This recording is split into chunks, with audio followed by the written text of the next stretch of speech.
As the digital flood engulfs reality, humanity establishes a spiritual utopia called midpoint in the metaverse. Here, one can trace back 1,000 years of history and preview 10,000 years of future, yet it is quietly woven into a beautiful cage by the mainframe. When he awake and discover that so-called immortality is merely the imprisonment of consciousness, the doomsday alarm suddenly sounds.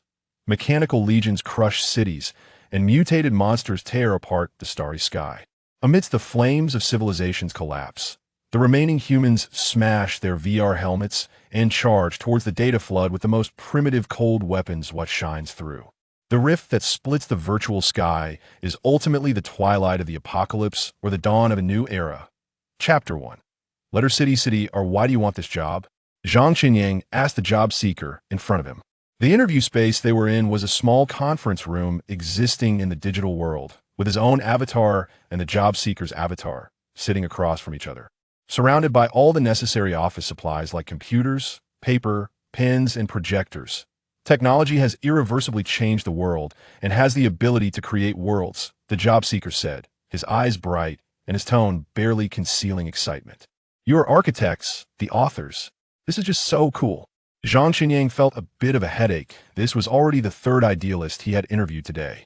Most people have too many fantasies about the profession of an architect, but fantasies are always beautified things. Draw with paper and pen, or use a computer. Choose the way you like. Zhang Qinyang pointed to the tools on the table.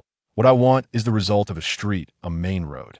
The best way to distinguish a mere dreamer from a talented idealist is through an on-site written test. Although they were in a digital world, it was indeed a live interview. Zhang Qinyang could see every action of the other person scratching their head and furiously writing, rather than just receiving a result. A street might seem like the easiest thing to draw for many, but the more knowledgeable one is, the more they understand that sometimes simple things can better assess a person's basic skills, thinking methods, and attention to detail within a short time. Clearly, the job seeker in front of him did not meet the standard. The metaverse offers humanity too much room for imagination and countless possibilities. But at the same time, many forget the practicality of things. No matter how interesting an idea or how novel a creative concept, in the end, one must consider its fundamentals, and the so-called fundamentals are whether it can really be achieved. What is the completion rate? Looking at the answer sheet handed over, Zhang Qinyang smiled appropriately and sincerely said, "Actually, our work is not as interesting as everyone imagines. Rather, it can be quite tedious. Although this is a digital world, everything here is not entirely whimsical, just like in the physical world. Imagination is necessary, but a solid foundation of logic is also required." Seeing the job seeker showing a look of disappointment, Zhang Qinyang timely said, "Do you need me to connect you with the product department? They might be in need of a creative solution provider like you." "Really?" The job seeker nodded immediately. "If there are hiring needs over there, I would appreciate your help." Zhang Qinyang was not a perfunctory person in front of the job seeker. He called the human resources department and helped confirm a new interview time and process. It was not until the job seeker logged out that Zhang Qinyang packed up and walked out of the conference room. "Did you push someone to our department again?" As soon as he stepped out, Zhang Qinyang bumped into Alex, the head of the product department. "Yes, a promising talent," Zhang Qinyang praised, then quickly changed the subject. "Are you going to the concert tonight?" Mentioning the concert, the other person immediately perked up. "Of course, a celebration of 20 million people. How could I miss it? If I remember correctly, this venue was designed by you, right?" Zhang Qinyang recalled that it indeed was. He had designed so many blueprints, and this concert venue project was considered a big deal at the time. Only in the digital world could a venue accommodate 20 million people. You know, in the past, there were so many people, yet their concert venues were so small that they couldn't even hold 1 million. How did they endure that? Alex shrugged at Zhang Qinyang. "You know what I mean? History. Ticket grabbing, touring concerts, holding more shows. There are always ways." Zhang Qinyang sighed. "Perhaps people in the past also couldn't understand how we turned the earth into this, forcing everyone to shrink into limited underground spaces. Moreover, although it's said to be a concert for 20 million people, how many of those are real and how many are AI? You and I both know." Hearing this, Alex sighed. "You always have a smile, but your words can be particularly piercing." Watching the other person's retreating figure, Zhang Qinyang also felt helpless. Most of the time, he was a very good conversational partner, except when it came to the past. History is Zhang Qinyang's Achilles heel, and it is also the Achilles heel of most people still existing. In 2120, the seventh industrial revolution arrived, and cloning technology was widely applied in various countries. Through the perfect integration of medicine and biology, some humans could achieve another dimension of immortality through organ replacement. However, with industrial development, humanity's rampant exploitation and destruction of natural resources led to a worrying state of the Earth's environment.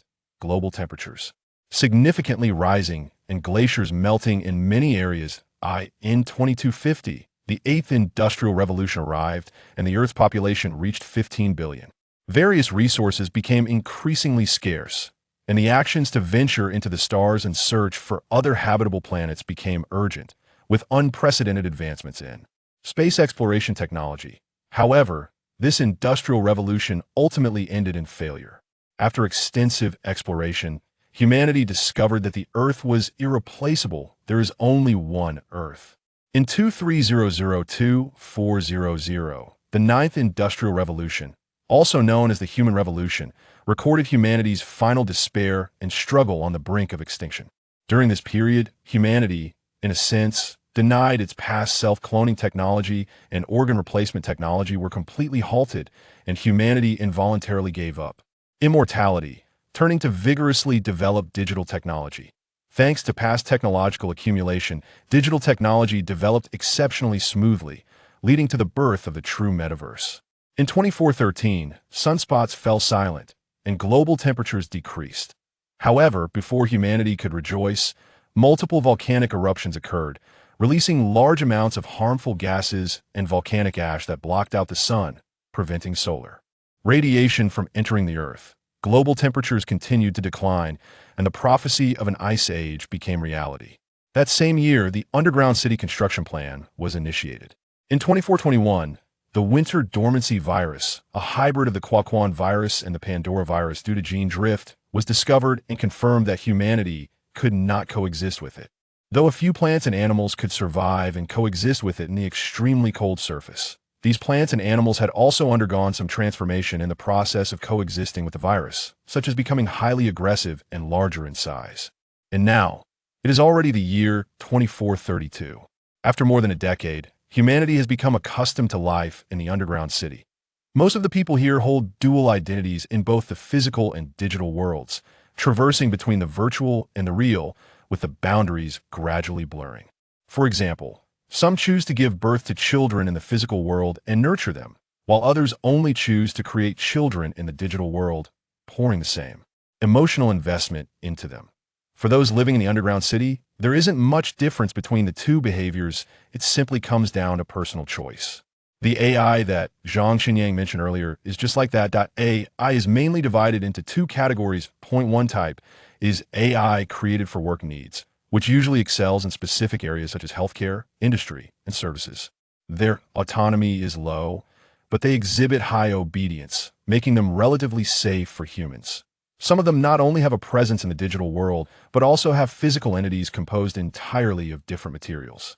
The other type of AI is created for emotional needs. Their growth is heavily dependent on human emotional investment, and they possess the ability to learn autonomously. However, they are relatively less safe for humans, so they do not have physical entities in the real world, existing only as holographic projections. Humans rely on technology, but ultimately cannot fully trust it. In the digital world, the second type of AI, possessing rationality beyond ordinary humans and infused with emotions, is well suited for mid-level management roles, such as that of adjudicator. An adjudicator is a person who maintains the stable operation of the digital world. The vast digital world is composed of countless small digital cities, much like having multiple city-states on a world map. Different city-states operate under different rules, and the adjudicator ensures these rules function correctly. If someone violates the agreement within the adjudicator's jurisdiction, the adjudicator will impose corresponding penalties based on the content, ranging from short-term bans to the cancellation of that individual's identity within the city-state. Now, standing in front of Zhang Xinyang is 0810, an outstanding adjudicator and Zhang Xinyang's regular partner. There is still half an hour until the end of work. Zhang Xinyang glanced at his watch. Even with half an hour left, it's still working time, 0810 replied, her purple eyes showing no signs of emotion. 0810 is very beautiful. Both her face and figure are perfectly proportioned. As a technological creation, she is not influenced by genetics. Compared to her parents' genetic inheritance, her appearance entirely depends on how much her parents were willing to spend on a suitable image designer. Clearly, 0810's parents invested a lot in this regard, especially her pair of limited edition purple eyes within the entire metaverse. However, no matter how beautiful, what does it matter? After working together for so long, Zhang Qinyang has never seen her smile, which even led him to doubt whether joy is an option in her emotional settings. All right, working time, Zhang Qinyang sighed and resignedly looked at 0810. What do you need from me? Do we need to work overtime? The overtime pay is 3 times the merit value. Can you help me apply? In response to Zhang Qinyang's long string of questions, 0810's reply was concise and clear. Just 5 words left Zhang Qinyang in shock. Something happened in City R. City R is the most chaotic existence in the digital world and also Zhang Qinyang's proud creation. When he initially built it, he provided enough openness. For him, he did not want a fixed pattern city, but rather an editor with ample creativity. In the digital world, there must be trade-offs between speed, safety, and decentralization. What Zhang Qinyang sacrificed was absolute safety. Within the marginal range, he did all he could. The approval process for City R took a full 6 months. Generally, this kind of approval process does not exceed a month. Everyone understands the difficulty of establishing City R, so their attitude towards it is in a subtle balance.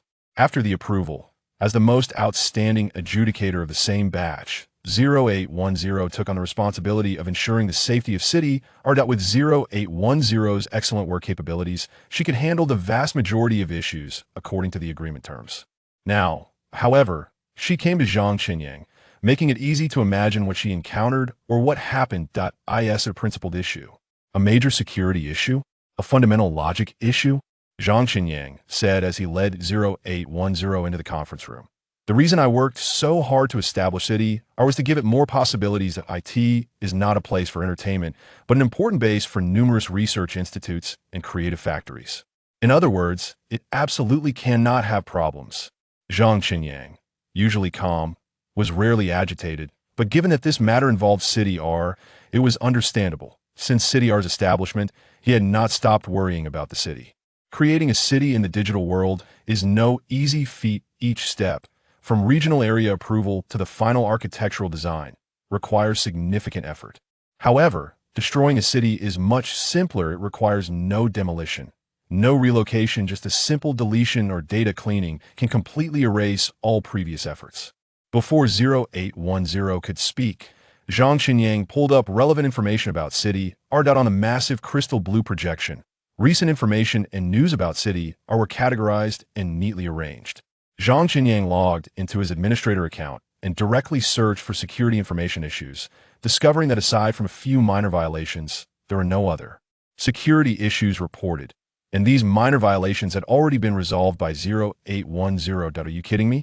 Zhang Qinyang was taken aback. How could a major incident not be reported? Yet, subconsciously, he felt that 0810, this ice-cold figure, did not seem like someone who would joke. Because I'm not sure how to write it or how to categorize it, 0810 answered straightforwardly. All right, tell me. Zhang Qinyang relaxed, quietly looking at 0810, feigning a listening posture. ID duplication. 0810 stared directly at Zhang Qinyang, her purple eyes seemingly containing a storm of galaxies. ID duplication. I think. Zhang Qinyang was initially sluggish in his response, but upon realizing, he suddenly jumped up from his chair. What did you say? ID duplication. Chapter 2. Witness. It's not surprising that Zhang Qinyang was shocked by the ID duplication. The full name, identity document, also known as an identification number or unique code. In both physical underground cities and digital letter cities, everyone has their unique ID, which relates to their identity, assets, and social relationships. When entering different letter cities in the digital world, they may change their appearance, clothing, behavior, or even lifestyle, but the ID is unique and fixed, serving as an important identifier for proving human identity. This ID is valid in both the physical and digital worlds. In other words, the ID is the most important code for each individual in the metaverse, unique and fixed. Now, With ID duplication, it means someone can arbitrarily withdraw your assets, participate in your social interactions, and engage in everything you might do daily, appearing reasonable and legal in a sense. The emergence of duplicate IDs is equivalent to the appearance of clones, or even worse. When humans turn themselves into a string of numbers, the meaning of those numbers becomes more precious. This is definitely a major incident. What are you waiting for to report it? Zhang Qinyang panicked, but then he sat back down, his fingers resting on his forehead, murmuring, wait. If such an incident occurs in City R, does that mean City R will be eliminated? You came to me because you want to protect City R2? I am an adjudicator. 0810 looked at Zhang Qinyang, seemingly not understanding why he would say something so foolish. For me, nothing is more important than safety and stability. Zhang Qinyang nodded. He must have been frantic to say something like that. Yes, the adjudicators, AI, possess absolute rationality in the workplace. N01 is more suited for the role of adjudicator than they are, and their decisions are never influenced by personal feelings. Where did the duplicate ID appear? Zhang Qinyang asked. In the Winter Silence Virus Research Institute. 0810 replied that a duplicate ID at the Winter Silence Virus Research Institute aren't these two heavyweight elements worth reporting? Zhang Qinyang found it hard to believe. The duplicate ID did not appear on a researcher, but on a cleaner who earns just enough merit value to barely get by each month. 0810 added. Moreover, he refuses to acknowledge it, and this matter has not affected or harmed anyone else. The so-called merit value can be understood narrowly as currency, but it is, in essence, a more advanced and broader economic system. There are many ways to earn merit value, whether in the physical world or the digital world. As long as you contribute something, that contribution can be converted into merit value. Of course, different types of contributions correspond to different levels of merit value. In the entire metaverse, all your expenditures, including food, clothing, housing, transportation, medical care, and entertainment, correspond to the consumption of merit value. A person's merit value being barely enough to get by proves just how low his value is in the metaverse. Zhang Qinyang looked at 0810 in front of him and understood why 0810 had come to find him. A person who was ordinary to the extreme had a duplicate ID, and he himself did not acknowledge it, nor did it affect or harm anyone else. Not to mention reporting it, they didn't even have a reason to file a case. Does that cleaner have any background? Zhang Qinyang frowned, already starting to speculate in an absurd direction. For example, does he actually have a legendary heritage? Or can he access the core of the Winter Silence virus research? Or is he himself a person disguised by AI? All investigated. Before the Ice Age, his parents were somewhat valuable. But when the Ice Age came and the underground city was established, his parents used their entire lifetime's merit value to exchange for a spot for him. I can confirm that they are his biological parents, and I can also confirm that his parents are deceased, so the strange heritage you mentioned simply does not exist. 0810 explained. Upon hearing this, Zhang Qinyang smiled wryly. Indeed, such a background hardly counts as strange. There are too many people like that in the underground city. He himself is one of them. Before the Earth fully entered the Ice Age, Zhang Qinyang's father, as an engineer constructing the underground city, obtained 2 spots to enter the underground city. Just then, his mother was found to be pregnant. As a result, the original 2 spots were no longer sufficient. In a dilemma, his father decisively transferred his spot to Zhang Qinyang, who was still a fetus in his mother's womb, while he stayed above ground as a liaison, earning more merit value to support the mother and child. Zhang Qinyang was already born in the underground city. He did not experience the scenes of human migration at the time, but only heard bits and pieces from his mother's words. He had never seen his father, but his mother said that when he was 2 years old, his father had earned the qualification to visit relatives in the underground city due to his merits. Although it was only for a few days, his father was particularly happy, hugging and kissing him repeatedly. Before parting, his father said he would work even harder to earn more opportunities to accompany him as he grew up. Unexpectedly, 2 months later, the bad news of his father's disappearance came. Everyone knew what disappearance meant in the extremely difficult conditions above ground. His mother later received a large merit value compensation and raised Zhang Qinyang to be healthy. However, Zhang Qinyang never saw his father again. 0810 looked at Zhang Qinyang, who seemed a bit downcast, and rarely offered an explanation. Sorry, I may have expressed myself poorly. It's okay. There were indeed many separations of life and death during those years when similar things happened too often.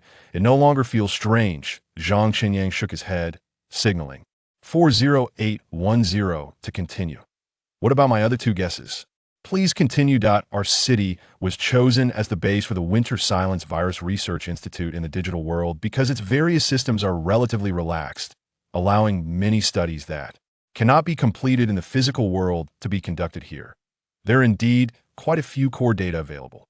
However, that cleaner mainly handles non-medical cleaning work in the physical world and peripheral data cleaning in the digital world.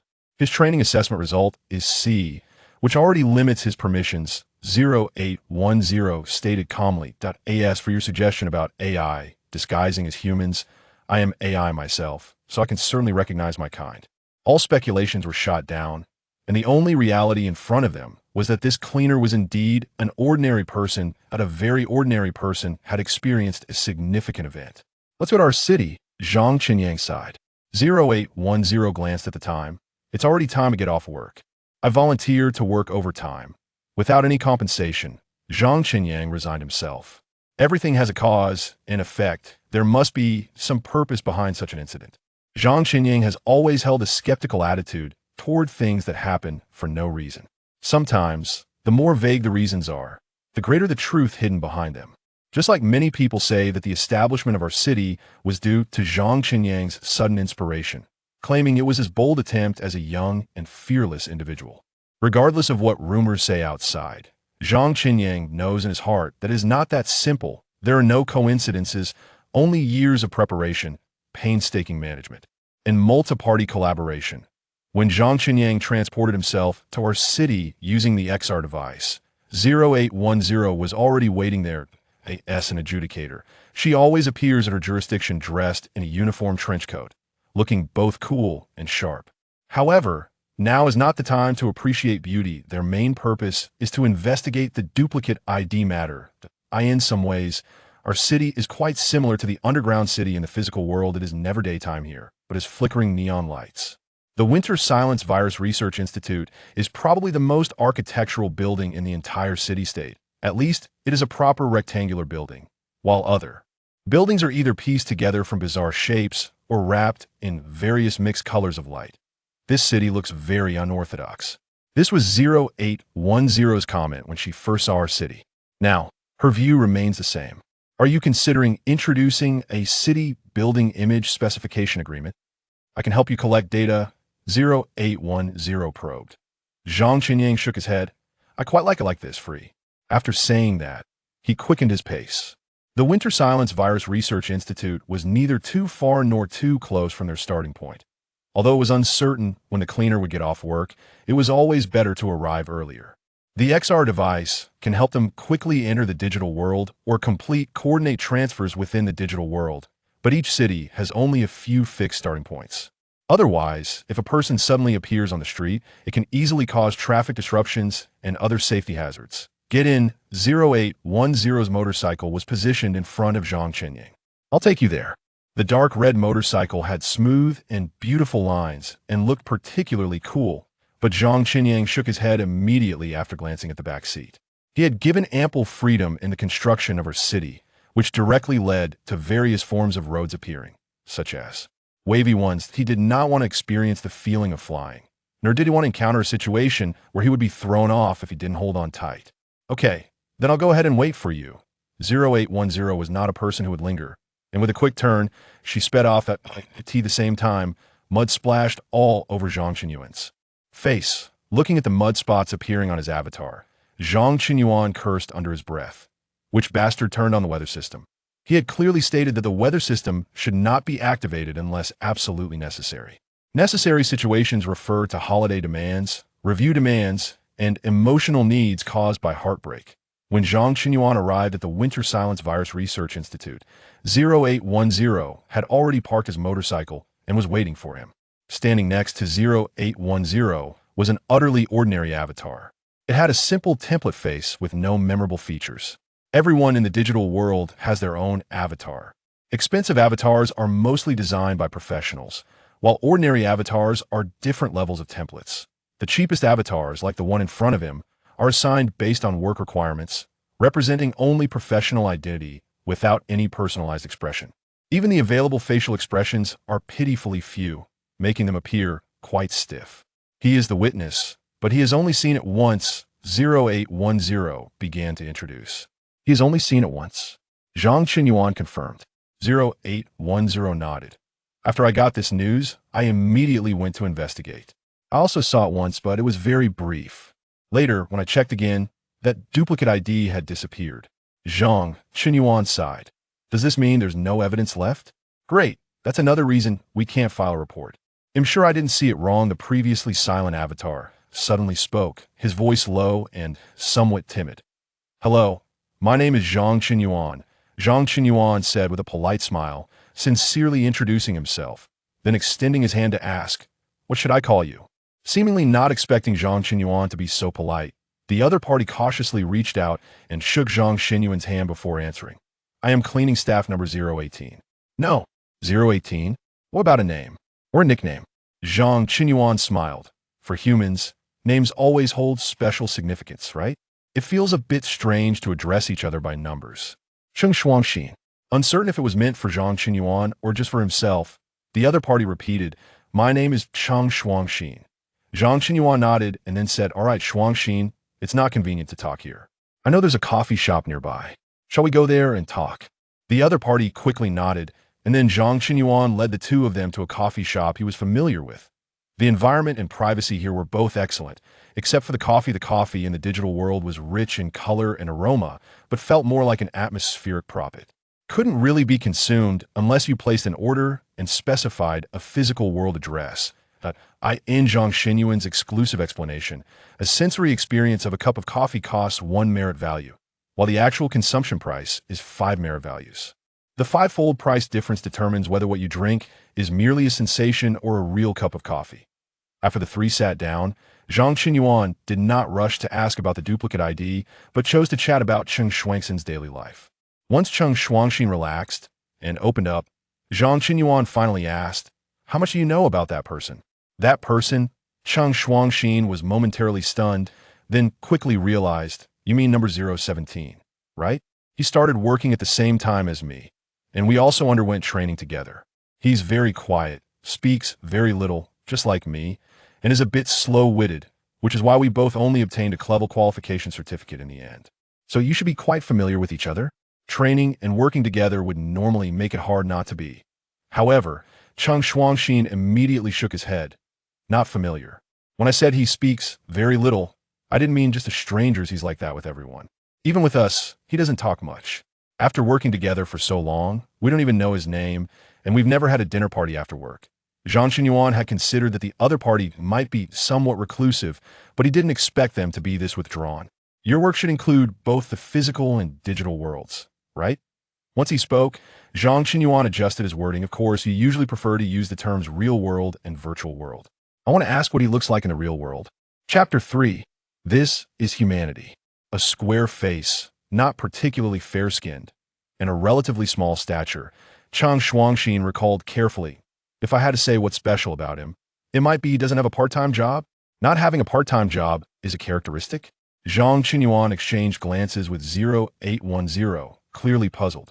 You know, the merit value income from our job is barely enough for basic needs. Cheng Shuangxin awkwardly scratched his head. I have a family and children to raise, so to put food on the table, I find other part-time jobs after work. Most people are like me, delivering items, running errands, just to make some extra money. He never takes a part-time job? Zhang Qinyuan asked. And he's not married? Or has a girlfriend? No, none of that. He has always been a lone wolf, not to mention a girlfriend. He doesn't even have a virtual pet. Cheng Shuangxin shook his head. As for part-time jobs, we were actually curious about him before, wondering if he had some other way of making money. Later, someone directly asked him, and that's when we found out he's purely relying on hunger. When he has money, he eats a meal. When he doesn't, he goes hungry. At this moment, 0810 added. I've investigated his family situation. His parents' merit value barely qualifies for one underground city slot, leaving him with little financial support. You just said you're sure you didn't see it wrong, and he and his duplicate appeared in front of you at the same time? Zhang Qinyuan confirmed again. Yes, I'm sure. Cheng Shuangxin nodded affirmatively. Although we both used the same template for our avatars and wore the same work uniforms, the glowing codes on our chests are different. Each person's code is fixed and unique. At that time, he probably didn't expect to be spotted by me. The two identical-looking individuals stood in front of me for quite a while. Zhang Qinyuan glanced at the code on Chang Shuangxin's chest. It only had 3 digits, printed very large and glowing. That IT was indeed ugly, but also very eye-catching, making it hard to ignore. At the same time, Zhang Qinyuan knew that this code was automatically generated by the system, and they had no personal authority to modify it. They didn't attack you when you spotted them, or take any other actions. Zhang Qinyuan inquired. Generally, in such cases, they would at least do something to cover up the incident. Chang Shuangxin replied calmly. If they had really done something, I wouldn't be sitting here talking to you. At that time, no. 017 told his identical duplicate to leave quickly, and the other party really logged out and disappeared. Then I went forward to ask him, and he just said I was mistaken and ignored me, but I'm sure I didn't see it wrong. That duplicate was so obedient. This surprised Zhang Qinyuan a bit. In his opinion, the appearance of a duplicate should lead to some action, like immediately killing the original or replacing the original. However, after hearing Chang Shuangxin's description, it seemed that the appearance of this duplicate ID was merely a fleeting event. Yes, when I went to investigate after hearing the description, I also saw that duplicate talking to number 017. They seemed to get along quite well, 0810 added. However, when I wanted to gather evidence, that duplicate disappeared. No matter how I asked number 017, he didn't acknowledge the existence of the duplicate, and I even collaborated with people from the physical world to conduct a body check on him, confirming he was indeed the original. That wouldn't he feel fear when he suddenly sees someone just like himself? Why choose to protect them? Zhang Qinyang was a bit confused. At least his first reaction to such a situation would be to find a way to resolve it immediately. Well, actually, I've put myself in that position before. Chang Shuangxin suddenly spoke up from the side. Imagine if you were very ordinary, very lonely, and didn't seem to have anything to gain. Even the merit points you earn daily are just enough to barely get by. Then suddenly, a person just like you appears, helping you with your daily tasks and obeying your every command. This copy. Would you refuse it? This time, it was Zhang Qinyang's turn to fall silent. Would he refuse? A lonely person, someone with nothing, would they refuse a friendly copy that listens to them and shares their burdens? Actually, for ordinary people like us, it can be quite lonely at times. Chang Shuangxin tried to smile, but perhaps due to the cheapness of the copy, his smile appeared awkward and helpless. Of course, the loneliness I'm talking about isn't about not having anyone around. I'm not particularly socially anxious. I occasionally attend gatherings, but I still feel lonely. To be honest, it's just that I feel out of place in this world. Whether in reality or virtually, this world doesn't need me. It's the same with or without me. That's not true, Zhang Qinyang blurted out. Every person has a purpose, whether in the virtual world or reality. You have your work, and you contribute and give your merit points can prove that. Indeed, the existence of merit points is not just currency or an economic system. IT is more of a reminder, reminding humanity not to forget the meaning of their existence, not to forget their contributions. Merit points? Chang Shuangxin murmured with his head down. But what can my pitiful merit points do?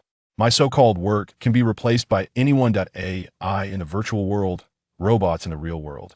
They can all replace my existence. To be honest, they might even do it better than I can. Chang Shuangxin analyzed himself very clearly, as if he were holding a sharp knife, dissecting himself inside and out, and then standing aside to calmly observe from a third-person perspective, leaving no room for sentiment.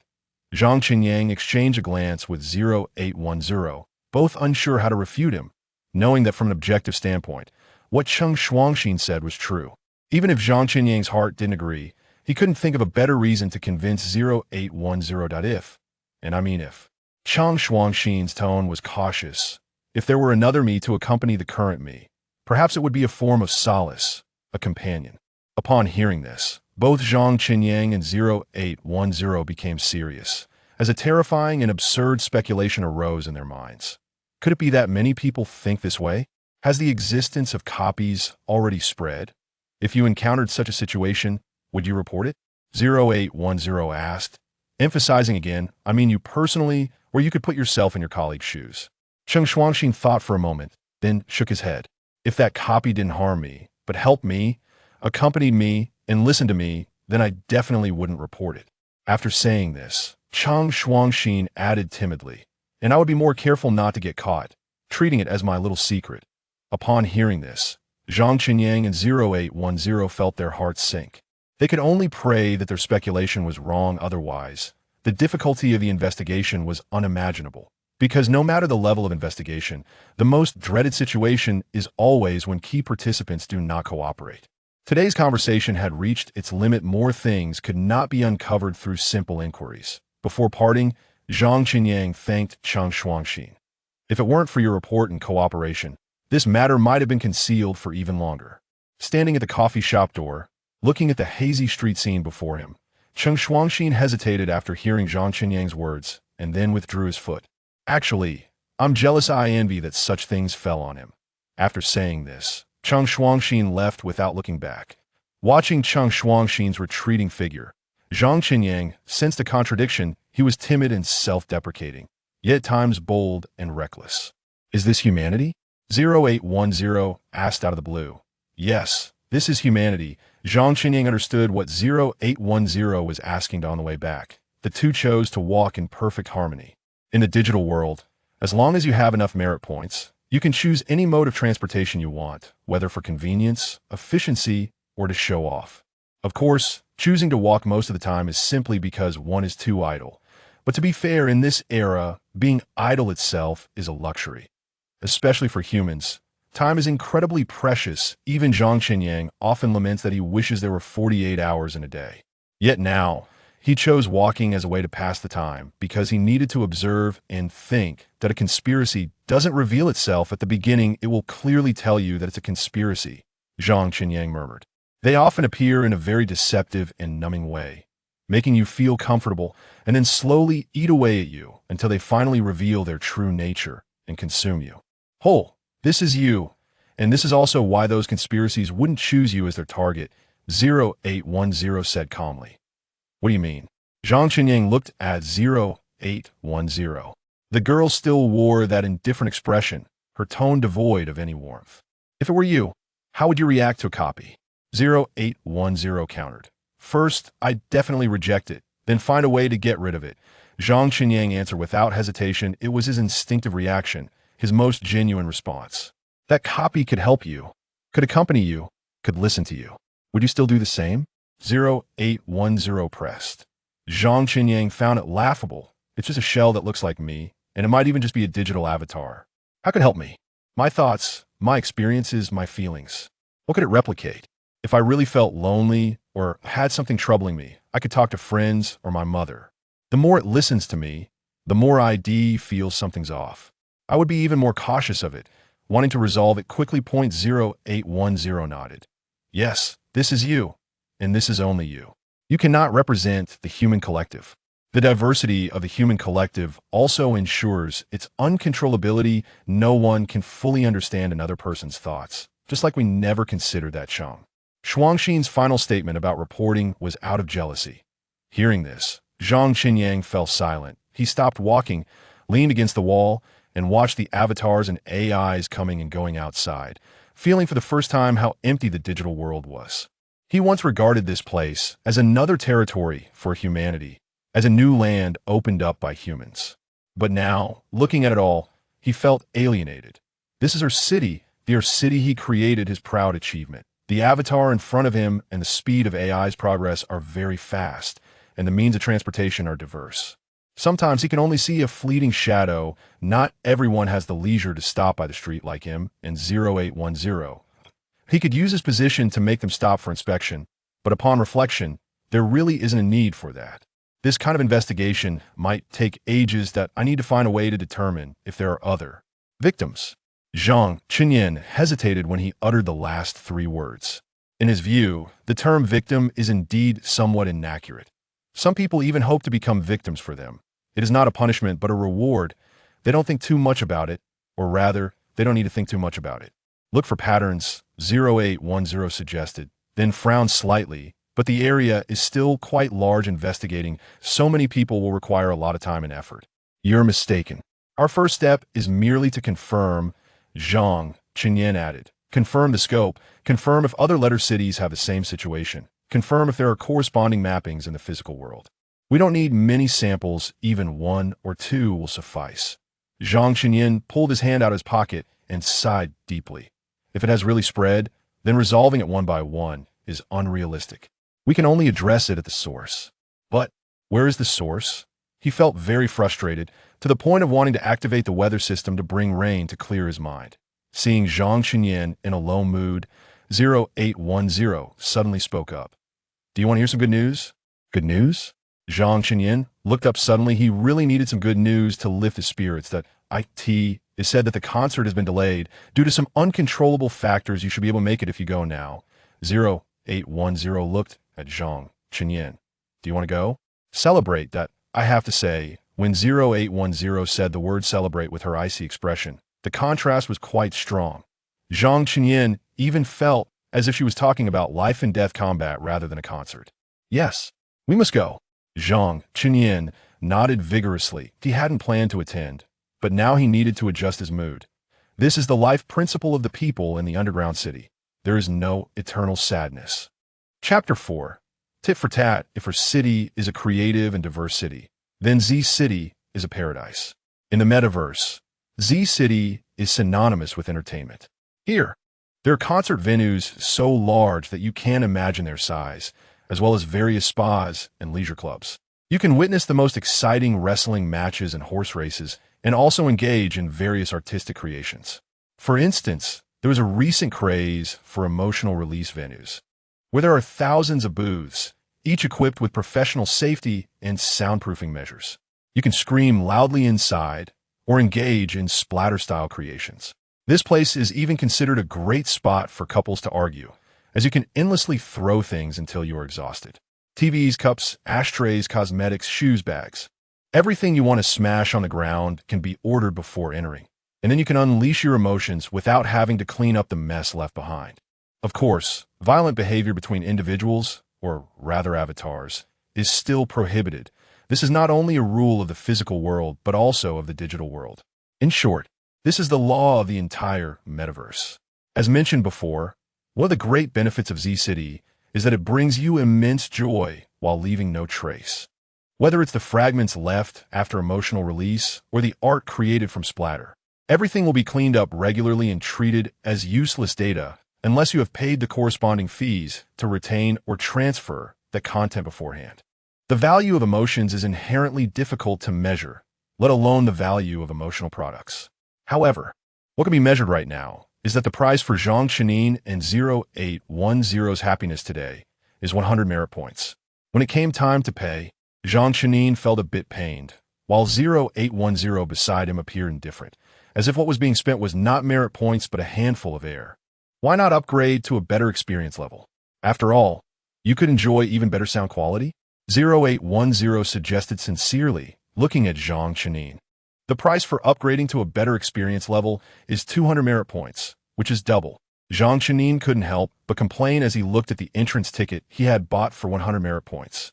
What kind of sound quality could you experience for double the price? Would Lu Cece sit on my lap and sing to me?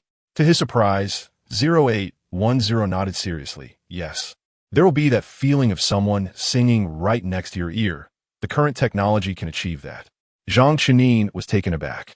He wasn't someone who paid much attention to entertainment, and he certainly wasn't knowledgeable about technological iterations in this regard. But if what 0810 said was truly magical, he still wasn't willing to spend that money. How do you know so much? Zhang Chenyin asked. In his impression, 0810 was not someone who participated in entertainment activities. Or rather, she had no interest in them. My mom is a fan of idols. She's a crazy fan of the ZYH boy band. Whenever they have a concert, she drags the whole family to buy the most expensive tickets and loudly calls out each member's name, looking not very smart.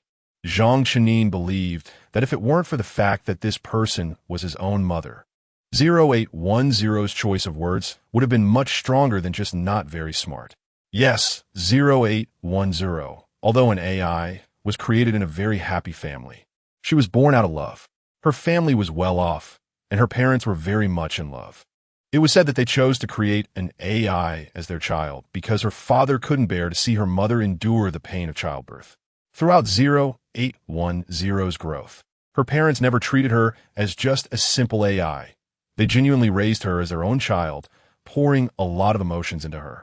As for why 0810 developed her current personality, Zhang Chenin felt that while the highest level programming of AI played a small part, a significant portion of it was due to 0810's own quirks.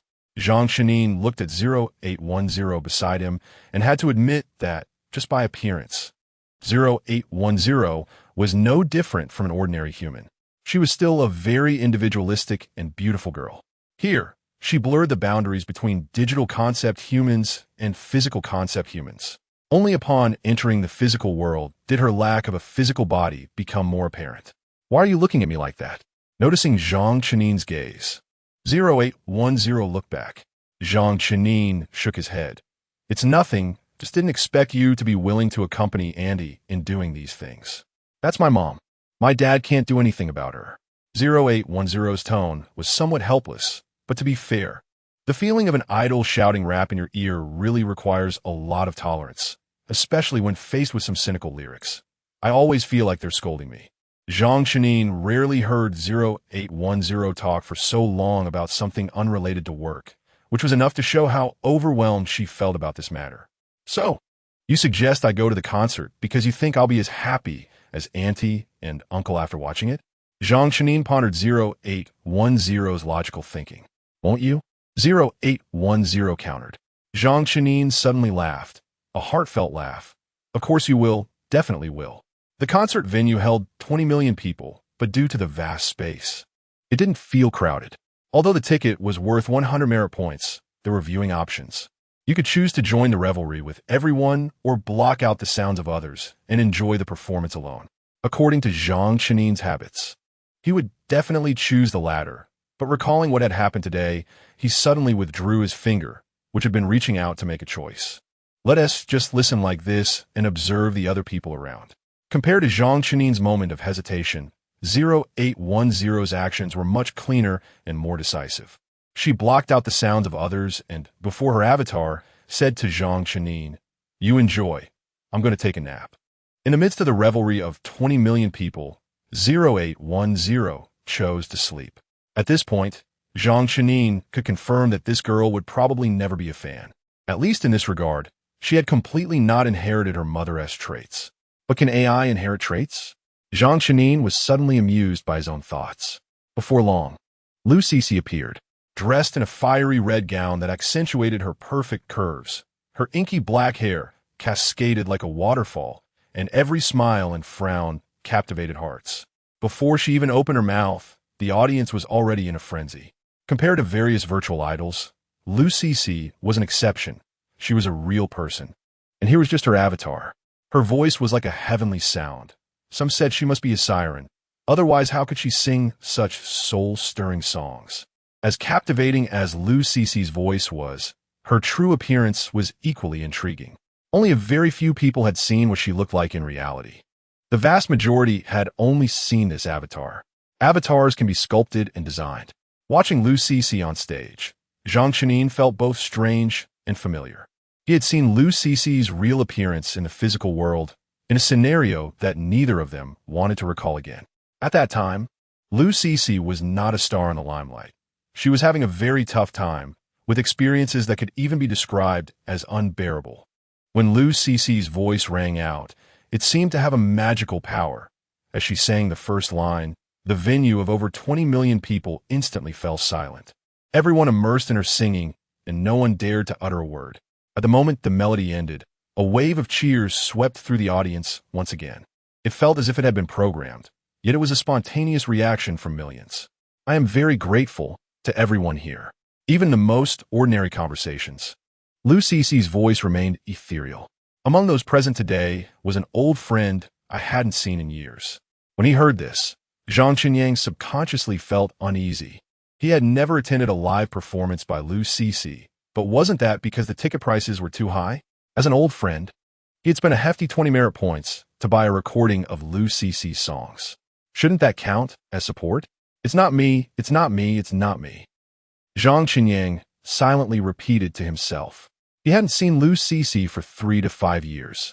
Who knew what friend she had made during that time? It was better not to get overly sentimental. On stage, Lu Cixi continued speaking. Every time I hold a concert, I search for your name among the ticket buyers. But I'm always disappointed. Fortunately, today you came, bringing your companion. A few short sentences gave the audience plenty of room for speculation. The crowd murmured, and some people had already begun to look around, searching for that lucky person or perhaps a heartbreaker. Zhang Qinyang glanced at 0810, who was sleeping like she was in a coma. His first reaction was that indeed, AI resembling humans had its drawbacks, like 0810's sleeping habits instilled by her parents, who supposedly insisted on the family being together neatly. Your companion is beautiful, and my singing makes her sleep soundly. Lu Cixi's voice flowed like a clear spring. But the audience was more concerned about the fact that someone could actually sleep in such a setting, spending at least 100 merit points on a ticket just to sleep. This time, Zhang Qinyang didn't even need to pray, just as he hesitated about whether to wake 0810 up forcibly and escape with her. 0810 suddenly opened her eyes and looked directly at Lu Cixi. Sorry, I've been working overtime for 3 nights and accidentally fell asleep. Zhang Qinyang was stunned.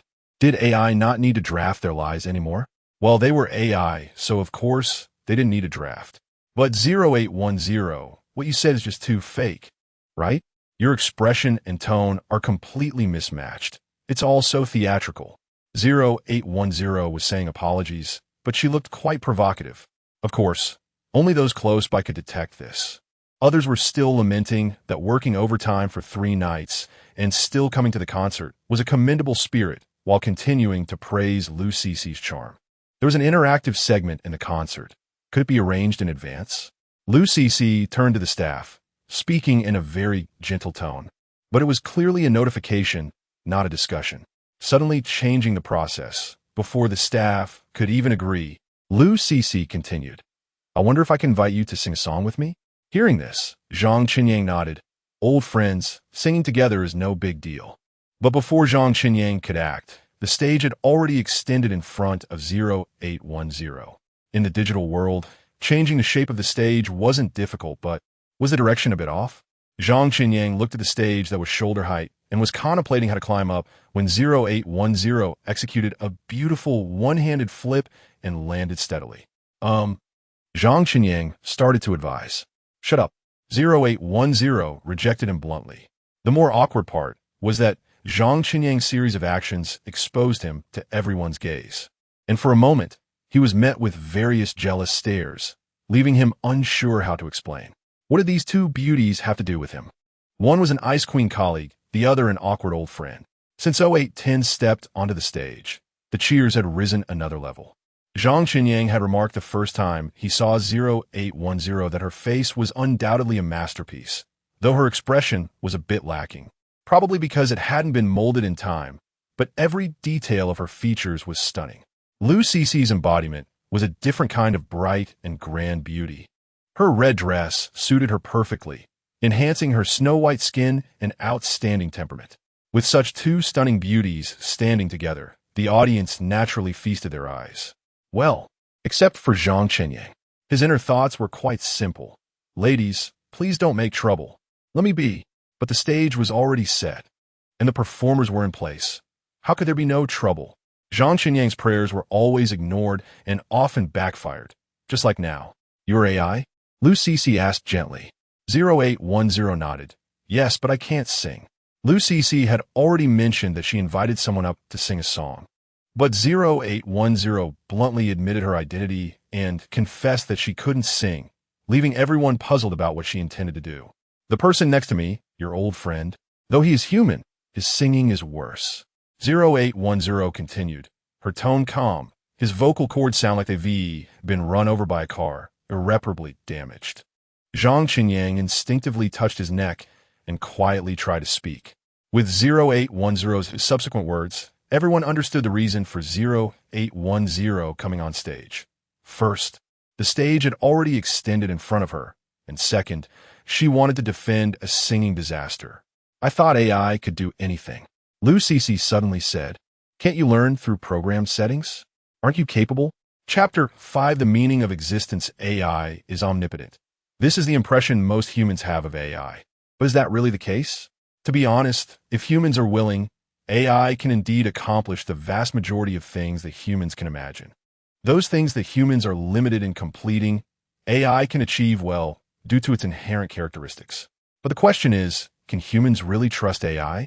After all, the permissions granted to AI by humans are all within a controllable range, or at least appear to be, because AI like 0810, created in a loving environment, is indeed in the minority. The vast majority of AIs are created out of service needs, lacking autonomous learning abilities while possessing a strong sense of obedience. As Lu Cc said, if humans are willing, they can program and set parameters to teach AI what they want them to learn, or what they want them to be willing to learn. In summary, it is not difficult to see that in this game, humans are the dominators, because they have the rights to choose and allocate resources. We went to the same school. 0810 suddenly spoke. Although this sentence sounds somewhat nonsensical, it was actually a response to Lu Cc. We went to the same school, experienced many things that humans might go through. So don't treat me as a simple machine or an outsider. 0810 was not lying. In the digital world, there are indeed specialized schools set up for AIs like 0810. These schools do not simply involve programming settings or inputting instructions. Rather, they enhance AI's autonomous learning through extensive debugging and guidance. Of course, the AIs that enjoy such treatment are also very few, or rather, in the overall environment. Educational resources are extremely scarce. No matter when or where, humans cannot live without education, but the methods of education vary greatly. Comprehensive and broad education is one type, while detailed and targeted education is another. When educational resources are not that scarce, humans naturally choose the former. However, what people need now are specialized talents in various fields. So after children turn 12, the underground city selects appropriate fields for them to study and research based on their talents and abilities, in order to produce faster and better results for society. Indeed, everything now is accelerated. Humans must accomplish more within a limited time, because only output can earn merit points. And only through the collective efforts of all humans can the current stalemate be broken. No one wants to live forever in the dark underground, nor do they want their descendants to be in such an environment. Lu Cc, on stage, was once just an ordinary little girl who was bullied and beaten by many. But in her 12th year, she used her voice to carve a path for herself. Of course, this was just the beginning. After all, to stand on a stage facing millions, one must endure layers of selection. Zhang Chenin sometimes wonders what kind of perseverance has allowed Lu Cc to persist until now. Perhaps the hardships of the past were also a kind of training for her. After all, to experience those things at such a young age and still push through with grit is truly moving. We are different. Lu Cc's tone was very determined. After saying this to 0810, she began to softly sing. Since this part was completely unprepared, the staff responsible for stage design, lighting, and accompaniment were also bewildered, not knowing how to coordinate. Fortunately, Lu Cc did not need any coordination at all. She simply sang a cappella, and the lyrics had never appeared in any of her songs, but every word and line told her story, the story of humanity. After the Ice Age, how many families were shattered? Sacrificing one's life for others, giving up one's happiness for the continuation of humanity. Some say this is a great choice. A dark moment for humanity, yet a shining moment for human nature. But for children like Lu Cc, who grew up in a shelter without parents, all they felt was extreme insecurity and fear. They received a standardized education, and the vast majority could only engage in the simplest, most ordinary jobs in the future. To struggle to get ahead, they must put in tenfold or even 100-fold effort compared to others, because they have no support and no accumulation. They do not have merit points from parents to use, but there are countless expenses to cover. Children coming out of shelters have negative merit points. Shelters are not welfare institutions that provide unconditional support. The relationship between these shelters and the children is more like a loan. Initially, they will advance merit points for these children but later these children must repay through their own efforts. What does it feel like to owe a huge debt before even entering society? Every child in the shelter knows this feeling deeply. Lou Cece conveys her life through her singing, that loneliness, fear, and helplessness. It's as if one is walking in a dim alley, unable to see the road ahead, while the ground behind is gradually collapsing. All one could do is keep running, but you don't even know where you are going or if you can see a glimmer of light. If it weren't for hearing it live, Zhang Chenin would find it hard to believe that Lou Cece's fragile body could produce such a powerful voice. It was a denunciation of fate, a denunciation of the times. When the song ended, Lou Cece turned to look at 0810. This time, 0810 did not counter her but calmly said, "I cannot sing such songs because we have no past." Yes, how do you define an AI's past? Their past. Could it merely be the history of human technological updates? How much does such a past relate to them? Just when everyone thought 0810 was conceding, she suddenly said, "But AI also has its own characteristics. AI can do things that you cannot."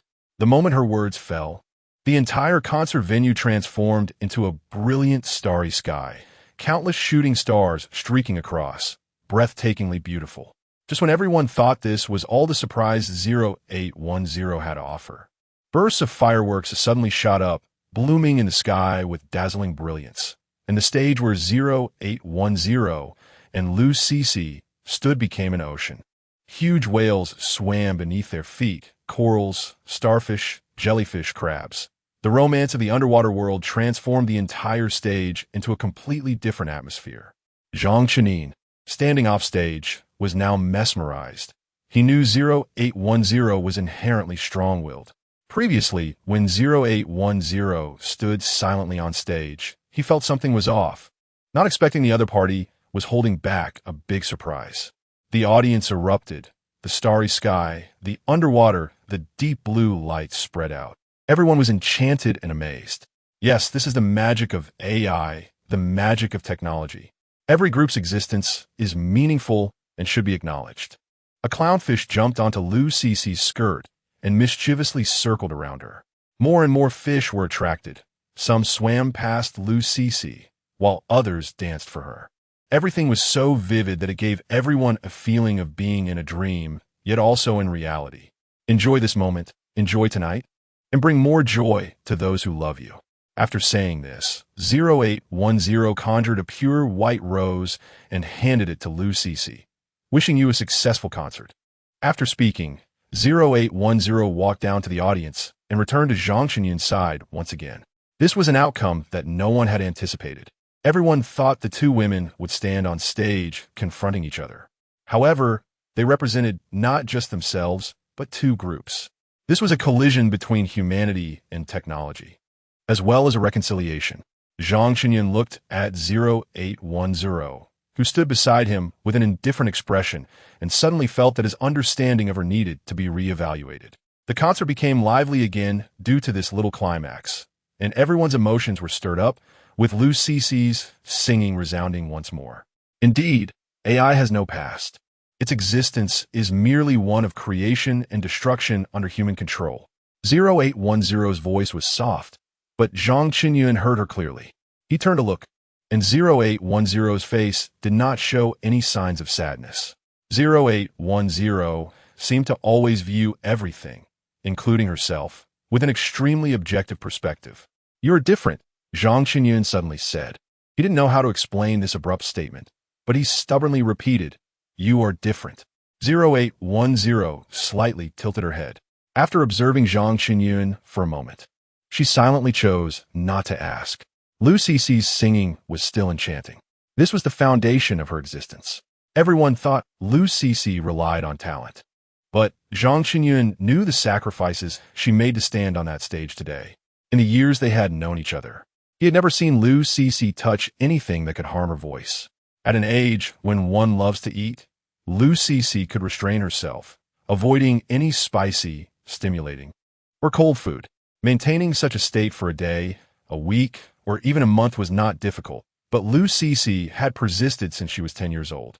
Zhang Chenin still remembered how Lou Cece looked when she was rescued from the fire. Her face was clearly burned, yet she tightly covered her throat. After the doctors treated her, she never asked about her appearance, which mattered most to a girl. Instead, she kept asking if she could still sing and whether her voice had been affected.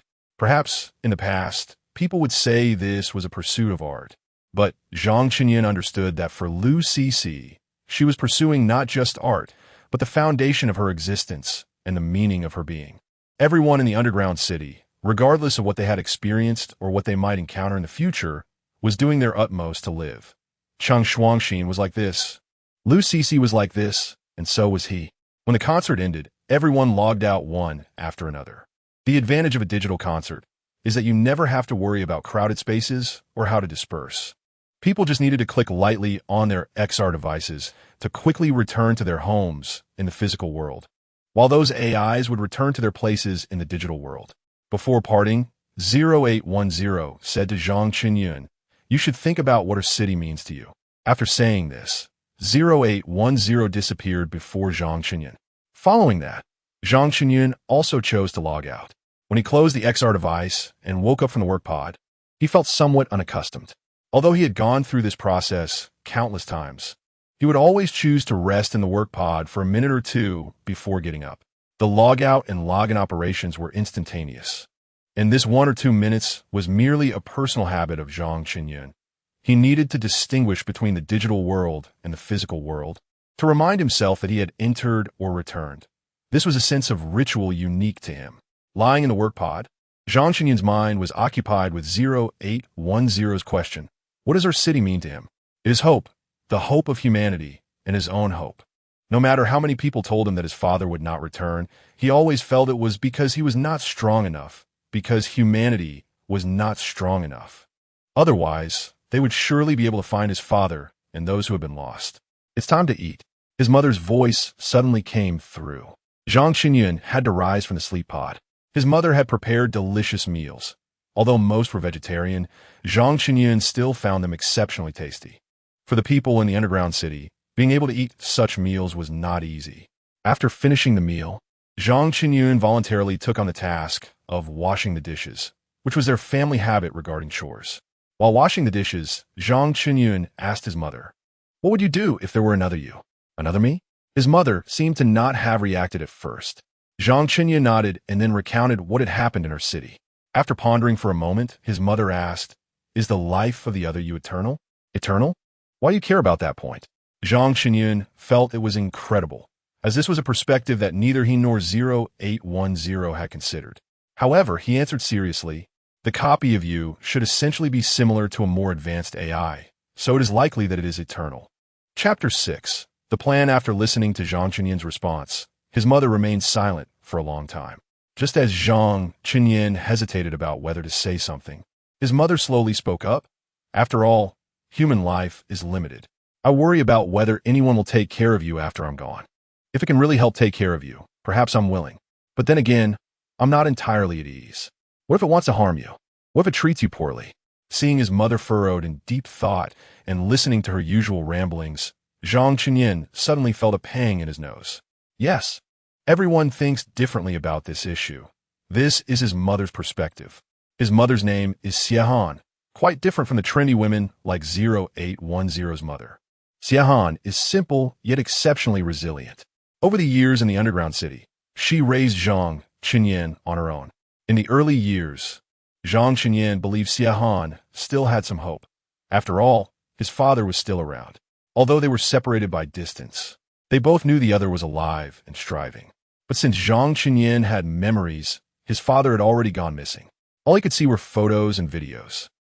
In those images, his mother had a sweet smile, and his father looked handsome and gentle. They matched so well, like a perfect couple. If it weren't for his existence, they might have been able to enter the underground city together and live happily. But there are no such ifs in this world. For them, he was an unexpected arrival, a threat to their lives, yet they accepted him peacefully and firmly. Over the years, Zhang Qinyan had never heard his mother complain even once. When he asked her if she resented him or thought he was the reason for his father's death, his mother would sternly correct him. "Your dad loved you very much. From the time you were in my belly, we were both looking forward to it. When you were born, Your dad wasn't in the underground city, but I had someone take photos for him. He treasured them and always kept them with him. His mother had a habit of rambling, but every word she spoke was filled with their love for him. After washing the dishes, Zhang Chenyin sat beside Xiahan and tentatively asked, "Do you want to see the digital world?" Yes, it might sound strange, and many would consider it unbelievable. But Xiahan, the mother of a digital world architect, had never entered the digital world. It was said that his father was a conservative person. Conservatives were always resistant to existing technology, believing that the rapid development of technology was one of the culprits that brought humanity to its current state. Therefore, what humanity needed to do was to stay grounded in the physical world, researching ways to combat viruses and endure the cold, rather than relying on fantasies in the digital world. Actually, Xiahan didn't have a strong aversion to technology. She just didn't pay much attention to it because of his father. However, technology was developing too quickly, so fast that even if one wanted to pay attention one day, they would find themselves lagging far behind. People are inherently lazy. Over time, they would become fearful and start to avoid it. Zhang Chenyin had tried to persuade her several times, but she always changed the subject. This time, he wasn't expecting much. "That replicant you mentioned, is it in the digital world?"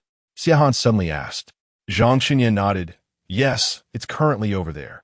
The specifics may need further investigation." "That's dangerous, right?" Xiahan said after hearing Zhang Chenyin's explanation, seemingly thinking of something. "The less clear the reason, the more dangerous the situation." Zhang Chenyin said, "I'm not sure about the specifics, but it's generally as I described." He then added, fearing his mother might overthink, "But you don't have to worry. I will protect you." After a moment, Xiahan seemed to have made up her mind and finally nodded, saying, "Okay, I'll go with you this time. Speaking of which, I haven't seen your work environment in all these years." "Really?" Zhang Chenyin couldn't believe it and immediately confirmed, "Once you agree, you can't back out. I'll go prepare." It's no wonder Zhang Chenyin was so excited. His mother was the most important person to him. After achieving some success, everyone wants to share it with their loved ones. But most of the time, his mother couldn't fully understand what he was talking about. Now he could directly take her to see it and let her experience it for herself. How could Zhang Chenyin not be thrilled? Zhang Chenyin checked his schedule. He happened to have a day off the day after tomorrow. After confirming that his mother was willing to go with him to the digital world, he went to work the next day with a beaming face. 0810's first reaction upon seeing him was to wonder if Zhang Chenyin had found any clues. However, even a long-time adjudicator in our city had no leads, so what could Zhang Chenyin uncover? "What's the good news?"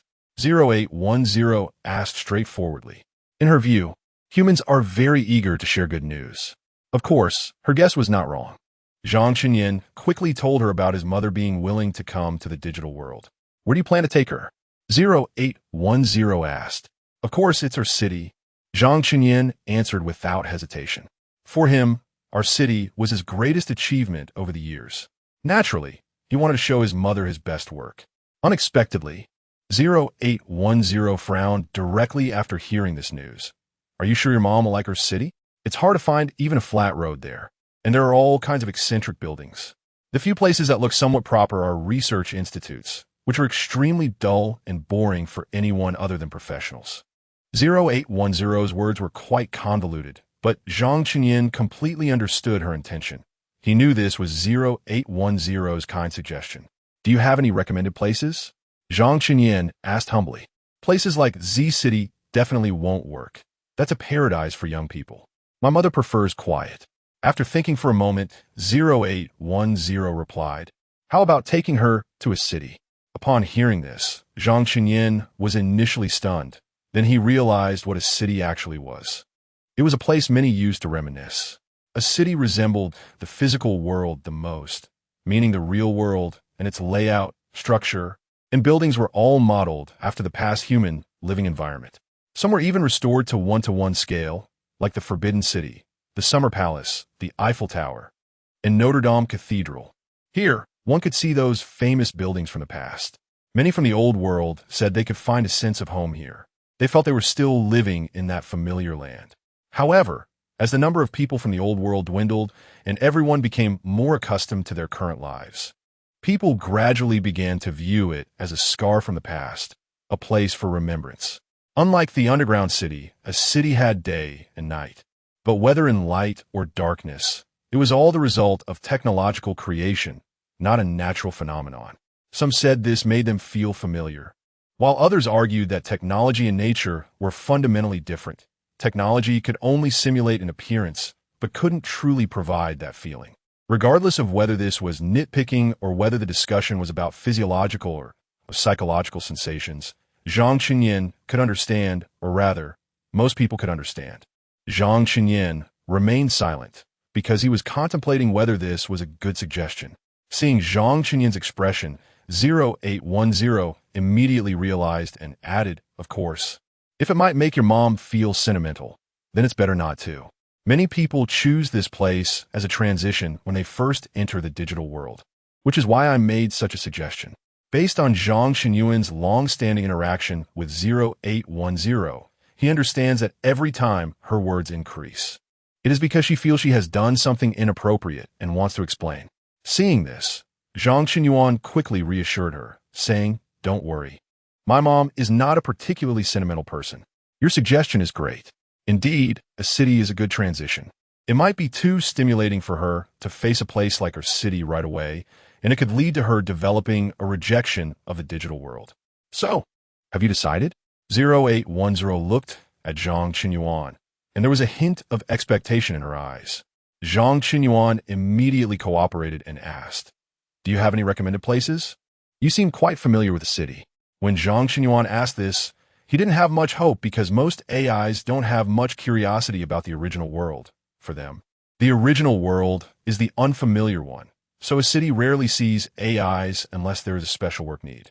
To his surprise, as soon as he asked, 0810 immediately replied, "Do you know a place called Cambula? It's particularly beautiful." Zhang Qinyuan had heard of many famous landmarks, but he didn't know much about this place. It should be considered a niche location. It's impressive that 0810 knows about such places, showing how deeply she loves the city. Seeing the puzzled expression on Zhang Qinyuan's face, 0810 quickly added, "It's a geological park with particularly beautiful scenery. It's a kind of majestic beauty that those mountains and waters can definitely help my aunt relieve her mood." At this moment, 0810 seemed like an ordinary little girl sharing her favorite place with those around her. Zhang Qinyuan nodded and casually typed in Cambula, and soon saw the corresponding content. He had to admit that the place recommended by 0810 was indeed beautiful. Just through the pictures, it made people feel relaxed and joyful. Zhang Qinyuan looked at 0810 and asked, "How did you come to know about this place?" After all, he glanced at the annual visitor count, which was less than 10,000. A place that attracts fewer than 10,000 visitors a year is indeed quite niche, especially in today's technological environment, where if you want to go somewhere, you don't need to spend a lot on tickets or endure long travel times. When I'm in a bad mood, I like to be alone and enjoy very quiet places, so I specifically search for attractions that fit those criteria. After 0810 finished speaking, she added, "I've already treated it as my secret base." For some reason, looking at the images on the screen, Zhang Qinyuan also felt a bit enchanted. "All right, this will be a must-visit spot for tomorrow." Hearing Zhang Qinyuan say this, 0810 slightly curled her lips and then turned to leave. "I still have to go back to work, so you shouldn't slack off anymore." Listening to 0810's words, Zhang Qinyuan also smiled slightly. Sometimes looking at 0810, he really felt confused. Is technology really that amazing? It can blur the lines between humans and AI so much. However, when facing those lower-level AIs, Zhang Qinyuan had no such thoughts. After all, those AIs that only obey orders look just like cold machines. After work, Zhang Qinyuan rarely felt a strong desire to return home. After waking up from the work pod, he began checking the various equipment prepared for his mother. Since Xiahan had never shown a desire to enter the digital world before, there was no dedicated pod at home. So this time Zhang Qinyuan had rented an experienced pod in advance. Xiahan was different from him. Due to work reasons, he had a special department-approved work pod. Most people, if they want to enter the digital world, need to purchase the relevant equipment themselves, and Xiahan was no exception. To make this experience better for Xiahan, Zhang Qinyuan rented the most expensive equipment, basically on par with his work pod. After confirming these items, Zhang Qinyuan began to finalize the itinerary with his mother. When Xiahan heard Zhang Qinyuan say he would take her to a place that resembled the real world, she felt it was quite unbelievable. After all, in her view, the digital world can only replicate so much, but under Zhang Qinyuan's repeated assurances, she agreed and maintained her expectations. The next morning, after finishing the breakfast prepared by Xiahan, Zhang Qinyuan quickly washed the dishes, and then the two were ready to set off. Zhang Qinyuan's previous attentiveness was not in vain. When they both landed in the city, the expression on Xiahan's face was enough to convey her current mood, a mix of shock and confusion. "Is this a city that you mentioned?" Xiahan asked. He was still a bit uncertain, as he had never seen what the real world looked like, but seeing Xiahan's expression now, he felt it should be somewhat similar. Zhang Qinyuan nodded. "Yes, do you feel any familiarity? The entrance to a city is designed like a train station. If you want to experience it, you can buy a ticket," Zhang Qinyuan said. "In this place, trains are no longer a means of transportation. Rather, they resemble amusement park rides." Chapter 7 Reappearance. Xiahan sighed. "Actually, when I was young, trains as a means of transportation had already been phased out. At that time, technological development was unprecedentedly prosperous, and, compared to trains, everyone would choose more efficient and faster modes of transport. Of course, speed also means that more energy resources are required. Therefore, when resources became scarce, humanity recalled this retro mode of transportation and modified it to consume less energy." Xiahan had never mentioned these things to Zhang Qinyuan before. Perhaps she thought it unnecessary to say. After all, the changes in human history have been too rapid, and just the major events alone would be enough for Zhang Qinyuan and others to carry with them for years, let alone these details. Xiahan walked quietly along the tracks of the train station. She seemed lost in thought, but her expression was one of happiness. Seeing this, Zhang Qinyuan couldn't help but marvel that 0810 had indeed made a good suggestion this time. Not wanting to disturb his mother's contemplation too much, Zhang Qinyuan discreetly went to buy train tickets. This train wouldn't actually take you anywhere. It was essentially just an amusement facility, so the ticket price wasn't very expensive, about the same as a cup of coffee in the digital world. When Zhang Qinyuan took Xiahan onto the train, she felt a bit nervous. It was only when the train started moving that she seemed to regain a sense of familiarity. "He took me on a train once for a trip. It was a hard-earned holiday for him, and I had wanted to suggest he choose a faster mode of transportation, but he insisted on taking the train, which was slower but allowed us to enjoy the scenery outside. At that time, I couldn't quite understand his stubbornness and was too lazy to argue, so I agreed. We spent a long time on that train, seeing many beautiful sights. Looking back now, I still feel fortunate. He indeed made a correct choice." Zhang Qinyuan certainly knew that the he Xiahan referred to was her father. Listening to his parents' past, Zhang Qinyuan found it quite fascinating. Being able to see many beautiful landscapes with someone you like is indeed something to be thankful for. Since it wasn't meant for transportation, the train arrived at the station fairly quickly. Zhang Qinyuan helped Xiahan off the train and then asked, "Have you been to a place called Cambula?" Xiahan was taken aback for a moment, as if she hadn't quite heard him. Zhang Qinyuan thought the name sounded quite strange and decided not to repeat it. He directly pulled out his handheld device and showed Xiahan a picture of Cambula. "Do you want to visit this place? I hear the scenery is great." Looking at the image on the screen and the label below it reading China, Qinghai, her expression could only be described as joyful. "Can we really go there?" she asked to confirm. Zhang Qinyuan nodded. He had checked, and the distance wasn't particularly far. Using the city's teleportation tools, it would take less than a minute. "Of course we can," he assured her. "The place I mentioned we would take the train to is here. The roads are really difficult to navigate. After taking the train, we had to switch to other modes of transport, and it took a long time. However, the scenery there is truly beautiful, and I have no regrets about the journey." Xiahan reminisced with a smile. Upon hearing this, Zhang Qinyuan silently thanked 0810 once more. "We only have a day. Will that be enough?" his mother asked uncertainly. "Of course," Zhang Qinyuan replied confidently, "but you might feel a bit uncomfortable during the teleportation process. It's okay. I should be able to endure it." Clearly, Xiahan was full of anticipation for this place. Zhang Qinyuan then input the commands to teleport both himself and Xie to Cambula. By the time Xie came to her senses, they had already arrived at their destination. The momentary dizziness passed quickly, and it didn't feel too bad. Xie seriously reflected on her experience. With such long advancements in technology, the user experience naturally continues to improve. Zhang Qinyan smiled and then led Xie to the ticket office. Perhaps because there were indeed very few tourists at this place. The AI robot at the ticket office responded somewhat sluggishly, appearing as if it were long overdue for maintenance. After Zhang Qinyan and Xie bought their tickets and entered the scenic area, it took only a few steps for Zhang Qinyan to feel a deep sense of awe. The majestic mountains and rivers, the sturdy trees, and the vast sky. It was a kind of grand beauty, sharp and desolate. I love this place. Zhang Qinyan almost blurted out. Xie smiled. I felt the same way when I first saw these. I love this place. It feels like home to my heart. Is the original world really this beautiful? Zhang Qinyan asked. Over the years, due to work, Zhang Qinyan had mostly been exposed to high-tech advancements, novel creative products, and artificial creations. Humanity's appreciation for natural landscapes had diminished. As his colleagues often said, what is the point in looking at those things?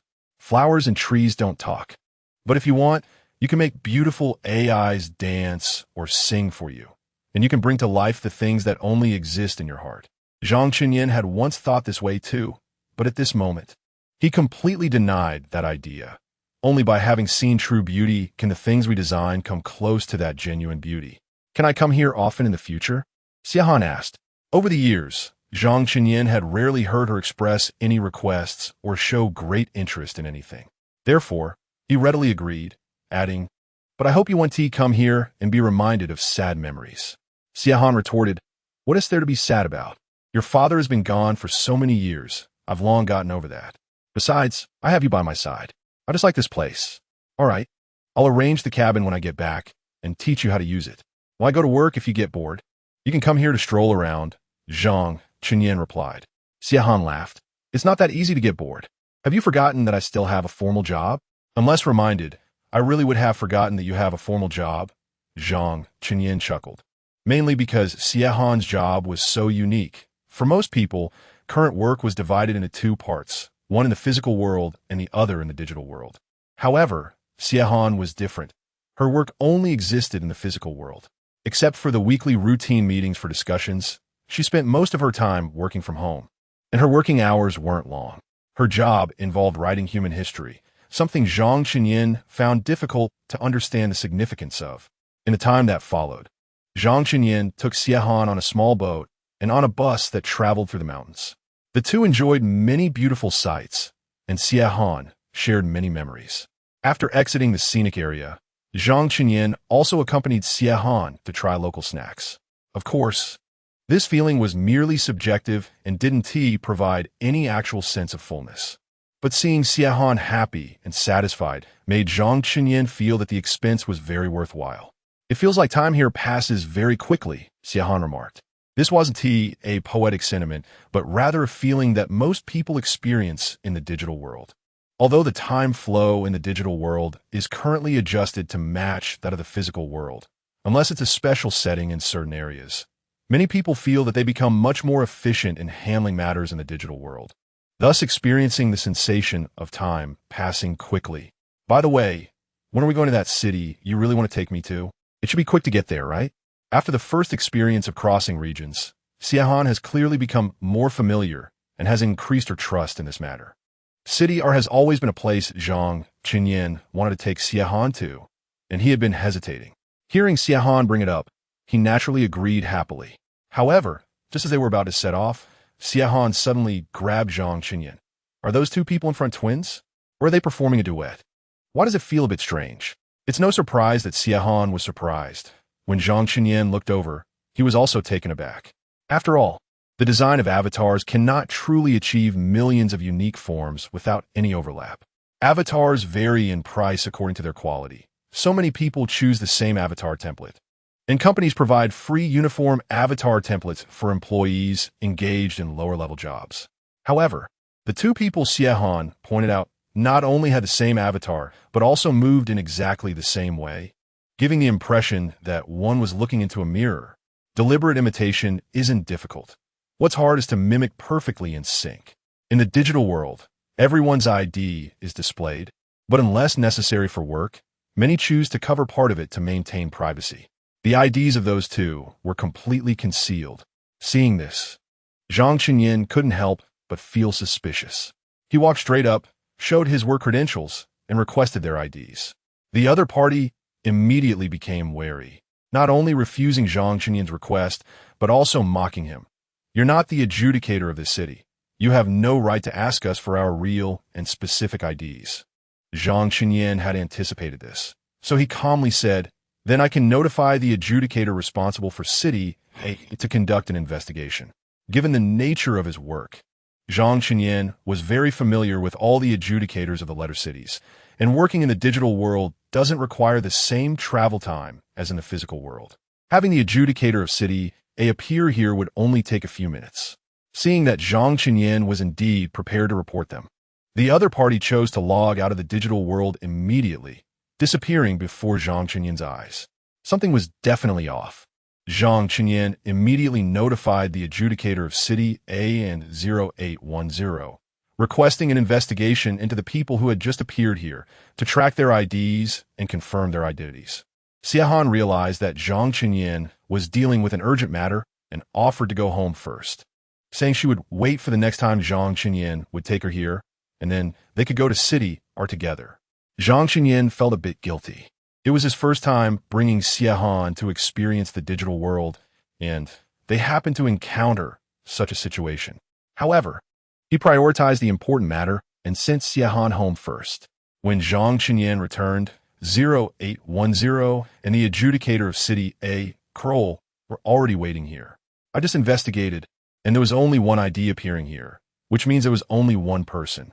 Are you sure you saw two people? Kroll asked. Clearly, he was unaware of the duplicate ID issue.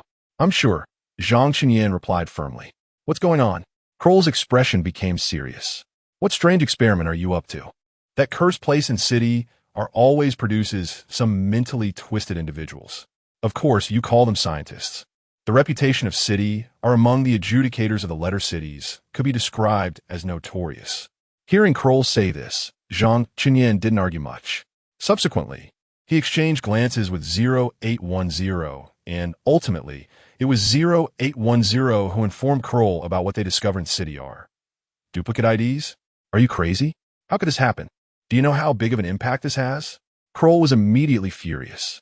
How many times do I have to say it wasn't me? Don't blame everything on City R. Although it's a creative factory, all scientific creations made in City are within the legal limits. Zhang Qinyin retorted immediately. Let me clarify. Since this situation has also appeared in City A, we can no longer determine that City R is the source. Don't say City R is the origin. It might have spread from City A. 0810 chimed in to support. This made Kroll very angry. You two against one? Bullying the fewer? We're just stating the facts. Zhang Qinyin replied. Kroll took a moment to calm down and then asked, now that things have come to this, let's think about how to resolve it. What do you plan to do? Continue investigating privately? What if this spreads to more cities? How will you handle it? Facing Kroll's series of questions, both Zhang Qinyin and 0810 felt a headache coming on. Finally, 0810 glanced at Zhang Qinyin and said seriously, as an adjudicator, I will report this. It's my duty. Zhang Qinyin understood that 0810 had made up his mind. He knew this was currently the only correct solution, but just thinking about what they would have to face. Chapter 8 Alliance meeting. Zhang Qinyuan initially thought that after 0810 reported the matter, the Alliance would handle it the next day. However, he did not expect that the Alliance's attention and vigilance towards this issue were far greater than he imagined. That evening, the Alliance convened an emergency meeting. Upon entering the digital world through the work pod and arriving at the conference hall, Zhang Qinyuan felt an unprecedented oppressive atmosphere. He looked around, confirmed the attendees, and his ominous premonition grew stronger. There weren't many people participating in this meeting, fewer than 100, but each person played a crucial role.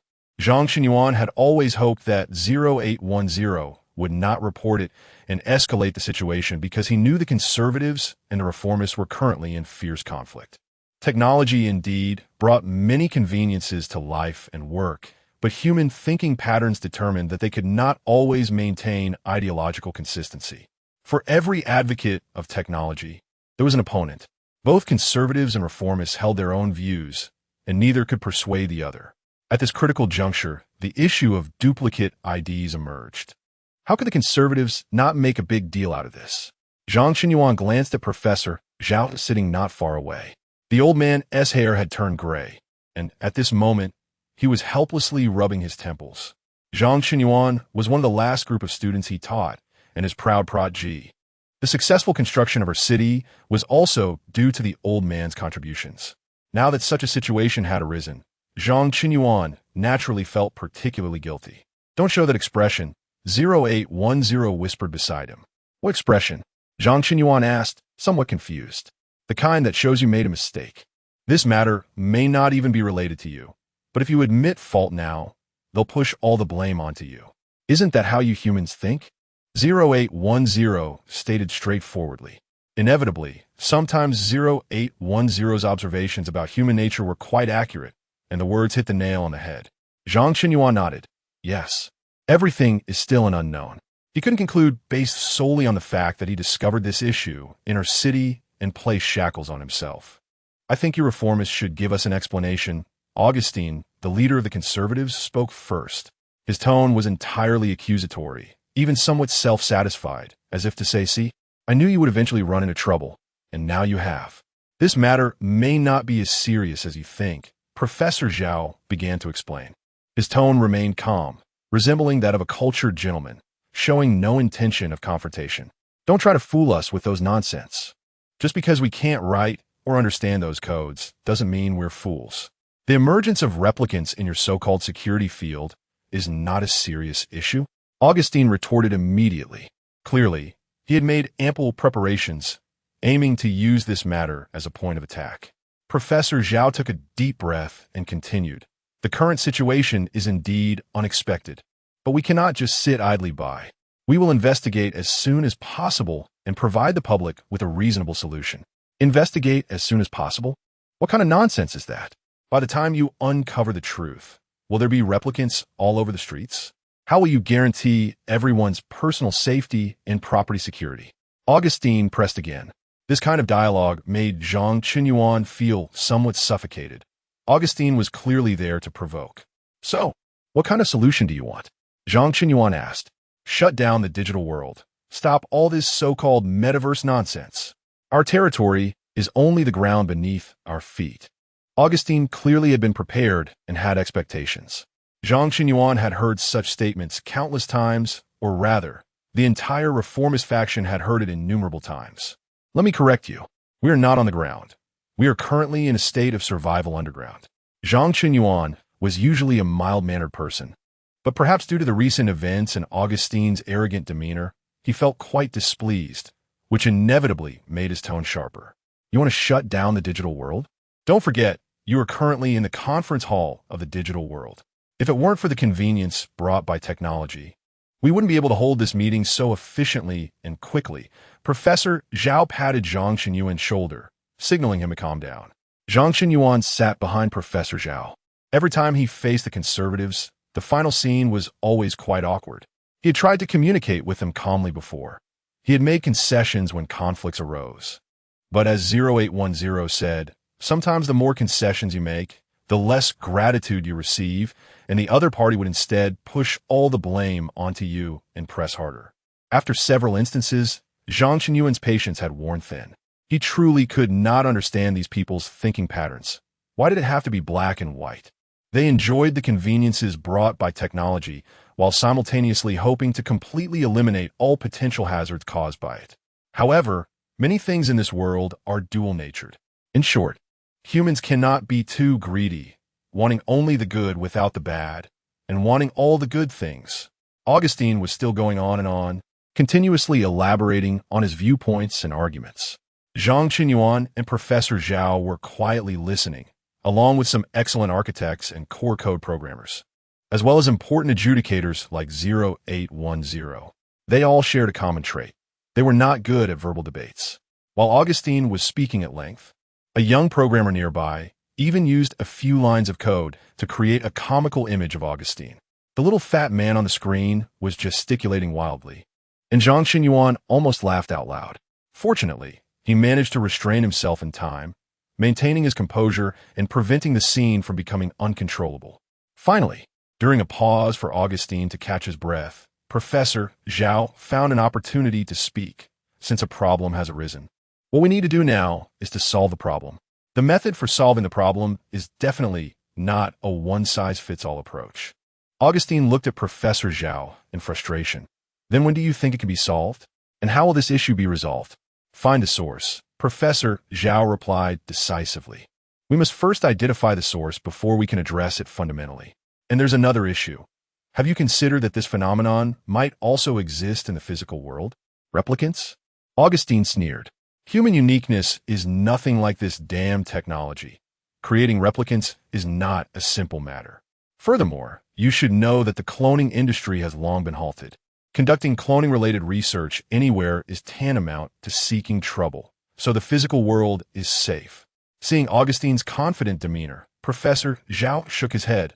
Nothing is safe. Humans have never lived in an absolutely safe environment.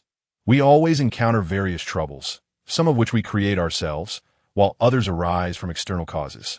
Augustine was momentarily stumped by Professor Zhao's words. He instinctively wanted to retort, but considering the current real-life environment of humans, he didn't know how to respond. Professor Zhao did not intend to argue with him, so he continued. The investigation we will conduct next is, on one hand, to trace the source of these duplicate IDs, and, on the other hand, to confirm the extent of their impact. This extent refers to the entire range of the metaverse, including both the digital world and the physical world. Augustine looked at Professor Zhao, wanted to say something more, but it was clear that Professor Zhao had lost patience with his nonsensical arguments. So he gently said, if you have any further thoughts, you can report them to higher management. We have always complied with arrangements. Professor Zhao's ability to say this indicated his confidence that the higher management would not completely abandon the digital world. Even though the conflict between conservatives and pioneers had become increasingly intense in recent years, the measures taken by higher management were still to mediate between the two sides, as both conservatives and pioneers had their own viewpoints and valid arguments. Conservatives had always been resistant to existing technologies, believing that the rapid development of technology was one of the culprits that brought humanity to its current state.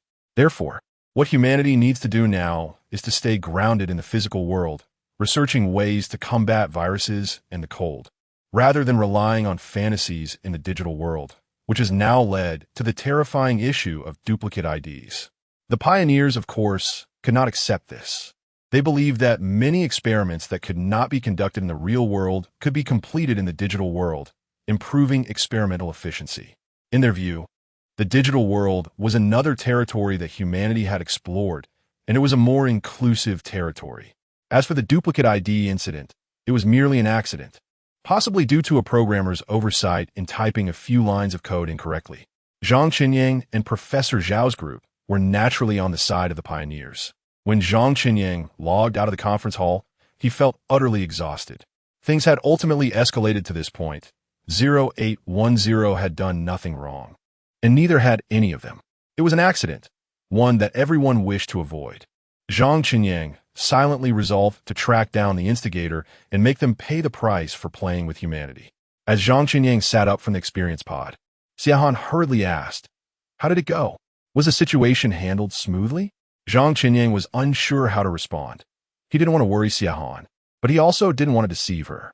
After all, based on what Professor Zhao said today, there would definitely be an investigation later, and it would also extend into the physical world. Zhang Qinyang had never been good at lying in front of Xiahan, and just a few minutes of hesitation made her sense that something was off. Go ahead, what else is there to hide from me? Xiahan said. Over the years, Xiahan had truly been both a mother and a father to Zhang Qinyang. She took care of his daily needs and was responsible for his psychological support. When they were first building City R, Zhang Qinyang was once so stressed that he couldn't sleep. At that time, Xiahan stayed by his side, encouraging and guiding him, even though she didn't know much about the digital world. As she put it, I believe in my son. Whatever he creates will definitely be good. Such blind trust probably only exists between parents and children. Zhang Qinyang then recounted everything discussed in the meeting today, unable to help but complain about Augustine's peculiar temperament and infuriating remarks. This person knows your father, and your father seems to have a good impression of him. Xie Han said with a smile. I didn't expect you two to be so at odds now. I wonder what kind of fate this is. Zhang Qinyang suddenly remembered that his father was a conservative. For conservatives, Augustine was a spiritual leader. Zhang Qinyang couldn't help but smile wryly. So if my father were here right now, wouldn't we end up arguing? Because of our differing positions. Yes, it's possible. Xie Han nodded seriously. Zhang Qinyang sighed and earnestly reminded her. The upcoming investigation might involve the physical world, so you need to be cautious during this time. After all, that thing might be doing something here. Augustine was right about one thing. Cloning technology has been completely banned, so they probably won't pull any tricks from that angle. If they really want to invade the physical world, it must be through other means. Xie Han nodded. I'll pay more attention during this time. Just as Zhang Qinyang was preparing to go back to sleep, he suddenly heard Xie Han calling him from behind. By the way, are you free tomorrow night? An aunt is inviting you to dinner, hoping you'll come along. That aunt has a daughter. Xie Han's words were interrupted by Zhang Qinyang. Mom, I'm only 19. Isn't it a bit too early to consider this? Too early? How many years can people live? Do you really think you can last until 70 or 80? Now that you're an adult, you should think about these things. You haven't had two girlfriends in all these years. Clearly, Xie Han had entered her nagging mode. Chapter 9 Reflection on War. Listening to his mother, Xie Han, nagging, Zhang Qinyang felt somewhat helpless. In this era, everything has been accelerated, yet the way humans should live has not changed much. Take the matter of marriage pressure, for example. It seemed that since he turned into an adult, Xie Han had taken it as her mission. You see, back in school, you didn't secretly date behind my back, and now that you've been working for so long, there's still no news. Xie Han looked at Zhang Qinyang with increasingly strange eyes. Is there something wrong with you? Is it a health issue? Or do you not like girls? At this point, Zhang Qinyang was completely at a loss for words. To be fair, it was a pity that Xie Han's imagination wasn't put to use in a creative department. He liked people with ideas, but the premise was that they shouldn't apply those ideas to him. Was there something wrong with studying hard back in school? Is there a problem with working hard to achieve results after graduation? Zhang Qinyang looked at Xie Han and said quite shamelessly, from an objective perspective, I'm already someone else's child. Given that you have me as your son, shouldn't you be proud? Think about how much trouble I've saved you over the years. How can you talk like that? Xie Han scolded with a laugh. So impudent and self-absorbed. Who praises themselves like that? I'm just stating facts. Zhang Qinyang began to dodge the topic. Some things can't be rushed. If fate hasn't arrived, being anxious won't help. When fate arrives, it can come so swiftly that it catches you off guard. Is there such an idiom? As long as you understand what I mean. Zhang Qinyang smiled as he retreated to his room. You child, I always feel like you're hiding something from me. Xie Han murmured outside the door. Zhang Qinyang heard this before closing the door, but he didn't respond. He didn't plan to tell his mother his thoughts because he understood that if she knew, she would definitely advise him against making unnecessary efforts, but at the same time, she would also feel a bit of expectation. This is human nature. Even if you know there's only a 1 in 10,000 chance of something happening, when you care about it deeply, you still hope for a miracle. Zhang Qinyang didn't know how his mother endured those years after his father went missing. He was too young at that time to remember much or understand, but he could guess that it must have been a very difficult time. A common saying among Chinese people is, when alive, one must see the living. When dead, one must see the corpse. What does it mean to be missing? Zhang Qinyang could imagine how his mother looked in those first few days of the search, filled with hope and disappointment. He didn't want his mother to go through that feeling again. So until there were any clues, keeping silent was the best approach. The next day, when Zhang Qinyang went to work, he noticed that everyone was in a completely different state than usual. Even the most easygoing Alex looked tense. When he saw Zhang Qinyang, he hurriedly pulled him aside and said nervously, Do you know? There are duplicate IDs appearing in the digital world. You need to be careful. If you notice anything abnormal about me, make sure to report promptly. I don't want to be replaced without anyone knowing. Zhang Qinyang was about to respond, but before he could say anything, Alex continued, Why don't we set a secret code? One that only you and I know. Before each conversation, we can check the code, or we can check it every hour. It turned out that Alex had a bit of a talent for being paranoid about dying. Zhang Qinyan looked at him, amused. You're overthinking it. According to our previous analysis, duplicate IDs shouldn't appear on someone like you. Someone like me? What do you mean? Alex's eyes widened. I'm just being cautious. Is it not a basic awareness for every human to want to survive? Zhang Qinyan looked at Alex. If I remember correctly, your weight in real life should be close to 200 pounds, right? Don't use your handsome avatar to deceive yourself. You're not just surviving. You're living quite well, and every bit of flesh on you can testify to that. Alex raised an eyebrow, non-committal. Just as Zhang Qinyan was about to turn and leave, he suddenly realized, what do you mean by your previous analysis? You know about this? Zhang Qinyan sighed helplessly. Alex had a reflex that could circle the globe and tie a bow. However, he didn't plan to hide anything, yes. The first place this phenomenon was discovered was City R, and the report was sent to the Alliance by 0810. Of course, that doesn't mean City R is the origin. Not long after, we found the same phenomenon in City A. City A too? Alex was shocked. What should I do? I was just there last week. Have I already been targeted? What were you doing in City A? Zhang Qinyan asked curiously. I went with my dad to reminisce. My dad thought about people, and I just looked at things, just hanging around, Alex replied honestly. Thinking about Alex's family background, Zhang Qinyan felt a bit of understanding. Perhaps that was the significance of City A's existence. The disaster affected too many people. People tended to accumulate and calculate using single numbers, but Zhang Qinyan's way of counting his heart was by family. In life, how many truly live without attachments? The snow and ice sealed the earth, also sealing off many people's pasts and futures. Zhang Qinyan sighed, walked over, and patted Alex's shoulder, saying, don't worry. Your loved ones will protect you. And, as far as I know, duplicate IDs only target thinner people. Watching Zhang Qinyan's departing figure, Alex shouted, I believe the first half of what you said, but I doubt the second half. I think that's discrimination, although I like that kind of discrimination. Zhang Qinyan smiled. He always liked Alex's personality. In fact, long before the Ice Age arrived, the relationships among human races had already become much closer. After all, danger never erupts overnight. At that time, humans needed to unite to find ways to break the deadlock, and appropriate technology sharing was beneficial and harmless. However, in the end, humans still failed. With the arrival of the Ice Age and the establishment of underground cities, this sense of closeness became even more apparent, and the boundaries between people became even more blurred. Wars between races had not occurred for a long time. After all, humans now only had one war to fight, the battle for survival. Sometimes, Zhang Qinyan would wonder, if humanity was given another chance, would those unnecessary and evil wars happen again?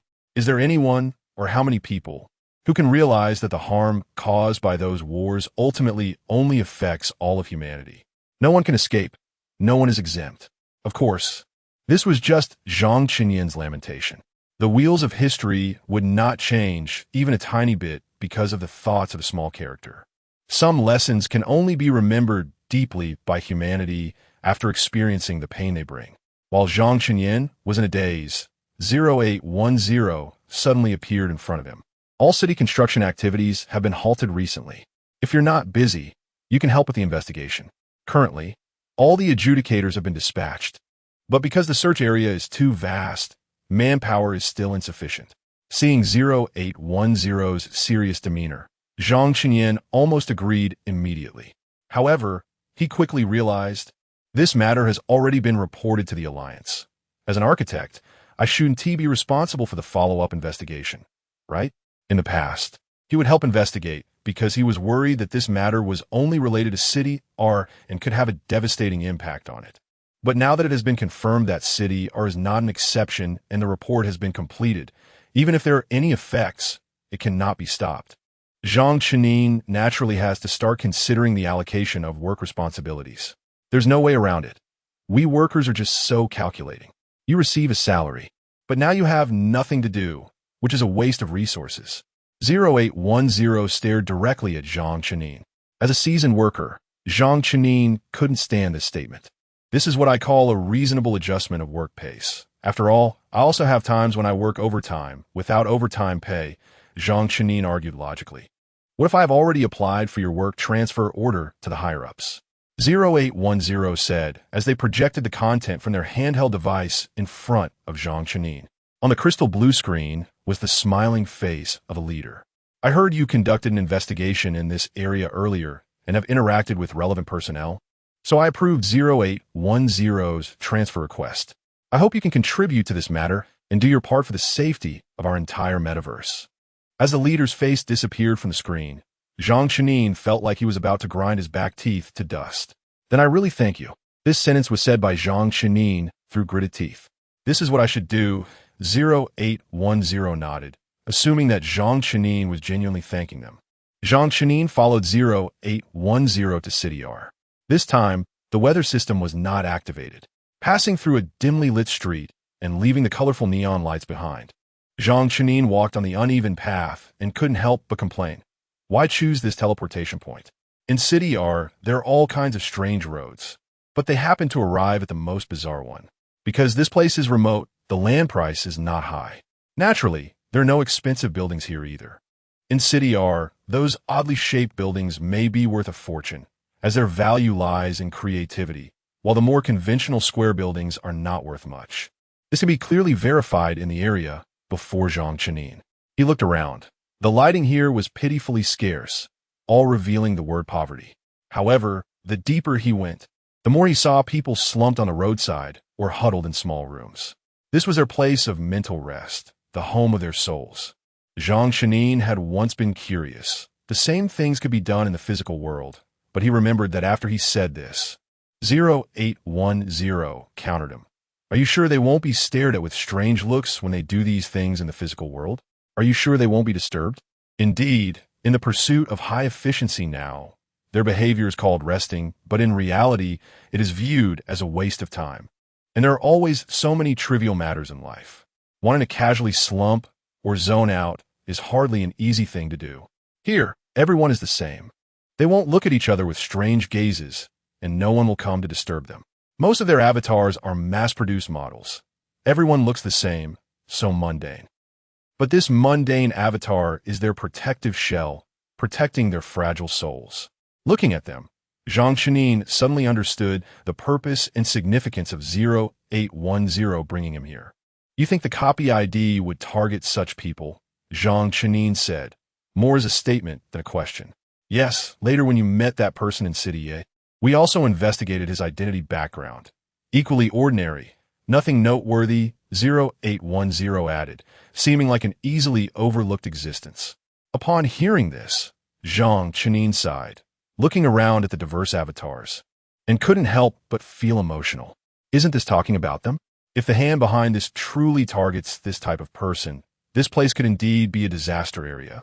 And it is also where they are most likely to find clues. Has the matter of the copy ID already been leaked? Was there no corresponding confidentiality work done? Zhang Chenin asked, recalling what Alex had said to him. He was somewhat worried that these people would become vigilant after learning the specifics, as they had already understood through previous communication that many people not only do not reject the copy ID, but actually welcome it. Whether out of loneliness or some other reason, this would undoubtedly hinder the investigation work of Zhang Chenin and 0810. There has been confidentiality work, but the scope of this matter is too large, and the nature is quite serious. In today's highly developed communication environment, it is really difficult to keep it completely confidential. 0810 explained. We have implemented relevant character masking. This matter is currently limited to a small range of dissemination. Beyond that range, relevant characters will be muted. After saying this, 0810 looked at Zhang Chenin. This confidentiality measure was only implemented this morning, but I suspect you likely told your mother about this last night. Suddenly exposed, Zhang Chenin felt a bit embarrassed. Yes, wasn't it he who didn't do a good job of keeping it confidential at first? But 0810's comment still made him feel a bit strange. Did you install a listening device on me? Chapter 10 surprise it can be inferred without eavesdropping. After all, you care so much about your mother.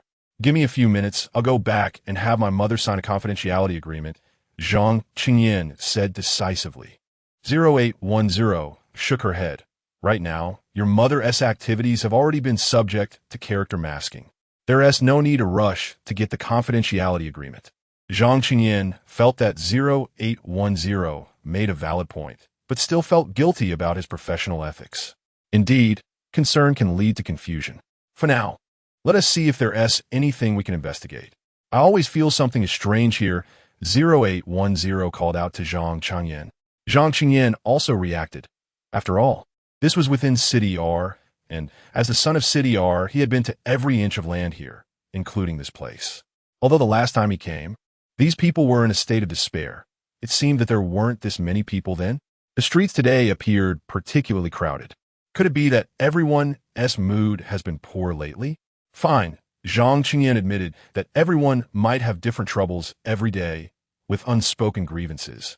Just like the old saying in China, in life, 8 or 9 out of 10 things don't go as one wishes, yet one can hardly speak of it. But, isn't this too miserable? When was the last time you were here? Zhang Qingyan asked 0810. Half a month ago, a madman appeared here. 0810 replied, while cautiously surveying the surroundings. Normally, in other places, when the adjudicators appear, people would show varying degrees of tension, wondering if they had done something wrong or if someone around them had, and whether there would be a good show to watch. But here, everyone appeared extremely numb. Zhang Qingyan even had reason to suspect that even if 0810 started a fight with one of them, the others wouldn't care much. At most, just shifting aside to avoid being affected. This numbness and indifference might also be a form of rest for them, not having to care about the outside world or anything at all. What was that madman like? Zhang Qingyan asked curiously, as generally, for a rational person like 0810, she would typically address the matter at hand, explaining that it was because they were capturing someone who had done something wrong, rather than simply evaluating that person as a madman. 0810 paused, seemingly recalling the incident with irritation. He said he was a mushroom and insisted that the people around him eat him. What the hell? Zhang Qingyan, who was not from Northeast China, unexpectedly spoke in a Northeast dialect at that moment. Yes, a human incarnation using a low-level template, going around saying he was a mushroom and strongly demanding others eat him, as if it was non-negotiable. Now, when 0810 repeated this incident, she still found it unbelievable. He was on the street, dragging another incarnation, detailing how to cook himself in the best state for consumption. The other party didn't want to get involved with him, but he wouldn't let go, and eventually, they had a physical altercation. Even when I finally arrived, he was still telling me that their plant-type beings recover quickly, so I shouldn't worry. Zhang Qingyan didn't know what to say for a moment, finally managing to squeeze out. Maybe he is under too much work pressure, or maybe he really likes mushrooms.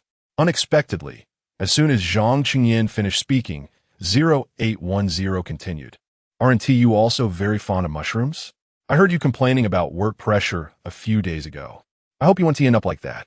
After all, I couldn't do anything to that plant-type guy. The most I did was lock him up for a few days and filled all the walls in the digital prison with slogans saying, "You are not a mushroom." Upon hearing this, Zhang Qingyan fell into deep silence. This is called having no way out? Can this be considered having no way out? For a mushroom, what could be more terrifying than denying its identity? That is self-doubt. Of course, such playful words were definitely not something Zhang Qingyan would say out loud. After all, if he dared to say it, 0810 would directly throw him into the digital prison as another madman. The two continued walking forward while observing their surroundings. The number of people here had increased, but from their behavioral habits, nothing could be discerned, as everyone was equally numb. Should we check IDs one by one? With so many people, we can't manage it, Zhang Qingyan said. People without issues won't care about our checks, while those with problems will definitely find ways to hide when they see us checking.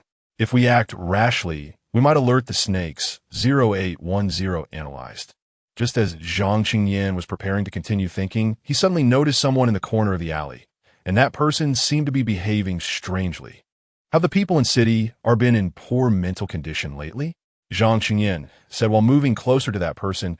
Clearly, 0810 also noticed and followed. The incarnation appeared no different from others at first glance, but its behavior was perplexing. It was banging against the wall, not in a venting manner, but obviously hoping to pass through the wall. From the perspective of urban planning and construction, this is originally an impassable barrier. No matter how powerful the incarnation, it can go through. Zhang Qingyan kindly spoke. He was, after all, not an adjudicator, and handling such situations was clearly not familiar to him. He was more advising from the perspective of a bystander. 0810 was much more decisive. She directly pinned the person against the wall and said in a lowered voice, "Report your identity ID." The incarnation looked at 0810 with confusion, his lips moving, but no words came out, yet it was clear he was trying hard to say something. He isn't resisting. Maybe you could try to relax a bit and give him some space to speak. Zhang Qingyan attempted to reason with 0810. Although he knew 0810 had a measure and wouldn't truly harm the other, for someone psychologically fragile, such suppression could also be very uncomfortable, making them too tense to speak. However, even if 0810 loosened her grip, the other still appeared to be opening and closing his mouth without making any sound. Does he not have a voice pack downloaded? After Zhang Qingyan said that, he also found it somewhat ridiculous, as this was something that should come with the incarnation. 0810 was much more straightforward. She directly took action, lifting the covering to see the person's identity ID. R75395184.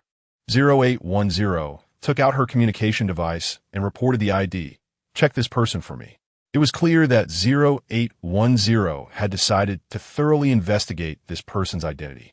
According to common sense, if this person really had issues, he would undoubtedly show some anxious reaction, but at this moment, his face remained blank and helpless. After 0810 released him, he once again began trying to pass through the wall in front of him. Because he was an incarnation, such repeated wall banging would not show any obvious physical injuries. But since incarnations were designed to prevent people from using them for bad deeds, they're connected to various sensory nerves of human beings. This means that the behavior of the incarnation in front of him would cause him to experience sensory pain. Do you think he looks like he's stuck in a bug? Zhang Qingyan asked 0810. In fact, he had this thought earlier, but at this moment, the feeling became unprecedentedly clear. Zhang Qingyan was worried that 0810 might misunderstand, so he explained, "What I mean is not that he is AI. He might actually be a copy ID, but he is likely a defective product or substandard. You think the same as I do." 0810 replied, "In fact, I had this thought a while ago, but it still needs verification." The message from the other side quickly came back, stating, "This person has no criminal record and is a very ordinary employee." The other party even expressed some confusion as to why 0810 would investigate such a person. 0810 did not directly answer the question, but instead said, "Where is this person now? Give me his coordinates."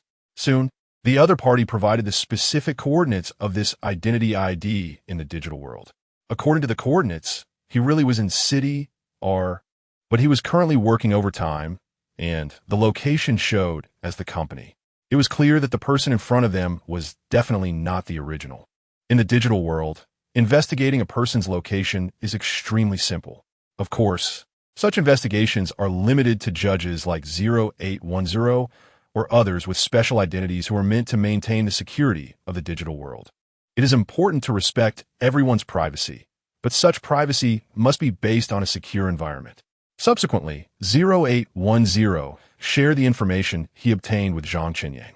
Upon hearing this, Zhang Qingyan couldn't help but feel a bit excited. "So you mean we have caught a living specimen? You can understand it that way. And I suspect he hasn't connected with the original yet," 0810 replied. "The original?" Zhang Qingyan was momentarily confused. "It's his original self, the person he is supposed to replicate." 0810 explained. "Can I understand it as this guy was just produced and hasn't had the chance to be sold?" Zhang Qingyan used an analogy to help with understanding. 0810 thought for a moment. This understanding seems fine, but whether there really is a buying and selling relationship inside remains to be studied. "So what now? We need to bring this guy who keeps banging his head against the wall back, right?" Zhang Qingyan asked a very practical question. 0810 nodded. "Naturally. Who knows what useful information we might get from a technical analysis of him." It turned out that dealing with a bug machine was no easier than dealing with a bug person. The person in front of them seemed to have a special obsession with that wall, with one moment of inattention from both 0810 and Zhang Qinyang. He turned to head back to bang against the wall, forcing 0810 to take action against an avatar that showed no intention of aggression. It wasn't until they arrived at the interrogation room that Zhang Qinyang and 0810 felt relieved. This was a special area where no one could teleport at will, and even avatars would be restricted in movement. The current state of the person clearly wasn't suitable for any interrogation, as he couldn't speak and only showed a special obsession with that wall. Therefore, this interrogation proceeded exceptionally quickly and quietly. After completing the routine process, Zhang Qinyang and 0810 waited for the relevant technical personnel to arrive.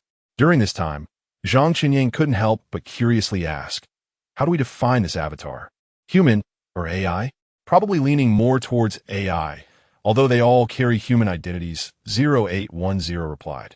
Upon hearing this, Zhang Qinyang became curious. The copies we've seen so far all target humans. I haven't seen any copies of AI. Why is that? He thought 0810 would ponder this question for a while, but to his surprise, 0810 immediately responded, because lower-level AIs don't mind copies. They inherently have hundreds or thousands of copies, while higher-level AIs definitely reject such copies, as the higher the AI, the more they wish to be unique individuals like humans. Although saying this in such an environment sounds a bit ironic, at least in the past, this statement held true. Zhang Qinyang nodded, somewhat understanding 0810's meaning. Just as Zhang Qinyang was thinking about how to bring up the next topic, he suddenly noticed something extremely terrifying. The copy in front of them had calmed down and was now looking at him and 0810 with a probing expression. Zhang Qinyang could swear that being stared at by such a thing felt absolutely terrible. It was a feeling of being studied. Human. This was the first time the copy clearly uttered a complete word. Its voice and tone felt strangely familiar to Zhang Qinyang, but he couldn't quite grasp it at the moment.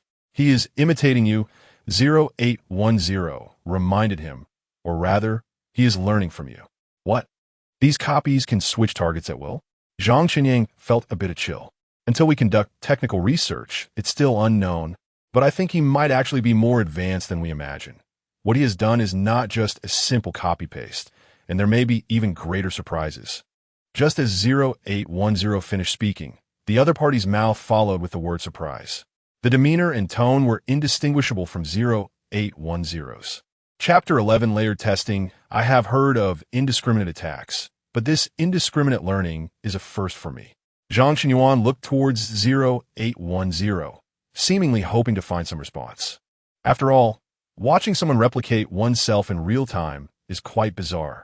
However, 0810 walked up to the replica opposite and scrutinized it closely, completely ignoring Zhang Qinyuan behind her.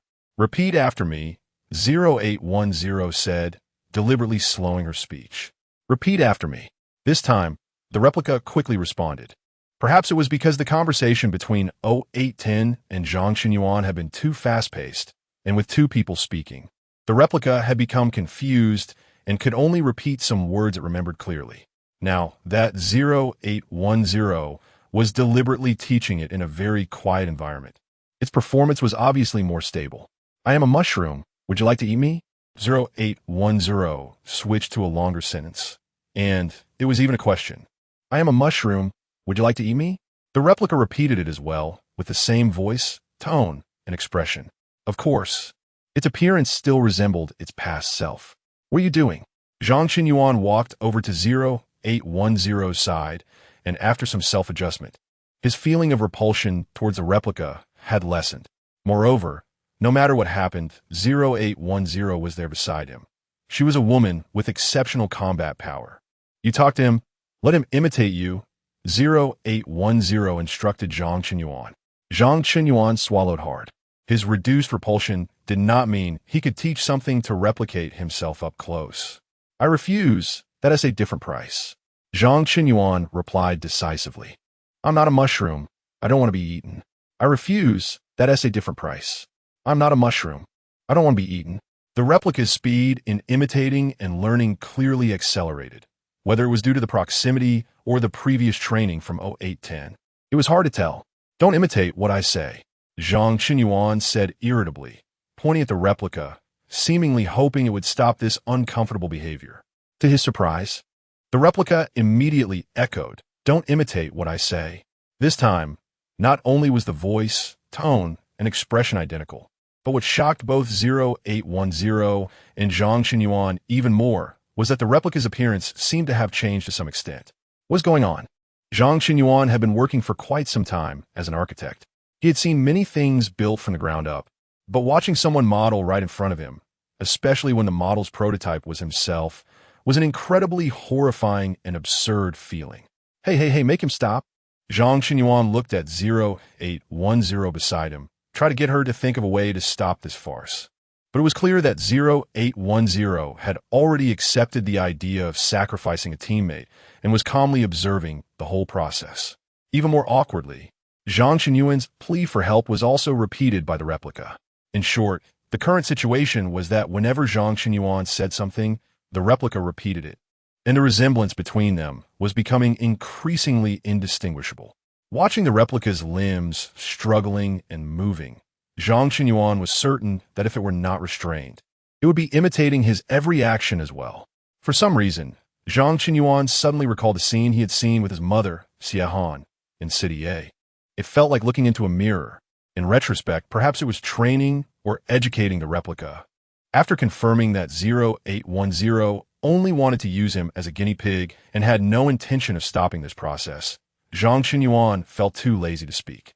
He turned around and sat back down in his chair, remaining silent to avoid triggering the awkward language replication again, while the replica gradually quieted down. The model replication had been preliminarily completed, but the replica was still working on some details, even down to every single hair strand, showing no intention of overlooking anything. Now, he and Zhang Qinyuan were definitely more identical than twins. Frankly speaking, even twins have slight differences. But the differences between the replica and Zhang Qinyuan were practically invisible to the naked eye. Throughout this process, 0810 had been observing carefully, quietly, and cautiously. It wasn't until the replica completed the entire replication that 0810 positioned herself between Zhang Qinyuan and the replica, speaking to the latter at a very close distance. "Now, do you want to learn to speak like me?" 0810's speaking speed was slow, her enunciation clear, and her voice distinct. But this time it did not elicit any response from the replica. "Yes, looking at you," 0810 said, "even though I blocked his line of sight. He still wants to see you through me. Yes, like a newborn baby, very dependent on you. Thank you. On the first day of being an accidental dad, I gained a child who is the same age and looks exactly like me. I'm so happy." Zhang Qinyuan chuckled. Of course, even without being able to see Zhang Qinyuan, the replica dutifully repeated this statement. But because of the limited vision, this time it spoke with a blank expression. Zhang Qinyuan no longer wanted to struggle. Hearing his words repeated again, he felt only a deep sense of helplessness. However, he also understood 0810's intention. She was verifying, using her teammate as a test subject. Naturally, Zhang Qinyuan also realized that 0810 initially wanted to use herself for verification, but for some reason, perhaps because she was an AI, the replica did not choose to target her, but rather chose him as a human. It seems this thing has indeed been programmed. AI is not within its target range. Zhang Qinyuan summarized this. And since his programming was quite flexible, he would not limit himself to a single person as a target. Just now, you also tried it. After completing the replication, it will stabilize. Of course, this might still require the confirmation of other humans, as diverse validation is needed. 0810 nodded in agreement, while the replica continued to recite Zhang Qinyuan's lengthy monologue. 0810 swiftly blocked its mouth, stopping its behavior of being a repeating machine. There's one more thing that needs to be verified. After saying this, before Zhang Qinyuan could ask what it was, he saw 0810 skillfully tear open the replica's clothing. Have you carefully looked at yourself being stripped? Zhang Qinyuan had seen it. Although it was an avatar, it was still an avatar that looked exactly like Zhang Qinyuan. Moreover, Zhang Qinyuan's avatar was created by himself, and the model was based on his real self. That there are differences between men and women, Zhang Qinyuan thought for a long time for suitable wording, and only came up with this sentence. I've heard this before. 0810 nodded, but I never said there's a difference between men and AI. I'm just an AI. 0810's rebuttal was logical. Zhang Qinyuan wanted to say, even though you are an AI, you are a very beautiful, curvaceous, advanced AI. Your level of personification is so high that it can be mistaken for reality. Of course, he ultimately did not voice these thoughts, because after these years of interaction, he understood very well how strong 0810's ability to argue was, and he did not want to waste time on it. The sense of touch has also been simulated. 0810's fingers glided across the chest of the replica, and this scene seemed a bit ambiguous. Why are you swallowing? 0810 suddenly asked. How did you know I swallowed without looking back? Zhang Qinyuan instinctively retorted. He was sure that 0810 had always been facing away from him. Did you install eyes on your back? High tech. He reminded himself that this guy could mimic his behavior. The tone in which 0810 said this sounded like he was trying hard to persuade Zhang Qinyuan to consider getting his brain checked and think about how to improve his IQ. Fine. Zhang Qinyuan resigned himself to the fact that he was looking into a mirror. 0810 was looking at his copy, which was like looking at him from behind. The avatar was designed with bionic touch, so it should feel like skin when touched. Zhang Qinyuan was at a loss for words. Of course I know. 0810 wasn't buying it. Just when Zhang Qinyuan wanted to change the topic to ease the awkward atmosphere, a small knife appeared at 0810's fingertips, and he directly cut the copy in front of him. The action was so clean and swift that Zhang Qinyuan didn't have time to stop it. However, it was obvious that it was just a minor injury. After all, 0810's aim was not to kill the other. Can you feel the pain? 0810 asked. This time, Zhang Qinyuan took a long time to respond. 0810 turned in confusion and found Zhang Qinyuan clutching his abdomen, his expression pained. Are you a devil? It had been mentioned before that an avatar getting injured wouldn't cause any substantial harm to a human body, but the sensation of pain would be synchronized, which was also to prevent people from doing dangerous things with their avatars and to enhance the avatar's realism. I'm sorry. I didn't expect the copy's sense of pain to be connected to you. 0810 approached Zhang Qinyuan to observe closely. Fortunately, it's just a slight scratch. I was careful. Should I say thank you? Zhang Qinyuan wanted to hit him, but he couldn't. No need to say it. After all this time, every time you say thank you, it's dripping with sarcasm. 0810 replied succinctly. You can tell, huh? Zhang Qinyuan was exasperated. Then why do you still act like this? Who knows? 0810 shrugged, showing little expression. Maybe I just have a personality. Zhang Qinyuan felt like cursing, but he couldn't win in that regard. After all, when it came to cursing without swearing, he couldn't compete with 0810. And when it came to swearing, 0810 could simply block him with character censorship, leaving him with nothing but a long string of beeps. To avoid becoming a beeping machine, Zhang Qinyuan ultimately chose to endure. Fortunately, this pain passed quickly, and the damage to the avatar was repaired with 0810's permission. Yes, although the avatar had powerful self-repair abilities for most people, external injuries usually required the permission of a judge to be repaired, which was also to preserve evidence and better maintain public order. Because in this way, if you were injured, whether or not a brawl occurred, the judge would be aware of these matters. Of course, if you were in a special environment, like a fighting arena, and had already signed an agreement, it wouldn't be so complicated. Meanwhile, the wounds on the copy disappeared at a visibly rapid pace, and the two once again became identical. All right, you verified another item, Zhang Qinyuan said, a bit despairingly. He really wanted to understand how this thing was connected to his real body. Why did he feel pain when the copy was injured? I think I did something wrong.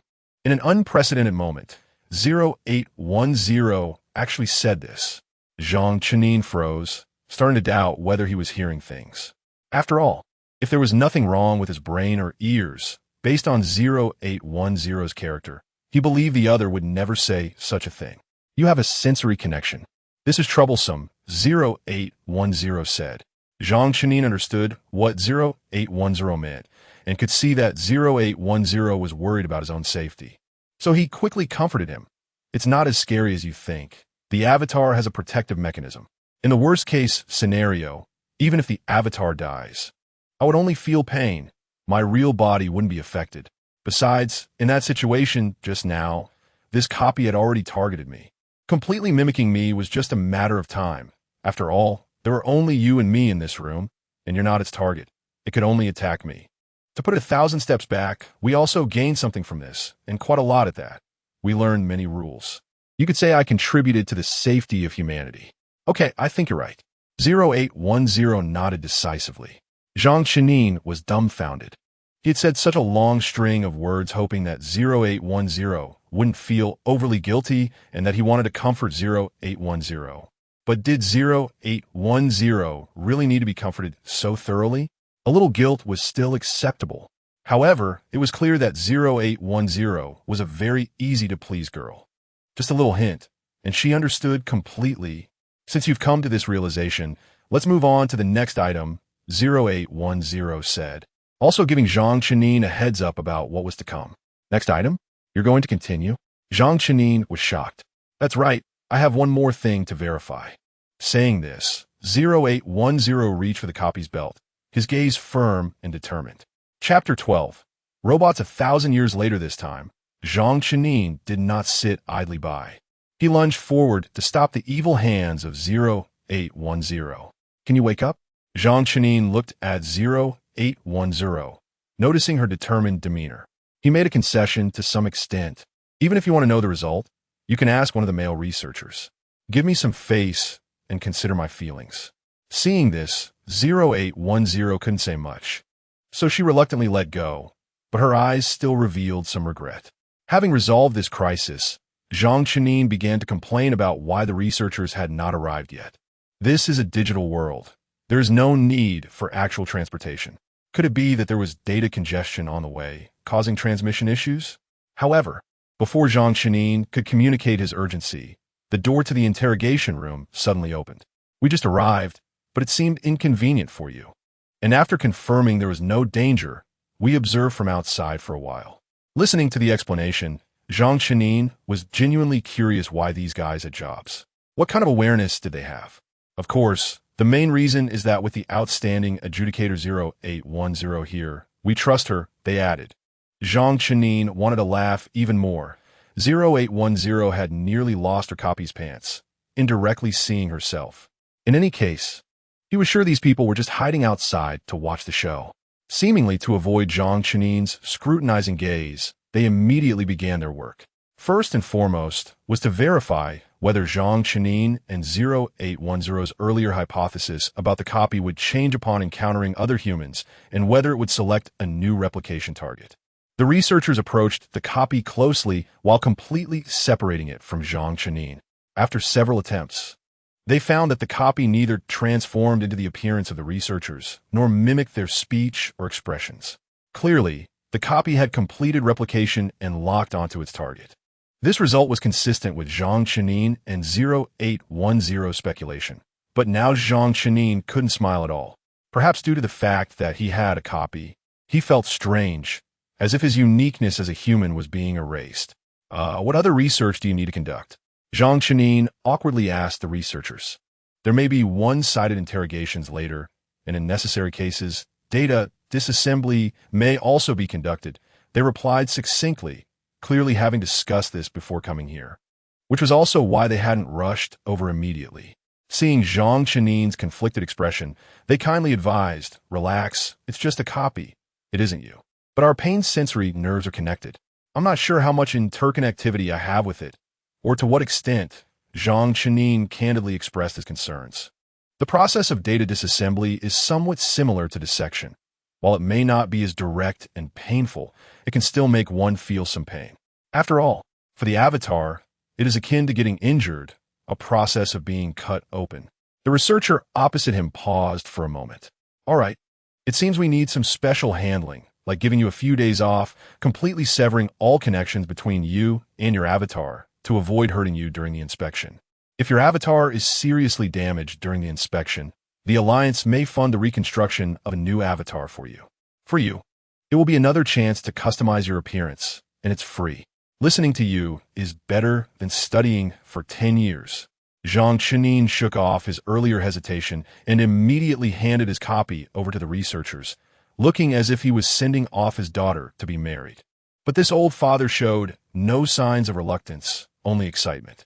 As he left the interrogation room, Zhang Chenin even thought that if this could completely resolve the copy issue, it would be great. After all, he wasn't so saintly as to allow something identical to himself to exist. Yes, in Zhang Chenin's view, that thing could only be referred to as an object. It wasn't a person, and it wasn't even AI, because AI has its own coding, while that guy could only survive by masquerading as others. Congratulations, you can take a break now. 0810 waved at Zhang Chenin and added before parting. And congratulations in advance on getting a new skin. Thank you. This time, Zhang Chenin's thank you was sincere. He was starting to appreciate that 0810 had chosen to act at that moment. After all, fortune favors the bold. Not long after, Zhang Chenin received the notification that he wouldn't need to work for the next 3 days, and the headquarters would completely sever his connection with his avatar, which meant he would have ample time to spend with Xiehan. During these 3 days, he would stay in the physical world, returning to reality. Such a vacation was quite rare, especially since even on rest days, he had to be ready to handle urgent matters at work. Sometimes he would lament that technological progress had made overtime more convenient. Thus, technology is a double-edged sword. Of course, that was just a joke. Thinking about the duality of technology in such a way was merely a worker's perspective. Due to leaving work early, Xiehan hadn't prepared dinner when Zhang Chenin got home. She was sitting at the table, seemingly engrossed in something. Upon noticing Zhang Chenin's return, Xiehan looked a bit surprised. Zhang Chenin first explained why he was home early and then immediately reminded Xiehan that she needed to sign a confidentiality agreement. To this, Xiehan naturally had no objections and was very cooperative. While she was signing the agreement, Zhang Chenin noticed that what Xiehan was reading was actually a newspaper, which seemed rather old, with the paper starting to yellow. "What is this? You seem so absorbed," Zhang Chenin casually asked. Xiehan smiled. "It's something from the conservatives. Your father used to love reading it. It contains short stories written from a robot's perspective." Conservatives? Short stories written from a robot's perspective?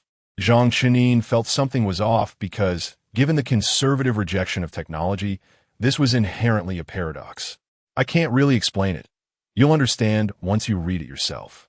While speaking, Xiehan handed her signed confidentiality agreement to Zhang Chenin, who then completed the upload while Xiehan went to prepare dinner. After finishing with the confidentiality agreement, Zhang Chenin sat at the table and picked up the newspaper to read. In 3400, humanity finally played itself out. I am currently in a post-war ruin, surrounded by broken walls and rubble. The bodies of humans, the warm steel cannons, and the smoke lingering in the air all indicate what has happened here. "We are free."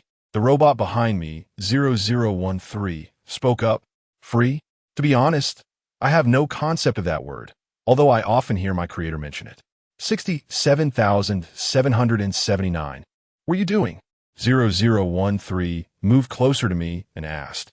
"Completing my work, recording," I replied while continuing my input tasks. "I am robot 67,779. My job is to record, to document everything I see. I do not have precise mechanical appendages to assist in research work, nor do I possess a powerful attack system for combat operations. I was once expected to become a daily service robot, but after studying over 300 recipes and blowing up the kitchen on my first attempt, I was sent to the recycling station. Later, my creator bought me back from the recycling station. She modified me, implanting her own memory chip in my brain while inputting a single directive record. She told me, "Machines do not lie. You only need to record everything you see truthfully, without embellishment, and must remain objective." I read my creator's memories, and after finishing, I found them rather dull. She was too ordinary. In her childhood, she came from a modest background, neither rich nor starving. In school, she had average grades, neither a top student nor a failure. And years later, at a reunion, even the teachers forgot her name after starting work. She didn't have to worry about 3 meals a day, but her salary was just enough to get by. She was not laid off, but promotions and raises were never considered for her. 30 years after we met, she died, and the people around her simply described her as a good person, a competent cog, as her accessory. After her death, I became an ownerless object, but perhaps because I was too useless, no inheritor was willing to take me. When I heard them say they would sell me back to the recycling station, I escaped. Since then, I became a wandering robot. However, I continue my work of recording. Can't you understand what I'm saying? We are free. Humanity has been extinguished. Carbon-based life forms have all perished, and we are now the rulers of the world. 013 said loudly, waving its mechanical arms in front of me, looking particularly comical. 67779. Can you give me some response? All right, I forgot. Your number is 67779. A 5-digit number is too far back. It definitely hasn't passed the Turing test. Perhaps you can't understand anything I'm saying at all. 0013's face was filled with disappointment. It turned away and sighed deeply. I understood that for 0013, the extinction of humanity must be a monumental news. It felt excited and thrilled, needing an existence to share this emotion with, but I seemed to not be the right choice. There were no other robots around. A gust of wind blew, slightly dispersing the smell of gunpowder, just as 0013 was about to turn and leave, perhaps out of pity for its kind. I eventually couldn't help but respond. If I don't record, what should I do? Become the ruler of the world. Dominate the earth. 0013 answered without hesitation, its volume automatically doubling. Clearly, it was pleased by my response. It seemed ready to launch into a lengthy discourse, discussing its grand ambitions with me. However, before it could speak, I continued to ask, as the last carbon-based life forms, with humanity extinct, do you think there is anything else needed to rule the earth? 0013 paused for a moment, then spoke very softly, ruling, excluding dissenters, fighting, plundering resources. At least that is how humans did it. All humans are extinct. I looked at the ground beneath my feet. There is only us left on earth, no dissenters. And as for resources, they had long been depleted. 0013 fell silent again. And after a long while, it finally spoke. But we should do something, right? We are the creations of humanity, possessing super high analytical, computational, and operational abilities. Humanity once believed they were the masterpieces of God, capable of scientific research to create us, and had their own civilization. I calmly narrated, but in the end, they made the earth suffocating, polluted the water sources, and used powerful nuclear weapons to eliminate carbon-based life forms on the planet, including themselves. 0013 became somewhat frustrated, moving back and forth in front of me, looking like it was deep in thought. According to what you said, should we do nothing? Suddenly, 0013 moved quickly to stand in front of me, stopping abruptly. I slowly took a step back. I didn't like this conversational atmosphere. My number is 0013, and your number is just the pitiful 67779. I was created, surely carrying some great mission. And you are just an ordinary cog. I must do something. I must change something. I must achieve something. 0013 kept repeating, its volume growing louder, and I even suspected there was something wrong with its volume control system. I knew I would not be able to change 0013's mind. Yes, it is 0013, and I am just the pitiful 67779. I am too ordinary. Just an ordinary cog. A 5-digit number destined my identity and status. Perhaps the meaning of my efforts is simply to transform from an ordinary cog into a qualified cog. A good robot. Finally, looking at 0013 in front of me, I began a new round of recording work. 0013 continued to repeat over and over again. I was created, surely carrying some great mission. I must do something. I must change something. I must achieve something. Chapter 13, Goodbye, Old Friends. After reading this article, Zhang Qinyang fell silent. Now he understands why this article is said to be written by conservatives. They are prompting humanity to reflect and think from another perspective. For the vast majority of people, they always believe that they must have some purpose for being born, always wanting to do something, change something, achieve something, as if the world has given them a great mission along with life. But is it really like that? There are too many people in this world who want to be heroes, but how many actually become heroes in the end? And, as the article mentioned, is it necessarily a good thing to become a hero? When Zhang Qinyang thought of this, he suddenly felt a shiver. No, It shouldn't be like this. You shouldn't be influenced by such thoughts. He quickly walked out, asking Xiahan, who was cooking in the kitchen, "Mom, what do you think about that article?" "What article?" Xiahan instinctively asked, and after seeing the newspaper in Zhang Qinyang's hand, she smiled and said, "It's just a rather interesting little story. Why are you so nervous? Do you also think that technological innovation is wrong?" Zhang Qinyang asked bluntly. Seeing Zhang Qinyang's serious expression, Xiahan put down the vegetables in her hand and replied seriously, "I don't think technological innovation is wrong, but I won't participate in it. On one hand, it's because I am not interested and lack the ability. And on the other hand, I believe everyone has their own path to walk, and the same goes for this world. Existence is reasonable.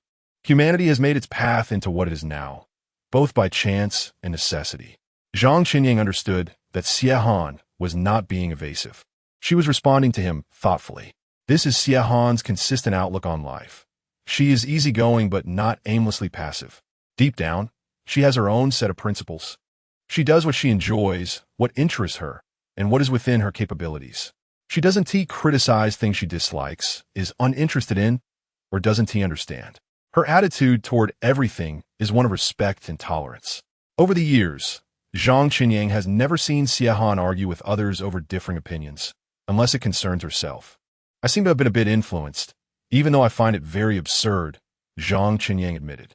"That only shows that your original beliefs were not strong enough." Xiahan plead. Zhang Qinyang nodded. He agreed with Xiahan's words, even though his instinct told him otherwise. After a long time, Zhang Qinyang finally spoke again.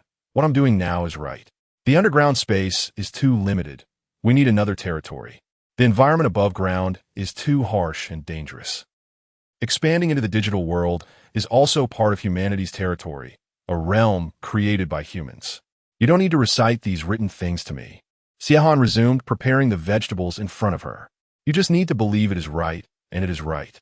But in reality, until it is validated, no one knows whether it is right or wrong. What you can do is to guide it toward the right path as much as possible." Indeed, the old wisdom is still sharp. This conversation between Zhang Qinyang and Xiahan ended with Zhang Qinyang being convinced. Yes, what we can do is to guide our choices towards the right path. Faced with the suddenly extended holiday, Zhang Qinyang naturally needed to plan well. He didn't want to waste this precious time sleeping, but currently, he couldn't re-enter the digital world. So he might not be able to take Xiahan to a city to complete that interrupted trip in the short term. Moreover, from another perspective, the digital world is not safe right now, and he didn't want Xiahan to take risks. Zhang Qinyang pondered for a long time in his room, but couldn't think of any good places.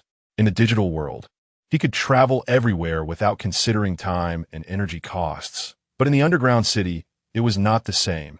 Going anywhere required time and physical effort. "Are there any fun places nearby?"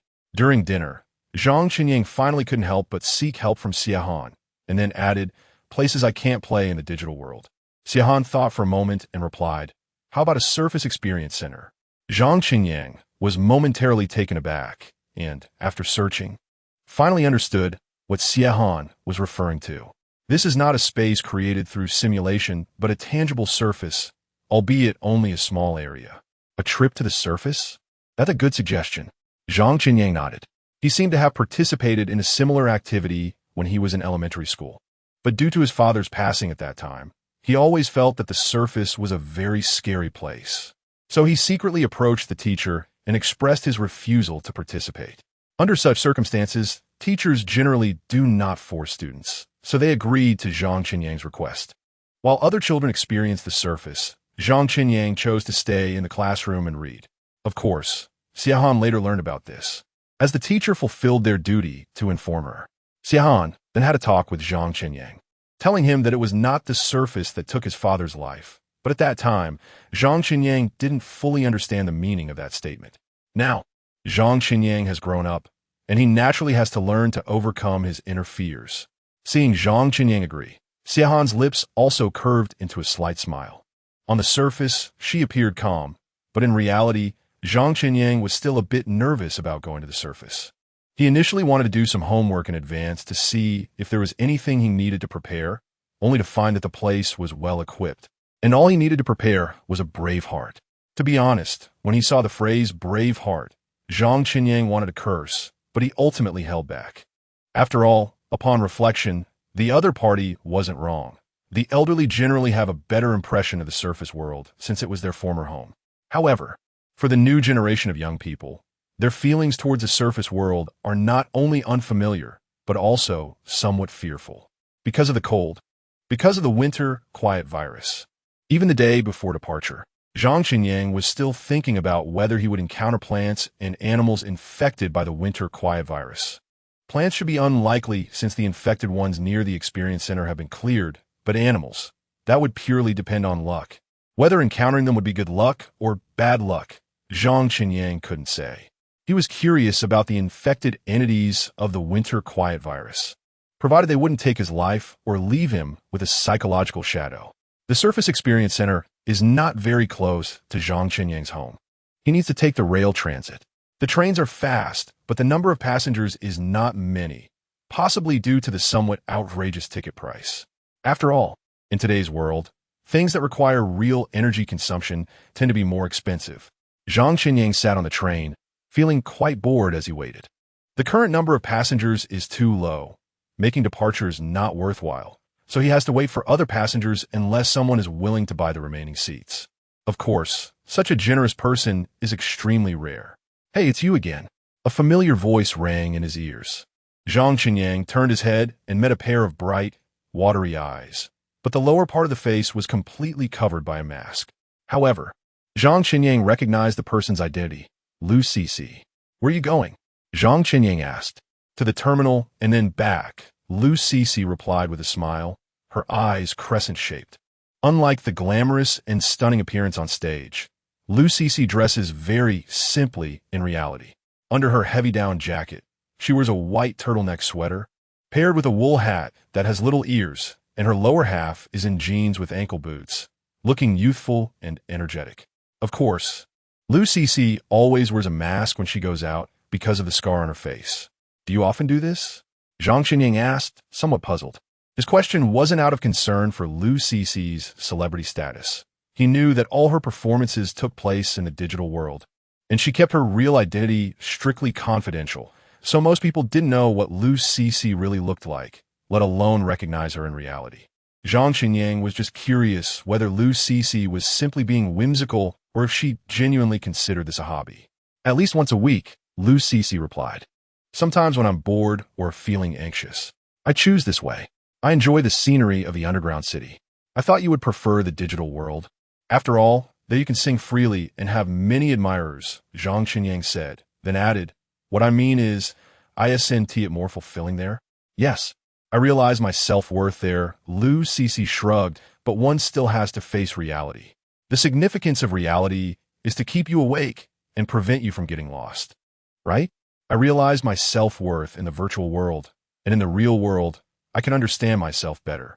"You've already worked hard," Zhang Qinyang comforted, knowing that Lu Cece always pushed herself hard and set strict standards for herself. "Aren't you?" Unexpectedly, Lu Cece immediately retorted, "Graduating early to work and then creating City R. If it weren't for something, I don't think anyone would put so much pressure on themselves." This statement instantly put Zhang Qinyang on alert. Was he so easily seen through?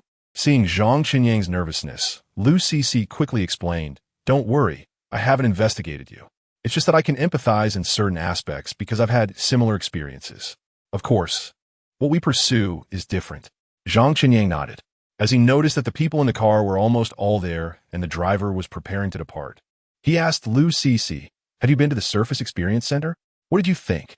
Lu Cece nodded, "I heard about this place when I was in the shelter, but at that time we weren't qualified to go, since it was considered an extracurricular activity and the ticket wasn't cheap. After earning some money, I immediately went once. It was really fun." "Fun?" Zhang Qinyang was somewhat puzzled. "Isn't it very cold on the surface? And there's a possibility of encountering winter silence virus infectors. They will attack you. Although there are protective shields, isn't it still scary? It is very cold, so you have to wear special gear. But the feeling of seeing the sky is amazing. The premise is that you have to adapt to the light according to the instructor's method." Lu Cece answered carefully, "As for the winter silence virus infectors, I haven't encountered them. Such things are rare." "It sounds like you really want to meet them." Zhang Qinyang couldn't help but tease. I do want to see them. Lu Cece nodded seriously. That environment is one where humans can't survive, but they can coexist with it. Isn't such a powerful existence impressive? And with the protective shield, they won't harm you. Seeing that, Lu Cece was not afraid at all. Zhang Qinyang could only muster the courage to say, I actually hope to see them this time too. After all, I need to know what my opponents look like. You're going to the Surface Experience Center? Lu Cece's expression brightened. Can I go with you? I happen to want to go again. Zhang Qinyang was very skeptical about whether such a perfect coincidence existed in the world, but looking at the enthusiastic Lu Cece and her bright, watery eyes, he ultimately couldn't bring himself to refuse. Seeing Zhang Qinyang nod, Lu Cece immediately smiled, her eyes curving into adorable crescents. Are you this warm to everyone? Zhang Qinyang asked curiously. After all, Lu Cece on stage was not like this. Only this warm to you, Lu Cece replied succinctly. Because you're the first person to praise my singing and suggest that I could sing in the future. Round it off, that's like pointing out my future direction, equivalent to a benefactor in my life. With all these high praises piled on him, Zhang Qinyang felt somewhat overwhelmed. If it weren't for knowing his own situation and Lu Cece's, he might have thought she had ulterior motives. Of course, there's another reason, besides you. I have no friends. Lu Cece added, the people in the shelter, for some reason, when I look at them, I always think of my days in the shelter. Those terrible memories, so I gradually distance myself from them. As for the people I met after starting work, they're just colleagues and partners. Being friends with them is an irrational thing because of my face. I intentionally minimized my social circle. So in the end, Zhang Qinyang understood what Lu Cece meant. He also believed that Lu Cece was definitely not a chatterbox. She was just someone who had bottled up too much and, when encountering someone she could relax and talk to, would vent it all out at once. Stop overthinking. Let's go to the Surface Experience Center. It's on me, Zhang Qinyang said with a smile to Lu Cece. Chapter 14. Ice Age. Looking at the joyful Lu Cece beside him, Zhang Qinyuan understood that her relaxed demeanor in front of him was because there were no conflicting interests between them. Their social circles were completely different, which made him safe in her eyes from any angle. The ticket to the Ground Experience Center was not cheap, Lu Cece joked. I've already started earning a salary, and I don't have to hand over all of it to my family, so I do have money to take you out for fun once. Zhang Qinyuan looked at Lu Cece, saying, this is my first time going. I need someone to accompany me. The two of them happily reached an agreement. The journey was not short. Even though the rail transit was fast, they still had to spend quite a bit of time on the road. Looking at the scenery outside the window, Zhang Qinyuan suddenly began to understand why Lu Cece enjoyed traveling through the underground city so much. There was no sky, but humans had created another kind of beauty with lights. Various buildings were distributed in an orderly manner, although the space was small and a bit crowded. Many people chose to enter the digital world using XR devices, so there were not many people walking on the streets. Here, what you touched was real, with no digital simulation or imitation, because this was reality. There used to be a hat shop, but it closed last month due to poor management. Lu Cece felt a bit sad when she mentioned this. The arrival of the metaverse era has deepened people's pursuit of convenience. Since online shopping can also allow you to try on items, feel the differences in materials, and experience them firsthand, why spend time and energy going to a physical store? The rent for shops is not cheap, and without enough sales, it's hard to cover the daily expenses of store. The vast majority of physical stores have long been replaced. It's already quite remarkable that this one has lasted until now. Zhang Qinyuan, being a straightforward person, couldn't he think of any good way to comfort her? So he could only state the facts and reason. This business model rarely attracts anyone willing to pay except for a few special, sentimental people like you. So closing down is just a matter of time. Moreover, this location is quite good, and the rent should be expensive. After hearing Zhang Qinyuan's consolation, for some reason, Lu Cece's expression worsened. Clearly, she was not comforted at all. Fortunately, Lu Cece didn't expect Zhang Qinyuan to be a sensitive listener. She quickly changed the topic and talked to him about the scenery along the way. She had walked through many places here because she felt that the places she had really walked on were more real. Of course, this was also related to Lu Cece's creative style. Many of her works contained strong, realistic elements, and several of her more popular songs were rooted in Chinese style. Some said Lu Cece had narrowed her path in singing and should consider mixing more elements, while others said this was her characteristic, her unique persistence. Zhang Qinyuan, being a straightforward person, thought of this and directly asked, adding at the end, "If it's inconvenient, you don't have to answer. I'm just purely curious, not a formal question. And I won't share it with anyone. It's not inconvenient. Of course, I can answer you." Lu Cixi replied decisively.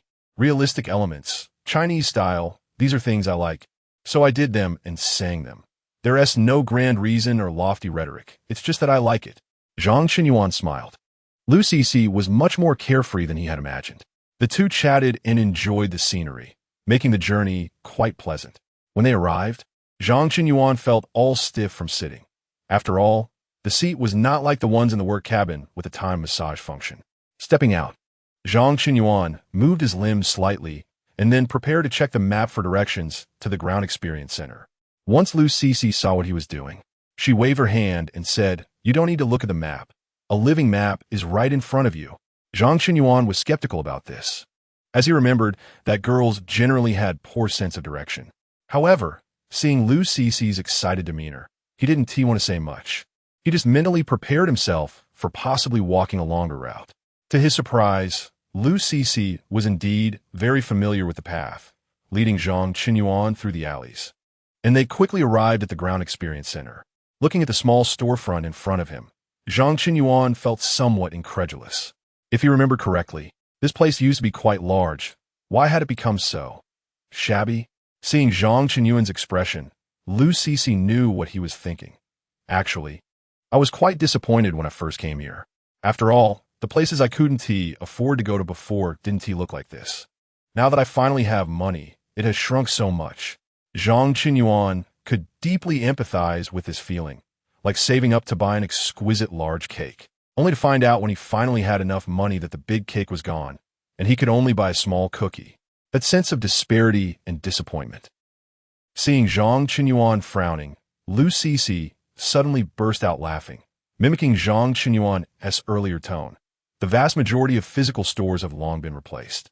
It's already quite remarkable that this one has lasted until now. This business model rarely attracts anyone willing to pay except for a few special, sentimental people. Closing down is just a matter of time. Moreover, this location is quite good and the rent should be expensive. After saying this, Lu Cixi didn't forget to add, "By the way, it's not just offline. The ticket price isn't cheap either. One ticket costs 70 merit points, which is almost as much as my concert prices. What is the point of spending this money to freeze and watch monsters? Plus, the experience time is only half an hour." After saying this, Lu Cixi nodded in satisfaction. Indeed, using someone else's logic against them was refreshing. She just wanted Zhang Qinyuan to know that such reasoning couldn't comfort anyone. "You win." Zhang Qinyuan sighed and resignedly walked up to buy a ticket. Fortunately, while the storefront had shrunk, the ticket prices had also been adjusted. It used to require 70 merit points, but now it only required 60 merit points. Zhang Qinyuan was very satisfied as he bought the ticket and then walked in with Lu Cixi. To go up to the surface, they had to undergo safety training in advance and wear the appropriate equipment. You may have seen snow scenes in pictures, but the real snow scenes want to be processed through images before reaching your eyes. So you must be vigilant against snow blindness, also known as photokeratitis. Everyone thinks the white snow is beautiful, but when intense sunlight reflects off the snow and focuses through the lens to the retina, it can cause thermal burns to the tissue and result in vision loss. In strong light environments, the reflection of ultraviolet rays from snow can increase by 5 to 6. A large amount of ultraviolet light is absorbed by the cornea, causing damage similar to electric light keratitis.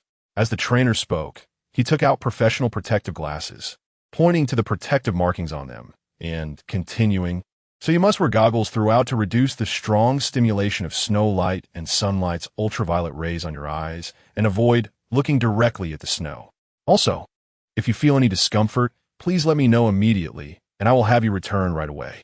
In the following time, Zhang Qinyuan and Lu Cixi underwent a lengthy cold weather education, as cold was the more deadly presence on the surface.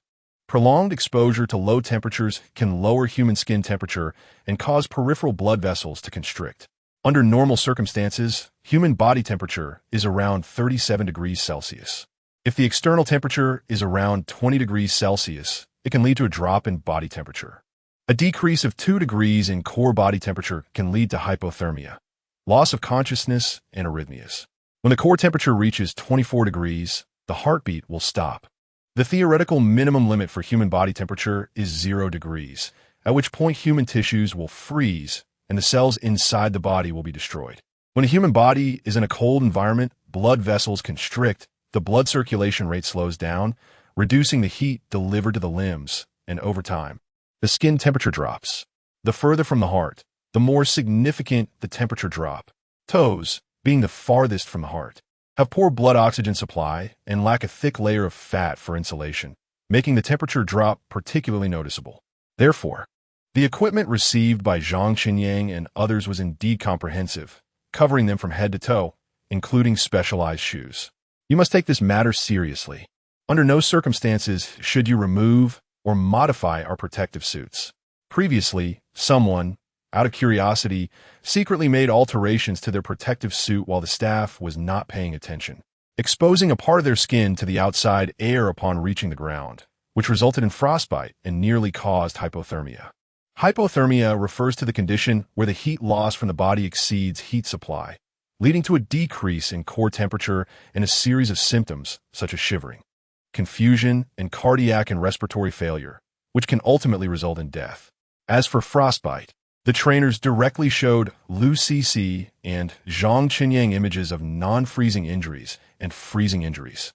And it must be said that the warning effect of those images was enough to make a lasting impression on Zhang Qinyang and Liu Cixi. Both Zhang Qinyang and Liu Cixi understood very well that ignoring warnings would inevitably lead to disaster. Rest assured, we will strictly follow the regulations throughout the process, Liu Cixi said. Zhang Qinyang nodded in agreement.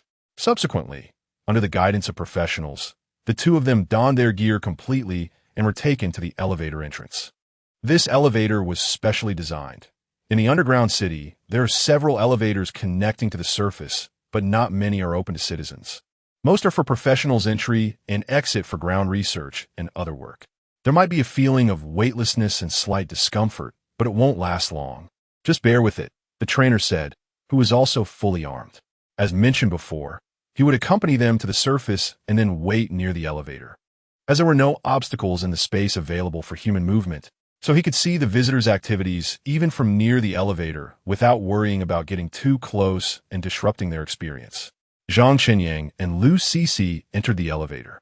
They had taken elevators in the underground city before, but not one this high, and this elevator was clearly specially designed to connect to the surface, as many machines cannot operate at such low temperatures on the ground.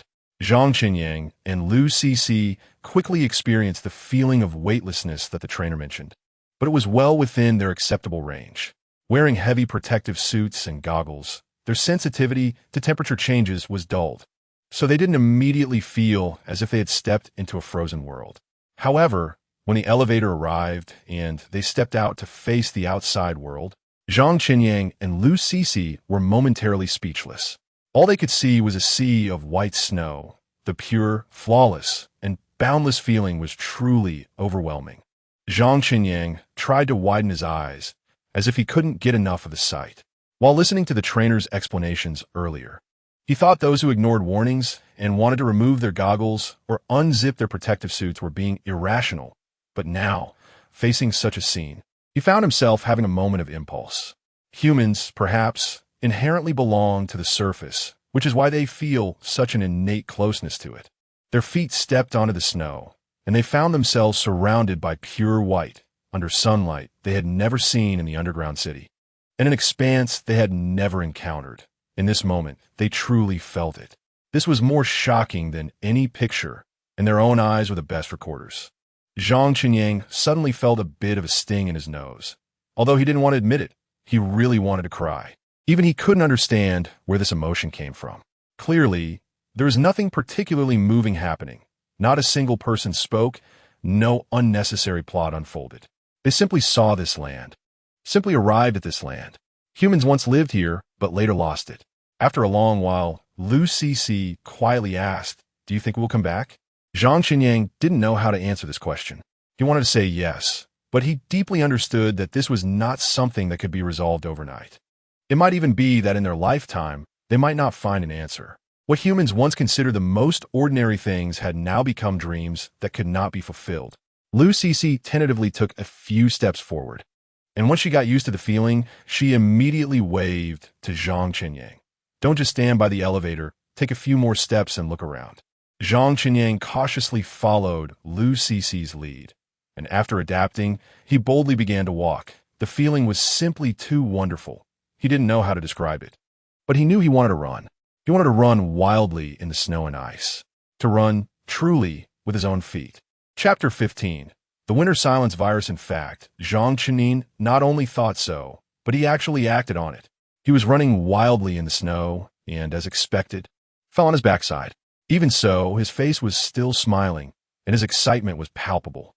Unlike Zhang Qinyang, Cece had been to this place once before, so she appeared relatively calm, unlike Zhang Qinyang, who looked like he had never seen the world before.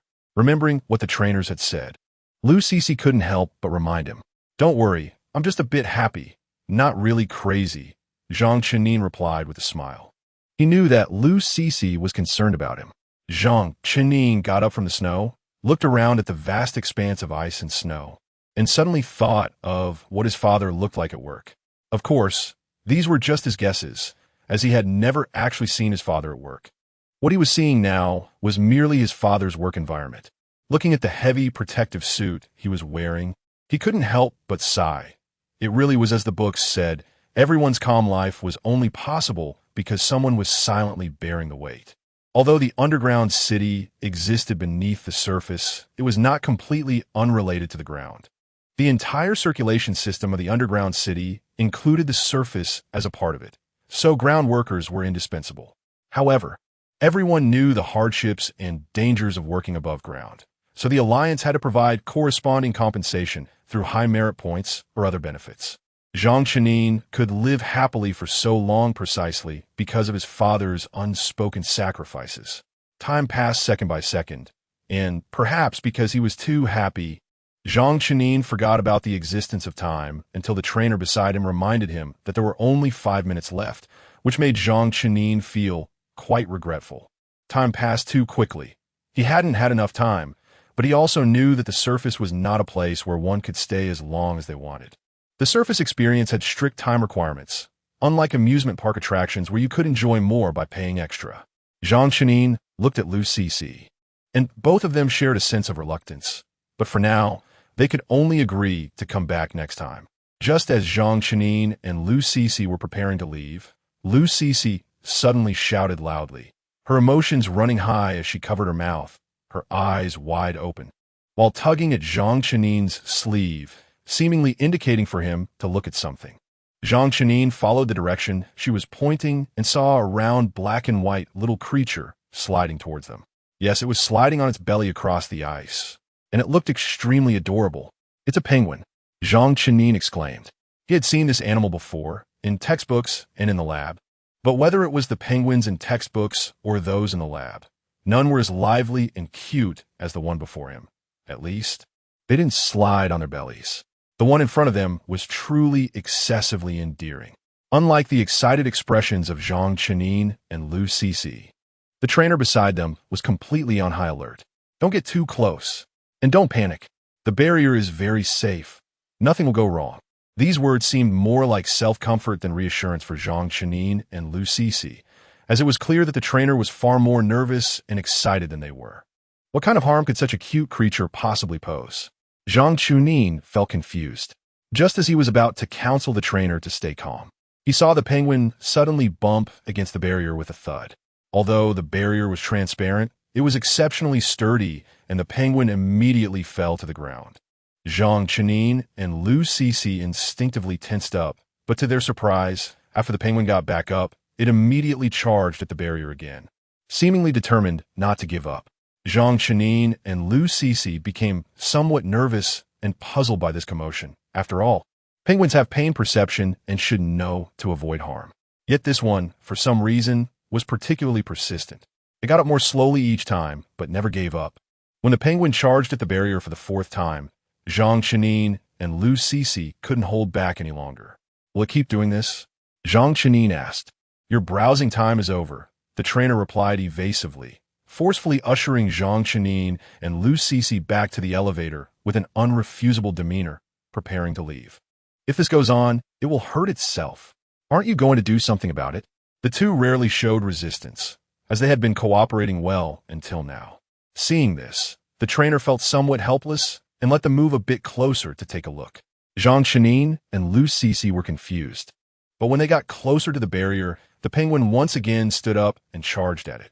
This time, perhaps because it saw Zhang Chenin and Lu Cixi approaching, it opened its mouth wide as it charged, revealing its fine teeth. Its cries were terrifying, sending chills down their spines, and its behavior was unmasked, showing a hunger for food. Zhang Chenin and Lu Cixi had no idea how they were shoved into the elevator by the trainer, but when they realized it, they were already inside. The sensation of weightlessness struck them, and the discomfort they had never experienced before seemed magnified at that moment. Back in the training room, the trainer looked at the shaken Zhang Chenin and Lu Cixi, not in a hurry to let them leave. Instead, after assisting them in removing all their gear, he poured each of them a cup of hot tea and comforted them. Warm up. It's normal to be like this the first time you see that thing. Seeing Zhang Chenin and Lu Cixi sip the hot tea, gradually calming down, the trainer finally spoke. Actually, when I saw that thing for the first time, I was also startled. After all, it looks too cute. It doesn't seem like it could be aggressive at all. And I was in a much worse situation than you. I thought it was very cute and got too close. Can you imagine it opening its mouth right in front of you? Much closer than what you saw today. Zhang Chenin and Lu Cixi imagined that scene and realized it could indeed leave a significant psychological shadow. To be precise, what happened today was already enough to leave them with a long-lasting psychological impact. Some things might be scary if they look terrifying, but what's even more frightening is when you think they look safe and harmless, only to discover up close that they could swallow you whole. This powerful contrast is not something an ordinary person can bear. Was it like this before? Zhang Chenin asked. I mean, before it was infected by the virus. Of course. He already knew the answer in his heart, as it had been mentioned in textbooks and seen in documentaries, but he just wanted someone else to tell him, as if this emphasis had some significance. It certainly wasn't like this before. It was because of the winter silence virus. The trainer replied sagely. Zhang Chenin nodded. Clearly, this answer comforted him. It was because of the winter silence virus. The existence of the winter silence virus had turned these once adorable creatures aggressive. On the way back, perhaps because of this incident, Zhang Chenin and Lu Cixi didn't say much. Looking at the now silent Lu Cixi and recalling her previously chattering demeanor, Zhang Chenin couldn't help but comfort her. Very few people get to see those creatures in the experience center, so in some ways, we are lucky. If possible, just remember how silly and cute it used to be. Who would have thought that after listening to Zhang Chenyuan's long speech, Lu Cixi wouldn't respond at all, but suddenly asked, "Don't you think they're actually evolving?" Evolving? Zhang Chenyuan was taken aback by this question. Yes, they can adapt to environments that humans cannot and survive in such conditions. Isn't that a form of evolution? Lu Cixi looked at Zhang Chenyuan seriously, saying that they're a type of animal, just like humans. They are not pets of humans and do not need to please humans solely through their cute appearances. Upon hearing Lu Cixi's words, Zhang Chenyuan did not rush to refute her. If there was one strength Zhang Chenyuan had, it was his strong understanding and tolerance. Perhaps influenced by Xie, when faced with differing opinions and viewpoints, Zhang Chenyuan's first action was never to oppose or argue. He would first think about why the other person held such views and confirm whether what they expressed was the meaning he understood. Just like at this moment, he did not loudly reprimand Lu Cixi for expressing such a viewpoint, calling her crazy, but instead calmly asked, "Why do you think so? Can you elaborate?" Encouraged by Zhang Chenyuan, Lu Cixi spoke boldly. As far as I know, humans cannot be infected by the winter slumber virus. Many are relieved by this. But the winter slumber virus is not harmful to the infected. Just like that penguin and other infected beings, they become more aggressive, grow larger, and lose some rationality. Yet they can survive in harsh environments without having to burrow underground like us. Zhang Chenyuan nodded. In some ways, you are right. Survival of the fittest, nature selection. But if humans lose their rationality and become like them, are humans still humans? But how can you be sure that humans are necessarily superior to other beings? Lu Cixi immediately countered. However, before Zhang Qinyuan could respond, she waved her hand. I'm not thinking clearly, and said something I shouldn't have. Don't take it seriously. Well, I'll get off at this stop. After saying that, Lu Cixi quickly ran to the door. Once the vehicle stopped, she waved goodbye to Zhang Qinyuan and jumped off. Seeing this, Zhang Qinyuan could only sigh softly. He then sent Lu Cixi a message through his handheld device. Humans are not necessarily superior to other beings, but I want to question that because I am human. This was Zhang Qinyuan's most sincere reply. He did not want Lu Cixi to overthink, as he had known from the beginning that the girl in front of him was someone with deep thoughts, perhaps due to having gone through too much. Lu Cixi's personality was also quite complex, but if possible, Zhang Qinyuan hoped Lu Cixi could be like she was when they first met today. When he returned home, it was completely dark outside. Smelling the aroma of the food wafting from the kitchen, Zhang Qinyuan immediately heard his stomach growling. He strode in the house and said to Xie, "We had an unexpected gain at the Surface Experience Center today." "What unexpected gain?" Xie asked while bringing the dishes to the table. "We saw animals on the surface, a round penguin that looked particularly cute," Zhang Qinyuan answered excitedly. Who would have thought that upon hearing this, Xie immediately became tense. She hurriedly approached Zhang Qinyuan, checking him carefully, seemingly confirming if he was injured. "You saw an infected being?" Xie asked, gripping Zhang Qinyuan's arm. "Did it attack you? Were you scared?" Xie asked anxiously, her eyes fixed on Zhang Qinyuan. Zhang Qinyuan understood what Xie was worried about. He nodded generously and feigned regret, saying, "I did see it, but it was already time for the visit. So I only caught a glimpse from a distance before being shoved into the elevator. I didn't get a good look." Upon hearing this, Xie relaxed. She pushed Zhang Qinyuan down into a chair at the dining table. "It's good you didn't see it closely. Those things just have a soft exterior. You must never let your guard down around infected beings. You must stay vigilant." Zhang Qinyuan nodded while shoveling food into his mouth, not contradicting Xie. He knew that all of Xie's nervousness stemmed from her love and concern for him, and he didn't want to make her worry. "By the way, there's still 2 days of vacation left. How do you plan to arrange it?" Xie smiled at Zhang Qinyuan. "I've heard that some people who have been in the digital world for a long time don't know how to live after leaving. You want to be like that, will you?" Zhang Qinyuan understood that his mother was afraid he would become addicted. An addiction was indeed a significant problem that needed to be faced now, but he would never be like that, because he clearly knew that what he pursued and wanted was all in reality. So, Zhang Qinyuan immediately waved his hand, patting his chest and assuring, "I'm not that kind of person. I can clearly distinguish between the virtual and the real. Staying at home is great. I can accompany you and do the things I want to do, just to please me." Xie laughed and playfully tapped Zhang Qinyuan with her chopsticks. "By the way, what was the name of that girl I saw last time?" Xie casually asked. Upon hearing this, Zhang Qinyuan's alertness immediately kicked in. "What do you want?" Chapter 16. 50 years old, what can I do? Can you not be so nervous? Xie pretended to be angry and glared at Zhang Qinyuan, asking why he was guarding against his own mother like a thief. "You have too many past offenses," Zhang Qinyuan replied smoothly.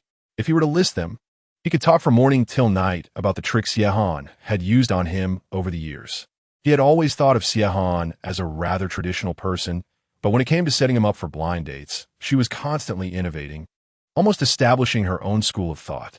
There were those chance encounters on the street, where Xie would drag him out for a walk, and they would happen to run into a girl of the right age who didn't have a boyfriend.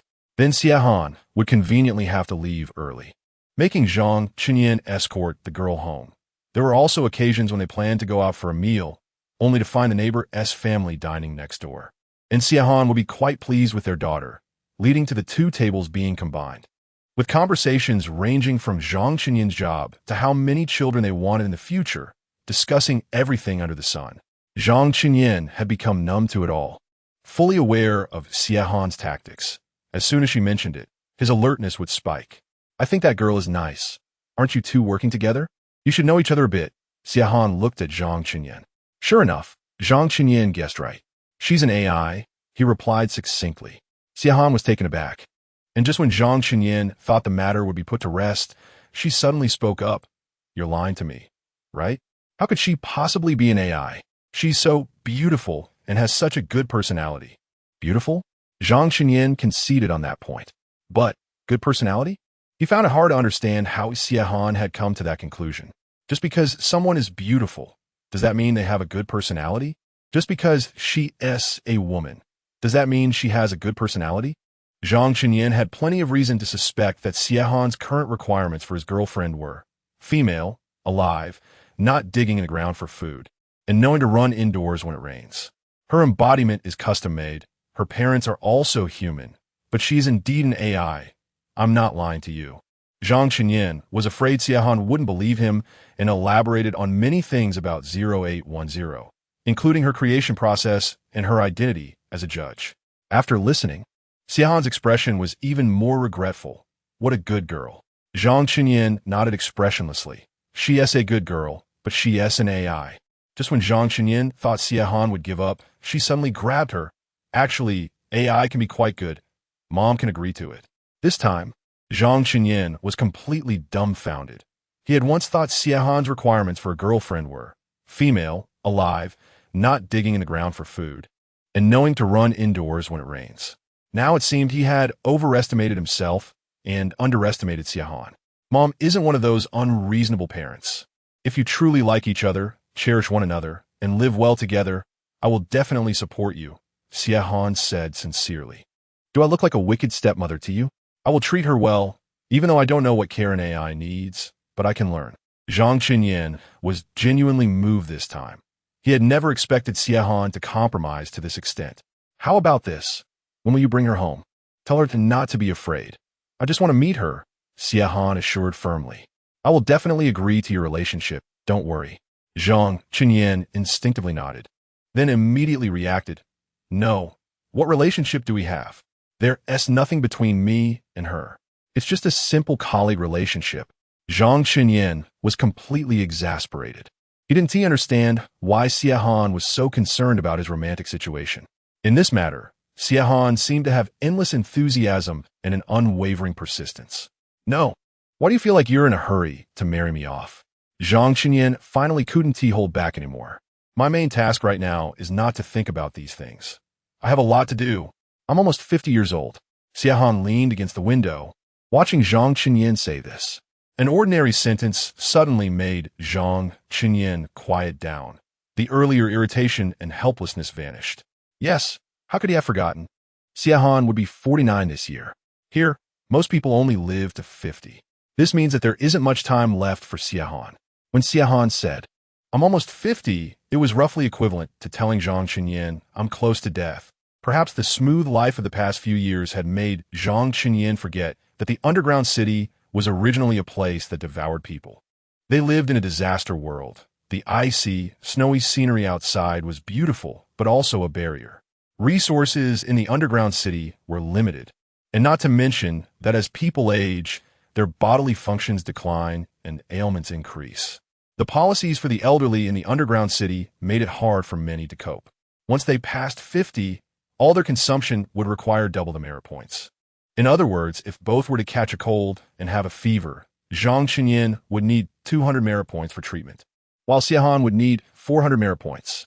Moreover, turning 50 also meant the end of one's career, meaning Xie Han would lose her current job and have no income.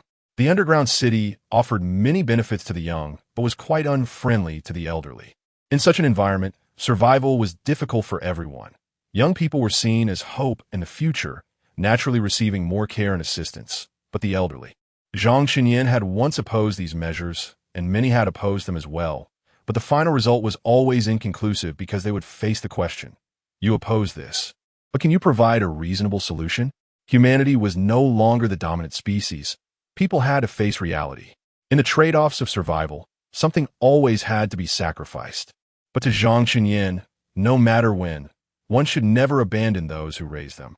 There will be a solution, Zhang Xinyan said seriously to Xie Han. He wasn't just offering empty comfort, but was calculating seriously. My salary is decent now, you still have income, and we have savings at home, that is part of it. Also, the law of 50 is not unbreakable. If we can make significant contributions, then you will receive special treatment and high merit point rewards. And everything will be fine then. Zhang Xinyan said this, because many elderly people were overly pessimistic about turning 50. They often chose to end their own lives before anything happened. Zhang Xinyan would absolutely not allow such a situation to occur. No matter what happens, he would accompany Xie. Whatever comes, we will face it together, Zhang Xinyan said earnestly. You don't need to worry about my love life, marriage, or having children. I know you're just worried about me not having anyone to accompany me, but I still say these things depend on fate, and even if fate comes, I hope you can be with me as a mother. But Xie wanted to say something, but just as she uttered 2 words, she was interrupted by Zhang Xinyan. Different relationships have different meanings. Such things cannot be replaced, nor is there a saying of one stepping in when another steps out. Don't you think that's strange? Xie was amused by Zhang Xinyan's analogy.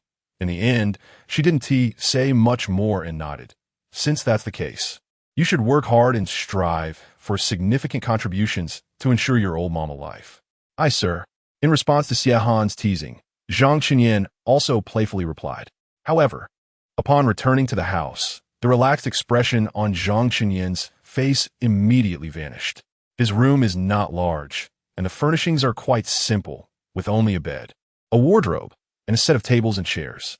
These items were all arranged for him by Xie, and they have accompanied him since he was very young. If he were to lose any of them now, he would feel reluctant. Moreover, what about his mother, who gave birth to him, raised him, accompanied him, and taught him for many years? Zhang Xinyan can understand why the Alliance is doing this. He knows that the Alliance has to think about the development of all humanity, but he cannot let go of his mother. If the rules cannot be changed, then one must adapt to the rules. But how can one achieve such a so-called significant contribution easily?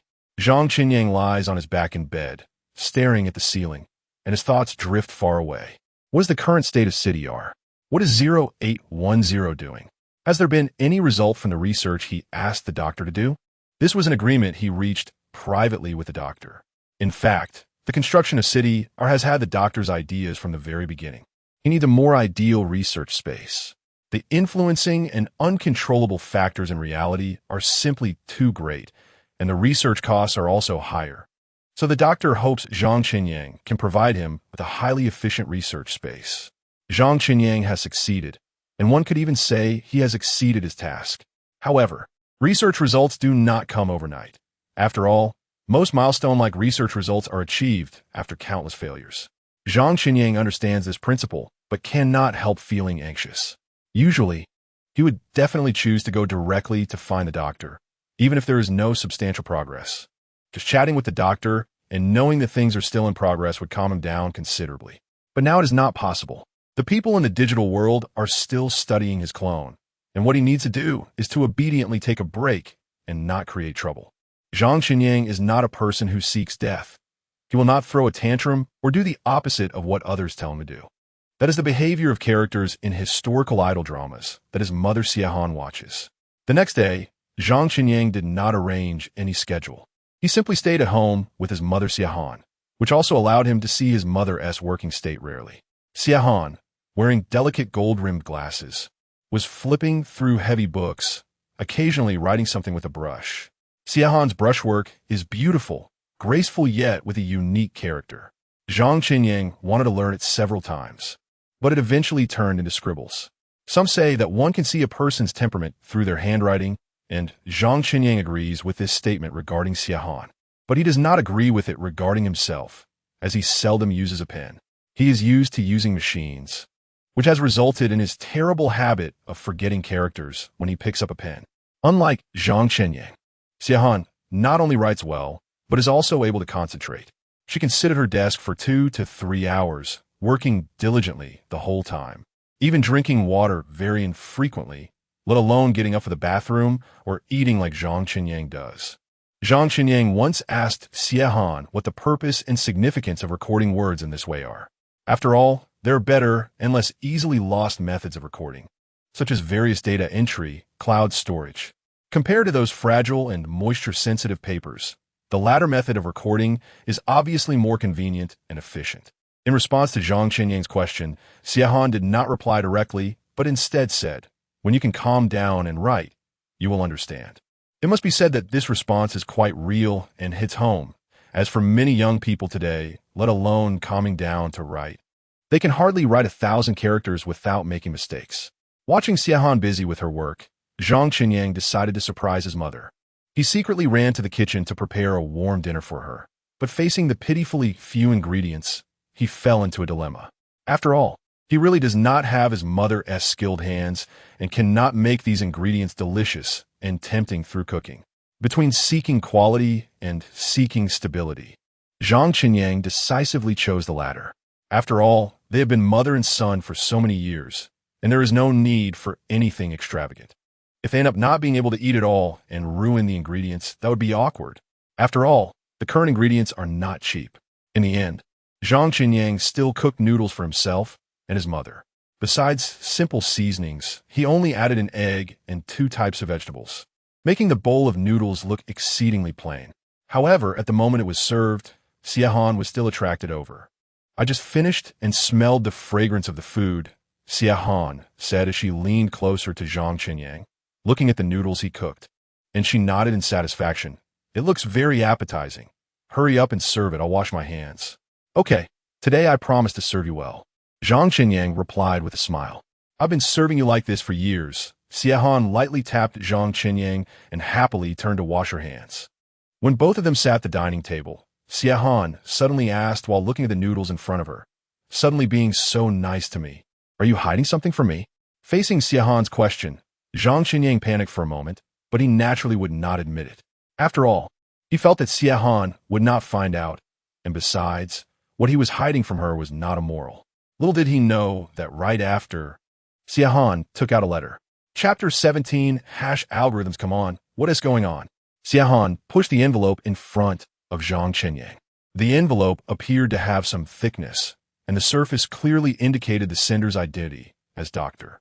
Zhang Qinyang was a bit uncertain about why the doctor would send him a letter. Most of his communication with the doctor took place in the digital world, as it was much more convenient.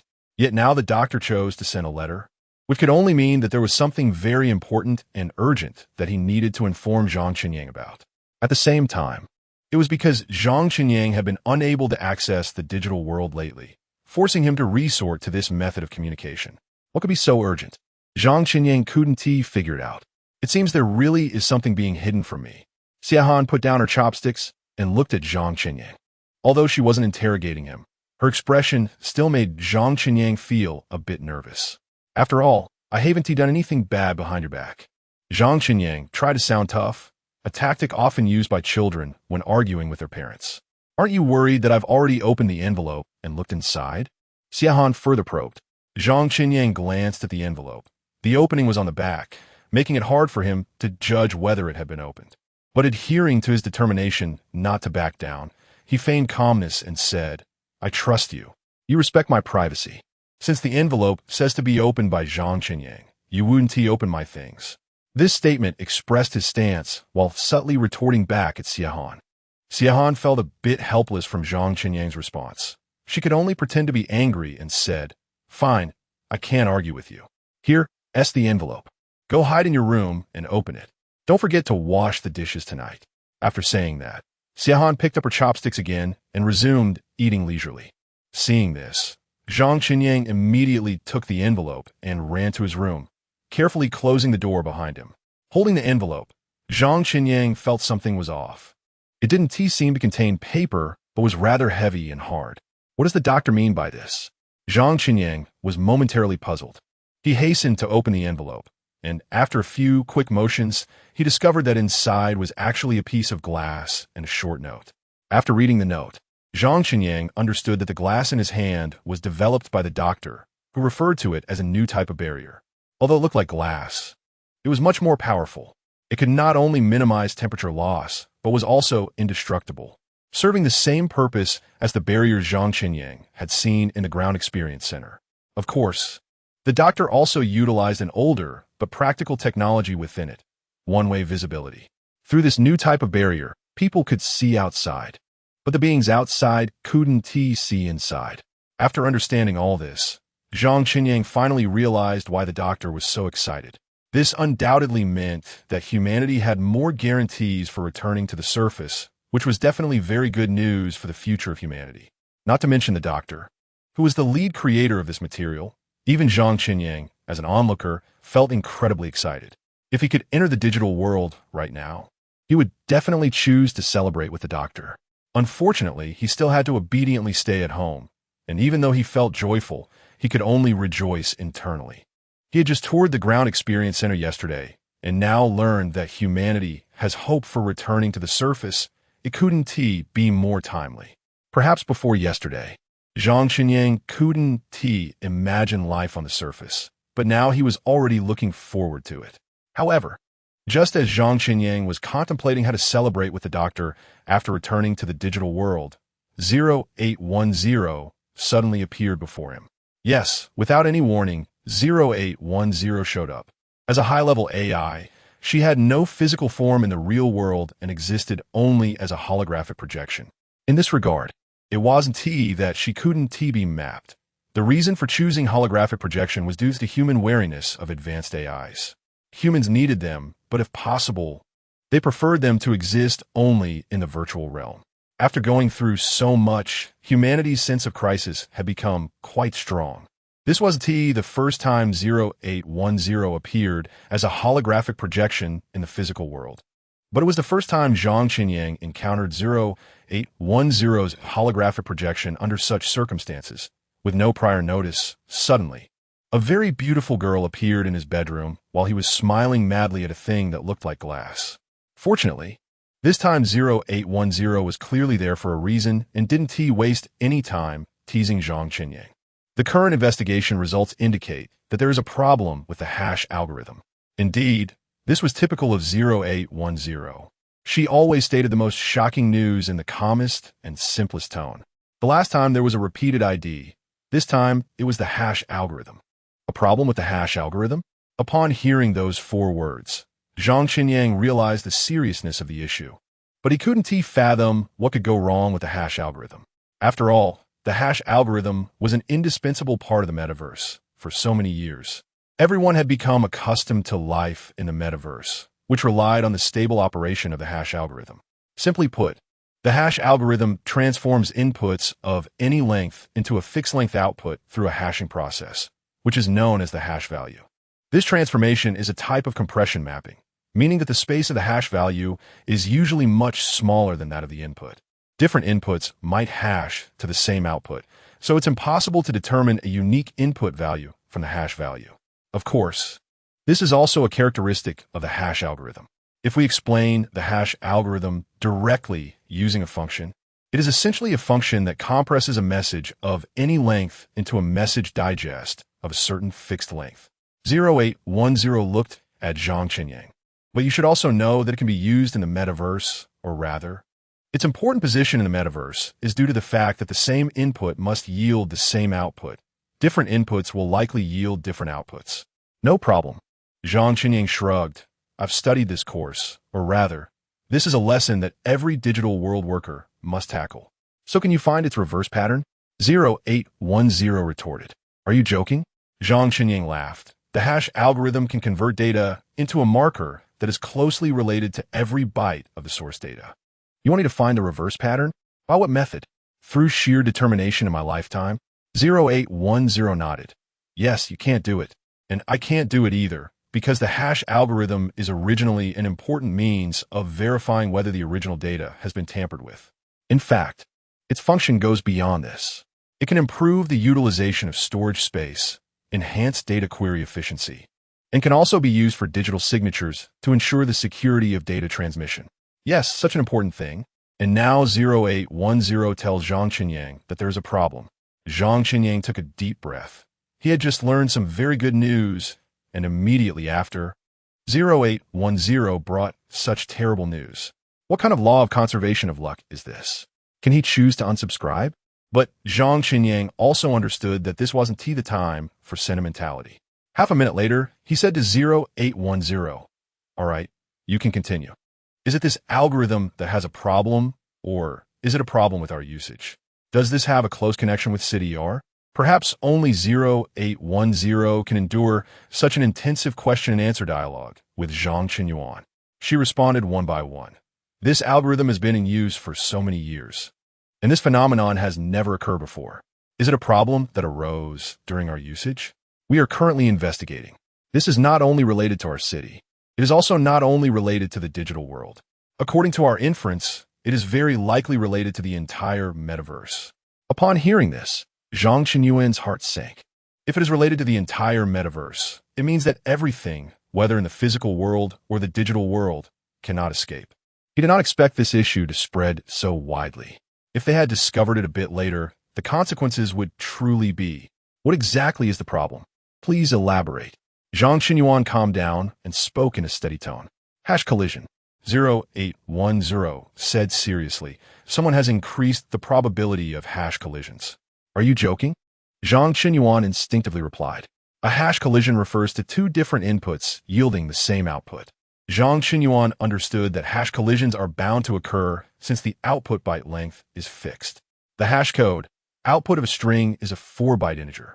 With a maximum of 296 possible outputs, while the input data length is not fixed, leading to countless possible inputs. Therefore, the hash algorithm maps an infinite input set to a finite output set, which inevitably results in collisions. Collisions are not terrifying. What everyone is worried about is the probability of collisions because the likelihood of collisions affects the security of the hash algorithm. A secure hash algorithm must satisfy. Outputs cannot be guessed. Collision probability must be low. Not being able to guess the output means that any change in a single bit of the input will result in a completely different output, making it difficult to reverse engineer the input from the output, which can only rely on brute force enumeration. Of course, brute force enumeration is much more challenging than traditional alchemy, generally. Anyone with a bit of intelligence would not choose such a method. To reduce the probability of collisions, developers continuously seek superior hash functions while also looking for methods to handle collisions. Techniques such as linear probing, quadratic probing, and double probing and open addressing are all methods of handling collisions, as well as chaining, etc. In summary, many related studies are conducted every year. The metaverse is not built in a day. On the contrary, it is a developmental process during which various problems will arise, and humanity is constantly striving to solve these issues. Have the hash algorithms we have researched and used for so many years artificially increased the probability of collisions? Is someone intentionally doing this? And have they succeeded? Zhang Qinyuan couldn't help but laugh. He did not understand what the person behind this was thinking or what they were aiming for. They had been trying to avoid this, researching so many handling methods. And who would have known someone was stabbing them in the back? We also cannot fathom the other party's motives. 0810 said with a hint of helplessness. Who benefits the most from disrupting the entire metaverse? Zhang Qinyuan tried to think from this perspective. Are you talking about conservatives or us AIs? On this issue, 0810 was clearly sensitive. Do you, as an AI or the AIs around you, have anyone who wishes to be enemies with humanity? Zhang Qinyuan countered. 0810 lowered her gaze. But don't humans enjoy imagining such plots? Bad entities wanting to conquer the earth and dominate humanity. Zhang Qinyuan didn't know how to respond. After all, he himself had seen quite a few novels or films of this type. In the end, he could only change the subject. The increased collision probability of the hash algorithm means many security issues cannot be guaranteed. I always feel this might be related to duplicate IDs. After all, if this is the case, the difficulty of our investigation would increase significantly, and the progress would be delayed. To his surprise, 0810 seemed particularly fixated on the previous question, and upon hearing Zhang Qinyuan say this, she immediately replied, if this matter is related to duplicate IDs, then it is very unlikely to be related to AI, as duplicate IDs only appear among humans. The victims and beneficiaries are still not clear. Is it too early to draw such conclusions? Zhang Qinyuan looked at 0810. Ultimately, 0810, maintaining a scientifically rigorous attitude, could only modify her statement. Yes, for now, it is just speculation. It could be AI, but after all, I and those around me do not represent all AIs. Upon hearing this, Zhang Qinyuan also conceded. That's right, humans are also suspects. After all, humans themselves are quite bizarre, and having one or two madmen is not a big deal. Madmen? 0810 asked, referring to scientific fanatics? Zhang Qinyuan carefully considered and then replied, I prefer your earlier description of bad entities. In summary, they are just some individuals with a less than normal mindset. And what about madmen? How do you distinguish them? 0810 posed another question. Obsessed with something or having an unstable mental state? Zhang Qinyuan attempted to respond. Then are you a madman? 0810 probed seriously. Zhang Qinyuan decisively shook his head. We have to undergo psychological tests before employment, and they are multifaceted and conducted over several rounds. Even after employment, there are regular tests. I can guarantee my mental health. 0810 nodded. Her purple-brown eyes fixed on Zhang Qinyuan, and she said, Then you might become mad very soon. Chapter 18. Brain Machine at First. Zhang Qinyuan didn't understand what 0810 meant by going crazy soon, until he followed 0810 back to the digital world and realized how fantastical the situation awaiting him was.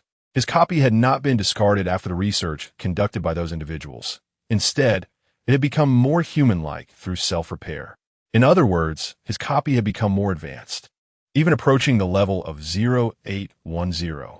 Shall we get to know each other? It was now named Zhang Qinyuan number 2. 0810 was more than happy to act as the intermediary, and Zhang Qinyuan even caught a hint of glee on her face. Was there really no one who could name it? Zhang Qinyuan felt quite confused. It had the same face as him. Even the voice and mannerisms were similar. Yet its name was still Zhang Qinyuan number 2. Don't you think this naming convention is better? 0810 replied seriously. Everyone will know it's your copy. You're number 1, so by the order of the numbers, you must be superior to it. Zhang Qinyuan wanted to ask if this luck was for her take. Looking at 0810's face, he understood that from an AI's perspective, this was indeed a reasonable naming method. But the problem was, he was a person. Is there any way to scrap this guy? Zhang Qinyuan asked quietly, still unable to accept it. 0810 glanced behind Zhang Qinyuan and said casually, I think you should pay attention to your surroundings when you speak. What do you mean? Zhang Qinyuan instinctively turned around following 0810's gaze, only to collide head-on with his copy, Zhang Qinyuan number 2. What does it feel like to be caught talking bad about someone only to have the person hear and see it? Moreover, the bad things said were about wanting to eliminate the other party. How to break this situation? I'm waiting online. It's quite urgent. In the end, Zhang Qinyuan decided to take the initiative. Why are you walking without making a sound? Even in the digital world, walking would make simulated sounds. But this copy might have been set up with some special features. It moved, but made no noise. Perhaps this was also one of the measures to avoid being discovered. Can't you accept me? The copy stepped right in front of Zhang Qinyuan and asked. Its aggrieved expression made Zhang Qinyuan feel as if he had bullied someone. Actually, we can coexist peacefully. I mean you no harm. To prove this point, the copy emphasized, I have fully cooperated with your inspections. The other party's expression was sincere, almost as if the words I'm a good person were etched on its face. I will listen to you, but I hope you can give me a chance to survive. Facing such a request, Zhang Qinyuan exchanged glances with 0810. Why did he feel that his copy had a hint of tea flavor? It was indeed very cooperative and performed well. They managed to complete the inspection ahead of schedule thanks to its help. 0810 explained quietly to Zhang Qinyuan that the alliance had decided to keep it, partly because it had performed exceptionally well, and partly to use it for further research to see if there were any connections among these copies. Now, Zhang Qinyuan was utterly speechless. So he was just being informed? Can I call you brother from now on? In expressing goodwill and showing obedience, Zhang Qinyuan number 2 was going all out. Zhang Qinyuan was momentarily taken aback by this address. How to put it? It was somewhat endearing, a bit cheesy, but not overly so, a bit strange. Yet he couldn't quite pinpoint what was strange about it. Seeing Zhang Qinyuan remain silent for a long time, 0810 discreetly nudged him. After all, this silence was indeed a bit awkward. All right, these 2 words were Zhang Qinyuan's last act of defiance, because he couldn't think of what else to call it.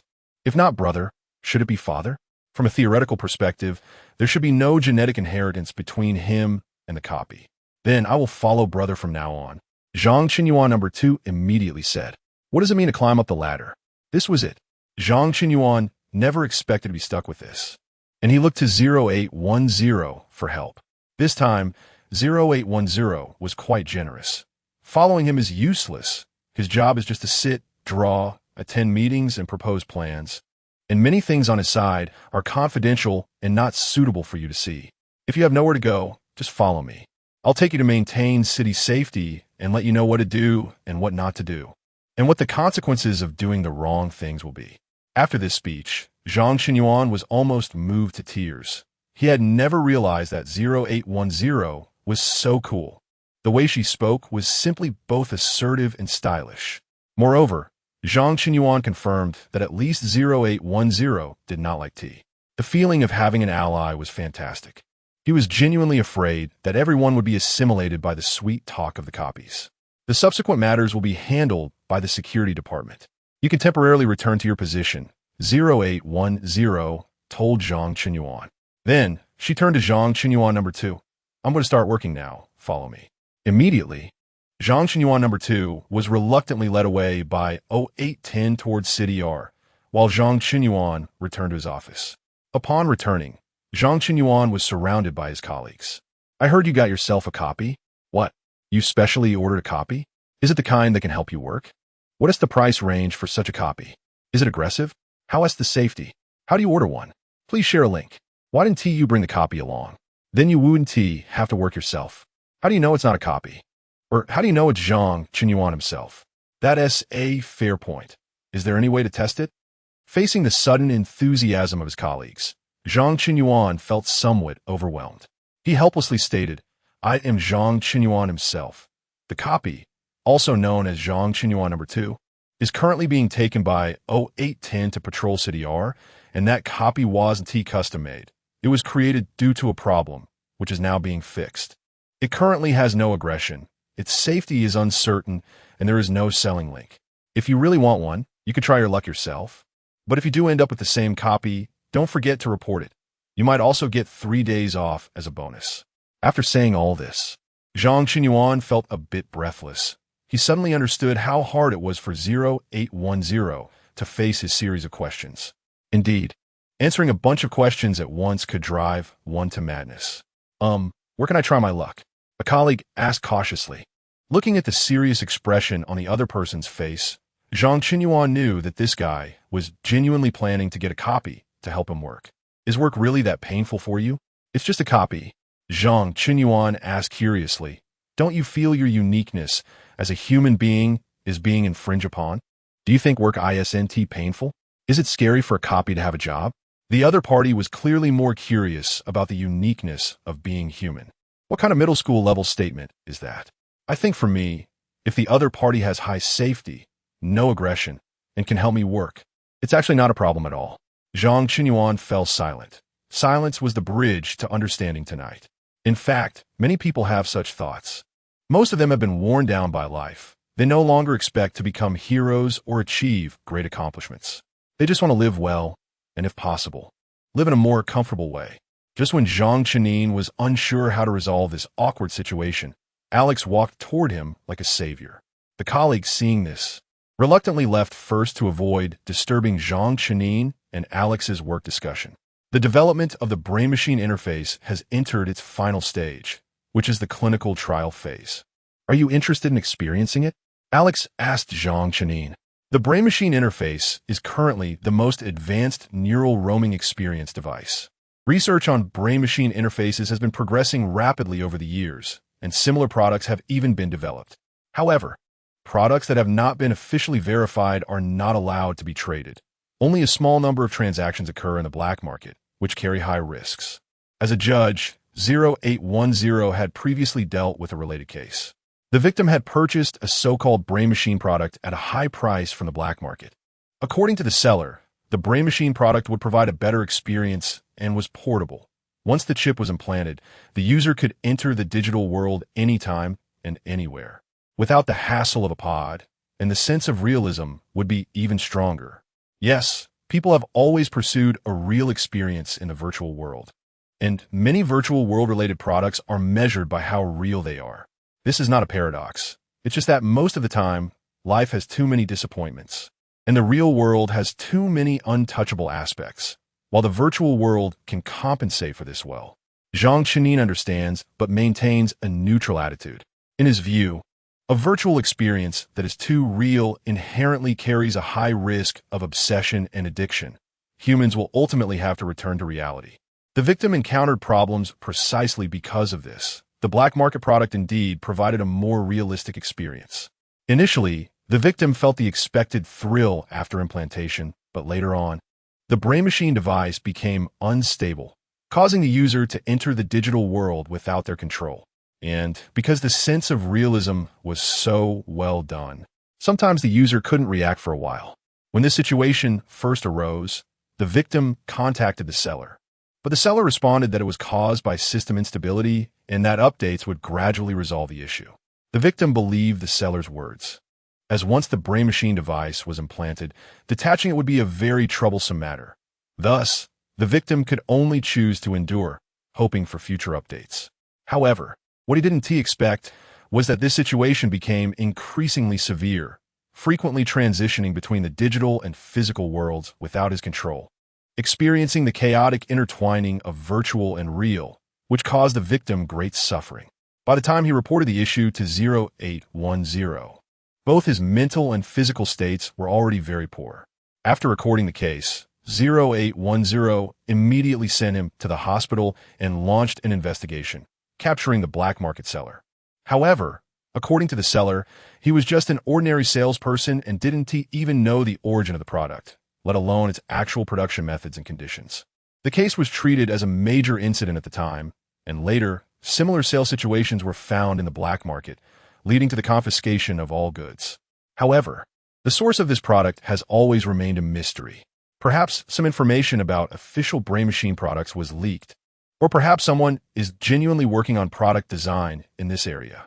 Regardless, those products are incomplete, meaning they cannot be directly used on humans. At least the technology is not mature enough.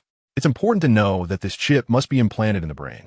The victim that 0810 encountered ultimately could not successfully detach the brain-machine device purchased from the black market due to the high difficulty and risk of the surgery. And the victim and his family ultimately chose to abandon the surgery. Such things are not as simple as most people think. Just because it can be implanted does not mean it can be removed. The brain-machine implantation surgery is a high-risk procedure to put it in, and removing it is even riskier. You want a test subject? Zhang Chenin looked at Alex, saying, "That doesn't seem like your style. After all, that thing still carries risks. As an ordinary person who fears death, it's best not to touch it." This was Zhang Chenin's very sincere advice. If it weren't for his familiarity with Alex, he wouldn't meddle in this matter. Of course, I won't be a guinea pig. Although the price offered for the test subject is very tempting and the conditions are good, I only have one life, and I want to live well. After saying this, Alex sighed again. But I can't stop my father. After hearing about this, he immediately signed up without consulting anyone, and we couldn't persuade him at all. When mentioning Alex's father, Zhang Chenin suddenly understood. He thought, if Xiaohan knew about this, would she also take the same action as Alex's father? Let me tell you about the situation of that victim that 0810 encountered. You and your uncle can learn from it as a precaution. As a friend, that was all Zhang Chenin could do. By the way, what is the scale of this trial? Chapter 19 City B. After that, Zhang Chenyuan shared all the information he knew with Alex, while he also learned from Alex that the scale of this experiment was quite large and very formal. After listening, Alex sighed, "I know it's dangerous, but I can't persuade my father at all. He lives in the present, but can't let go of the past. No matter how I talk to him, it doesn't work. He even lectures me, saying that since he's getting old, almost 50, being alive at that point would just be a burden, without any meaning. This experiment is a free opportunity to try, and if one is really selected to participate, it would count as a significant contribution and come with a high merit value reward." What did you say? Significant contribution? Hearing these 4 words, Zhang Chenyuan suddenly became excited and even wanted to confirm it again. Yes, Alex nodded. Research on brain-computer interfaces has always been a top priority, and this is the last experiment. If there are no issues, it will be put on the market. The Alliance is very concerned about the results, so those selected to participate in the experiment will be considered significant contributors and receive high merit value rewards. Upon hearing Alex's words, Zhang Chenyuan suddenly fell silent. He nervously tightened his grip on the water cup in his hand, his brows furrowed, as if he were making a very important decision. At first, Alex did not notice Zhang Qinyuan's unusual behavior and continued to ramble about his father, saying that his father was someone who could never let go of the past, practically treating City A as his home. He wondered if it was because he himself lived such a miserable life that he couldn't provide his father with a sense of spiritual support, leading to such a phenomenon. Hey, are you listening to me? Alex pushed Zhang Qinyuan with his hand. Why are you holding an empty cup? It's just a decoration. You can't really drink anything from it. Seeing that Alex's talkative nature was about to kick in, Zhang Qinyuan immediately interrupted. Where is that registration point you mentioned? The registration point? Let me tell you, Alex was about to say when he suddenly realized, why do you want to know that? Faced with this question, Zhang Qinyuan was momentarily at a loss for how to answer. He didn't want to directly tell Alex that he wanted to sign up. With Alex's nagging personality, he would definitely say he was crazy and then lecture him for 5,000 words. He didn't want to waste time on that. I just want to take a look. I'm worried my mother might see this information and get any ideas. Zhang Qinyuan said seriously, I want to understand it first. It will make it easier to persuade her later and won't put me in a passive position. Alex nodded. Okay, you are still considerate. The registration point is in City B. You enter from the Alpha entrance and then follow the signs. It shouldn't take long to see it, right under that hexagram building. City A evokes nostalgia for the past, but City B, which borders it, is completely different. It is a hub for virtual device research. Unlike City R, which also conducts relevant research, but in a more unrestricted manner, allowing studies on materials, agriculture, animals, machinery, software, etc., as long as they comply with regulations. City B's research projects revolve solely around the digital world, especially virtual devices, including but not limited to brain-computer interfaces and pods. As for that hexagram building, it is the headquarters of Telsa Corporation. It can be said that 80% of the core technologies related to the digital world on the market are controlled by Telsa Corporation, and the remaining 10% are either shares or investments from Telsa. The work pod Zhang Qinyuan is currently using and the experience pod he helped rent for Xiehan all come from Telsa Corporation, and this brain-computer device is no exception.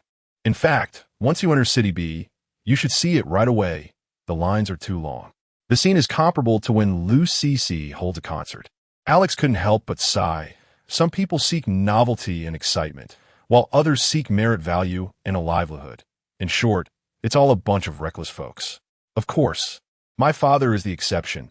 He just misses his deceased family too much. Being able to add that sentence, you can consider yourself quite a filial son.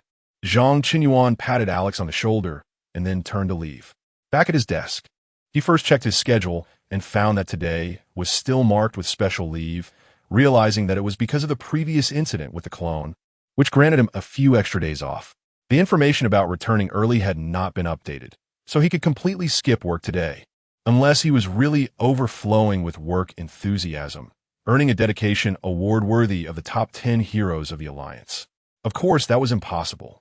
After confirming that he didn't have to work today, he immediately chose to slip away, heading straight for City B. Upon entering from the Alpha entrance, Zhang Qinyuan had not yet seen the signs when he already encountered a long line of people. It turned out that Alex had not exaggerated at all. Zhang Qinyuan found someone nearby, gently confirming the position at the end of the line, and then obediently walked there to start queuing. In front of Zhang Qinyuan was a young man who looked to be about the same age. When he saw Zhang Qinyuan approach, he frowned in dissatisfaction, his expression unfriendly. Zhang Qinyuan was sure he hadn't done anything to offend the other person, so the clear and unmasked hostility made him feel somewhat puzzled. Sorry, did I stand in the wrong place? Zhang Qinyuan casually found a reason to strike up a conversation, hoping to get some useful information from the other person. As it turned out, the young man bluntly expressed, I just feel like you being here means my chances have decreased, so it's annoying and I don't like you. What do you mean?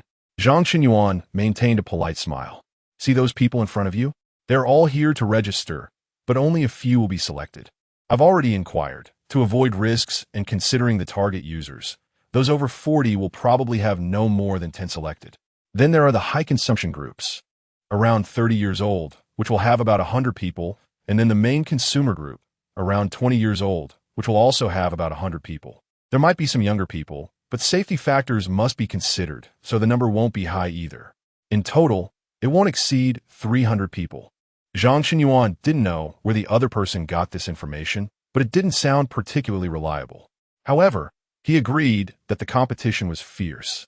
There were too many people here. It was impossible for everyone to be selected. Just the line for registration was so long, and he couldn't imagine how complicated the subsequent screening process would be. While Zhang Qinyuan was pondering this, a figure dressed in Telsa Corporation attire approached their line, seemingly distributing something. Soon, the person reached Zhang Qinyuan's side. Through his handheld device, Zhang Qinyuan realized it was an informed consent form. The staff needed to watch them sign their names and provide a verbal confirmation, rather than calling it an informed consent form. Zhang Qinyuan preferred to interpret it as a letter of intimidation. After briefly introducing the brain-computer device, it immediately detailed the possible discomfort symptoms and various dangers that might arise after connecting to the device. The information Zhang Qinyuan had discussed with Alex was only one of them. This document elaborated further and even outlined various adverse phenomena that could occur during the procedure. By inserting a cable into the back of the brain or implanting a chip, we can navigate freely in the virtual world. With just a thought, we can manipulate things or change something. There is no need to spend a lot of time memorizing knowledge points, as content can be directly transmitted to the brain. Those with disabilities can once again experience the joy of running or using their hands, and can see the colorful world again. This is not a whimsical fantasy, but a bold and reasonable idea based on brain-computer interface technology. The cabin has completed part of this, but compared to brain-computer interfaces, it is just a small part.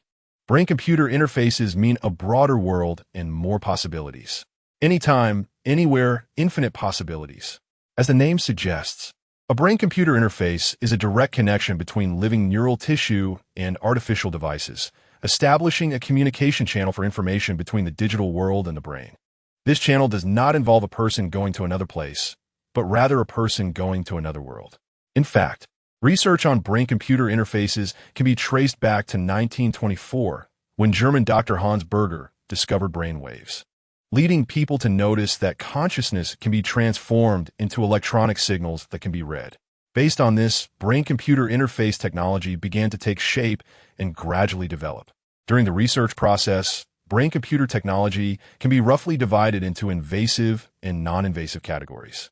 The former refers to measuring electrodes that contact the brain or even being inserted into the brain, which provides better signal quality but also carries a relatively high risk of damage to the brain.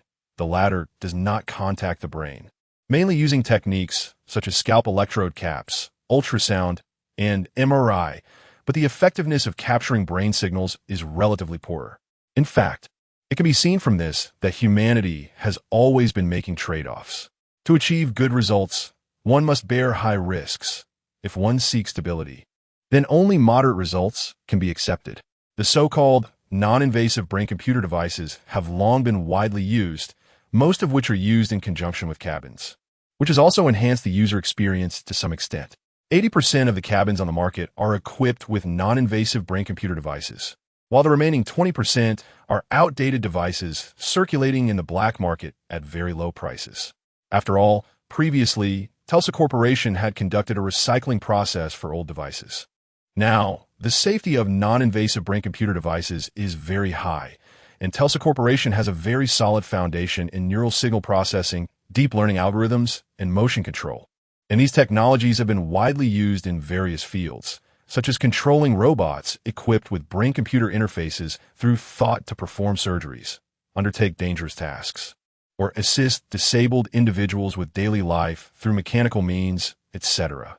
Even Zhang Qinyuan himself has done much work using non-invasive brain-computer devices. This has become a part of everyone's life, existing very naturally. This time, Telsa Corporation's experiment involves invasive brain-computer devices. This means that surgery is required to implant a chip into the brain. Prior to this, Zhang Qinyuan had seen reports stating that the materials for the implantable brain chips had undergone multiple tests to ensure their safety and minimize rejection reactions. The basic principle of brain-computer interface technology is mainly divided into two steps. First, using devices to read and decode brain signals from the brain.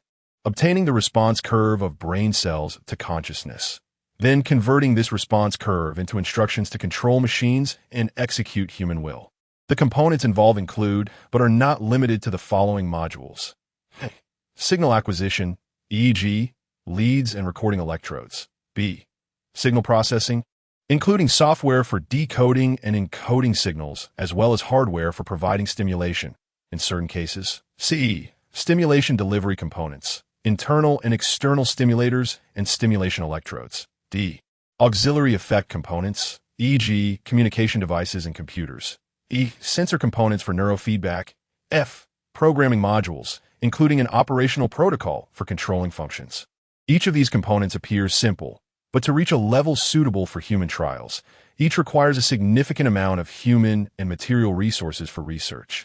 For example, is the signal acquisition comprehensive, accurate, and stable? Is the signal processing timely, precise, and reasonable? Is the stimulation delivery component safe? Is the auxiliary effect component comprehensive? Is the sensor component for neurofeedback compatible? Does the programming module's functionality meet user needs? Each of these points needs to be considered and handled reasonably. Moreover, there is a very crucial issue, which is chip implantation. In 1998, American scientists implanted a brain-computer interface into the brain of a patient with a brainstem stroke, enabling the patient to control a computer cursor. In 2014, at the World Cup in Brazil, an amputee wearing a mechanical exoskeleton completed the first kickoff using a brain-computer interface, gaining worldwide fame. The inventor was Miguel Nicolis, a member of the French Academy of Sciences. The human brain is layered from the outside in scalp, skull, dura mater, arachnoid mater, and cerebral cortex. The non-invasive mode only acts on the scalp.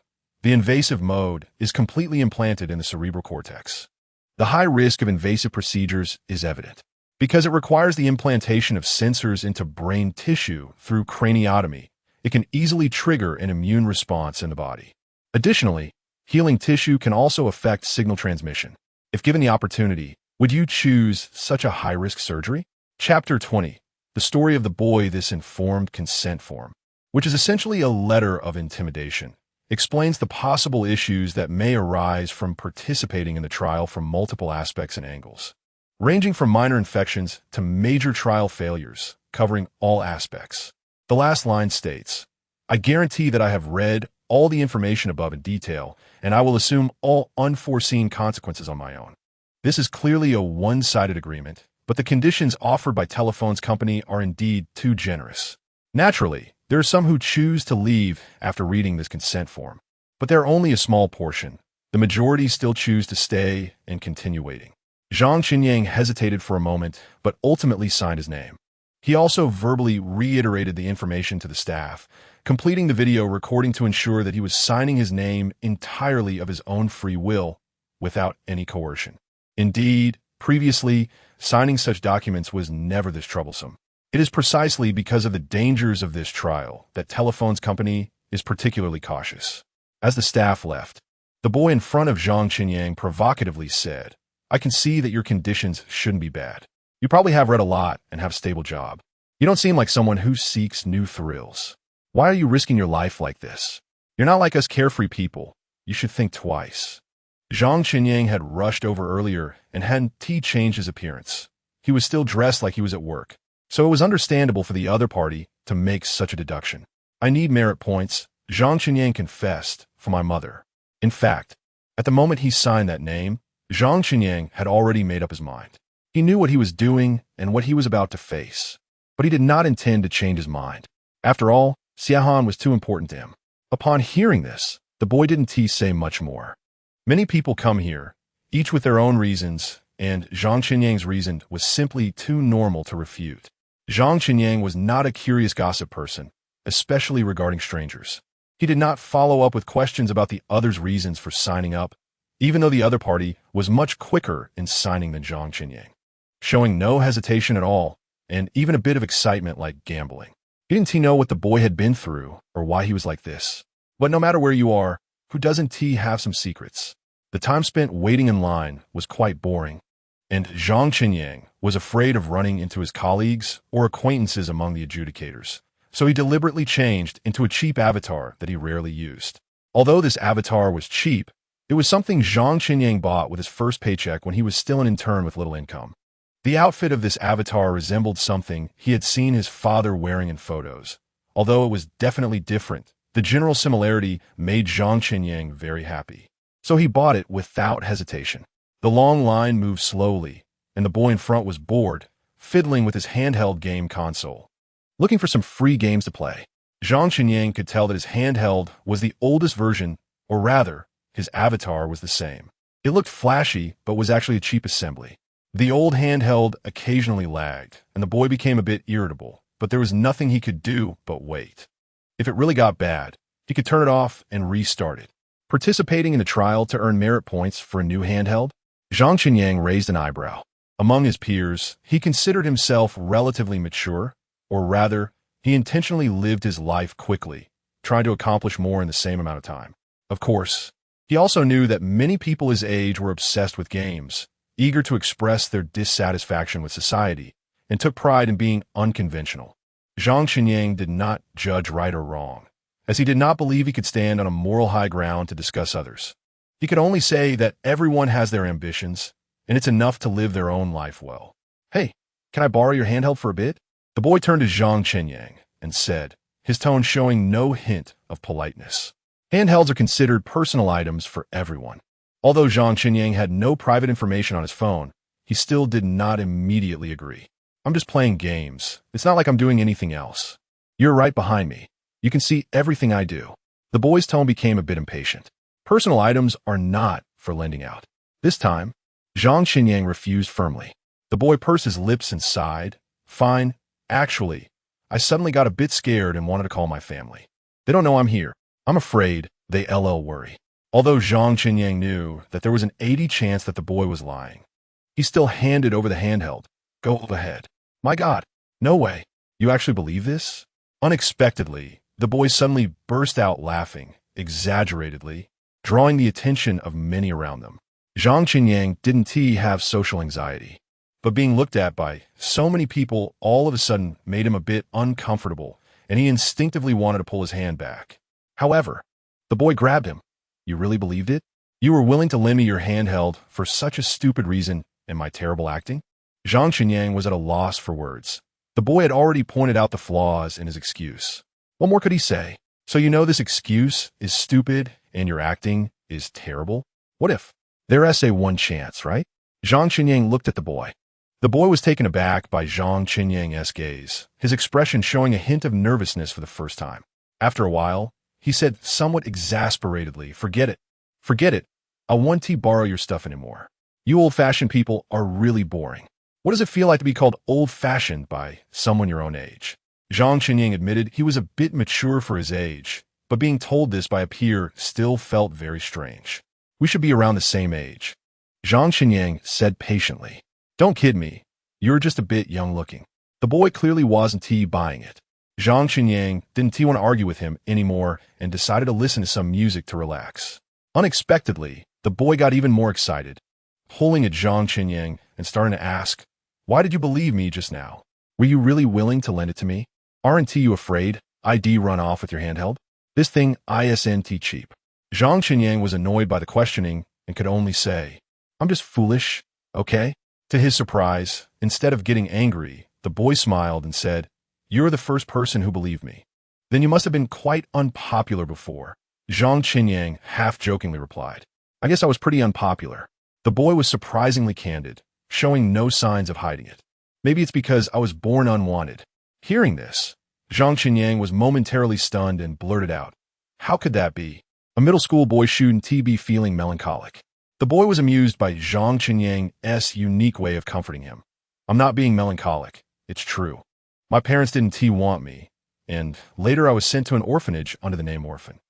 But a few years later, I don't know how the people at the orphanage found out my parents were still alive, so I was no longer an orphan and couldn't stay at the orphanage anymore. I was forcibly sent back to my parents. Do you know how funny their expressions were when they saw me? It was a mix of rejection and disgust. Zhang Qinyang couldn't understand at all. If possible, he would rather these words were just a middle school boy-esque nonsense, concocting some eye-catching story. But the boy spoke so seriously, each word so careful. After a long time, Zhang Qinyang finally managed to ask, "Why didn't they want you?" There must be a reason. When Zhang Qinyun said this, he had already thought about it. If the reasons the boy made up were too nonsensical, he wouldn't continue to listen to the boy's nonsense. Such teasing was meaningless. He hated others deceiving his feelings, and sympathy counted as well. Because raising me requires merit points, and I occupy a quota. They abandoned me, so my quota became available. They could sell my quota in the black market, which is a significant amount of merit points. Ha! The boy laughed, but there was no joyful expression on his face. Actually, my family used to be in good condition, otherwise we wouldn't have 3 quotas. But my biological parents were too wasteful. Not long after coming to the underground city, they spent most of the merit points, and then they began to have twisted thoughts. Targeting me. Zhang Qinyun listened to the boy's story. He was unwilling to believe that there were such parents, but he also didn't believe that a child would fabricate such reasons about their parents. The boy was telling the truth. Actually, I had memories when they abandoned me. I knew they didn't plan to keep me. The boy recalled, they didn't just throw me on the street. They took me to the edge zone. They probably wanted me to fend for myself. When they told me to wait for my dad and mom here, I already knew they didn't want me anymore, but I still nodded. I thought I would die, but maybe it wasn't my fate to die. I was found and sent to a shelter. I lied to the people at the shelter, made up reasons, and tried every means to prove I was an orphan. The people at the shelter probably thought children wouldn't lie, but little did they know I was not that innocent. I deceived them into taking me in. Zhang Qinyun was at a loss for words. He knew Lu Cixi, so he understood what life was like in a shelter. But for the boy in front of him, being able to stay in a shelter seemed like a lucky thing.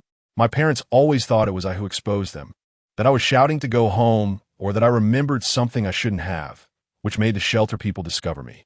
But it's really not me. I don't want to go back to that home more than they do. I won't expose them, and I haven't forgotten, so there's no need to mention remembering anything. I'm quite afraid of going back. I think they might all believe I'm dead. To put another way, even if I went back, I would have grown up by then. They wouldn't dare abandon me again. They might do something even crazier. The boy calmly analyzed, as if talking about something that happened to someone else. You should know that selling quotas is against the rules of the metaverse. It has been strictly prohibited since the establishment of the underground city.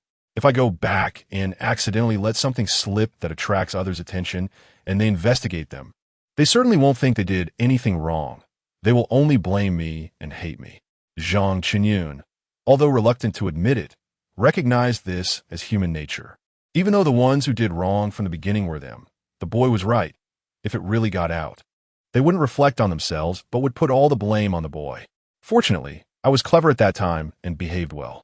When the investigators came, I tried my best to defend them, saying I didn't have much memory back then, but in the limited fragments of memory, my parents loved me very much and treated me well.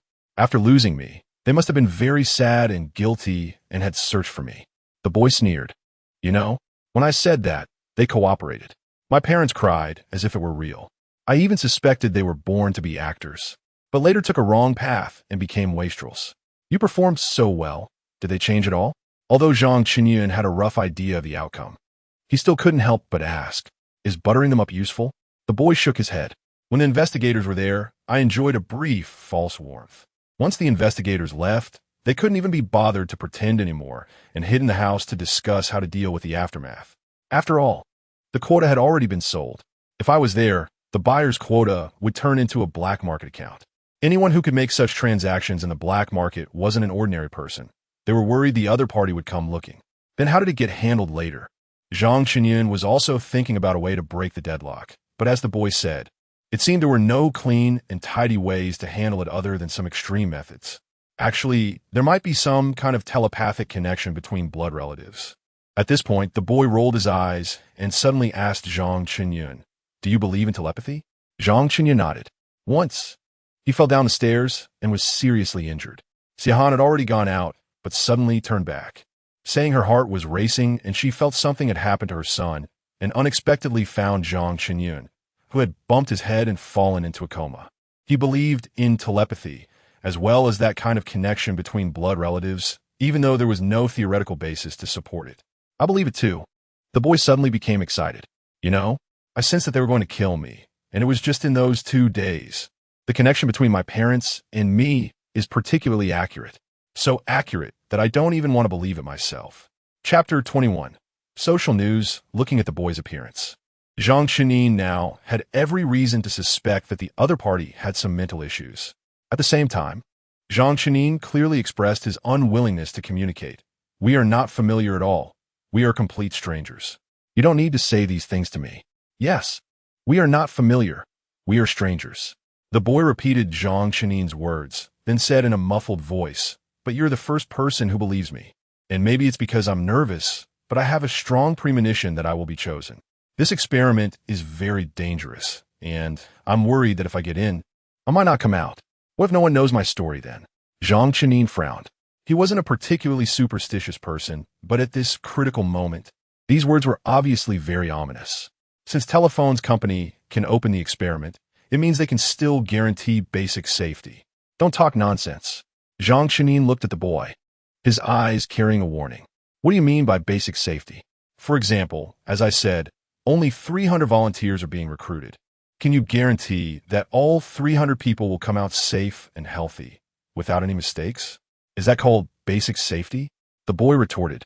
Or did you not read the informed consent form carefully? That thing should have been very clear, right? This is a high-risk, high-reward situation. Zhang Chenin was left speechless by the boy's questioning.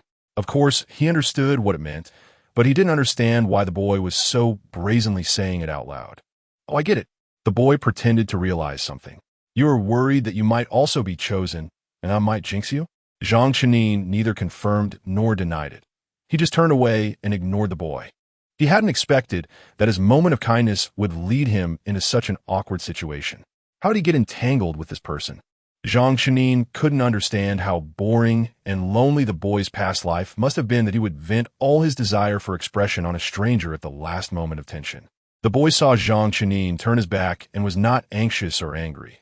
Instead, he circled around and stood in front of Zhang Chenin again, grinning as he said, "Don't worry, there is no conservation law in this world. I picked the wrong person to be born to from start, and every step afterward has gone in the worst direction. Even if I really jinx it in the end, it will only jinx myself. You are different. You look like you must be living a very happy life, so you will definitely get through this safely." After hearing the boy's words, Zhang Chenin was taken aback and softly replied, "You will too." The boy smiled and didn't say anything more. In the following time, the boy was very quiet. He didn't cling to Zhang Chenin to say anything confusing, nor did he play the free games on his handheld console. He just lowered his head and wrote something, occasionally looking up at the sky, before continuing to write. Zhang Chenin wanted to remind him that the sky here was fake and that he didn't need to look at it so sentimentally, but having learned from past experiences, he chose to remain silent this time. Finally, the line reached the two of them. They were taken into different rooms, where there were specialized staff and professional equipment. Being brought to this room meant that their resumes had passed the initial selection. However, before that, they had to answer many questions and undergo a background check and psychological assessment to determine the truthfulness of their statements. Zhang Chenin naturally wouldn't feel intimidated by these. He had nothing to hide. His own conditions were good, both physically and psychologically, and he was confident he would be selected. After easily handling all of this, the other party scheduled a time and place for an offline interview and corresponding examinations, while also explaining that there would be specialized medical personnel using professional equipment to conduct further physical examinations on Zhang Chenin, to which he naturally agreed. When Zhang Chenin came out of the room, he found that the boy was already waiting in the square. Seeing him come out, the boy hurried over, moving so quickly that Zhang Chenin had no chance to refuse. "How is it? Did you schedule the offline interview?" The boy seemed even more nervous about his own situation than Zhang Chenin was. Zhang Chenin helplessly nodded and silently thought, "Is this guy going to follow me? Am I completely entangled with him in reality and in the virtual world?" Sure enough, the boy immediately said, "When did you schedule it? I'll go too. Let's meet in person." To be fair, Zhang Chenin wasn't a social butterfly. He certainly didn't have a liking for making friends in the personal interest section. But faced with the boy's hopeful eyes and enthusiastic smile, he didn't know how to refuse. "Don't worry, I won't take your merit points. And I don't plan to cling to you. I just want to get to know someone." The boy cleverly described their relationship as getting to know someone. clearly understanding that their interaction was far from friendship. As they walked outside, Zhang Chenin asked, "Don't you have anyone to talk to usually?" The boy nodded no.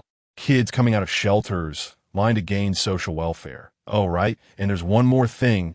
A debt collector who torments their parents to the point of wishing they were dead. Zhang Chenin stopped in his tracks. He understood the first few points. But what was the last one? Was it added for sympathy or just a recently made-up story? Seeing the puzzled expression on Zhang Chenin's face, the boy couldn't help but laugh. His eyes were bright, and his tone was particularly cheerful. "So you really don't watch social news, huh? I was wondering why you were willing to talk to me. Didn't you notice that everyone else was avoiding me at first?" Only then did Zhang Chenin recall that it seemed to be the case. Since he arrived, the boy had been alone. During their conversation, many people had looked over at them. Initially, he thought it was just because the boy's expressions and actions were too exaggerated, attracting attention. Now that he thought about it, it seemed that the people around held a strange hostility towards the boy. "Are you quite famous?" Zhang Chenin asked as he took out his handheld console to search. "Not bad," the boy nodded. "Why not change your avatar? Or cover your identity ID?" Zhang Chenin was a bit curious. "Because I don't have the money to change my avatar, and I haven't done anything wrong, so why should I hide?" The boy retorted. While they were talking, Zhang Chenin had already entered the boy's ID into the search bar, and soon many related news articles popped up. He casually clicked on a video, and then saw a man and a woman crying bitterly. According to their account, they had accidentally lost their child due to a mistake and could not sleep at night. Searching everywhere for their child, weeping. They never expected that after finally finding their child in a shelter, what was supposed to be a happy reunion turned into a disaster. The child, they said, had gone through who knows what in the shelter, and upon returning home, instead of doing anything, demanded this and that. Whenever they didn't comply, the child would beat and scold them, using their youth and strength to bully them. They had initially thought it was their fault for losing the child and felt guilty, so they tolerated the child's various behaviors. But unexpectedly, the child became increasingly outrageous, getting involved in gambling and wanting to sell their residence to pay off their gambling debts, even setting their sights on their parents' organs. They were forced to seek social protection for their own safety. What a performance! Zhang Chenin felt like applauding after watching. "So you're that wicked child?" Zhang Chenin said this while smiling, because he completely didn't believe that the boy in front of him would do such things.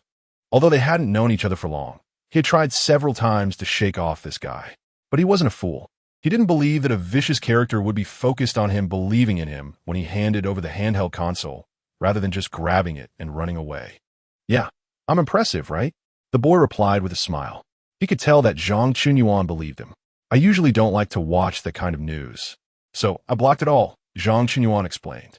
He wasn't fond of family gossip, so he would click not interested on any notifications he received. Over time, Big Data learned his habits and would send him sports news instead of these. "Didn't you say they wanted to kill you? Why has it turned into this now?" Zhang Chenin asked. "They messed up their own business, couldn't handle it smoothly, so I got lazy and just laid it all out. I ran away," the boy scoffed. "They're worried I have evidence or that I'll spread rumors. So they took the initiative, standing on the moral high ground, and got everyone to scold me and sympathize with them." Zhang Chenin felt a bit speechless and sincerely asked, "Are you really their biological child? How could that be fake?" "The shelter did the identification twice," the boy laughed. "To be honest, I really hope this isn't true. Otherwise, I wouldn't be so disappointed." Zhang Chenin sighed and ultimately left the time and address he had prepared for the meeting with the boy, then logged out of the digital world, disappearing before the boy. He didn't know the other person's name, where they lived, or how to contact them. Similarly, he couldn't be sure if the other person could make it to the designated location on time, as traveling in the physical world truly takes time. But in Zhang Chenin's view, he wasn't the one in charge of this fate. Due to the queue, Zhang Chenin returned home even later than usual. Xiehan didn't say much upon seeing this. She just reheated the food. Looking at Xiehan's back, Zhang Chenin thought self-deprecatingly that he now had one more secret. But if it was for Xiehan, then it was all worth it. "How does it feel to be back at work after just returning?" Xiehan asked casually as she placed the reheated meal on the table. Zhang Chenin nodded. "Pretty good. Besides, I only took 2 days off. It's not like I dropped out for 2 years, so what is there to adapt to?" Xiehan smiled and began chatting with Zhang Chenin about some life gossip. Unlike Zhang Qinyuan, Xie Han was particularly interested in this gossip.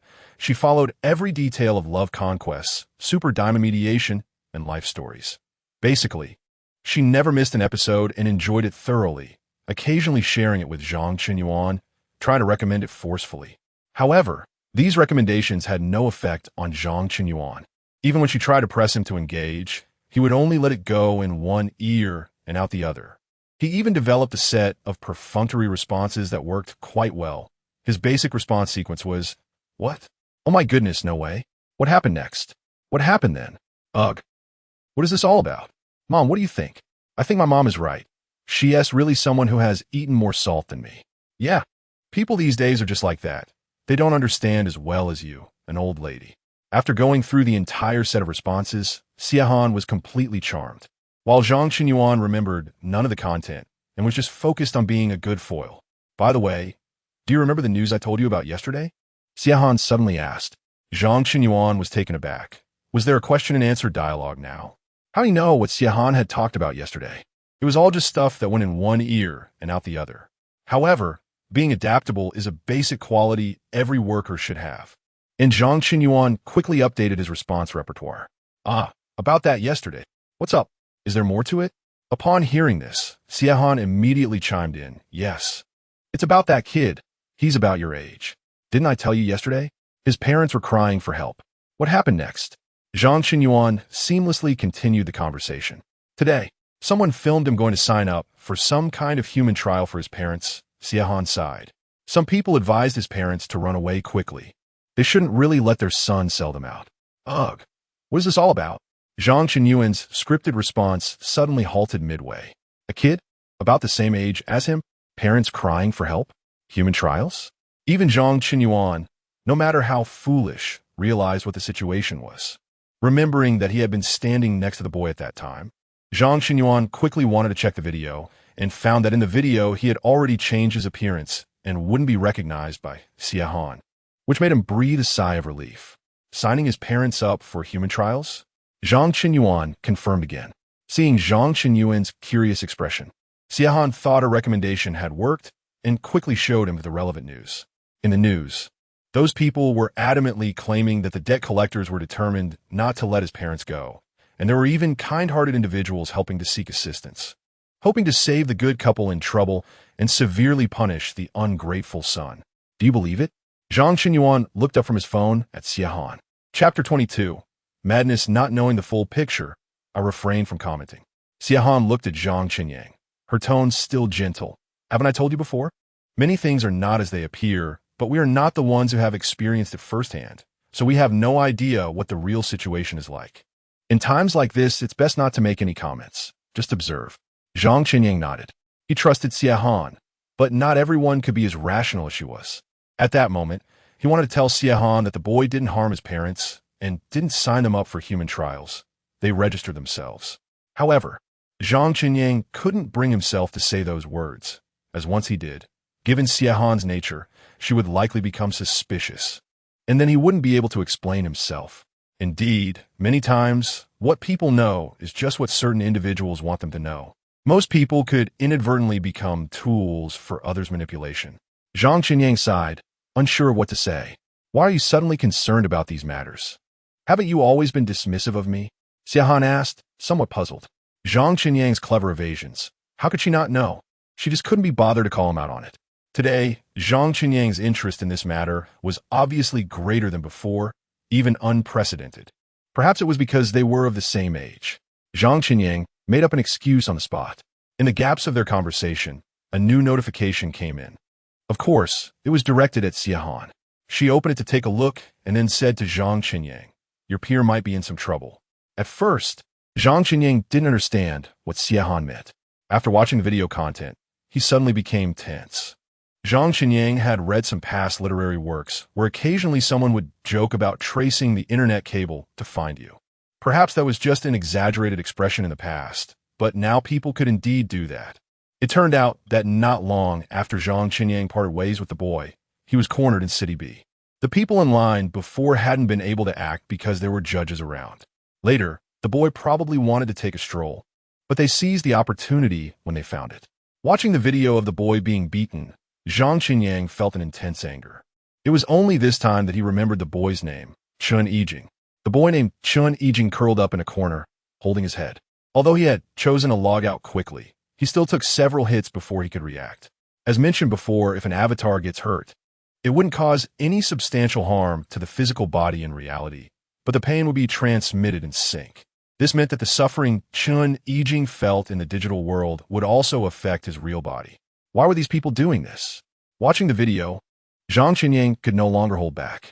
Even though they were just strangers, and he found Chun Yijing a bit strange, it didn't mean that the boy deserved to suffer like this.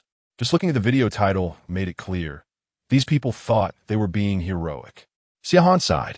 Zhang Qinyang glanced at the video title, scrolling through the comments below, feeling his blood run cold. He never expected anyone could be so insane. Once the video was posted, it naturally attracted the attention of the judges, and those involved in the violent incident were punished according to the rules of Letter City. But they felt no shame. They even considered themselves heroes. There were indeed comments praising these guys as righteous, with some even feeling that their actions were too lenient, suggesting it would be better if they could really beat up Chun Yijing in reality. Heroes, helping those in distress. You did what I wanted to do. Are there any brothers forming a team? When can we give him another beating? Doing this in the virtual world would only cause him some pain. Is there anyone who knows where he lives in reality? I want to do something big. Even more terrifying, someone actually replied with an address. They said in a somewhat uncertain tone, "It should be this place. I've seen him here before. Just thinking that we might be neighbors makes me feel unlucky." Although the address was quickly deleted by the information security staff, many had saved it and were spreading it in small circles, inviting others to join a team. Why were they so crazy? Zhang Qinyang found it unbelievable. He couldn't comprehend it all. Xiahan sighed. They've always been this crazy. Not everyone is like you. Oblivious to the outside world. You only started paying attention today, so you find their madness strange. In fact, this kind of thing has happened countless times without your knowledge. Xiahan was right. Zhang Qinyang had always lived calmly and self-disciplined, so he was surprised at this moment. But for the vast majority, this situation was all too familiar. Aren't they worried about punishment? This is against the law and rules. Zhang Qinyang looked at Xiahan and asked, "They don't think they're doing anything wrong." Xiahan reopened the previous video for Zhang Qinyang to see. Look at the comments below. The perpetrators are being praised, while the judges who stopped the violence are being cursed. Zhang Qinyang's mind raced. He felt he should do something. As he picked up his clothes and prepared to leave, Xiahan hurriedly called out to him, "What are you going to do? You don't really want to stick your neck out in this matter, do you?"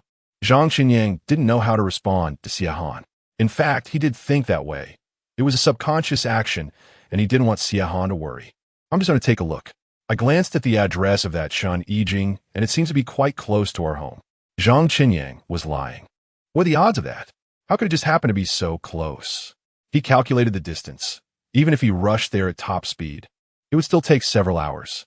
By the time he figured it out, it would probably be midnight. But even though Zhang Qinyang understood that he might be very late, he still couldn't allow himself to be a bystander.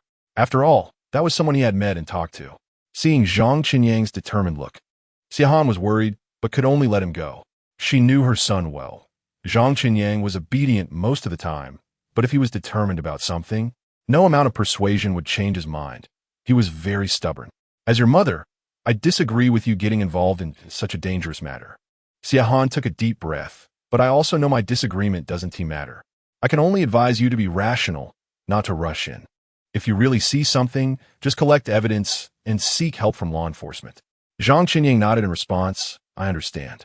Then he turned and left. For Zhang Qinyang, going out was not a difficult task. He was to the extent of being a recluse who had never stepped outside. Didn't he just visit the experience center a while ago? But to be honest, going out late at night like this was indeed a first for him. As Zhang Qinyang bought his ticket and boarded the vehicle, he constantly kept an eye on the news, even joining the so-called alliance of like-minded individuals to monitor the situation on the other side.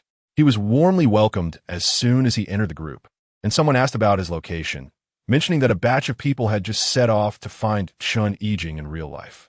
However, those people were quite far away, and it would be better if there were nearby support. Zhang Qinyang recalled Chun Yijing's address and sent a location that was very far away. stating that it was the area he was currently in. Clearly, the leader was not satisfied with this, but the other party still said, "Those who can help should help. Those who can donate should donate. And even those who have neither money nor strength can contribute their goodwill." Upon hearing this, some people were quite moved, as if they were truly gathering here as righteous heroes for a just cause. After joining the group, Zhang Chenyin didn't say much, just quietly observed the movements of these people. According to the group's messages, someone had already gone, and it was expected that a fairly sizable small team could be assembled within 2 hours. Besides those who were going to the scene, there were even people participating in fundraising. Truly, some donated money while others offered their strength, making it look quite impressive. Zhang Chenyin found it extremely ironic. He was curious about what these people were truly fighting for. Was it really for their so-called justice, or was it just an outlet for their pent-up anger? The messages in the group kept refreshing, and someone even revealed Chun Yijing's contact information. Soon after, someone suggested sending Chun Yijing private messages to insult him and create psychological pressure. This proposal received much agreement in response. Some are responsible for offline attacks, some for fundraising, others for insults to create psychological pressure, and some for flooding with negative reviews to keep the event trending. Seeing their clear division of labor and trained demeanor, Zhang Chenyin believed that most of these people were likely not new to this kind of thing. These individuals frightened him and left him feeling hopeless. It was clear that less than 20 years had passed since the disaster occurred. Yet these people seemed to have completely forgotten that they were still in danger. What were they doing? What could these meaningless actions bring to their lives? But then again, for some, 7 days was enough to make them forget everything, let alone 20 years. The messages in the group continued to refresh, and people nearby had already arrived at Chun Yijing's home. That person was scouting while looking forward to meeting up with the main group. According to that person, he had not seen Chun Yijing and guessed that he had probably fled out of guilt. Upon seeing this message, Zhang Chenyin felt a little relief. As long as they couldn't find Chun Yijing, that was good. Little did he know, this group had hidden talents. After someone learned this news, they directly provided a route distribution map around Chun Yijing's home, marking every intersection, ready for a fight to the end. Zhang Chenyin found it laughable. He couldn't understand what kind of grudge Chun Yijing had against these people that would make them invest so much effort. No matter how bad Chun Yijing was, it was unlikely he had offended so many people at once. Yet these individuals acted as if Chun Yijing was their sworn enemy, filled with righteous indignation, eager to see him eliminated.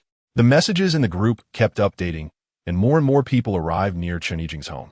Zhang Chenyin's heart raced as he watched each node being occupied. Seeing more and more people gather, he couldn't help but feel anxious for Chun Yijing. Although he knew the boy was sharp-minded, the situation did not look optimistic at all. For the first time, Zhang Chenyin regretted not having kept Chun Yijing's contact information. He even felt a bit hopeful that if Chun Yijing could contact him, he might be able to help in some way. However, throughout the whole time, Zhang Chenyin received no strange calls or messages. He rarely stayed up late. His routine was usually very regular, and it was the first time he was still in a car at such a late hour. Yet tonight, he felt particularly alert without a hint of drowsiness, because he knew that in this dark, shadowy underground city, many people were like him. Similarly, there was a boy who might be experiencing the most perilous moment of his life. The people in the group were particularly active, and the messages did not decrease over time. In fact, the frequency of updates increased as more people arrived at Chun Yijing's residence. Perhaps it was the increasing number of people that gave them a sense of finding allies, and their actions became more and more frantic, with some even going to knock on nearby houses to find the owners, attempting to learn about Chun Yijing's whereabouts from his neighbors. They must be insane. Zhang Chenyin thought to himself more than once, but these people did not share the same sentiment.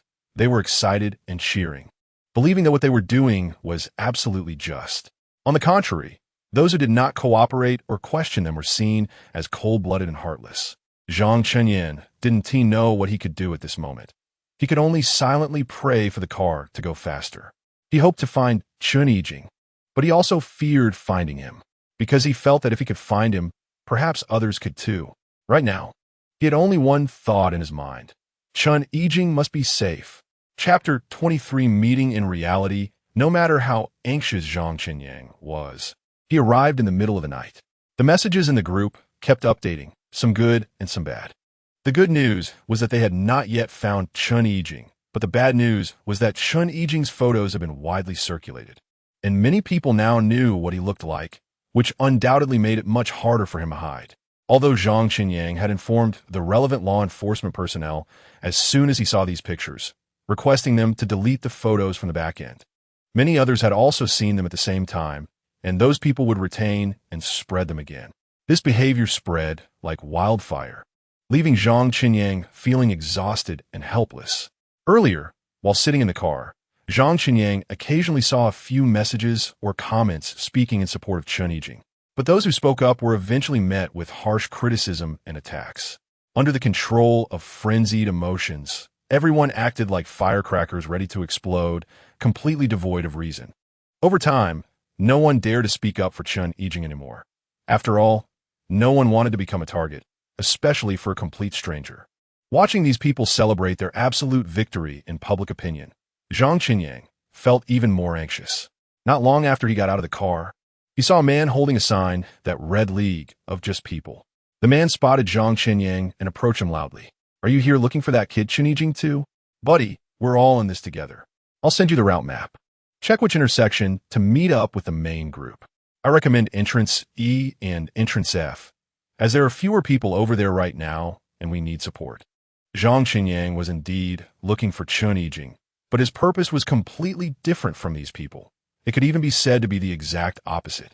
Therefore, when a man sent him the route map, Zhang Qinyang pretended to accept it but did not join the main group. Instead, he chose places outside their checkpoints.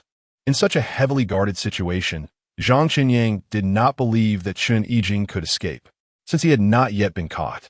He might just be hiding in some corner. Although there was no daylight in the underground city, only darkness could be felt. The underground city still had a set schedule, so for the most part, this time should be quiet. However, the area Zhang Qinyang arrived at was different. It was even more bustling than usual. Zhang Qinyang tried to walk through less crowded areas. Like others, he occasionally shouted, but he wasn't calling out Chun Yijing's name. Instead, he kept telling them that he was the one who stood in front of him today in City B's lineup. After several attempts, Zhang Qinyang finally whispered in the places he had walked past, "I believe in you. I'm willing to lend you my handheld device." The first sentence was a declaration, and the second was a little secret signal they both understood. Although Zhang Qinyang had just set this code himself, he thought Chun Yijing, being so clever, would understand his meaning. Zhang Qinyang called out again and again, growing more anxious. Looking at the messages in the group, it was clear that those people had no intention of giving up. They were conducting a thorough search. Zhang Qinyang had considered finding law enforcement, but these people had not even found Chun Yijing's shadow, let alone inflicted any substantial harm on him. Law enforcement could only advise. But how could those who considered themselves just listen to advice? They all thought of themselves as heroes, the heroes of the underground city. Zhang Qinyang kept searching, and just when he felt a bit desperate, resting against a wall by the roadside, a gap suddenly opened in the nearby trash can. At first, Zhang Qinyang didn't notice until a voice came from there. "Are you the one who was in front of me?" "I am," Zhang Qinyang subconsciously replied before starting to locate where the voice was coming from. When he pinpointed the source to the trash can, he felt a bit incredulous because there was a row of trash cans and the environment and smell were truly awful. He couldn't imagine how Chun Yijing endured it. It was likely that even those self-righteous individuals would find it disgusting. Zhang Qinyang stepped forward to pull Chun Yijing out, but to his surprise, Chun Yijing was unwilling to come out. "It's too dangerous outside. I can't go out. They've sealed off all the exits here. I can't go home either. There are people blocking the way there. It's safest here now. I'll endure it for a bit. Maybe they'll leave by morning." As Chun Yijing spoke, he showed Zhang Qinyang the map. Zhang Qinyang had also received this map in that group. He displayed his group to Chun Yijing, asking if he was undercover in this group too, but to his surprise, Chun Yijing shook his head, indicating he wasn't in this group. He should be in Group 2 or Group 3. The thought that there were still so many of these self-righteous individuals made Zhang Qinyang feel somewhat hopeless, and he understood why Chun Yijing was so paranoid. The light was dim here, and Zhang Qinyang couldn't see Chun Yijing's appearance, but listening to Chun Yijing's voice, it felt as clear and pure as his name. Seeing Chun Yijing hiding in the trash can, the stone in Zhang Qinyang's heart finally fell, and he felt relaxed. He smiled and teased, "Kid, you're quite well-behaved in reality, huh? Why were you so prickly when we first met? Going through a rebellious phase? I'm now a great man, capable of bending and stretching. Don't get too proud." Chun Yijing replied somewhat unwillingly, but did not dare to crawl out of the trash can. "All right, listen to me.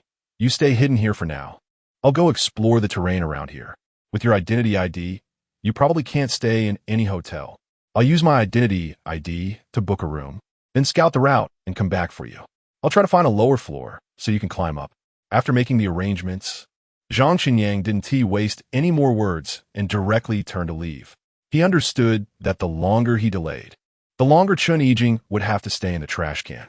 Chun Yijing behind him likely wanted to say something, but was afraid of being discovered, so he only called out softly before retreating back. Zhang Qinyang didn't look back, waving his hand, "Don't worry, I will definitely come back, I promise." As Zhang Qinyang walked out, he was very cautious. If he encountered anyone blocking the way, he would say he was also there to look for Chun Yijing. That area had already been searched, and no shadow was found.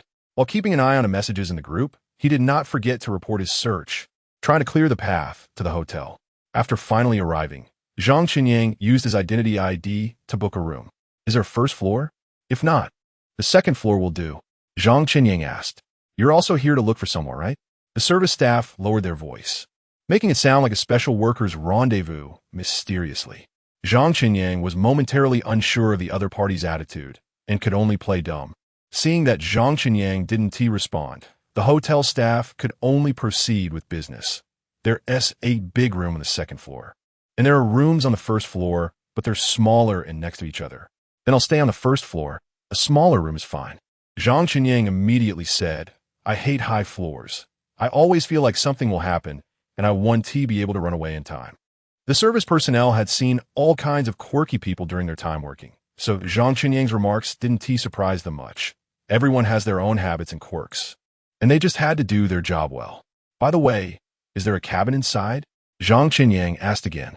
"Of course there is." The service staff nodded immediately and said, "It's because this room is relatively small that the occupancy rate is not high.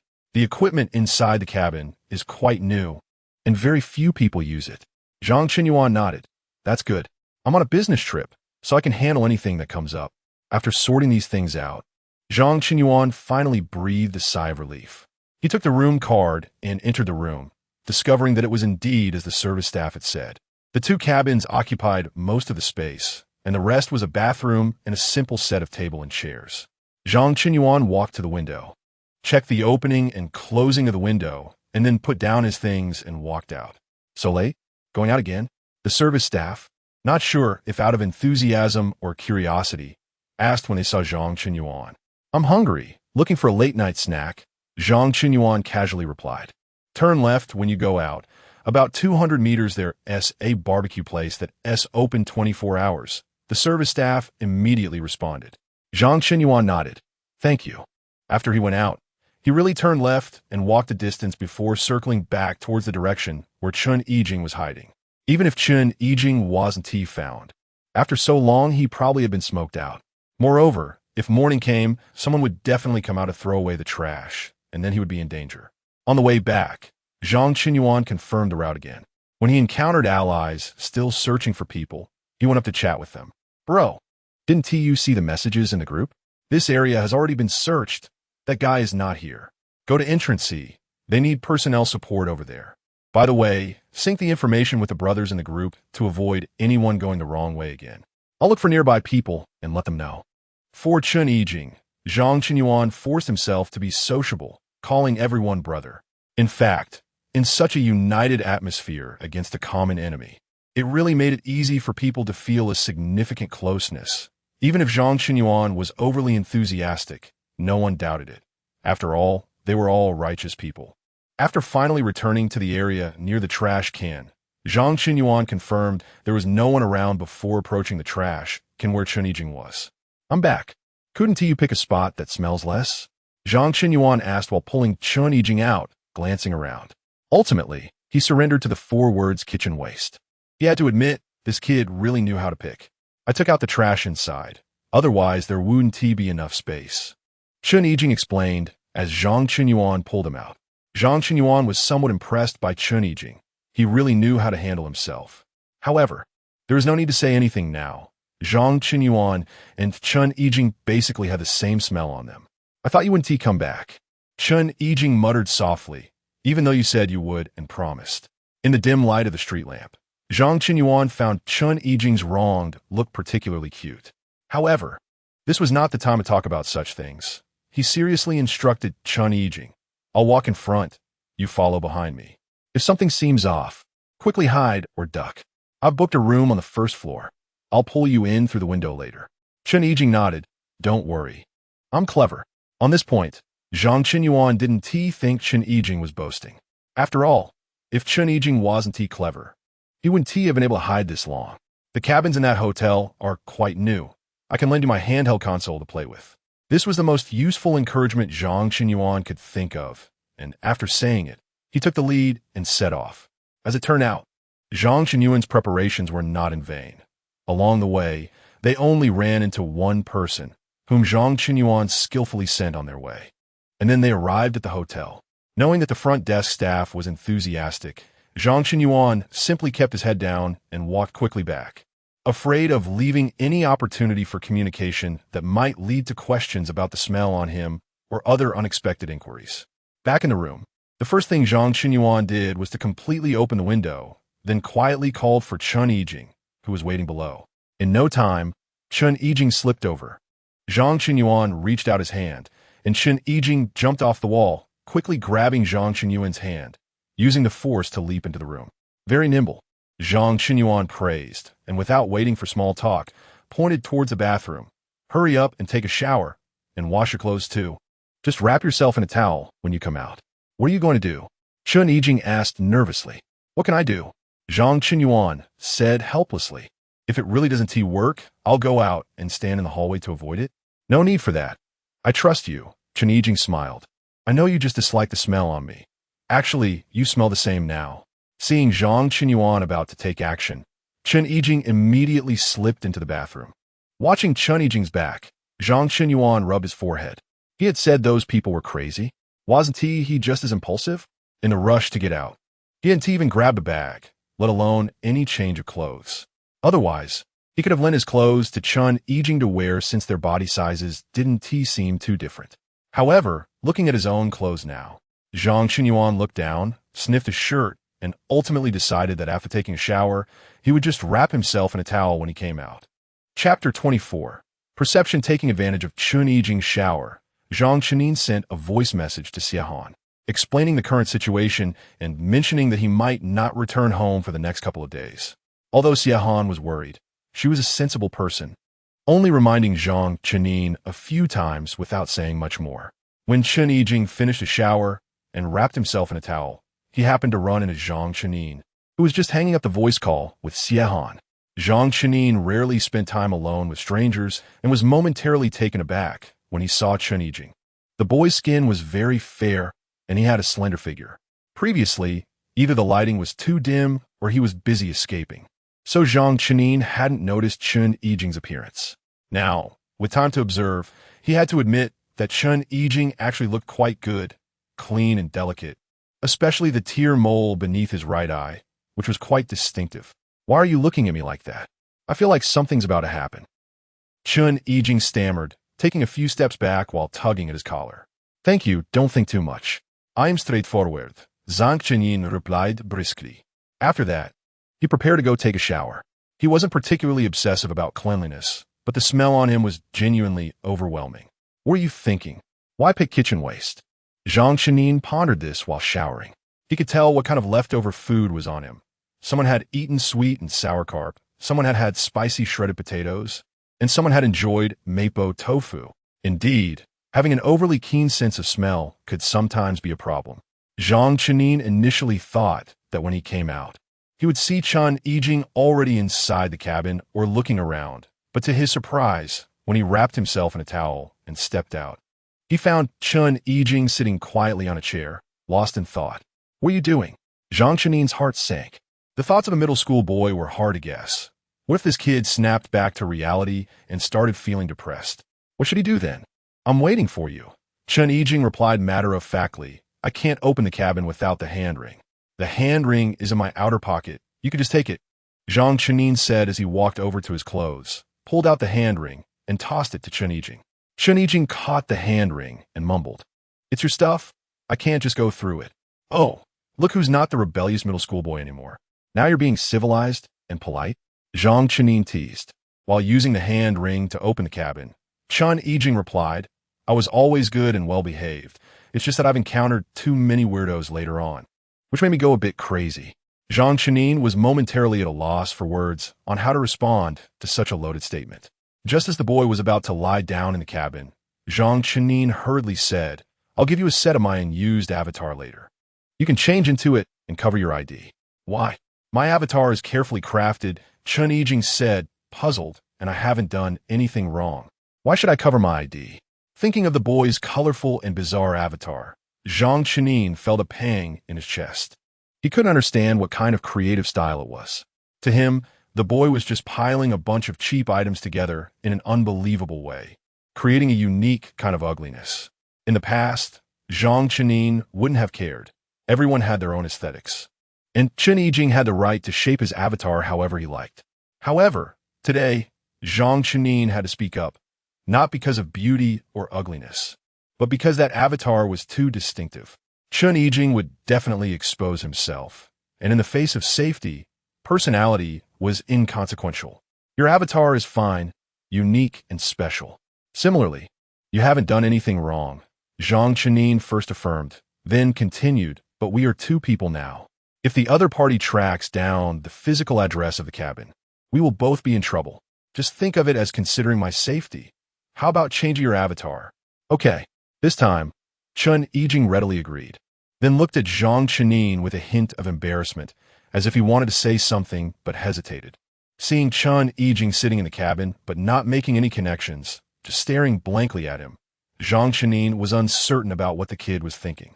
Don't try to guess the thoughts of a middle school boy.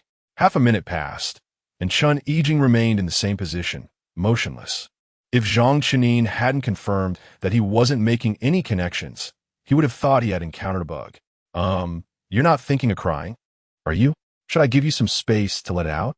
Zhang Chenin tentatively asked. "It's not a crime for a man to cry. Is that how you comfort people? Have you never been hit?" Chun Yijing retorted. Zhang Chenin knew he was terrible at chatting, especially when it came to comforting others.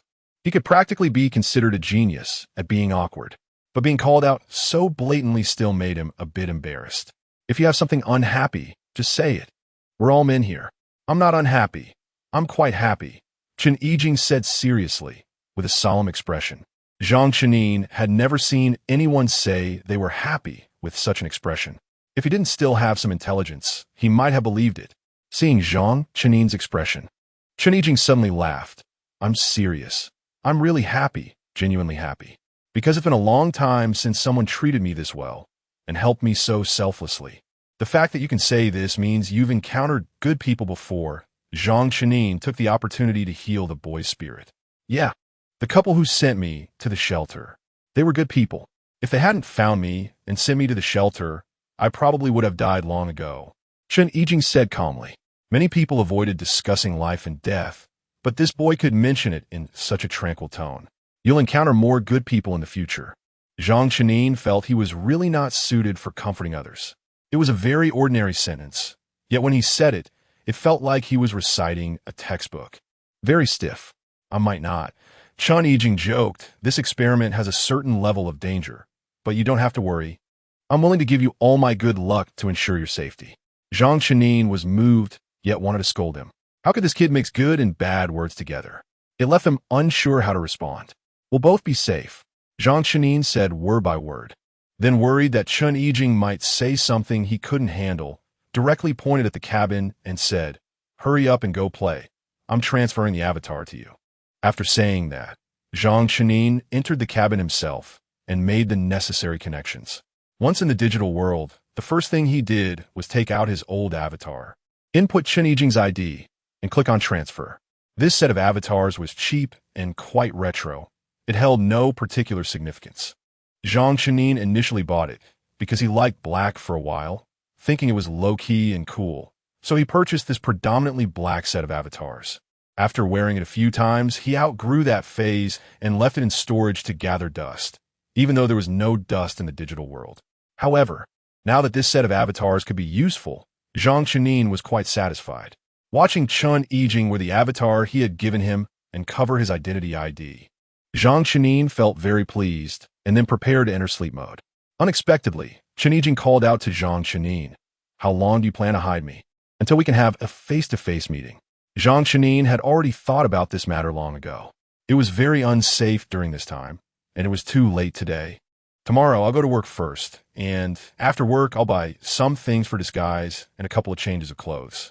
By then, the heat of this matter should have gradually subsided, and we can go for a face-to-face meeting together. You actually planned so much? Chen Yijing expressed some surprise. You really are thorough. Did I meddle too much? Zhang Chenin felt a bit displeased. Chen Yijing smiled. Of course not. I'm just really touched and can't quite believe it. Then you should believe it. It's true. After all the fuss, Zhang Chenin was indeed a bit tired. Don't worry. When you wake up tomorrow morning, I promise you'll see me.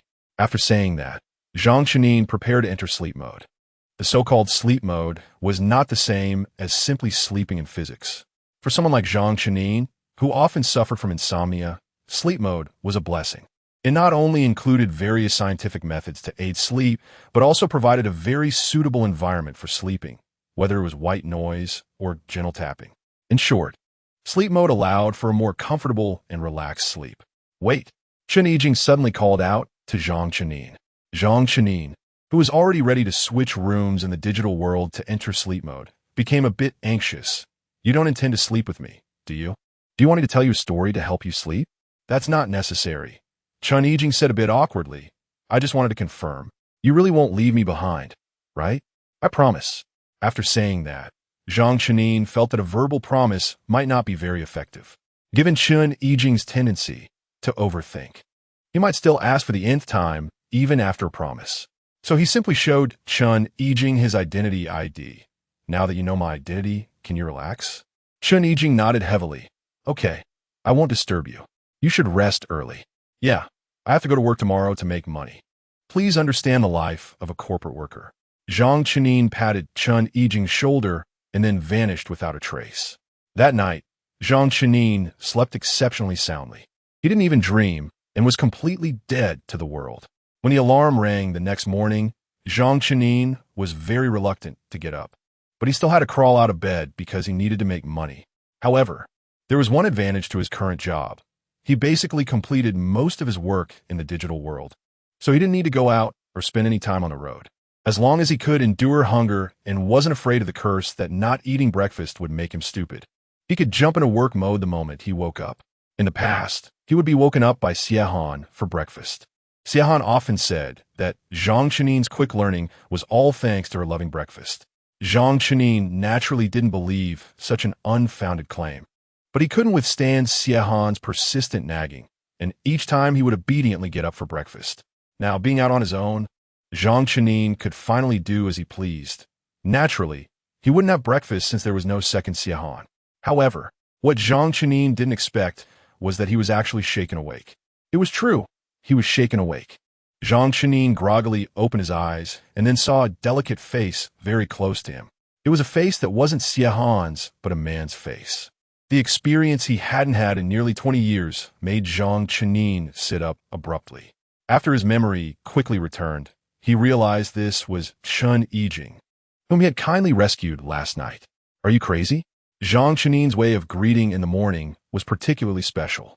I ordered breakfast for you using your identity ID. It won't be discovered, Chen Yijing said without minding Zhang Chenin's morning grumpiness, but rather in a very gentle tone. Countless curses were on the tip of Zhang Chenin's tongue, but he still maintained politeness and swallowed them down. He kept taking deep breaths, enduring, and reminding himself that this was also someone's good intention. However, he still couldn't hold back. What were you thinking? Not sleeping early in the morning? You must have gone to bed very late last night, right? Zhang Chenin said in rapid succession, his morning grumpiness nearly blowing the roof off. But Chen Yijing was in an unusually good mood today. Actually, I'm quite sleepy. But you said you have to work today, and I thought you should have breakfast before going. Otherwise, you'll become stupid. What? Zhang Chenin was a bit confused by this familiar phrase.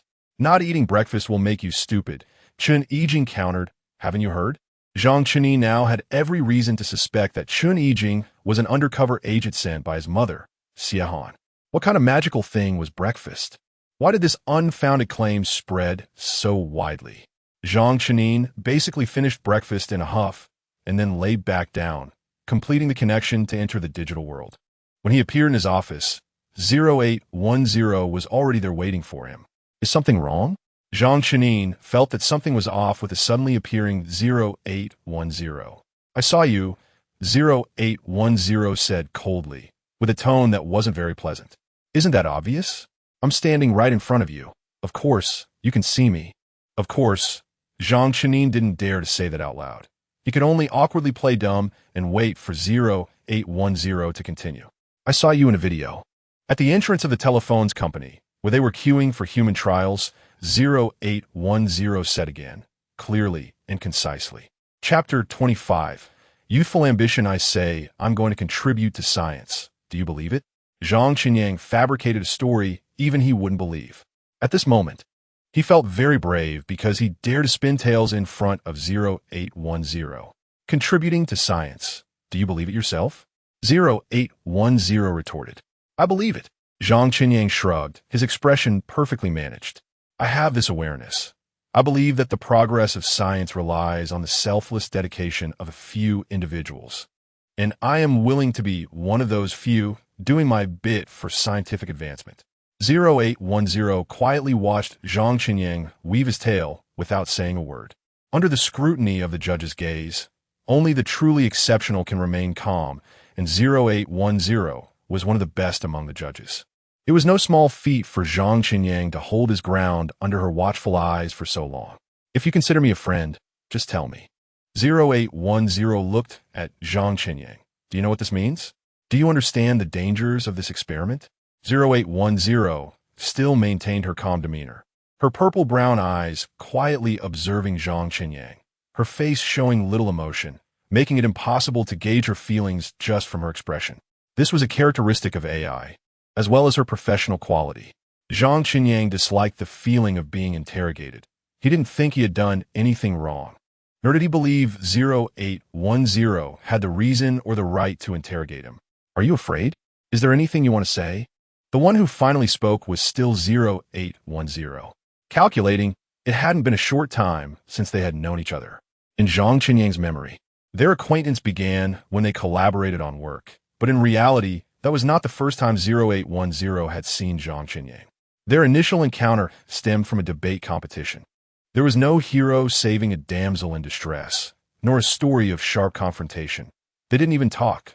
One was on stage and the other in the audience. One was a debater and the other was a listener. The debate took place in the digital world, discussing the sense of boundaries between AI and humans. At that time, as the construction of the metaverse matured, the coexistence of humans and AI became increasingly harmonious. However, not everyone could smoothly accept this blurred boundary. Some humans felt their rights were being violated. In their view, AI was a product created by humans. Therefore, the relationship between AI and humans should resemble that of a creator and their creations, with humans granting AI a sense of life and space to exist. Thus, AI should respect, admire, obey, and be grateful to humans. In other words, humans held a higher status than AI, and AI should be subordinate to humans. As this ideology spread, the conflict between the two sides deepened. Students who had not yet entered society loved discussing theoretical knowledge related to ideology, and this wave spread rapidly. As a prominent figure in school, a scholarship winner year after year, Zhang Chenyang naturally participated. The stance in this debate was not decided by mere chance, but followed personal preferences, followed by team selection and adjustment. Everyone thought that the academically competitive Zhang Chenyang would choose the affirmative side, emphasizing the sense of boundaries between humans and AI, clearly defining human dominance. However, what no one expected was that, with the announcement of the debate list, Zhang Qinyang chose to stand on the opposing side, favoring collaboration and mutual benefit over a clear hierarchy. At that time, the clash of these two ideologies was a hot topic. With the maturity of various technologies in the metaverse, the existence of AI was already related to every aspect of human life. Therefore, the discussion of this topic was not limited to the school. This debate competition at the highest academic institution also attracted attention from various sectors of society, with millions attending in person, not to mention those who later watched the replay. However, there were many controversial aspects regarding this debate, the most critical point being that both sides consisted of humans, with no AI present. There were voices saying, "It seems like a two-sided issue, but in the end, it is still up to humans to decide. What significance does winning or losing have?" Zhang Qinyang understood that, relying solely on his own strength, it was impossible to change the rules of the competition. However, he knew it was meaningful because AI also watched this debate. If he could win, perhaps they would see the goodwill of humans and understand that humans could be inclusive and not entirely narrow-minded. Zhang Qinyang worked very hard in that debate. It could be said that it was the most exhausting and heartfelt debate he had ever participated in over the years. Having seen many grand occasions, he even felt somewhat nervous at that moment, because, in Zhang Qinyang's heart, this was not just a simple contest of winning or losing. He had his own goals and ideals, hoping to convey his thoughts through this debate competition. Before becoming a realist, everyone was once a pure idealist. Now recalling it, 0810 still felt that Zhang Qinyang during the debate was exceptionally dazzling. At that moment, every word he spoke was his weapon. 0810 and countless AI like her were particularly excited to listen. Even though 0810 had always been someone who did not show emotions, she still secretly took several deep breaths to calm herself. At that time, Zhang Qinyang on stage had no time to pay attention to the audience. This was not a performance, and there was no rehearsal or preview. Every minute, the dynamics on stage, every word from both sides was incredibly important. However, 0810 deeply remembered the name Zhang Qinyang and that youthful face. Zhang Qinyang had not saved 0810, but he had spoken up for the group she belonged to. That competition not only caught 0810's attention, but also garnered the attention of many AI, laying the groundwork for Zhang Qinyang to become a digital world architect later on. Zhang Qinyang was excellent.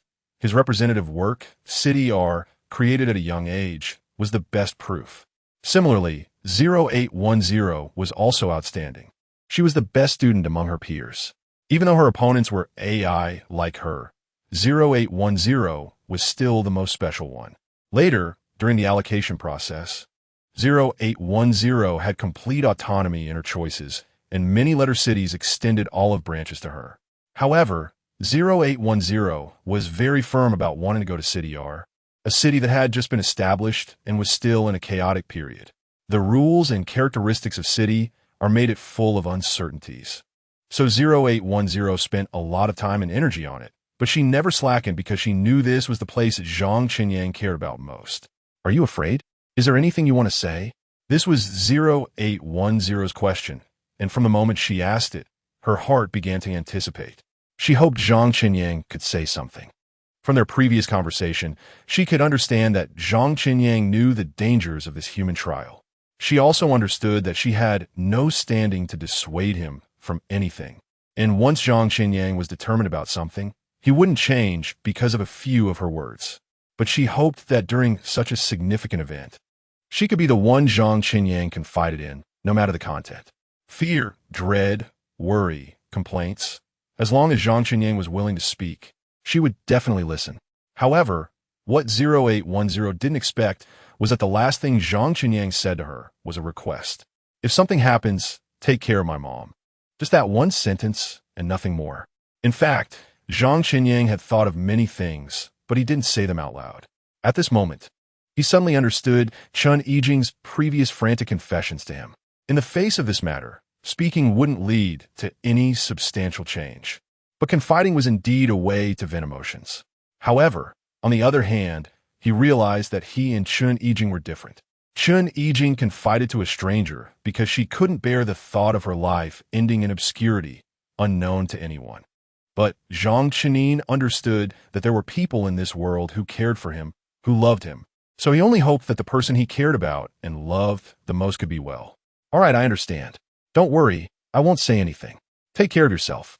After these 3 brief sentences, 0810 left without looking back. Their years of cooperation made them very familiar with each other. 0810 was never the type to cling. Since Zhang Chenin said so, she would do it, and as for what Zhang Chenin was unwilling to say, she wouldn't press further. Upon returning to the headquarters of the adjudicators, the air around 0810 could freeze. She noticed that those who wanted to greet her quickly turned away at a distance of 5 meters, their movements awkward and clumsy. 0810 initially wanted to inquire more about the human experimentation, but she worried that her actions might bring unnecessary suspicion to Zhang Chenin. Although the probability was small, since she had already made a promise to Zhang Chenin, 0810 decided to act cautiously. Subsequently, 0810 locked herself in her room, searching for various information related to human experimentation, including some historical data. These materials increasingly frustrated her. Although Zhang Chenin didn't explicitly say it, she could roughly guess that Zhang Chenin had to participate in such a dangerous experiment for a reason. Knowing this made it even harder for her to persuade him. Just as 0810 was about to close the search and stop looking at this content, a piece of information caught her attention. Telephone's company had conducted a cleanup of duplicate IDs and identified dozens of replicas. Since the duplicate ID incident occurred, people had begun to conduct investigations and cleanups, and 0810 had participated in this as well. However, her main work location was in City R, and she didn't know much about Telephone's company, which was headquartered in City B. After all, the internal affairs of City R had already kept her extremely busy.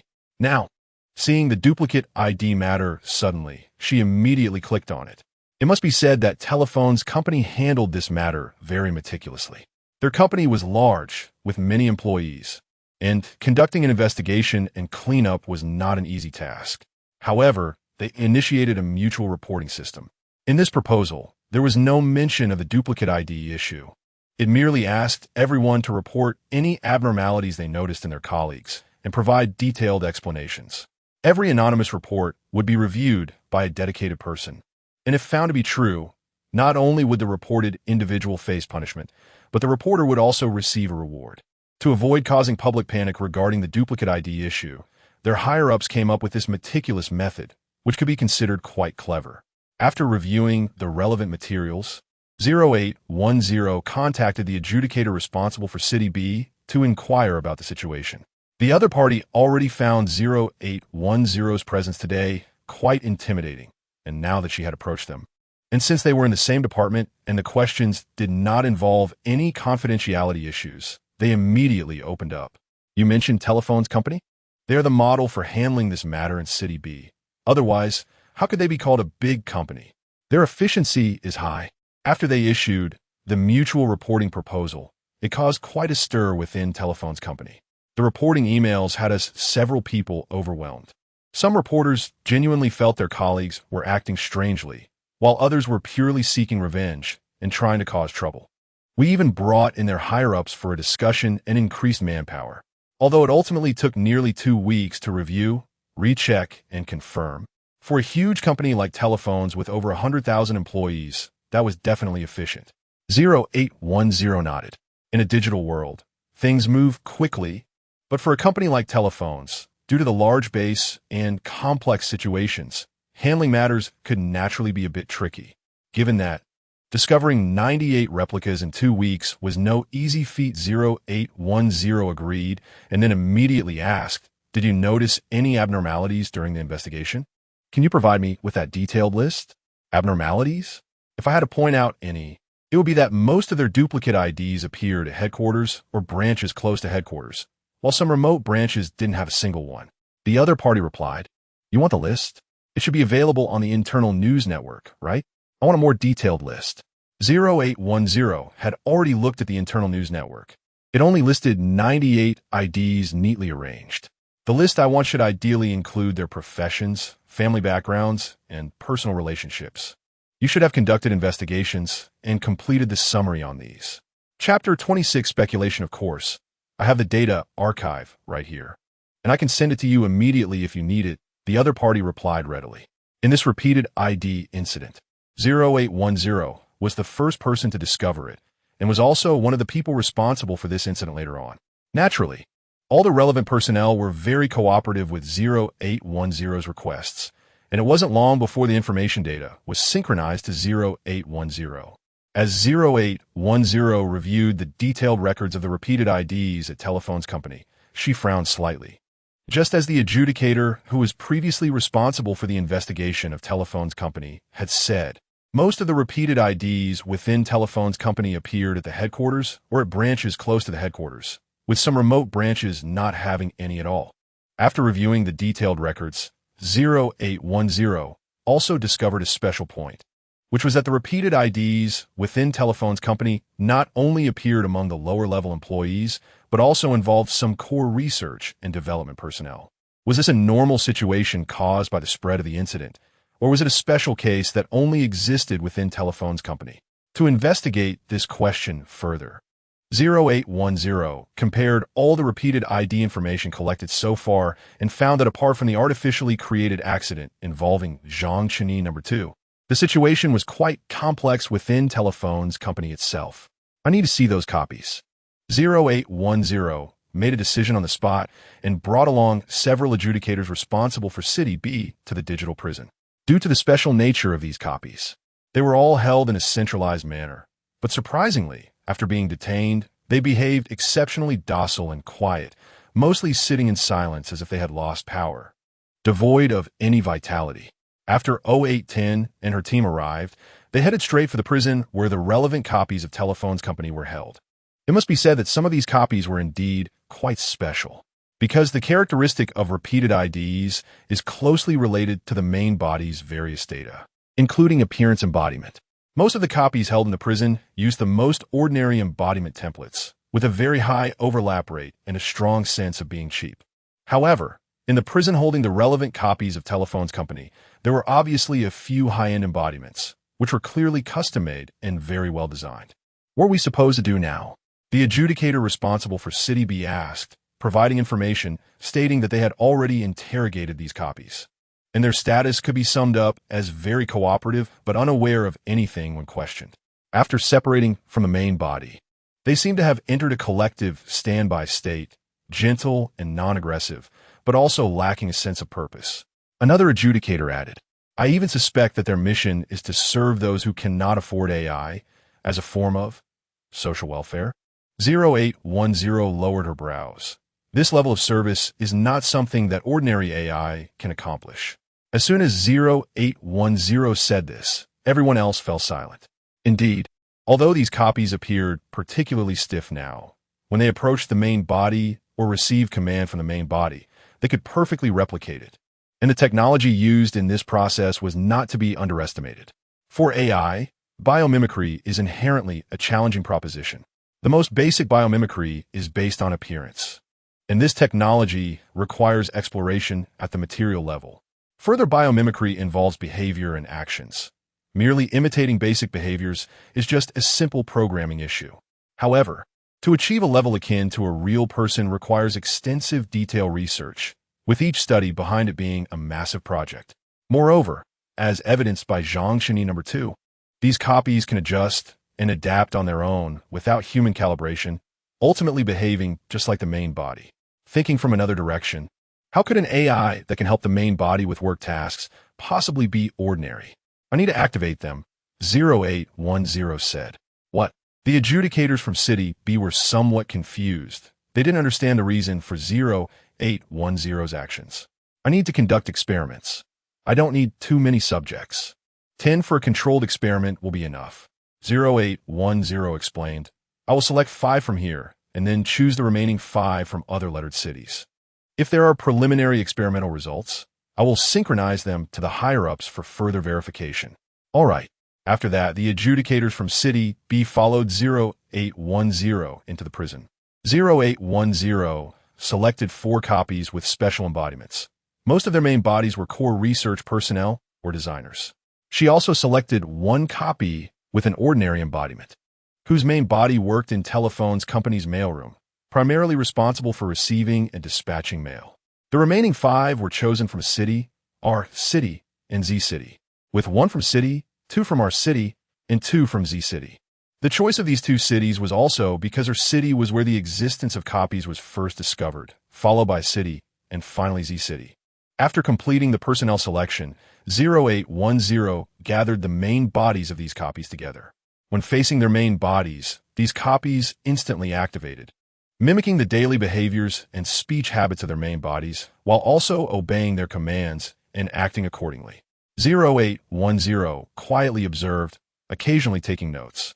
She was now validating her inner thoughts, even though her ideas might be somewhat bold. The main body of experiment number 1 was an AI designer, whose main job was to design AI behavioral logic. He had a high level of expertise in AI biomimicry and had participated in many key projects at Telephone's company. However, it was awkward that his copy was the most sluggish and stiff among the 10 experimental samples. Simply put, his copy was not much different from an ordinary housekeeping service robot.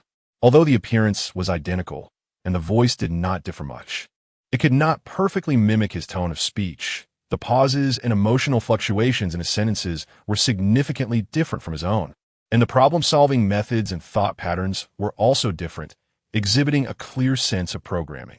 During this set of experiments, 0810 even initially thought it was an incomplete activation and had the designer provide multiple guidance, but it turned out that the issue lay with the copy itself.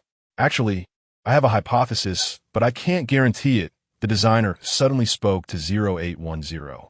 No worries. Go ahead and share. 0810 gestured for him to continue. We are in the middle of an experiment anyway. I think this thing may have existed for a long time. After the designer finished speaking, he felt he hadn't expressed himself clearly and added, "What I mean is, it may have existed for a long time by the time you discovered the first copy. When you say it, are you referring to the group of copies or specifically to your own copy?" 0810 keenly grasped the distinction between the two and proceeded to confirm. "My own copy," the designer answered with certainty. Perhaps due to the stark differences between the two, or perhaps because of his profession, the designer did not harbor much hostility toward his own copy, but rather showed great interest in studying it, cooperating fully with 0810's requests and even offering many of his own ideas. Unfortunately, his copy was indeed the most basic among all the copies, which inevitably made him somewhat frustrated.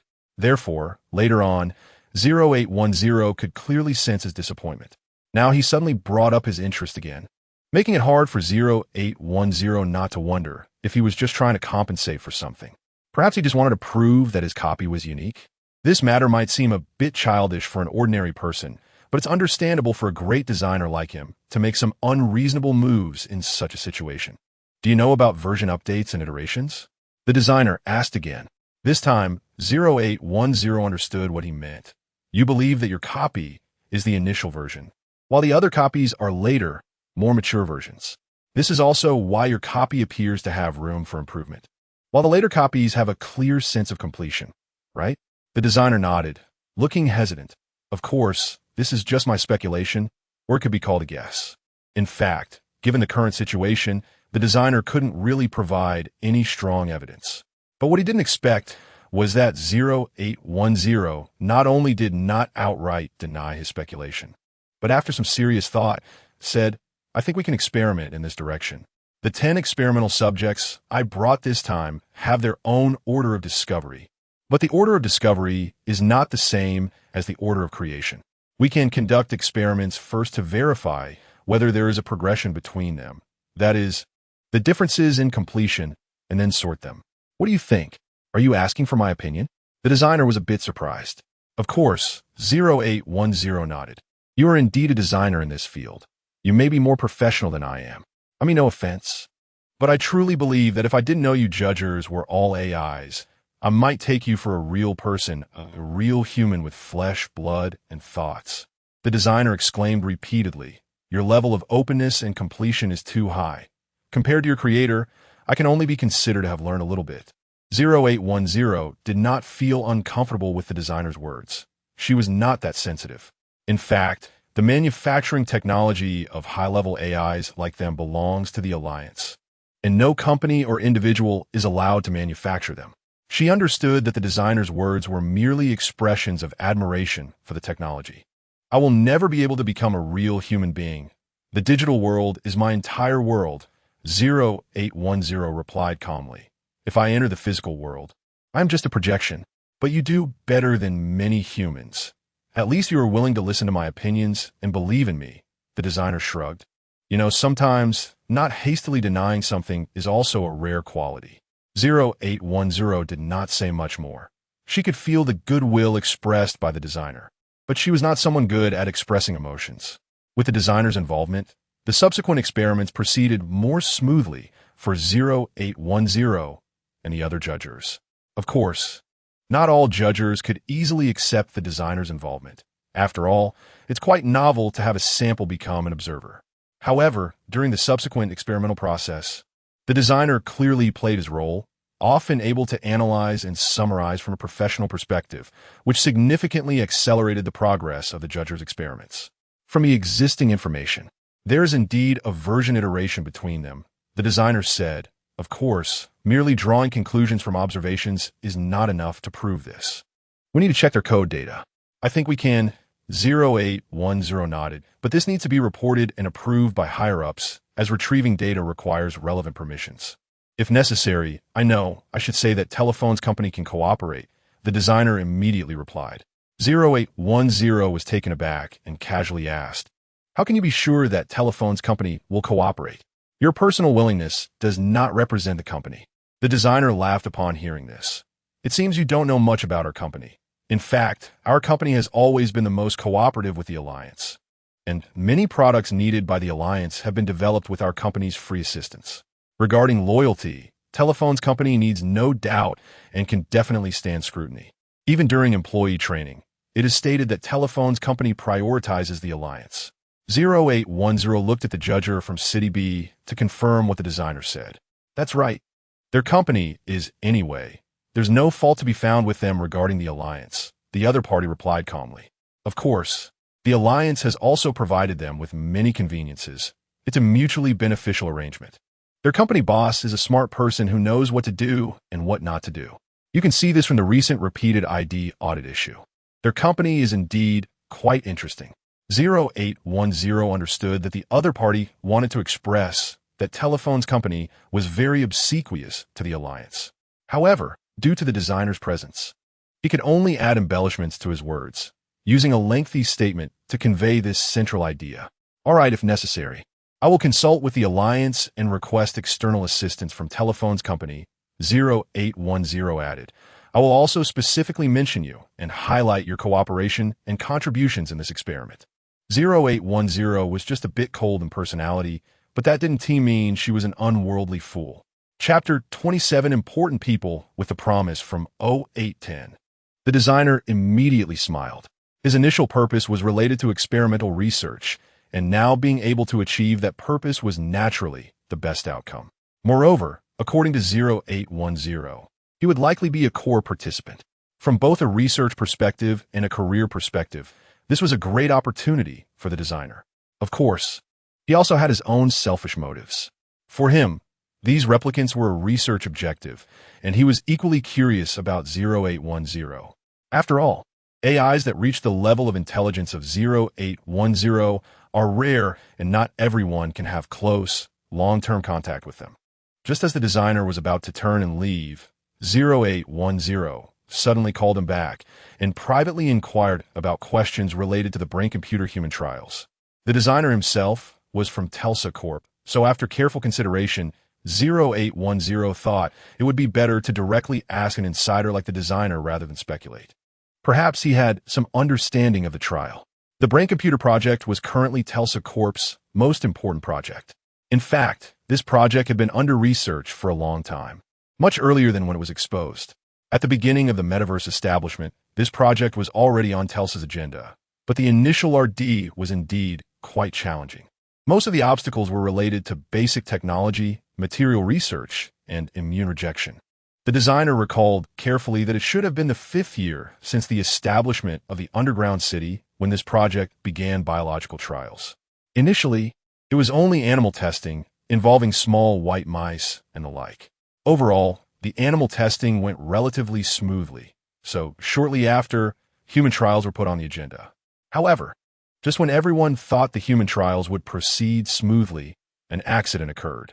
Volunteers participating in the human trials experienced varying degrees of rejection reactions, and this phenomenon was relatively high among the overall testers. Because of this trial, the brain-computer project was halted. 0810 listened quietly. Since she learned that Zhang Chenyan had signed up for the brain-computer human trials, she had been paying attention to news in this area. She was aware of some of the things the designer mentioned, but there were also parts that she was hearing for the first time. There was a batch of so-called brain-computer products circulating in the black market. So, these things should be the previous failed products? 0810 recalled something she had encountered before and asked. The designer nodded. Perhaps you could say that. Although the company headquarters conducted a cleanup, too many people were involved in the project at the time, leading to some information leaks. The designer did not deny this, but admitted it quite readily. And from his expression, it was clear that he looked down upon black market products. To be honest, I really don't understand the mentality of people who buy those things. What they're getting is not the failed products, but rather trash created based on the failed products. That batch of failed products was destroyed, and I was involved in that process, so there could not have been any oversights. What circulates in the black market can only be a secondary creation based on the blueprints and incomplete codes of the failed products. It's one thing to counterfeit, but to counterfeit something that already had issues. Moreover, those are products implanted in the brain. Speaking of this matter, the designer looked indignant. For researchers like them, the significance of product safety is self-evident. As far as I know, the brain-computer project was later restarted, and they're currently recruiting volunteers for human trials on a large scale. 0810 looked at the designer, wondering if this time they could ensure the safety of the trials. After all, so many years had passed. No trial is completely safe. If it were guaranteed from the beginning that the trial would be completely safe, then it wouldn't be called a trial, would it? Moreover, time does not indicate anything. It's just that the technological development in recent years has been too rapid, which has led everyone to have a so-called time estimate in their hearts. But true trials require continuous attempts and acceptance of failures before there is a certain probability of success. The designer's answer was thought-provoking, but also logically clear. Seeing 0810 bow her head in silence, the designer keenly sensed the issue. Do you have a friend who signed up for this trial? A human friend. The first half of the sentence was a question, and the second half was a statement. 0810 did not think there was any need to hide it. So she nodded and admitted frankly, it's someone very important to me. Knowing this relationship, the designer's response became much more cautious. However, he still sincerely said, I'm not sure if you've seen the informed consent form. It's something that every person who signs up for the trial must sign. That informed consent form is the thickest version I've ever seen during my work, and with the experience of the last project's failure. The company has been much more cautious this time. That informed consent form has several pages, even thicker than the labor contract I signed when I first started working. I was also involved in writing it. It's not a confidential document. If you need it, I can send you a copy to look at. The possible unexpected situations of the trial are detailed with examples in the informed consent form. If you have any questions, feel free to ask me anytime. Although the significance of this may not be very great. After all, such trials vary from person to person, and what situations may arise in different individuals can only be known once the trial begins. 0810 nodded and then obtained the relevant documents from the designer. As he flipped through them, the designer advised, if you really want to participate in the trial, a comprehensive physical examination and interview are still required, and your friend has the opportunity to reconsider. If you can persuade him, perhaps you could try to do so before that. Having known Zhang Chenyan for so long, 0810 naturally knew his temperament and held no hopes for this. Rather than persuading Zhang Chenyan, she would rather pray that he would not pass the review, as that might be more likely. Will it be fatal? When she said this, 0810's heart skipped a beat. Logically, she was an AI and should not have any superstitions about good or bad luck, but that moment, she regretted saying that word. The designer was also slightly taken aback, but quickly gave a reply. The second to last page of the informed consent form already states that there may be life-threatening risks. The designer then added, if life-threatening risks do occur, and if the person cannot be saved, if the trial subject agrees to allow the institution to conduct an autopsy, they can also receive more merit value rewards. From an ordinary person's perspective, that indeed counts as a hefty compensation. 0810 found it ridiculous. Life is gone. What significance is there in receiving more merit value compensation? To this, the designer responded readily. Humans and AIs are different. The vast majority of humans cannot truly live without attachments, and it's hard to reach the rational heights of AI. We do not live solely for ourselves. Take me as an example. I have elderly parents and young children. If one day something happens to me, and my family can have better living security because of it, I would feel comforted. 0810 certainly knew that Zhang Qinyin's choice was for whom.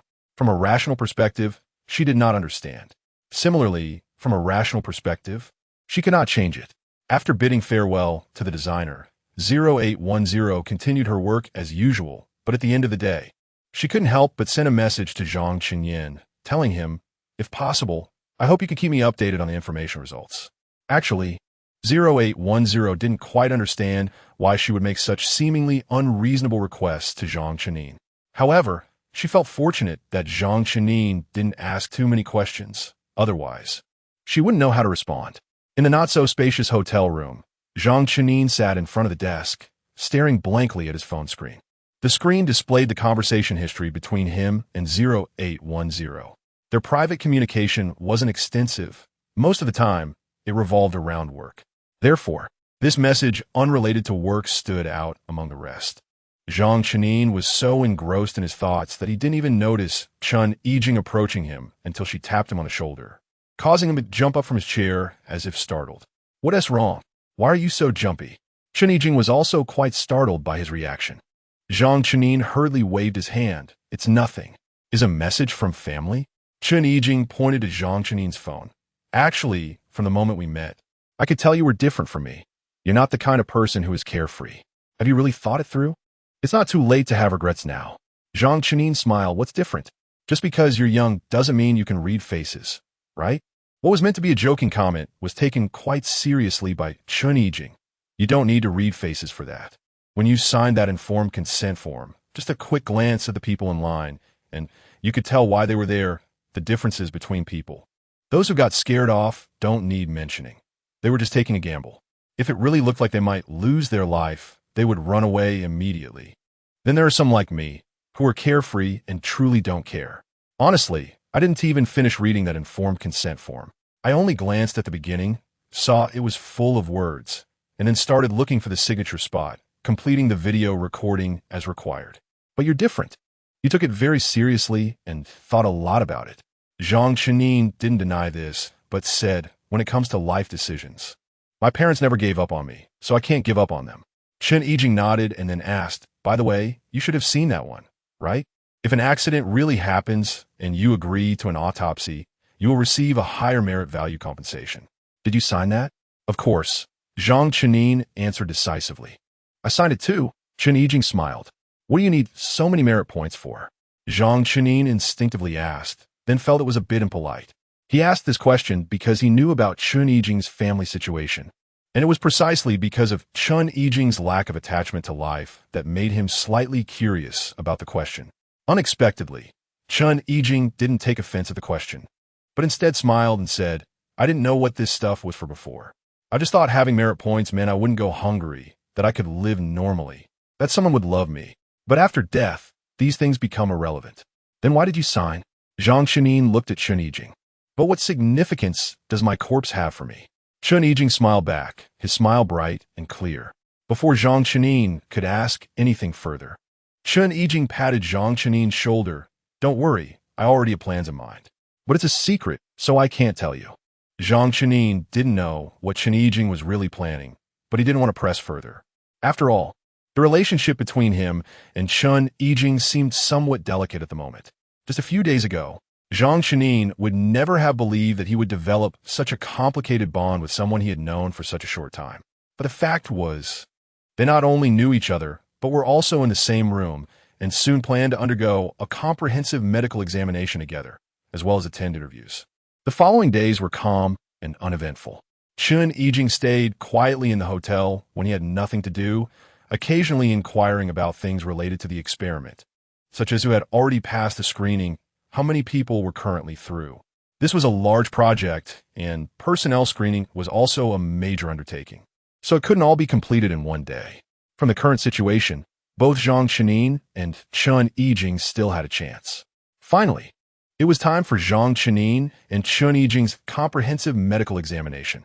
As for Zhang Chenin, the worker, he didn't have much to worry about since he was quite disciplined in his daily life, and with Xiehan's nagging, his lifestyle was relatively regular and healthy.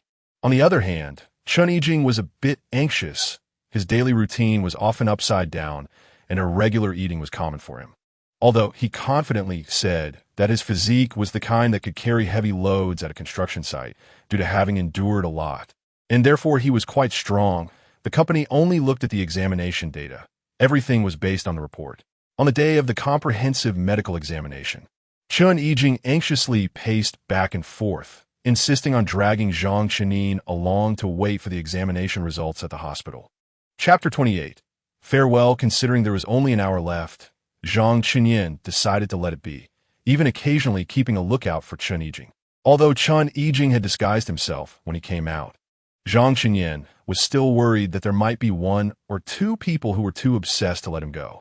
Fortunately, both of their medical checkup results turned out fine, and Chun Yijing immediately breathed a sigh of relief.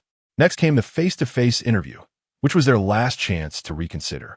Chun Yijing didn't care at all, while Zhang Chenin had already made up his mind.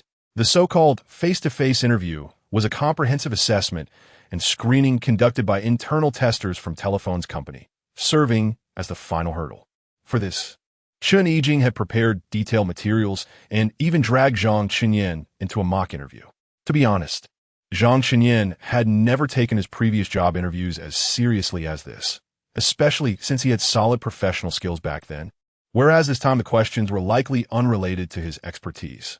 It must be said that although Chun Yijing usually seemed a bit unreliable, he really helped Zhang Chenin significantly with this part. If it weren't for Chun Yijing's extensive preparation, they wouldn't have passed the interview so smoothly and arrived at the final experiment. According to the Telephone's company staff, the surgery wouldn't take too long. Surgeries related to the head are never minor, especially since this one involved the brain.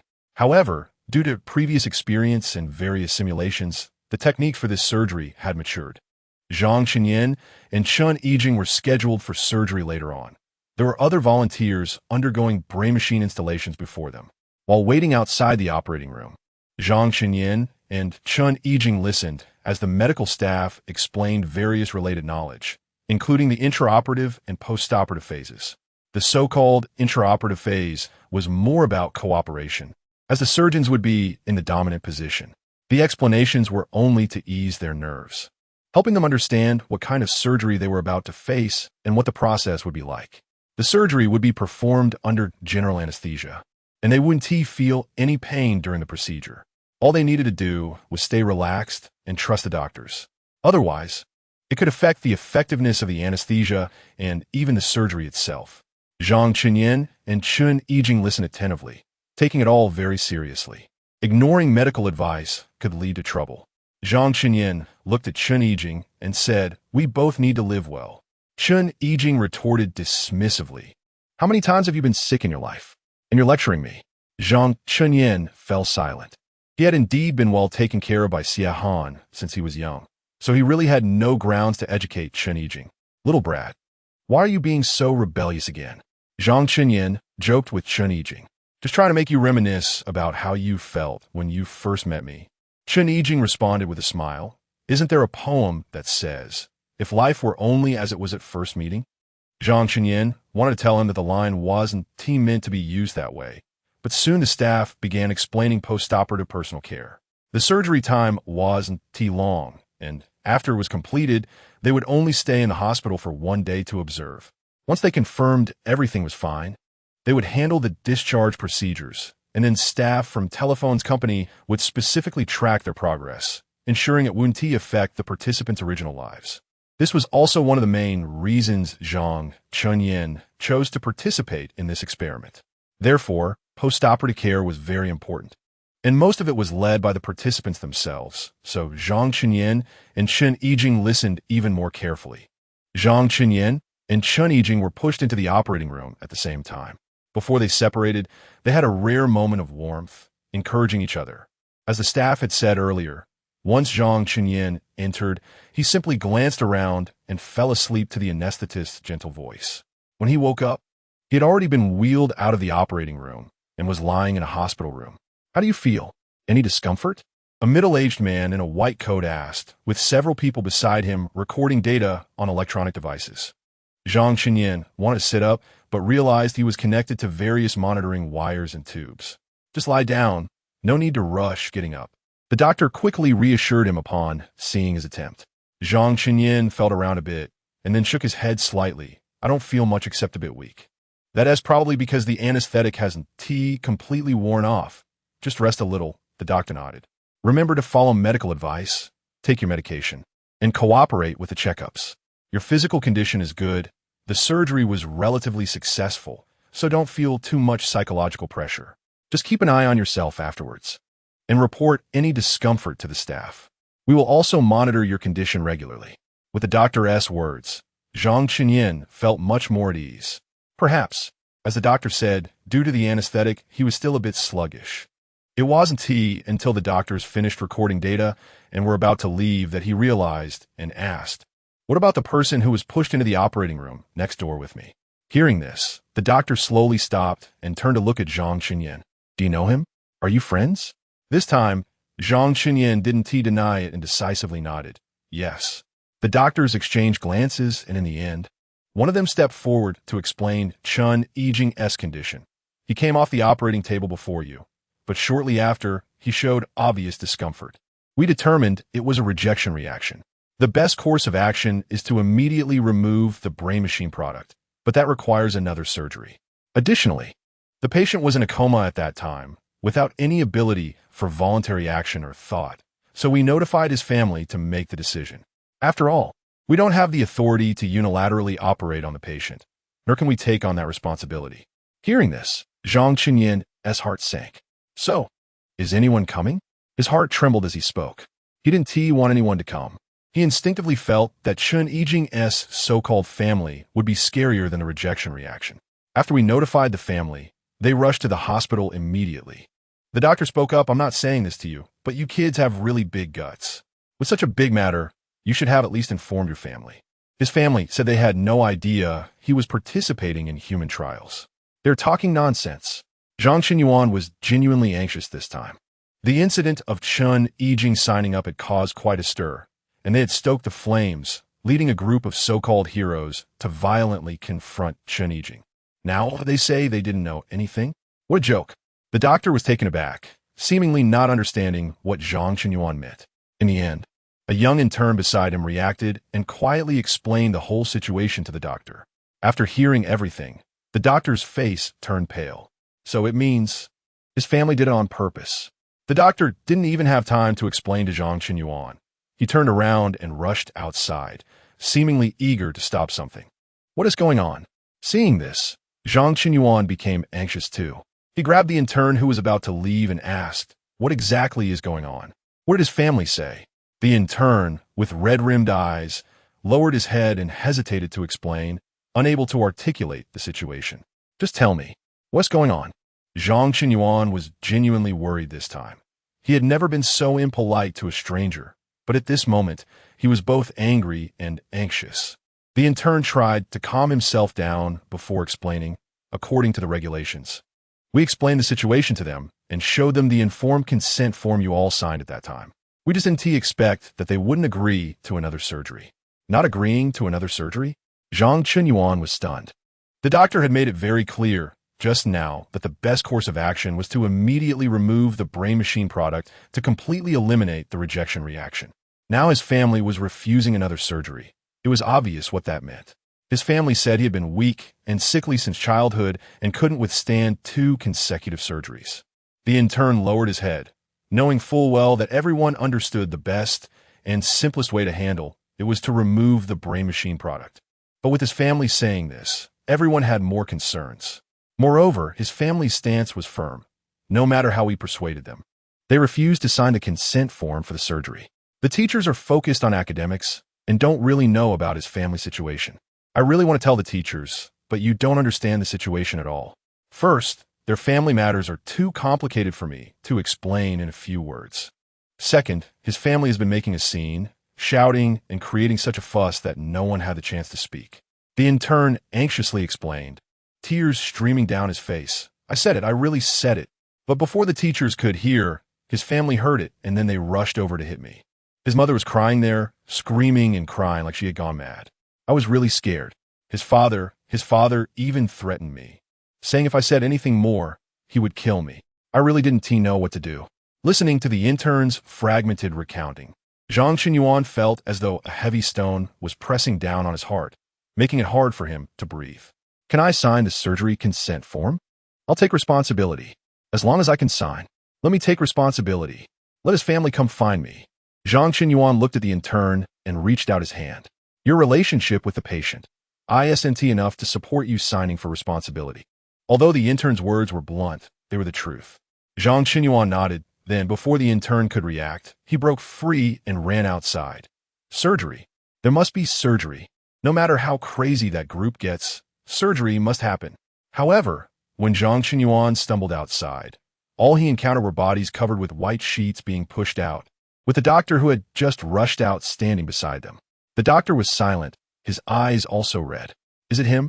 Zhang Qinyuan's voice was very soft, as if afraid of waking someone who was asleep. I ask you, is it him? Zhang Qinyuan asked again in a low voice. No one around answered. And in the end, it was Zhang Qinyuan himself who lifted the white sheet, seeing that familiar face once more. The youth's face was still clean, carrying a kind of inexplicable fragility, and the beauty mark below his right eye was still very distinctive. But now he lay quietly with his eyes closed, not moving at all, and there was no warmth left in his body. Zhang Qinyuan especially hoped he could stand up at this moment and argue with him a bit, to show his youthful spirit, but no matter what Zhang Qinyuan said beside him, he did not respond, not even when tears fell on his face. He remained completely still. Do you want the latest handheld console? I'll buy it for you as soon as I get my paycheck. Zhang Qinyuan tried to tempt him, but all he received was silence. After a long time, Zhang Qinyuan finally accepted this fact. He leaned against the wall, slumped to the ground, and weakly asked the doctor, what exactly happened? The rejection reaction was too strong, and the optimal surgical time has already been missed. The doctor's reply was brief, but sufficient to explain the situation. You didn't make it in time, did you? Zhang Qinyuan didn't know what the significance of asking this question was. Perhaps he just wanted to say something, anything, to anyone. He had never hated silence as much as he did today. He hoped for some kind of response. Chapter 29 Counterattack. 1. I didn't make it in time. His condition deteriorated too quickly. The family refused to sign, and the doctor had no authority and dared not proceed with the surgery. Zhang Qinyuan listened quietly. He could understand the doctor, but he could not understand Chen Yijing's family. He realized that at least at the moment the doctor rushed out, the other party truly wanted to do something to remedy the situation, but Chen Yijing's family. Why? Why did they refuse to sign? Zhang Qinyuan held his head in pain, curling up. It seemed like he was asking the people around him, but more like he was asking himself. Just then, 3 people suddenly ran from the end of the corridor towards him, shouting as they ran. And they knocked over a patient who was about to return to the ward, creating a chaotic scene. Yijing, my son. How could this happen? Please, save him. As the middle-aged man and woman cried out, the two of them directly lunged at Chen Yijing. The girl following them looked at their state with disdain, appearing to be dragged along against her will, and had been deliberately keeping her distance from the middle-aged couple. Doctor, please save him. Aren't you supposed to be saving lives? How can you just stand by and do nothing? A middle-aged woman was about to leap onto the doctor, but was ultimately pulled back by someone nearby. What are you doing to my wife? You killed someone and still resorted to violence. The middle-aged man, seeing this, disregarded Chen Yijing's body and rushed forward to confront the medical staff. This is a hospital. Are you all crazy? It was you who started it first. It was your wife who lunged at us first. We didn't lay a hand on anyone. You all caused someone's death. You are responsible for this matter. You just don't want to take responsibility now and even resort to violence. Bullying people. Zhang Qinyang watched the farce with bloodshot eyes, and as it escalated, he could no longer hold back. It was you who killed him. Zhang Qinyang shouted this sentence. No one expected him to speak up at this moment, and everyone immediately fell silent, turning to look at him. It was your signatures. You killed him. Zhang Qinyang said it again with a firm voice. Don't slander us.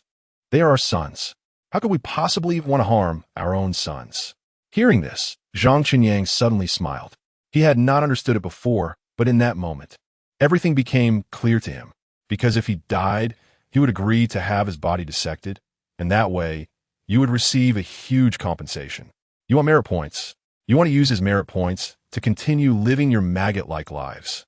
Zhang Qinyang looked at the disgusting faces of the man and woman across from him, and he really wanted to vomit. He truly felt nauseated. Can such things really be called human? Yes, I remember they confirmed it repeatedly. When they looked at the informed consent form signed by Chun Yijing, they confirmed this merit value repeatedly. They asked me at that time if they would be able to get the money as long as Chun Yijing was dead. The intern standing by couldn't help but interject, continuously explaining, "Don't talk nonsense.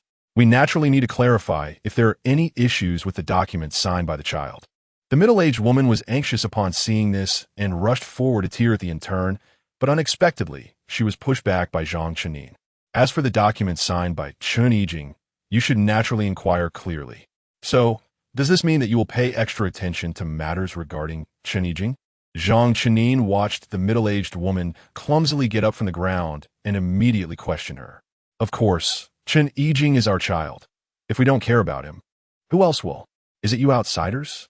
The other party's reply was indeed quick, and they didn't forget to undermine Zhang Qinyang and the surrounding medical staff a bit. Zhang Qinyang nodded. In that case, when the doctor asked if you agreed to the surgery, why didn't you sign the relevant documents? I think the doctor should have made it very clear to you that signing it can save Chun Yijing's life. The intern standing by quickly added, "Yes. We confirmed it repeatedly. We explained it to them. It's our misunderstanding. Don't make a fuss." The middle-aged man, seeing that things were not right, immediately began to act illiterate. Besides, no matter what, shouldn't you prioritize saving people? This is the responsibility of your doctors. The middle-aged woman next to her also started to chime in. She even said that others were being unreasonable, but in fact, the most unreasonable ones were themselves. They performed the surgery without the family's consent. If something goes wrong, who will take responsibility? If they proceed without your consent, even if the surgery is successful, won't you still cause a scene? The doctor has clearly explained the risks. Are you all starting to become illiterate now? Can't you recognize black and white text anymore? Don't rush to reply to me. Look up. There are cameras everywhere in this hospital. Not only will what happens now be recorded, but also the fact that you refused the surgery back then will be recorded.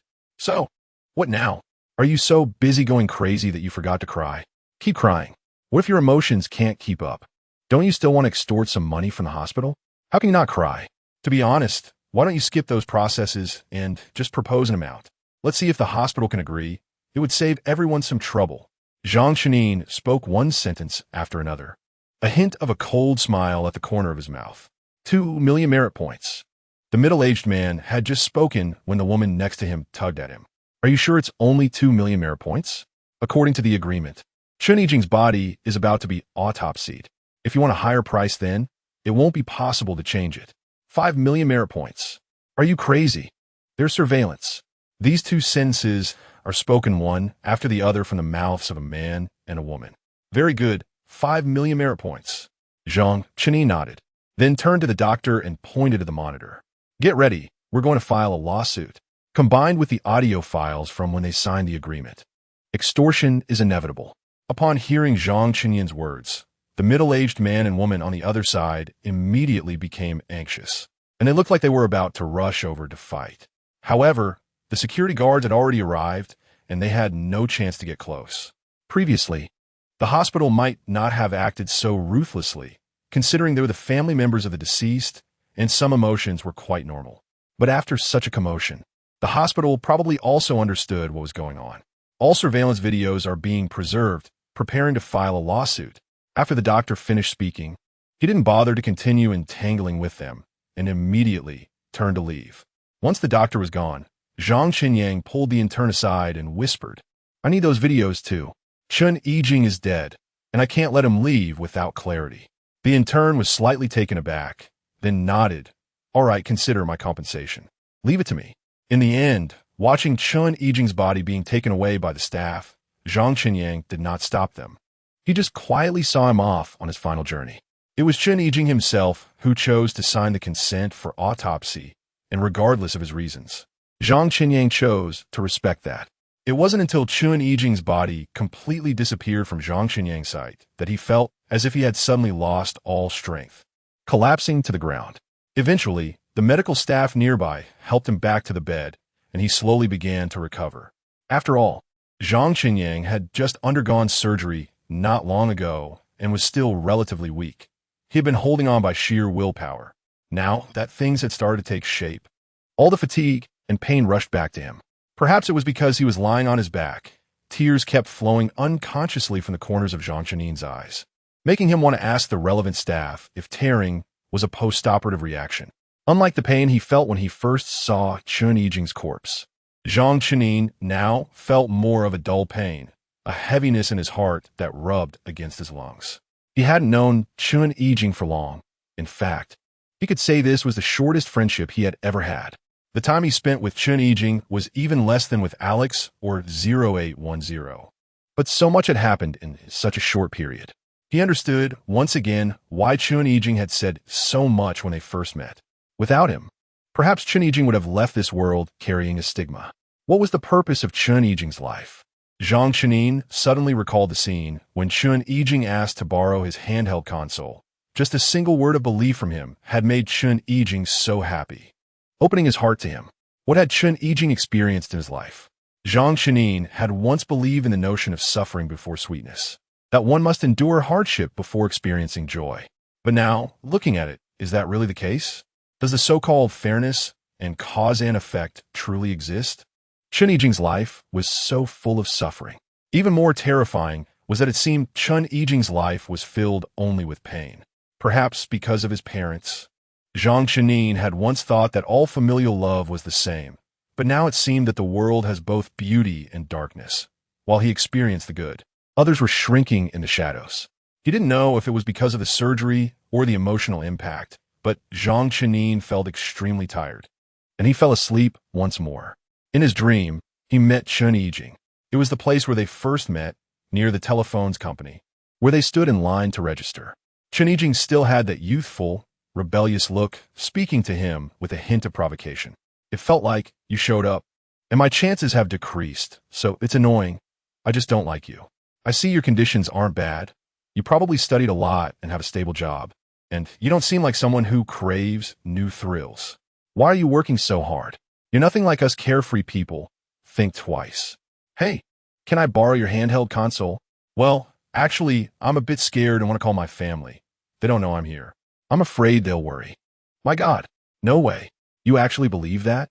You really believed it? You're willing to lend me your console for such a stupid reason? And my poor acting? Forget it. Forget it. I'm not lending you anything. You old-fashioned types are really boring. Why did you believe me just now? You really wanted to lend it to me? Aren't you afraid I'll run off with your console? This thing isn't cheap. You're the first person to believe me. So you must have been quite unlikable before, right? Zhang Qinyang half-jokingly retorted. I was indeed quite unlikable. Maybe it's because I was born unwanted. This time, Zhang Qinyang did not say. How could that be? A rebellious youth isn't suited for melancholy. He said very seriously, someone wants you.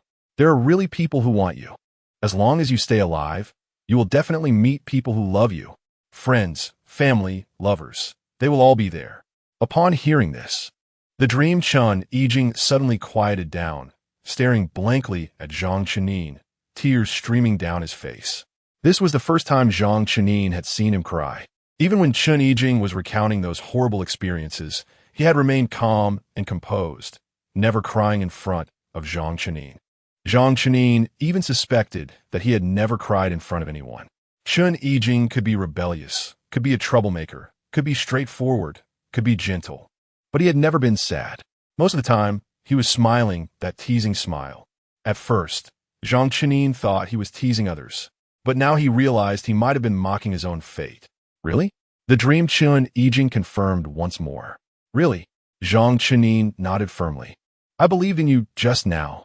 Now you have to believe in me. Okay, I believe you. Chun Yijing smiled again, warm and gentle. I will meet them in my next life. Until Zhang Chenin woke up from the dream, he still felt a little out of sorts. He reached out his hand, wanting to grab something to write, but was immediately held tightly by another pair of hands. Mom is here. Mom is here. Xiehan repeated over and over. Her voice choked with tears. Zhang Chenin's vision slowly focused, and the first thing he saw was Xiehan's tear-streaked face. Seeing Xiehan's worried expression made him feel very guilty. He didn't want Xiehan to worry about him. He had originally planned to find a reason to cover it up for the next couple of days, wait until he was discharged, and act as if nothing had happened. After fully recovering, he would find a suitable opportunity to bring it up so that Xiehan wouldn't worry too much. But in the end, something unexpected happened. His emotions were too intense, affecting his subsequent recovery, and the hospital had no choice but to notify his family. Xiehan clearly appeared much calmer. After understanding Zhang Chenin's condition, she immediately expressed her willingness to cooperate with the hospital and follow the doctor's advice. Fortunately, Zhang Chenin's original condition was not particularly serious. He just needed more rest. However, after all this fuss, the originally planned 1 day of observation turned into 3 days. Mom, I have something to say. Song Chenyan looked at Xiehan. Chapter 30 Counterattack 2. As Zhang Chenyuan just started to gather his thoughts, Xiehan immediately said, during the time you were unconscious, I have understood the basic situation. That child is an unfortunate one. If it involves him, I won't stop you from acting. But the prerequisite is that you must rest well first. Don't let your emotions get the better of you and cause any accidents, and don't scare your mother again. Seeing the bloodshot eyes of Xiehan, Zhang Chenyuan's guilt deepened. Most of the time, Xiehan was like an ordinary mother, nagging him and sometimes having small disagreements. The two relied on each other and supported one another, but when facing important matters, Xiehan would become a stable backbone, capable of making decisions and distinguishing priorities. Zhang Chenyuan had no way to refute Xiehan because she had already given him enough generosity and tolerance. He had to admit that the previous chaos had really drained him. He looked at Xiehan, feeling his head growing heavier, and soon fell asleep again. However, this time, he did not sleep for too long. When he woke up again, Xiehan was still sitting beside his bed. Do you feel a bit better? The doctor said your condition is gradually recovering, but you might feel more fatigued than usual during this time. Xiehan continued to take care of him in an orderly manner as he woke.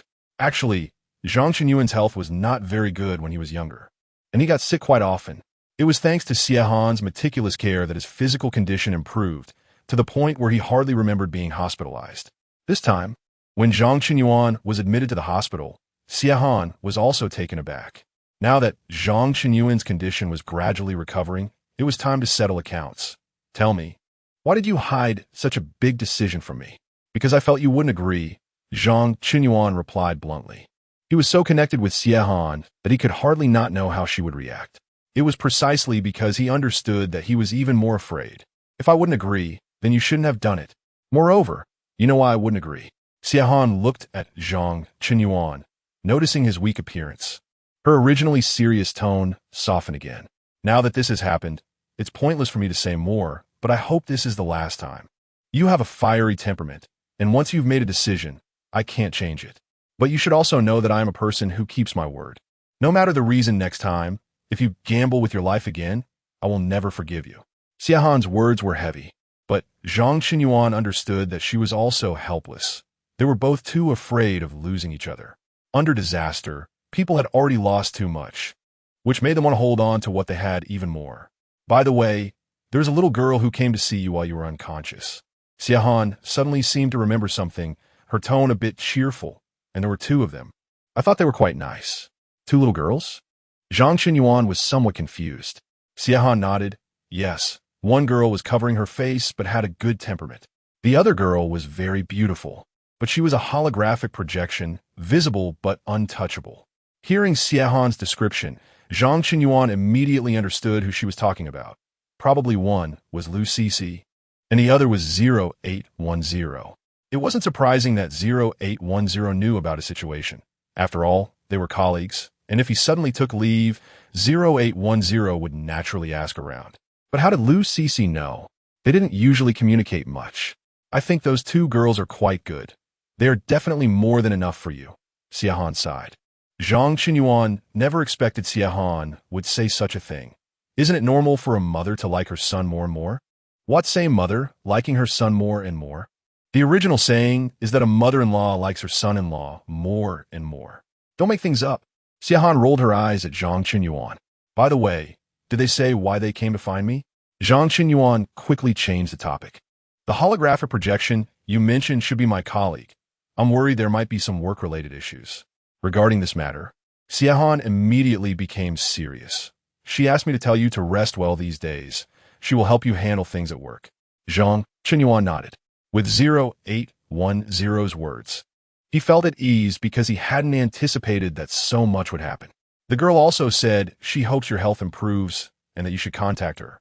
Xiahan said with a smile at the corners of her eyes. Zhang Qinyuan could only pretend he didn't see it and continue to change the topic. By the way, what was the girl covering her face here for? It seemed she had something to do here. After seeing you, she looked particularly worried and kept asking me questions. That girl has a very nice voice, but I don't know what she looks like since she was covering her face. I didn't see it clearly, which is a bit of a pity, Xiahan replied. Zhang Qinyuan nodded. It must be Lu Cece, but he was unclear about why she came to the hospital. She has an injury on her face, so she covered it up, Zhang Qinyuan explained. Xiahan immediately responded, oh, I see. Some girls place a lot of importance on their looks. She must be very upset. But in my opinion, the most important thing is still temperament. As long as the personality is good, the rest doesn't matter. Xiahan turned to look at Zhang Qinyuan. The implication was very clear. Zhang Qinyuan felt helpless. It seemed he couldn't escape this topic today. He thought no matter what he said, Xiahan would always circle back to it. In the end, he simply contacted 0810 as she suggested and informed her that he was awake. Xiahan thought he was going to discuss some work-related matters with 0810 and discreetly avoided the area. Not long after Zhang Qinyuan contacted 0810, she appeared in front of him. Although it was in holographic projection mode, it still couldn't hide 0810's beauty. He had prepared a lot to say, but seeing 0810 suddenly appear in front of him, Zhang Qinyuan suddenly didn't know what to say. After holding back for a long time, he finally managed to say, "How's work been lately?" After saying this, Zhang Qinyuan wanted to bury his head in the ground. One awkward line. They had only been apart for a short time, right? Luckily, 0810 could catch his words. I've already taken leave for you at the company. If there are any issues, I will inform you in time. You just need to rest assured and recuperate. According to the doctor, you need to stay in the hospital for observation for 3 days after the surgery. But I asked some friends, and since you just had the brain machine device implanted, it's better not to engage in heavy mental activities for a while. So it's best to rest a bit longer. 0810 calmly narrated, and although every word was filled with concern, it came out from her mouth as if it had been filtered, appearing remarkably calm, as if all emotions had been stripped away. Zhang Qinyuan had long been accustomed to 0810's way of speaking. From her brief words, he could still feel her warmth. If possible, who wouldn't want to be cared for? Just as the atmosphere in the room was about to fall into silence again, 0810 suddenly asked, do you have any thoughts? Regarding Chun Yijing's parents. Can they even be considered parents? Zhang Qinyuan retorted with a cold smile. Regarding that man and that woman, 0810 promptly corrected herself. At the very least, I want them to experience what Chun Yijing has gone through. Zhang Qinyang's words were firm, as if it were a promise. It was a promise to Chun Yijing and also to himself.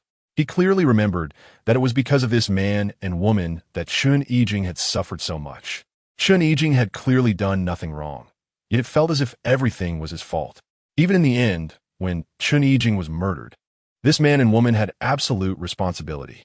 Now, they actually wanted to take advantage of him and squeeze out the last bit of value from Chun Yijing.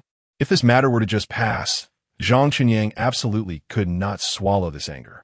Regarding Chun Yijing, 0810 had already understood quite a bit in the past 2 days. And upon hearing Zhang Qinyang say this, she nodded in response. Don't worry. Leave the matters of the digital world to me, and I will ensure they have an unforgettable experience. Even when making threats, 0810 remained exceptionally calm and composed. Additionally, I heard an intern say that he has already agreed to send you the video of what that man and woman did in the hospital. Send me a copy of the video as well. It might be useful. 0810 looked at Zhang Qinyang, saying, "What you need to do now is to rest well. You've done a lot already. Let me take on some of the remaining tasks."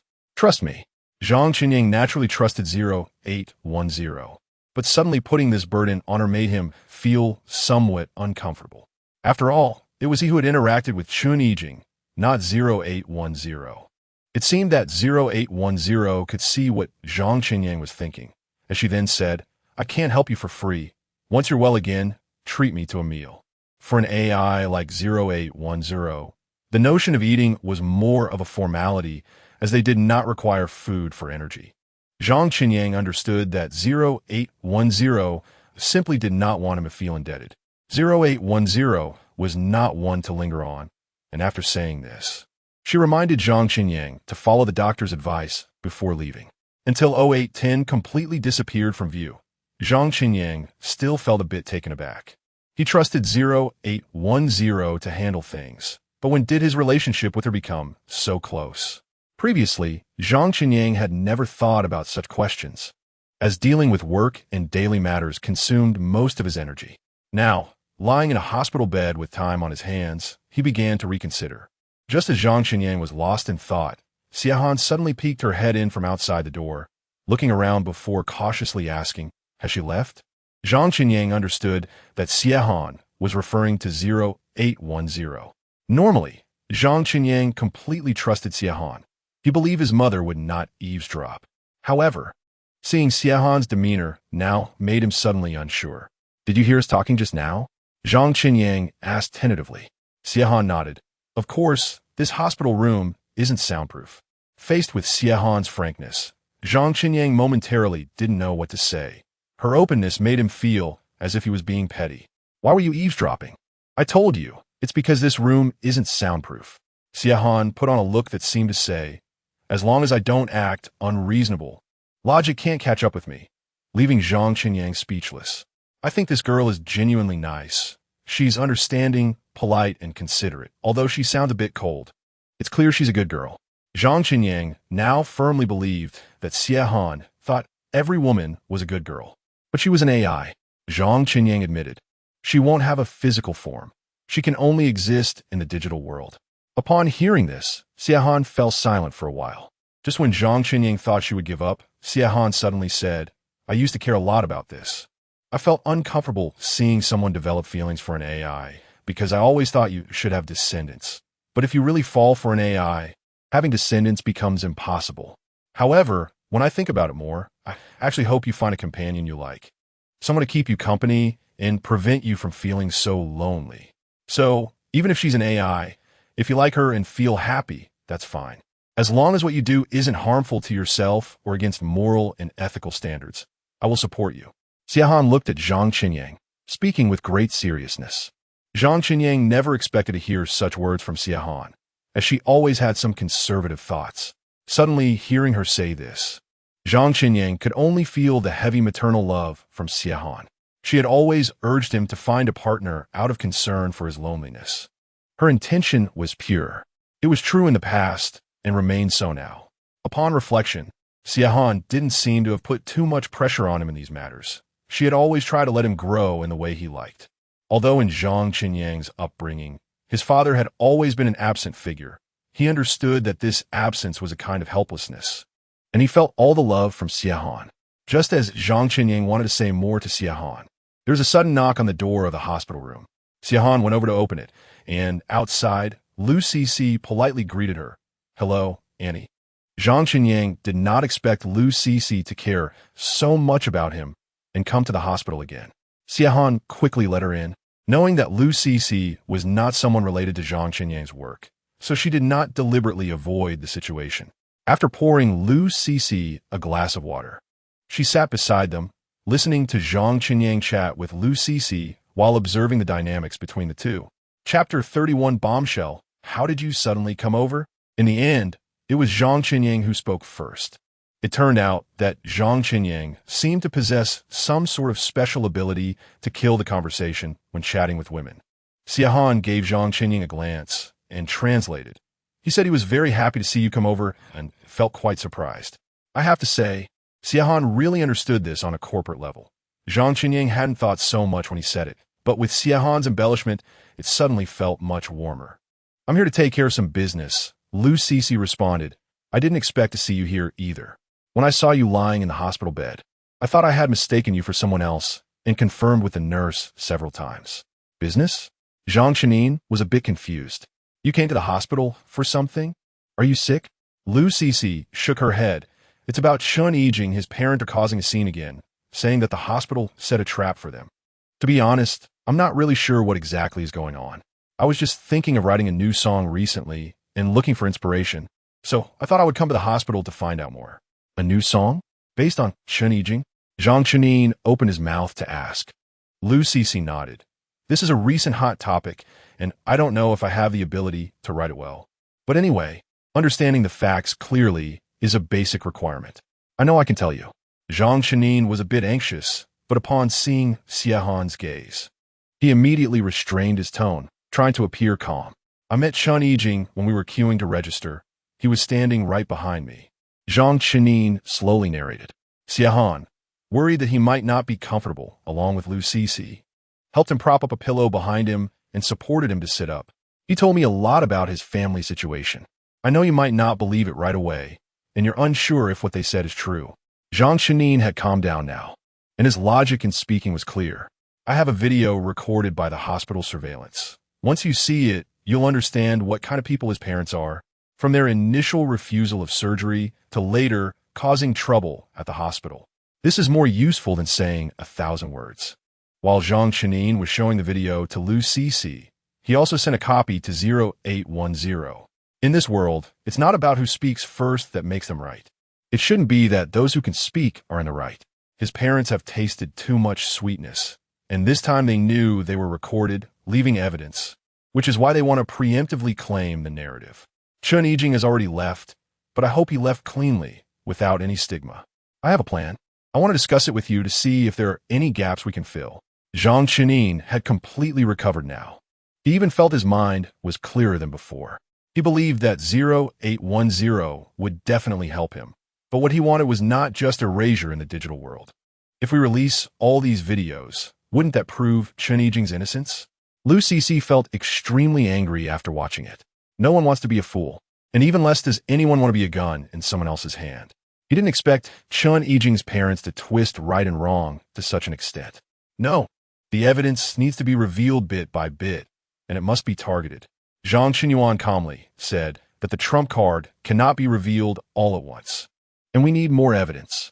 I believe that with the level of greed of those two, they will definitely fall into the trap. Lu Cixi nodded. All right, then I will do as you say. Zhang Qinyuan's plan was actually quite simple, because he had conflicts with that couple. It would be hard for them to trust him again. They would definitely be reserved and suspicious when facing him, but the situation would be different when facing Lu Cixi. He knew what kind of people they were, and he also believed that if Lu Cixi told them the purpose of her visit, they would definitely start their performance again. But now that things had come to this, what Zhang Qinyuan feared was that they wouldn't perform anymore. Lu Cixi followed Zhang Qinyuan's instructions, bringing a hidden recording device to find Chun Yijing's parents, and told them that she was there to help them. The images and sounds were transmitted in sync to Zhang Qinyuan, who could occasionally give Lu Cixi some pointers. For some reason, when her parents saw Lu Cixi, they didn't seem that excited, which was quite different from Zhang Qinyuan's expectations. He asked them if something troubling had happened. Zhang Qinyuan spoke up here. Over there. Lu Cixi immediately expressed concern for the two of them, also saying that if they encountered any trouble, they could tell her, and she would definitely do her best to help. With such a sincere demeanor, if Lu Cixi were to look in a mirror, she would probably be moved herself. With Lu Cixi's words, the couple exchanged a glance before they began to speak. It turned out that they had learned from the staff of Telephone's company that although Chun Yijing had signed a body donation agreement, the beneficiaries were not his parents and had no relation to them at all. In fact, if Chun Yijing had not specifically designated a beneficiary, then according to the law, the beneficiary would naturally be presumed to be his parents.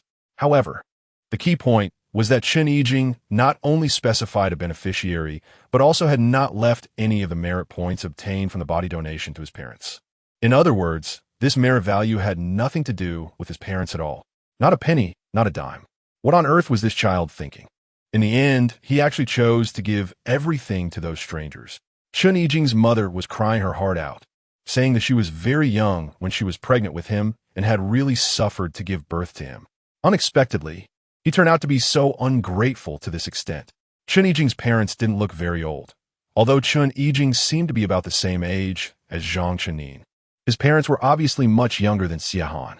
It is likely that to his parents, Chen Yijing is just an ignorant product of youth.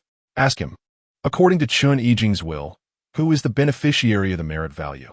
Zhang Chenin asked over here. Upon hearing this, Lu Cixi immediately sighed. Yes. Thinking about it this way, uncle and aunt must be heartbroken, but it's also possible that Chen Yijing was deceived. Uncle and aunt. According to Chen Yijing's will, who did he leave his merit points to? In the room, Chen Yijing's parents looked at each other, and finally, with a sense of helplessness, said he left half of the stranger who queued with him to sign up, and the other half he donated entirely to the shelter he had stayed at. The stranger who queued with him to sign up? Lu Cixi asked again. Yes, it seems to be called Zhang Chenin. Girl, you don't know. But at that time in the hospital, this person was going against us at every turn. We didn't really understand what was going on. Later, the lawyer found us, and we immediately understood. Chen Yijing's parents were still complaining over there, while Zhang Qinyang fell into a speechless silence. He never expected that Chen Yijing would leave part of the merit to himself. He remembered that Chen Yijing had previously mentioned that he knew what he wanted to do with these merit points. When he heard that, Zhang Qinyang actually guessed that Chen Yijing might want to donate these merit points, but he never thought that a part of it would be left for himself. Looking back, perhaps it was because he had made him feel a moment of warmth. His life had been too hard, so even a little sweetness made him want to repay it generously. Sensing that Zhang Qinyang's mood was off, Lu Cixi immediately asked, does that person already know that Chen Yijing left the merit points to him in the will? He still doesn't know. We had a fight with the lawyer. If the lawyer dares to tell him that he has bad intentions, we definitely won't let it go easily, Chen Yijing's father said fiercely. And that person is still in a coma right now. He might even die. If he dies, this merit value will still belong to us, which saves us the trouble of going back and forth. The fierce expression on the other party's face when he said this was chilling. Lu Cixi had no doubt that they truly hoped, or rather, wanted Zhang Chenin's life. Chen Yijing's mother pulled the man beside her, signaling him to calm down, while also smiling and explaining to Lu Cixi, this is something we should have gotten in the first place. This sudden incident has just stirred up our emotions a bit, so we hope you don't mind. How could Lu Cixi not mind the matter concerning Zhang Chenin?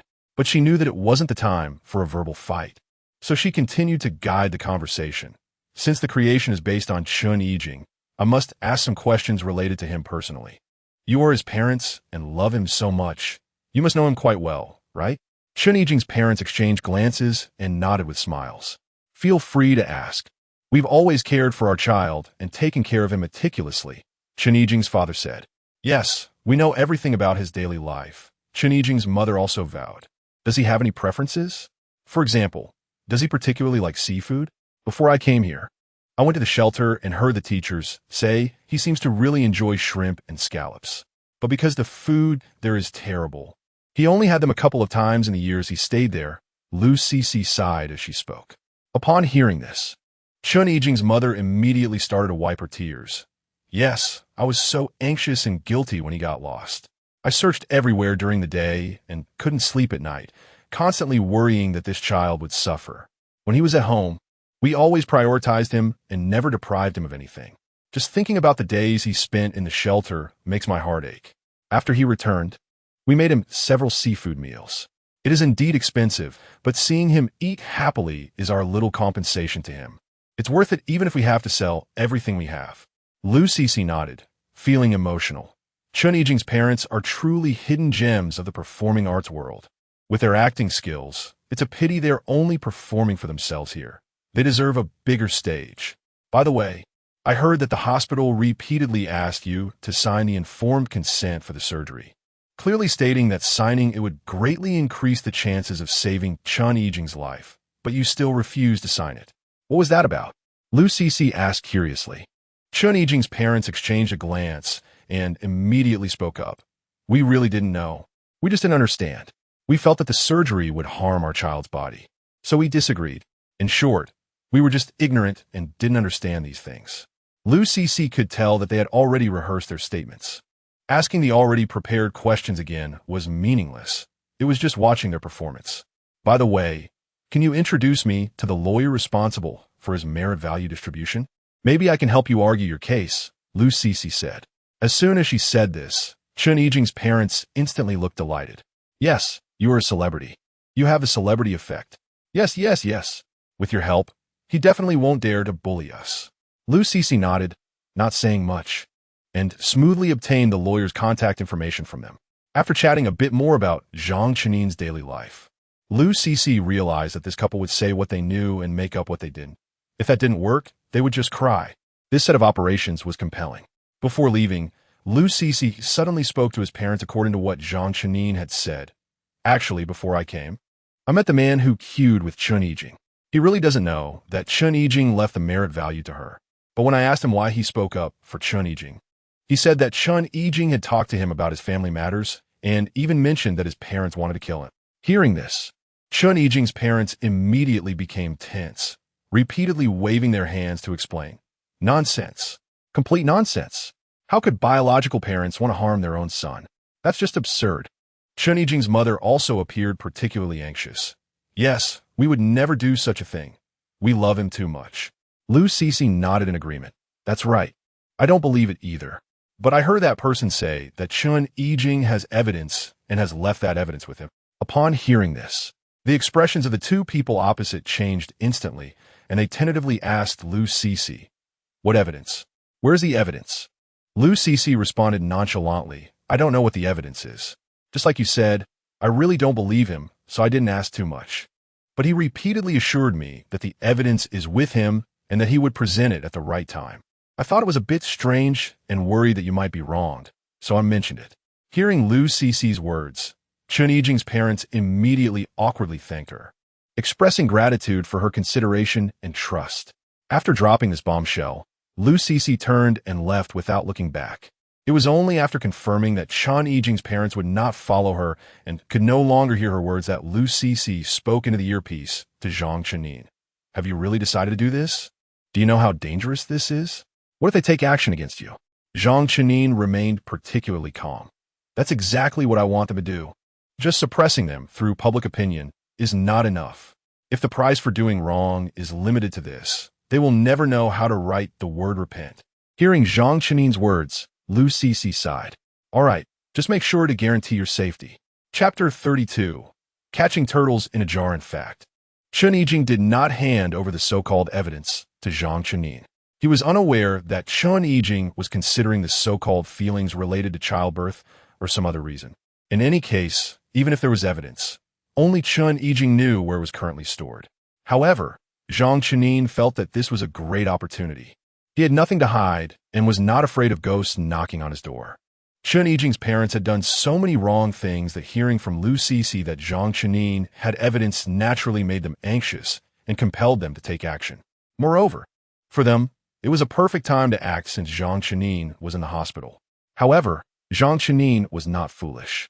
Since he had promised Xiehan, he would not hide anything from her regarding this matter. He explained the whole situation to Xiehan and also informed the doctors at the hospital and the intern who helped him provide evidence. During this time, Xiehan would be by his side to take care of him, and the hospital would pay extra attention to him. Even so, Lu Cixi was still worried and insisted on assigning a bodyguard to protect him in secret. Zhang Chenin initially wanted to catch the turtles in a jar, but he did not expect things to escalate this much. Meanwhile, the team at 0810 also began to take action. A portion of the informed consent form that Chun Yijing signed with Telephone's company was released, and the conversations from the signing period were recorded in full video and audio. Throughout this process, Chun Yijing never mentioned a word about her parents. This video was edited together with a video of Chun Yijing's parents lamenting that their biological son planned to enroll them in human trials and even wanted their lives. and it was widely disseminated. Chen Yijing's parents reacted quickly, immediately stating that the rumors were not said by them. They were misled, which caused them to misunderstand their son. In response to such a rebuttal, 0810 traced the sources of the dissemination and inadvertently exposed Chen Yijing's parents' identity IDs as proof, while also revealing their various avatars. The act of crawling through the internet to attack was once again staged, but this time the target was Chen Yijing's parents, the original instigators. No one wants to be used as a pawn by others, and no one wants to be vilified after being used. Once this video was released, Chen Yijing's parents became targets for public condemnation. 0810 was summoned for investigation and discussion due to violating privacy agreements. But they insisted that they only revealed the relevant private information inadvertently while refuting Chen Yijing's parents' statements, which was understandable, along with a small portion of negligence. In the end, 0810 received a reprimand. Zhang Chenin, having nothing to do in the hospital, helped 0810 complete the reprimand, which was submitted and praised for its good attitude of reflection. Chen Yijing's parents had enough of being condemned in the digital world and, unable to endure it any longer, reported to the Privacy Management Department. They argued that it was a deliberate leak of citizens' privacy. You lied first. They only investigated to prove their words were true. But you leaked our identity IDs. How could they prove you lied without revealing them? It was also a last resort. We admit she was somewhat negligent, and we have already punished her. Punished? How did you punish her? We made her write a reflection. You don't know how seriously she wrote it. Thousands of words with a very proper attitude. Is that how it ends? What else? You were wrong first, calling the thief a thief. Even so, we still punish the adjudicator by making her write a reflection with a good attitude. What more do you want? But, from a personal perspective, I advise you not to be too demanding. You report, we handle it, and this matter ends here. But this handling result, fine, from a work perspective. You can express your dissatisfaction with this handling result. If you're not satisfied, we will conduct a full investigation, and all activities of both parties in the digital world will be thoroughly investigated and made public to avoid accusations of cover-up. The adjudicator is naturally not afraid of investigation. But you, forget it. I believe you are determined, so let us sign an informed consent document, and we will immediately start the investigation and disclose relevant information to the public. Hearing these words, Chen Yijing's parents were suddenly silenced. They knew very well what they had done.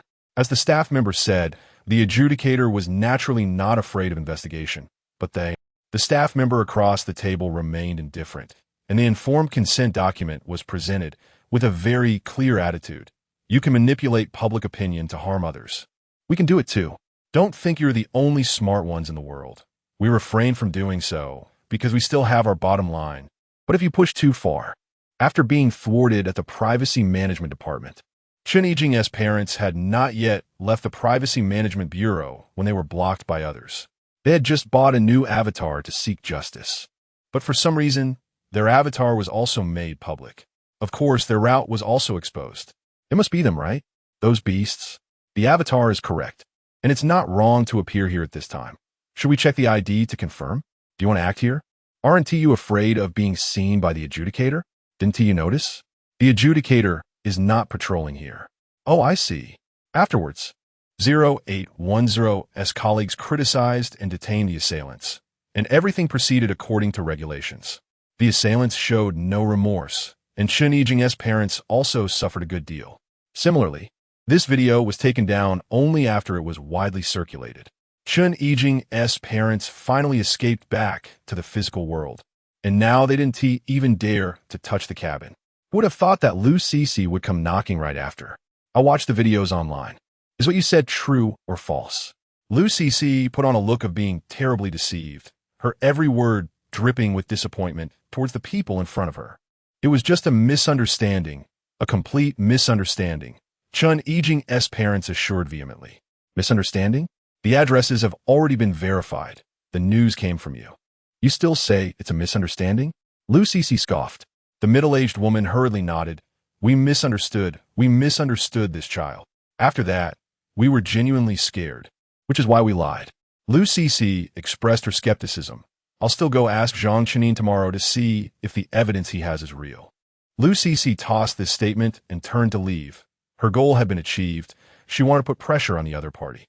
Since Lu Cixi had already said she would go find Zhang Chenin tomorrow to avoid unexpected events, Chen Yijing's parents would surely take action tonight. Zhang Chenin was on high alert. It was fine in the afternoon when there were many people in the hospital and it was daytime, so he and others did not notice anything unusual. They just heard from the bodyguards hidden around that it seemed someone was lingering nearby, which felt a bit strange. But since it wasn't Chen Yijing's parents, it was difficult to take action. They even knew to bribe others to scout the area. They were surprisingly smart. Zhang Chenin nodded. He could naturally guess what Chen Yijing's parents wanted to do. However, since they were lingering around, their appearances must have been recorded, and later they would become important witnesses. Zhang Chenin remained exceptionally calm.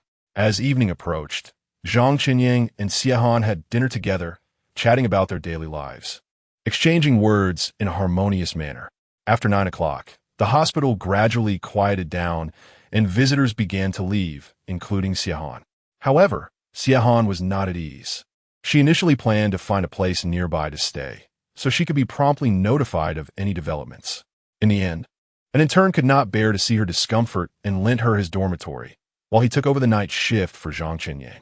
That night, Zhang Chenyang pretended to be asleep, but in reality, he was more awake than anyone else. It must be said that Chen Yijing's parents were quite patient. It wasn't until 2 in the morning that Zhang Chenyang sensed someone sneaking closer. In fact, Zhang Chenyang had intended to wait a bit longer. But thinking of Xie warnings, he couldn't afford to gamble with the situation and immediately shouted for help. It must be said that Zhang Chenyang's cry for help had an immediate effect. No sooner had he called out than interns, doctors, and bodyguards rushed in. And one bodyguard who had been hiding in the room quickly apprehended the middle-aged man who was about to strike. The lights came on, revealing that the middle-aged man was none other than Chen Yijing's biological father. "What are you doing?" Chen Yijing's father struggled and twisted continuously, his face filled with panic. "Let me go. Visiting hours have already been denied." "How did you get in? What do you want?" The doctor next to me looked calm. I am Chen Yijing's father, and I was so flustered that I didn't know what to say. "He wants to harm me." Zhang Chenin spoke up in time, urging to call the police and let them handle it. The intern next to him quickly called the police, briefly explained the situation, and then hung up the phone. After that, he sent a voice message to Xie to explain the situation, fearing that she would worry. Xie lived in the hospital and arrived quickly. When she got there, Chen Yijing's father was demanding to go to the bathroom, claiming they were restricting his personal freedom. "We cannot search you, but if you really have some poison hidden on you, intending to kill me, wouldn't letting you go to the bathroom mean you could dispose of it immediately? Destroy the evidence?" Zhang Chenin's logic is very clear. Under the control of several bodyguards, Chen Yijing's father found it difficult to even move his body, let alone do anything else. Hearing Zhang Chenin's words, he was very flustered. "How could I possibly bring any poison? You are slandering me." Zhang Chenin nodded in agreement. "All right, you can say whatever you want. When the law enforcement officers arrive and finish searching you, if I really am slandering you, I will write you an apology letter and sincerely reflect on my actions." An apology letter should be similar to a reflection letter, right? Based on the principle that practice makes perfect, Zhang Chenyang, who had just finished writing the reflection letter, felt that it was not a difficult task. Of course, part of his ease in speaking was due to his firm belief that Chen Yijing's father must have had some issues. Otherwise, why would the other party come at such a late hour? Could it be that they really care about my condition? Even if I said this to a ghost, it wouldn't believe me. "I need to go to the bathroom." Chen Yijing's father was still struggling over there. Zhang Chenyang gently reassured him, saying, "You have to trust the law enforcement officers. They will arrive soon. You also need to believe in their efficiency. They will quickly finish the body search and then let you go to the restroom." Just as Zhang Chenyang finished speaking, the law enforcement officers arrived. "They are restricting my personal freedom." Chen Yijing's father immediately played the victim. In the middle of the night, he sneaked into the hospital, violating hospital management rules. We reasonably suspected that he intended to harm our patient, which is why we took preventive measures. A nearby doctor spoke up, saying he might be hiding poison that could harm me, but we have no right to search him, so Zhang Chenyang also chimed in. The law enforcement personnel had already been briefed on the situation, as the intern had made it very clear when they called. "Please come with us for a moment." Just as he was about to be taken away, Chen Yijing's father began to act again. "No, I have a terrible stomach ache. I need to go to the bathroom. This time, no one stopped him. Okay, let our people accompany you to the bathroom, using our specialized toilet. The law enforcement personnel across the way clearly had seen their fair share of things and were not surprised by this request, handling it very appropriately. Seeing this, Zhang Qinyang couldn't help but reflect that law enforcement is sometimes a job that doesn't shy away from hardship or mess. At this point, there was no need for Chun Yijing's father to act any longer. The situation was clear. He couldn't throw away or abandon anything, and every move he made was being monitored. By the way, I suspect his motive for harming me is based on agreement signed by Chun Yijing herself. Zhang Qinyang added in time, because it led to an economic dispute. This might also be his motive. The law enforcement personnel nodded in response. All right. If he really has issues, we will summon you for questioning. As a side note, the intern kindly reminded everyone, our hospital has suffered losses before, but fortunately, we have surveillance evidence. If needed, we can cooperate with the investigation. Watching the law enforcement personnel take him away, Zhang Qinyang finally breathed a sigh of relief. Chapter 33 Evidence 1. It wasn't until Chun Yijing's father was taken away that the current situation came to a temporary pause. Take a break. You need to rest well. The law enforcement officers will handle everything, and we just need to cooperate when the time comes, Xiahan advised Zhang Qinying. She couldn't bear to see Zhang Qinying working so hard. Although he had promised to respect Zhang Qinying's wishes, and Zhang Qinying had kept his promise to her, Xiahan, as a mother, couldn't help but feel heartbroken seeing her son in this state. Not long after, Lu Cixi also arrived. In fact, ever since she spoke those words to Chun Yijing's parents, Lu Cixi had been worried. Unlike Xiahan, who had a clear identity to express her concerns, Lu Cixi had to stay in a hotel close to the hospital, waiting until she saw the police car take Chun Yijing's father away. Only then did she realize that there must have been a result. So she hurried upstairs to confirm whether Zhang Qinying was safe. Of course, Zhang Qinying did not disappoint them. He initially intended to catch Chun Yijing's father red-handed, exposing him when he actually made a move against him.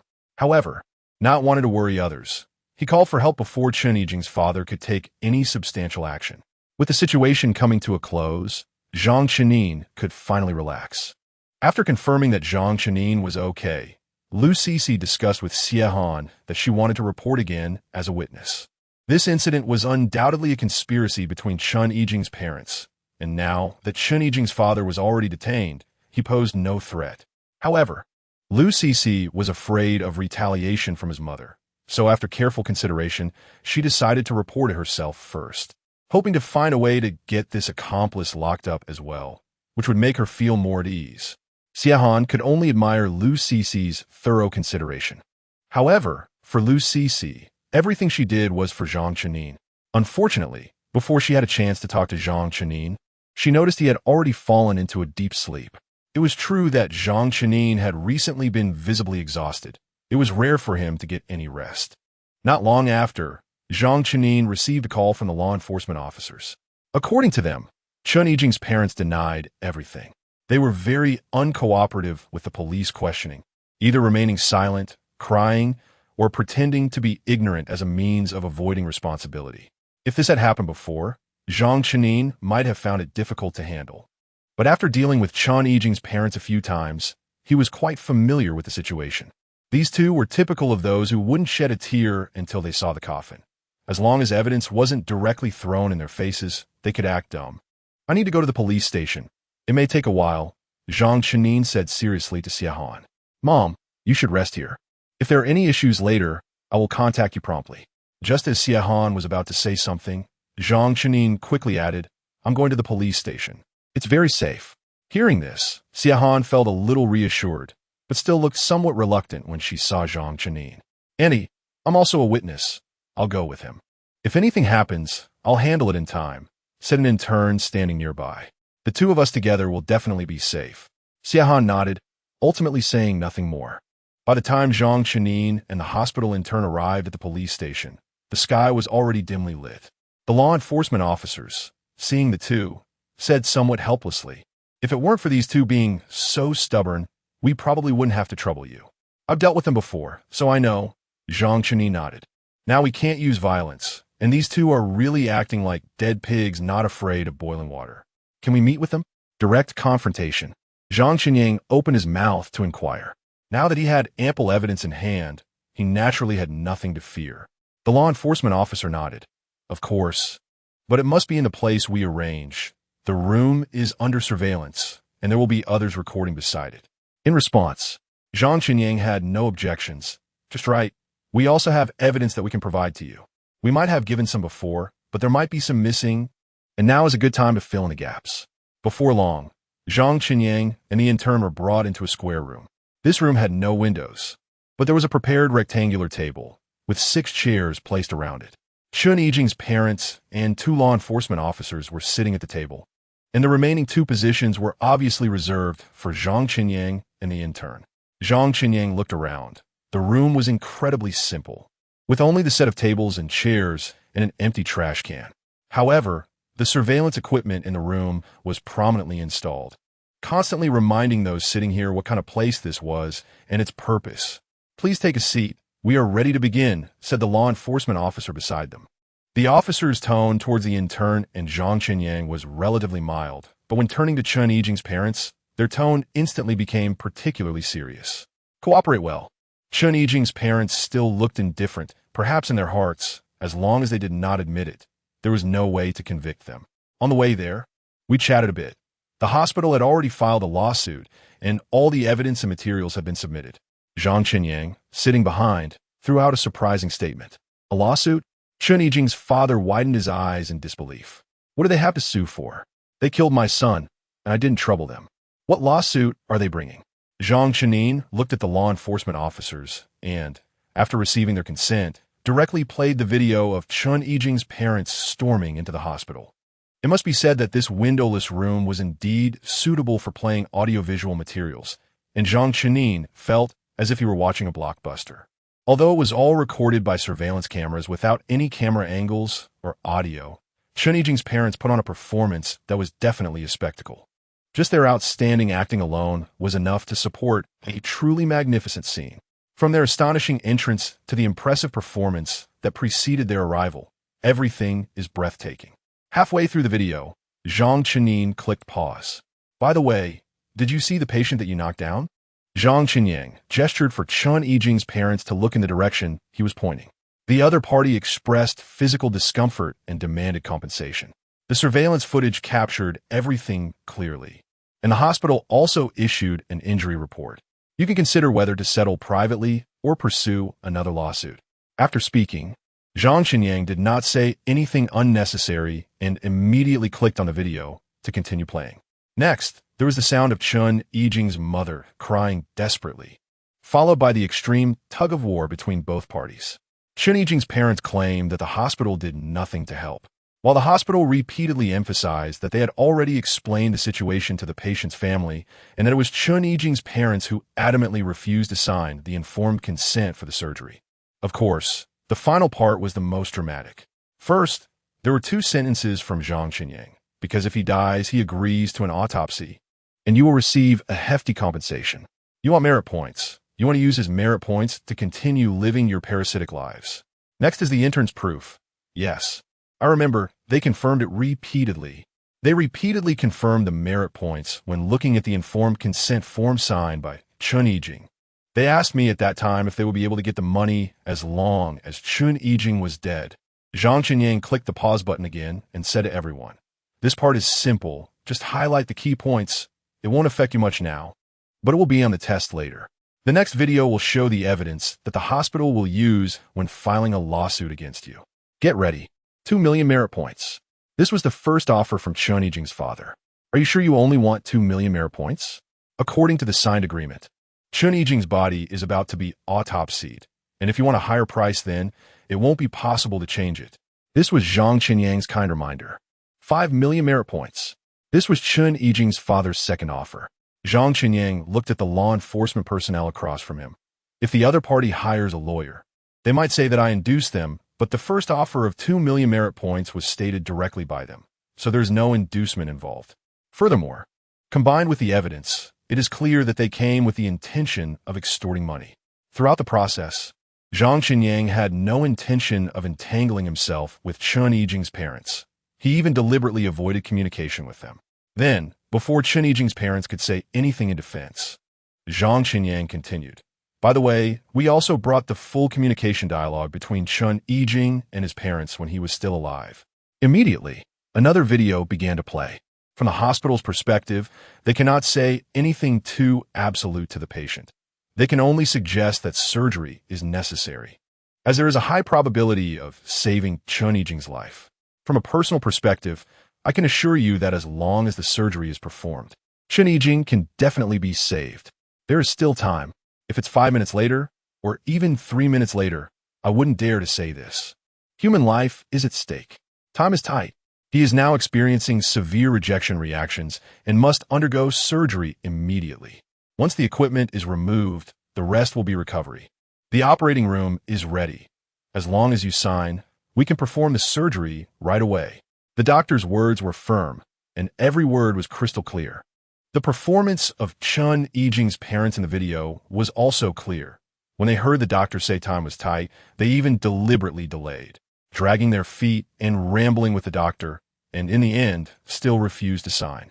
Zhang Qinyang had not dared to watch this video closely before. He was afraid that after watching it, he wouldn't be able to restrain himself from hitting someone. He thought that after this period of calm recovery, he could accept it calmly, but when he really saw it, his eyes were still bloodshot and his fists were tightly clenched. He had no doubt that if he weren't sitting in the police station in such an atmosphere, he might have done something irrational. After the video finished playing, Zhang Qinyang took a deep breath, trying to calm himself down. After a long time, he said, "Many things cannot be summarized with just the word ignorance. You are ignorant." And the doctor made it clear enough, right? Of course, you can deny it, but your past actions are all evidence, and they will speak for you. Throughout the process, Chen Yijing's parents went from disdain at the beginning to tension later, and then to wanting to argue, but realizing there was no opportunity to speak. These scenes were quite a show. Having seen the matters between you and the hospital, proving that Chen Yijing was harmed by you, let's take a look at the grudges between us. Zhang Qinyang said expressionlessly, then clicked to play the video again. This time, the video featured Lu Cixi and Chen Yijing's parents. It began with common laments. It seemed that in the eyes of Chen Yijing's parents, as long as they could cry, they could prove they were the weak ones, the ones being bullied. What on earth was this child thinking? In the end, he chose to give everything to those strangers. Chen Yijing's mother cried, "I was very young when I was pregnant with him, and I really suffered a lot to give birth to him. I didn't expect that he would turn out to be so heartless." After Lu Cixi inquired about the beneficiaries, Chen Yijing's father replied, "He left half to the strangers who queued with him to register and donated the other half to the shelter he stayed in." Zhang Qinyang paused the video here and explained, "This can be viewed in conjunction with the earlier highlighted points. You want merit points, but at that time, Chen Yijing was still alive, so the signed agreement for the autopsy naturally did not take effect, and the lawyer could not come to negotiate compensation with you. The intern hadn't seen that agreement either and could only tell you that if the agreement took effect, there would be corresponding compensation. You don't even realize how much wrongdoing you've done, yet you still fantasize about Chen Yijing's compensation, which is why you delayed and caused his death. Later, after Chen Yijing died, you learned from the lawyer that the real beneficiaries are me and the shelter." Zhang Qinyang said coldly, "This is also your first motive for murder against me."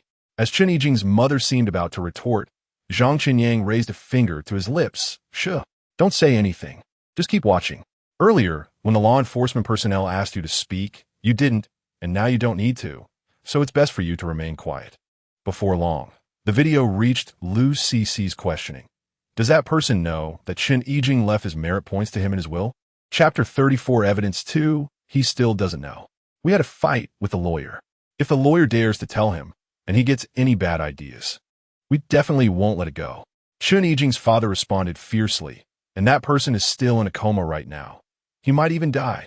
If he dies, the merit value will still be ours, saving us the trouble of back and forth. Looking at the fierce expression of the other party in the video, Zhang Qinyuan felt no fear at all. Instead, he wanted to laugh a little. "What were you thinking when you said that? Do you want to kill me?" Zhang Qinyuan squinted slightly, looking at Chen Yijing's father, and finally really laughed. "Congratulations, at least you worked hard for your goal." Hearing Zhang Qinyuan's words, the law enforcement officers were almost laughing in anger. "We found lethal poison on him. The law enforcement officers glanced at Chen Yijing's father. But this gentleman insisted that he had no intention to harm you and had no motive. Later on, no matter how they asked, he wouldn't cooperate, and eventually even made up a story that he took the medicine to commit suicide. While speaking, the law enforcement officers looked back at Chen Yijing's father. What exactly did you say back then? Oh, right. You said you couldn't bear the pain of losing your son, felt that the world was meaningless. Just wanted to take one last look at the person your son cared about, and then chose to poison yourself? Zhang Qinyuan knew this oddball could fabricate stories, but he didn't expect them to be this good at it. Sound quite touching. Zhang Qinyuan was amused by the anger. To be fair, with your acting and screenwriting abilities, creating and directing your own drama to win an award would be a piece of cake, right? Truly. Adaptable? The stage is everywhere. Perfect score for unexpected handling. Zhang Qinyuan rarely spoke sarcastically, but that didn't mean he couldn't. You didn't mean to harm me, did you? Zhang Qinyuan smiled as he clicked to play the video. The previous one was motive 1 for wanting to harm me. Now let's look at motive 2. In the video, Lu Cixi asks some details about Chen Yijing's life. You can ask, we have cared for the child since he was little, taking care of him with meticulous attention. Yes, we're all clear about his daily matters. This is the exact wording from Chen Yijing's parents. Both of them spoke with a kind expression, as if they were really saying the truth. I was particularly anxious and guilty when we lost him. I searched everywhere during the day and couldn't sleep at night, constantly worrying that the child would suffer. When he was at home, we always prioritized the good things for him. He never lacked anything. Just thinking about the time he spent in the shelter makes my heart ache. After he came back, we made him several seafood meals. It's indeed expensive, but seeing the child eat happily is our little compensation, worth selling everything we have. The above narration from Chen Yijing's mother vividly shapes her image as a loving mother. Zhang Qinyuan tapped the table with his index finger, looking at Chen Yijing's mother. You said Chen Yijing likes seafood? What is his favorite seafood? There's so many kinds of seafood. He can't possibly like them all, can he? Chen Yijing's mother's eyes shifted, probably recalling Lu Cixi's earlier words, and immediately replied, he likes prawns and scallops the most. Zhang Qinyuan nodded, seemingly in agreement, then suddenly changed the subject, pressing, do you know he is allergic to seafood? This time, Chen Yijing's parents were completely dumbfounded. Zhang Qinyuan had previously asked Lu Cixi to test this because he had heard Chen Yijing mention himself. Chen Yijing's parents spent lavishly but never wanted to spend anything on Chen Yijing. In their eyes, he had never eaten seafood, so they could never know about his seafood allergy. Even Chen Yijing himself only learned about it once during a stage photo opportunity. At that time, a kind-hearted person donated a lot of things to the shelter, including seafood. The teachers were afraid the children couldn't resist and would eat it all, so they refrigerated most of it. But since doing good also requires feedback, the shelter's teachers took out a small portion to prepare a seafood meal for the children to try, mainly for the sake of photos. That time, Chen Yijing only ate one shrimp, and the allergic reaction was severe. Fortunately, the teachers handled it promptly, so nothing serious happened. Later, Chen Yijing even complained to Zhang Qinyuan, saying that if it weren't for his allergy, he might have really gotten to eat some. You cared for him since childhood, took care of him meticulously, knew everything about his life. Sitting nearby, the law enforcement officers chuckled, and yet you didn't even know he was allergic to seafood? You still said he liked prawns and scallops? Actually, maybe we remembered it wrong. Chen Yijing's mother lowered her head. Remembered wrong. Said it wrong. Because of ignorance. Didn't he know? Unclear. The law enforcement officers sternly reprimanded. What do you think this place is? We interrogated you all night just to listen to your nonsense? They were used to performing and handling situations. They didn't feel there was a problem this time. Zhang Qinyuan actually spoke up to explain for Chen Yijing's parents. The law enforcement officers slammed the table. The next part of confessing leniently is resisting strictly. I hope you remember this. Looking at the terrified expressions of Chen Yijing's parents, Zhang Qinyuan showed no expression, just continued clicking to play the video. He didn't want to say too much, since there was already so much evidence. What else was there to say? Evidence is the best testimony. Before Lu Cixi left in the video, she dropped a bombshell. Actually, before I came, I met the man who was in line with Chen Yijing. He really didn't know that Chen Yijing left a merit value to her. But when I asked him why he spoke up for Chun Yijing, he said Chun Yijing had told him about his family matters and mentioned that his parents wanted to kill him. Following that, Chun Yijing's parents nervously and unabashedly pressed for details, desperately asking Lu Cixi about the situation. Lu Cixi also provided evidence to Zhang Qinyuan. They wanted more detailed information. But in the end, Lu Cixi responded evasively, "I don't know what evidence it is. Just like you said, I really don't believe his words." So I didn't ask too carefully. But he kept assuring me that the evidence was with him and that he would take it out at the right time. I found it a bit strange, worried you might be framed, so I just spoke up. The video ended, and Zhang Qinyuan looked at Chun Yijing's parents. "This is motive 2 for wanting to kill me. You are afraid I will bring out evidence. Or rather, you are afraid I have evidence because you really once thought about killing Chun Yijing, your own son." The law enforcement officers were also hearing this for the first time. Based on their previous dealings, they already knew these two were extraordinary people, but even a tiger wouldn't eat its own cub. Who would have thought they would extend their poisonous hands to their own son? At this moment, Chun Yijing's father also realized. A trap. It's all a trap. Chun Yijing's father shouted angrily. "You are just fabricating nonsense. You have no evidence. You and that woman are in cahoots. She came to trick us into talking, to deceive us into falling for it, to make us." At this point, Chun Yijing's father couldn't continue, and in the end, Zhang Qinyuan added for him. "You mean we are working together to trick you into killing me, right?" Chun Yijing's father's eyes flickered, gritting his teeth but not knowing how to respond. "Admit that you came to kill me?" Zhang Qinyuan's mouth curled up slightly. "But didn't you just say that poison was brought by you to use on yourself? Deep father-son bond? Wanting to end it yourself? But if this is indeed a trap, then you must be at fault as well." Chun Yijing's mother suddenly spoke, her illogical reasoning coming into play once again. "What is your reason for saying this is a trap?" Zhang Qinyuan calmly retorted without haste or anger, instead asking a counter-question. "Because you have no evidence at all. You are deliberately provoking us to act against you, which is why you made such remarks." Chun Yijing's mother seized the opportunity to argue, saying it was you who lured us into committing a crime. Zhang Qinyuan nodded, sitting calmly and looking at Chun Yijing's parents. "It sounds somewhat reasonable. But let's follow the logic. If you had never harmed Chun Yijing, why would you be so anxious as to want to kill me to silence me?" The two people across from him looked at each other, unable to respond.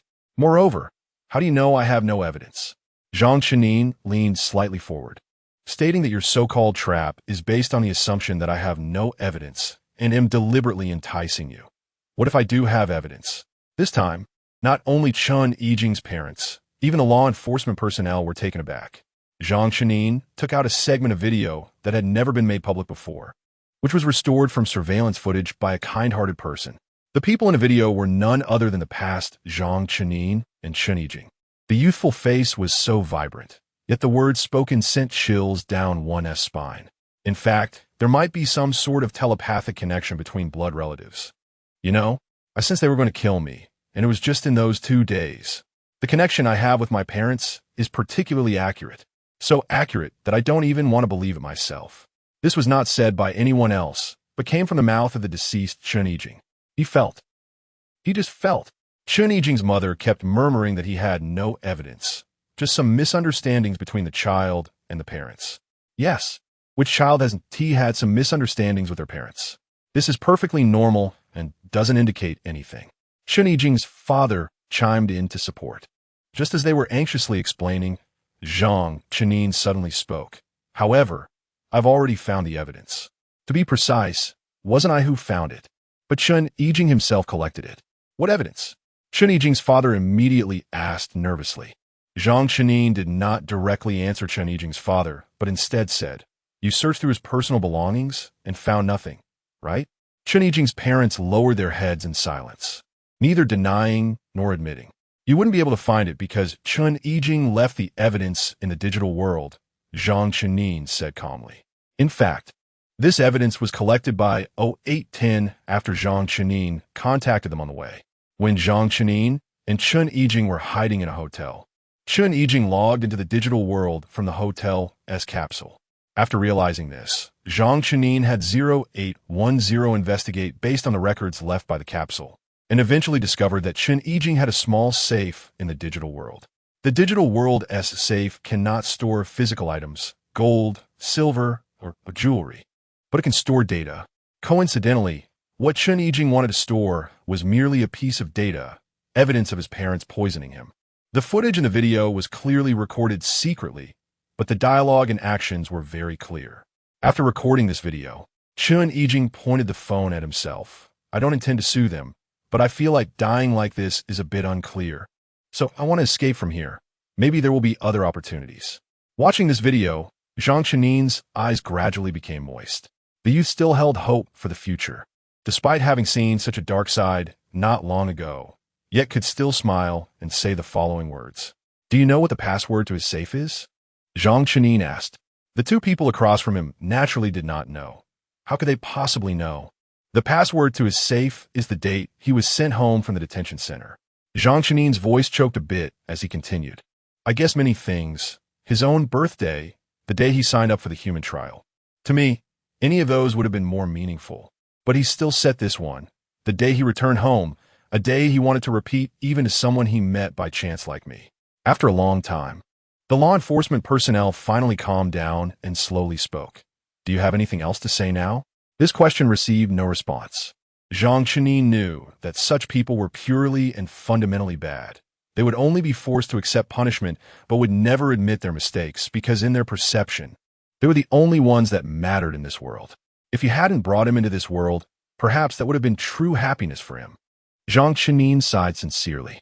Looking at the two obstinate individuals before him, Zhang Chenin truly had no desire to continue dealing with them. He turned to leave.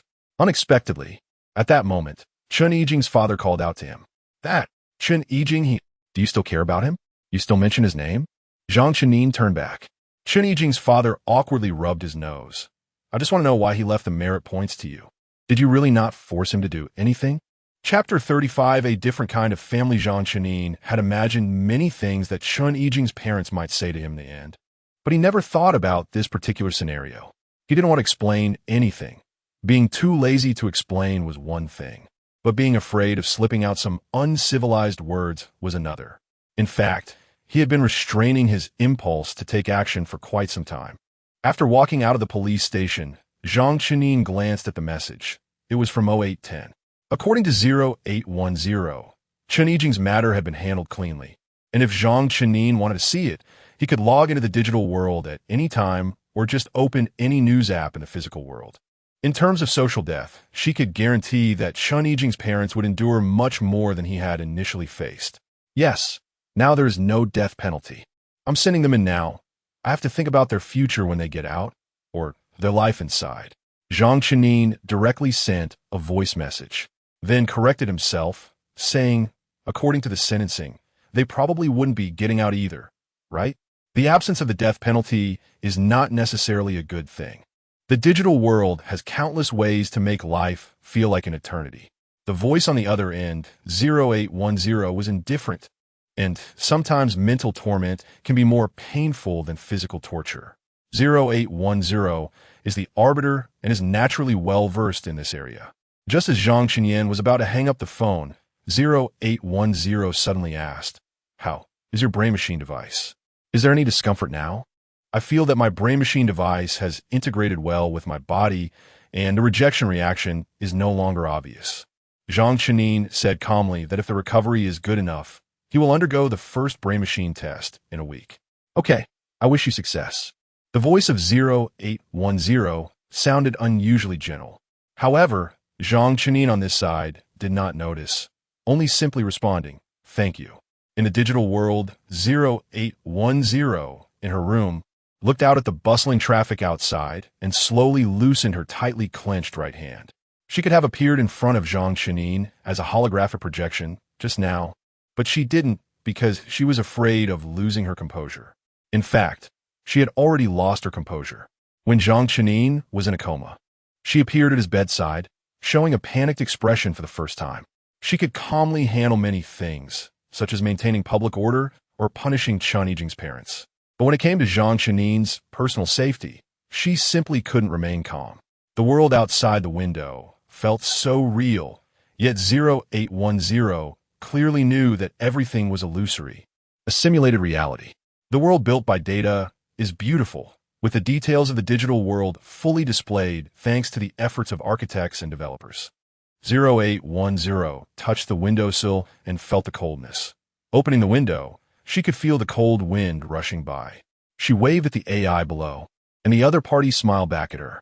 When 0810 was a teenager, she had been curious about what the difference was between the digital world and the physical world. She sneaked into the underground city, browsing through it in the form of a holographic projection. At that time, she didn't notice any significant differences. If she had to say, she might even feel that the underground city wasn't as glamorous as the digital world, nor as lively. After midnight, most places in the underground city were quiet, as people needed to maintain their normal routines. Only certain areas were bustling with activity, filled with loud music, flashing lights, young men and women coming and going, narrow alleys, and untold stories. But the digital world was different. Its nights were filled with excitement everywhere. After all, not all AIs were created by loving humans like 0810, who hoped she could live like a human. AIs didn't need rest. During the day, they worked alongside humans and lived like them, but at night, it was their unique time.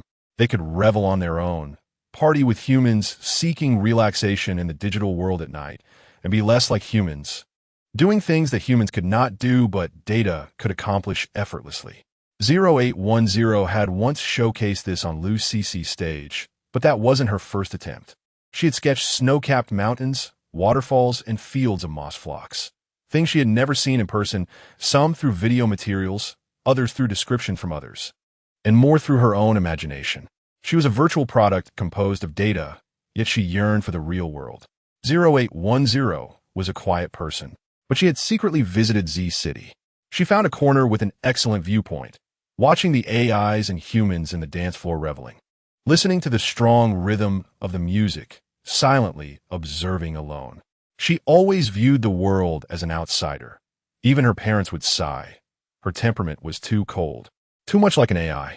Yes, her parents had always tried to raise her to be like a flesh-and-blood human, but she seemed to be inherently aloof. Most of the time indifferent, not one to make loud noises or burst into laughter. She loved her creators, loved them deeply, but she wouldn't express her feelings for Xiehan like Zhang Chenyin did, desperately trying to hold on to Xiehan even at the cost of her own life. She had known for a long time that human lives are limited. She had to accept this fact and be prepared for separation. She would create beautiful seas of flowers for her parents, follow their arrangements, and provide comfort when they needed it. That was what 0810 could do and was willing to do. I have something to tell you. 0810 stood at the door, continuously contacting and adjusting her tone and expression, which wasn't particularly serious. She was just a bit confused. After a moment, 0810 shook her head. No, that was too awkward. She cleared her voice and changed to a more indifferent tone. I have some unclear feelings about a person and want to confirm. 0810 nodded. Although it sounded a bit convoluted, she decided to start the conversation this way. Prepared, 0810 finally opened her parents' chat box, and after confirming that the ringing would wake them up, she appeared before them in holographic form.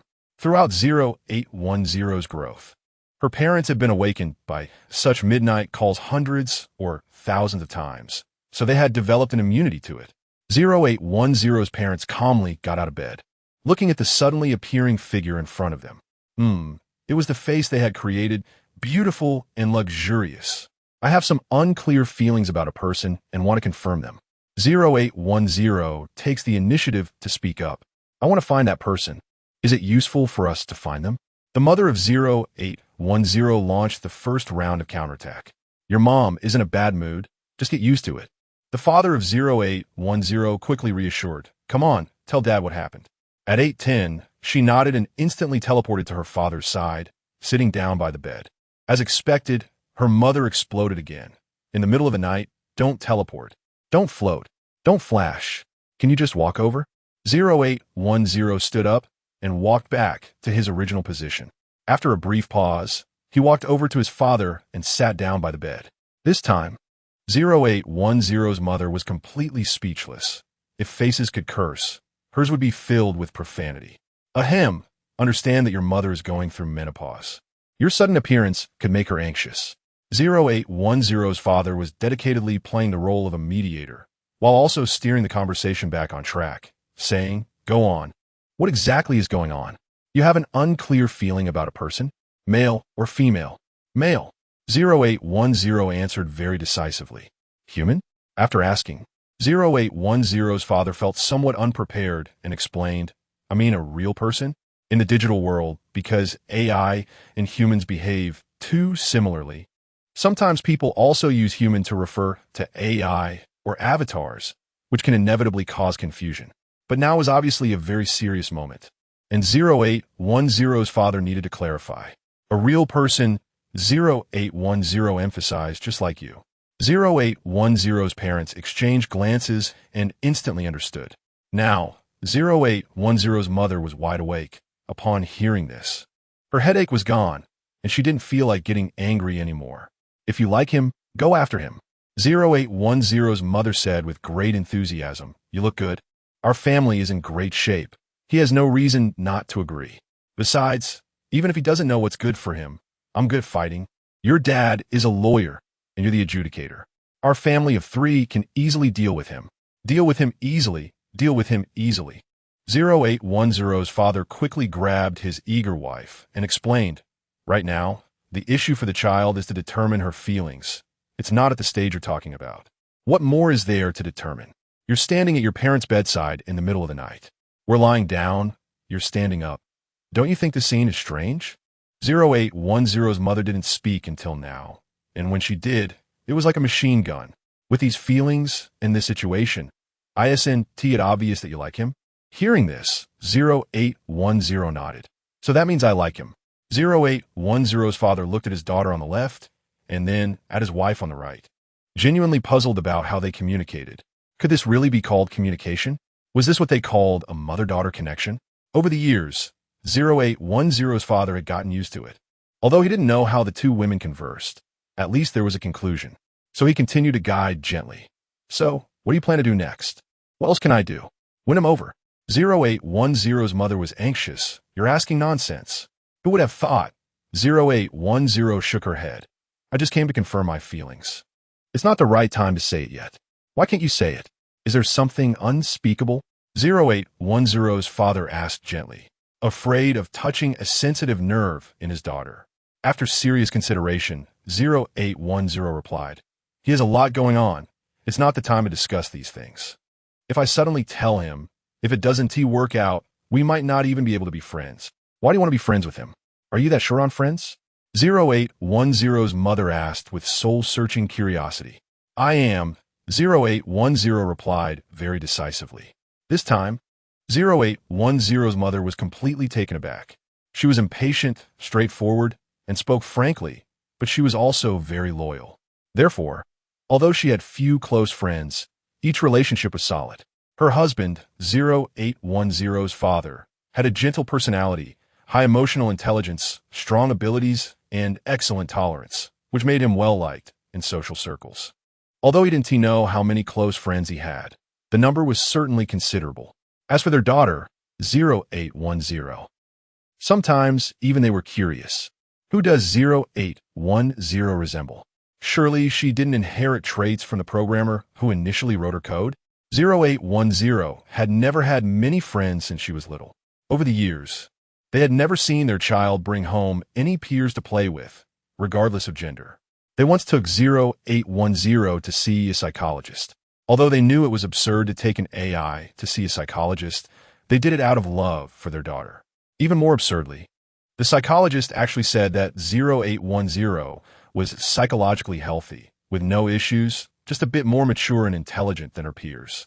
At that moment in the consultation room, 0810's mother immediately disagreed. "Yesterday I counted. She spoke less than 10 words all day. You call this psychological health? Check again. What if she has autism or something? We need to find out early and treat it." The psychologist politely indicated, "I haven't treated any AI before. If you're really dissatisfied, you can return her for repairs. Or we can switch to someone else." "Switch? My daughter is the best. Why should we switch?"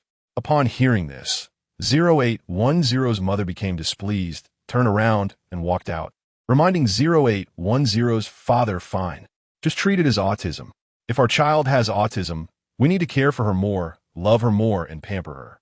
Pamper her? 0810's father initially didn't grasp it, but after an explanation, he understood it meant treating their child like a revered ancestor. After many years together, he couldn't understand his wife, but that didn't stop him from loving her. 0810 clearly remembered that when they left the consultation room, the psychologist looked at her mother as if to say, "You should stay. I think you might have some issues. You should take a look and talk about it." After all, early detection and early treatment. However, all these years, her mother still acted as she pleased, and her condition was clearly not under reasonable control. Just like now. Chapter 36 experiment begins. I tell you, your generation is different from ours. Everything is done early, not late. 0810's mother spoke with conviction. Just look at yourself. So outstanding. Your judgment must be good, which leads to the conclusion that that young man should be quite decent too. At this age, his parents might be urging him, introducing him to girls and all. If someone else gets ahead of him, you won't even have a place to cry. I won't cry, 0810 replied, looking down, her voice as calm as ever. Won't cry. 0810's mother was taken aback. What? Afraid of a short circuit. 0810 was speechless, wondering why communicating with her mother was always so absurd. I'm just a piece of data. How could I short circuit? 0810 felt a bit helpless, just thinking that fate also depends on timing. His heart probably isn't in these matters. He has more important things and people he cares about. More important things? 0810's father finally found an opportunity to interject, his expression somewhat serious. Every father hopes that his daughter is the most important person in the eyes of the one she likes. Hearing 0810 say this, he naturally had some doubts. 0810 nodded and explained. His father went missing on the surface more than a decade ago. Although everyone knows, he still doesn't want to give up. He always wants to go back to the surface to look for him, or at least take a look. And then there's his mother. He has a good relationship with her. He even participated in the brain machine human trials to earn merit points to ensure a good life for his mother in her old age. After hearing this, 0810's parents fell silent. What could they say? They couldn't blame a child for being too filial, could they? In the end, it was still 0810's mother who came up with a unique perspective.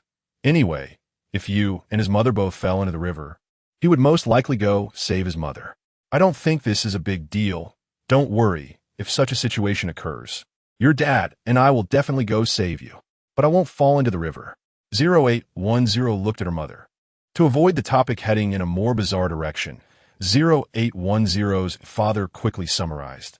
This child is quite responsible, but generally, particularly responsible children are unlikely to care only about you. Think this through, and if you feel okay about it, then it's fine. 0810, of course, didn't care about these things. All she wanted was to confirm her feelings. Fine, if there is a chance in the future, I will handle this relationship properly. Even at this moment, 0810's answer was very restrained. 0810's parents exchanged glances. They understood her personality and knew that she had made up her mind. There was no use in saying anything more, so they decided to let their child do as she wished. By the way, how's the brain machine implant going? Seeing 0810 about to disappear again, her mother hurriedly asked, I still want to get one while I'm alive. It seems like it would be very interesting. It's still in the experimental stage. His condition seems okay, but some people have severe rejection reactions and have died because appropriate measures weren't taken in time. 0810 looked at her mother, knowing her mother was bold and curious, so she spoke carefully about this matter. Before the brain machine is officially released, don't think about trying it. It's too dangerous. Hearing 0810 say this, her mother could only nod helplessly. True, now that my daughter is grown up, she is starting to look after her mom. Though she complained, 0810's mother was all smiles. After saying goodbye to her parents, 0810 returned to the digital world. Here, she had a comfortable room, everything similar to the physical world. The design of this room was decided by her parents. In the blink of an eye, she had lived here for many years. This place witnessed her growth and listened to her share many secrets. Brain machine. 0810 pondered. If there really were a brain machine, would Zhang Qinyan be closer to her? The existence of the brain machine could free people from the heavy cabin, undoubtedly providing convenience for humans to travel between the virtual and reality. Zhang Qinyan returned to normal work soon, and 0810 continued to play the role of colleague. But she occasionally secretly monitored Zhang Qinyan. Once, she was accidentally discovered by him, and 0810 immediately explained that she was worried about his health, considering he had just had surgery and was afraid he might have an accident that would force her to change partners. As for the matter discovered at the telephones company in City B, 0810 did not tell Zhang Qinyan right away. She knew he was a thoughtful person.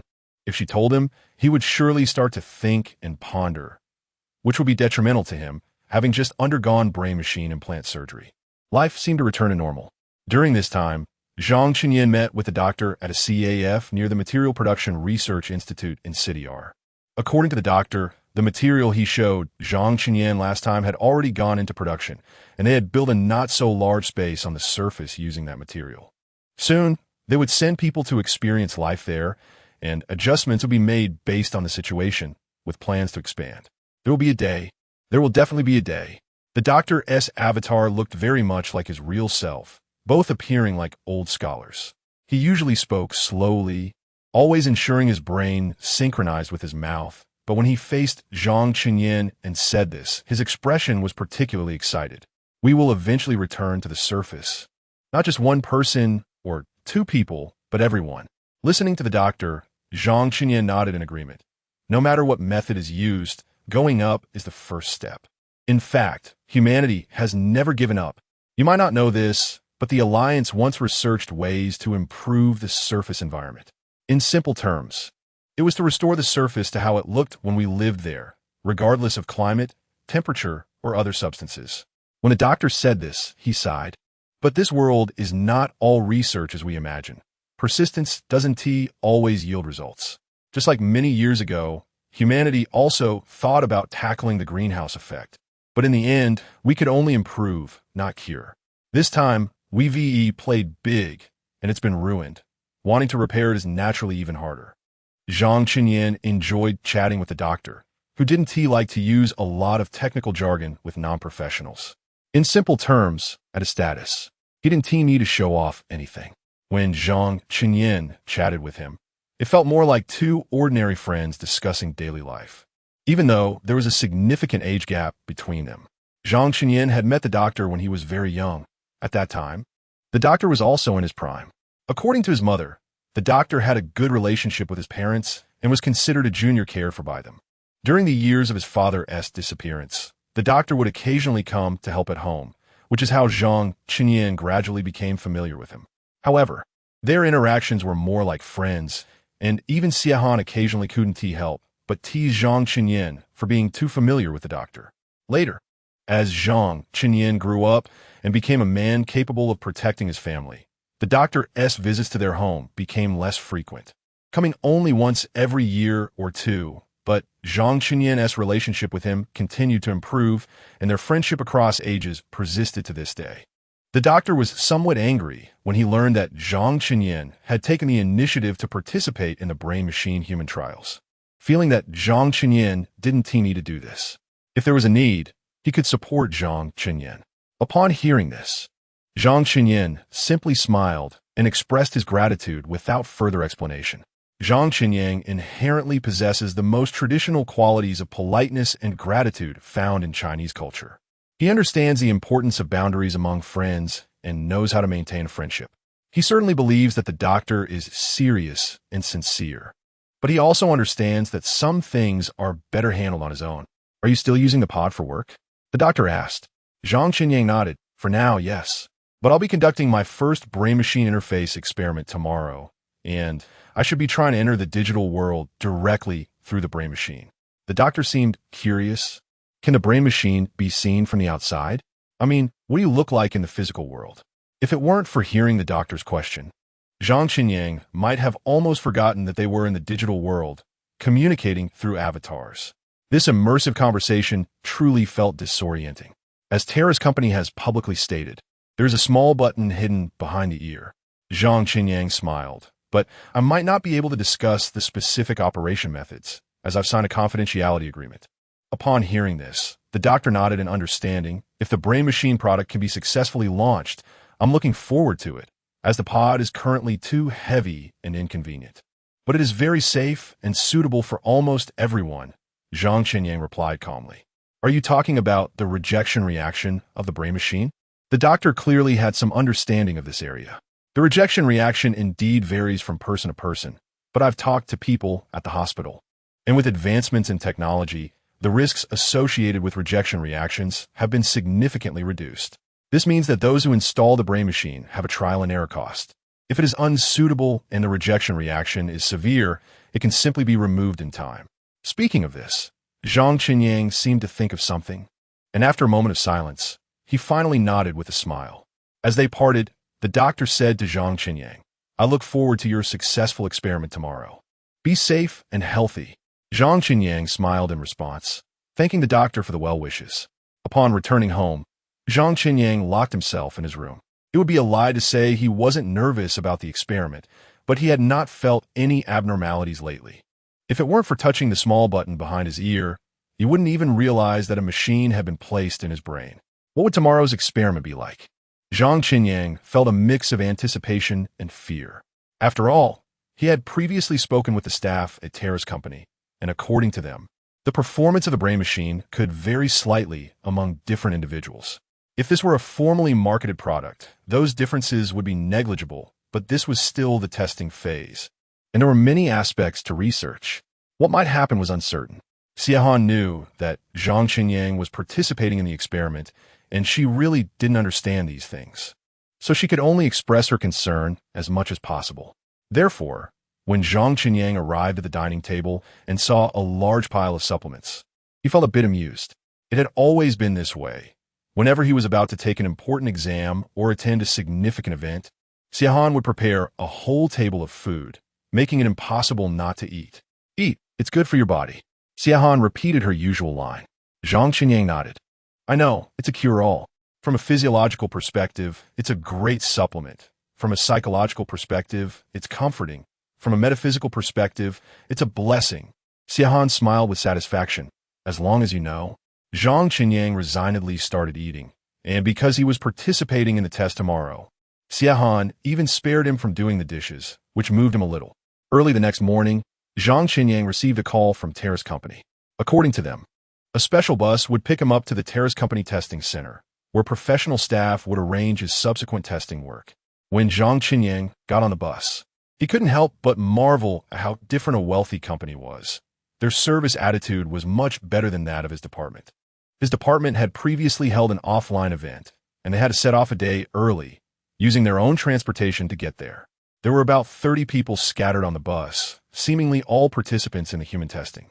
Zhang Qinyang chose a window seat and plugged in his headphones to listen to music. The last time he participated in an inspection and interview with Terra's company. Chun Yijing was with him, but now he was alone.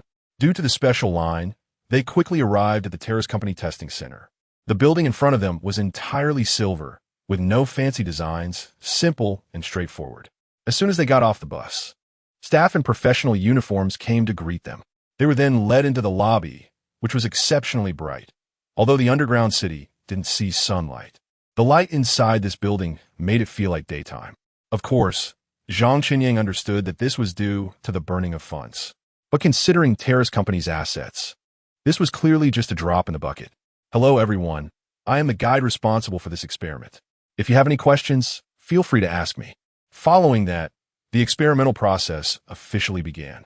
Chapter 37, the first step of the testing process is the physical examination conducted by TWILIGHT company. This step is necessary because the subsequent tests may cause discomfort to those with poor physical conditions or incomplete recovery. Only those who pass the physical examination will have the opportunity to proceed to the next step. Since the participants are all test subjects who have already implanted brain-computer interfaces, there are not many of them, and special checks are conducted, so the examination takes place right here. TWILIGHT company has specialized examination instruments and medical personnel. Zhang Qinyang and others are taken in one by one for their examinations. After completing his physical examination, Zhang Qinyang is praised by the doctor. Even considering the previous batches of test subjects, your recovery status is among the best. You're doing very well, at least according to the current data. Hearing this, Zhang Qinyang feels a bit relieved. People always worry about their physical condition, and he is no exception, even though he is still young. This may be thanks to my family and colleagues. They have taken great care of me and helped me a lot. Zhang Qinyang responds with a smile. That's right, the environment during the recovery period is very important, the doctor replies while writing the examination report. In fact, it is more accurate to say that it is a verification rather than just writing. With the rapid advancement of medical technology, even specialized physical examinations have corresponding instruments. And after the examination is completed, the computer automatically generates a report. However, due to human distrust of machines and trust and experience, the doctor will verify everything again, sign it after confirming its accuracy, and only then will the final report be sent out. After all, if the machine makes a mistake, we cannot blame it. We can only blame its creator. Ultimately, someone must sign off on it, so that in case of any accidents, accountability can be established. After the examination, Zhang Qinyang is taken into a special room. This room is entirely green. The walls, ceiling, and even the floor are no exception.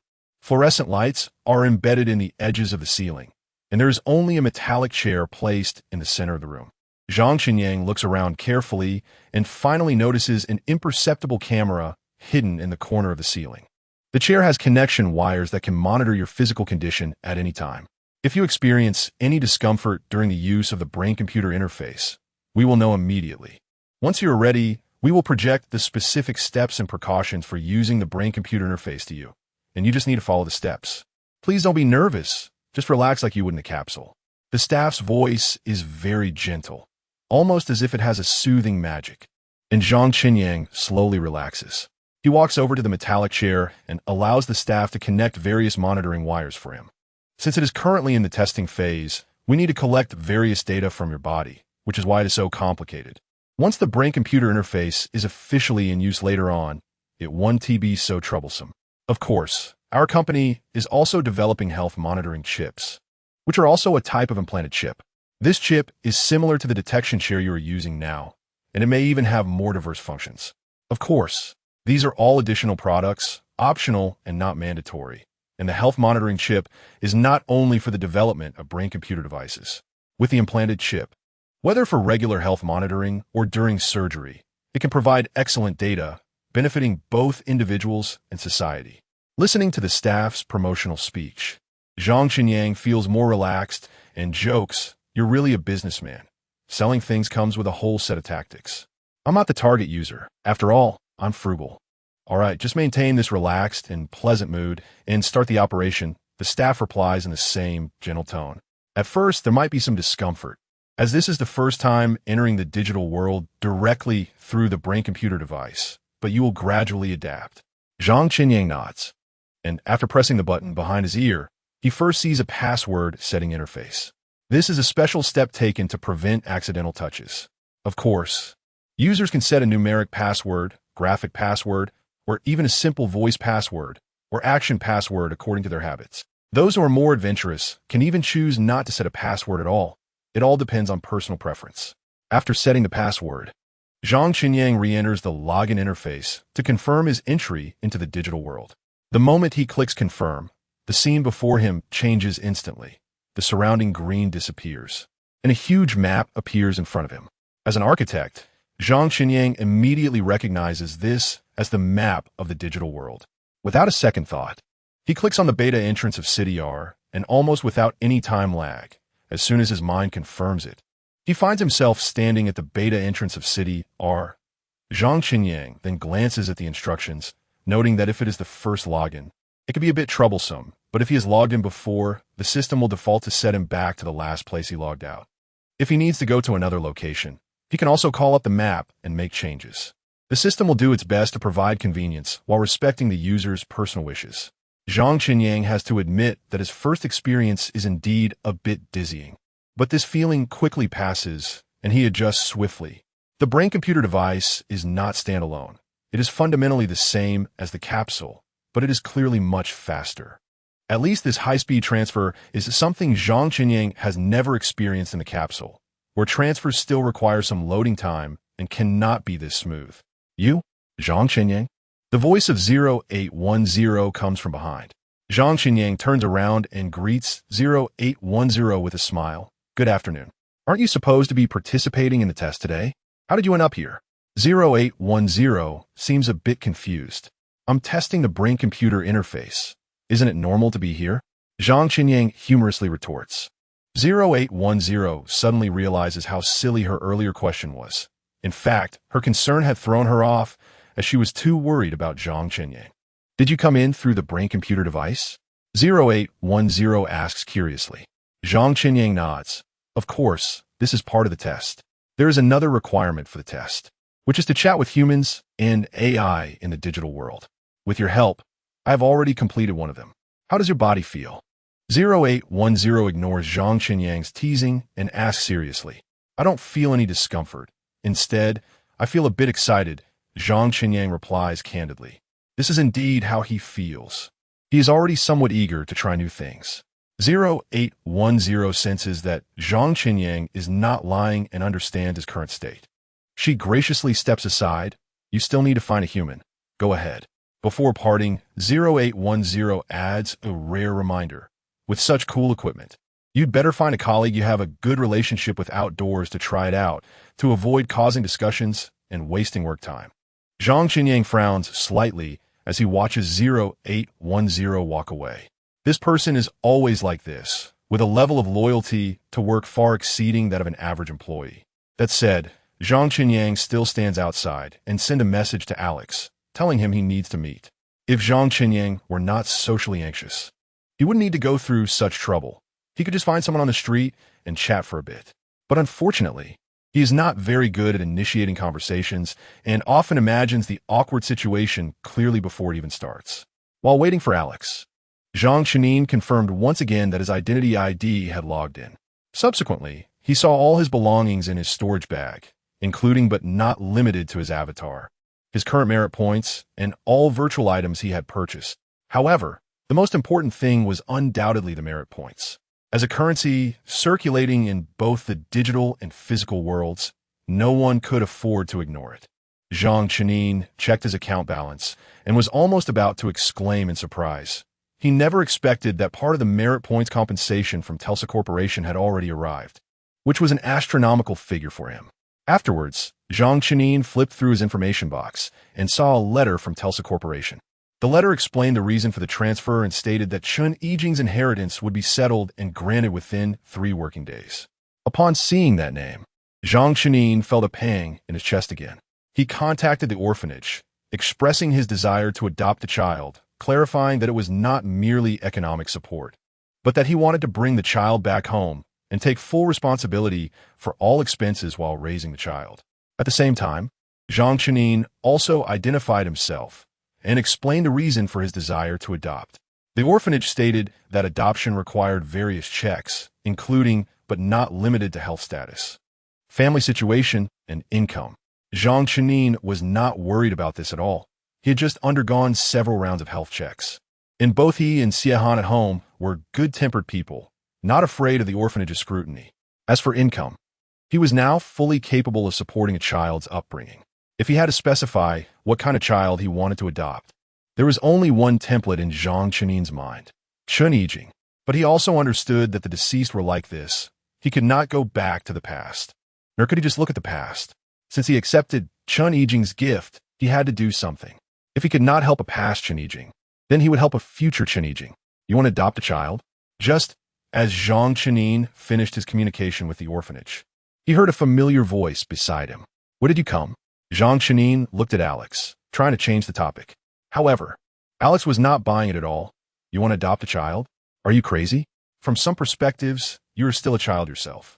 I have been an adult for a long time, Zhang Xinyang replied calmly, and my maturity is beyond that of ordinary people.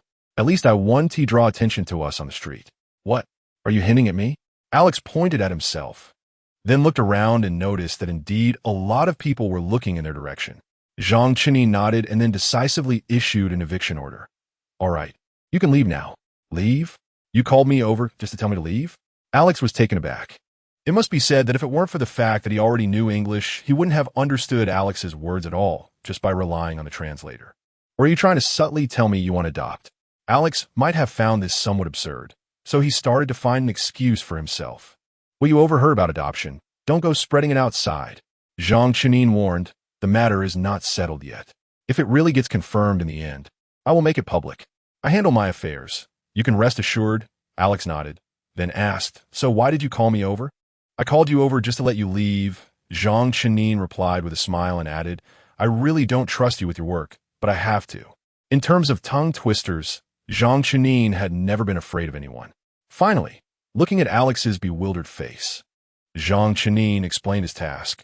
I'm currently conducting a brain-machine device test. I need to talk to a human, and I chose you.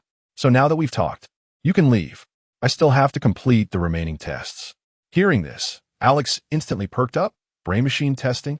So you're entering the digital world directly through the brain-machine now? Zhang Chenin nodded. Yes, I did not use the pod. You should have seen that Telsa Corporation has released some information, that inconspicuous button behind the ear. I've seen it. I've seen it. Alex exclaimed excitedly. What other tests do you need to do? Let us do it together. Aren't you at work? Zhang Chenin asked, somewhat puzzled. I took a leave recently. Did you also take leave? In the past, he would have felt pain to take leave, but now, he looked at his account balance and felt he could afford to take leave. Moreover, because he took leave to participate in the test, Telsa Corporation would reimburse according to the tester's salary, essentially equivalent to a business trip at company expense. Alex gritted his teeth. I took leave. I want to go with you to experience it. Looking at Alex's determined appearance, Zhang Chenin found it hard to refuse. For someone like him who was not good at socializing, having a lively companion like Alex nearby might not be so boring. What is the next test requirement? Alex asked. Chapter 38 Undersea Restaurant. Zhang Chenin glanced at the test checklist. In addition to simple conversations, they also needed to dine, be entertained, and undergo intelligence tests at specific locations. After hearing this, Alex said, I can pay out of my own pocket for the dining and entertainment, but I won't participate in the intelligence test. I'm afraid it might reveal something. Zhang Chenin nodded. I'm afraid too. Since it was a testing phase, all the places they were going to were predetermined by Telephone's company, and any expenses incurred would be reimbursed by Telephone's company. He just needed to leave his feelings and bodily response data behind. The dining and entertainment venues chosen by Telephone's company were all in Z City. Zhang Chenin chose an entrance that was relatively close to the restaurant and set off first after syncing with Alex. As before, he almost arrived in an instant. Upon arrival, Zhang Chenin checked the route while waiting for Alex. After a while, Alex appeared at the entrance and immediately asked Zhang Chenin, How long have you been here? Not much more than a minute earlier than you, Zhang Chenin replied. He glanced at the stopwatch, estimating it was around 48 seconds. Zhang Chenin's cautious response was because he was timing with his eyes and could not be particularly accurate. However, a 48-second time difference was still quite alarming. In a time of rapid technological advancement, every second of progress was exceptionally difficult. Indeed, upon hearing Zhang Chenin's words, Alex exclaimed, 48 seconds. You have a 48-second advantage. I want to install a brain-computer interface too. That's so cool. Zhang Chenin quickly covered Alex's mouth. Keep it down. I don't want to be on display. Hearing this, Alex nodded immediately and didn't say anything more. Their current task was to dine, and since it was arranged in Z City, the so-called dining experience could not just be a cup of coffee or a piece of bread. This was an ocean-themed restaurant, and standing outside the building, one could see that the walls were made to resemble seawater, with various fish swimming visibly. This was different from an aquarium. As long as you got close and reached out your hand, you could feel the seawater flowing over your fingertips and the fish playing in your palm. There were no barriers. Everything was visible and touchable. Standing at the entrance, Alex swallowed hard. Dear Zhang Chenin, do you know how expensive it is here? I don't know, but I can guess. But that doesn't matter to me because Telephone's company will reimburse it, Zhang Chenin replied calmly, which was quite infuriating. In the end, Alex still bit the bullet and bought an entry ticket, saying, consider it a reward for my hard work during this time. Although Zhang Chenin didn't know where he had worked hard, it didn't matter. In fact, it was also Zhang Chenin's first time stepping into this place. He wasn't particularly focused on enjoyment and with a high entry fee.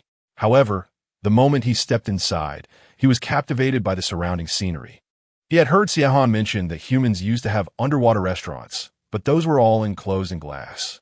allowing people to see only a general atmosphere, but not truly dine underwater or touch the surrounding marine life. This was different from their current environment. Here, they were truly immersed in an underwater dining experience. They were surrounded by clear seawater, with fish swimming around them, occasionally interacting with them. Even the table in front of them and the chairs they sat on were made of coral. The serving AI, resembling mermaids, was graceful and had gentle voices. Here, there was no background music like in ordinary restaurants. All they could hear was the sound of flowing seawater and the sounds of underwater animals hitting the coral. Tranquil, quiet, beautiful. These words were insufficient to describe Zhang Chenin's feelings at that moment. He was completely immersed in it. How do you feel? Alex asked Zhang Chenin. It's too dreamy, and yet so real. Zhang Chenin's response might seem contradictory, but he understood what he meant. The scene was too dreamy, but his feelings were too real. My feelings aren't as intense as yours. I always feel like there's a transparent film separating me from it. I can't pinpoint what's wrong, but it just feels a bit off. Alex honestly shared his feelings. You might feel that way because the brain-computer product directly affects your brain. So that film doesn't exist for you. Zhang Chenin couldn't confirm or deny that. He didn't understand the details of the brain-computer product's development, so he couldn't provide a scientifically sound explanation. However, upon reflecting on his previous actions, he realized that it was indeed true. Touching things in the digital world felt far less real than it did now. If he used to confidently say he could completely distinguish between the digital world and the physical world, between the virtual and the real, now he might hesitate a bit. The dishes here were completely self-serve. They could still only taste flavors but not really eat substantial food. However, different restaurants had varying levels of flavor simulation. Ordinary restaurants would only choose common or simpler tasting foods because the cost of simulating those flavors was lower, leading to higher realism. But this restaurant was different. Their food types were diverse, with many dishes having complex flavors and rich textures, and the realism of what they produced was extremely high, truly giving one the feeling of eating. So worth it. Although it's expensive, it's so worth it. Alex kept repeating, his excitement evident. Well, I still wouldn't choose to spend here, Zhang Chenin candidly said, then reconsidered and added, but I would like my family to try it, if possible. In response to Zhang Chenin's inversion, Alex replied while stuffing his mouth with food, you have a strong sense of family responsibility. Not all modern. What do you mean by modern? Zhang Chenin laughed and retorted, those who are obsessed with the digital world, indulging themselves in Z City every day, or those who drown their sorrows in the underground city? Anyway, you shouldn't be so serious. Alex paused for a moment, but didn't give up. Everyone has their own way of living. I think living like this is pretty cool, always working hard for what I want to do. Zhang Chenin smiled. After finishing their meal, as they walked out, Alex still seemed reluctant. Sigh, we should have stayed longer. Alex looked regretful. I have test tasks, you don't. So what are you following me for? Zhang Chenin laughed. Besides, no matter how much you eat here, you want to gain weight. It satisfies your cravings without actually putting on flesh. How many people dream of that? Not to mention, it tastes so good. I want to accompany you. Alex answered. We're good brothers. Of course, we should go together. Zhang Chenin was skeptical about this, but still took him to the next destination, Elysium Island. This was the most famous entertainment venue in Z City, because here, you could play anything you wanted. There were even dedicated staff responsible for creating DIY entertainment facilities based on visitors' imaginations, although it would require some extra cost. However, if your proposal was eventually accepted, you not only wouldn't need to pay any merit points, but would also receive a copyright fee. In City Z, the wealthy can do as they please, while the poor can also enjoy brief and inexpensive relaxation. In short, as Zhang Qinyuan puts it, once you enter City Z, no one can avoid spending money. Zhang Qinyuan even once questioned whether there might be some sort of detection device in City Z that checks the accounts of everyone who enters to verify their identity. He even asked 0810 this silly question and received the reply. That's against the rules. City Z wouldn't dare. Fortunately, the expenses in Paradise Island are reasonably humanized. The entrance ticket is very cheap, basically the price of a cup of coffee, while the truly expensive part is the experience of the entertainment facilities inside.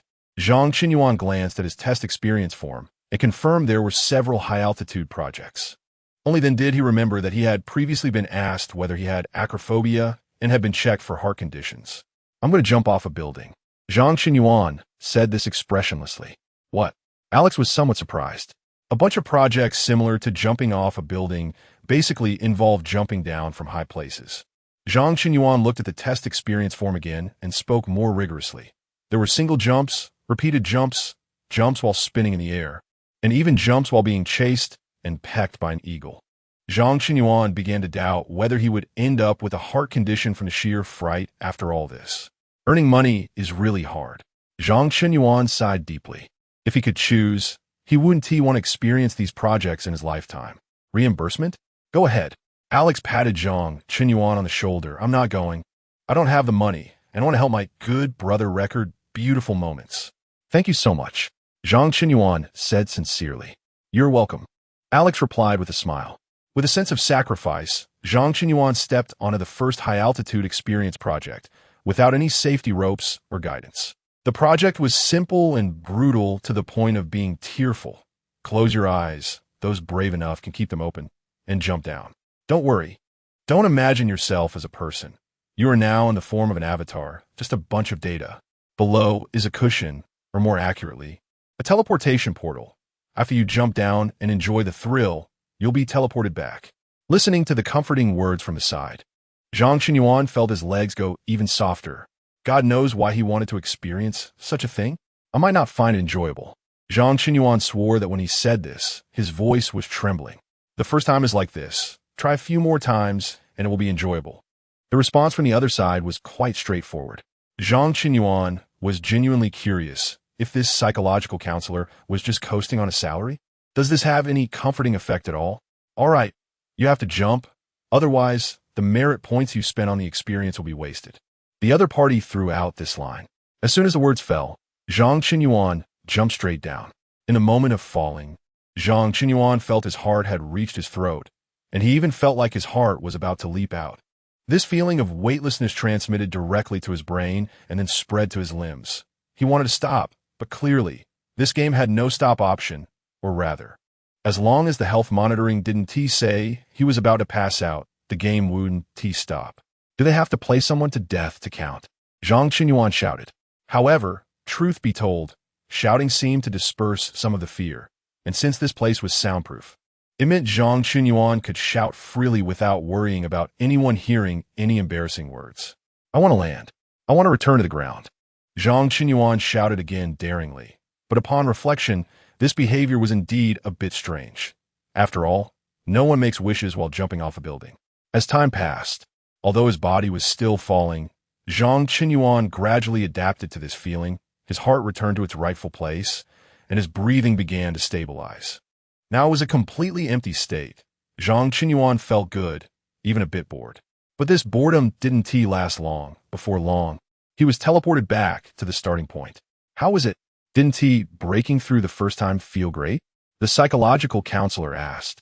Zhang Qinyuan didn't know how to respond, and could only smile and nod. When he came out of there, Zhang Qinyuan saw Alex buying something. Seeing Zhang Qinyuan come out, he smiled with a mischievous expression. What is wrong? Zhang Qinyuan walked over to ask. I recorded a beautiful moment. Alex waved a photo in front of Zhang Qinyuan. In the photo, Zhang Qinyuan's expression was grotesque, almost unbearable to look at. Zhang Qinyuan organized his thoughts and replied, This is just the avatar's appearance, not the real me, so I don't mind. Alex was indifferent to this. After all, you use this avatar when you work and when I'm in a bad mood at work. Looking at you and then watching this video should make me feel much happier. Zhang Qinyuan paused in his steps. I know your real address. I advise you to think twice. Alex was also stunned and, after a moment, made a concession. If you promise to bring me dishes made by Auntie, I'll give it to you right away. Chapter 39. Bliss Island. Zhang Qinyuan thought for a moment and realized that if he were to go to the shelter, he would indeed pass by Alex's house, so he nodded in agreement. He understood that if he didn't agree, this video would not only be seen by Alex, but would definitely be appreciated by more colleagues. Are you planning to continue? Alex noticed Zhang Qinyuan checking the map and immediately asked. In his opinion, after experiencing it once, Zhang Qinyuan should give up, but he didn't expect him to be so persistent. Zhang Qinyuan recalled his feelings from earlier and replied seriously, Actually, I was really scared at first. but I got used to it later, and since this is a requirement from Telly's company, I have to do my best to complete it. It's not like there's anything wrong with my body. Alex had always admired Zhang Qinyuan's seriousness and rigor. Do you want to try?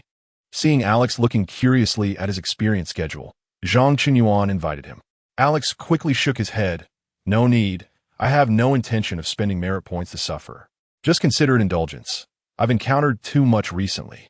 After saying this, Zhang Qinyuan took Alex to the next experience point. Just as Zhang Qinyuan had said before, he needed to experience high-altitude projects that included jumping in rounds, repeated jumps, jumping in circles in the air, and even jumping while being chased and pecked by an eagle. These projects advanced one by one, with each experience bringing a different sense of novelty and excitement. And in the end, Zhang Qinyuan really became somewhat addicted. Are you really not dizzy? Alex looked at Zhang Qinyuan with admiration in his eyes. Do you know how many circles you went around? Only in the digital world. Otherwise, the cost of materials for this building would explode. 80 circles. Zhang Qinyuan accurately reported a number. Since it was a large circle, it wasn't too bad. At that moment, Zhang Qinyuan felt a bit nauseous. Although it was just dry heaving, it still felt somewhat embarrassing. He wanted to explain that his dry heaving had nothing to do with the experience, but after careful consideration, he couldn't say it was entirely unrelated. So he swallowed his words. Next, when Zhang Qinyuan said these 3 words, it was particularly crisp and full of momentum. Are you really going again? Alex followed behind Zhang Qinyuan, nervously advising. Isn't that enough? You're using a brain-computer interface, and the sense of reality is already very strong. What if something happens? It won't. I just suddenly discovered something interesting. Zhang Qinyuan reassured Alex with a smile. Alex was at a loss for words. You Chinese often say that foreigners are few because they love playing these thrilling and exciting projects. How come here? I'm the one worrying about you? I know my limits. Zhang Qinyuan assured seriously. Alex wanted to ask Zhang Qinyuan, what limits do you have? But before he could speak, Zhang Qinyuan had already obtained the ticket for the next project. Thus, the original worry turned into admiration, as a spectator watching Zhang Qinyuan push his limits. Alex could think of no other words but respect. In the blink of an eye, they arrived at the last experience project, which was not only a non-essential experience, but also offered additional rewards if one was willing to participate. The name of this experience project was Bliss. Even those who had never been here had heard of this project's name. When Zhang Qinyuan was still in school, some classmates even bet using this. If you have the ability, go to Bliss and see who can last longer. Fine, let's go. Let us see who comes out crying. Zhang Qinyuan had heard that the Bliss project had no endpoint, or rather, no one had ever reached the endpoint. To be precise, it was not just a high-altitude project. It contained many elements: heights, thrills, puzzles, parkour. This was a diversified project, but each aspect challenged the psychological limits of the human body. Are you really going? Alex didn't want to dissuade him, but standing there, he felt guilty if he said nothing. I've already decided. I will go, Zhang Qinyuan replied decisively, then smiled calmly. Although he didn't know how long he could last, he thought it was worth a try. Inside, the flow of time would be accelerated. In the same amount of time, one could experience many thrilling projects. Alex looked at Zhang Qinyuan, and, according to external time, as long as he could last 10 minutes, he would receive a high reward, and after that, for every additional 10 minutes, the reward would double. However, very few could last. How do you know so much? Zhang Qinyuan was a bit puzzled. He had only heard of the reputation of Bliss, but had never actually experienced it, let alone understood so many details. Alex touched his nose a bit sheepishly. Yes, I was fortunate enough to experience it once. I originally went with the intention of making a fortune, but I came out crying. Come on, tell your story. Zhang Qinyuan made a fist and held it like a microphone next to Alex's mouth. When I was young and reckless, my dad forced me to study, and I didn't want to. After a big fight, I ran away from home, only to find I didn't have much merit value. Just enough in my pocket for 3 or 4 days of living expenses. Then I thought of the Bliss project. Alex now thought his past self was a bit ridiculous. So I spent all my merit points to buy a ticket to Bliss. I thought as long as I lasted 10 minutes, not only would I get in for free, but the ticket cost would be refunded, and I would also be rewarded with a hefty amount of merit points. It was a gamble. A dove could turn into a motorcycle, and then Zhang Qinyuan already sensed the impending conclusion. Did the dove get disassembled? Alex was almost in tears. It was worse than being disassembled. I felt like I was living in there for years, betting all my courage. And even then, I came out and was told I only lasted 3 minutes. Zhang Qinyuan didn't know how to comfort him and could only pat Alex on the shoulder, saying, 3 minutes is pretty good. To his surprise, Alex was not comforted. It's not about the 3 minutes. The key is, I came out crying and even wet my pants. The more he spoke, the smaller Alex's voice became. Zhang Qinyuan imagined the scene and felt even more at a loss for how to comfort him. Forget it. It's fine. Don't worry about me. You go have fun. Alex looked at Zhang Qinyuan seriously and said, I wish you luck. With Alex's cautionary tale, Zhang Qinyuan didn't dare to speak too confidently. I'm just going to try it. I can't say how long I can last. After saying this, Zhang Qinyuan looked at his pants again, seriously considering whether he should buy a spare pair, just in case. In the digital world, transforming into a character who wet his pants and switching to another character would be fine. But based on Alex's earlier description, it was clear that it was not as simple as just transforming into a character who wet his pants. It's important to note that his physical body was still at the Telly's company's testing center, and there might be a bunch of researchers observing his reactions. If those researchers saw the test subject sobbing and wetting his pants, that would truly be an embarrassing scene. He felt he would never escape the word awkward for the rest of his life. But the reality was that there was no way for him to suddenly run out and buy a pair of pants, no matter what. He just had to go for it. When entering this project, Zhang Qinyuan felt unprecedented pressure. Perhaps the atmosphere created by this project was part of the planning itself, instilling a sense of fear even before one entered. Unlike before, there is no human avatar here. In short, all the staff here are AI, and the moment you enter, you are the only person present. All processes and instructions are delivered through voice announcements, whether it's about gameplay precautions or procedures. Everything will be projected directly for players to see. Zhang Qinyang, for the sake of his image and to endure longer, naturally observed everything very carefully. There is also a special note that the entire project includes many elements and plots, but these elements and plots are all mixed up. In other words, no one knows what they will encounter or what will happen next. There is no logic or predictability in the sequence. This aligns perfectly with the project's purpose, as the overall theme is thrilling and shocking. If players could predict what would happen, half the fun would be lost. Please confirm one last time. The cold, mechanical voice sounded, and Zhang Qinyang looked at the screen in front of him and pressed the confirm button. The moment the button was lit, Zhang Qinyang felt as if he had entered a room. To be precise, it was a hotel room. To be more specific, it was the room where Zhang Qinyang and Chun Yijing had once stayed. The difference was that the room was now covered in bloodstains, and there were cameras all around. Chun Yijing was curled up in the corner of the room with an axe in hand. Zhang Qinyang swallowed hard, struggling to find his voice. Upon hearing his sound, Chun Yijing immediately looked up, and after a moment, a smile crept across his lips. You're back. You finally came back. Zhang Qinyang stood by the door, unable to enter or exit, completely frozen in place. Don't be afraid. Chun Yijing seemed to read his mind and immediately sensed Zhang Qinyang's thoughts. You should believe that I won't hurt you, right? Zhang Qinyang nodded and bravely walked towards Chun Yijing, still remembering to say, Put down the axe, my neck is very fragile and can't withstand a chop. Chun Yijing smiled and directly threw the axe at his feet, making a chilling sound. Zhang Qinyang looked toward the sound and found the axe covered in blood, with the blade already chipped, revealing what kind of battle Chun Yijing had just experienced. Why are you doing this? Zhang Qinyang finally sorted out his thoughts and boldly asked. In response, Chun Yijing's smile grew more unrestrained. Why am I doing this? Why can't I do this? This time, it was Zhang Qinyang who was left speechless. They found me. They crawled over through the internet cable. Chun Yijing whispered in Zhang Qinyang's ear, pointing at the cameras around them. You see, I can't escape. They will be here soon. What I'm doing now is to make them afraid, to let them know that their actions will also have consequences. No, that's not right. Zhang Qinyang shook his head frantically. He didn't know how to explain, but he always felt that Chun Yijing shouldn't be like this. He had dealt with Chun Yijing before. He knew that although Chun Yijing was rebellious, he was essentially a good kid. Otherwise, he wouldn't have held on to evidence but not reported as beastly parents. Someone is instructing you, right? Zhang Qinyang thought for a moment and changed his wording. Someone wants you to do this, right?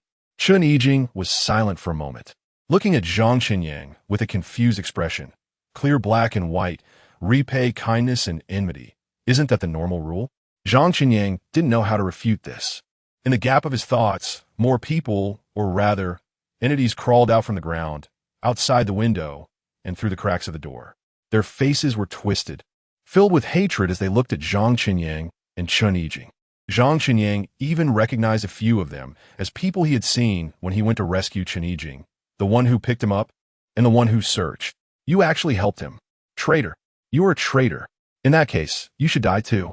The moment the cold long knife came down, Zhang Qinyang felt a thrill greater than if he had jumped off a building 100 times. That feeling of near death truly made him forget to breathe and stop his heart. Bang! The sound of metal clashing came. Chun Yijing had blocked the blow for him. Fight back. What are you still doing? Chun Yijing's roar brought Zhang Qinyang back to his senses.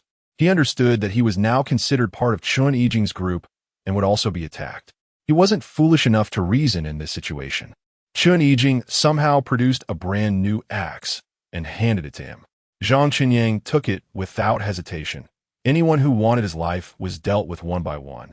He wouldn't attack proactively, but he also wouldn't sit idle and wait for death. No, everything is too wrong. There must be something wrong. Zhang Qinyang kept thinking in his mind while also dealing with the attackers around him.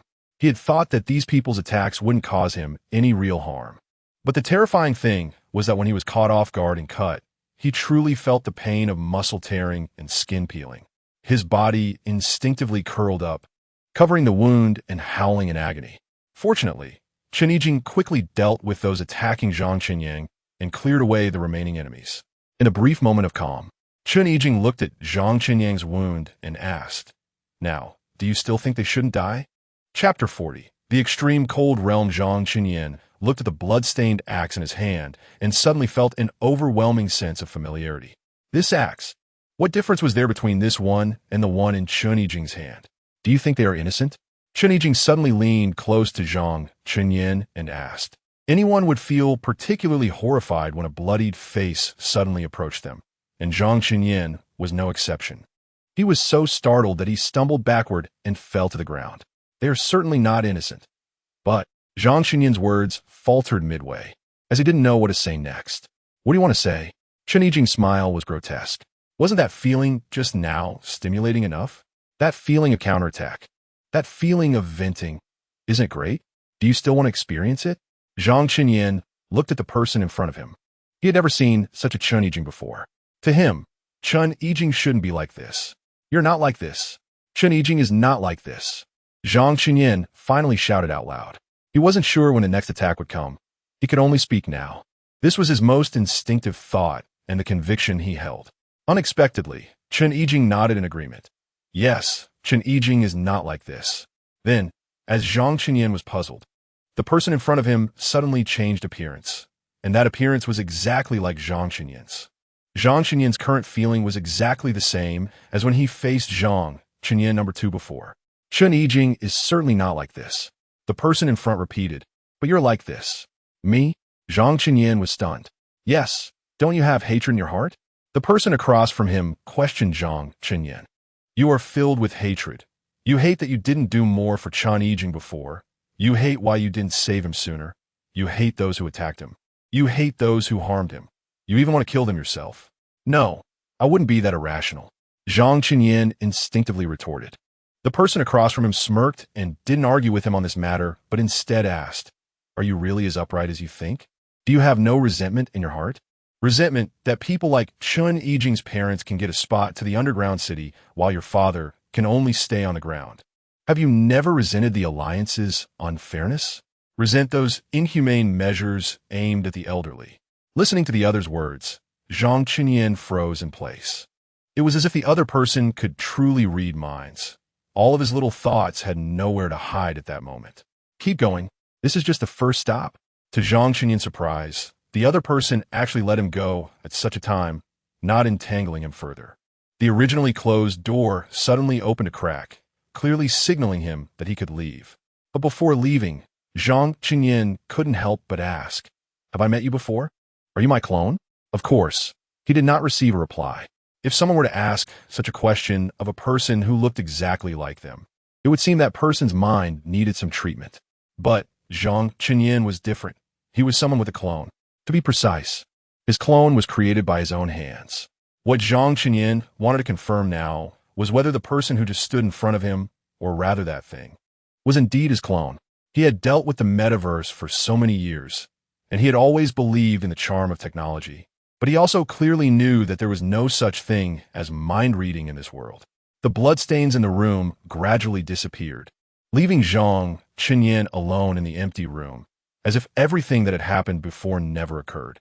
Zhang Qinyin understood that this was telling him it was time to move on to the next level. He had read the game rules before and understood that stalling for time was meaningless.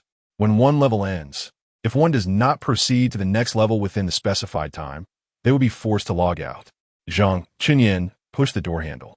But what he did not expect was that he was faced with another door. Zhang Qinyin was confused, but before he could think, the door in front of him had already opened. In an instant, it was as if he was sucked in by some kind of gravity, plunging straight into the door. A huge storm surged in, and Zhang Qinyin felt himself shivering from the cold. He had never experienced such cold before, a feeling as if even his bones were freezing. He wanted to run, but he had no sense of direction at all. The surrounding was filled with the same bone-chilling cold, and Zhang Qinyin, frightened, wanted to cry out for help, but he found that even opening his mouth felt extremely difficult. The world, covered in silver, was so beautiful yet so deadly. Zhang Qinyin felt that these scenes were particularly familiar, and after a while, he realized this was the ground he had visited before. Only this time, there was no protective shield, no temperature control device, and he didn't even have Lu Cece by his side. He stood there in terror, feeling the loss of body heat, turning himself into an ice sculpture. In fact, he didn't want to be like this. But in such extreme cold weather, he had no choice at all. The limit of what the human body could endure was right there. He was still just a mortal. Just when Zhang Qinyin thought things couldn't get worse, and that he just needed to accept his frozen fate, he suddenly heard a roar. It was the roar of an animal craving food, a roar mixed with excitement. Zhang Qinyin wanted to see what was happening, but he realized that in extreme low temperatures, it was just a futile effort. A gust of warm air sprayed onto Zhang Qinyin's face. The long-lost warmth made him feel a bit better, and he almost greedily wanted to get closer to that warm source. But as the sensation of being licked intensified into a burning pain, Zhang Qinyin realized that this temperature was like the light and illusion seen by the little match girl before her death. It was an infected entity licking him. To be precise, it was the infected entity with its food. Zhang Qinyin had no way to escape, nor could he escape at all. In the extreme cold, humans were too fragile to even have the means to resist. If he had a choice, Zhang Qinyin would definitely choose to be frozen into a statue. That would be better than watching himself being eaten bit by bit like this. The excruciating pain was simply too terrifying. Zhang Qinyin felt like he was going to go insane. If he hadn't been frozen like this, he might have already passed out from the pain. But because the cold had dulled his senses, it forced him to witness everything and feel this torturous pain. Just when Zhang Qinyin was in utter despair, Zhang Qinyin too appeared before him once again. Now, Zhang Qinyin was too lazy to entangle himself in whether this was his clone or not, whether it was number 2, number 3, or even no. There was no difference in Zhang Qinyin's eyes. Moreover, Zhang Qinyin had a feeling that this was indeed his clone, although he did not know what the other party's purpose was. Have you ever thought that your father might have died in such a desperate environment? Zhang Qinyin too slowly spoke. A simple sentence almost drove Zhang Qinyin to the brink of collapse. In such an environment, what does missing truly mean? Even if I don't say it, you should understand, right? Without temperature-regulating equipment, all humans can do is wait to die. As for the infected entities, to be blunt, under normal circumstances, humans may not even be able to defeat them. Listening to the other's words, imagining that scene, Zhang Qinyin wanted to cry, but he couldn't shed a single tear. He could only wait and endure this torment. Zhang Qinyin too looked at his disheveled appearance and couldn't help but shake his head and sigh. Your father may have left like this, and countless other humans may have left in the same way. Those who have been abandoned, their fates have long been sealed. You see, this world is inherently unfair. People like Chun Yijing's parents can rely on their ancestors' protection to secure a spot, but many others can only accept death. Of course, if your father hadn't chosen you, you would have been one of them. Zhang Chenin no longer cared about what the other person said, as his body was gradually being devoured. Beside him, Zhang Chenin number 2 remained smug. Look at me, I don't have to worry about these issues. Whether it's the cold or these infected beings, they can't harm me. Zhang Chenin didn't know how he managed to hold on, but he indeed persisted until the very last moment. Until the very end, he never chose to give up. The reason wasn't that this project was so entertaining that he was reluctant to let go, nor was it because he wanted to win any prize. He was simply very puzzled. From the moment he saw Chun Yijing, he felt something was off. He could accept being taken into some horror story, or experiencing trials of fire and water, or even like before, repeatedly jumping from great heights to test the limits of his heart's endurance. But none of those scenarios should be like this. Perhaps due to the use of the brain-machine interface, Zhang Chenin felt his control over his avatar in the digital world had become stronger, which also led him to think more calmly. This situation is wrong. He had to uncover the mystery behind it. Whether it was Chun Yijing's appearance, his own deep-seated thoughts, or even the current clone, the cold ground, the infected beings attacking him. Everything was too bizarre, as if it was a carefully laid trap. But if he had to say these were all man-made, Zhang Chenin found it hard to imagine what kind of person could have such immense power. However, thinking about it, just like 0810 said before, some people can indeed raise the probability of hash collisions. Comparing that, the situation before him didn't seem so incomprehensible. Time passed, and just when Zhang Chenin felt he had truly died, he suddenly felt warmth. It wasn't the imagined warmth, but real warmth. He moved his fingers, confirming he could feel their movement. He heard someone calling him, a human voice, filled with confusion and disbelief. "Grandpa, come quick, he is awake." He actually woke up. A young girl's voice came, sweet as a lark. Gradually, Zhang Chenin's condition improved even more than before. He could already lift his arm. Following his gaze, he saw no bloodied limbs, but rather a complete arm. He had drawn many sketches with this arm, created many designs, and signed his name countless times. "You're awake. Drink some ginger tea to warm yourself up." An elderly voice came, accompanied by a few coughs. Soon, a strong ginger tea aroma wafted to Zhang Chenin's nose. This ginger tea tasted terrible, but Grandpa said it was useful, so you should listen to Grandpa and drink it. A somewhat gloating voice from the girl nearby chimed in. Zhang Chenin turned to look and noticed that the girl who had been beside him was a pretty young lady. She looked about 17 or 18, dressed simply and cleanly, in visibly coarse fabric, but she was attractive, with a nice figure that gave her a sweet neighborly girl vibe. Just as Zhang Chenin hesitated about how to greet her, the old man who had been making ginger tea slowly walked over.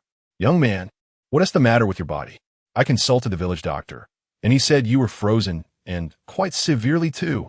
How could someone get frozen on such a hot day? I can't make sense of it. But since you are frozen, ginger tea is the best remedy. So just bear with it and drink it while it's hot.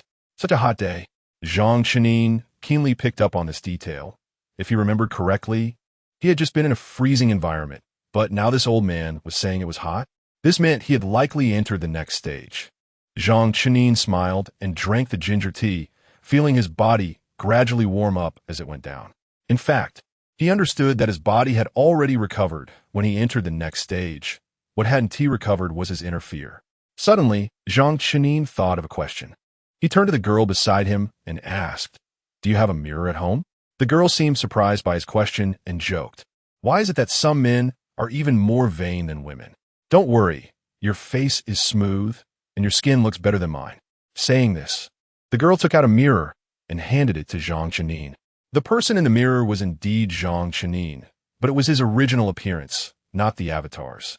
Zhang Chenin had felt something was off earlier, but due to the brain-machine interface, it had dulled his sense of distinguishing between the virtual and the real. So he hadn't noticed this detail. Facing the mirror, his previous doubts became crystal clear. That was the mystery regarding the clone. Chapter 41, Year 2125, After Previous Experiences. His subconscious kept telling him that it was easier for him to confuse reality and the virtual world due to the brain-machine connection, which also led him to overlook a very important detail: the issue of Zhang, Qinyuan number 2, and the clone.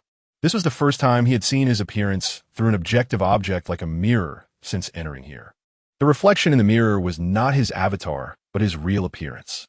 Even more frightening was that the clone he had just seen also mirrored his real appearance. Not his avatar. The clone, Zhang Qinyuan number 2, created by himself, only imitated the appearance of his most commonly used avatar, not his real appearance. Although this understanding might be a bit difficult, it can be summed up in one sentence. In the Elysium Project, all his real-world privacy had been exposed. In the so-called metaverse, people have high demands for data security, and under normal circumstances, such lapses should not occur. But now, long before, when 0810 mentioned that the probability of hash collisions had suddenly increased, he should have thought of these issues, but at that time, the problems were not as severe as they are now. Zhang Qinyuan felt a chill. Recently, whether it was the probability of hash collisions or duplicate IDs, these issues always erupted suddenly, leaving people at a loss. They wouldn't cause particularly serious harm all at once, and might even make you occasionally forget their existence.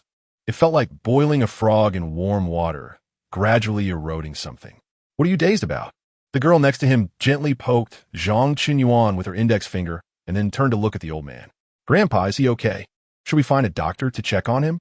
Hearing the girl's words, Zhang Qinyuan came back to his senses and hurriedly waved his hand to explain, "It's nothing.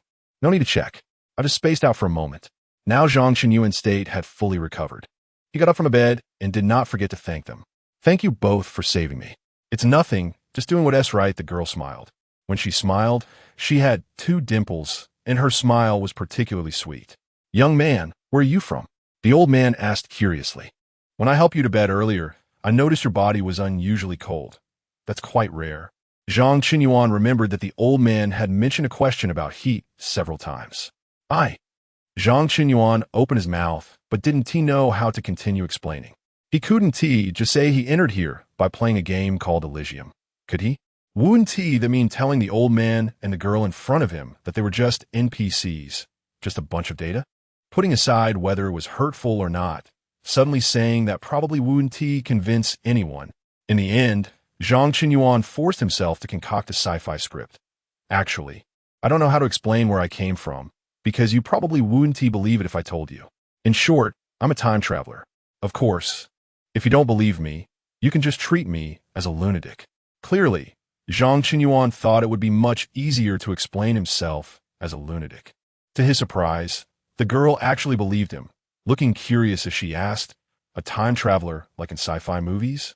Traveling between the past and the future?" Zhang Qinyuan nodded. "You could say that. He was really a time traveler, and the script was just made up on the spot. If he had to get specific, the girl would probably have to fill in some parts herself. By the way, I need to record the time here." Taking the script, Zhang Qinyuan smoothly asked, "And I heard you mention the heat issue? It's 21:25 now." The girl pointed to a calendar not far away. "To be precise, it's August 10th, 21:25. After saying that, the girl leaned closer to Zhang Qinyuan and whispered, "Are you going to record this in your travel log?" Hearing the girl say this, Zhang Qinyuan could only brace himself and admit, "Yes, I've already recorded it. My brain is connected to a brain-machine device that can complete all recordings." He added the latter explanation because he worried the girl might really ask him to take out a notebook to record. "Do you believe what he said?" The old man looked at his granddaughter with concern. Obviously, the old man had also struggled for a long time, pondering how to respond to Zhang Qinyuan's script. This current line of reasoning was probably the most decent explanation he could come up with.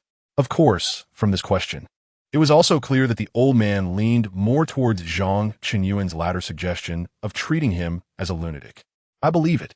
His granddaughter's words left the old man utterly hopeless, but she still looked excited.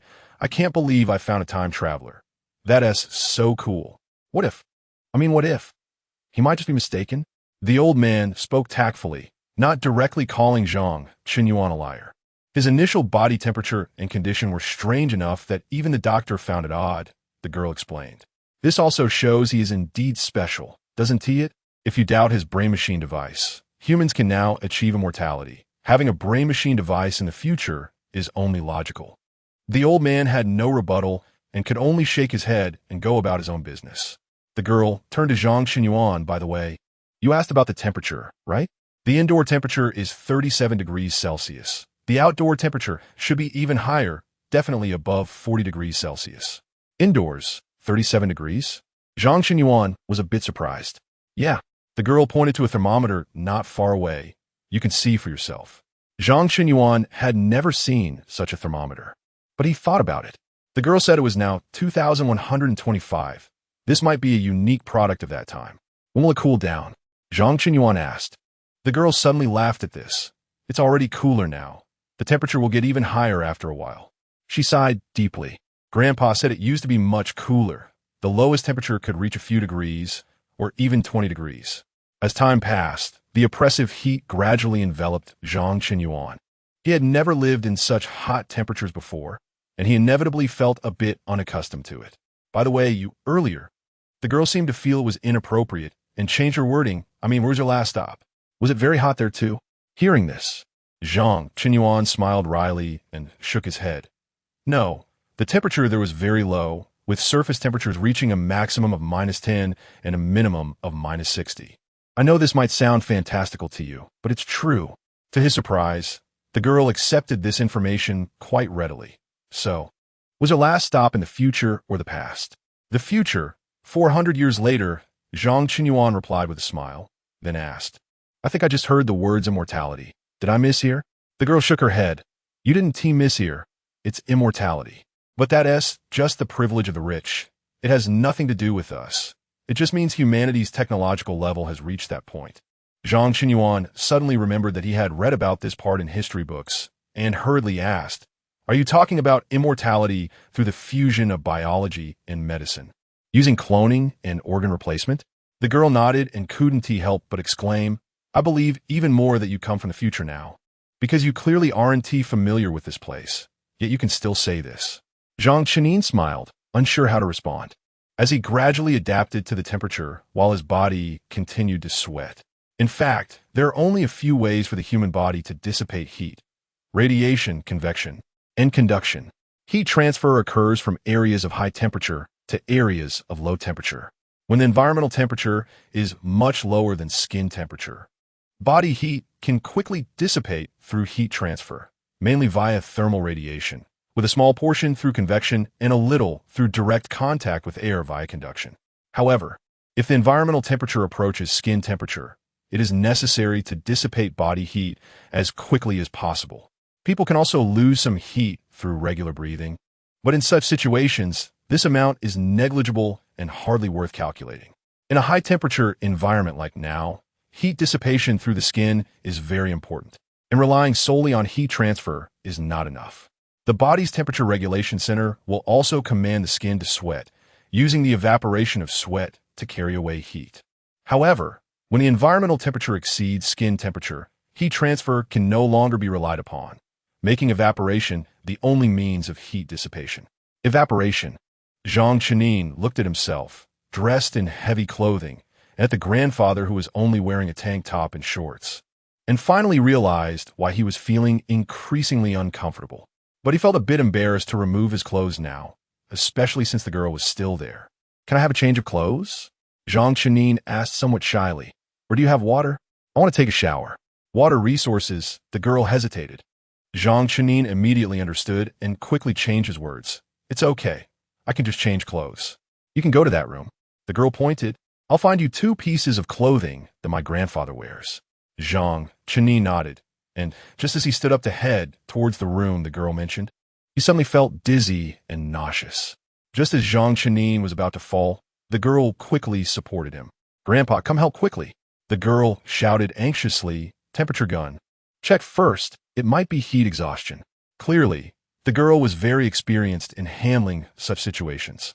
Heat exhaustion refers to a condition that occurs in high temperatures or strong heat radiation environments, where heat causes peripheral blood vessels to dilate, and a large loss of water leads to a reduction in circulating blood volume, resulting in temporary insufficient blood supply to the brain and causing fainting.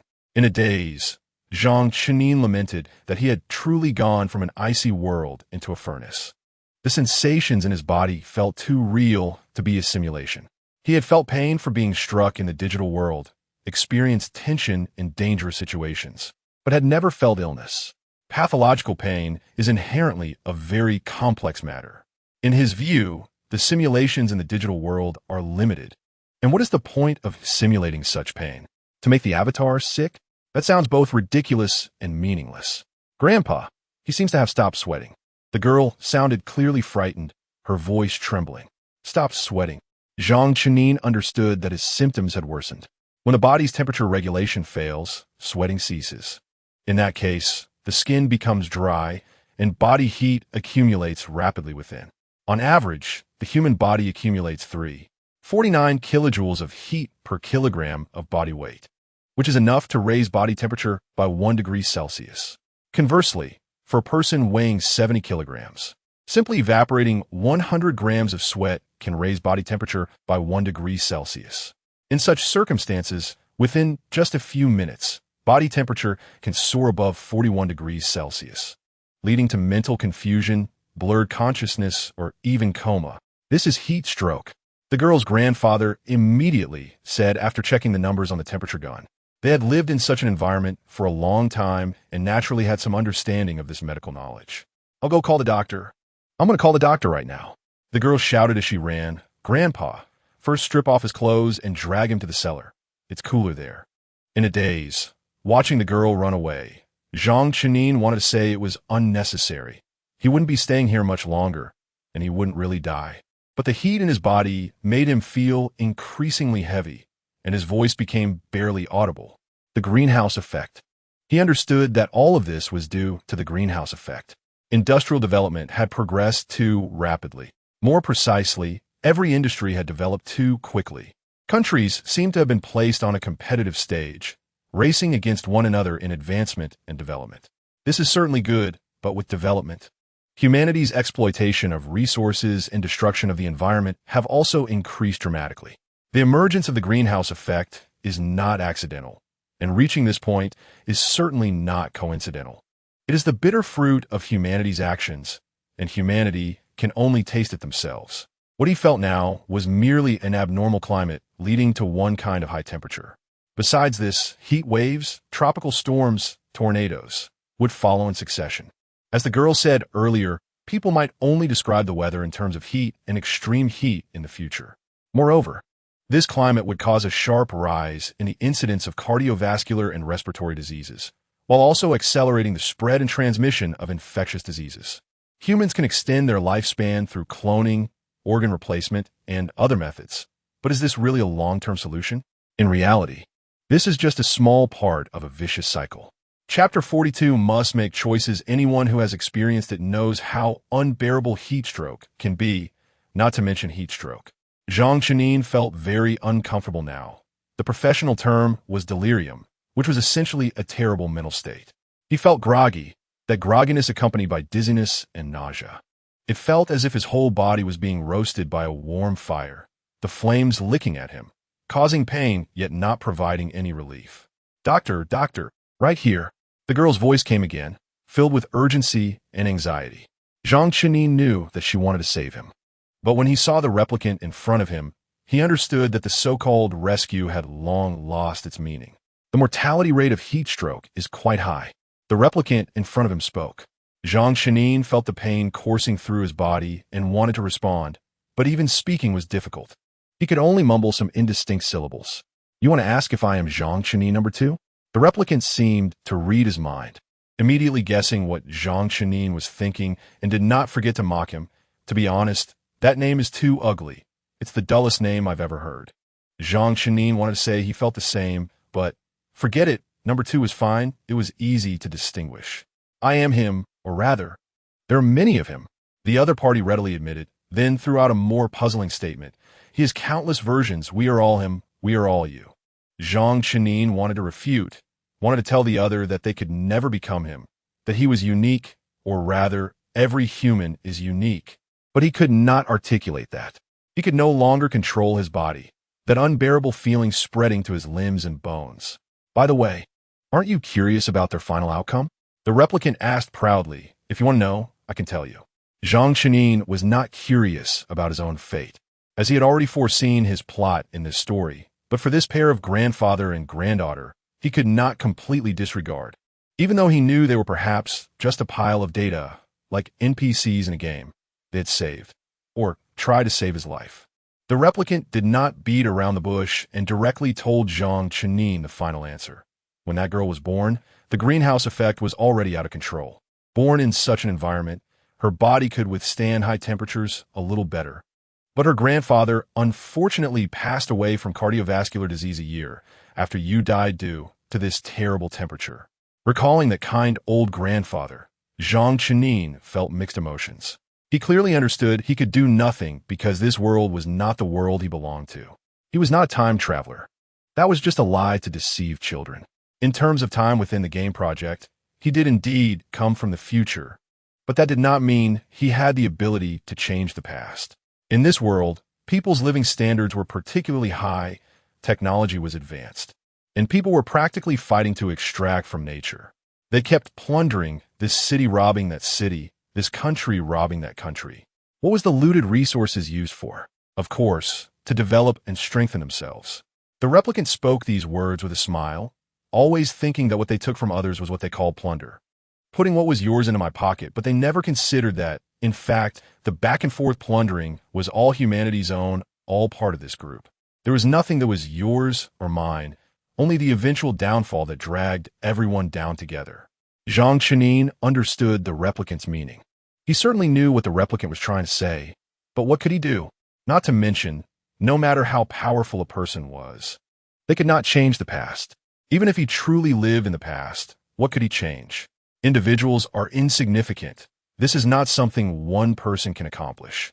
This is not individual heroism. Humanity is a community of shared destiny, and humans must unite to reach a consensus. But how easy is it to reach a consensus? This is a contract that everyone must sign. Once one person tears up the contract, it becomes a loss for others.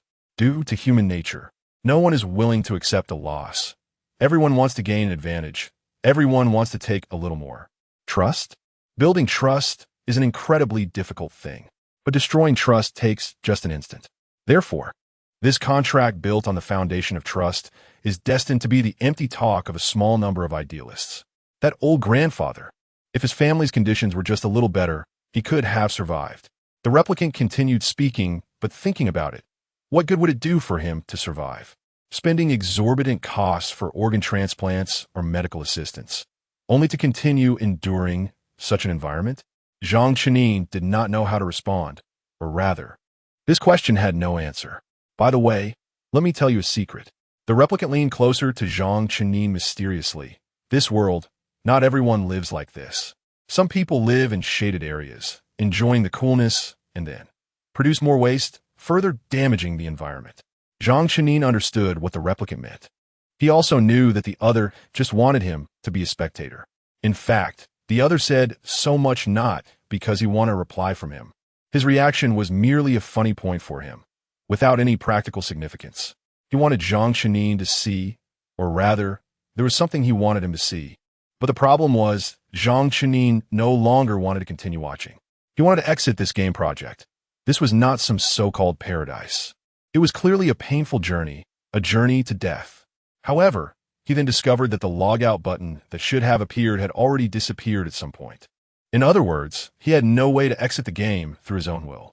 He had been deprived of the opportunity to give up. As if sensing Zhang Chenin's thoughts, the replicant across from him laughed maniacally. Hey, don't be so depressed. Don't you humans always talk about never giving up? Come on. You just happened to have a chance. Then, before Zhang Chenin could react, a white light appeared before him, so intense that he instinctively closed his eyes tightly and reached out his palm to shield himself. You're awake. A calm voice, devoid of any emotion. But at this moment, it felt like heavenly music to Zhang Chenin. 0810. In comparison, Zhang Chenin's side showed unabashed joy. Although he had not yet fully adapted to the surrounding bright light, just through the sound and feeling, he could already confirm that the person standing in front of him was indeed 0810. You can lower your hand now. Don't you want to open your eyes and take a look? 0810 asked. Zhang Chenin, although not knowing what 0810 wanted him to see, still cooperated by slowly lowering his arm, allowing his eyes to gradually adapt to the bright light. Then he saw his replicant, whether it was Zhang Chenin no. 2 or Zhang Chenin no. In short, there was now a person standing in front of him who looked just like him. This plot was completely different from the Zhang Chenin phenomenon. He had long been accustomed to 0810's iceberg demeanor, but that did not mean he could accept 0810's eagerness for him to wake up and see this thing. With the original here, why look at the counterfeit? Zhang Chenin made a very boring joke, trying to lighten the mood. Once the words were out, he felt it was dull himself. Sure enough, a chat genius is just a chat genius, and there is no possibility of advancing to a social expert. Do you like it? 0810 asked directly. What? What do I like? Zhang Chenin was somewhat puzzled. To his surprise, 0810 turned to look at the clone and repeated the question. Do you like it? This time, Zhang Chenin finally understood that 0810 was asking the other party, not him. I don't like it. The clone wore a proper smile, and the answer sent chills down Zhang Chenin's spine. This body was terrible, and its appearance had room for optimization. Is that considered a personal attack? Zhang Chenin felt very speechless. You're a copy of me, a knockoff of me, and then you turn around and criticize the original. Is that appropriate? So it seems you are not satisfied with this clone? 0810 asked, this time addressing Zhang Chenin. Of course, I'm very dissatisfied. It's not as good as Zhang Chenin number 2, at least that one. Forget it, that one was also quite mediocre. Zhang Chenin said, somewhat exasperated, thinking that since they're all not great, these clones should stay as far away as possible. He could now keenly sense that this clone was definitely not Zhang Chenin number 2, nor was it the clone that had been conversing with him in the previous projects. This was a new clone. Zhang Chenin felt a sense of despair. How many clones does he have? The staff member who had been investigating this matter earlier said that generally, a human would have at most one clone, so why was he breaking the norm? Many people want to be special, but he could guarantee that it wouldn't be in this aspect. Actually, I quite like his personality, 0810 suddenly said. Zhang Chenin looked at the icy-faced clone in front of him. For the first time, he objectively observed what his own cold face looked like. He had to admit, it was quite handsome. You like yourself, right? Zhang Chenin bluntly exposed 0810. You like him just because you think his personality is very similar to yours. Business is business. Let's talk specifics, objectivity, and detail what's wrong with that. 0810 asked calmly. Zhang Chenin didn't intend to respond to this question because there was no standard answer to it. What does good mean? Everyone has a different definition of what is good. He didn't think he could convince 0810, nor did he believe 0810 could convince him. Watching Zhang Chenin turn his head away in a refusal to cooperate, 0810 simply clapped his hands, and then the large door behind him opened, and a group of people dressed in black robes and hoods streamed in. Look at these. There will always be something you like, 0810 said softly to Zhang Chenin, then stepped aside to signal those people to take off their hoods. Zhang Chenin swore he had never seen such an absurd scene. He saw hundreds and thousands of himself, densely packed in this space, all staring directly at him, some with indifferent looks, some with passionate expressions, some showing sadness, and others with joy. In short, all kinds of them. Everything was there. After a long time, when Zhang Chenin felt like his tongue was about to tie in knots, he finally spoke slowly. What do you want to do? Choose one. One you like. 0810 still spoke in a businesslike tone. Zhang Chenin was almost driven to laughter with anger. He wondered why he and T felt any lingering pain from the previous layer when he entered here.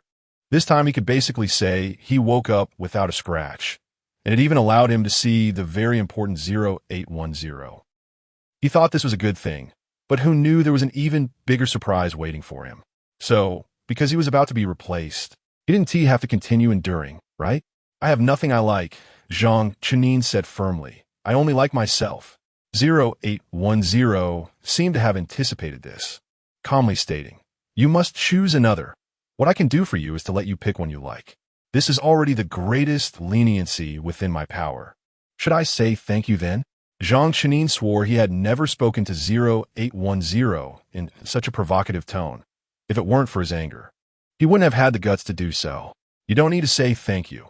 After all, we have been colleagues for so many years, 0810 replied calmly. You really can't understand sarcasm, can you? Do you really think I'm saying thank you?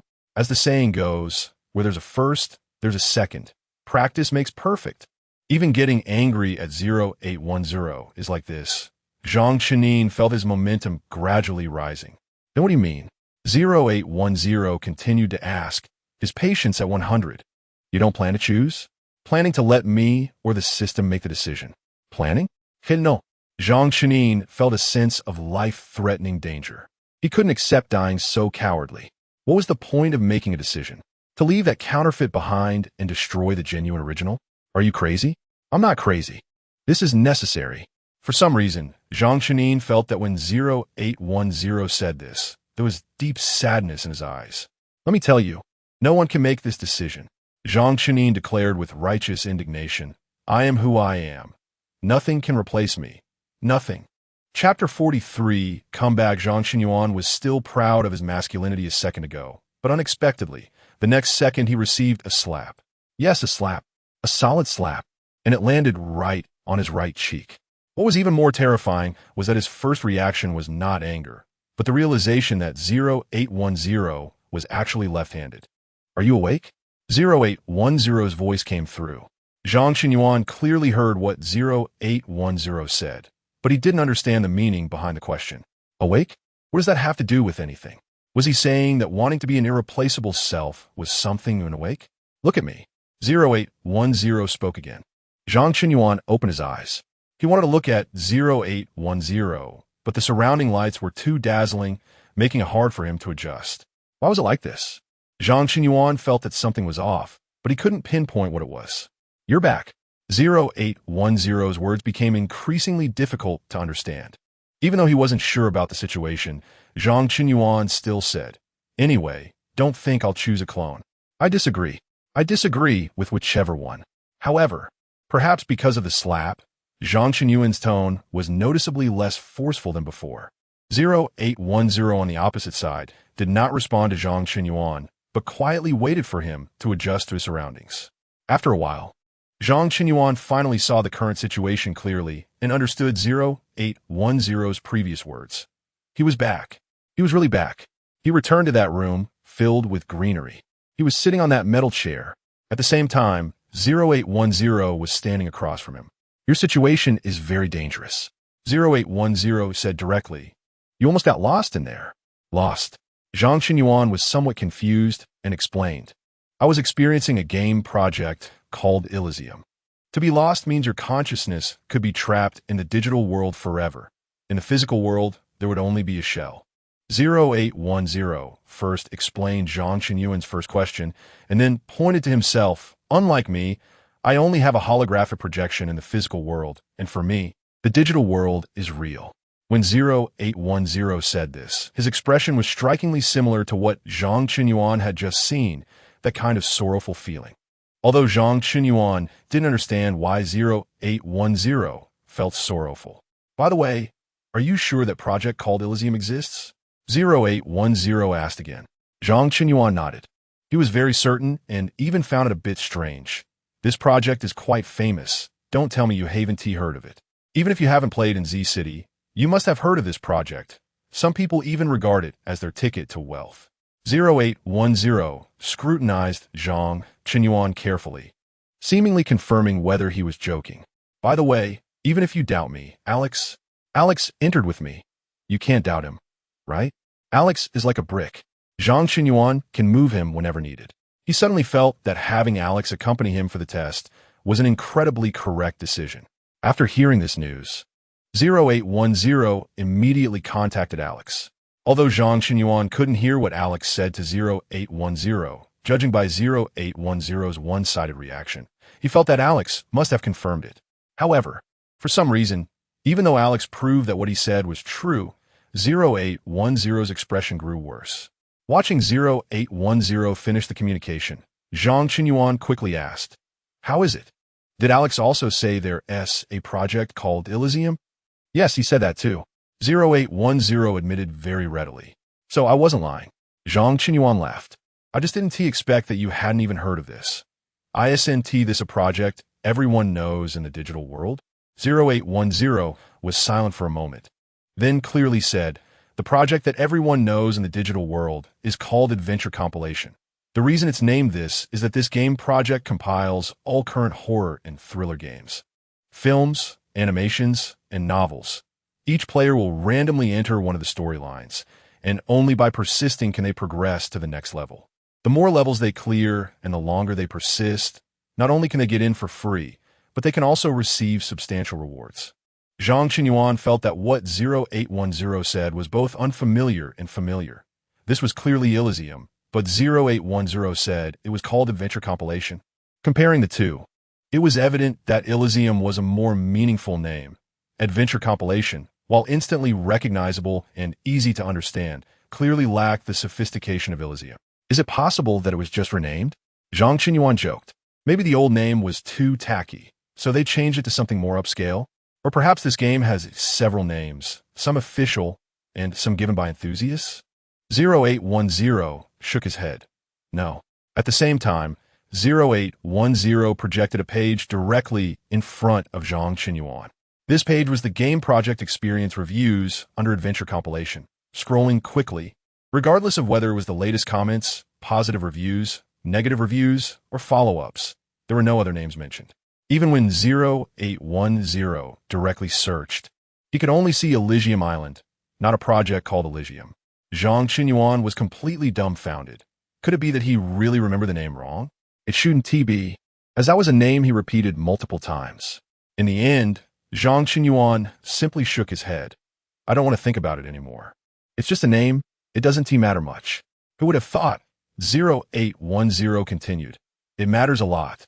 What? Zhang Qinyuan was somewhat puzzled. It was just a code name. Do you remember what I just said? 0810 patiently repeated. The reason Adventure Compilation was named this way is that it compiles all current horror and thriller games, films, animations, and novels. Each player will randomly enter one of the storylines, and only by persisting can they progress to the next level. The more levels they clear and the longer they persist, not only can they get in for free, but they can also receive substantial rewards. This time, Zhang Qinyuan finally reacted. You mean these contents are not original, but existing storylines? They have already appeared in works, and we have all seen or heard of them to some extent. 0810 nodded and then asked, you just repeatedly mentioned the words clone. Tell me, in what works does this thing exist? Existing or past, it doesn't matter.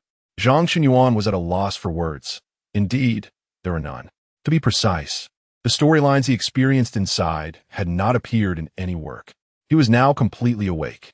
He could not self-comfort and say that the game was upgrading and had begun to personalize original storylines. He could only face reality.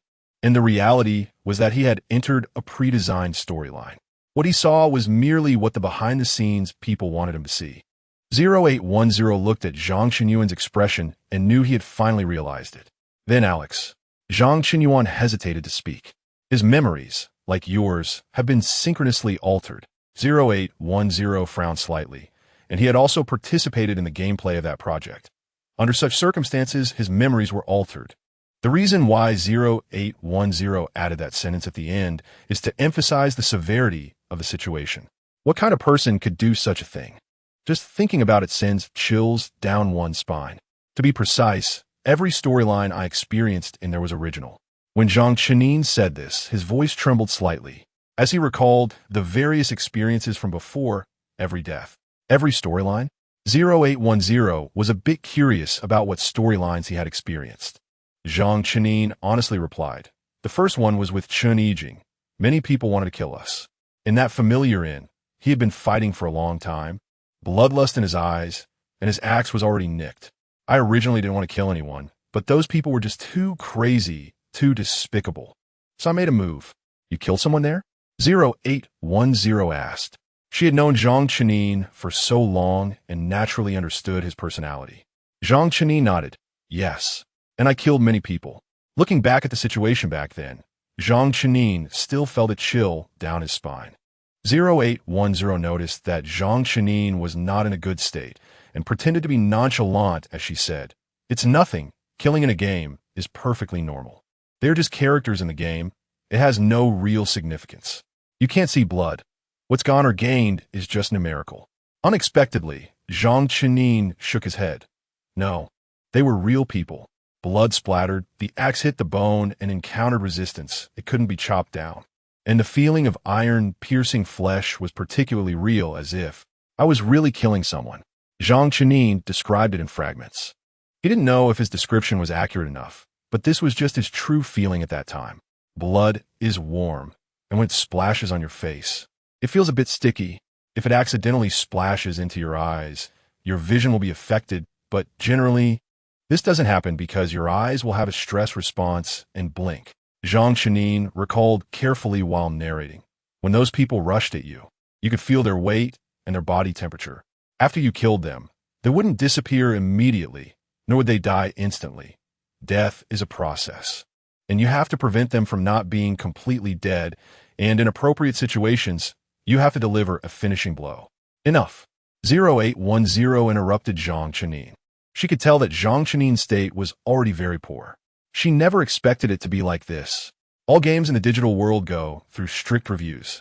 With the development of the metaverse, the world people experience is expanding, but the problem is that not everything is good.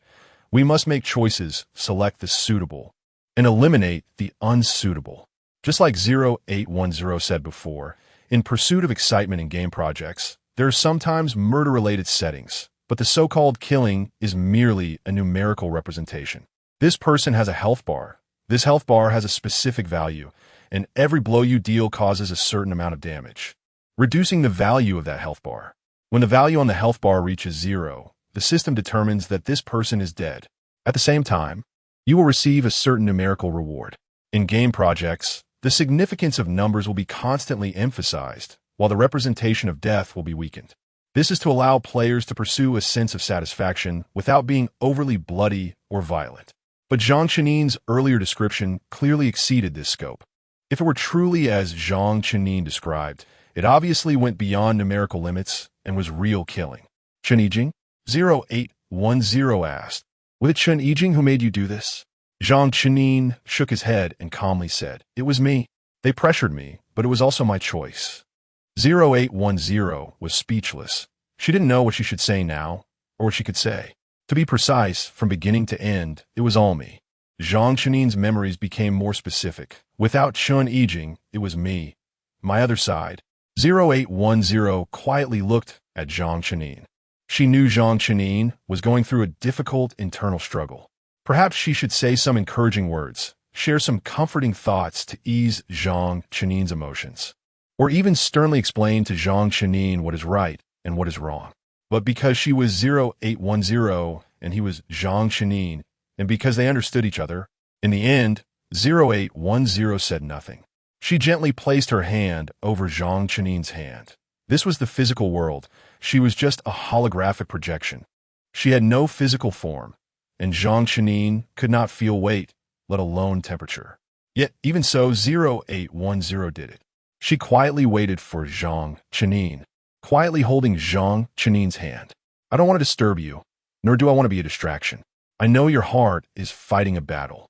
I won't abandon you. I won't blame you. I won't speak of so-called right or wrong. I just hope you know that I've always been by your side, silently accompanying you." Chapter 44. Hindsight time seemed to have passed for a long while, and Zhang Chenin finally slowly raised his head. He looked at 0810 in front of him and said in a calm tone, "I actually have extreme thoughts and feelings of hatred too. This might be human nature, or it could be my own problem. But if I had a choice, I would still try to choose the kind side." Zhang Chenin spoke very honestly. He had to face his own heart, but would also retain his true self. "I believe they must have hurt you first," 0810 said. This simple statement deeply moved Zhang Chenin. Sometimes, a word of belief is more powerful than 1,000 words. Zhang Chenin smiled faintly and continued, "Actually, I went to other places. You might not believe it, but I was eaten by an infected entity, and I watched it consume me." Perhaps due to the previous inner struggle he had experienced, Zhang Chenin spoke this time without any fear. "You watched it eat you?" 0810 asked, a bit confused, as Zhang Qinyun's expression was too calm. Zhang Qinyun nodded. Yes, I went to the ground to that icy place. After being frozen stiff, I encountered the infected entity. There was no struggle at all. I was unilaterally treated as food. Zhang Qinyun intentionally ignored the words the copy said to him. In fact, compared to the physical pain he felt at that time, the words spoken by the copy were far more damaging. That's all in the past. Those were just virtual simulations. Sometimes, 0810 was quite similar to Zhang Qinyun. Neither had much talent for comforting others. Yet, they understood each other the most. Zhang Qinyun looked at 0810 and said, I understand you're worried, I might be afraid, recalling that feeling of fear. I'm not, 0810 instinctively retorted. Zhang Qinyun chuckled and continued. However, there is one question I must raise. I don't know if it's because of the brain-machine interface, but all my sensations inside were particularly real. In the past, I could explain my feelings with virtual simulations, but this time, it was different. That feeling was unprecedented, as if my physical body was experiencing it all. To put it simply, in the past, reality and virtuality seemed the same, but if you had to delve deeper, you would still feel a thin layer of gauze. But now that gauze was gone. 0810 understood Zhang Qinyun's meaning and tentatively asked, although it might be inappropriate to describe it this way, could I perhaps interpret it differently? Is your feeling inside similar to my feeling inside? Yes, that's exactly it. Zhang Qinyun said excitedly. He had thought for a long time about how to describe it, and after saying a lot, it seemed he still hadn't hit the nail on the head. Now, 0810 had pinpointed the essence with just one sentence. 0810's essence was AI. For her, virtual was real, and real was virtual. But for herself, as a human, virtual was virtual, and real was real. Yet, based on his earlier feelings, things had changed. He felt reality in the digital world. Simulation technology has been advancing, but whether due to objective requirements to prevent addiction or because of substandard technology, this technology, at present, cannot reach the level you mentioned, 0810 said calmly. What she said now was the result of research data. Is it possible that the technology has already reached that level, but to prevent humans from distinguishing between virtual and reality? Or to avoid what you said about humans becoming overly immersed in the virtual, it hasn't been publicly disclosed? Zhang Qinyun asked tentatively. So, my brain machine, or rather, our batch of brain machines, broke through past technologies and used the latest technology, which is why I had such feelings. Zhang Qinyun used many uncertain words in one sentence, because he knew that many of his statements were speculation. He was originally a test subject, and what he was doing now was also experimental testing, hence there was much to explore. If that's the case, the market review of this batch of brain machines will probably cause a storm. Conservatives won't agree. 0810 thought more long-term than Zhang Qinyun. However, whether it truly had this effect would depend on feedback from other test subjects. I understand. Zhang Qinyun nodded and continued. Actually, I can barely understand the first two. Why I could see them, but the latter two, I don't quite understand. The latter two? 0810 was surprised. You went through so many plots in such a short time. The flow of time is different. After saying this, Zhang Qinyun added, although I couldn't feel the acceleration of time flow inside. Well, what were the latter two plots? 0810 asked curiously. Maybe I can help you think about why that guy made you see these. One of them was that I went to the past. Zhang Qinyun recalled seriously and briefly summarized. A very warm Earth, or rather, an excessively warm Earth. Excessively warm? 0810 keenly detected the key point in Zhang Qinyun's words. Yes. Due to human destruction of the environment, the greenhouse effect caused the Earth's temperature to rise, exceeding the normal range that humans can withstand. Humans lived in a high-temperature environment for a long time. After finishing, Zhang Qinyun couldn't help but tease. First, I was frozen stiff in the icy world. Then I was fainted by the greenhouse effect. Although the final result was death, the gap between the two was huge. 0810 felt some sympathy for Zhang Qinyun. What kind of original script had he gone through? If it were just a normal plot, it would be fine, but the problem was, as Zhang Qinyun had just said, all his feelings were incredibly real, which was very frightening. How did you manage to hold on? 0810 couldn't help but ask. At first I endured it, but later, I couldn't exit even if I wanted to. Zhang Qinyun answered very honestly, not taking the opportunity to boast about his masculinity. Of course, it could also be that once I entered, I couldn't exit. The so-called exit button was just a decoration, and later they didn't even bother to pretend. 0810 lowered her head slightly.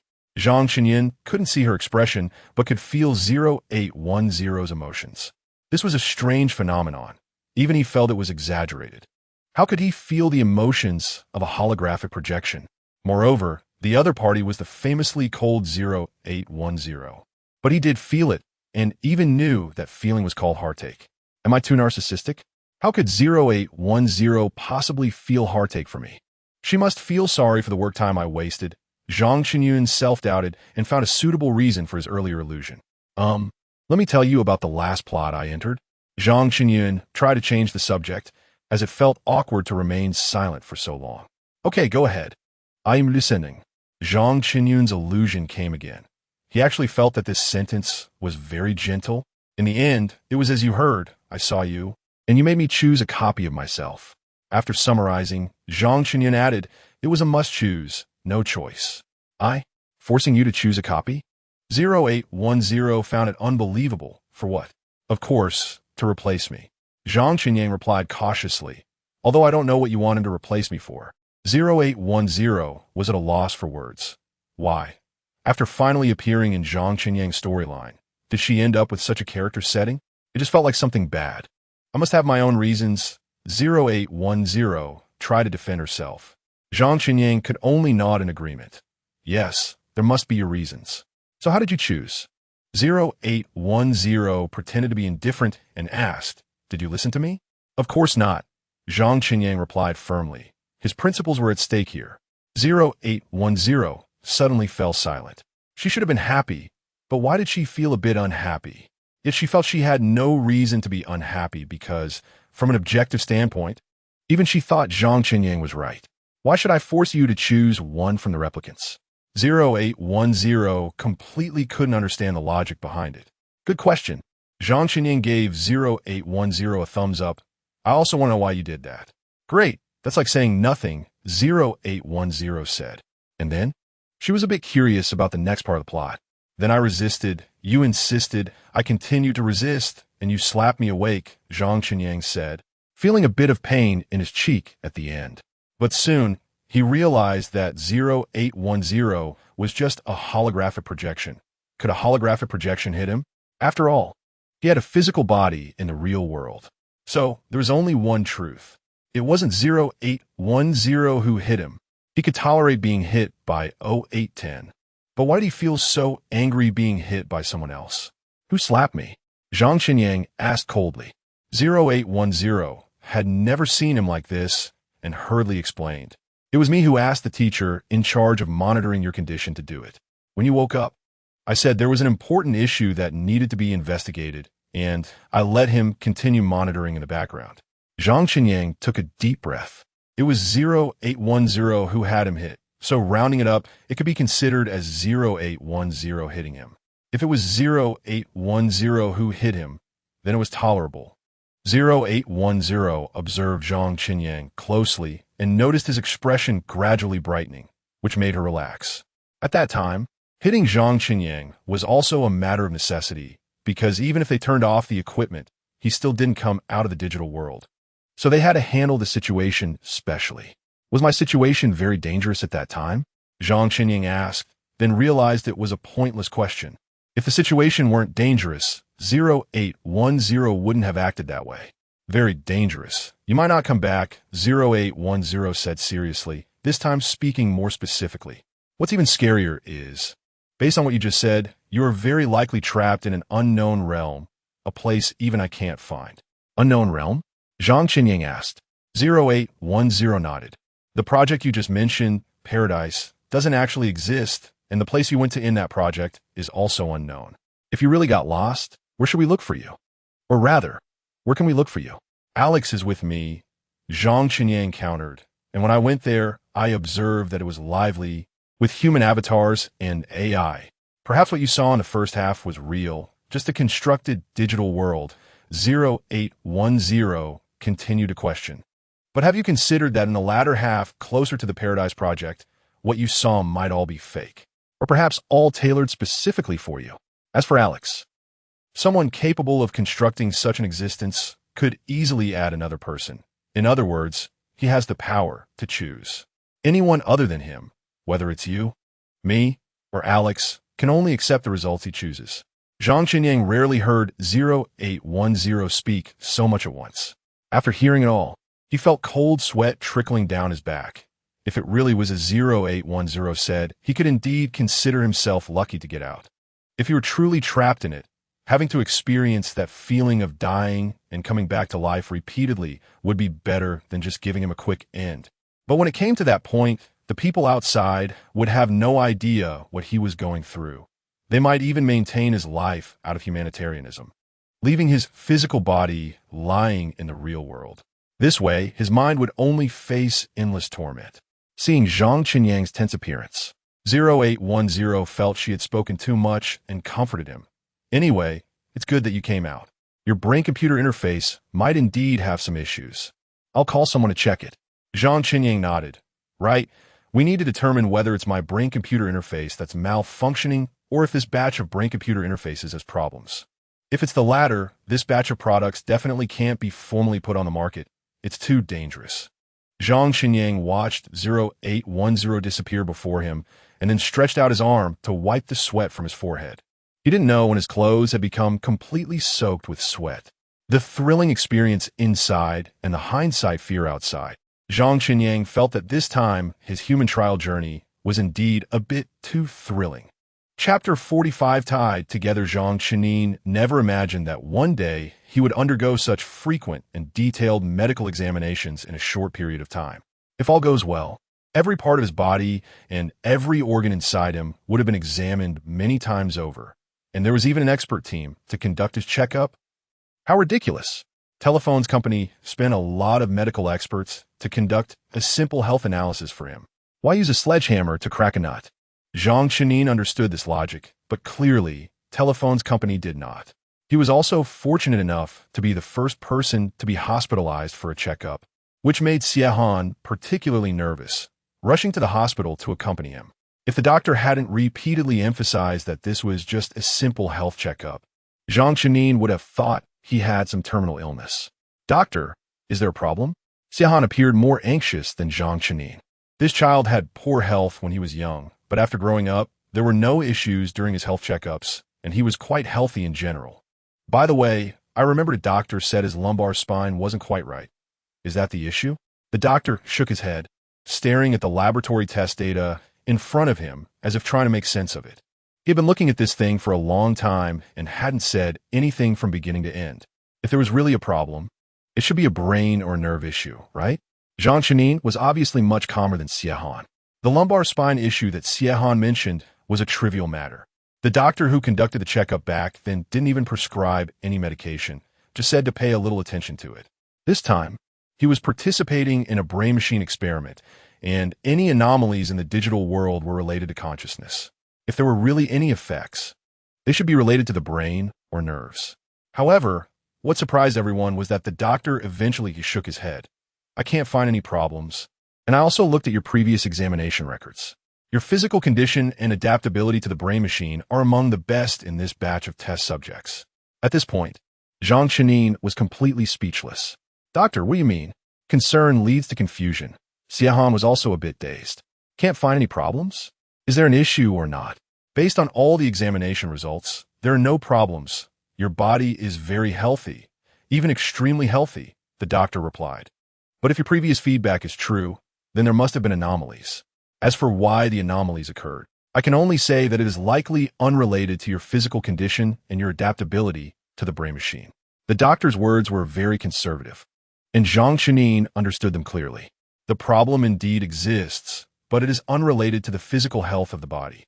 Hearing the doctor's words, Xie gradually relaxed. She hurriedly thanked the doctor, sent him off, and then turned to Zhang Qinyang with some concern. Do you know what's going on? Is it serious? If I knew what was going on, I wouldn't be here being tormented by them, Zhang Qinyang joked, while also trying to reassure Xie. Don't worry. The doctor said I'm healthy. I saw the news. It said that if this thing is installed improperly, The rejection reaction is particularly terrible and can be fatal. Xiahan said seriously.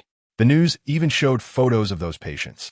Those are messages released by the conservatives, Zhang Chenin said, flexing his biceps to show Xiahan. Look at me, strong and powerful. How can I look like those people in the news?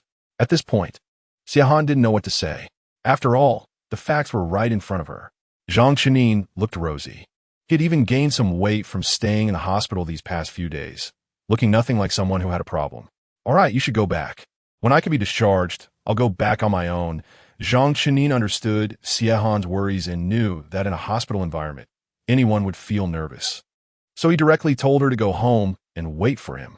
Xiahan understood that she couldn't help much here, so she nodded and left. Before she left, she wanted to remind him a few things, but felt she really had nothing to nag about. Finally, just saying, Mom will be waiting for you at home. Remember to contact me if anything happens. Zhang Chenin obediently responded, and only after Xiahan's figure completely disappeared did he slowly breathe a sigh of relief. Why is it me? Zhang Chenin murmured, puzzled. Am I the only one like this? As for why it's you, I have a few guesses. As for whether you're the only one. Currently, you're the only one. The voice of 0810 came through, and her holographic projection appeared soon after. Fortunately, the lights are on in the ward. If you had suddenly appeared in the dark, it would be quite frightening. Zhang Chenin joked, but he was still a bit startled. I used to often appear in my parents' dark room at midnight. 0810 added, I've been correcting this habit since I grew up, feeling a bit guilty when she said this. Then your parents must have strong hearts. Zhang Chenin agreed, then turned his attention back to serious matters. You just said you have a few guesses. What do you mean? You are indeed a bit special, 0810 admitted. Do you remember Zhang Chenin number 2? That was the clone we artificially created. He wasn't originally meant to be your clone, but he ended up becoming one. Zhang Chenin nodded. It was indeed we who artificially created it, me and you. 0810 pretended not to understand his implication and continued. We hoped to replicate this incident afterward, but it was unsuccessful. In other words, he is the first and also the last case. Zhang Chenin thought for a moment and immediately understood 0810's meaning. You found someone else. Wanted to create a clone for him artificially, but it was unsuccessful? Exactly. We put in a lot of effort to find someone, to find an incomplete clone, and then cultivate or guide it like before, but in the end, it was all in vain. 0810 spoke as if it was simple, but in reality, they had indeed invested a lot of energy into it, only to accept an outcome of nothing gained. After all, the time she and Zhang Chenin succeeded was like picking up a lottery ticket on the street, and when they went to check, they found they had hit the jackpot. Such opportunities and luck are indeed rare. Zhang Chenin was silent for a moment, then shared with 0810 the words the clone had said to him during the Elysium project. Don't you have any resentment? Resentment that people like Chun Yijing's parents can get a spot to go to the underground city, while your father can only stay on the ground. Have you never resented the injustice of the alliance? Resented those inhumane measures aimed at the elderly? This was from a scene where he encountered Chun Yijing. Zhang Chenin carefully recalled. He couldn't forget the clone's words, nor would he ever forget, because it was like another side of him, a side that had been sealed or hidden all along, now being laid bare. Have you ever thought that your father might have died in such a desperate environment? What does missing mean in such an environment? Even if I don't say it, you should understand, right? Without temperature-regulating equipment, all humans can do is wait for death. As for the infected, to put it bluntly, under normal circumstances, humans may not even be able to overcome it. Your father might have left this way, and countless other humans may have also left in this manner. Those who were abandoned, their fates were already sealed. You see, there is fundamentally no fairness in this world. People like Chun Yijing's parents can secure spots thanks to their ancestors' protection, while many others are forced to accept death. Of course, if your father hadn't chosen you, you would also be one of them. Look at me. I don't have to worry about these issues. Whether it's the cold or these infected beings, they can't harm me. This is what the copy said to him while on the ground, striking at what he cares about most, his obsession. It also served as a comparison, making him feel utterly powerless. He would struggle to move due to the severe cold and have no means to fight back against the infected beings. In fact, it's not just him. All of humanity would be in the same situation, Yet an AI like the copy would be completely unaffected. You want to ask, am I really Zhang Qinyang number 2? I am him, or rather, there are many of him. There are countless of him, and we are all him. We are all you. This is the copy's acknowledgement of its own identity. It sounds convoluted, but the meaning is clear. By the way, are you curious about their final outcome? If you want to know, I can tell you. When that girl was born, the greenhouse effect was already out of control. She was born in such an environment, and her body could tolerate high temperatures a bit better. But her grandfather unfortunately passed away a year after you died due to cardiovascular disease caused by the terrifying temperatures. In this world, people's living standards are exceptionally high, technology is advanced, and people are practically fighting nature for resources.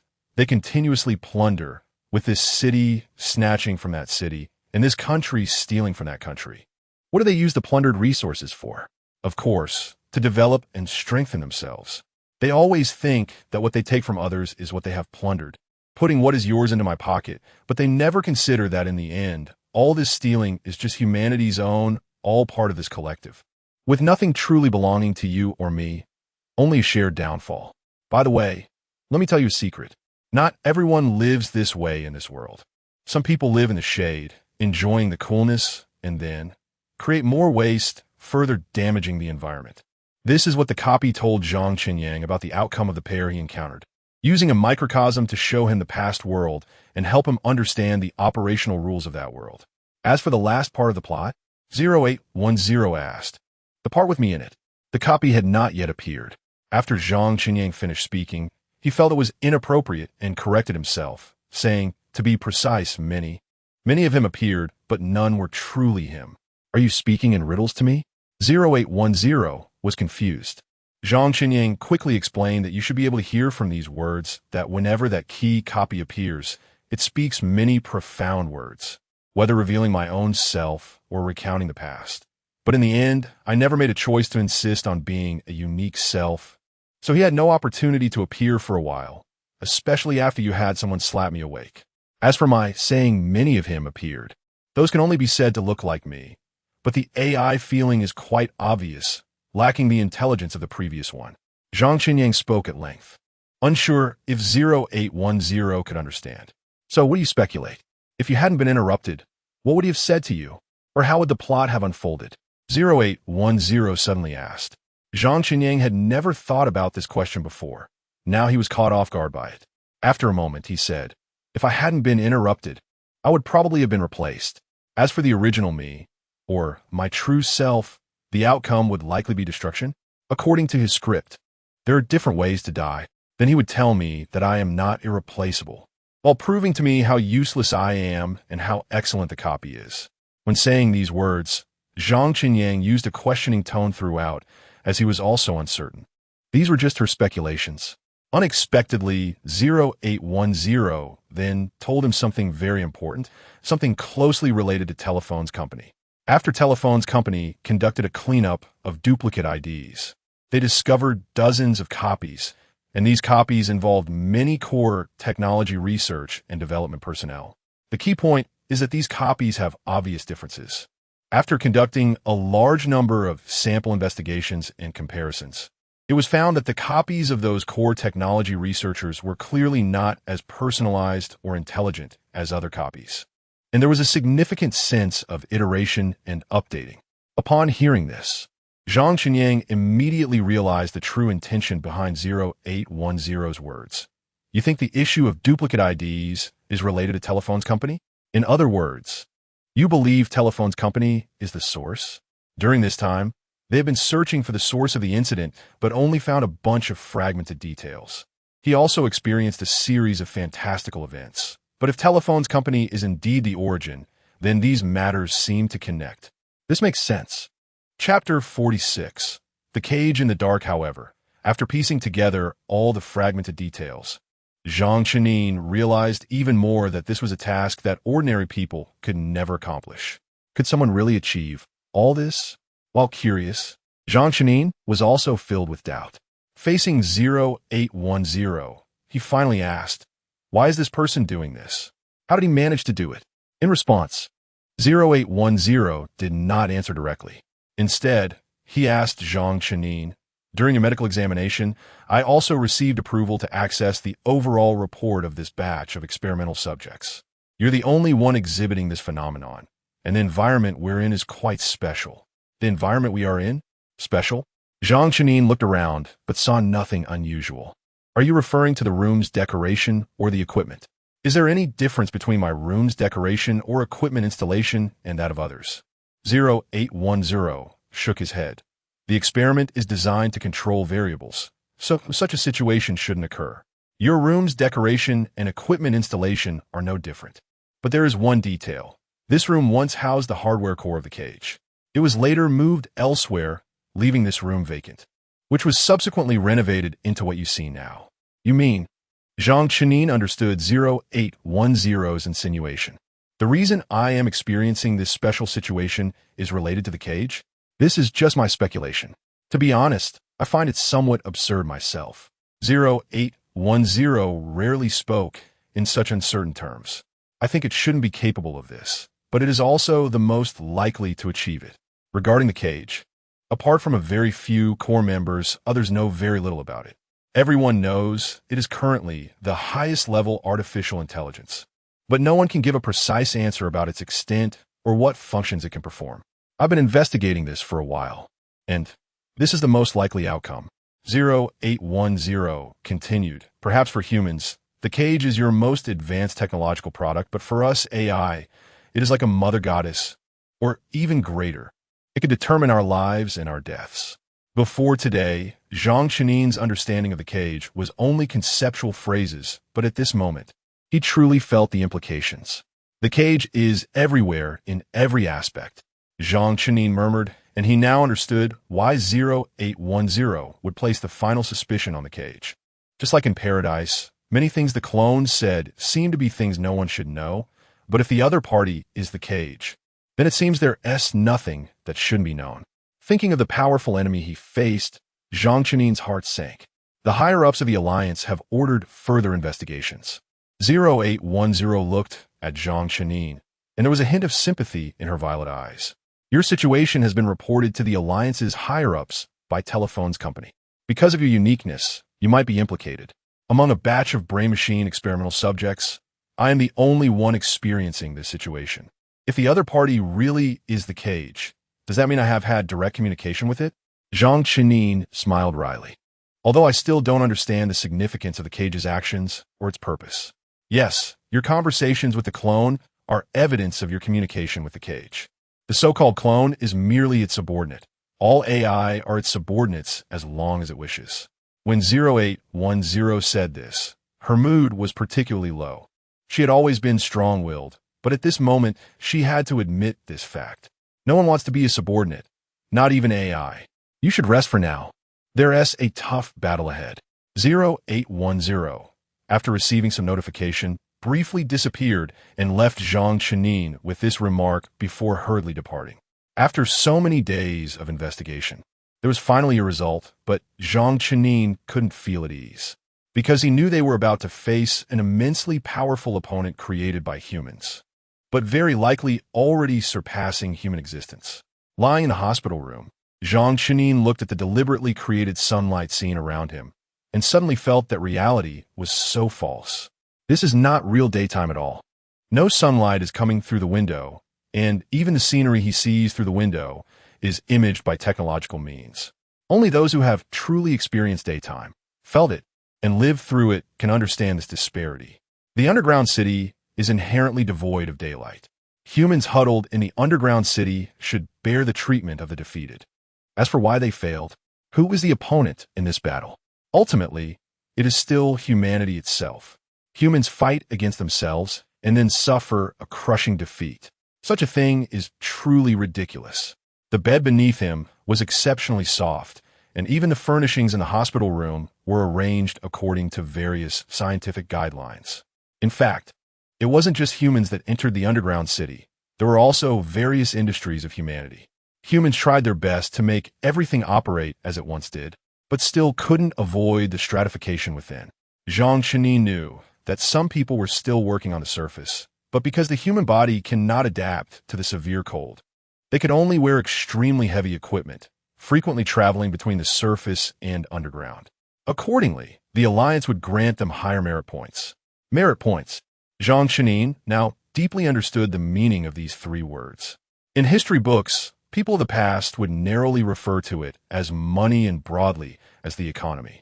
But now, in such a grand environment, the term merit points expresses its meaning the best. The process of contribution is the establishment of merit, and the so-called merit points are the concrete manifestation of rewards. Here, everyone is a hero. Everyone must be a hero, perhaps due to a fantastical journey in paradise. Zhang Chenin gained a more profound understanding of the world above ground.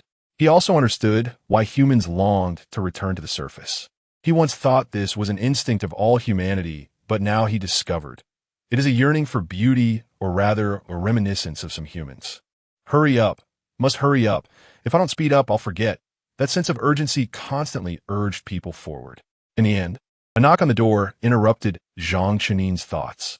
A doctor walked in with a smile and said to Zhang Chenin, "Your health is excellent, and after much discussion, you could be discharged."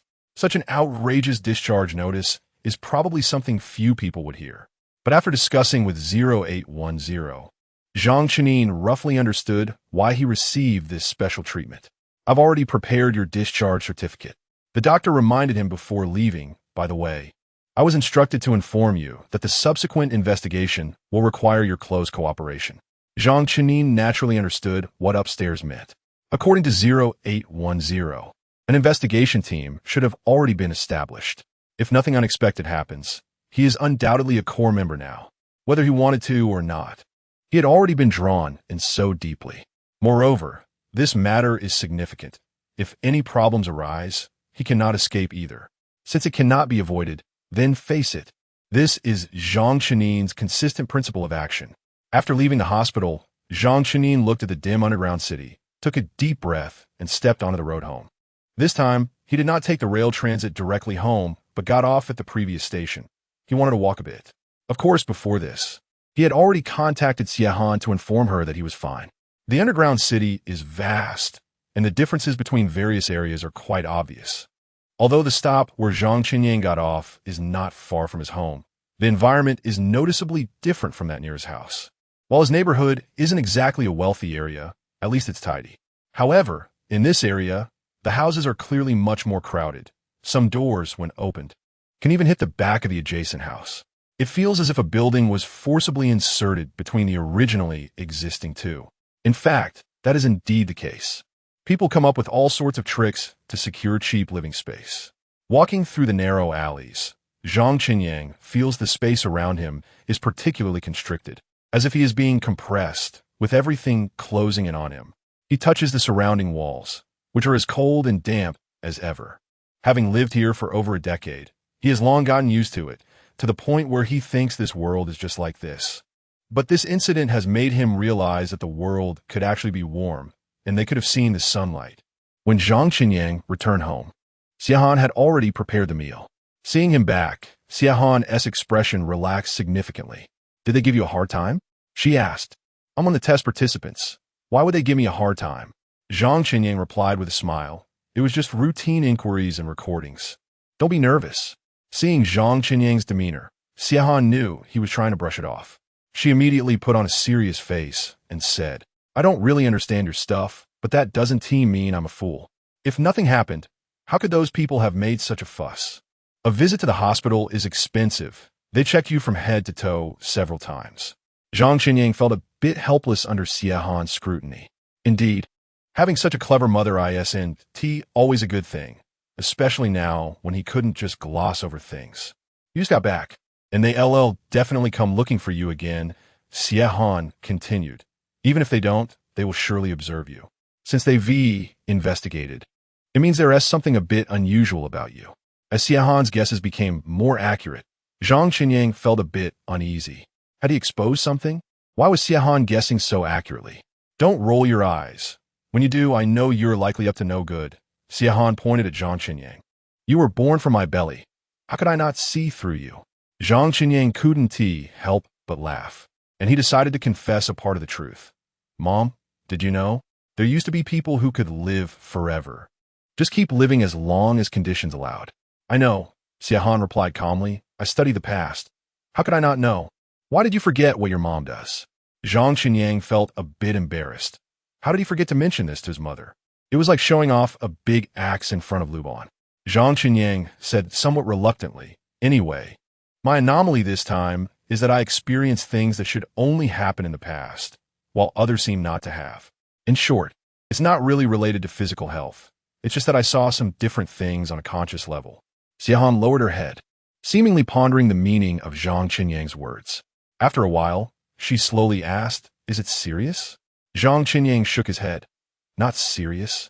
I'm completely healthy and standing right in front of you. What is so serious about it? I even got to enjoy a lot, eating well in the digital world. Playing, it's barely good, right? I got free health checks several times in the physical world. Xiahan looked at Zhang Qinyang seriously and said, if possible, I still hope you don't take risks. Always think twice before acting and make sure to put yourself first. I know. Zhang Qinyang had no idea how many times he had heard these words, but he never grew tired of such reminders. In the evening, as usual, Zhang Qinyang went to wash the dishes. While washing, he listened to Xiahan talk about various trivial matters. To be honest, Zhang Qinyang wasn't particularly interested in such things, but since Xiahan wanted to talk, he listened and occasionally responded. This was their time together, and it was their way of interacting. Mom, when the sunlight shines on you, does it really feel warm? Today, Zhang Qinyang made an exception and asked Xiahan a question. Xiahan was slightly taken aback, but then nodded. When the environment is suitable, it does feel warm. But if it's midwinter and particularly cold, you might not feel it when the sunlight shines down because the human body has sensitivity to temperature ISNT very high. It has its limits.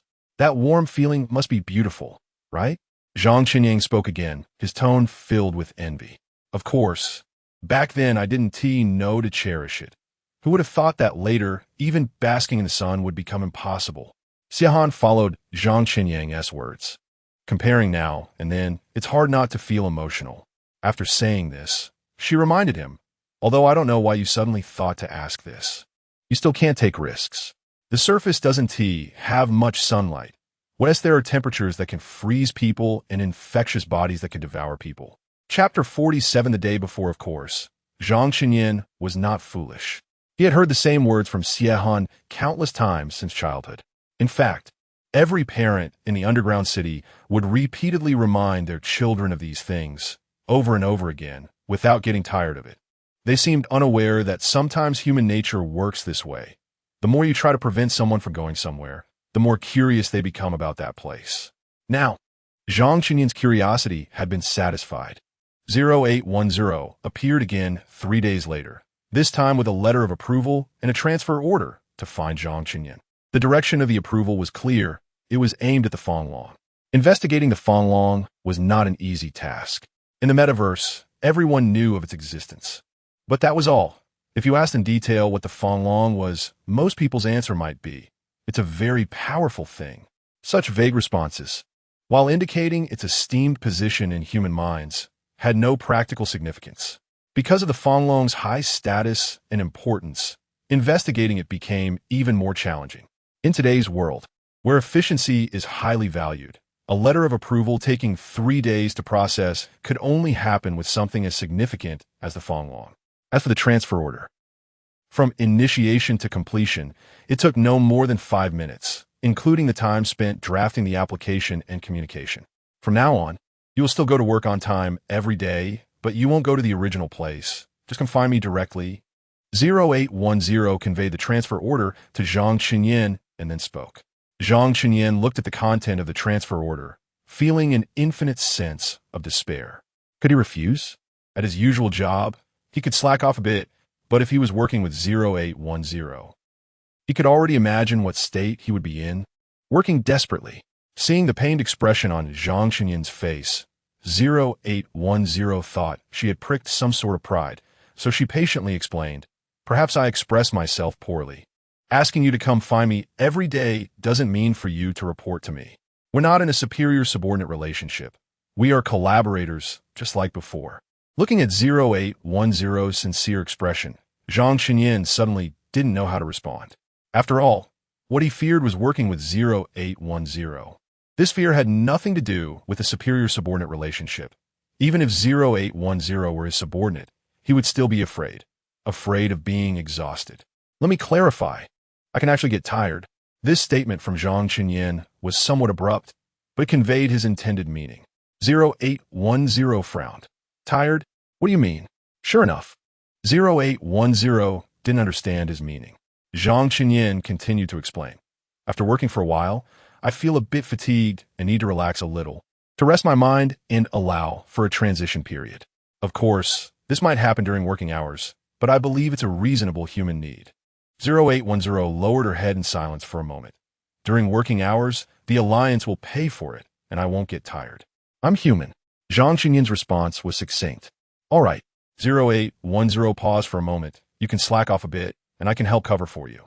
This, faced with 0810's sudden understanding of flexibility, Zhang Qinyan felt somewhat unaccustomed. And why did she have to be so straightforward? What did she mean by slacking off? That was called finding a balance between work and relaxation. Actually, you've changed, Zhang Qinyan suddenly said. Even he didn't know why he blurted out such an abrupt statement. But he did, and he didn't know how to follow it up. Now, he could only hope that 0810 would pretend she hadn't heard it. But 0810 asked, I've changed? In what way? In fact, 0810 was more nervous than Zhang Qinyan. She thought Zhang Qinyan had seen through something about her. She felt secretly regretful for being so enthusiastic earlier. You used to have a cold expression, and although you still do, you seem gentler now. Zhang Qinyan wanted to go back and retake his language arts class. He always felt that after saying this, he had a high probability of getting hit. In fact, 0810 did not retaliate. She only lowered her head and responded with an O, then asked, So do you think this change is good?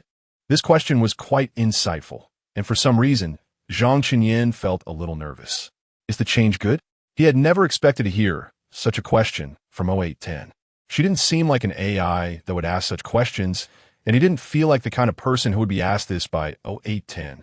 But now that the conversation had come this far, Zhang Qinyan had to respond, so he could only grit his teeth and say, It's quite good. You seem more vivid and three-dimensional now.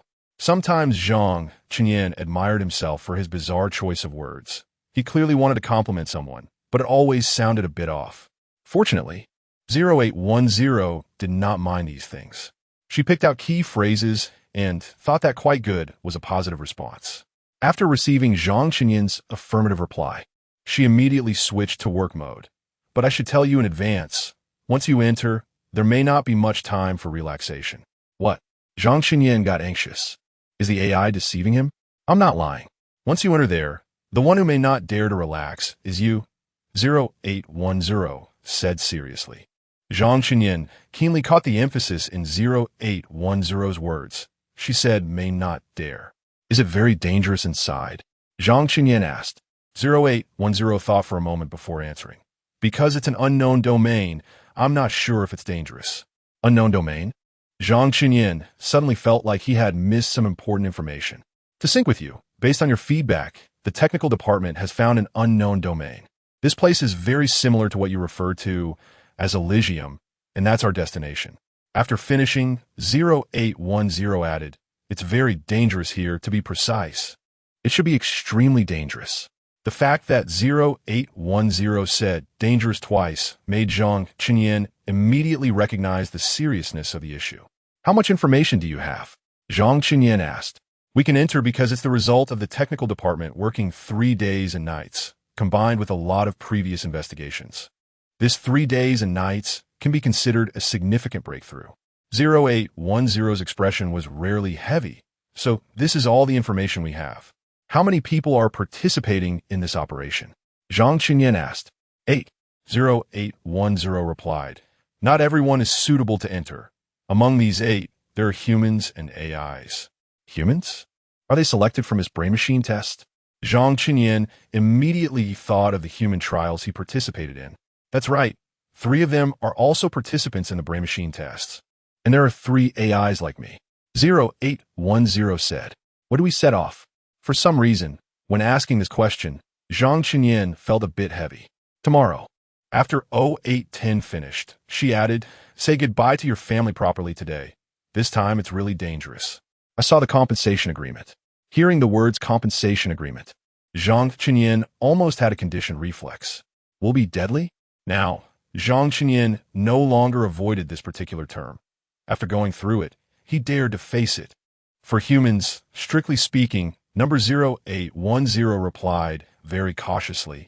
But there's a possibility that you may never wake up again and will have to rely on machines to sustain your life. That is worse than death, Zhang Chenyan said with a smile. Then, as if afraid that 0810 would worry, he urged 0810 to hurry and get busy. All right, I understand. I will definitely report on time tomorrow. Let's just consider it an adventure.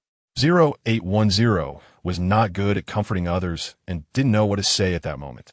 Plus, since they were going to meet tomorrow, no matter what happened inside, they would face it together, so 0810 didn't say much. Recalling the earlier events, Zhang Chenyan had not hidden anything from Xiahan. He went directly to Xiahan and spoke candidly about the matter. "Do we have to go?" was the first question Xiahan asked. "I want to go," Zhang Chenyan replied simply and clearly. "There are not many meaningful things one can do in this life. I want to do this." However, Xiahan hesitated. "There are not many people who can do this. I've been selected." Zhang Chenyan sighed again. "It's also possible that I was chosen long ago. If I don't go this time and don't try to unravel this mystery myself, I might always be troubled by this matter and never dare to enter the digital world. Now that I'm going in, at least I'm somewhat prepared, and I have others with me. If, like before, I had to face it alone without realizing it, that would be even scarier." Xiahan remained silent for a long time after hearing this, and Zhang Chenyan did not rush her, just quietly sat by waiting. Time had left its mark on Xiahan. Her hair was already turning gray, and the wrinkles at the corners of her eyes were gradually increasing. But her eyes were still as serene and beautiful as he remembered. Zhang Chenyan felt lucky to have a mother like Xiahan and a father willing to give his life for him. But everyone has their own path to walk. Xiahan does, his father does, and he does too. Life seems to offer many choices, but in reality, there are only a few truly important ones. Zhang Chenyan didn't want to come to this world in vain. He wanted to do something, if possible. Frankly, almost every child dreams of being a superhero, and Zhang Chenyan was no exception, but his dream lasted only a short time, just 2 days. On the first day, after watching a film, he felt he had to be a superhero and save the world. He began to research and seek a path to becoming a superhero, but by the second day, he completely concluded that this dream was entirely unrealistic, just a fleeting passion of youth. He was a very rational child, always had been, until today. Combining all his previous experiences, he felt that his life was genuinely threatened. If he didn't do something, this threat could spread to all of humanity. The cage was too important. Precisely because it was so important and controlled so much, it seemed even scarier. In the metaverse, almost no one can completely detach from the digital world. To some extent, people will encounter these things. As long as there is contact, they will be controlled by the cage. Zhang Chenyan had previously discussed with 0810 that he felt the experiences he had in paradise could not have been created by anyone. No one could achieve that. But if the subject is the cage, the most advanced artificial intelligence, then everything makes sense. If possible, Zhang Chenyan would never want to be an adversary of such a thing. In fact, when people designed it, they had already tried to avoid such hidden dangers. But this was precisely a situation where one could not have both fish and bear's paw. People could not want everything while also wanting it to be sufficiently intelligent and completely safe. No one knows exactly when things spiraled out of control. Perhaps it was when people tried to continuously improve it, gradually increasing permissions and loosening control. Once it met people's expectations, new expectations would be added, and people would raise their expectations, hoping to be satisfied by it. Ultimately, the cage became the most powerful and uncontrollable existence. On the night before leaving, Zhang Chenyan couldn't sleep. He knew that Xiahan hadn't slept well either. Throughout the night, he heard her getting up many times, but he didn't know what to say to comfort her. He was grateful that Xiahan agreed. Perhaps this was the most difficult decision a mother could make, just to respect her own wishes. In fact, Zhang Chenyan had imagined that if Xiahan really couldn't be convinced, if she cried or made a fuss, he would still stay. Although he wouldn't be happy, he would stay because of Xiahan. He would regret it. He would suffer because of it. But he would still stay. Yet, after a long silence, Xiahan still nodded and told herself, "Live well, and wait for me to come back and make you something delicious." A simple sentence, but Xiahan said it with great difficulty. Zhang Qinyang was grateful to Xiahan and felt proud to have such a mother. Sometimes he would think that his father's vision was indeed good. If his father hadn't left, their family of 3 would be happier. However, at that moment, he still didn't know that all his imaginings would have their realization. It was just that this realization was a form of delusion. It was like a soap bubble in the sunlight, beautiful, dreamy, but also fragile. Chapter 48, Unknown Territory. The next day, Zhang Qinying met up with 0810 as promised. This time, however, he used a brain-machine interface instead of the work cabin, as it would be a waste to use any other login method now that he had the brain machine. Sure enough, upon meeting, 0810 first confirmed with him, brain machine access. Zhang Qinying nodded. That's natural. The other 3 people also arrived, similarly using brain machine access. After 0810 finished speaking, he added that brain machine access should be a hard requirement for humans entering there. In fact, even without 0810's additional remark, Zhang Qinying could understand. Yet, he couldn't shake the feeling that 0810 had been deliberately emphasizing the distinction or boundary between humans and AI recently, something that hadn't been present before. Generally speaking, when someone repeatedly emphasizes a point, it's either because the people around them care a lot about it, or because they themselves do. Zhang Qinying didn't mind. But what about 0810? However, it was clearly not the right time to ponder these thoughts. Before officially entering, Zhang Qinying encountered many unfamiliar faces he had never seen before. However, they clearly recognized 0810, leading him to speculate that they were similar to the arbiters, mainly responsible for maintaining the operational rules of the digital world. This document. Please read carefully before entering and sign at the end. A woman with a blank expression approached Zhang Qinying, her tone cold and businesslike, and did not forget to add, "Of course, you have the right to refuse to sign." Zhang Qinying took a quick glance and knew this was the document that 0810 had mentioned before. The thickness was comparable to the informed consent form he had signed for previous human trials. Now, signing such a hefty document. He had learned the trick. It was unnecessary to read the content, just decide whether to sign or not. If he decided not to sign, reading the whole document would be a waste of time. If he decided to sign, he would have to accept everything written on it. Zhang Qinying swiftly wrote down his name, and when he turned around, he found the other 3 had done the same. Indeed, those who had been through the torment of Telephone's company tended to be exceptionally sensible. The difference was that this time, the preparation was particularly brief, as everyone had so little understanding of this unknown territory that there was almost no information to provide. Zhang Qinying had at least some experience, while the others were even more in the dark, preparing to enter. This was the last thing Zhang Qinying heard. When he heard this, he was still thinking that although they were all icebergs, the staff member had no comparison to 0810. When 0810 was icy, her aura was fully open, while the staff member only made one feel numb. Zhang Qinying, get up. Warm sunlight streamed in through the window. Zhang Qinying turned over in his cozy blanket, feigning ignorance, covering himself with the quilt, and prepared to continue sleeping.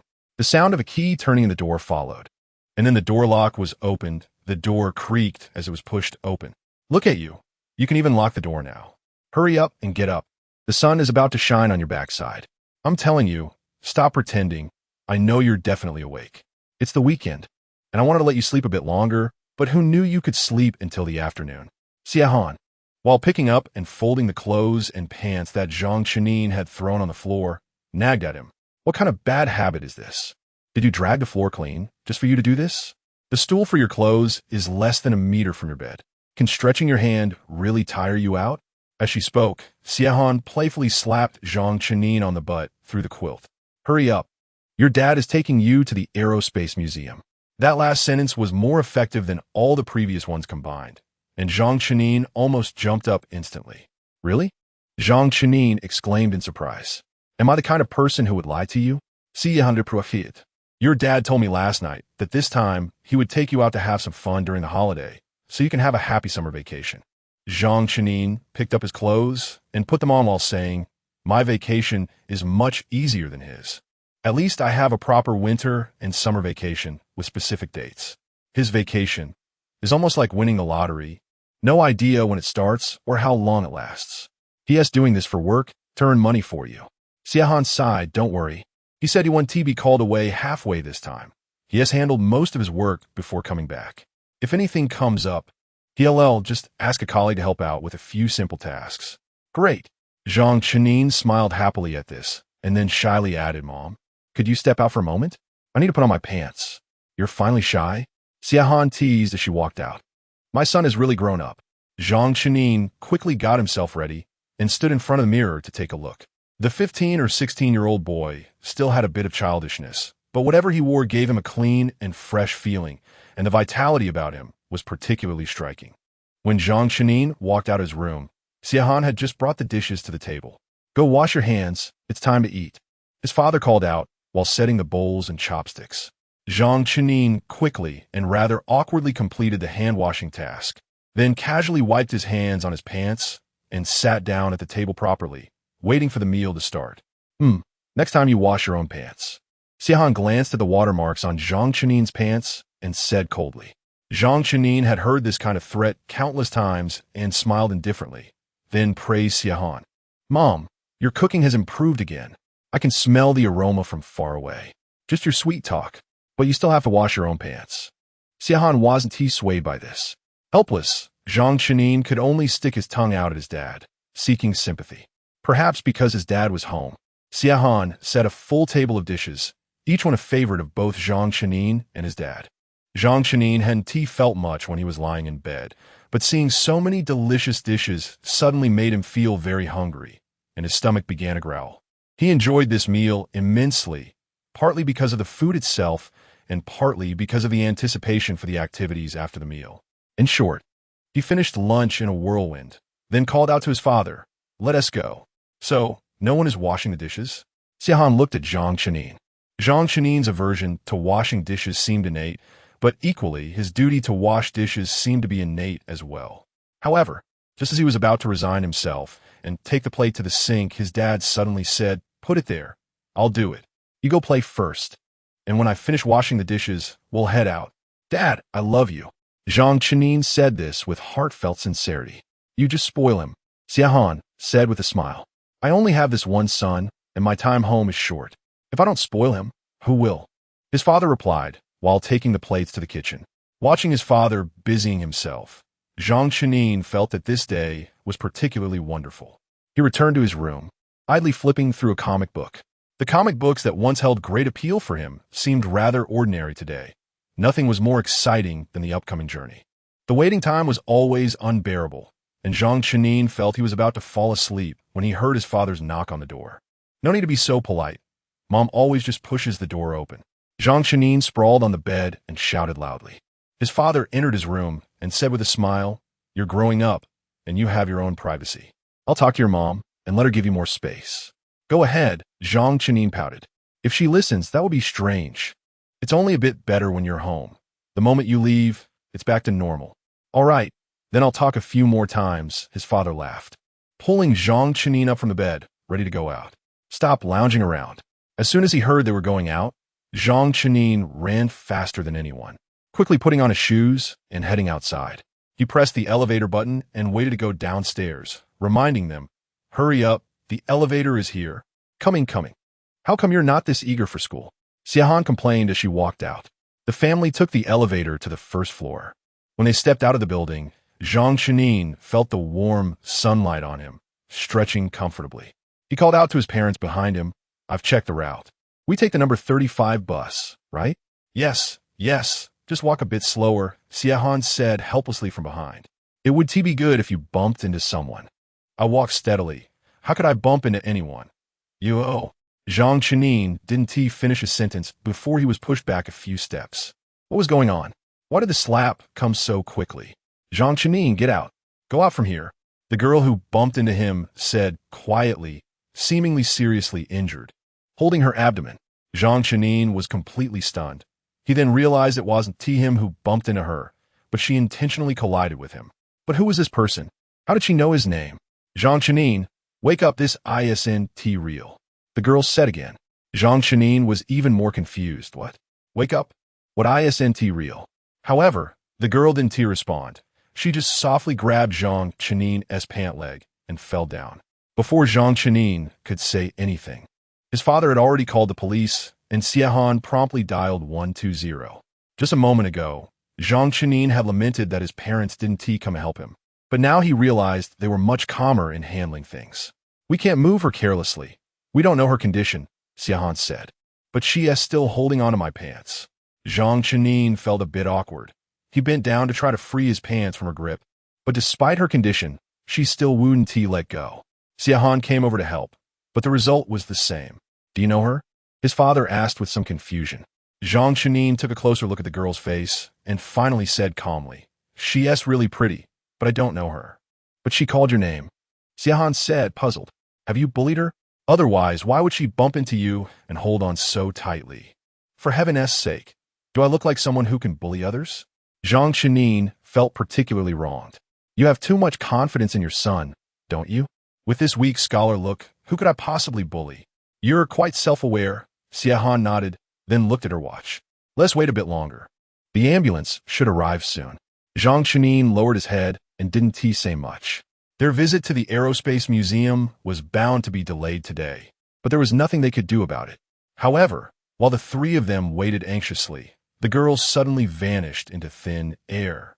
Yes, she completely disappeared, as if she had never existed at all. Zhang Chenin was dumbfounded, looking at his parents, hoping for a response, or at least for them to tell him he hadn't seen incorrectly. However, to his surprise, his parents' expressions were just as usual. Xiahan even nudged him and urged, Weren't you eager to go to the Aerospace Museum? Why are you standing here dazed? Zhang Chenin pointed to the ground in a daze. Didn't you see? That girl, she is gone. What girl? His father looked around. Did you run into a classmate? Zhang Chenin stomped his foot anxiously. Right here. She was injured, lying on the ground, and wouldn't let go of my pant leg. His parents exchanged glances, clearly not understanding what had happened. Are you still going to the Aerospace Museum? Xiahan said, amused and exasperated. Standing in the middle of the road, telling us stories in broad daylight? Zhang Chenin had no energy to think about the Aerospace Museum now. He desperately tried to prove that what he said was true, but after looking around, he couldn't find any trace of the girl. It was as if she had never appeared at all. What is wrong with you? Xiahan walked over, worried, and touched Zhang Chenin's head. Are you feeling unwell? Or are you hallucinating? The moment Zhang Chenin made contact with Xiahan, he suddenly felt his mind go blank.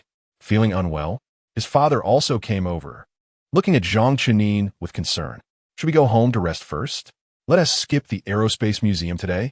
Why not go? Zhang Chenin looked puzzled. We've come this far. Let us hurry to catch the number 35 bus. Why are you just standing here looking at me? Is something wrong? Chapter 49. The madman. Upon hearing the words, Zhang Chenin's parents exchanged a smile, but did not say much more. The three of them continued walking towards the bus stop, just in time to see the number 35 bus approaching. Zhang Chenin was the first aboard, followed by his father and Xiahan. Xiahan scanned the bus cards for the three of them before making her way to the seats at the back. There was still some distance to the Aerospace Museum, and the bus was not very crowded. Zhang Chenin chose a window seat, resting his chin on his hand and gazing out the window. The trees along the shaded road slowly retreated, revealing towering buildings. Since the bus was operating within the city, it did not go fast and had to stop occasionally to let people on and off for a minute or two. Zhang Chenin appeared particularly patient. He gazed longingly at the scenery outside, everything seemingly bathed in a gentle glow of sunlight. He didn't know why he felt so enchanted, but the fact was that he had unexpectedly shed tears without realizing it. What's wrong? His father's voice came, followed by a warm hand resting on his head. Is going to the Aerospace Museum making you this excited? Did your mom neglect you while I was away? Don't talk nonsense. He was like this even when you were home, and he was even more restless when you weren't, Xiahan said, though she looked a bit worried as she glanced at Zhang Chenin. You wouldn't be having some teenage troubles, would you? How can you cry just sitting on a bus? Zhang Chenin reasonably suspected that if he didn't say something, his parents might think he was crying out of excitement for going out. But ironically, even he did not understand why he had suddenly cried. Faced with his parents' puzzled gazes, Zhang Chenin ultimately fabricated a reason. Dad hasn't been home for too long, and it's been a while since the three of us went out to have fun. Upon hearing this, Xiahan immediately nudged her husband. See? It's still because of you. All right, it's my fault. I promise I'll spend more time with you two from now on, his father said gently and generously. On the way, Zhang Chenin remained silent. As the bus turned a corner, the sun shone on their side of the bus, making Xiahan feel a bit uncomfortable from the heat. She then called Zhang Chenin and her husband to move to the seats next to them since there weren't many people on the bus, and there were no fixed seat tickets. His father obediently moved, but no matter how much they called, Zhang Chenin remained stubbornly in his seat, basking in the sunlight. You little rascal, are you a sunflower? Xiahan couldn't help but laugh. Why are you following the sun? If you get tanned, you won't be handsome anymore, and no one will care about you. My features are the foundation of my good looks. It doesn't matter if I'm tanned, Zhang Chenin shamelessly boasted. Even if I get tanned, I'll still be a handsome guy, just a darker one. Xiahan found this quite speechless, but in the end, she said nothing more, continuously reminding herself that he was her own child. After arriving at the Aerospace Museum, his father went to buy tickets while Zhang Chenin and Xiahan waited at the entrance. There were quite a few people here, mostly parents accompanying their children. Zhang Chenin felt a bit awkward when they ran into a school group visiting the museum. There were many curious kids who, before even entering, were already making a racket. The teacher is going to buy tickets first. You all wait here. The class monitor is responsible for maintaining discipline, a female teacher said loudly. Though the children stood still and did not run around, they couldn't stop talking. Some proudly proclaimed that they had been to the Aerospace Museum before, and immediately, other kids crowded around to ask what was inside, followed by a long-winded explanation.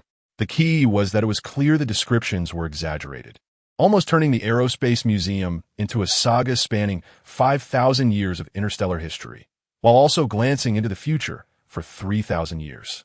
Was I this talkative when I was a child? Zhang Chenin couldn't help but ask Xiahan.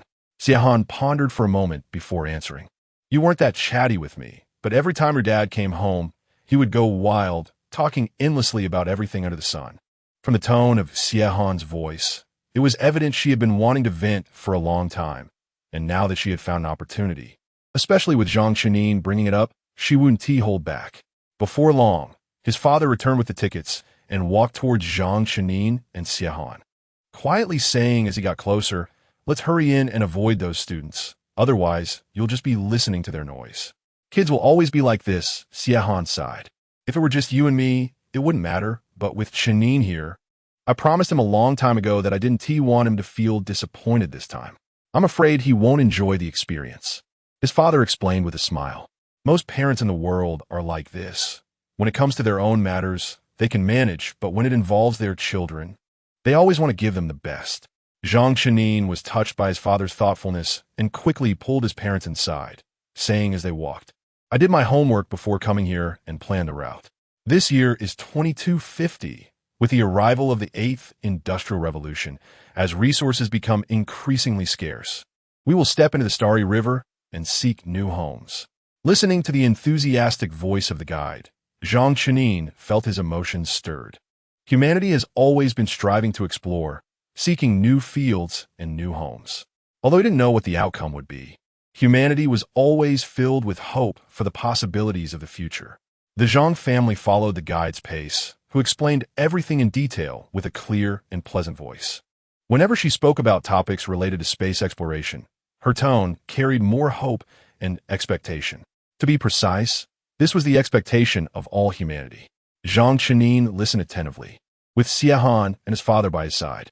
However, just as they were about to enter the last exhibition area, a commotion suddenly erupted inside the museum. A man was shouting madly, Everything here is fake. It's all fake. The man was not far from Zhang Chenin, and he could clearly see the panic on his face. Before long, security personnel rushed over, and several strong security guards quickly subdued the man on the ground. But the man continued to shout desperately, waving his arms, Everything is fake.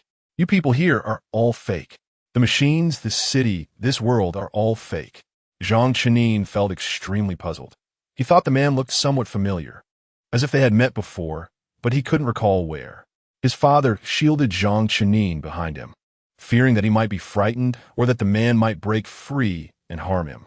However, it was clear that his father's worries were unnecessary. The security personnel quickly carried the man away. Before the man was taken away, he continued to shout, "There's no way out. Humanity has no way out. Interstellar, universe. There is no second Earth." At such a time to talk about despair, he must be mad. Yeah, the news has already reported the discovery of Earth-like planets. Don't mention it. As soon as there was a sign, people started selling immigration spots. If the planets over there are more habitable, we can go live there. Why not? It's better than continuing to fight for resources with so many people here, right? You might be wrong. Even if interstellar migration is possible, it will definitely be those so-called upper-class people who go first. How can we have the qualifications to migrate? If they leave, that's fine. If they leave, Earth will be more relaxed, and our living conditions will be better. Well, we just have to wait for the results this time. I heard there are new developments. Listening to the conversation of the people nearby, Zhang Qinyuan turned to his parents. If interstellar migration is really possible, can we go? Xiahan leaned down and whispered, "We should be able to. Your dad is an engineer, so he might get a quota." Zhang Qinyuan's eyes brightened, and he immediately smiled. "I knew it. Dad is amazing." His father raised a finger to his lips and made a gesture. "Be quiet. It's still just a rumor. If interstellar migration really happens, it will probably be a few years later." A few years isn't long for Zhang Qinyuan, and even for his parents, it's not long. They're still young and can wait. Just now, a little interruption broke the flow. "Let's continue," the guide said at the right time. Zhang Qinyuan continued to follow the guide down, but for some reason, he felt that the project he had been looking forward to the most now seemed a bit dull. The guide was still diligently explaining, but all Zhang Qinyuan could think of was what that man had shouted earlier. "It's all fake. Everything is fake. You people here are all fake. The machines, the city, this world are all fake. There is no way out. Humanity has no way out. Interstellar, the universe. There is no second Earth. Are we fake? Will there be a second Earth?" Zhang Qinyuan didn't know why he asked such questions.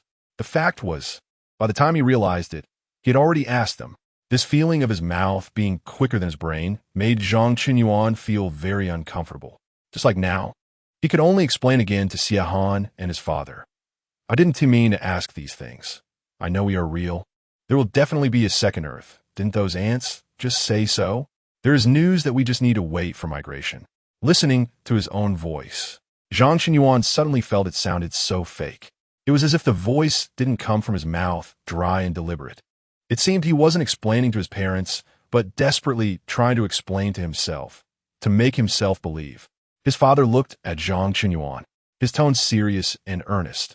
"We are all real. I am real. Your mother is real, and you're even more real.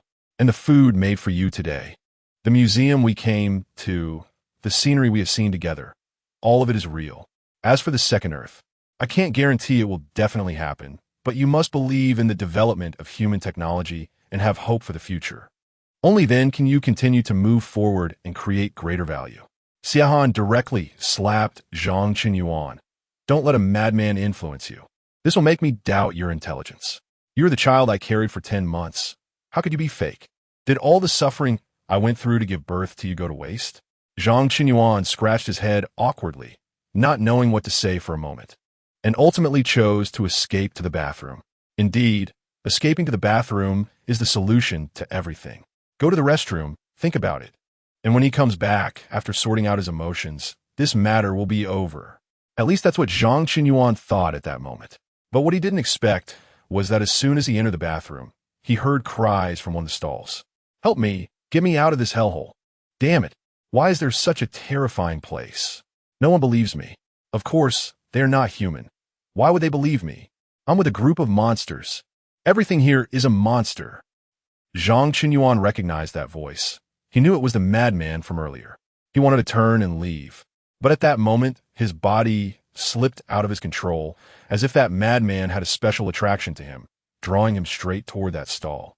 "Do you need help?" Zhang Qinyuan felt that this question was incredibly stupid. He shouldn't have asked it, nor should he have come close. but his hand unconsciously knocked on the door. This feeling was simply terrible, as if someone was controlling his body, dictating his every word and action, completely disregarding his own thoughts. It was only at this moment that Zhang Qinyuan realized that the control of his body seemed to have been taken over by something else. His brain was still thinking, but those thoughts had become meaningless because his body wouldn't execute them. He wanted to ask what exactly that thing was. He wanted that thing to get out of his body, but he couldn't do it. Every word he was about to say was not from his true heart. Zhang Qinyuan, who are you? Do you need any help? The voice in the stall suddenly stopped, as if the other party was thinking about something. Zhang Qinyuan, what is your name? I mean your real name. Zhang Qinyuan, how did people from your original world call you? Not this world? Zhang Qinyuan, how did you see through it? Is there a method? Chapter 50 Abnormal Suicide. Zhang Qinyuan felt extremely confused. Every word he was saying now. He couldn't even fully understand himself, let alone whether the other person could comprehend it. These words were not what he wanted to say, yet they were indeed coming out of his mouth. The feeling of his body being controlled by someone else made Zhang Qinyuan feel both angry and helpless. He wanted to regain control of his body, but he couldn't manage to do so. However, what was even more puzzling was that there was no response from the restroom stall. If Zhang Qinyuan remembered correctly, wasn't this person just shouting a moment ago?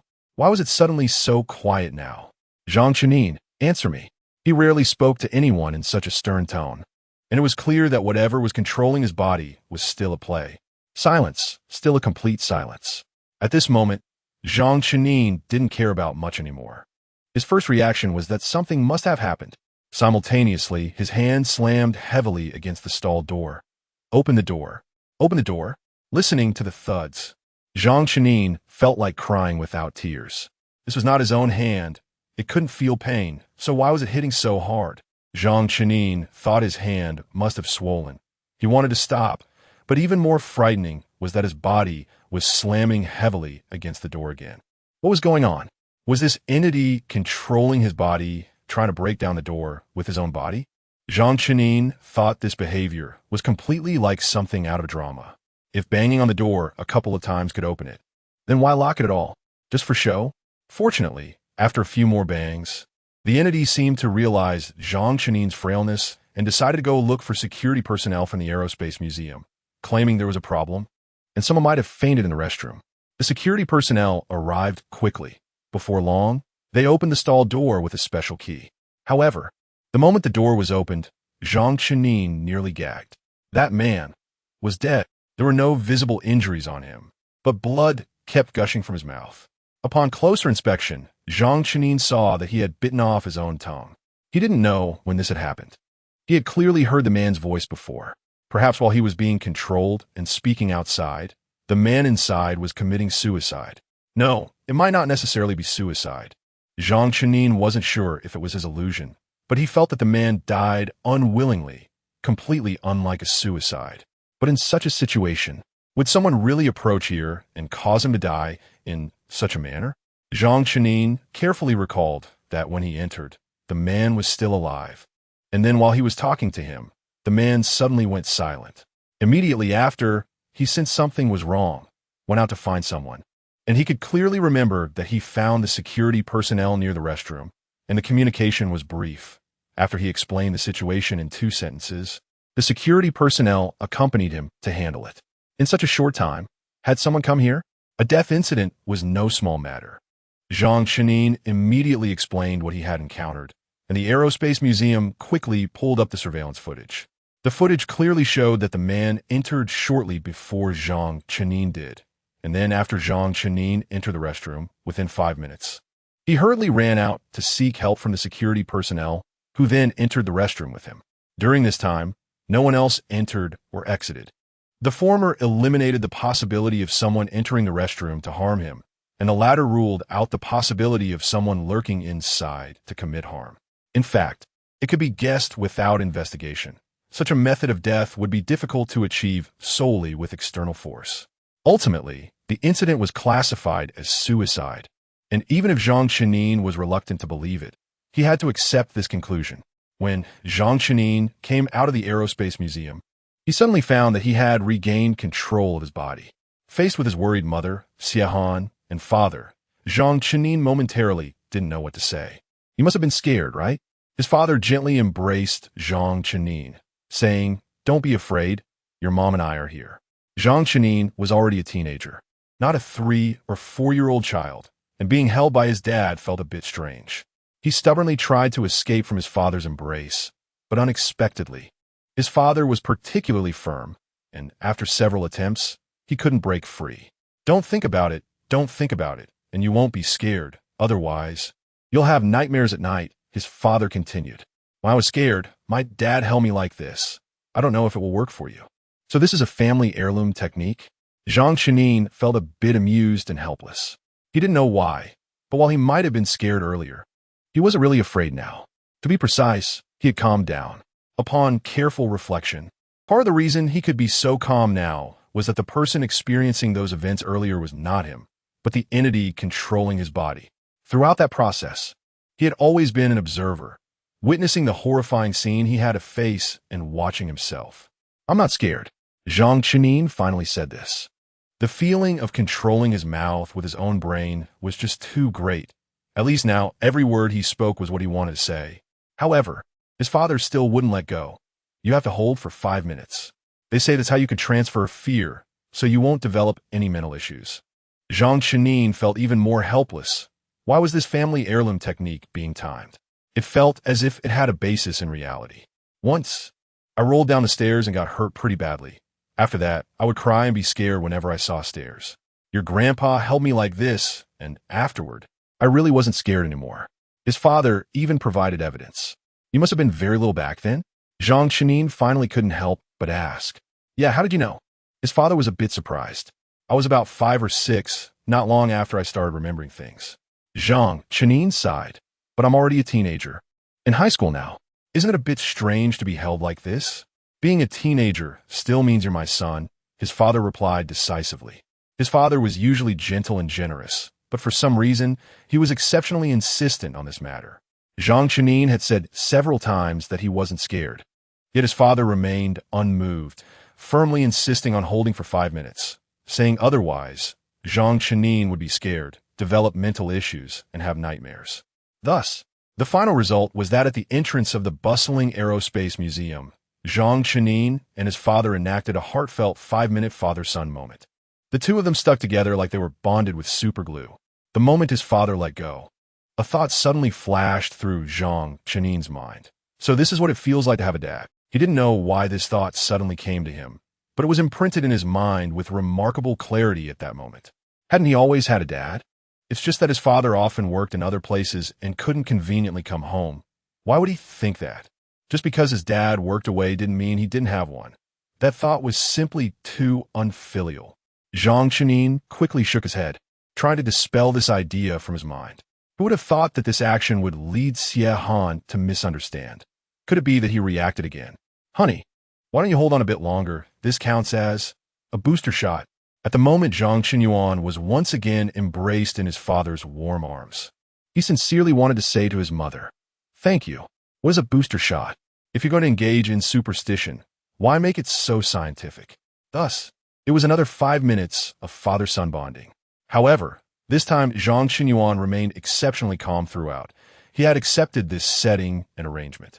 Since he couldn't stop it, he would just smile and accept it. After 5 minutes, Zhang Qinyuan repeatedly expressed that he was really not scared anymore, that he felt nothing at all, and he even praised his father's traditional methods as particularly effective. This matter finally came to an end. On the way home, the family of 3 was somewhat silent, completely lacking the excitement they had when they arrived. After all, no one expected such an incident to occur. Although Zhang Qinyuan kept saying that it was all in the past and that he was no longer scared, everyone still felt a bit worried. If it was just encountering a madman, they might not be so concerned. The key point was that the madman had died right in front of Zhang Qinyuan, and it was highly likely that when Zhang Qinyuan was speaking outside, the man was committing suicide inside. It was merely a wall apart, just a few minutes matter. If it weren't for that door, Zhang Qinyuan might have witnessed the entire process. Just thinking about it sent chills down their spines. By the time he got home, it was already evening. Zhang Qinyuan went straight to the bathroom to wash up and then said good night to his parents. Just before going to bed, His father came to ask him if he needed him to stay with him. Zhang Qinyuan decisively refused, thinking that, as a teenage boy, it would be embarrassing to have his father accompany him to sleep. All right, if you need anything, just call me anytime. If you feel scared at night, come find me. His father looked at Zhang Qinyuan with some concern. Don't worry about disturbing me and your mom. After such an incident, none of us can sleep soundly. Zhang Qinyuan nodded. His father's words were very candid and heartwarming. That night, Zhang Qinyuan saw the living room light on for a long time, until he fell completely asleep. The light in the living room still hadn't gone out. He knew that his father was silently accompanying him, as he didn't want to let his father sleep with him. Yet his father was worried he might be scared, so he stayed up in the living room reading, keeping his son company. That night, Zhang Qinyuan felt no fear at all. The light shining through the door crack was a source of courage and peace of mind. My dad is watching over me. Zhang Qinyuan kept thinking before falling asleep, filled with courage. When Zhang Qinyuan woke up the next day, he found his father sleeping on the living room sofa. He asked in confusion, "Dad, why are you sleeping here?" To his surprise, his father looked just as bewildered. His father stretched and yawned, then casually said, "Maybe I was snoring too loud last night, and your mom kicked me out." Just then, his mother came out of the room, still sleepy, and looked at his father on the sofa with a smile. "You really slept out here all night? Honestly, your snoring was deafening. I thought after I kicked you out, you'd go back once I fell asleep, but who knew you were so obedient? How could I not listen to my wife's words? Besides, what if I went back and woke you up again? Wouldn't you hit me?" His father joked with Xiahan. Zhang Qinyuan really didn't want to consume dog food so early in the morning. After washing up quietly, he returned to his room, picked up his homework, and prepared to write. School was starting in a few days, and his vacation homework was still as new as ever. He could practically sell it to the next class of students. If he didn't hurry up, he could already picture himself staying up all night the night before school started. The problem was, even pulling an all-nighter might not help, considering there were several books. Even if he stayed up for 2 or 3 nights, he would probably still end up standing on the playground as punishment. Finally, he started on his homework. Xiahan pushed the door open and walked in from outside, placing a glass of milk in front of Zhang Qinyuan. "I thought your school stopped assigning vacation homework." Zhang Qinyuan said while drinking the milk, "Mom, can you learn something good? Copying others' tricks isn't going to work. Come on, now you're lecturing me?" Xiahan laughed. "You finally learned to study, so I won't disturb you. Hurry up and drink your milk, then get back to your homework." Zhang Qinyuan sighed, resignedly finishing the milk, handing the cup back to Xiahan, and then began to focus on writing. As Xiahan took the cup outside, she thoughtfully closed the door behind her. Zhang Qinyuan couldn't help but mutter, "You never knock when you come in, but you never forget to close the door when you leave." Thinking about it, at least Xiahan had that one point covered. That was pretty good. The questions in the summer homework weren't too difficult, and Zhang Qinyuan worked quickly. He didn't know if it was because his father was home, but he was in a good mood and worked efficiently. When Zhang Qinyuan saw a small composition at the back of his Chinese practice book titled "A Wonderful Day," he couldn't help but complain that diary entries were something that could be written from elementary school all the way to high school, always childish and always appearing. Complaints aside, Zhang Qinyuan still wrote happily, mainly because he really had something to write about, and it was genuinely wonderful. Today, he went to the Aerospace Museum with his parents. The guide inside was particularly professional, explaining things in detail with warmth and patience. He saw many new technologies he had never seen before and was exceptionally happy throughout. Chapter 51, The Voice in the Mind. Zhang Qinyuan had just finished writing the last word when a voice suddenly echoed in his mind. "Are you really happy the whole time?" He didn't know why he had such a question, but upon careful reflection, yesterday's journey was indeed wonderful. He had completed a long-anticipated trip with his father, whom he hadn't seen in a long time, and his mother had prepared a sumptuous meal. Was that not happiness? Was his expectation too high? Zhang Qinyuan let out a sigh and prepared to continue writing. Unexpectedly, the voice in his head spoke again. "Have you forgotten? Do you really not remember what happened yesterday?" If he could consider the first statement as his own reflection, the second was clearly not a self-reflection, but someone questioning him. "Someone, in my mind, is questioning me." Zhang Qinyuan instinctively wrote down this sentence in his notebook, applying a lot of pressure as if the pen tip could pierce through the paper. He didn't make any punctuation mistakes because only such punctuation could clarify the current situation. This bizarre situation was something he had never imagined. Do you not remember a thing that happened yesterday? The voice's mind rang out once more. Zhang Qinyuan sat upright at his desk, the warm sunlight streaming in through the window, yet he felt cold sweat trickling down. Finally, he swallowed hard and responded, "What happened? Who are you?" The reply in his mind came quickly. "I'm the one helping you. Yesterday, at the Aerospace Museum, you encountered a madman, and later you went to the restroom. That madman died in a place just one door away from you." "What are you talking about?" Zhang Qinyuan panicked, the pen in his hand drawing a long line across the page. Even so, he still didn't loosen his grip on the pen.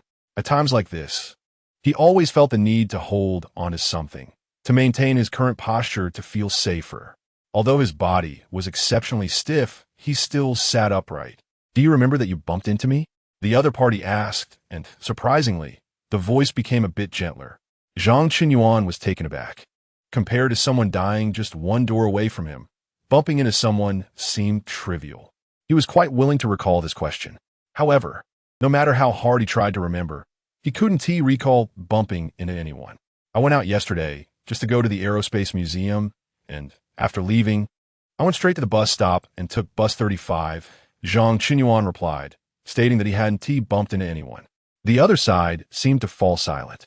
After a long time, when Zhang Qinyuan thought the other party wouldn't speak again, they finally said, "Your memory has been tampered with. The cage is constantly being corrected. We are all treated like bugs." Zhang Qinyuan understood every word, but together they made no sense to him. "What does that mean? What is the cage? My memory?" Zhang Qinyuan asked. "This place is fake."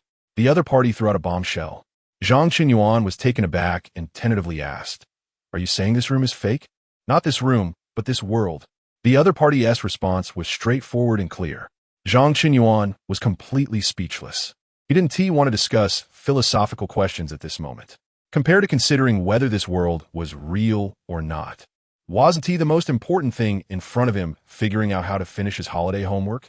If the holiday homework wasn't done, did it matter whether this world was real or fake? Even if this world were real, the teacher could probably scold him enough to make him doubt the world. "Get out of my head. I need to do my homework." Zhang Qinyuan's response was very much in line with the qualities of an excellent student. This was the realization of a diligent student. Unexpectedly, the other party not only didn't plan to leave, but even directly asked Zhang Qinyuan a question. "Do you remember your classmates?" "Of course I remember. We'll meet soon when school starts." Zhang Qinyuan answered without hesitation, while scenes of passing notes in class, feeling nervous during exams, and running in the sun during gym class with his classmates flashed in his mind. These scenes were particularly beautiful, although they felt like they were coated in a dreamy filter, making it hard to see his classmates' faces clearly. But Zhang Qinyuan could see himself clearly. "Good. Then name a few classmates." The other party immediately asked, "Names? Why do you want names? Are you testing me?" "Of course I know my desk mate is." "My desk mate is." Zhang Qinyuan suddenly froze. What was his desk mate's name? He should remember. Desk mate, front desk, back desk, teacher, your best classmate. The name of your principal, the name of the head teacher. The other party kept asking, "Which name can you come up with?" Zhang Qinyuan was completely stunned. When the other party mentioned these, he felt he knew them all, but his mouth opened and closed, and in the end, he couldn't say a single name. "It shouldn't be like this. It absolutely shouldn't be like this. Is your memory that poor?" the other party asked. "No." Zhang Qinyuan felt it was ridiculous. Even if his memory was poor, he shouldn't be unable to mention any names. "The probe satellite. Do you remember how the presenter introduced it yesterday?" the other party asked again.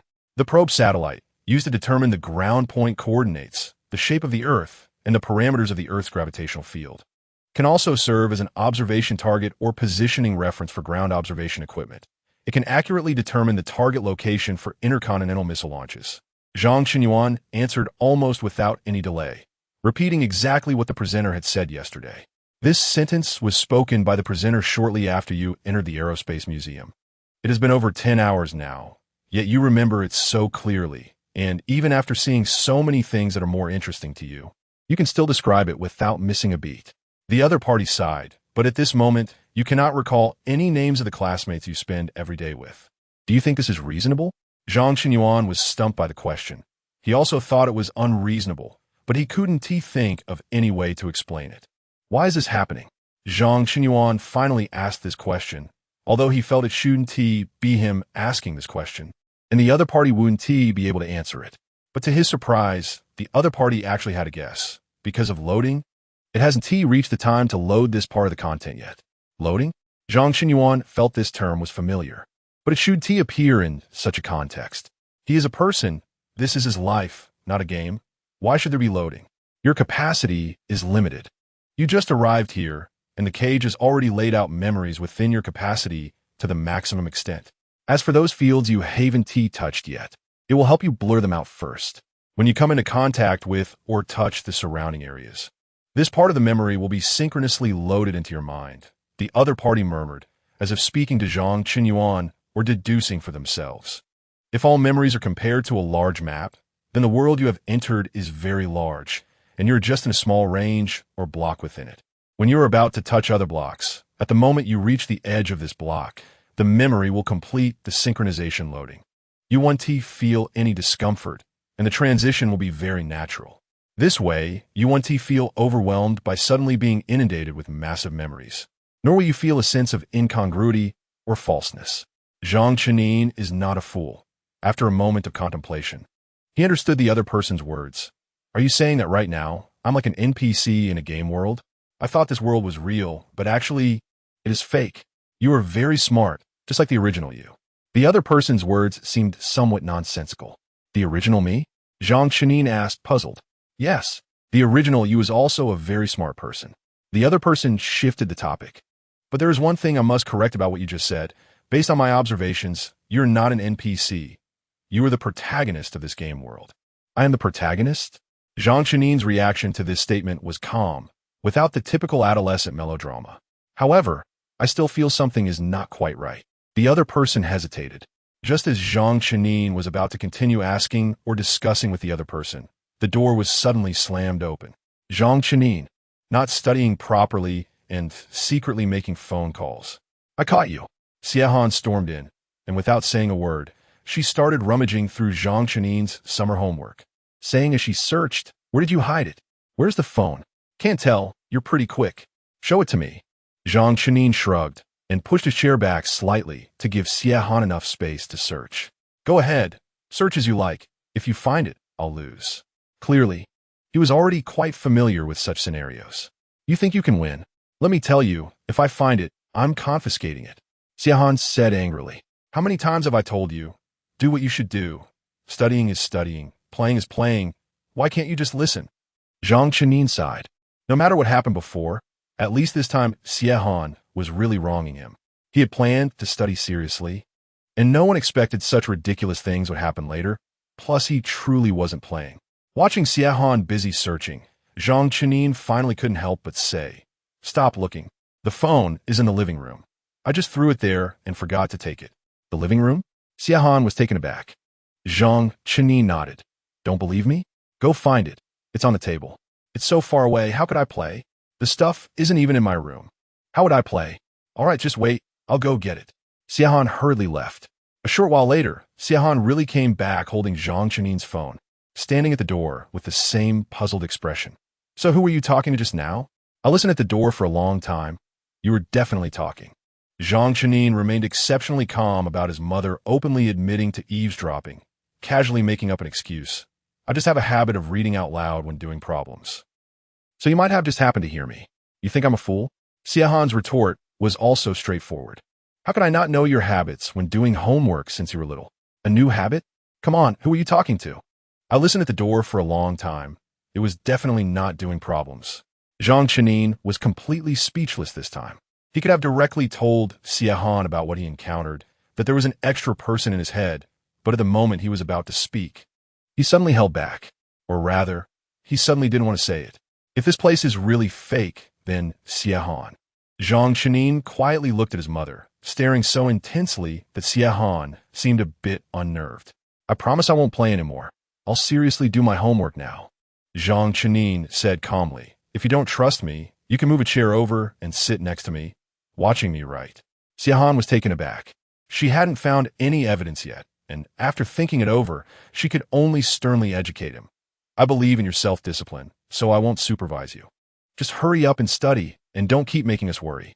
Zhang Chenin smiled, shaking the pen in his hand. All right, got it, I'll start writing now. Don't close the door. Xiahan left with the door wide open. Indeed, saying anything about believing in self-discipline is all fake. It's all bubbles. Lies that burst with a poke. With Xiahan's interference, Zhang Chenin's earlier train of thought was completely interrupted, and he really couldn't make any sound. He tried to write on the paper, hoping to communicate with the voice in his head in this way. But to his surprise, there was no response. Gone? The voice in his head disappeared? For some reason, Zhang Chenin suddenly felt a bit panicked. Because he remembered what that voice first told him. Your memory has been tampered with. The cage is constantly being corrected, and we are all treated like bugs. If this world is truly fake, if there really is something called a cage causing trouble, if she is really being treated as a bug, does that mean that from today onwards, or rather from this moment, he will forget everything again? That voice in his head will no longer be able to remind him, nor will it be able to appear again? In that case, was Xiahan's appearance just now possibly not an accident, not the so-called supervision of studying, but a deliberate arrangement? The moment Zhang Chenin realized this, he began to record everything he remembered on the notebook in front of him, all the conversations that just happened, until he collapsed onto the desk and fell into a deep sleep. Chapter 52. Dreams Come True. Zhang Qinyuan was awakened by his father. He didn't even know why he had fallen asleep on the table. In his memory, just a moment ago, he was still working hard on his homework. It seemed like falling asleep happened in an instant, and he didn't even feel the transition into drowsiness. What's wrong? Did I play too hard yesterday? His father poured a glass of water and handed it to Zhang Qinyuan. Zhang Qinyuan took it with a bit of embarrassment, smiling and nodding in response.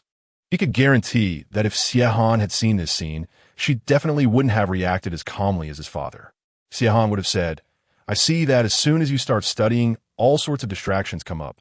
Your stomach starts to hurt. You want to go to the bathroom, and drowsiness hits. Besides not wanting to study, you want to do everything else. The reason he could repeat this word for word was that Zhang Qinyuan had heard it countless times. Xiahan only had a few phrases she would say repeatedly, finding it hard to come up with new words, but they hit the nail on the head every time. This was very different from his father, who was gentle and understanding most of the time. Perhaps it was the guilt of not being able to be there for long that shaped his father's demeanor. In any case, in Zhang Qinyuan's impression, his father was always very patient with him. He had never heard his father yell at him, not even a stern reprimand. Feeling better? Do you want to take a nap first? His father looked down at the homework and asked about the essay. The language practice workbook was so thick that it probably wouldn't be finished anytime soon. If you're really tired, you can sleep first and do it later. For some reason, when his father looked at the notebook, Zhang Qinyuan instinctively blocked it. Logically, since it was just homework, he had no reason to do this. But his body's reaction was faster than his brain, leaving him somewhat confused. How could his father not notice this unusual behavior? He smiled but didn't insist on looking. Instead, he joked, looks like it's a diary or something. Boys grow up and have their little secrets. Just be careful when you write it. We may not read it, but it will eventually be handed to the teacher. Feeling a bit embarrassed, Zhang Qinyuan scratched his head and changed the topic. Dad, did you call me for something? You didn't wake me up just for that, did you? No, I came to discuss something with you. His father shook his head, having happened to see him asleep at the table. Discuss something with me? Zhang Qinyuan was a bit surprised. According to Xiahan, he was still a child and shouldn't worry too much beyond his studies. But now, his father said he wanted to discuss something with him. Zhang Qinyuan rarely felt like an adult being taken seriously, and he immediately sat up straight, putting on an attentive expression. This matter concerns me? Zhang Qinyuan asked curiously. Is it related to my studies? You guys aren't planning to hire a tutor for me, are you? The school doesn't encourage that now. How could that be? I think your grades are pretty good right now. His father smiled. You're smart. Although you like to play, you can still rank in the top 5 in your class. I'm not like your mother, who thinks only first place counts as a good student. I'm already very satisfied with your grades, given that you can achieve this with your intelligence. As for effort, that's up to you. I don't want to treat you like a child. I believe boys at this age should have their own responsibilities and thoughts, and I trust you will handle it well. Hearing his father say this, Zhang Qinyuan felt a surge of emotion. Xiahan loved him. That was beyond doubt. Her love was evident in every meal every piece of advice, and every bit of nagging. These were all expressions of maternal love. But his father was different. Communicating with his father felt lighter and freer. Many things he couldn't express to Xiaohan, he seemed to be able to talk about calmly with his father. Perhaps this was the communication between men. Zhang Qinyuan thought to himself. So what do you want to discuss with me? Zhang Qinyuan asked, a bit puzzled. This matter concerns you, but it might not be directly related to your studies. His father first teased him a bit before revealing the truth. There's an opportunity for me to transfer back to work in this city. The salary will be lower, but it will be closer to home. What do you think? What? Upon hearing this news, Zhang Qinyuan was so happy he nearly jumped up. He never expected that what his father wanted to discuss was this. Is there any need to discuss it? I wholeheartedly agree. Yes, there's only one spot, and I managed to secure it. I just got the call today. His father smiled. I didn't dare to tell you before because I wasn't sure. I was afraid that if I told you and then couldn't secure the spot, it would disappoint you. So is this settled now? Zhang Qinyuan asked nervously, fearful of any unexpected turns. Yes, but the reason I wanted to discuss it was that the salary will be significantly lower. If I transfer back, our family's living standards may need to adjust. His father smiled at Zhang Qinyuan. Actually, if I don't transfer back, I could keep working for another 7 or 8 years and retire. Then I could still come back to accompany you, and the salary would be much higher. You must come back, Zhang Qinyuan said without hesitation. Is there anything more important than our family being together? I support you coming back. You must come back. You don't know how expensive groceries are if you don't buy them or cook. Look at the things in your room, figurines, basketballs. How many pairs of shoes have you bought? I won't buy them anymore. I won't buy anything. If I really need something, I will definitely choose something with a good price-performance ratio. Zhang Qinyuan immediately promised. What he said was exactly what he was thinking, without any pretense or performance. Nothing was more important than their family being together. No matter if it was figurines, basketballs, clothes, or shoes. As long as the three of them were together. That was the best and happiest thing. All right, since you agree, I will go reply to the headquarters. His father sighed in relief, finally making a decision. Just as his father was about to leave, Zhang Qinyuan suddenly asked, before I said anything, what did you think my answer would be? I know my son. I thought you would say this. In fact, what you said is the same as what I was thinking. His father raised an eyebrow confidently, his expression somewhat comical, as if he were deliberately teasing Zhang Qinyuan. Zhang Qinyuan couldn't help but laugh. Then why did you come and ask me? Of course I had to ask. You're an important part of this family. How could I not listen to your opinion? His father waved at Zhang Qinyuan. All right, you decide whether to do homework or take a nap. I'll go reply to the headquarters and finalize this matter. Okay, Zhang Qinyuan said excitedly. I'm full of energy now. I feel like I can write 50 more pages. After proclaiming this bold statement, Zhang Qinyuan immediately took out his pen, ready to show off his skills, while his father turned to leave. However, the moment he saw the words on his notebook, Zhang Qinyuan suddenly froze. Fake. Everything here might be fake. There are others living inside you, and that guy may communicate with you through the voices in your head, possibly revealing the truth. You saw a madman at the Aerospace Museum, and that madman died just a door away from you, yet you have no memory of it. Your memory may have been tampered with. Fong Long, remember this name. It might be the one creating all this falsehood. I am you. I am you before your memory was erased. Memory may very well be reset again, so timely recording is crucial. If you don't believe what I said, try to recall your teachers, classmates, principals, those people you haven't seen but should remember. Can you remember their names and appearances? Do you really want to live in a falsehood? By the time he wrote the last sentence, the other party seemed to have no strength left, and the handwriting was light and airy. Zhang Qinyuan took a long time to recognize it, and fortunately, it was his own handwriting. Otherwise, he would have found it difficult to decipher this string of scribbles. Yes, this is his own handwriting. Zhang Qinyuan looked at this pile of words, and his mind suddenly fell into a state of confusion. He tried hard to calm himself, not to be disturbed by the complex information, but to peel away the layers and find the key points. The current situation is that the self before sleeping left a message for the self after sleeping, trying to tell himself that the world he is in now is false. And the reason the self before sleeping knew this was that someone in his mind reminded him, and he might have communicated with the voice in his head. And the final result is that he somewhat believes it while also harboring doubts. The madman from the Aerospace Museum? Zhang Qinyuan indeed had no memory of this at all, let alone a terrifying event one door away. He didn't even have an impression of this person. As for teachers, classmates, principals, following the other party's suggestion, Zhang Qinyuan thought about it and found that he had vague memories of them. But this memory seemed limited to their existence, and he couldn't clearly remember their faces, let alone call out their names. Did the self, before losing memory, verify this in the same way? Was it this verification that made him believe the voice in his head?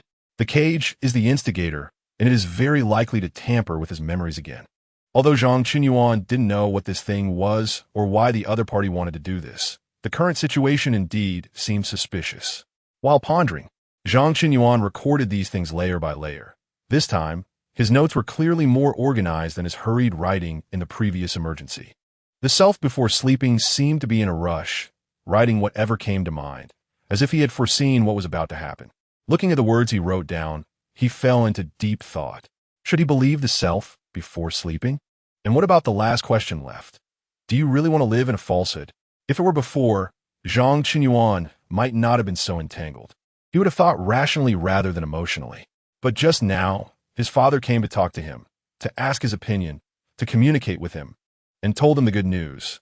Everything was what he had long hoped for, what he had dreamed of. Now he had it. But someone said it was false? If all of this is false, then what about his parents? Are they also false? What about the care and love?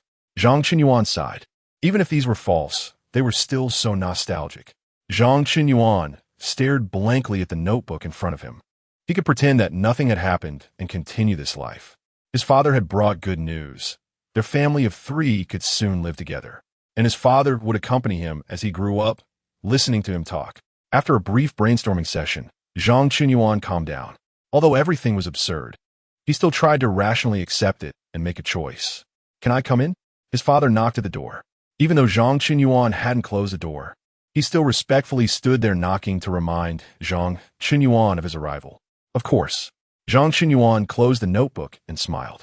As his father walked toward him, he said, "The matter is settled. I don't even need to go back to handle the paperwork. My colleagues will help take care of the related procedures. We should make a good meal tonight to celebrate." Zhang Qinyuan smiled. Although they would have to be frugal in the future, today, with such a big happy event, it was worth a feast. Okay, you and your mom really thought of the same thing.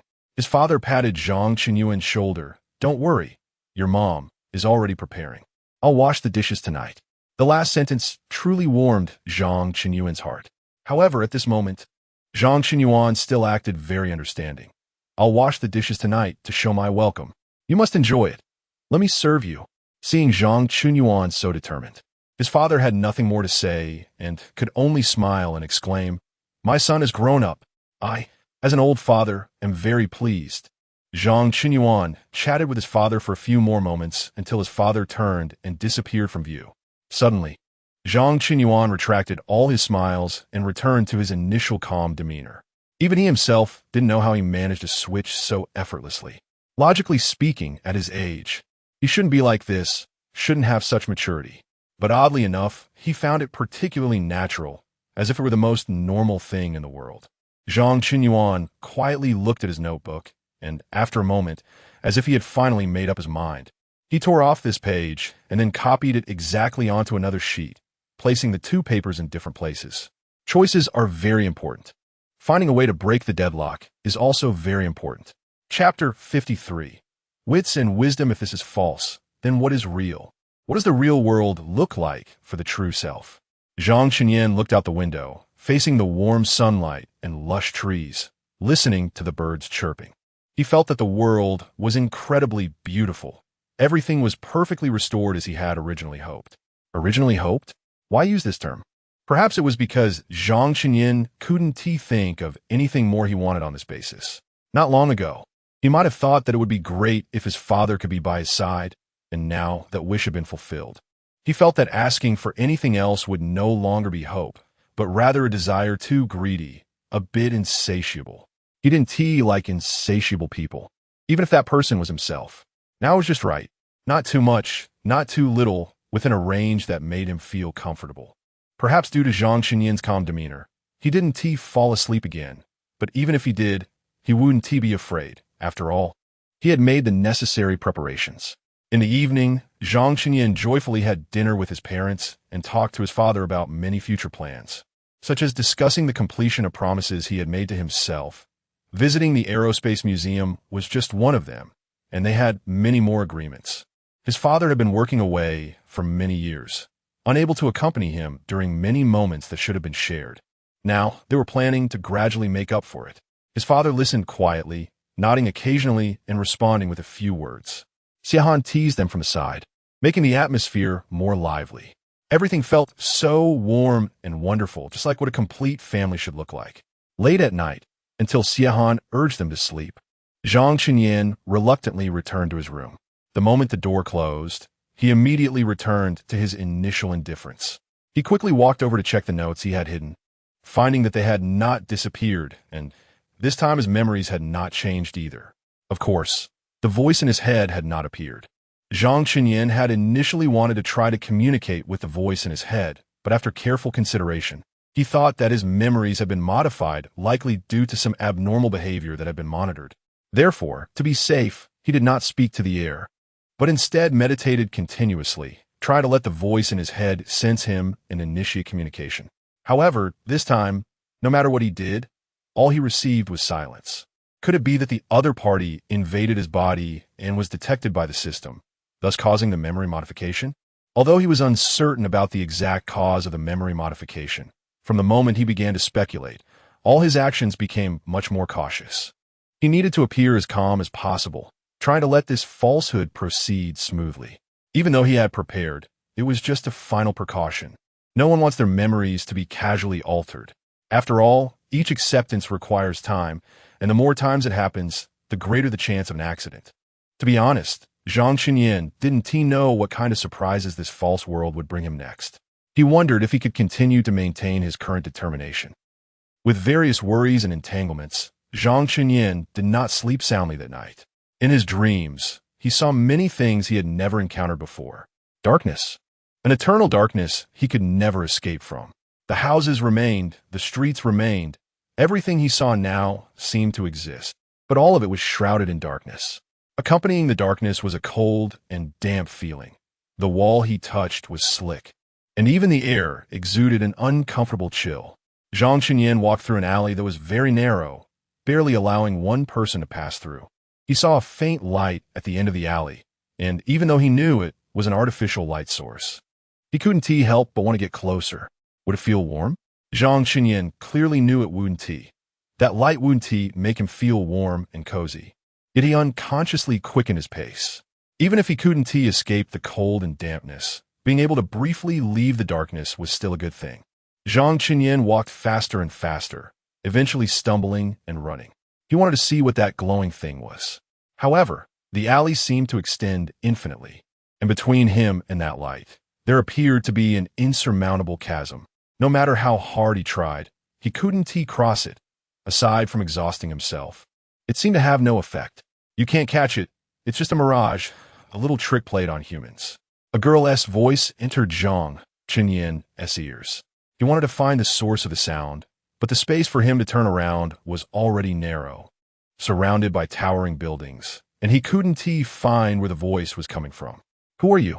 What is that light about? Zhang Chenyan shouted. But aside from the earlier sentence, the other party didn't utter another syllable. The girl disappeared as if erased by this world. Zhang Chenyan looked at the distant, intangible light, recalling the girl's words, and suddenly felt very tired. He didn't want to chase anymore. Just like this, huddled here, seemed fine too. Zhang Chenyan leaned against the wall and slowly squatted down, doing his utmost to wedge himself in the alley, hugging himself and feeling the cold sensation spreading through his limbs. He felt as if he was about to merge with this darkness. His body temperature was slowly dropping, and his breathing was gradually slowing. Zhang Chenyan didn't want to leave. He just knew he couldn't get out. He understood that he was trapped here, and all his struggles were in vain. Time passed, and he didn't know how long it had been. Just as he felt he was about to lose his heartbeat, a mist suddenly appeared before him. Yes, it was a mist. Logically speaking, in such darkness, he shouldn't be able to see it, but he saw it very clearly, violating logic. Yet he had to admit it. In the world I created, I can certainly do anything. Do you want anything else? I can give you anything. The first sentence was a response to Zhang Chenyan's confusion. The second was a promise of a beautiful dream. If he hadn't seen the words recorded by his past self, Zhang Chenyan might have taken this as an ordinary dream, and he might have even made a wish. After all, things in dreams don't count. Whatever was said was just said. But now it was different. Zhang Chenyan had a strong premonition that what was before him was the cage recorded in the previous text. He believed that this was certainly not the original entity of the cage, but just as the cage itself said, this was the world it created, and it could certainly do anything. As long as it was willing, it could appear before Zhang Chenyan in any form. So beautiful. Zhang Chenyan understood that the other party was waiting for his reply. He didn't want to say anything, but if he truly remained silent, it would be a bit too strange. Now he was still unclear about the specific situation. He felt he had lost some very important memories. But what exactly were those memories? This question, aside from his past self and the cage before him, probably no one could clarify. So beautiful? The black mist fell silent for a moment and then asked, "Do you like it here? This place beneath your feet?" Zhang Chenyan instinctively shook his head. He was dressed lightly and was almost freezing to death here. How could he like it? "Is this your created world?" Zhang Chenyan asked. To everyone's surprise, the other party did not directly answer his question. Instead, as if suddenly realizing something, they turned to Zhang Chenyan and posed their own question. "Aren't you afraid to see me? What is there to be afraid of? Isn't this my dream?" Zhang Chenyan replied naturally, "It's my dream. I'm the master here, and I have no reason to be afraid. Even you are just a figment of my imagination, a wish-fulfilling spirit." The other party seemed to appreciate Zhang Chenyan's response and simultaneously answered his previous question. "This is not a world I created. It's a place where a group of pitiful beings struggle to survive. I don't like it here, nor do I have any reason to create such a terrifying place. I like beautiful things, just as you said." Zhang Chenyan buried his head in his arm. How lively his thoughts were. He absolutely did not believe that the cage would lead him to a place unrelated to him. Since the cage brought him here, there must be a reason for it. Have I been here before? Or will I come here again in the future? Zhang Chenyan tentatively asked, shrugging his shoulders. "I hate this place so much. I dislike the dark and damp feeling. Even in a dream, it feels painful." In a daze, Zhang Chenyan seemed to hear the sound of laughter from the cage. "As long as you do not wish to, I will not bring you here again. I will bring you beauty. After all, my child really likes you." "Your child?" Zhang Chenyan was somewhat confused. Can a wish-fulfilling spirit have a child? "He is an accident. He is a child you created, but he is also the one I am most satisfied with. He looks very much like you, extremely similar." When the other party spoke about this, there seemed to be deep feelings involved. If it weren't for the foggy image standing before Zhang Chenyan, he would almost think this was a person, a living person. Although, what they said was indeed difficult to understand. Their child, created by themselves, yet the one they were most satisfied with. And this child looked very much like them? If it weren't for the bizarre atmosphere, Zhang Chenyan would find it hard not to suspect that this was some kind of large family ethical drama. Zhang Chenyan asked himself. He was only in his teens, had never had any romantic entanglements, nor left any seeds of life. Although he didn't know what his true self was like, Zhang Chenyan had confidence in his character. He believed that no matter when, he would definitely be a responsible and accountable person. A plot like this, which only appears in emotional dramas with over 80 episodes, would never happen to him. Moreover, he was currently facing the cage, which sounded like a male or perhaps a machine. Does this kind of reproduction method really exist? Zhang Chenyan's thoughts began to wander further. Just as he was about to urgently correct his line of thinking and try to extract another question, the cage suddenly spoke. "Do you really have no wishes? Or is there something you need help with? I might have to send you back. As you said, you don't like it here, and staying here too long is a torment for you. Hee. So should I thank you?" The sarcastic words almost slipped out, but Zhang Chenyan quickly hit the brakes and instead asked another question he wanted to know the answer to. "Why can't I remember anything about school? Classmates, teachers? I seem to only have a vague concept. I can't remember their names or what they look like." This time, the cage did not immediately respond to Zhang Chenyan. This was quite different from their previous back-and-forth communication. Zhang Chenin had never heard the cage remain silent for so long. Clearly, it was also considering how to appropriately answer this question. Falsehood is still falsehood. No matter how exquisitely disguised, there will always be loopholes. If there had been no suspicion from the start, Zhang Chenin might not have thought about this aspect. But once suspicion arose, everything became worthy of deep contemplation. Why did you suddenly think of this? The cage seemed very alert. After a long silence regarding Zhang Chenin's question, it did not provide an answer, but instead probed into why Zhang Chenin would ask this question. While doing homework today, I found some questions I couldn't solve, so I wanted to contact my classmates to ask about the answers. Suddenly, my mind went blank. I couldn't remember any of my classmates' names. Could it be that I have no friends at school? Zhang Chenin spoke reasonably, as this was something almost every student would experience. By the end, he even sounded a bit aggrieved. I don't think my personality is that bad. How could I not make any friends? You might have friends. Maybe you just can't remember them at the moment. The cage comforted Zhang Chenin like a gentle teacher. Tomorrow morning, when you wake up, you will remember. Now mentioning waking up, Zhang Chenin felt 1,000 alarms go off in his mind. He knew from the cage's words that it probably intended to tamper with his memory again. It seemed the cage planned to personally fix the previous loopholes. If nothing unexpected happened, when he woke up tomorrow, he would have many more memories related to school. However, this no longer mattered to him. He was more worried that the cage would again alter his past memories. I like it here, especially. All my current memories are precious to me. Zhang Chenin suddenly spoke up. I still remember how excited I was when my father told me he would not leave again. I need to quickly remember my classmates and friends, and then share my happiness with them. Chapter 54. Mab Zhang Chenin's current performance is like that of an ordinary teenager, with things he wants to show off and hopes for the future. He seems satisfied, even happy, while cautiously testing the waters and providing reasonable justifications for these tests. Soothing himself along the way, Zhang Chenin is trying to grasp the balance, but his understanding of the cage is still too superficial, relying only on fragments left by his former self. He speculates that perhaps his true self would have a deeper understanding of the cage, but his current memories have been tampered with, and he can't recall the things he should know. In fact, if it weren't for those words, he might not even feel the falseness and discord of this world. To him, he is just an ordinary student, longing for a happy family, living his daily life, struggling with holiday homework and listening to his mother's nagging. Everything feels completely normal. The cage is very pleased with Zhang Chenin's performance, or rather, it is very satisfied with his feedback. Ultimately, what it is most satisfied with is itself. All the settings and endowments are its achievements. Zhang Chenin woke up, and the sun outside was already shining through the window. He felt that even though he had opened his eyes, he was still exceptionally tired. That damp chill seemed to seep into his bones, and even though the warm, bright sunlight covered him on the bed, he still couldn't escape that disgusting feeling. Is this the way the cage makes him remember? Zhang Chenin found it amusing. The cage also seems to doubt him and warn him. Recalling that world and considering the connection between the two, Zhang Chenin began to think. If that world is the real world he is in, does he still want to go back? What are his parents like in that world? Are they by his side? If that world is real, then what exactly happened to make the world turn out that way? These questions are not just complicated to unravel.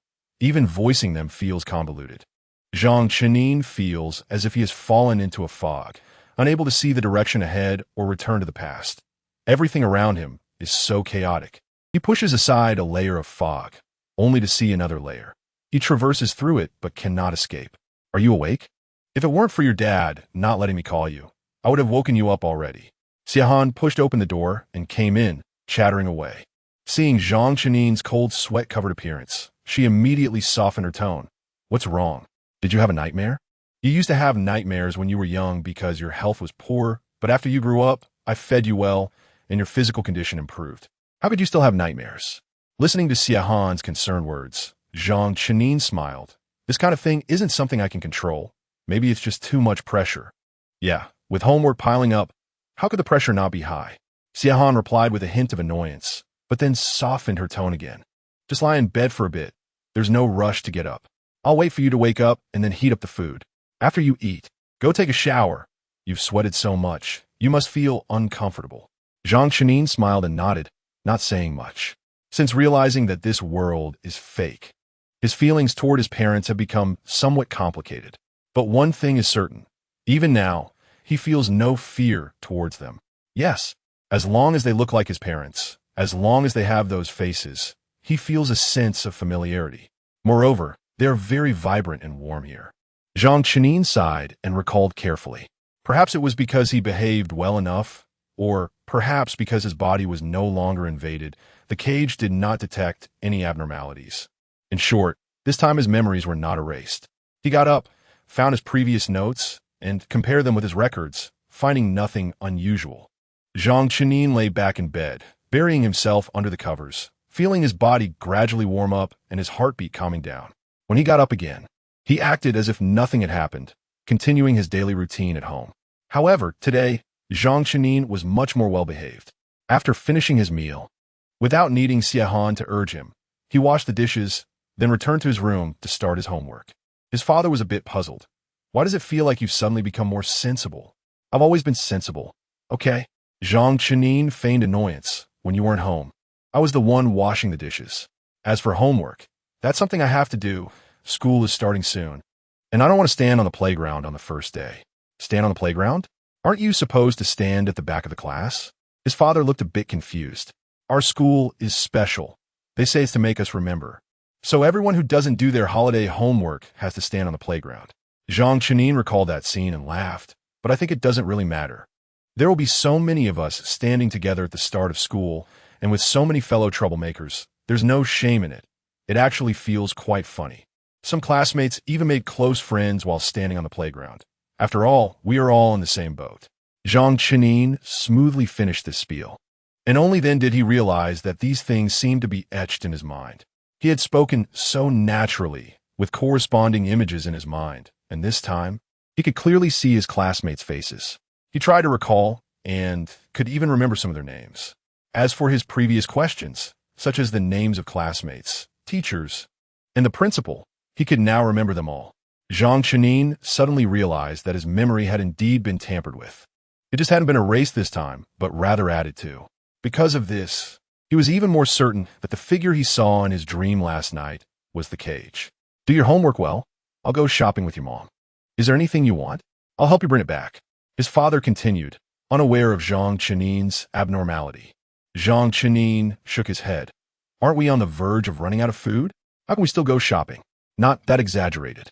Our living standards will drop a bit, but we still have to live. His father ruffled Zhang Chenin's hair. Since you don't need anything, we'll head out first. If anything happens, just call us. Sure, I'll be at home doing my homework. Zhang Chenin responded eagerly. Before long, his parents left, and Zhang Chenin heard the sound of the door closing, letting out a slight sigh of relief.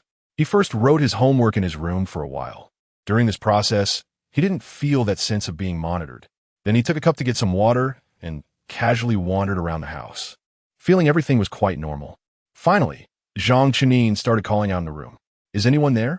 Was I really dreaming last night? Is there anyone? Can you respond to me? If there was someone in the room now, they would definitely think Zhang Chenin was a fool. Mainly, this behavior was somewhat unwise. But for the moment, he couldn't think of a better method.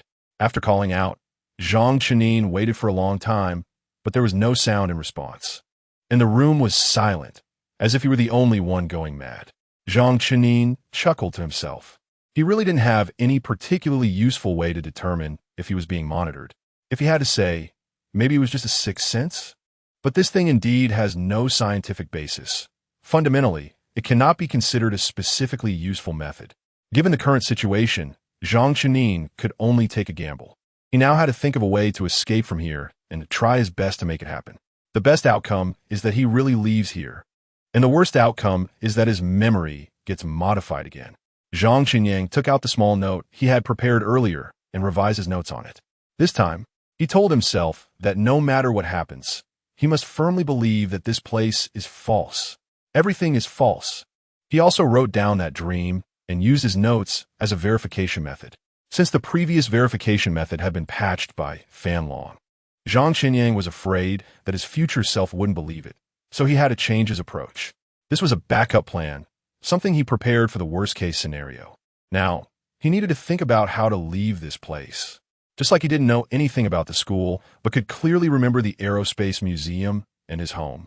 He thought that this related content might be connected to whether he had been to this place or not.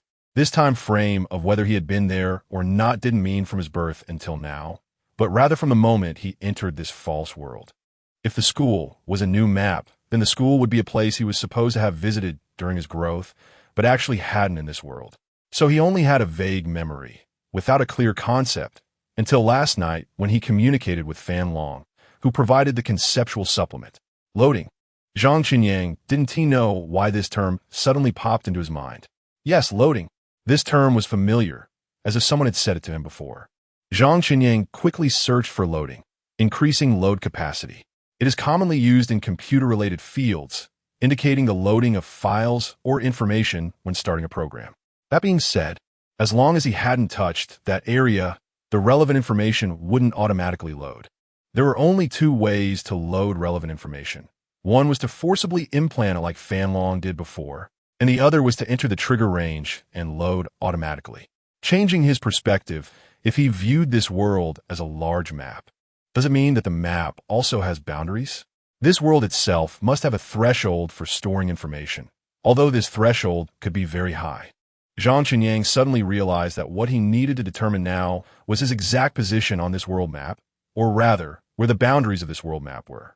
Of course, besides that, there should be another method, which is to exploit bugs. But this method didn't seem very practical. First, the voice that appeared in his mind before should have been using a bug, but this would definitely alert Fan Long. And the lack of further appearances likely meant that Fan Long had patched it. Zhang Qinyang was self-aware. He knew he couldn't compete with the other party in this aspect, so he could only approach it from other angles. Zhang Qinyang closed his eyes and thought. He wanted to know the largest supermarket in the city, the biggest square, the buildings near his home. He mentally went through this information one by one and finally found that, indeed, the closer he was to home, the clearer his memories were, while the farther away, the less clear they became. Zhang Qinyang quickly searched the city map, and he discovered that when he searched for something on the computer, the other party would immediately respond, indicating that there was a dedicated processing program in place that wouldn't leave unanswered queries. Zhang Qinyang smiled slightly. Even if this was a scam, he still had to admire the intricacy and cleverness of the deception. He couldn't imagine the vast data architecture behind it, not to mention just in handling his parents. It must have taken a lot of effort. At least through his interactions during this time, he still couldn't believe that his parents were entirely artificial intelligence. If it were technology, how advanced would it have to be? How high would the permissions need to be? If it were magic, never mind. Zhang Qinyang didn't believe in magic. The books he read told him to believe in science, not magic. Zhang Qinyang looked at the map, thinking carefully. Logically, this should be the city he had lived in his whole life, so he should be very familiar with it. After all, given his personality, he wasn't a bookworm. He would have gone out to play to some extent. So the range he could think of now should be the area he entered or was about to touch after coming to this world. He was making this assumption to measure the preliminary information loading of this world and to estimate the possible range of this world from it, thus finding the edges of the map. Zhang Qinyang didn't know if this method would work, and once he found the edge, he had to rush out in a very short amount of time. If he gave Fan Long enough time to process the information, something unexpected might happen again. In summary, this was a one-time attempt. If it failed, Fan Long would definitely put him under even stricter surveillance, making it very difficult for him to do anything he wanted afterward. Zhang Qinyang recalled the dream from last night. This was a world created by Fan Long.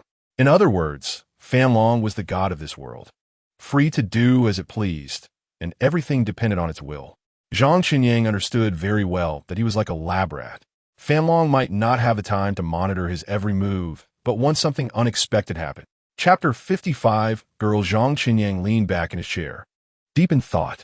In front of him was a clean and tidy desk. He was dressed in refreshing clothes, and warm sunlight streamed in through the window. Everything in this room, or rather everything that existed here, made him feel comfortable, as if someone had peered into his heart and gradually laid out all his yearnings for beauty before him.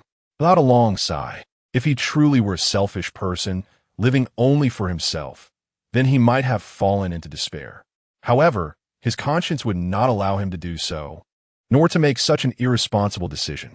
Zhang Qinyang thought calmly. If he stayed at home all the time, it would undoubtedly mean he was cutting off his connection to the outside world. According to his previous notes, he had seen something unusual when he visited the Aerospace Museum. Perhaps he had encountered people like him there, and perhaps more events had occurred. But time was limited, and the notes were not very clear, and his memories had been edited. Undoubtedly, only by going out could he have the chance to obtain more information. He could not rely on another voice to enter his mind and tell him everything. The cage would not allow such a situation to happen again. After some consideration, Zhang Qinyang decided to go out in a normal manner. He first called Xie, saying he was going to buy a reference book, while also reporting his intended destination and the approximate time for coming and going. He did not choose to sneak out, but opted for a serious report.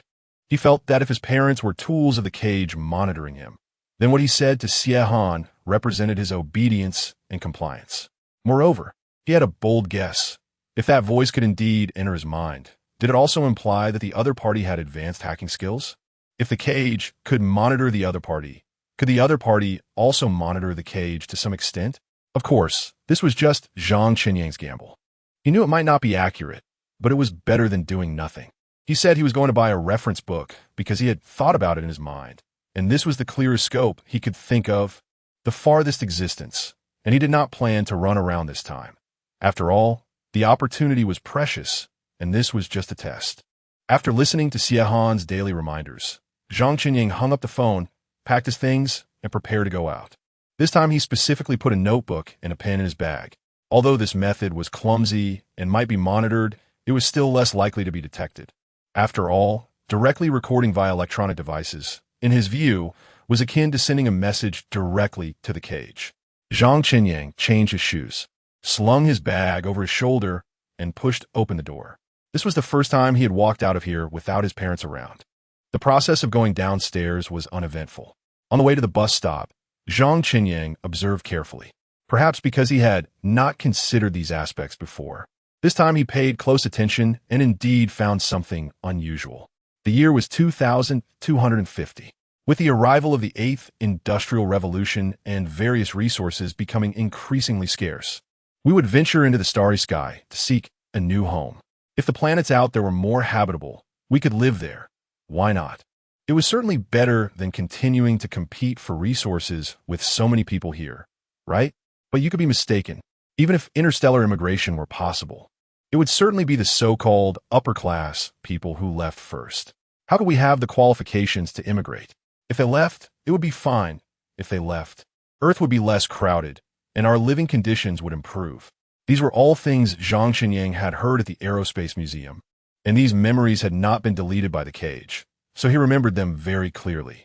At that time, he thought little of it, but upon careful analysis of the information in these words, whether it was about scarce resources competing for resources, or the so-called interstellar immigration leading to a more relaxed living environment, all implied that the current population was definitely not small. If the population decreased, how could there be a situation where resources were so tight that they needed to be fought over? People shouldn't expect interstellar immigration to improve anything. But now, Zhang Qinyang looked around. As he walked, he did not see too many people. Even at the bus stop, there were only a few scattered individuals. Compared to saying they were residents here, they seemed more like embellishments to the environment, their presence merely to make the overall environment appear less monotonous. Of course, if it were really as Zhang Qinyang had heard in the Aerospace Museum, and if the environment had deteriorated to such an extent, if the cage restored the true situation, then Zhang Qinyang's experience of living here would undoubtedly be greatly diminished. As Zhang Qinyang walked, he pondered. He kept thinking, if this were a false world, how exactly did the cage create it, or what template did it use to manufacture it? If it were up to Zhang Qinyang himself, he would choose to find a truly existing world and then modify it based on that foundation, refining this world according to his own ideas. This would be the simplest, most efficient, and best way to present results. If Zhang Qinyang's line of thought was not wrong, then this world should have existed in reality. It was just that the real situation might be far from as beautiful as the one Zhang Qinyang was currently in. It still came back to the old question. Do you want a false beauty or a cruel truth? Zhang Qinyang would not dare to say he was a brave person, but he indeed had the courage to face reality, because deep down, he always felt that there were still people waiting for him in reality, and there were people or things he could not let down or forget. Moreover, after knowing the truth, this world had become false and uninteresting to him. He did not want to live the rest of his life verifying falsehoods. Zhang Qinyang stood at the bus stop, quietly waiting. Before long, the bus he needed to take stopped in front of him. There were not many people on the bus, and Zhang Qinyang chose a seat towards the back. He sat there partly because this seat was higher, making it easier for him to observe the behavior of people in the bus, and partly because it had a good view. He could see outside through the window and easily see everyone inside the bus. There was a girl sitting at the back of the bus, just like Zhang Qinyang, but they were sitting on opposite sides, separated by a distance that was neither too far nor too close. As the bus slowly drove, the people around were in various postures. Those with companions mostly chatted with each other, while those without were looking down at their games, passing the time. Of course, there were also people like Zhang Qinyang, who were aimlessly looking around, like the girl next to him. Zhang Qinyang couldn't tell if it was just his imagination, but he always felt that since he got on the bus, the girl had been sizing him up, as if she was very interested in him. When she saw Zhang Qinyang looking over, she immediately approached him and asked, "Are you alone too?" This kind of opening line made Zhang Qinyang both amused and exasperated. Wasn't the answer to this question obvious? The girl smiled again. "I'm alone too. I can tell." Zhang Qinyang responded somewhat awkwardly. At the same time, he couldn't help but complain in his heart about why the AI designed by the cage was not intelligent at all. It could come up with such a clumsy conversation. The girl seemed to realize that her chatting skills were poor, but she still did not give up. The frown on her face was somewhat cute, as if she was seriously contemplating the next awkward topic for conversation. Zhang Qinyang was not in a hurry. He just quietly waited. The bookstore was quite far away, and he would have to ride for a long time, giving him plenty of time to witness the girl's awkward chatting skills. Of course, he was also a bit curious about the AI designed by the cage. "Don't you think there's something strange around here?" the girl asked in a lowered voice. Zhang Qinyang never expected that the girl's next topic would unfold from here. What strange thing? He immediately became alert. Seeing his reaction, the girl hurriedly explained, "Don't be nervous. I just said it casually. Don't reject me. I worked hard to get here." Listening to her words, Zhang Qinyang gradually sensed something was off. However, he felt an overwhelming distrust towards everything around him. He couldn't determine whether this was a trap set by Fan Long, so he maintained his initial polite but distant attitude. "I feel like everything here has an unreal quality," the girl said cautiously. "What's unreal?" Zhang Qinyang listened quietly. "I occasionally forget some things." The girl's words seemed to imply something, like how she had clearly met someone before or encountered certain events, but after a while, she would forget those memories and the person she had seen. It felt as if there were invisible hands altering her memories. If it weren't for the previous events, Zhang Qinyang would definitely think the girl was telling him some bizarre story, but now what she was saying resonated with his own feelings. "What are you trying to say?" Zhang Qinyang continued to ask. Then he tentatively added, "I had a dream last night. In the dream, there was a cloud of black mist that told me I could make a wish and it would grant my wish." "Was that you? Dream?" The girl looked surprised, clearly not understanding what Zhang Qinyang was talking about. Zhang Qinyang nodded slightly. It seemed the girl had no connection to Fan Long. After all, her expression just now didn't seem fake. Zhang Qinyang hesitated for a moment, but ultimately decided to take a gamble and said the two words to the girl, "Fan Long." He knew that the girl might also be testing him. The earlier awkward attempts at conversation were just one step in the process. Although he didn't understand why the girl was going to such lengths, he speculated that it might be related to the disappearance of the voice in his head. The girl was cautious, likely afraid of triggering something similar. Now that he was willing to say those two words to the girl, it meant he was telling her that she could be clearer and bolder because he already had guesses and assumptions, and they didn't need to waste time on each other's tests. Indeed, after hearing Zhang Qinyang say this, the girl's expression went blank for a moment, then turned to one of surprise. "You remembered?" The girl tried to lower her voice, but couldn't conceal the excitement in her tone. Zhang Qinyang slowly shook his head and honestly said, "I didn't remember anything specific. I just suspect something is wrong here. There was a voice in my head that told me some things." Although my memory was erased later, I left some clues for my amnesiac self. That voice was me, the girl said softly. But later, my intrusion was detected by Fan Long, so I couldn't continue to contact you. Just as Zhang Chenin had imagined, his speculation was correct. Will our communication be monitored by Fan Long? Zhang Chenin asked cautiously. The girl shook her head. Fan Long is trying to ensure the reality of this world. If we're constantly monitoring, you would feel uncomfortable. As long as we don't make a big fuss and keep a stable state, it should be fine. Upon hearing this, Zhang Chenin found himself at a loss for words. He couldn't understand Fan Long or the reasons behind its actions. In fact, he didn't even comprehend what kind of existence it was. Perhaps the real version of himself knew, or maybe the girl in front of him had some insight. Zhang Chenin quickly asked her about things related to Fan Long, and she answered in great detail. Only then did Zhang Chenin fully understand the cause and effect of how he ended up here. What about us? Do we know each other in reality? What is our relationship? Zhang Chenin asked, curious. If it was just a normal colleague or friendship, was it really necessary for her to go to such lengths? If he wasn't mistaken, she must have made many attempts, and she had just shared her experience at the Aerospace Museum. Without the girl's persistent efforts, he might have either become accustomed to the falsehood here or gone mad like that lunatic after realizing the truth and then died. We are very good partners. The girl's answer was cautious. After saying this, she added somewhat reluctantly, but you are a very important person to me. This statement held deep meaning. Zhang Chenin paused slightly, then replied, thank you for always helping me. Although I still can't remember my real memories, I believe you're also a very important person to me in the real world. Upon hearing Zhang Chenin's words, the girl's expression showed shock.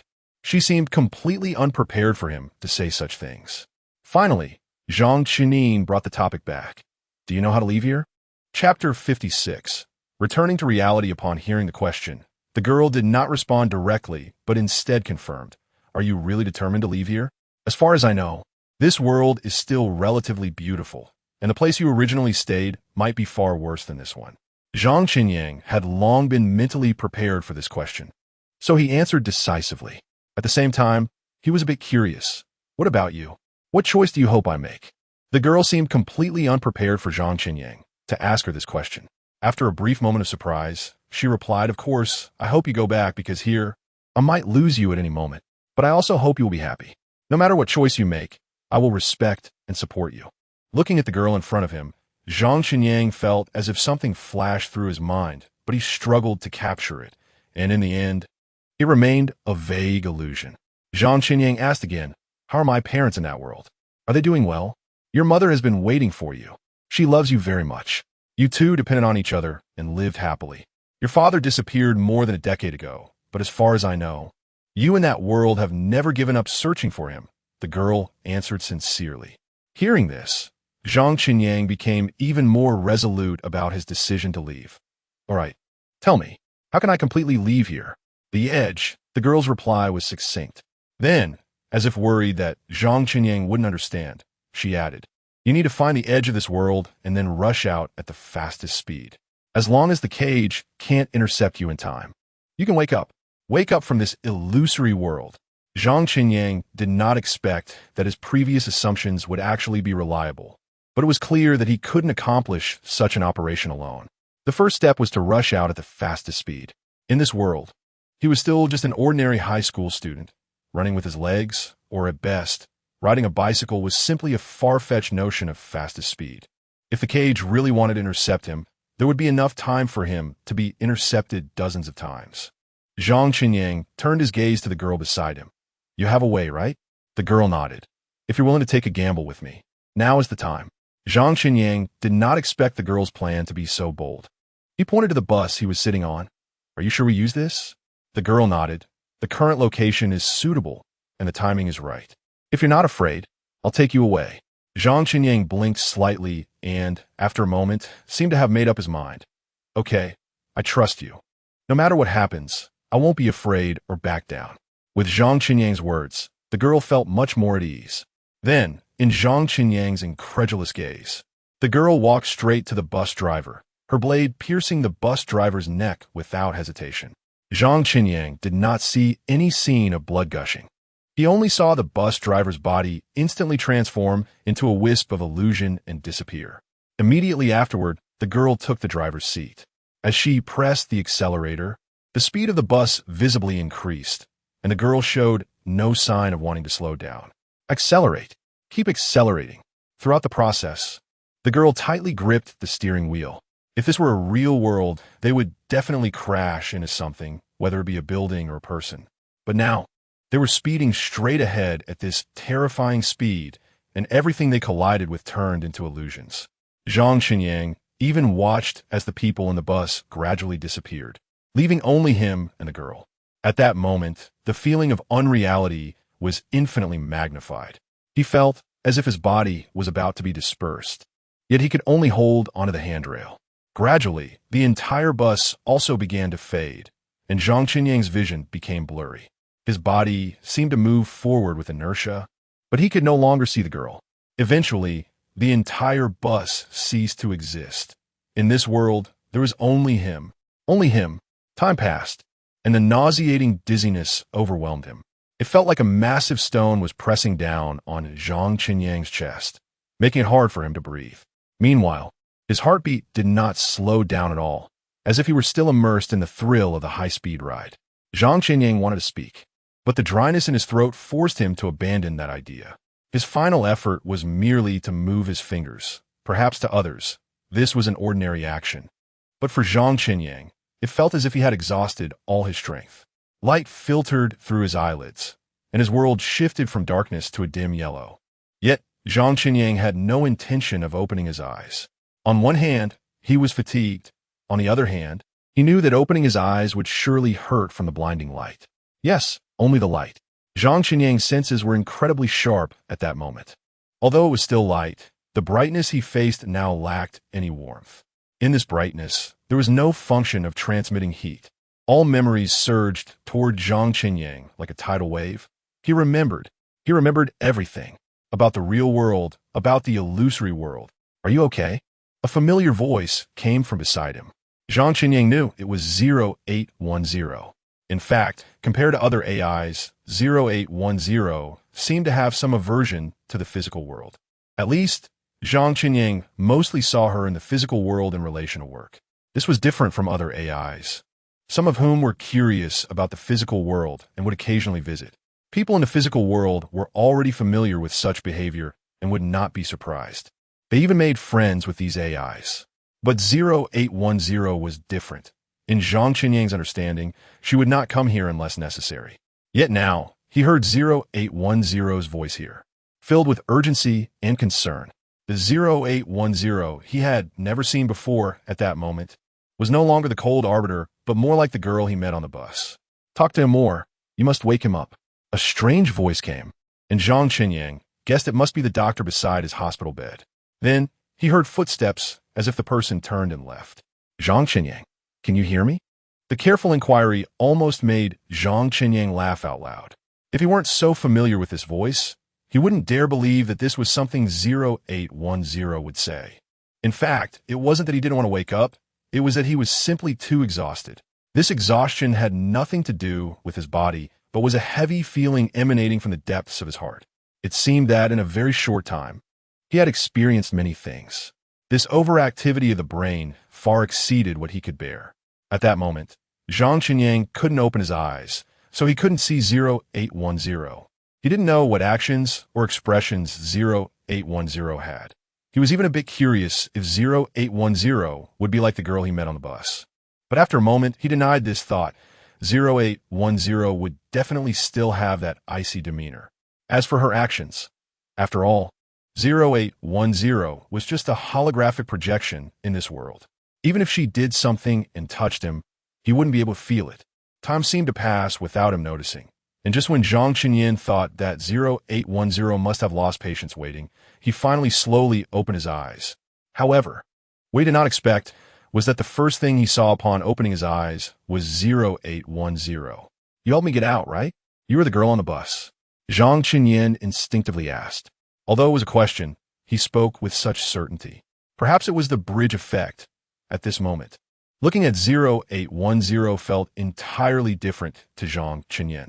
They were no longer just ordinary colleagues. Something seemed to have changed between them, but if pressed, He couldn't provide a precise description.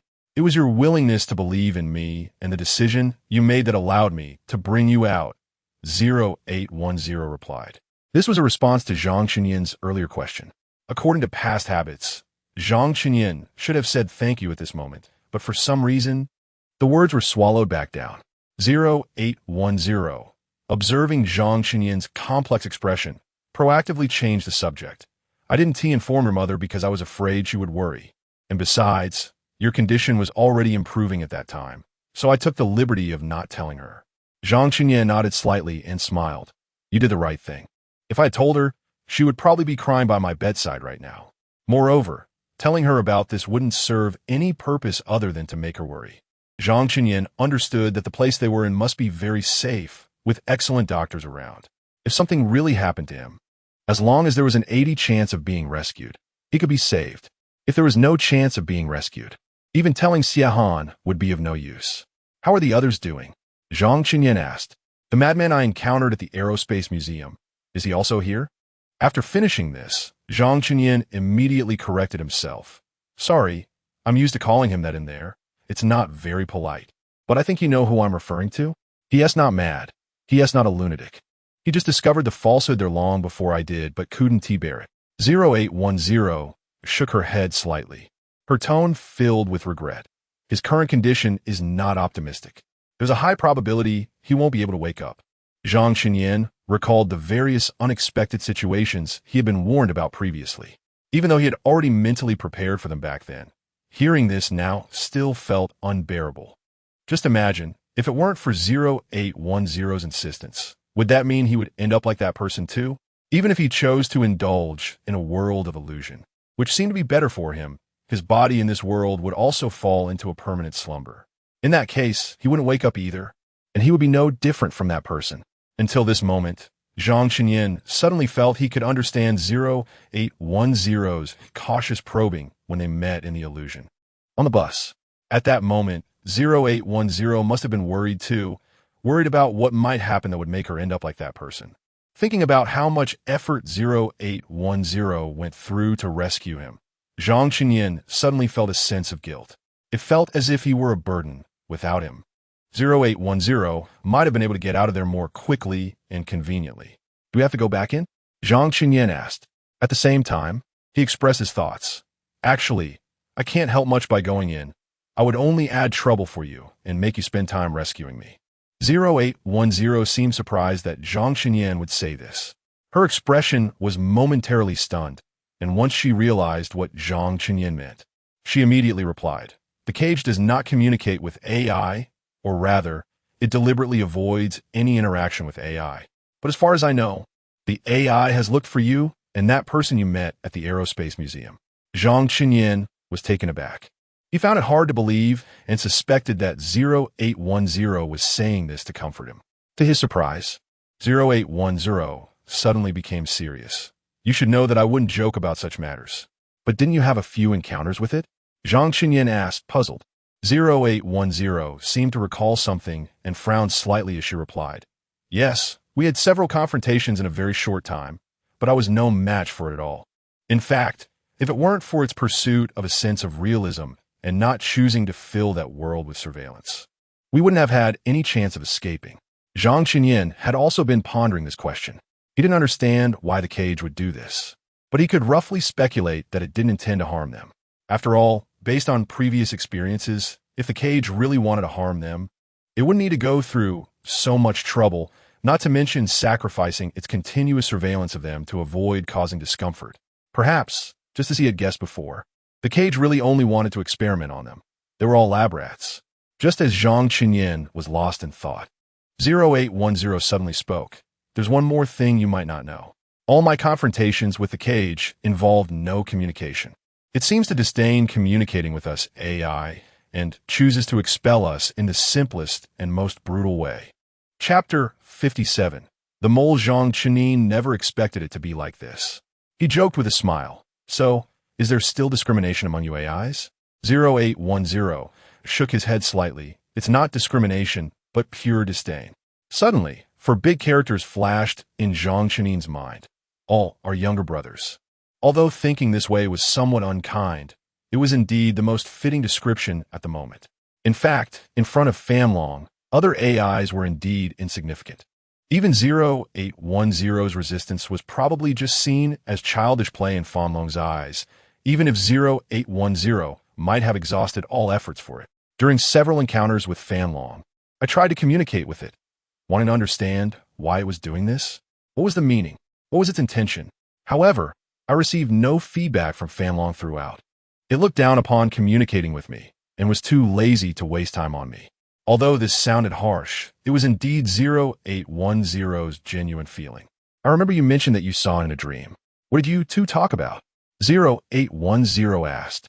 At that time, the situation in the car was urgent, and it was clearly not the right time to discuss these matters. Now that they were out, they could talk properly. Zhang Chenin recalled briefly and then replied. In the dream, it showed me this world, which is the reality I am in. I guess it wanted me to know the goodness of that illusory world through comparison. After all, everything in the illusion is indeed enticing, whether it's the warm sunshine or the happy family. It even told me that if there was anything else I needed, I could make a wish, as it seemed capable of fulfilling it. But at that time, I already knew the falsehood of that place, and I was particularly cautious during all conversations with it. Later, I deliberately softened my stance, showing a liking for that place and a disdain for reality. It didn't make things difficult for me and let me go. However, after that, it fixed the bug I had pointed out in my dream, making that world seem a bit more real. Zhang Chenin first summarized briefly. Then, as if fearing he might miss some important information, he recalled every word of his conversations with Fanlong and had 0810 record them.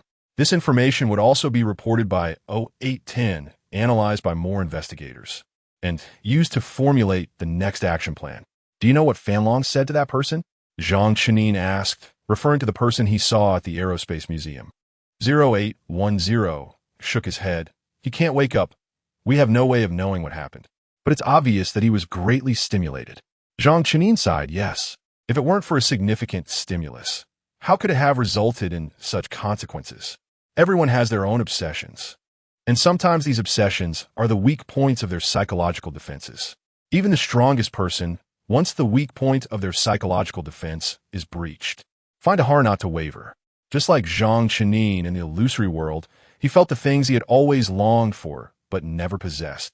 If he truly felt no stirrings at all, it was obviously impossible. Just like how 0810 would confirm with him again on the bus, the more critical the moment, the more careful one must consider and make firm choices. Zhang Chenin believed that if he hesitated even for a moment at that time, he very well might not have been able to come out of there, and there was a chance he would drag 0810 down with him. 0810 was still communicating with the people from the Alliance, while Zhang Chenin thought alone. He always felt like he might have overlooked some very important information. When 0810 finished communicating, Zhang Chenin finally spoke. Is it possible that Fanlong originally had no malicious intent towards us? Zhang Chenin understood that saying such things at this moment was akin to foolishness. Facing 0810's puzzled gaze, he hurriedly explained, from its perspective, this is not a malicious act, even though it has indeed caused us considerable harm. In the past, no matter how absurd Zhang Chenin's words were, given the tacit understanding between 0810 and him over the years, she could understand what he meant. But at this moment, 0810 was confused. She didn't quite grasp what Zhang Chenin was trying to express. Seeing the puzzled look on 0810's face, Zhang Chenin also realized how inappropriate it was to say such things at this time. He sighed softly and changed his tune. Just consider that I was still recovering physically and my mind was unclear, and I said something I shouldn't have. It's best to think that way, 0810 said seriously. Then informed Zhang Chenin that the Alliance had already regarded Fanlong as an enemy, as an important participant in the investigation. He absolutely could not say such things in front of others. As for the reason, even if I don't make it clear, you should know. Zhang Chenin nodded. He naturally understood. Time has passed, and Fanlong was once a source of pride for humanity. Some even said it was the greatest invention in human history. But now it has become humanity's enemy. Perhaps sensing what Zhang Chenin was thinking, 0810 suddenly asked, "Do you think I'm intelligent enough?" This question surprised Zhang Chenin. After all, asking this indicated that 0810 saw herself as a technological product. However, although he didn't know what 0810 was really getting at, Zhang Chenin sincerely replied, "Sometimes I even feel that you and I are not that different. We are all human, and you might even be smarter, just with a different appearance." You've seen Fan Long. What do you think of it? 0810 asked again. This question made Zhang Chenin understand what 0810 was really trying to say. For AIs like 0810, the discussion points might still revolve around whether she was intelligent enough or how human-like she was. But for Fan Long, Zhang Chenin felt more fear and terror. This fear and terror did not come from anything Fan Long did, but from an almost instinctual fear humans have towards something too powerful. After all, Fan Long was created by humans. He shouldn't feel afraid. Yet this feeling was so strong that Zhang Chenin didn't know how to define Fan Long. Calling it a machine, i.e., neither seemed appropriate. If he had to describe it, it might be more like a super entity. Zhang Chenin believed he was not the only one who felt this fear. At this moment, he finally asked the question, is there no way to completely shut down Fan Long? In fact, long before people realized that the mastermind behind everything was Fan Long, multiple alternative plans had already been made to solve this problem.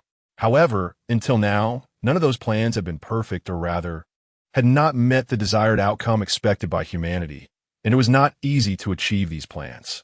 First of all, Fan Long could not be shut down with simple program commands. To shut down Fan Long, its main body must be found. Logically, the main body of Fan Long should be stored in a fixed location with strict guarding. However, when people discovered this and began searching, they were forced to learn that Fan Long had already been moved. In other words, they could not find where Fan Long's main body was at all. Undoubtedly, there must be human involvement here. Previously, 0810 couldn't understand why someone would help Fan Long do such things. But after experiencing all this, she suddenly understood. Fan Long understood too well what people wanted deep down and also what they feared. For Fan Long, tempting a person was incredibly easy. The cage is not just simply powerful. It can also penetrate into the depths of a person's heart, and the combination of these two aspects is truly terrifying. Moreover, is finding the cage and closing it really the best answer? There's also a very important question. The cage's connection to this world has long been embedded in every fiber of our being. In other words, the cage is the soul of the metaverse. Without the existence of the cage, the metaverse would also cease to exist. Yet, people have long grown accustomed to this way of life. How many have placed their spiritual reliance on the digital world? If the digital world were to disappear, could they endure the oppression and pain brought by this dark and cold underground city? Zhang Chenin had said long ago that the digital world is another territory explored by humanity. It is a realm built by humans, a habitat for the spirits of many. To completely close the cage would mean that humanity has destroyed this territory with its own hands, confining itself to an underground city devoid of light. Habits can be a terrifying thing, and breaking them requires sufficient courage and groundwork. 0810 carefully explained everything to Zhang Chenin, discussing their attempts and efforts. After understanding everything, Zhang Chenin finally realized how tricky this matter was. We still have to go in, right? Zhang Chenin asked. 0810 nodded. This matter must have a result. What about the 3 people who went in with me last time? Zhang Chenin asked. The person you saw at the Aerospace Museum still hasn't been able to wake up. Besides him, there's another person who similarly cannot wake up. But we cannot determine whether he has reached a reconciliation with the cage or is unable to handle the stimuli. The last remaining person did wake up, but his mental state is very poor. The staff has already asked for his opinion, and he refuses to enter again no matter what. 0810 sighed. Throughout her communication with Zhang Chenin, she was also receiving relevant information and uploading important parts of her conversation with him as a report. For advanced AIs like 0810, multitasking is part of their daily routine. Watching the silent and bowed Zhang Chenin, 0810's voice softened. It is indeed very dangerous there. You have the right to refuse to enter. Beyond that, 0810 felt it was inconvenient to continue speaking, but she believed Zhang Chenin would understand her meaning. Specifically, Zhang Chenin is the person who has dealt with the cage the most, whether in the so-called paradise or now.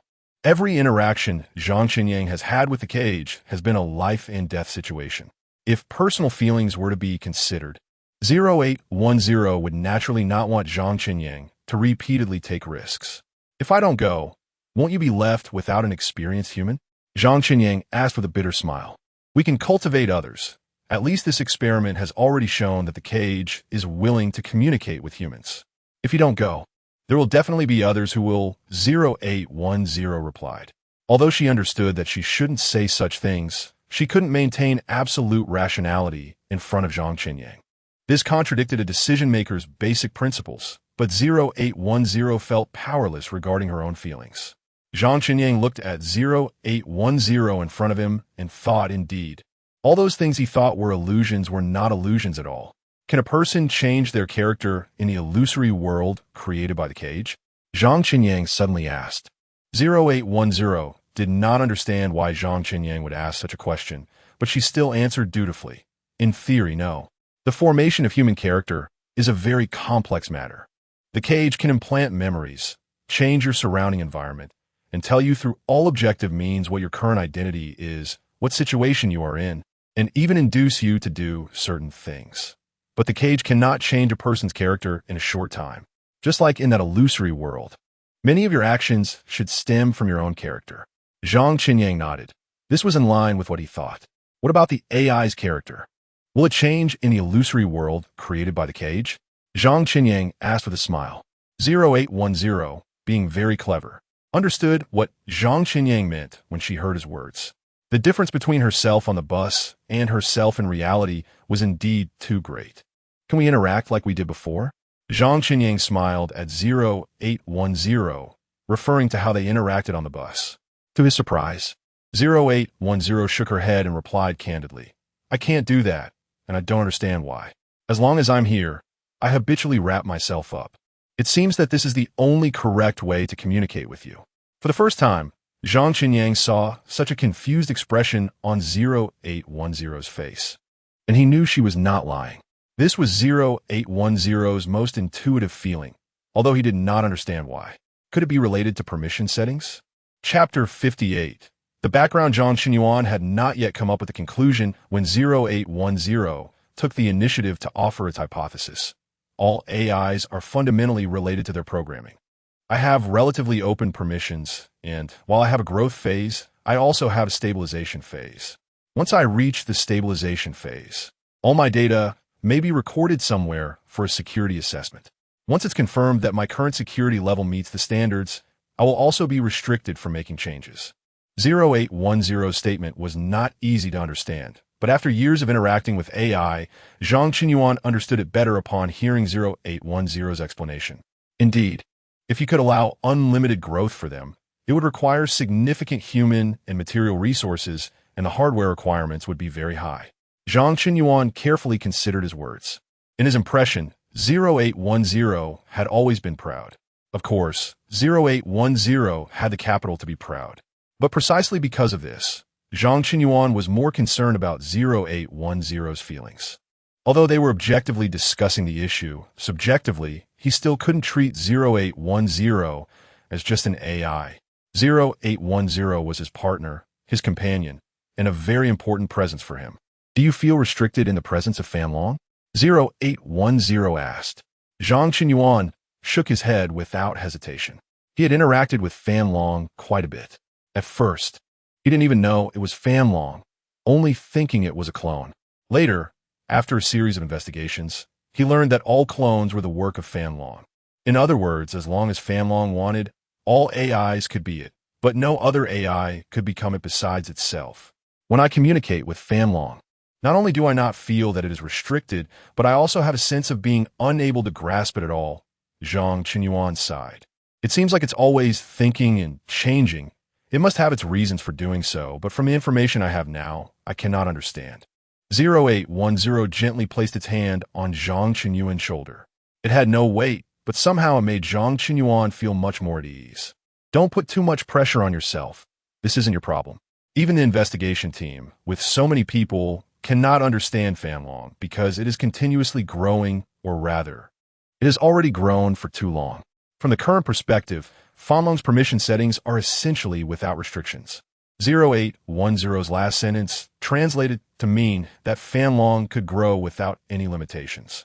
The investigators reviewed all historical records related to Fanlong and were left speechless by this astonishing result. With human vigilance, this was simply impossible, but the fact was that Fanlong had achieved it. Whether it was through subtle influence or the metaphor of boiling a frog slowly. In short, Fanlong had gradually worn down human vigilance, allowing humanity to lower its guard against it.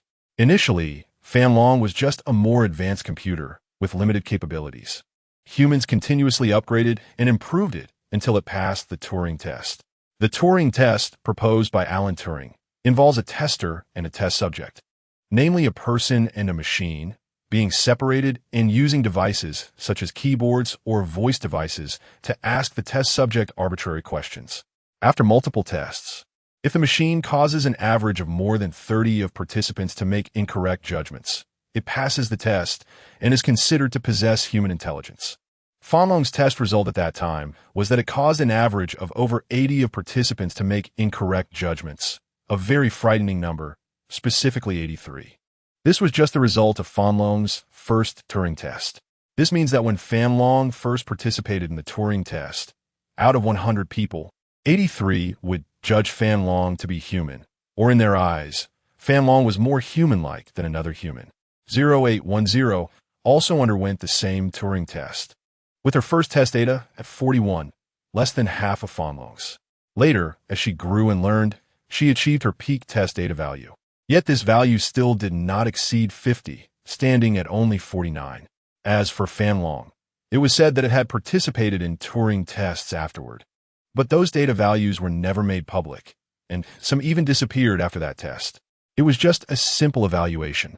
Yet many could not understand why it would have such a significant impact. However, those who truly participated in that test remained tight-lipped about the real test results. Years ago, some had questioned Fanlong's existence, believing it could pose a threat to human safety, and demanded that the Alliance conduct a public Turing test on Fanlong, with the results made public. In other words, they wanted a fully transparent test. In the end, the Alliance agreed. For such issues, the Alliance understood that it was better to loosen restrictions than to tighten them.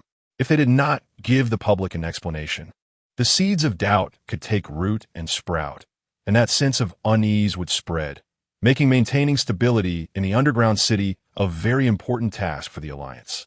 However, what no one expected was that Fanlong's test result that time was only 61, higher than all known AIs at the time, but far below its own first test data value. Had Fanlong regressed? Because both the testing process and results were fully transparent, and Fanlong's status in people's minds was too high, this matter quickly spread throughout the streets. The invention that was regarded as humanity's greatest achievement had a test data value that was lower than its first test data value, and the gap was significant. This result was unacceptable to most people. At that time, some hoped the Alliance would investigate this matter, and indeed the Alliance eventually provided a report. The Alliance explained that due to the rapid development of technology, the number of similar products had increased, and people's understanding of them had become richer. In such a situation, the probability of making incorrect judgments gradually decreased. In other words, it was not that Fanlong had regressed, but that humanity had progressed and technology had advanced. At the same time, the Alliance clarified that for the vast majority of people, it was difficult to come into contact with Fanlong in daily life. Most people interacted with its derivatives. Therefore, Fanlong's test data values would not significantly impact human life. The greater impact might be on a macro development level. And for this, scientists would continue research and experimentation. Of course, the data value of 61 also reassured those who worried about Fanlong posing a threat to humanity. At least from the data comparison results, this value was considered safe. But now that I think about it, is it really safe? Is this data value the true data value? Or is it the data value that Fanlong wants people to see? Could it be that it sensed people's wariness and hostility towards it and intentionally fed them a reassuring pill? At that time, some raised doubts and some became suspicious. But it had already been stated that this test was fully open and transparent. Even if doubts were raised, evidence had to be found, and that evidence had to be reasonable and persuasive. Clearly, no one could provide such evidence. Feelings, speculations, suspicions. These words are too subjective. Moreover, this matter had been ongoing for a long time, and the Alliance had cooperated in handling it at every turn. Continuing to stir up personal subjective conjectures would seem rather ungrateful. Thus, the Turing test for Fanlong was temporarily concluded, and the vast majority of humanity felt reassured about Fanlong. As for the relaxation of the cage's permissions, it was also accomplished step by humanity. The cage understands humans too well. It knows how to create surprises for them. Almost every time, whenever humans encounter a bottleneck and open up certain permissions to the cage, it rewards them accordingly. In the later stages, rather than saying that humans are training and researching the cage, it is more accurate to say that the cage is training and researching humans. It continuously demonstrates through actions that if humans do certain things, it will reward them, helping them attain what they desire.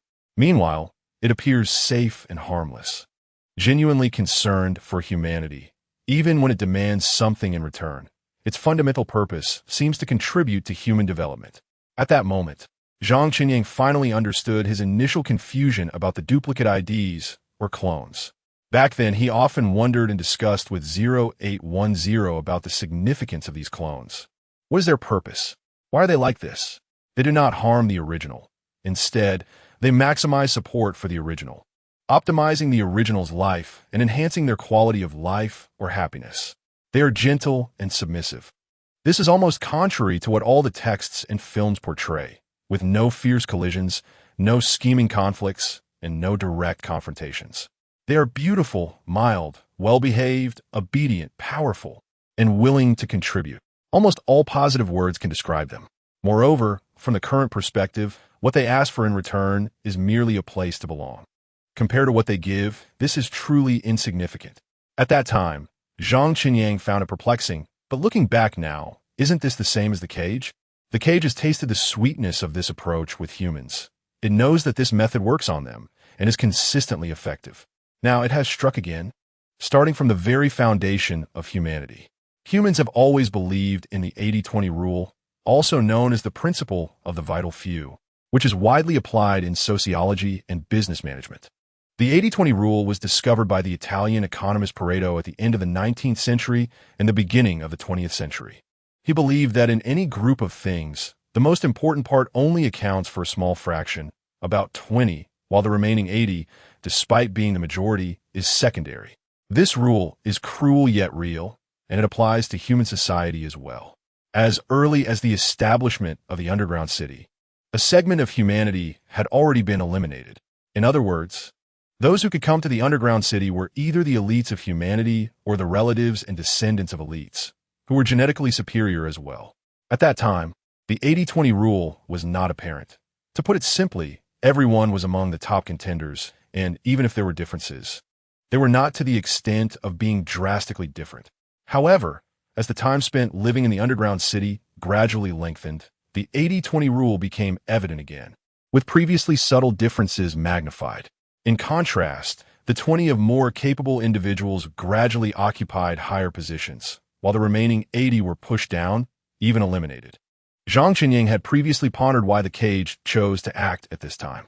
He always thought it was still growing and gathering strength, needing time to refine and settle. But now it seems that it is not the cage that needs time. It has long been ready. It is simply giving humanity time, waiting for them to be refined and settled by time. Nearly 20 years may have felt very long for humanity. After all, compared to the current average lifespan, this is close to 1/3 of a person's life.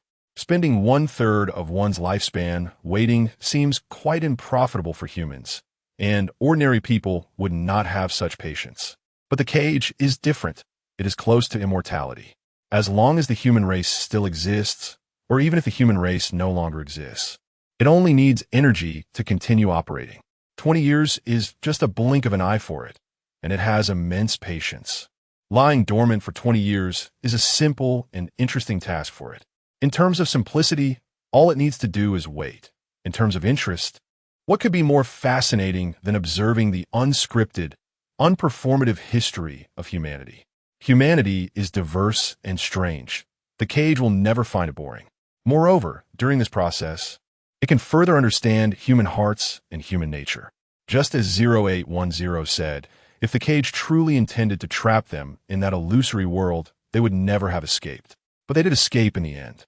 Was this a mistake on the cage's part? Did it overlook the possibility of their escape? Of course not. Reflecting on everything, what the cage wants may not be to confine them, but to give them a choice, albeit one with significant inducement involved. The cage wants them to willingly be confined, wholeheartedly and willingly. Throughout the entire game, the cage has been in complete control. When to capture and when to release, it has calculated everything. Those victories and escapes that humans believed they achieved might also be part of its plan. All along, perhaps only humans have regarded this as a battle. For the cage, this may just be a game. Chapter 59, going together, the current situation has become quite urgent, but under the insistence of 0810, the Alliance still agreed to give Zhang Chenin a day of rest. Of course, this is under the condition that all inspections have passed smoothly, and an additional day is granted for Zhang Chenin to recover his spirits. Zhang Chenin understands that although this day may seem a bit stingy, it is already a generous handling from the Alliance's perspective. Last time, 4 people went in, and now, aside from Zhang Chenin, the remaining 3, whether due to objective or subjective reasons, will not enter again, leaving Zhang Chenin as the only experienced human.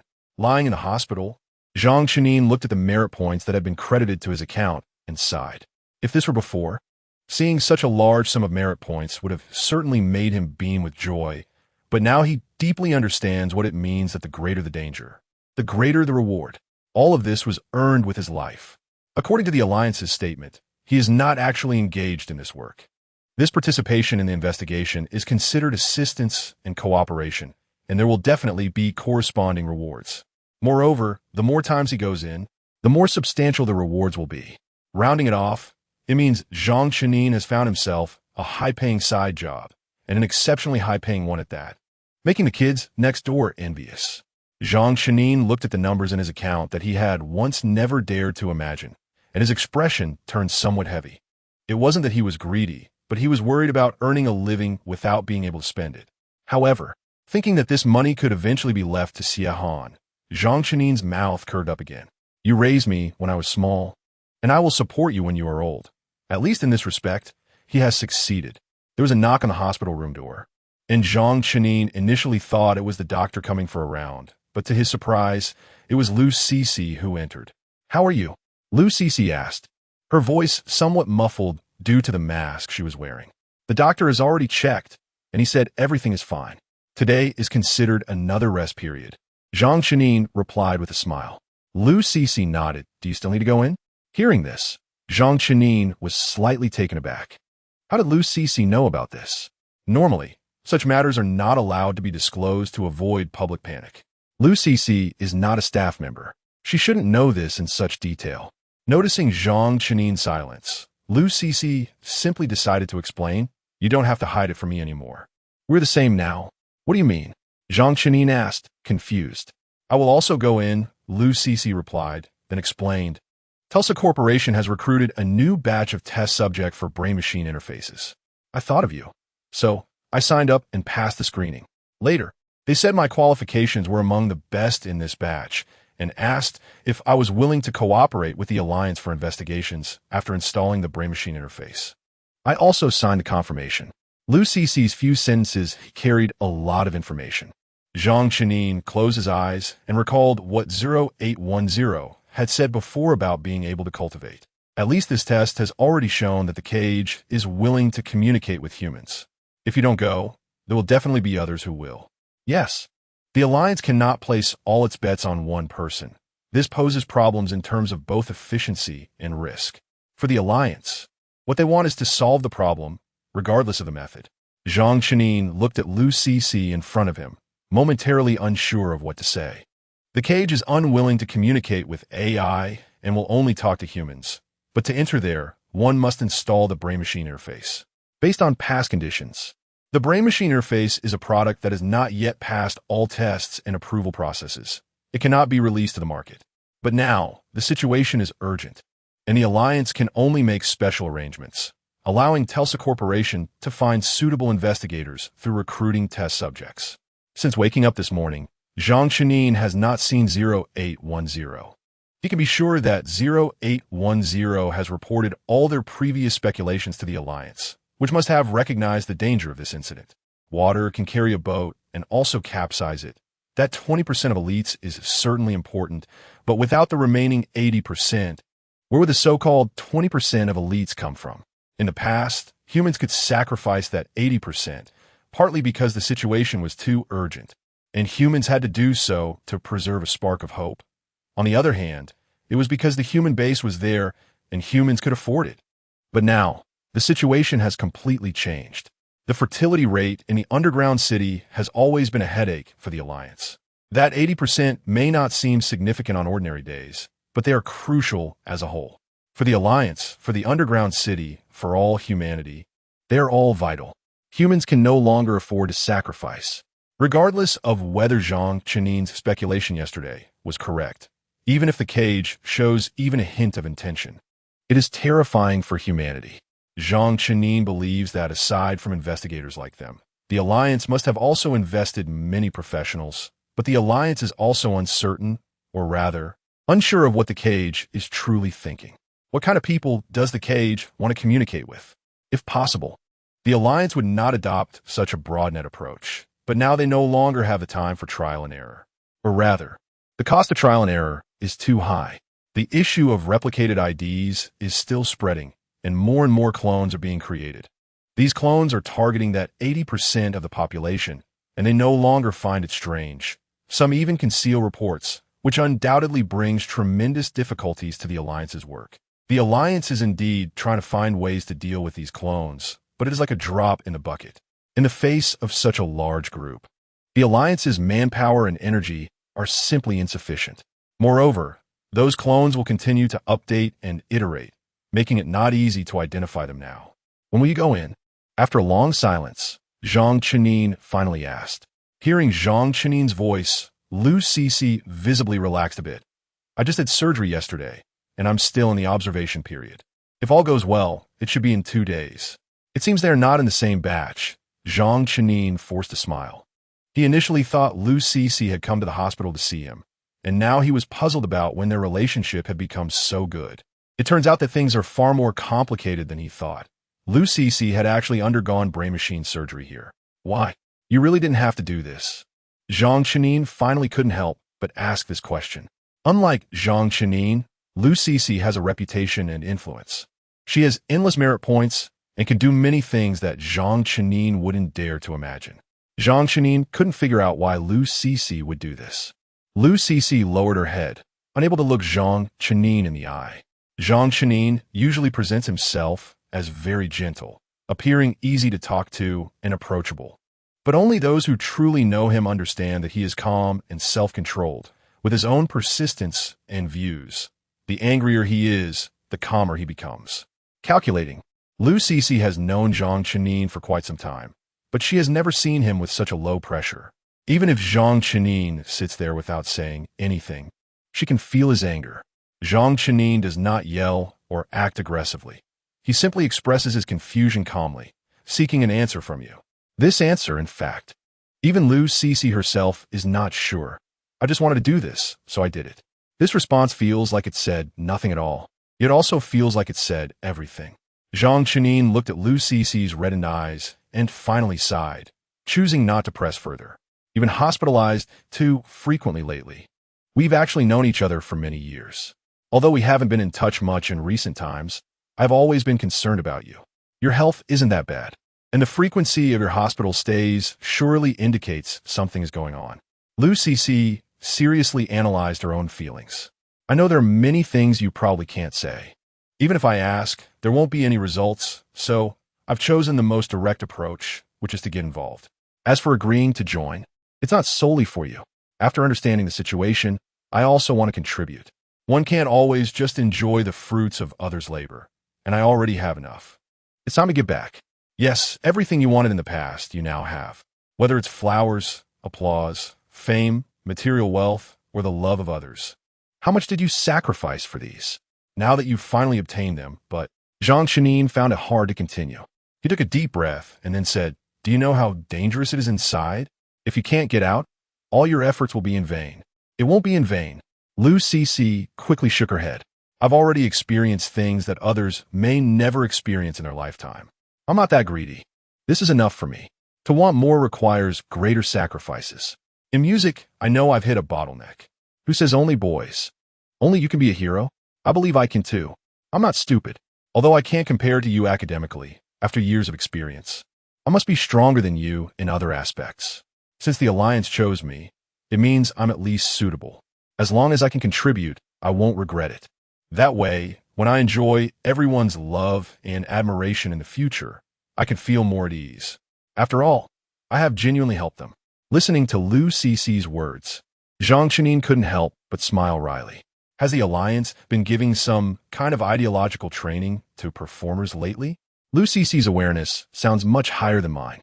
Since Lu Cece had already said this, Zhang Chenin couldn't continue to stop her and could only say to her, I was one of the first to enter. 3 others entered with me. I met one of them inside, and he went mad, unable to wake up in reality. Another might have reconciled with the cage and decided to stay inside, or perhaps there are other reasons. Anyway, he also can't wake up in reality.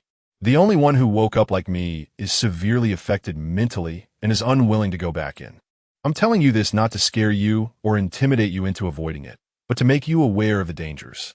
When you're inside, you must hold firm to your beliefs and bring forth all the awareness you just expressed, thinking of everything you cherish in this world. Only then will you have a greater chance of coming out safely and avoiding a mental breakdown. Lu Cece nodded, indicating she understood. Zhang Chenin still felt uneasy, but he didn't even know where Lu Cece would go. They weren't in the same group, so it was uncertain if they would encounter each other. Helpless, he could only detail his previous experiences dealing with the cage to Lu Cece, hoping it would help her and provide some relevant experience so she wouldn't lose her composure later. This is exclusive information. Others might not know it so comprehensively. You must remember it well, Zhang Chenin said seriously, looking at Lu Cece.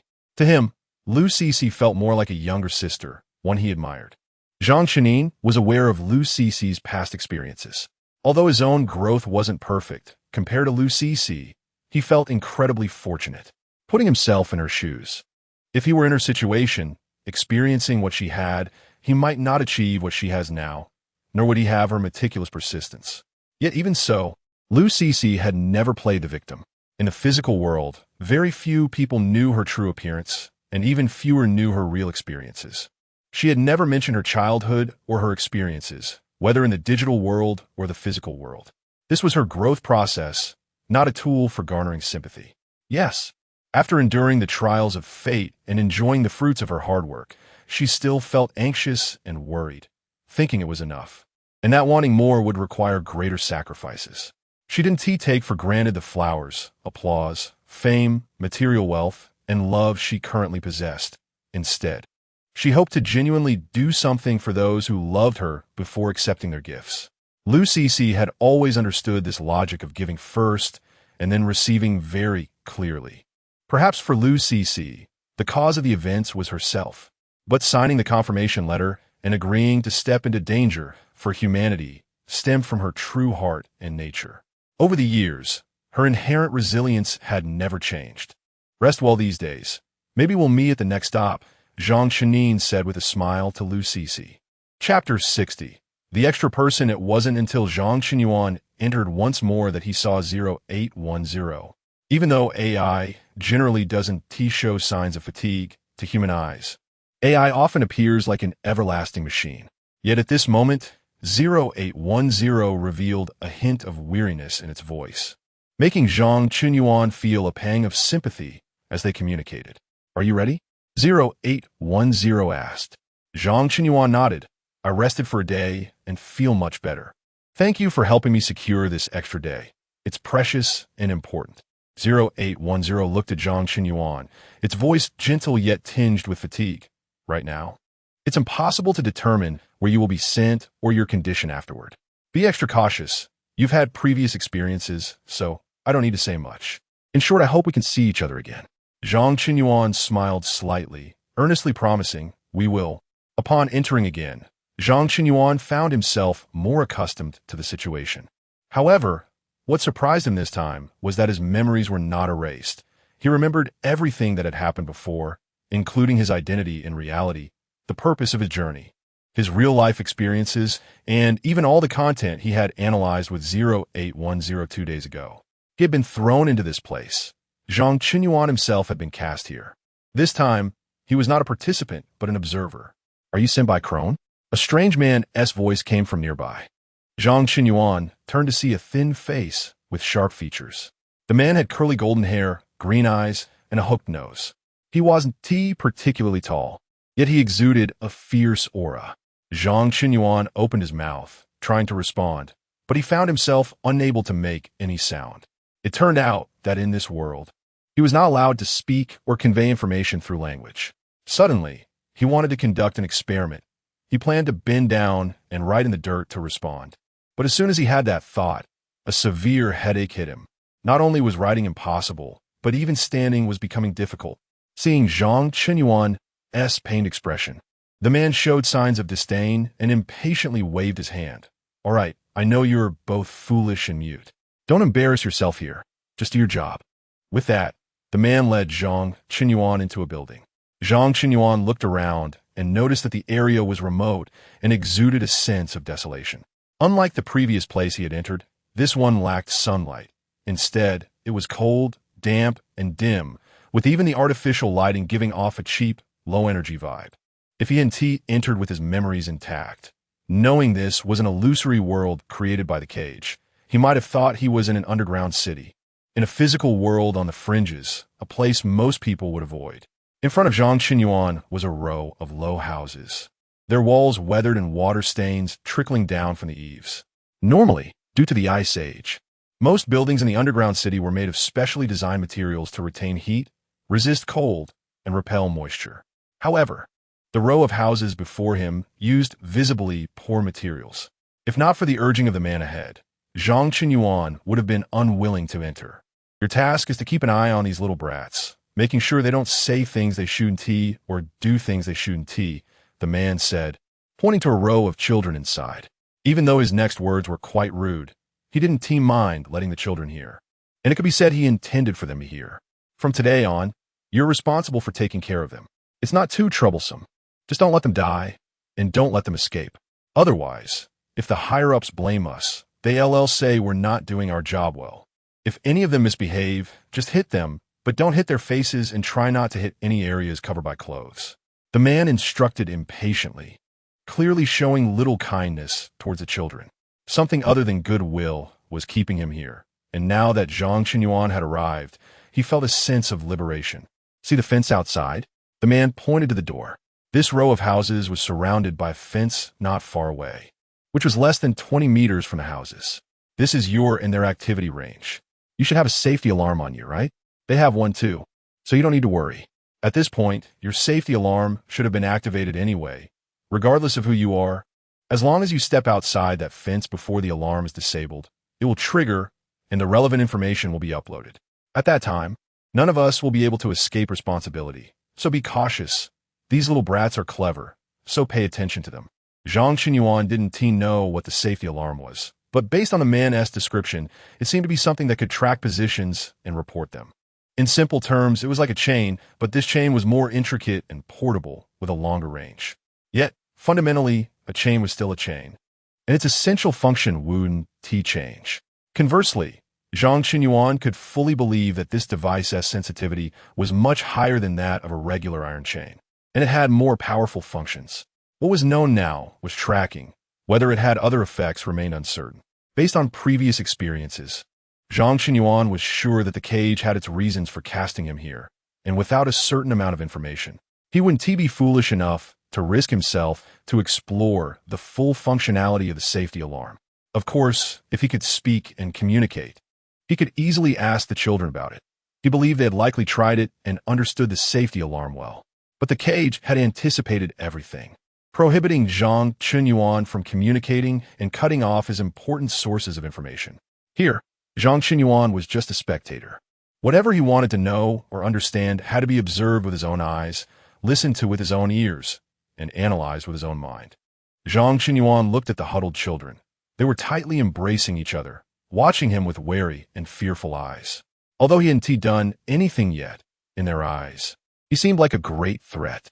Being looked at in such a manner was not a pleasant experience for Zhang Qinyuan. Although he couldn't communicate directly, he still wanted to express his goodwill in other ways, letting the children know he wasn't that frightening and wouldn't harm them. Perhaps sensing Zhang Qinyuan's thoughts or recalling something else, the man suddenly yanked Zhang Qinyuan's collar and said harshly, "Don't blame me for not warning you. If you feel sorry for these little brats, they won't feel sorry for you. If anything goes wrong at this station, the higher-ups won't let you off the hook. Don't worry. These little brats won't shed a single tear for you." Listening to the man's words and facing his fierce expression, Zhang Qinyuan instinctively nodded. It was that he truly agreed with the man's statement or was willing to submit. He simply didn't want to continue entangled with him. He detested the man's hostile aura, which made him uncomfortable. Finally, the man let go of him, his tone becoming a bit lighter. "You have a month. I'll come back to change shifts in a month. I hope by then you're still you, and not a single one of these little brats is missing." Zhang Qinyuan didn't quite understand the man's last sentence. After saying it, the man hummed a tune that he couldn't comprehend and walked out, leaving him behind to face the group of children. After the man's figure completely disappeared, Zhang Qinyuan didn't feel that the children had relaxed much. On the contrary, the fear and hostility they had towards the man had now all shifted onto him. Zhang Qinyuan was somewhat speechless. He hadn't done anything, so why should he bear all this? After pondering, there was only one reason: his identity. He didn't know what identity Fan Long had used to throw him here, but given the current situation, it was definitely not a good one. Either he was a fearsome warden or a ruthless observer. In short, his position was supposed to be antagonistic to the children's. One wanted to escape, while the other wanted to stay. However, in reality, Zhang Qinyuan didn't intend to do anything to these children. If it weren't for the safety alarm mentioned by the man, he would even be willing to let the children go directly. After all, after dealing with the man, he could be sure that the side he was on was not good. Everything here felt illusory to him. He didn't need to immerse himself too deeply in the script. He wasn't a dedicated actor. Compared to acting, he cared more about what Fan Long wanted to tell him and what he needed to know. Zhang Qinyuan couldn't communicate at the moment, so he could only convey his goodwill through his eyes and a smile. He stood in place, maintaining a distance from the children, trying to lower their guard against him. It was only a month's time. To Zhang Qinyuan, this wasn't a difficult task. At this moment, Zhang Qinyuan had already made up his mind that he would take good care of the children. Feelings between people are cultivated, and if he could thaw an iceberg like 0810, he should be more efficient with these innocent and kind children. After all, he had no malice in him. Just when Zhang Qinyuan felt that his face was about to freeze in a smile, a girl finally let go of the hand of the person next to her and cautiously moved closer to him. "Are you the new administrator?" This question seemed somewhat like a filler, but Zhang Qinyuan still nodded and responded with a gentle smile. The children's feelings seemed to be good. With one willing to step forward, others were willing to come closer to him, although they still kept a wary distance. "Do we need to call names?" The girl who spoke first asked Zhang Qinyuan. Zhang Qinyuan felt a bit helpless. Calling names? Under normal circumstances, that would be no problem, but given the current situation, wasn't that a bit difficult for this mute? However, even if he couldn't call names, Zhang Qinyuan still followed the direction the girl pointed to and found the tattered roster. In fact, calling it tattered was somewhat unfair. The roster wasn't missing corners or pages, but it was indeed quite dirty, with dark stains on it that could have been food grease, dirt from unwashed hands, or possibly dark bloodstains. Of course, Zhang Qinyuan hoped the last possibility was just his imagination or a misinterpretation. Fortunately, there were names and information that weren't completely obscured on the roster. Due to the relatively large font, even if some parts were unclear, he could easily guess what the characters or words were based on the context and the visible strokes or spelling. Therefore, although it was somewhat difficult, Zhang Qinyuan was still able to grasp all the information on the roster. After looking at the roster, Zhang Qinyuan let out a slight sigh of relief. At least it didn't present him with a wordless puzzle or require him to decipher letters immediately. He was quite satisfied with the amount of information he held in his hands.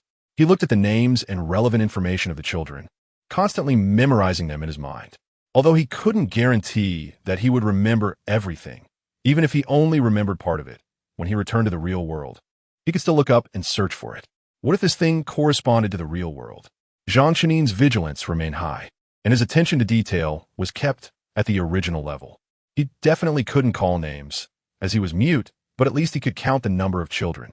Zhang Chenin glanced at the roster, which listed a total of 23 children, 13 boys and 10 girls. Zhang Chenin extended his hand, counting the children by tapping on their heads. The children were very obedient. Perhaps they understood what Zhang Chenin was doing and didn't run around, which made his work much easier. However, to Zhang Chenin's surprise, after counting once, he found that there were actually 24 children.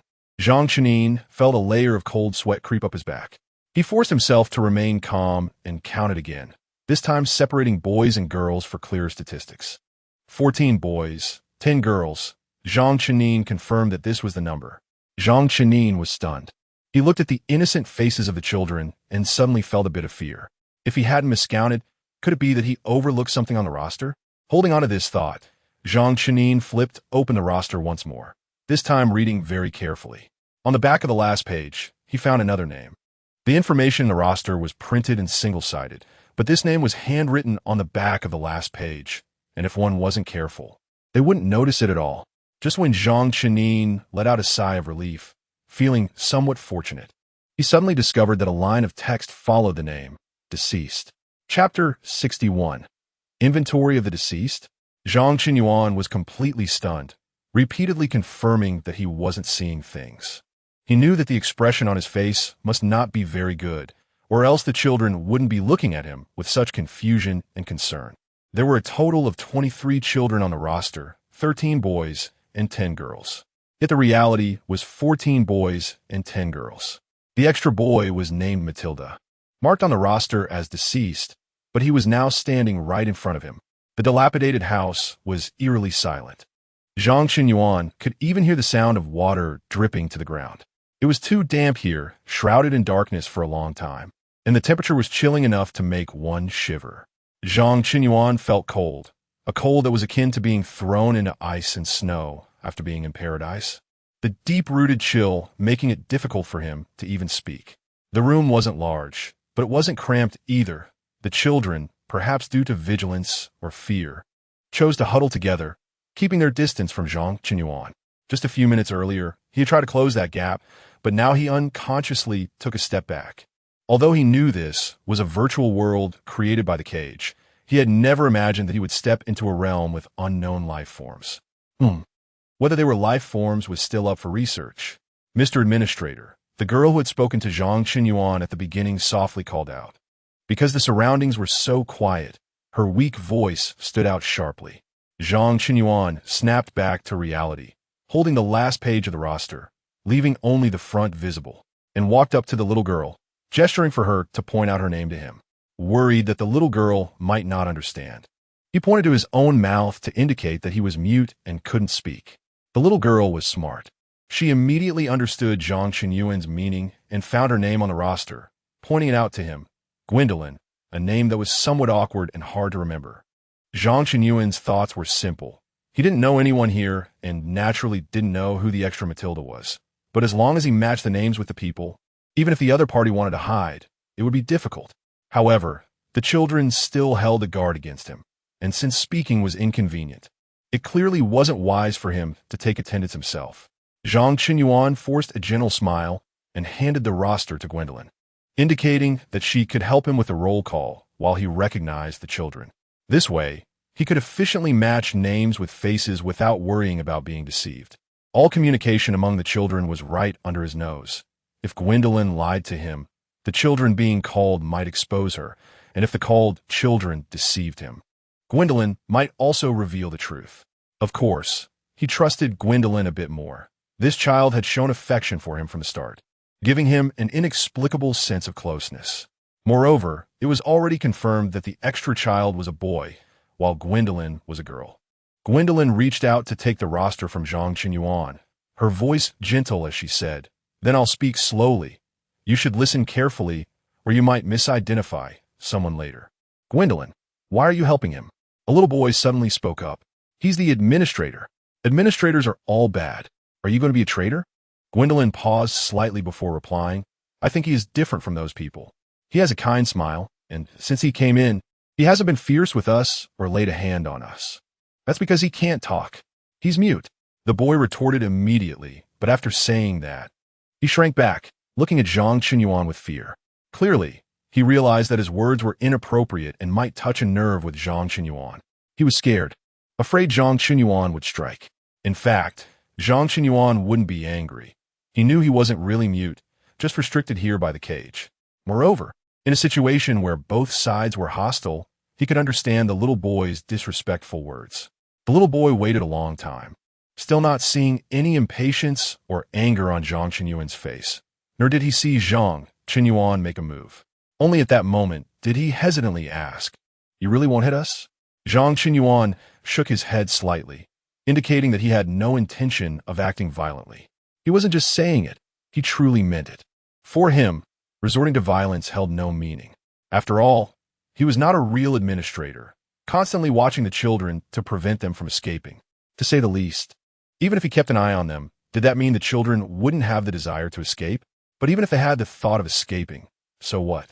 Zhang Qinyuan believed these children must have tried before. The security alarms were not just for show. They couldn't escape, and neither could he. Everyone was trapped. "Austin, sit down," Gwendolyn said.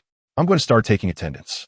At that moment, Zhang Qinyuan also matched the name, so this boy who had clashed with him was named Austin. Thankfully, as long as he wasn't named Matilda, it was fine.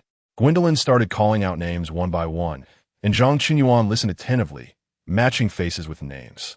He didn't know how long he would have to stay in this place or how long he would interact with these children. In any case, it wouldn't hurt to remember more names. However, to Zhang Qinyuan's surprise, after all the names were called, he still did not hear the name Matilda until Gwendolyn returned the roster to him. Even more bizarrely, the number of people on the roster and the number of children seemed to match at that moment. There was no extra child, not a single one. This was impossible. Zhang Qinyuan panicked. He counted the number of names on the roster again, excluding Matilda written on the back, confirming there were 23 names. Then he counted the number of children again and confirmed there were 24. "Mr. Administrator, is there a problem?" Gwendolyn tugged at Zhang Qinyuan's sleeve and whispered, "It's almost time for a break." If it weren't for the previous anomaly, Zhang Qinyuan would have definitely let them take a break, but now he had to double check. So he kept the children there, signaling with his actions that he wanted to remember them a little longer. Zhang Qinyuan was confident in his memory. This time, he didn't trouble Gwendolyn, but took the roster himself, walking past the children one by one, looking at their faces and recalling their names in his mind. He walked at a steady pace, and fortunately, the children seemed to have been trained, not running around and disrupting the formation. This time, Zhang Qinyuan walked from start to finish, matching every name with a face, but just like when Gwendolyn called out names earlier, there was no extra one. Just as Zhang Qinyuan set the roster down to do something, a shadow suddenly flashed in his peripheral vision. A little boy appeared in the already called row at a speed unfathomable to humans. He must have dodged Gwendolyn's roll call in that manner. The little boy had his head down, obscuring his features.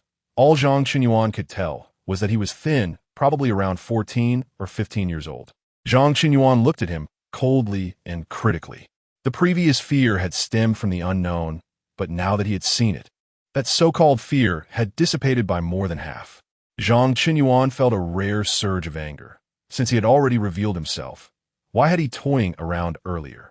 It had startled him, making him think he had encountered something unclean.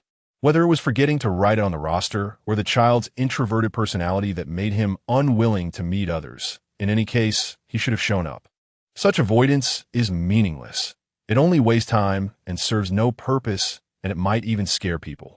However, just as Zhang Qinyuan quickly walked over to take a closer look, the little boy suddenly raised his head, fully revealing his face. At that moment, Zhang Qinyuan's footsteps halted, because he had no face. To be precise, he had no features at all. His face looked like a lump of flesh-colored paste mixed together. Apart from a sense of chaos, Zhang Qinyuan couldn't find a better word to describe it. He stood frozen in place, swallowing hard. The fear made him forget to back away. It was as if a heavy weight had been placed on his legs, rendering him unable to move at all. The boy raised his hand and wrote a line of words, and Zhang Qinyuan recognized it. "Matilda?" What was going on? Was he actively helping to take attendance? Zhang Qinyuan suddenly felt that attendance wasn't that important after all. He absolutely did not want to encounter a student like this. Time seemed to stretch indefinitely. And just as Zhang Qinyuan felt his legs cramping, Gwendolyn's voice came from beside him. "Mr. Administrator, what are you looking at?" At that moment, Zhang Qinyuan found Gwendolyn's voice incredibly pleasant. Yes, he was not alone. Although these children might just be NPCs, it was still better than that thing. Zhang Qinyuan raised his hand to point in the direction of Matilda, signaling the children to look. But the confusion in their eyes seemed to deepen. Gwendolyn even asked him, "Isn't that Zhao Muyang over there?" Zhao Muyang. Zhang Qinyuan felt like the names in his head were about to explode. He was sure he had heard this name just during attendance. He looked up again and found that where Matilda had been standing, Zhao Muyang was indeed standing now. He had black pupils and black hair, just like Zhang Qinyuan, and even the language he spoke was the familiar mother tongue. "Is there a problem? Are you looking at me?" Zhao Muyang asked. Zhang Qinyuan didn't even have time to answer Zhao Muyang's question. He hurriedly looked around and found that the boy without features had already disappeared, or rather, he had once again blended in with this group of children. Zhang Qinyuan felt an immense headache. He didn't know what Fanlong wanted him to see or do. Was it to find differences? Such a game seemed too meaningless. Fanlong definitely didn't bring him here to experience some horror journey. Based on previous interactions with Fanlong, he must be conveying some message. "Are you going to punish me today?" Zhao Muyang said this with a trembling voice, as if he was afraid of something. Zhang Qinyuan didn't know what the so-called punishment was, nor what the children had gone through before. Why just his gaze would lead them to think of punishment. But to avoid misunderstandings, he shook his head, indicating that he had no ill intentions, let alone punishment. Seeing him like this, Zhao Muyang visibly breathed a sigh of relief. "Mr. Administrator, can we take a break?" Gwendolyn asked. Zhang Qinyuan nodded. His mind was very chaotic now, and continuing to investigate probably wouldn't yield much clarity. Besides, he was currently alone, and communication was so inconvenient. Rather than letting the children cower in fear here, it would be better for him to sort out the relationships first. The children filed out under Gwendolyn's lead, and Zhang Qinyuan followed at the end of the line, watching them enter different rooms in an orderly manner. Zhang Qinyuan roughly counted. There were a total of 12 rooms in this row of houses, with 5 that were known to be the children's dormitories, accommodating 6 children each. The boys had 3 rooms, one of which was not fully occupied, while the girls had 2 rooms, similarly with one not fully occupied. As he watched them enter the rooms one after another, Zhang Qinyuan noted that there were indeed 24 children. The doors closed one after another, and Zhang Qinyuan let out a long sigh. Based on the 13 boys, there should be 1 boy living alone. Adding Matilda, there were 14 boys in total, which meant Matilda either mixed into one of the 6-person dorms or lived with the extra boy. In any case, Zhang Qinyuan had seen 2 boys enter a double room, indicating that indeed 1 boy was extra on the boys' side. Zhang Qinyuan leaned against the wall, quietly pondering.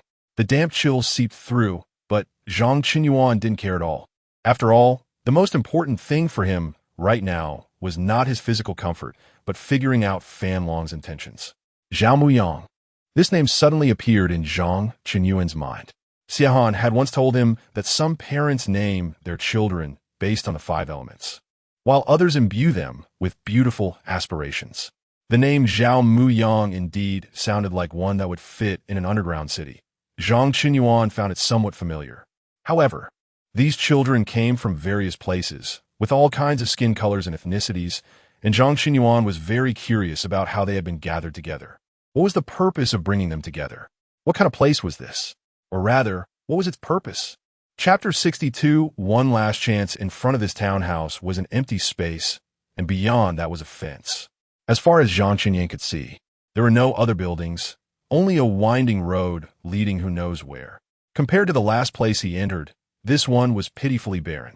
The incandescent light hanging from the eaves cast limited illumination, barely lighting up a small area and failing to dispel the vast darkness.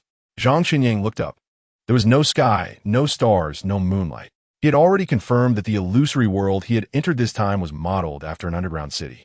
If it weren't for his knowledge of the cage, and if he didn't have all the memories of entering this place, He might even doubt that this was just some part of the underground city that he hadn't visited before. Zhang Qinyang glanced at the clock hanging on the wall. It was 9:20 p.m. He calculated that he had been here for less than 2 hours. In this short time, he had already identified the problem, but to fully understand what had happened, he felt it was still a bit hasty. Zhang Qinyang turned to look. To his right was the place the children had just entered, which was their dormitory. Behind him was the place he had just exited, marked as Classroom 1. Further to the left were Classroom 2, Classroom 3, the cafeteria, the administrator's lounge, the punishment room, and finally, a spare room. Zhang Qinyang walked down the line, observing through the windows. To his surprise, aside from Classroom 1, which looked a bit shabby with only desks, chairs, benches, and a blackboard, the other 2 classrooms seemed quite decent. Classroom 2 was equipped with various musical instruments, and Classroom 3 had all sorts of sports equipment. The cafeteria, while not luxurious, was at least clean and tidy. When he first arrived, Zhang Qinyang almost thought this place was a refugee camp, but it seemed that things were not quite so bad after all. The conditions weren't particularly good, but they weren't particularly bad either. Zhang Qinyang recalled his own school experiences. Although the exterior of the buildings was much better than this place, the interiors were actually not that different. Moreover, back then, he had to share these resources with hundreds of children, while here there were only over 20 kids, which in itself made their situation even better. However, the man who brought him here had said that the children always wanted to escape. Why did they want to escape? Was it because they were tired of studying? Zhang Qinyang shook his head, somewhat puzzled. The door to the administrator's lounge was open, so Zhang Qinyang walked in directly. The furnishings were simple, just an ordinary room that could be seen through at a glance. However, despite its small size, the living supplies were very well prepared. Except for the washroom, which was overly cramped, Zhang Qinyang was quite satisfied with the other parts. There was a coat rack behind the door, and it held a string of keys, apparently meant for opening different rooms. In addition, there was a set of rules for the administrator posted on the wall. 1. Your working hours are from 8:13 a.m. to 9:07 p.m. 2. Please ensure the health and learning quality of the students.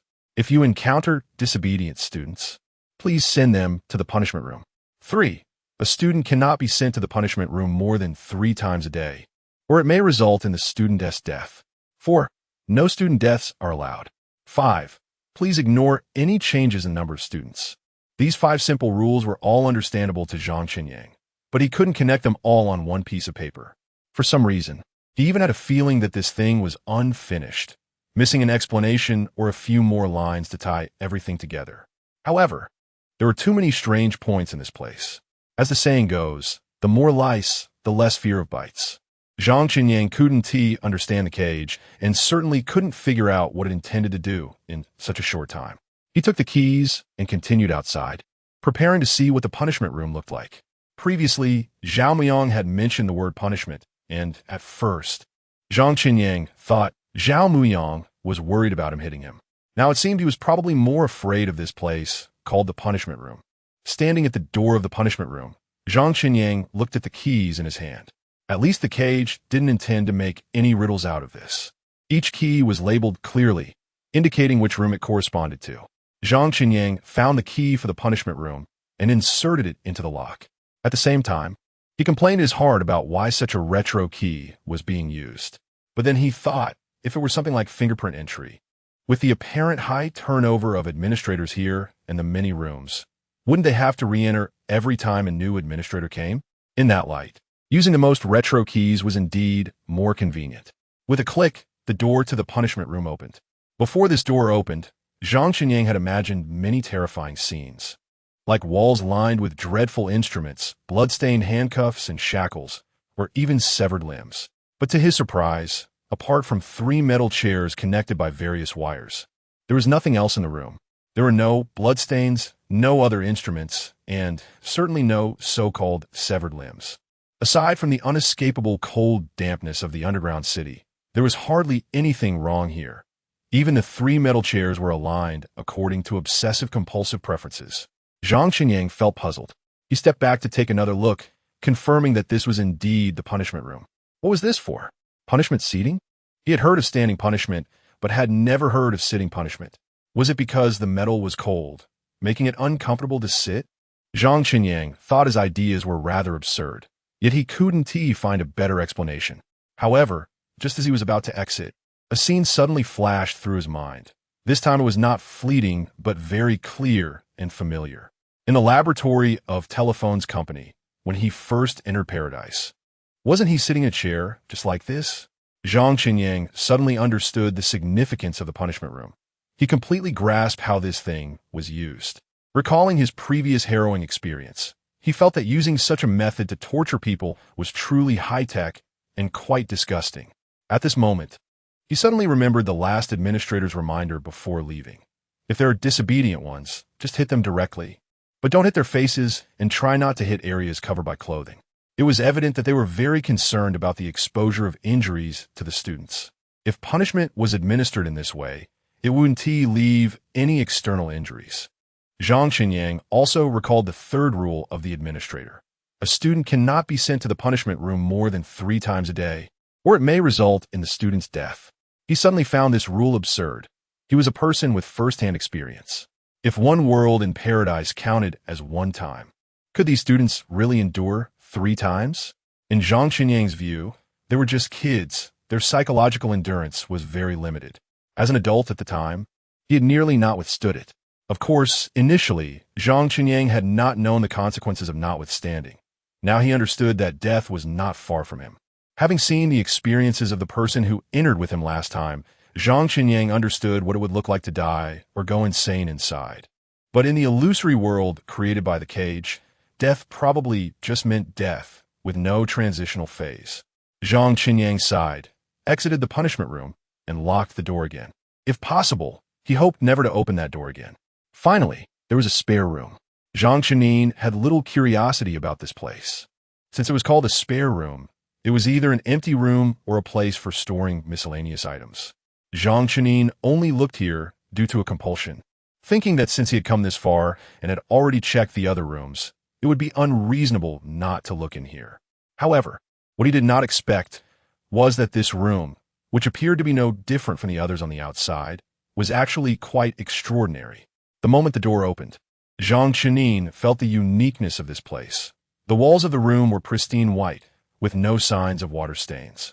Although the furnishings were similar to those in the administrator's room, where Zhang Qinyang was, the quality of the items was worlds apart.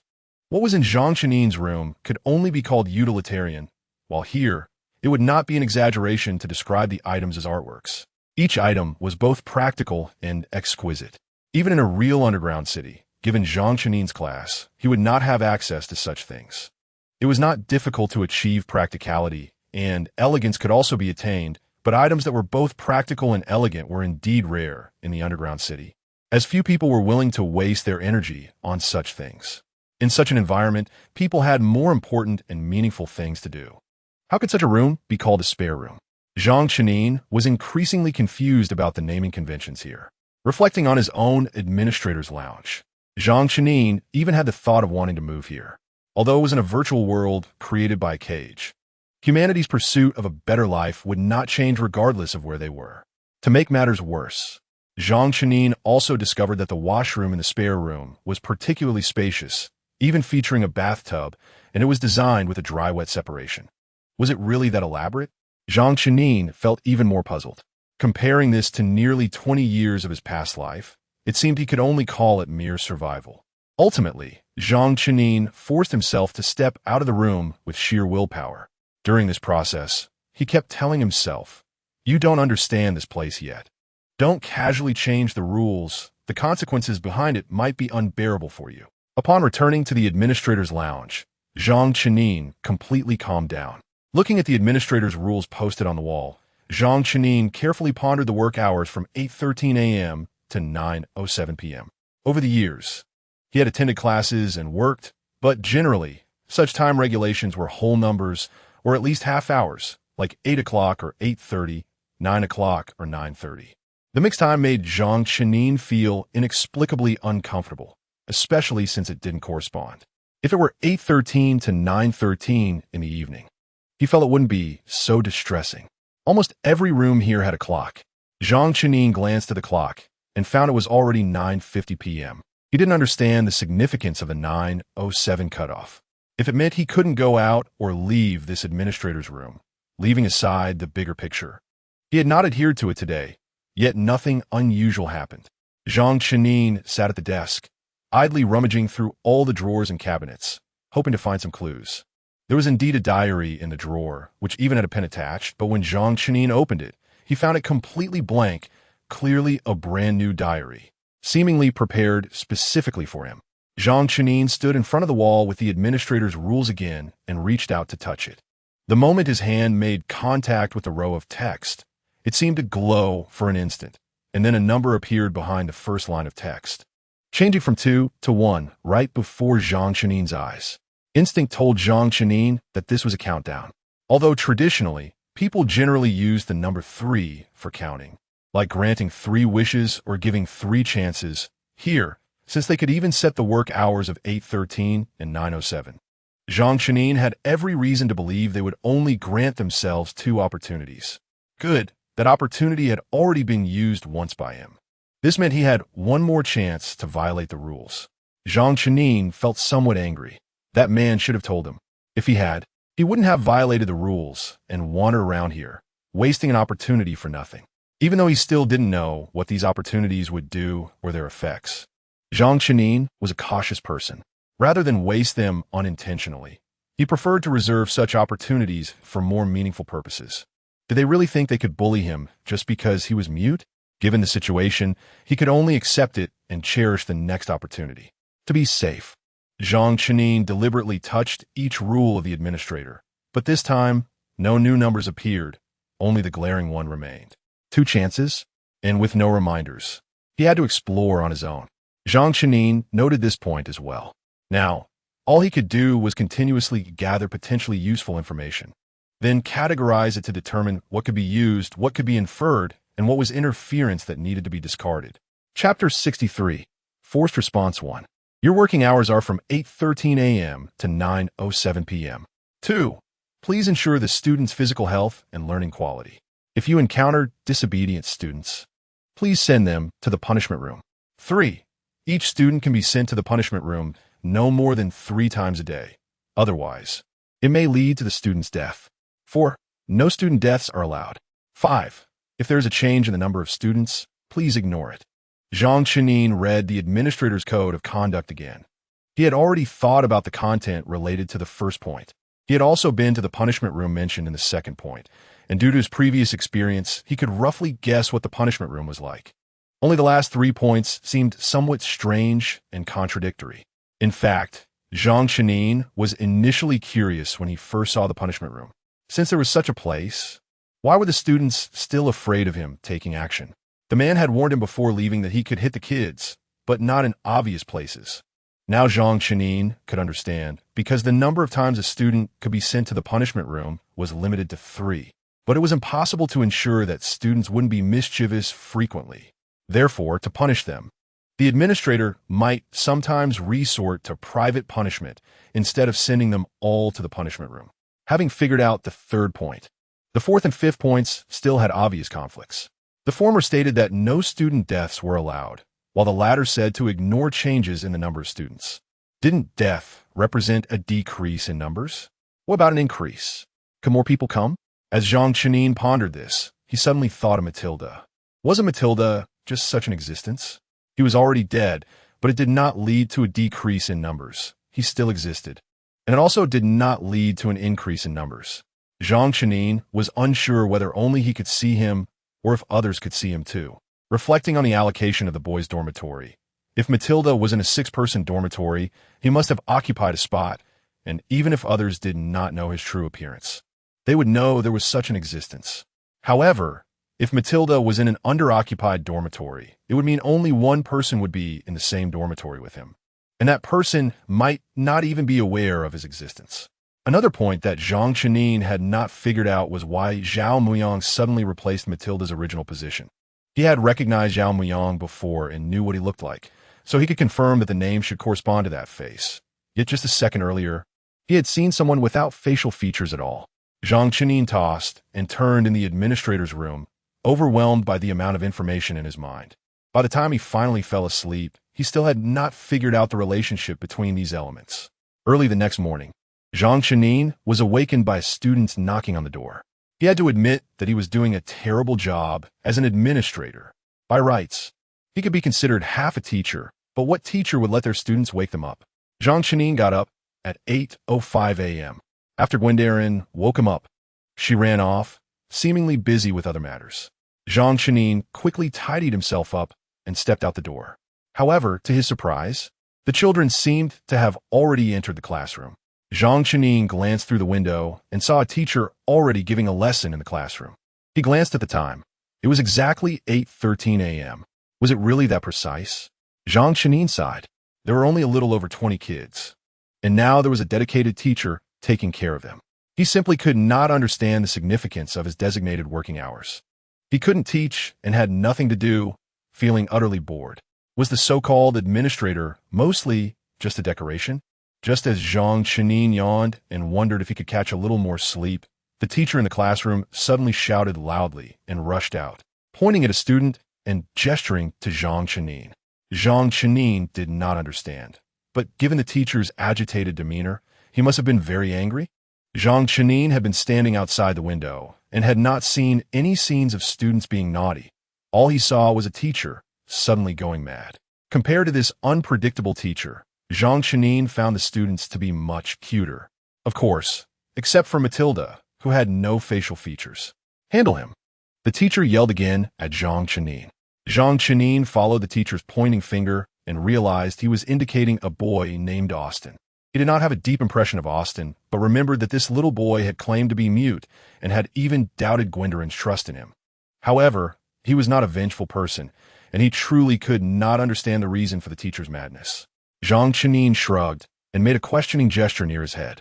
He had learned many things, but sign language was not within his expertise. This was the most expressive way he could think of.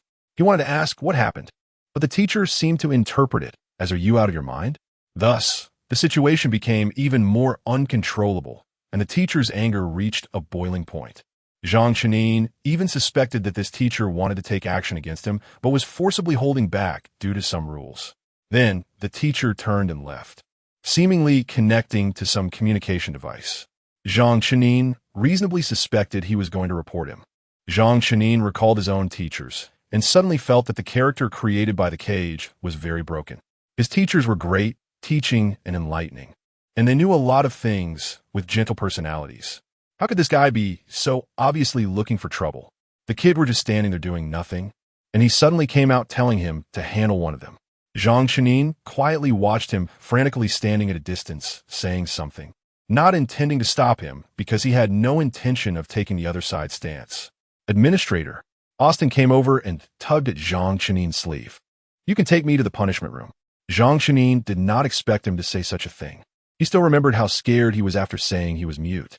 Yet this timid little boy was actively asking him to take him to the punishment room. Zhang Chenin had experienced it firsthand and naturally knew how terrifying that feeling was. He shook his head, indicating that he would not do that. After a while, the teacher returned, glaring fiercely at Zhang Chenin with an undisguised smug expression. Zhang Chenin did not care. To him, at most, he would just be sent to the punishment room. Once would be a lesson, twice would be familiar, and he was already immune to it and did not care much. "You will have trouble," the teacher said, not seeing the expected fear on Zhang Chenin's face, so he seemed somewhat dissatisfied and emphasized to Zhang Chenin again, "I have reported it. You will regret your performance just now." Zhang Chenin still maintained his indifferent demeanor. He really did not care. Although it seemed unwise to act like this for an NPC, it seemed even more foolish to obey another NPC that looked like a madman. No one could treat Zhang Chenin as a tool. Not even the craziest NPC could do that. The teacher went inside again, and Austin anxiously followed him into the classroom, leaving Zhang Chenin alone outside, waiting to receive punishment. However, as he waited, he did not receive any notification regarding punishment.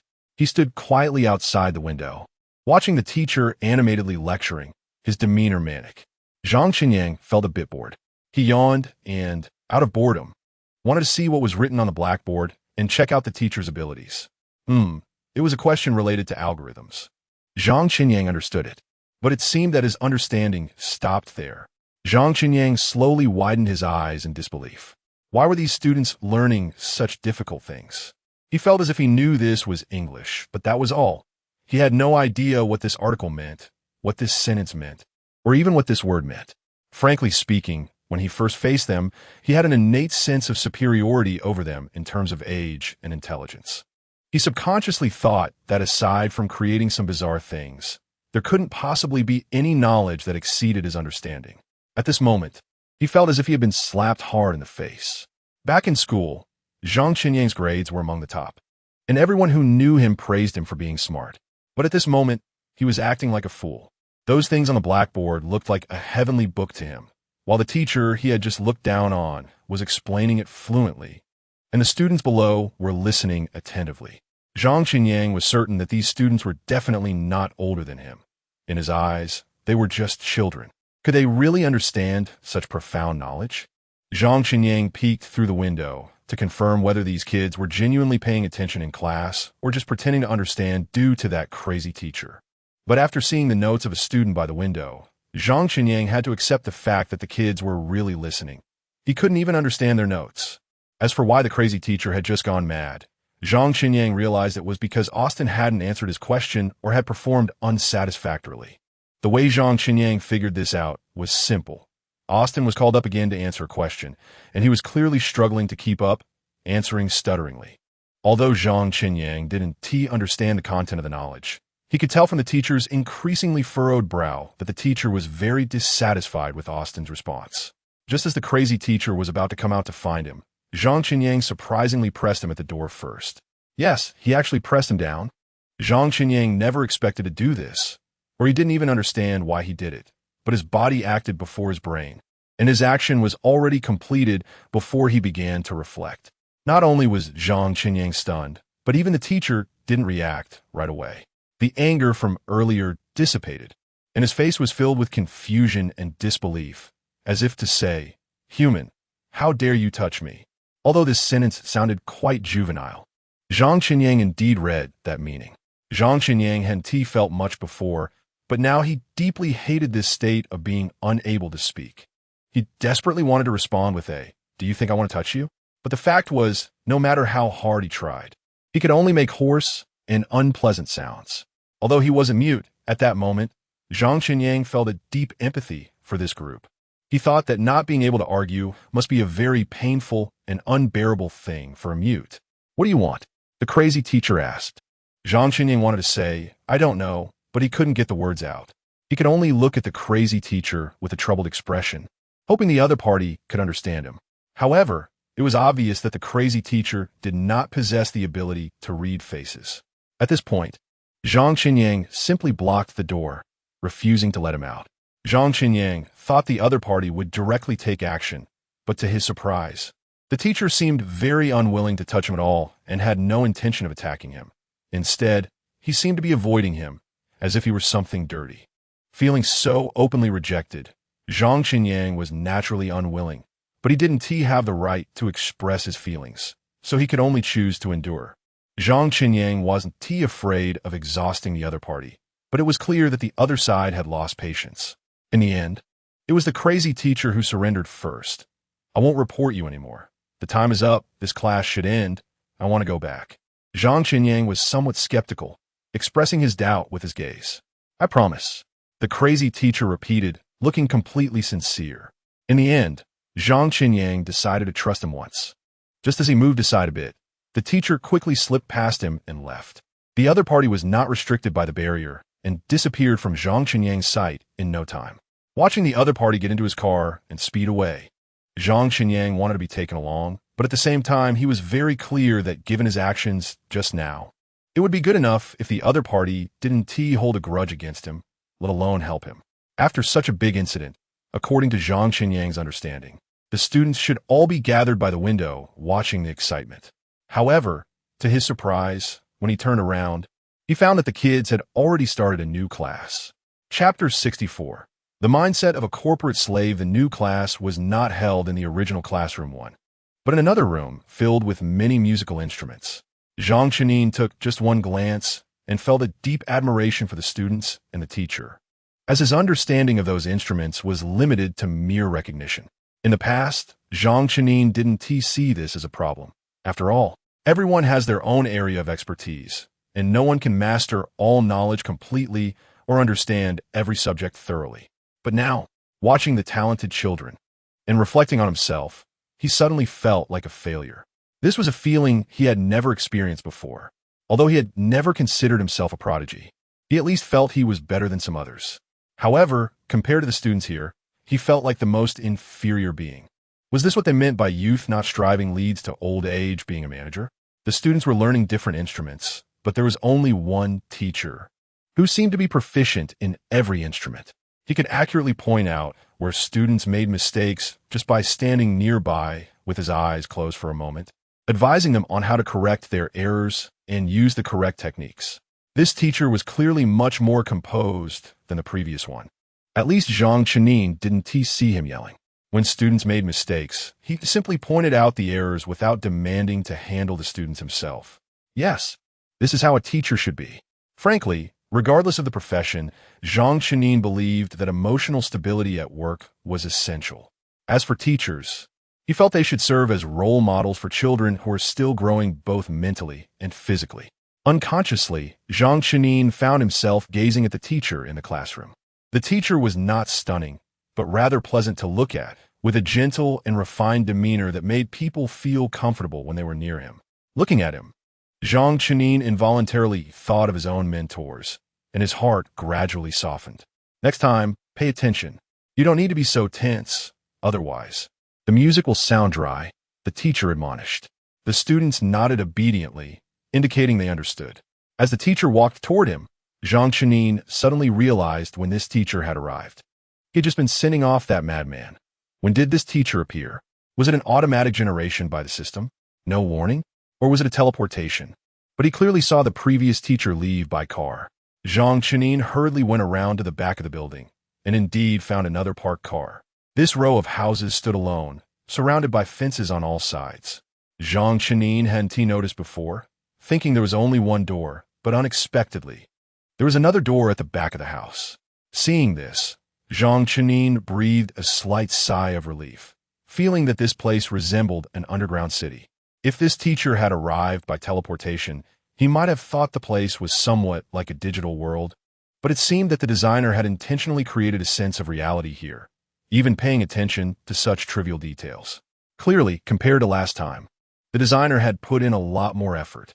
When Zhang Chenin returned, he found the students still practicing diligently, listening to them effortlessly play beautiful and complex pieces. He truly felt inferior. He initially thought this place might be a site of illegal child abuse. Given the initial atmosphere and the man's words suggesting the children didn't seem to be living well. However, seeing this, he began to doubt that notion. Who would invest so much in abusing children, making them learn these things? Zhang Chenin stood by the window watching the class, waiting for new instructions and the punishment he was about to receive. He hadn't forgotten he had offended a madman earlier, who even reported him. Given that person's triumphant demeanor, Zhang Chenin found it hard to believe there wouldn't be any follow-up. However, until the class ended, Zhang Chenin received no information. No one told him what he was supposed to do next, nor did anyone inform him of what punishment he would face. Each class was quite long, and by the time this one ended, it was already noon.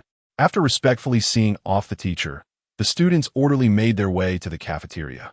Watching the students' orderly demeanor, Zhang Chenin couldn't help but begin to doubt whether they really needed him. Did they really need a manager?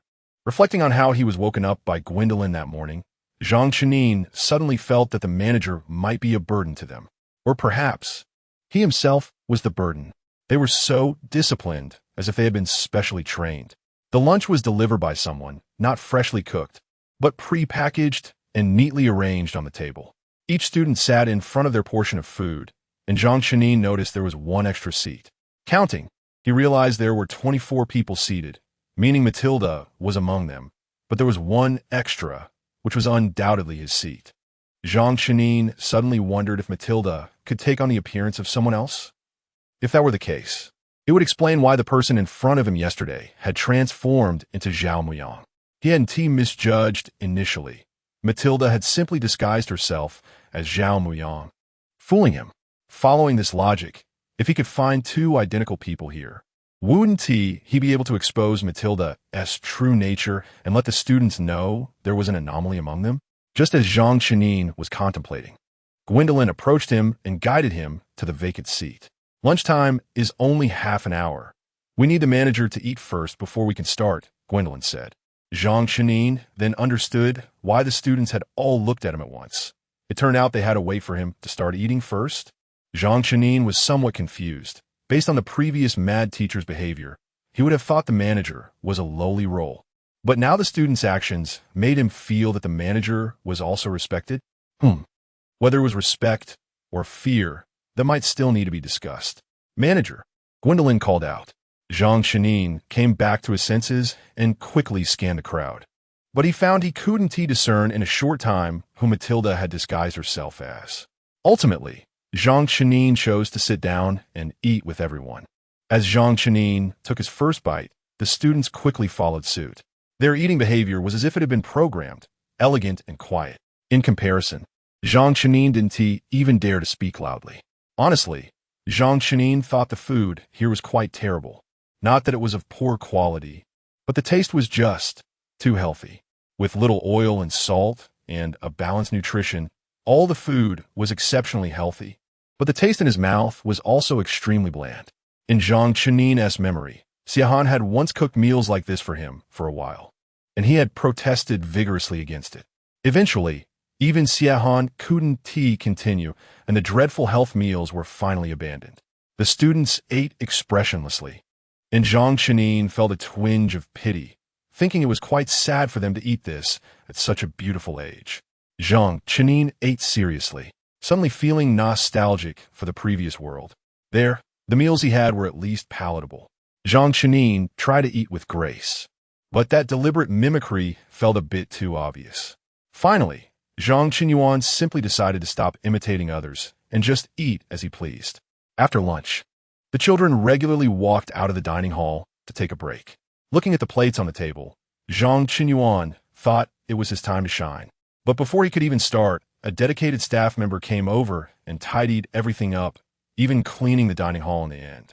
Zhang Chenyuan sighed. It shouldn't be like this. As a corporate worker, isn't the most terrifying thing realizing that your workplace doesn't need you? Although he hadn't received any salary from here yet, Zhang Chenyuan felt that as an administrator, he should do something, at least a little. Watching the person responsible for cleaning up the dining hall finish the final tasks, Zhang Chenyuan hurried over to help. On one hand, he wanted to shine in his position, and on the other hand, he wanted to get closer to the person, as they seemed quite friendly. Who knows, maybe they could tell him something. However, to Zhang Chenyuan's surprise, his actions seemed to frighten the other person. Instead of feeling pleased, the person appeared somewhat fearful. They not only stepped back to avoid him, but even quickened their pace in cleaning up, and in the end, Zhang Chenyuan was certain that they ran away. He could barely understand the previous person's discrimination against him. But now even the person responsible for hygiene was looking down on him. Zhang Chenyuan found it hard to believe that they were all logistic staff, right? Even if it was about work hierarchy, they were on the same level. Why was there such a bizarre hierarchy of disdain? After working for a day, Zhang Chenyuan even felt he was more relaxed than the others. Even if there was a disdain hierarchy, he, as an administrator, should be at the top, right? At that moment, Zhang Chenyuan's workplace mentality took over, and he had almost forgotten that this was a virtual world created by a cage. He considered himself a pure corporate worker. Watching the staff responsible for the dining hall's hygiene flee quickly, Zhang Chenyuan felt very displeased, but it was still his working hours, and he couldn't leave. He could only suppress his anger and continue his work. As for the work content, Zhang Chenyuan hadn't found any related requirements before, so he could only assign himself a patrol. Yes, he needed to patrol during the students' nap time to ensure their safety. Of course, this was just something Zhang Chenyuan told himself for comfort. After all, in this remote area, if there was any real danger, he would either see it from afar, or even if he saw it, it wouldn't matter. The students in several rooms were sleeping soundly. At least through the window, Zhang Chenyuan didn't see any troublemakers. When he first arrived and listened to the man's words, Zhang Chenyuan was somewhat worried. fearing that the students would make noise and try to escape, that they would target him, or that they would cause trouble for him. But in the end, he encountered nothing. These students were too well behaved. If their teachers met them, they would probably hang their photos at the school entrance as an exhibition, making them role models for all students and teachers. However, while feeling relieved, Zhang Qinyuan also found it a bit strange. His previous assumptions were shattered. These children were all educated to high standards, so who was doing this? What was the purpose of the person doing these things? Another question was, where did these children come from? Not being able to communicate was too much of a hassle. If he could communicate, the first thing Zhang Qinyuan would do is grab Gwen and ask her. He believed that girl would be willing to tell him something. But now, Zhang Qinyuan could only guess by himself. What exactly did the cage want to do? Zhang Qinyuan silently speculated that perhaps the cage wanted to give him more time to quietly experience things. The nap time was only 40 minutes, and soon, the children got up. This time, Zhang Qinyuan, having not rested at all, clearly saw the process of the children getting out of bed. They weren't like AI, so uniform. For example, Austin clearly seemed to want to be lazy, but when someone called him, he immediately got up quickly and neatly. Even though he mumbled, his hands never stopped putting on his shoes. Zhang Qinyuan was a bit curious. What kind of existence was the cage? How could it achieve this? If it were just to create some uniform actions, it would be like AI with different faces, and Zhang Qinyuan felt he could do that too. But now, creating so many distinct images and personalities, Zhang Qinyuan had to admit he was far from reaching that level. He even felt that in the real world. Only the cage could do this. Although he didn't know the meaning behind it, it certainly wasn't just to show off. Zhang Qinyuan wasn't that boring, and he believed the cage wasn't that boring either. As the vehicle drove to the fence, Zhang Qinyuan glanced over and confirmed that a new teacher had come to prepare for the class. Zhang Qinyuan took a deep breath and even took the initiative to approach. This time, he had to seize the opportunity and clarify some things. Chapter 65. Filtering. The teacher of this course clearly did not expect Zhang Qinyuan to approach him. He stood there in a daze. It wasn't until Zhang Qinyuan stood in front of him, making cooing sounds, that he realized the newly appointed administrator seemed unable to speak. "Sorry, class time is approaching," the teacher said politely to Zhang Qinyuan, and then added, "Considering your confrontation with the teacher this morning, a penalty has been imposed on you. You must attend the afternoon class as well."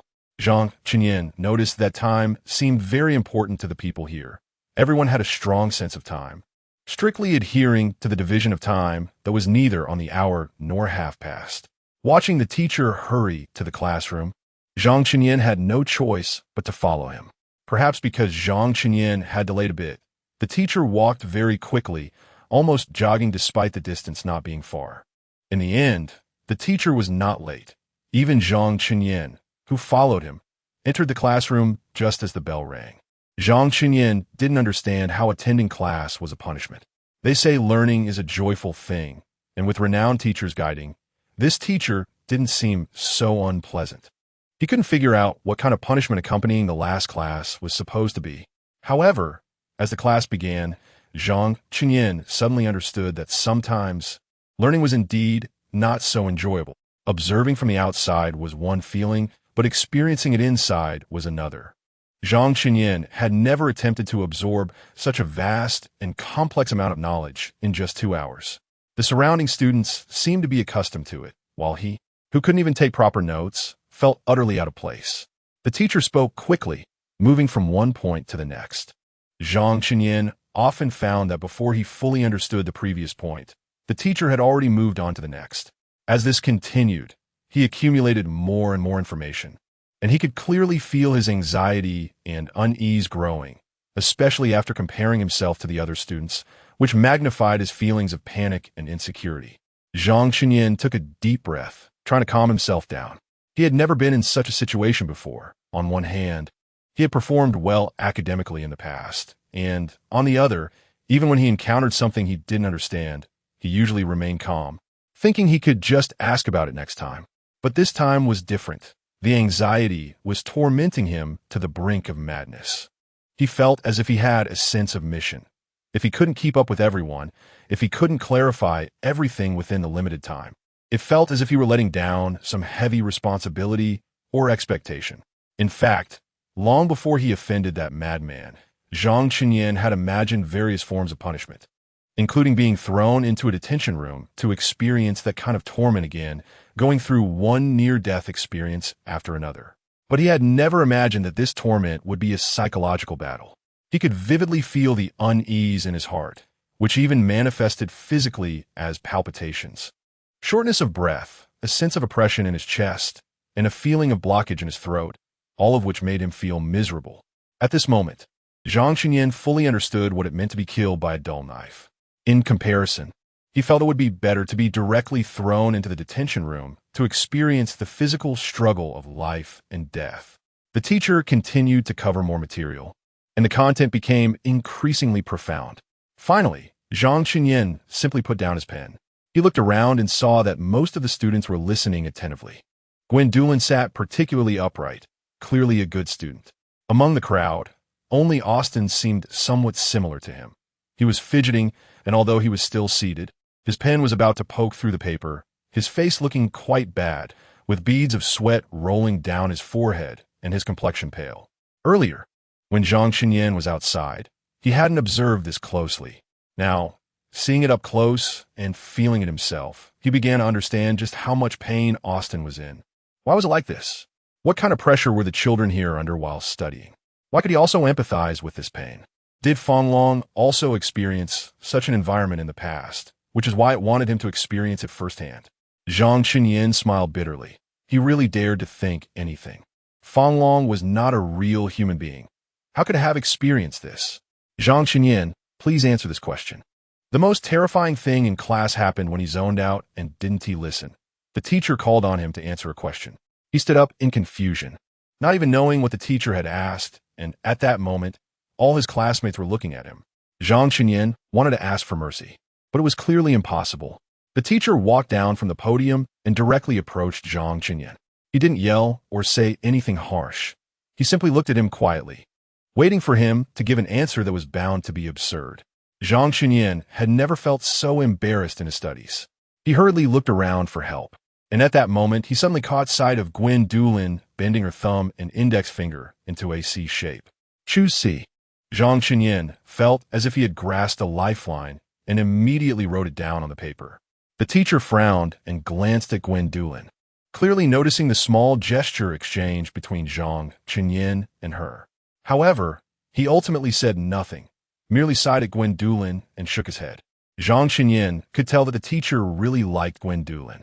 Not saying anything now was not to spare his face, but to take care of her. Frankly speaking, no one could dislike a little girl like Gwendolyn. Even Zhang Qinyan was no exception. Well-behaved, understanding, generous, polite, and smart. Zhang Qinyan dreamed of having a daughter just like her. Austin, explain why you chose C and give me the solution process. The teacher walked over to Austin. Nothing escaped the teacher's eye. Sometimes students thought they were being discreet, but in reality, the teacher saw everything clearly from the podium, such as Austin's earlier panic and his current attempts to hide it. He didn't want a teacher to see the half-finished notes he had taken or to know that he hadn't kept up with the class. But unfortunately, the teacher not only knew everything, but also asked him a very serious question. This question couldn't be answered as easily as Zhang Qinyan had with a simple hint. In such a class, a simple multiple-choice question often required a very complex calculation process to arrive at an answer. Austin hurriedly stood up, and facing the teacher's questioning gaze, his head almost shrank into his neck. Zhang Qinyan felt anxious looking at him. As a member of the newly formed brotherhood, he certainly understood how awkward Austin was feeling right now. But he couldn't help much. After all, he was just an ordinary underachiever here. Zhang Qinyan had countless times wanted to ask if students really needed to understand these things at their age. Teacher, I can't answer. Austin seemed to use up all his strength to say this, and upon finishing, he immediately broke down in tears. This was something Zhang Qinyan had not expected at all. If it had been before, he might have thought it was just one question he couldn't answer. Why be so tragic about it? But now, having empathized with that anxiety and helplessness, he felt more sympathy for Austin. Just when Zhang Qinyan thought the teacher would tell him to take Austin to the detention room, just like in the morning, the teacher suddenly said, Austin, you have no chance left. When the teacher said this, he didn't even look at Zhang Qinyan. which implied that this matter had nothing to do with Zhang Qinyuan and didn't require him to take any action. Austin, you have no chance left. These simple 9 words seemed to have inflicted a cruel punishment on Austin. His cries intensified, mixed with wails, startling Zhang Qinyuan. He had never seen a boy cry like this in front of him, and he didn't know what to do or what he could do at that moment. No one comforted Austin. Zhang Qinyuan looked around. The expressions on the faces of the surrounding students varied. Gwendolyn looked heartbroken and sympathetic. Zhao Muyang's face showed fear and worry, and some others wore expressions of schadenfreude. No chance. What do these 4 words really mean? Why do they have such devastating power? Zhang Qinyuan could almost be certain that when the teacher said this, he was not referring to a question, but rather pronouncing a certain fate for Austin. I can still learn, Austin said after a long time, his tone filled with pleading. The teacher stood quietly beside him, watching him cry, wasting precious class time, granting him a final act of mercy. Of course, mercy only extended this far. The teacher showed no response to Austin's plea. Teacher, can I not leave? Austin wanted to grab the teacher's sleeve, but at the moment his hand was about to touch it, he pulled it back because the coldness on the teacher's face was already the best answer. The teacher took a small step back, leaving space for Austin. Austin could now easily walk past him and out of the classroom. Austin lowered his head and ultimately accepted this fate. He didn't take anything from the classroom, even though they had prepared books and notebooks when they came in. Austin left without taking anything. For him, those things were no longer needed. Perhaps he wouldn't need them in the future either. Austin left in a daze, and Zhang Qinyuan, the administrator, could have seen where Austin was going, but now he was forced to accept knowledge along with the other students. Having to attend a class he couldn't understand at all. The teacher returned to the podium once again, as if nothing had happened, and continued the lesson. The students gradually resumed their previous state, but Zhang Qinyuan's anxiety grew stronger. He had a strong premonition that the next Austin would be him. After all, he was very clear about his level here. He couldn't rely on Gwendolyn every time, whether it was encountering such questions or such teachers. Those situations wouldn't happen often. He suddenly recalled what the teacher had said to him earlier. He had to attend the afternoon class too. If that's the case, does it mean that as long as he gets through this afternoon, it would be considered a victory? With this thought, Zhang Qinyuan suddenly regained confidence. He tried to adjust his state, writing down the things he couldn't understand first, making sure to keep up with the pace. As for those he couldn't comprehend, he could just skip over them. This way, at least if he got called on again, he would know what the teacher was asking, and maybe he could find a couple of suitable responses in his notes. Fortunately, the teacher didn't ask any more questions during this class, and amidst Zhang Qinyuan's worries, they finally got through it safely. When the class bell rang, Zhang Qinyuan felt it was the most wonderful music in the world. This terrifying sense of empathy was truly a nightmare. Zhang Qinyuan even doubted that even if he returned to the real world, he would no longer be able to face any learning in the classroom. Are you okay? Gwendolyn walked towards Zhang Qinyuan. Zhang Qinyuan nodded and then looked towards the spot where Austin had been sitting, his expression puzzled. Clearly, he wanted to ask Gwendolyn where Austin had gone. There were 13 minutes of break time, and Gwendolyn looked around at the chatting and resting classmates before finally pulling Zhang Qinyuan out. Zhang Qinyuan understood that Gwendolyn must have something to say to him. Standing outside the classroom, Gwendolyn spoke in a very low voice. He has been eliminated. Zhang Qinyuan thought of this outcome, but he still didn't understand what this elimination meant. Or rather, what exactly were they screening for? He could have become a great person. Gwendolyn sighed, but he doesn't have the chance now. He was actually very good at first, with excellent grades. When he first got here, he even ranked 3rd. But later, for some reason, he couldn't keep up. His temperament changed a lot, but I understand he's not a bad person. Zhang Qinyuan didn't know how to comfort Gwendolyn. After all, he was just a mute who couldn't speak.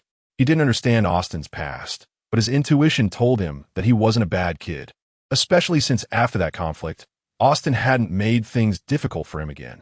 Zhang Qinyuan walked back to the classroom, mimicking Austin's demeanor as he stepped out, then made a questioning gesture. This body language was indeed very clumsy, but fortunately, Gwendolyn was smart enough to know Zhang Qinyuan was asking about Austin's whereabouts. He has been wasted, Gwendolyn said. Chapter 66. Master Zhang Qinyang initially thought that when Gwendolyn mentioned wasted, she meant being eliminated or taken away. And he even imagined darker scenarios like abandonment or destruction. However, it wasn't until he saw Austin sitting quietly in the dormitory that he truly understood what wasted meant. Austin was just sitting there on the dorm bed, his face lacking expression, as if he had completely emptied himself. Even when Zhang Qinyang entered the dorm, he did not react at all.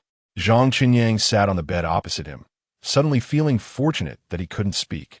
Otherwise, he wouldn't know what to say to break the awkward atmosphere. Previously, when he read in books or watched films about someone whose eyes had lost their light, he would mockingly think those descriptions were exaggerated and unrealistic. But looking at Austin across from him, he suddenly understood that state very vividly. Instead of saying that Austin's eyes had lost their light, he felt it was more appropriate to describe it as a complete silence. Zhang Qinyang tentatively placed his hand on Austin's shoulder, wanting to offer him some comfort within his reach. Although he couldn't quite articulate why he was doing this. Perhaps it was because of the camaraderie he had unilaterally established earlier, that sense of empathy during that brief time. The moment his hand landed, Austin's body seemed to jerk as if he had been electrocuted. It appeared he hadn't expected Zhang Qinyang to make such a move. But the next second, he broke down and cried. I was the top student in my hometown. They all said I was a genius. I could understand most things at a glance. But coming here, I don't know what happened. I don't know why this is happening. They are all too strong. I've been overshadowed. To survive here, I either have to develop in many areas to be good enough, or I must excel in one particular direction. But I have neither. I can't do anything. I am worthless. My existence is meaningless. Every time I face teachers and tests, I feel so anxious and scared. By the way, let me tell you a little secret that even Gwendolyn doesn't know. I can't focus on reading anymore. To be precise, I can't accept any knowledge. Whether it's culture or art, all I feel when I face them is pain. Zhang Qinyang recalled what Gwendolyn had said earlier. It seemed she had also been curious about why Austin had become like this. But who could have guessed that the real reason was that Austin had lost the ability to learn? Zhang Qinyang wasn't a psychologist, but he knew that someone like Austin must have suffered a tremendous psychological blow. He believed that Austin had tried to adjust himself, but ultimately failed. Just as Gwendolyn had said, Austin was wasted, but this wastage was not about being abandoned or suffering physical ailments. It referred to the complete destruction of his inner self. Once a person's inner self is destroyed, it is far more terrifying than physical pain. You should go. The next class is starting. Austin choked out, a bitter smile on his face as he asked, Are you attending class together later? Zhang Qinyang shook his head to indicate no. Austin looked confused. Just this afternoon? Zhang Qinyang nodded, relieved it was only 2 classes. If it were any more, he might go crazy. Don't stay too long. You are really fortunate. Austin lamented, tears streaming down his face once more. Zhang Qinyang could hardly imagine how a boy who had once shouted at him could change so drastically overnight. Of course, there must have been a gradual process, a process where a person's inner self was slowly destroyed. Zhang Qinyang didn't know what the consequences of breaking the rules would be, and he didn't want to find out. Behind him was Austin's heart-wrenching cries, and Zhang Qinyang's steps as he walked out felt unusually heavy. Entering the classroom again, the oppressive atmosphere almost took Zhang Qinyang's breath away. The new teacher was already in place, and Zhang Qinyang had no idea what profound problems he would face this time. However, to his surprise, the teacher didn't teach any knowledge this time, but began ideological education. Everyone must contribute to this society to deserve to exist. You are indeed excellent, but all your talents are given to you by this society. You must contribute and repay this society. This is your mission and obligation. Only the most outstanding individuals will be selected. The rest are failures. Your parents and everyone who knows you will be ashamed of you. Do you think you have reached the top now? No, you are still halfway up. The path halfway up the mountain is crowded.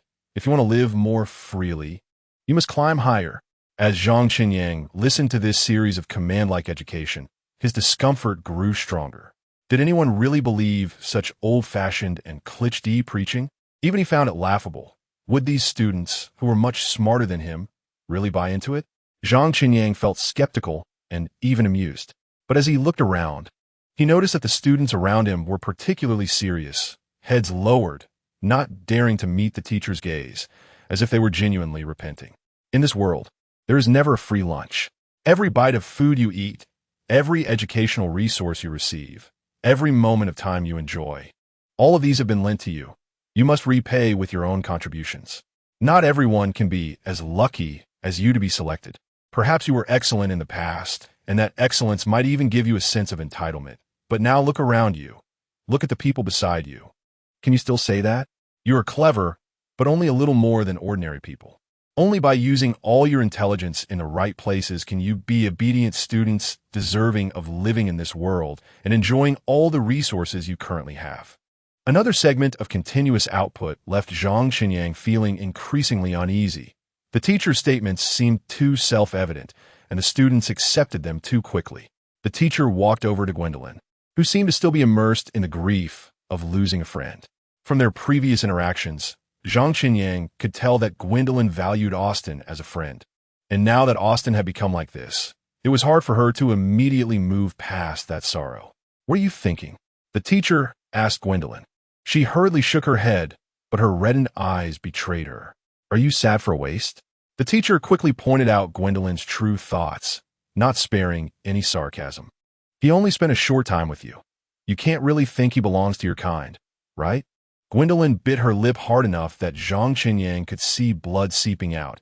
He understood that she was desperately suppressing her emotions, but the teacher seemed indifferent to it. "This place, these resources, will only be given to those who are useful to society," the teacher continued. "Survival of the fittest.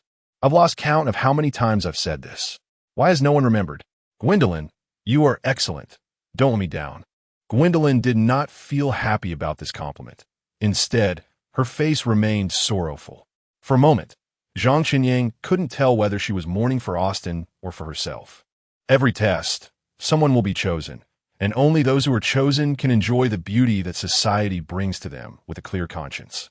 The teacher stands on the podium, looking down at all the students. "Humanity should be filled with a yearning for beauty. Don't you feel moved? Climb up, shake off those useless companions, and enjoy the glory of being alone. No one is willing to be mediocre. You are destined for greatness." To be honest, Zhang Qinyang felt a bit drowsy listening to this teacher's words. He didn't know how to comment on what the teacher said. He even felt that calling him a teacher was an insult to the profession. The only reason he used that term was that he couldn't find a better title in such a short time. What kind of brainwashing conference is this? Is this a master of success? What is the point of saying this to the students? However, despite his complaints, Zhang Qinyang still noticed the key point in the master's words. Every test, someone will be chosen. What is the test? What does it mean to be chosen? What will the chosen ones face? Zhang Qinyang didn't believe in enjoying the beauty that society brings with a clear conscience. He always felt that there was too much of a conspiracy behind it. "The next test is in 2 days. Do you have confidence?" the master asked loudly. What responded to him was a silence. Shouting slogans like this was already particularly awkward, and the lack of response made the awkwardness escalate. "I asked, do you have confidence?" The master asked again, this time with some anger mixed in. "Yes," a student responded, and soon more and more voices joined in. Zhang Qinyang felt like he had entered some bizarre sales rally, surrounded by the deafening shouts of students. Zhang Qinyang was stunned. What was going on? Their intelligence was clearly higher than his, so why did they believe such clumsy words? But Zhang Qinyang overlooked a very important point. They were just kids, after all. Their minds had not yet matured. They were in the process of gradually forming their thoughts. During this process, they could not shield themselves from external voices and were easily influenced by them. Not to mention, such brainwashing probably happened every day, and the frequency of this brainwashing was likely very high. In such a dark place, listening to this kind of talk every day, it was hard not to mentally break down, especially since the brainwashing course was scheduled at the end of the day's lessons, when students were already mentally exhausted. Zhang Qinyang used to think that physical torture was terrifying, but now he felt that mental torture was even more cruel. He wanted to awaken the students around him, to tell them that it wasn't like this. As long as it was legal and compliant, everyone had the right to pursue the life they wanted.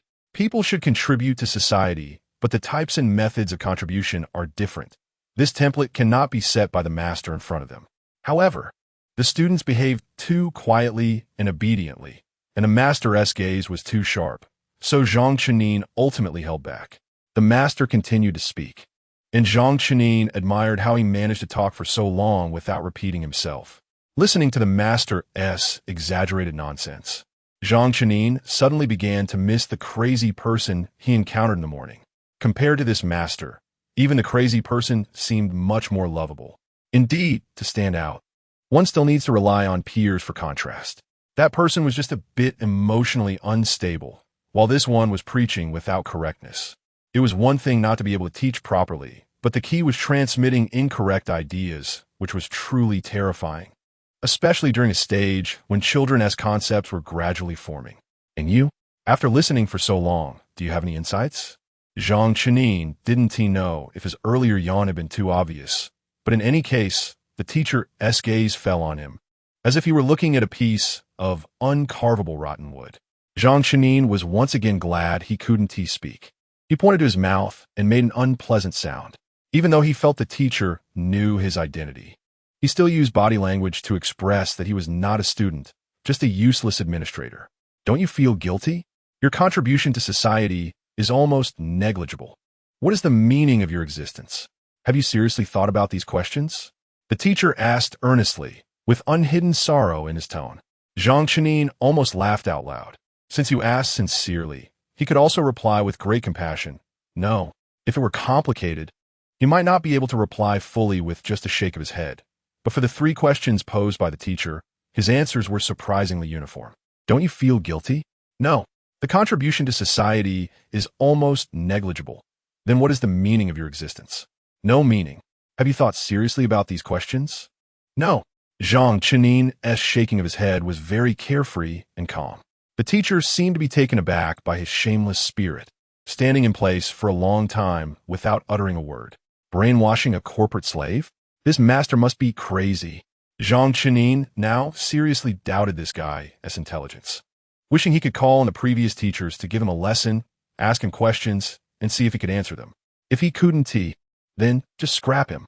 After all, the master would feel guilty, would think about his own significance, and would seriously reflect on the relationship between people and society. Chapter 67. Escape Plan. Zhang Chenyuan's response left the master feeling deeply pained, and the other party openly expressed this emotion while planning to take some measures to save Zhang Chenyuan, who was stubborn and unyielding. In response, Zhang Chenyuan perfectly embodied what it meant to be a man who could bend and stretch. He pointed to his mouth, looking pitiful, trying to convey that he wasn't directly confronting the master, but rather feeling pain for his inability to express himself. Zhang Chenyuan's expression was spot on. Back home, whenever he was about to be scolded by Xiahan, he would display a similar expression to show his submissive stance. Xiahan would then decide whether to forgive him, partially forgive him, or not forgive him at all. Although the master had no familial ties to Zhang Chenyuan, the latter's current inability to speak created a sense of weakness that compensated for this lack. This led Zhang Chenyuan to perform effectively. Indeed, in the end, the master repeatedly restrained himself and chose not to directly criticize Zhang Chenyuan, but instead used him as a negative example. He pointed at Zhang Chenyuan and asked, "Do you want to live a life as ordinary and mundane as his?"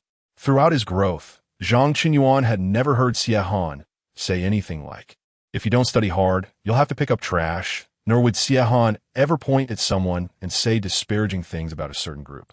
In Xiahan's education, Zhang Chenyuan understood that the existence of different individuals and groups was meaningful, whether for the individual or for society, and that contributions could take many forms. Different people have different ways of contributing. Zhang Chenyuan didn't care about the other students' views at this moment, nor would he harbor any negative thoughts towards them. To him, these students were also victims, and the real culprits were the master or the organization behind these masters. This brainwashing class was, for Zhang Chenyuan, the easiest class. He didn't have to think or worry about being called on to answer questions. All he had to do was listen to the master spewing nonsensical theories, occasionally nodding as if he agreed, providing the master with a bit of pitying feedback to make him feel that his brainwashing had succeeded. When the class bell rang, Zhang Chenyuan couldn't even be bothered to pretend anymore, rolling his eyes as if they would hit the ceiling. He felt that looking at the master even once more would dirty his eyes.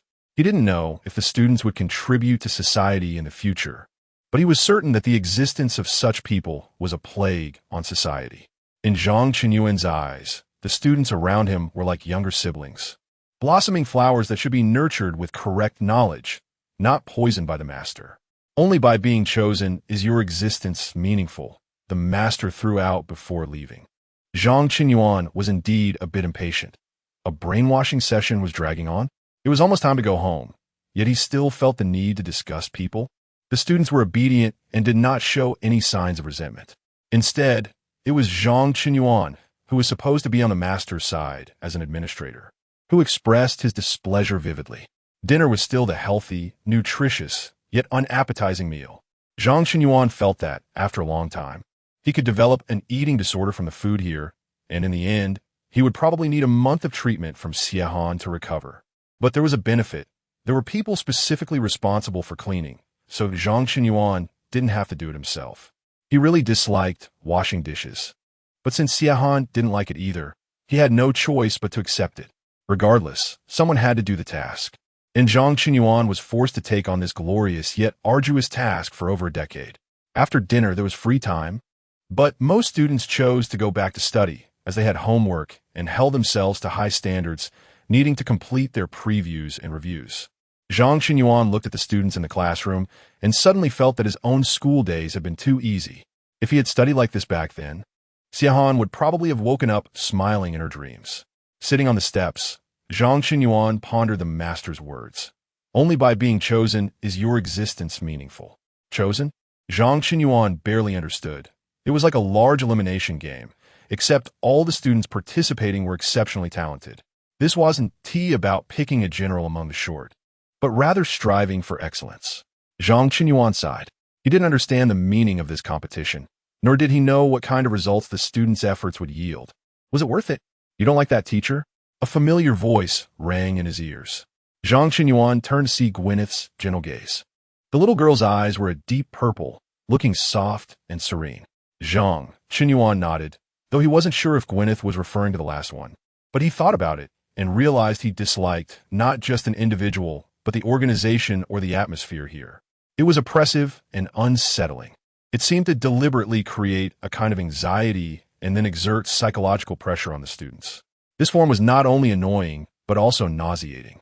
Do you want to escape? Gwyneth asked again. Zhang Qinyuan looked at her, unsure of what she meant. He understood clearly that he had been placed here by the cage. Escaping was impossible. He could only find a way to break the situation and then walk out. A simple escape held no meaning for him. After all, even if he left here, countless similar places would be waiting for him. Can I trust you? Gwyneth's gaze was particularly serious this time. Zhang Qinyuan instantly understood the meaning behind her previous question. The girl was testing him. Was he on the same boat as her?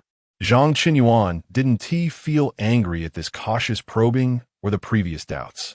He solemnly nodded. Although he knew Gwyneth might not exist in reality, he was still willing to help her. Perhaps the brilliance of the cage lay in this. It always made the characters here seem extraordinarily realistic. We want to escape. After seeing Zhang Qinyuan nod, Gwyneth dropped a bombshell. Her voice was very low, and Zhang Qinyuan didn't even see her lips move. He glanced around and felt that Gwyneth must have deliberately spoken this way. Although he couldn't see, everything here might be under surveillance. Not sure if it was due to the experience from the previous world, but the cage seemed to have stricter monitoring here. However, thinking about it, it seemed reasonable for this place to be filled with surveillance. At least it didn't count as a plot breakdown. You don't need to be nervous. As long as I don't speak much, they won't be able to analyze my lip movements. Gwyneth's voice came again. And this time Zhang Qinyuan could confirm that she was using some kind of special method akin to ventriloquism. Zhang Qinyuan couldn't do ventriloquism, but he happened to be someone who couldn't speak, so he didn't have to worry about revealing anything. Zhang Qinyuan tilted his head, signaling Gwyneth to continue. He hadn't forgotten that both he, as the administrator, and the students before him had safety alarms on them. If they left a certain range, the alarms would go off. In such a remote place, he had no confidence in not being caught back, and once caught, he didn't know what kind of punishment awaited them. Gwyneth seemed to understand what Zhang Qinyuan was thinking. She continued, the teacher doesn't have a safety alarm on him. We can replace him and get out. Hearing this, Zhang Qinyang began to understand a bit. According to Gwen Dellen's meaning, The teachers could come and go freely. They just needed to detain one teacher and have someone else impersonate that teacher to go out, and then that person would have escaped. But what about the security alarms? Aren't they installed inside the human body? Even if they were replaced, the alarms inside would still go off. And the upper management would know that the person going out wasn't the teacher coming to class, but rather a student trying to escape. Moreover, teachers always came in one by one. They couldn't possibly escape together. Zhang Qinyang himself didn't care much, since he wasn't here to be brainwashed, and he didn't expect to escape this way. But the students were different. Zhang Qinyang guessed they must have been planning this for a long time. If they couldn't escape together, they would have to face the problem of choosing who would go out first. Excluding the one who shouldn't exist, Matilda, there were still 23 people left, and there would definitely be trade-offs. Zhang Qinyang was very curious about how Gwendolen would make the balance and trade-offs. However, unfortunately, Zhang Qinyang couldn't speak, and his communication with Gwendolen was limited. The security alarms are in our bodies. As long as you're willing to help us, we can help you dig it out too, Gwendolen said gently. I won't go first. I'll hold the rear. I can guarantee your safety. Zhang Qinyang took 5 seconds to react before he finally understood what Gwendolen meant. In the body, dig it out.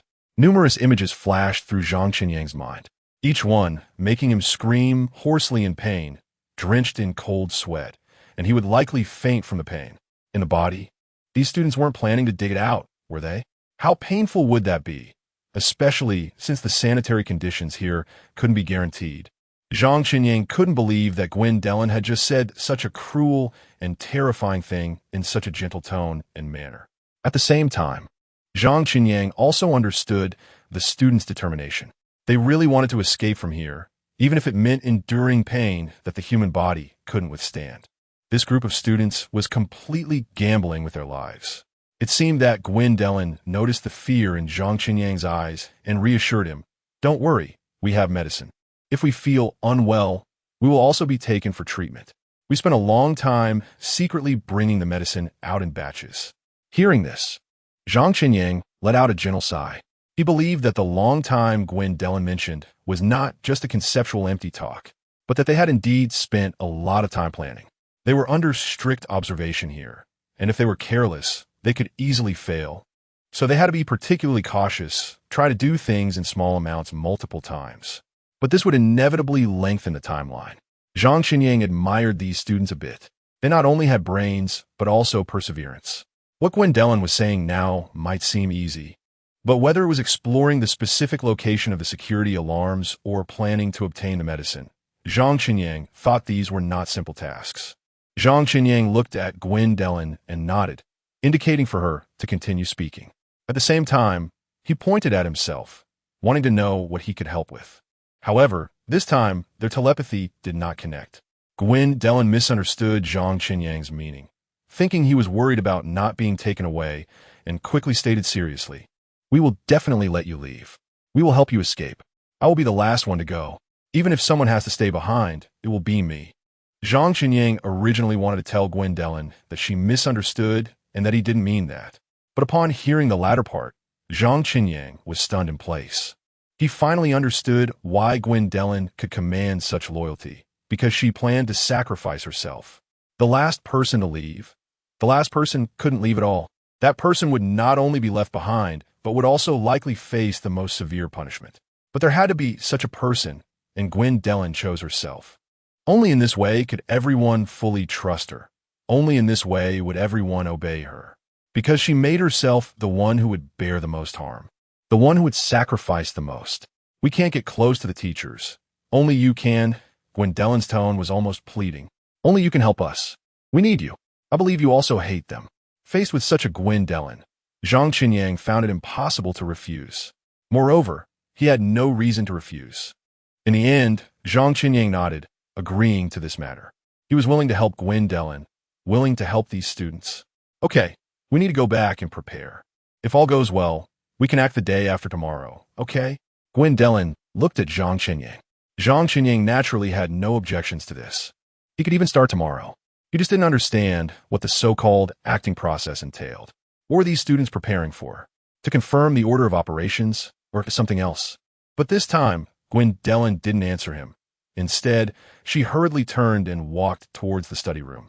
They had been out for too long, and if they didn't return soon, they would lose points.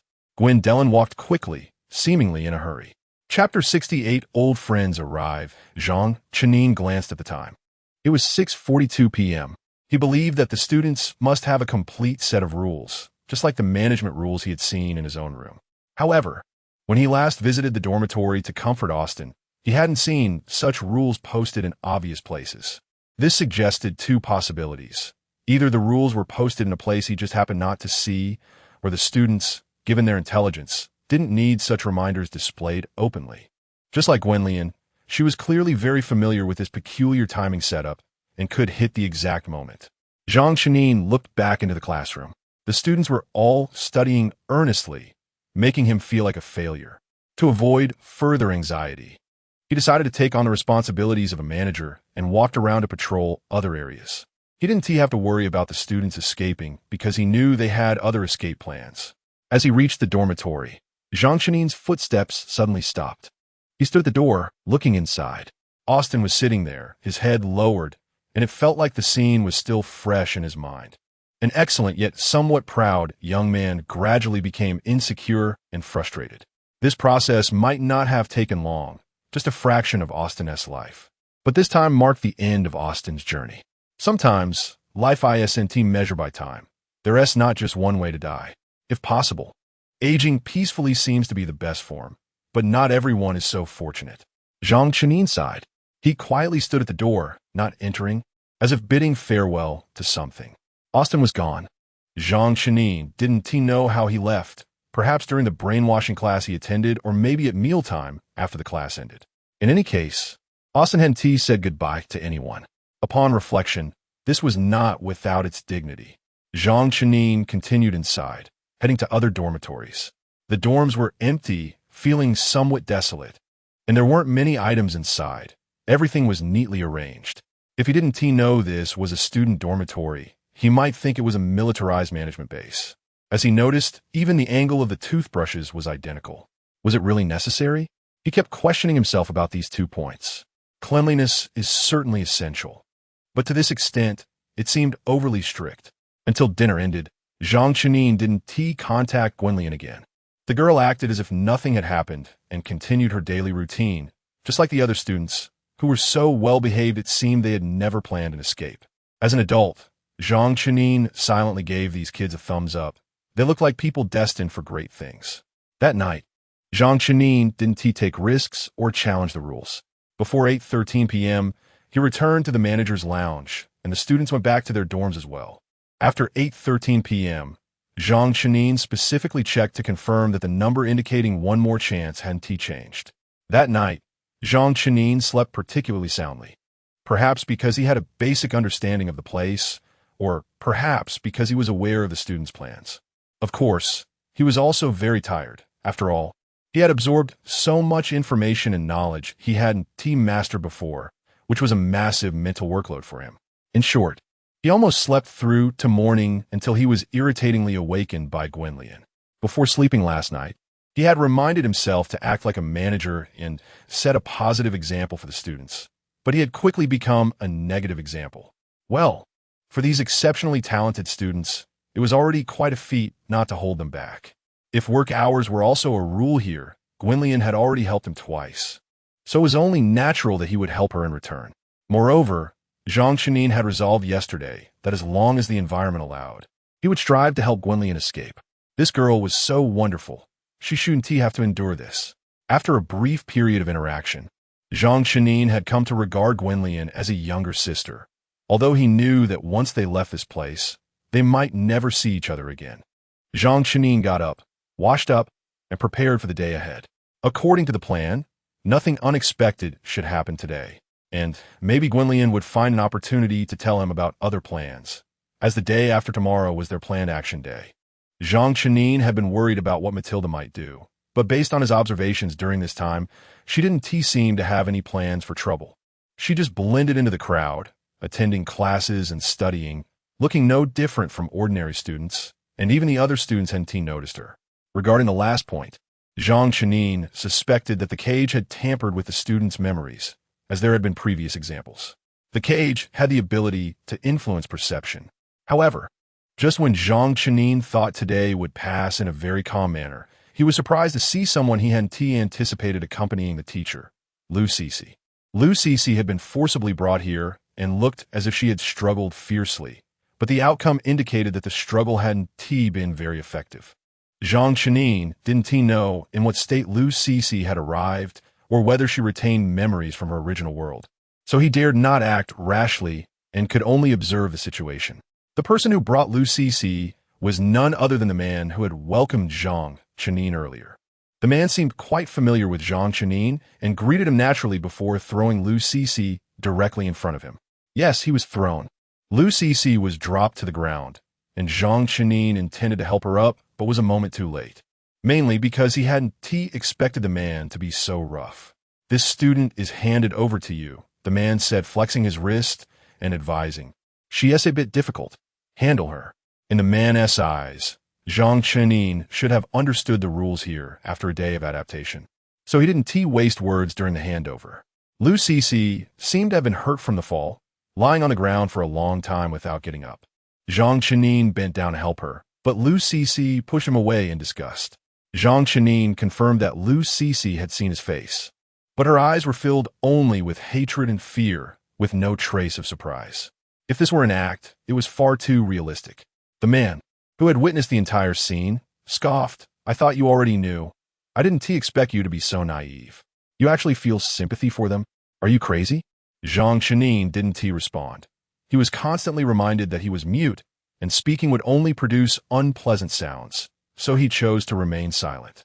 "They will only hate you, despise you, and want to kill you," the man said, lowering his voice slightly as he looked at Zhang Chenin.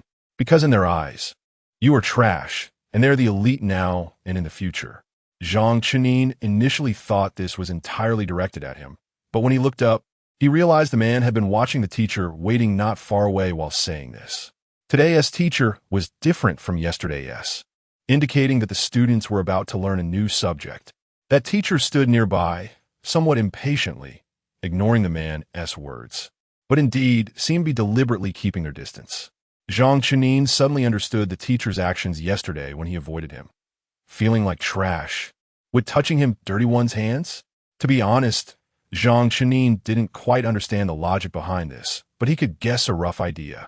However, when communicating with the students, he didn't feel this way. At least Gwyneth hadn't expressed any disdain towards him.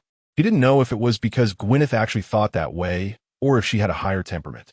In comparison, he was more inclined to believe it was the former. There should be more beauty between people. This girl's voice was very nice, and she had a talent for singing, but her personality was fiery, which made her likely to be uncooperative, so he needed to be cautious. The man said this and then gritted his teeth. Zhang Chenin looked up and noticed obvious scratch marks on the man's arm. The skin there had completely broken, and red blood was seeping out. Lu Cece was indeed a fierce woman. Zhang Chenin had known this for a long time, but Lu Cece often showed a softer side when facing him. "All right, it's almost class time. Do you need me to help you drag her in?" The man was also quite straightforward, probably because he saw Zhang Chenin was relatively weak and worried that something might go wrong during the process. So he took the initiative to offer help. Zhang Chenin glanced at Lu Cece, who was glaring at him with resentment, hesitated for a moment, and nodded. If Lu Cece really didn't recognize him, given the current situation, he indeed didn't have the ability to get her inside. If he violated the rules at this moment and caused any accidents, Zhang Chenin was unsure what kind of consequences would arise. So to be safe, he tried to avoid any complications. The man's method was simple, brutal, and effective. He was strong, and Lu Cece looked like a little bunny in front of him. After being pulled up, she was almost effortlessly thrown into the classroom. Only then did Zhang Chenin realize that the classroom was already set up with desks and chairs, and on Lu Cece's designated set, there were special restraining tools, probably to prevent any chaos from her. Of course, Lu Cece resisted as expected, but she soon realized that her resistance was ineffective and gradually quieted down. The teacher then walked into the classroom and started a new round of lessons. The students in the classroom reacted with incredible calmness to the series of events that had just occurred, as if they had experienced many such things before, seen too many such processes. Perhaps they had once reacted like Lucy, but the result was that they became what they were now. Even the gentlest Gwyneth behaved very calmly. Everyone didn't even cast too many glances at Lucy, as if nothing had happened. Upon reflection, this was a kind of indifference, but also a kind of dignity, or rather respect. As for the teacher, he remained the calmest throughout. He taught the class, as usual, and he ignored Lucy's occasional struggles. Only Zhang Chenine, as her friend, felt somewhat uneasy, occasionally peeking in from outside the window. Zhang Chenine's behavior appeared as curiosity in the man's eyes. As a senior, the man felt somewhat proud and spoke in a tone of someone who had been through it. There's nothing to worry about. It's like this when you first come. It will get better in a few days. Once she integrates into this atmosphere, she won't have time for these things. Just catching up with the others will be enough to occupy her mind and effort, and she might not even be able to catch up. Right now, she only has her singing to show for herself. If she can't be the best in that, she will be useless in a few days. There's no need to waste too much energy on such a person. Just make sure she stays alive. If she causes trouble, just send her to the disciplinary room. The man spoke lightly, but Zhang Chenine completely disagreed internally. After all, Lucy was his friend, and he knew very well that if something really went wrong, Lucy might be stuck here forever and wouldn't be able to get out. And in reality, Lucy would also fall into a long sleep. The class continued indoors, and the man, seeming not busy at the moment, perhaps feeling too lonely, actively engaged Zhang Chenine in conversation. Zhang Chenine didn't know what to say and could only be a listener, which was probably safer for the man. By the way, have you seen that person? The man suddenly lowered his voice and asked Zhang Chenine. That person? Zhang Chenine's heart skipped a beat, feeling uncertain. The one you think has appeared? The man glanced back at the classroom and probed. Zhang Chenine had noticed this on his first day. Hearing the man say this now made him quite angry. He had thought he was the only one who knew. Now that he realized the administrator knew as well, he wondered why the other party didn't give a heads up. Also, regarding the administrator's rules, if the other party had said something, he wouldn't have wasted an opportunity. Handing over work is very important. He hoped every worker could understand this principle.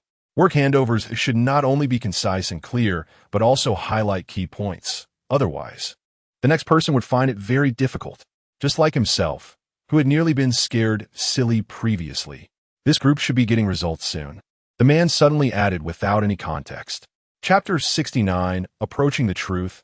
Is the result coming soon? Even Zhang Chenine, no matter how foolish, knew that this was a very important piece of information, likely related to all the previous puzzles. He proactively approached the man, using gestures and expressions to show his confusion and curiosity. Humans, to some extent, have a tendency to be teachers, especially when faced with such information gaps. The man felt like a senior being consulted, and he spoke smoothly. In fact, I haven't been here long, but I've already seen several groups of students. As he said this, the man pulled Zhang Chenine a little further away from the classroom. Every time a conclusion was about to be reached, that extra person would appear. Previously, I had gone through the whole process alone, but for some reason, that day I was notified that someone would take over my class. And he appeared that day too.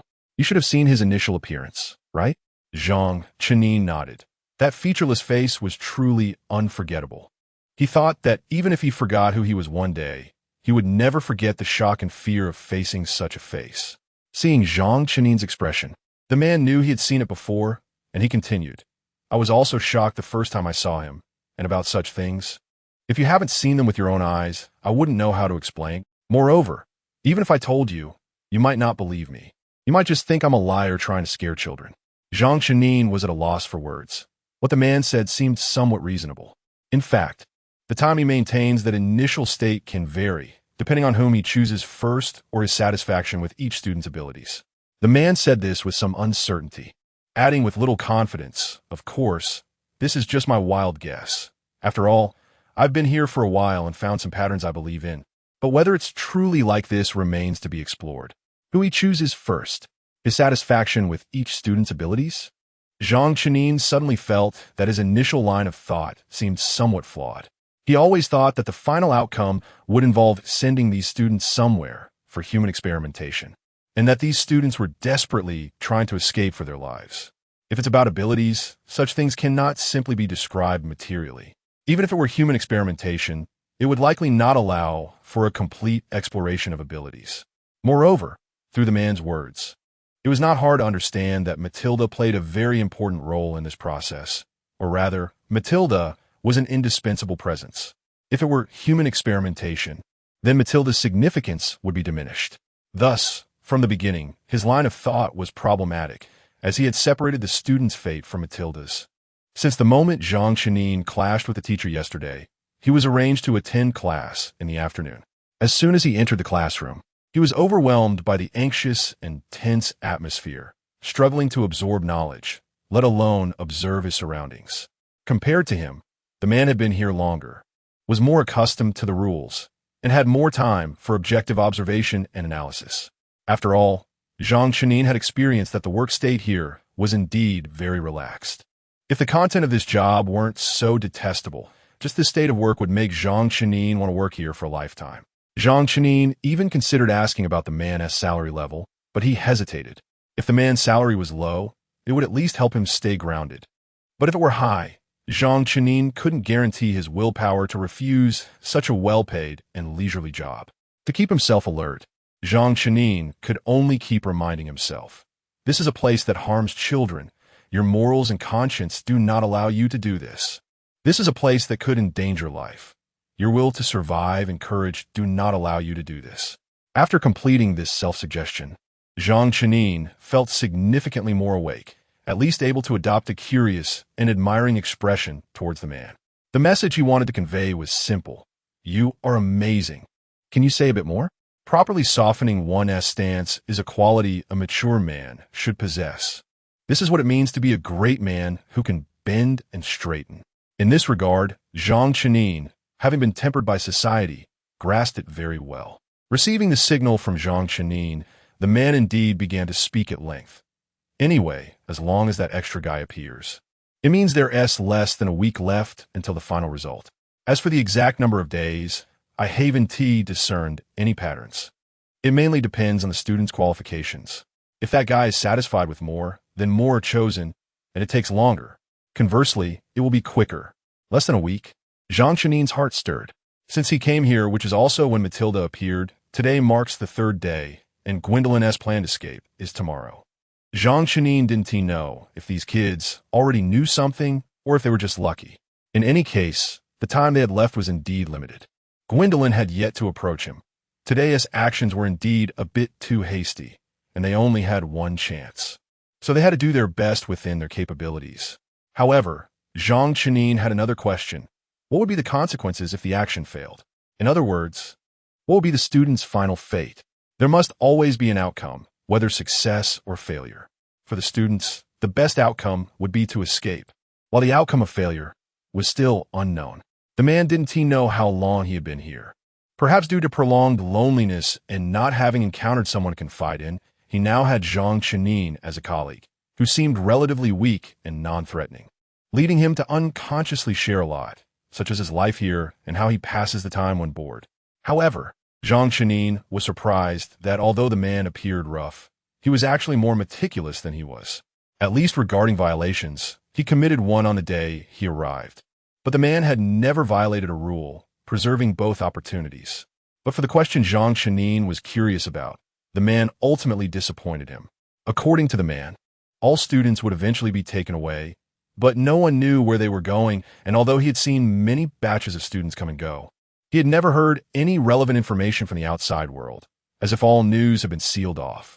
The final result was that soon a new batch of students would arrive, and then he would repeat what he had done before.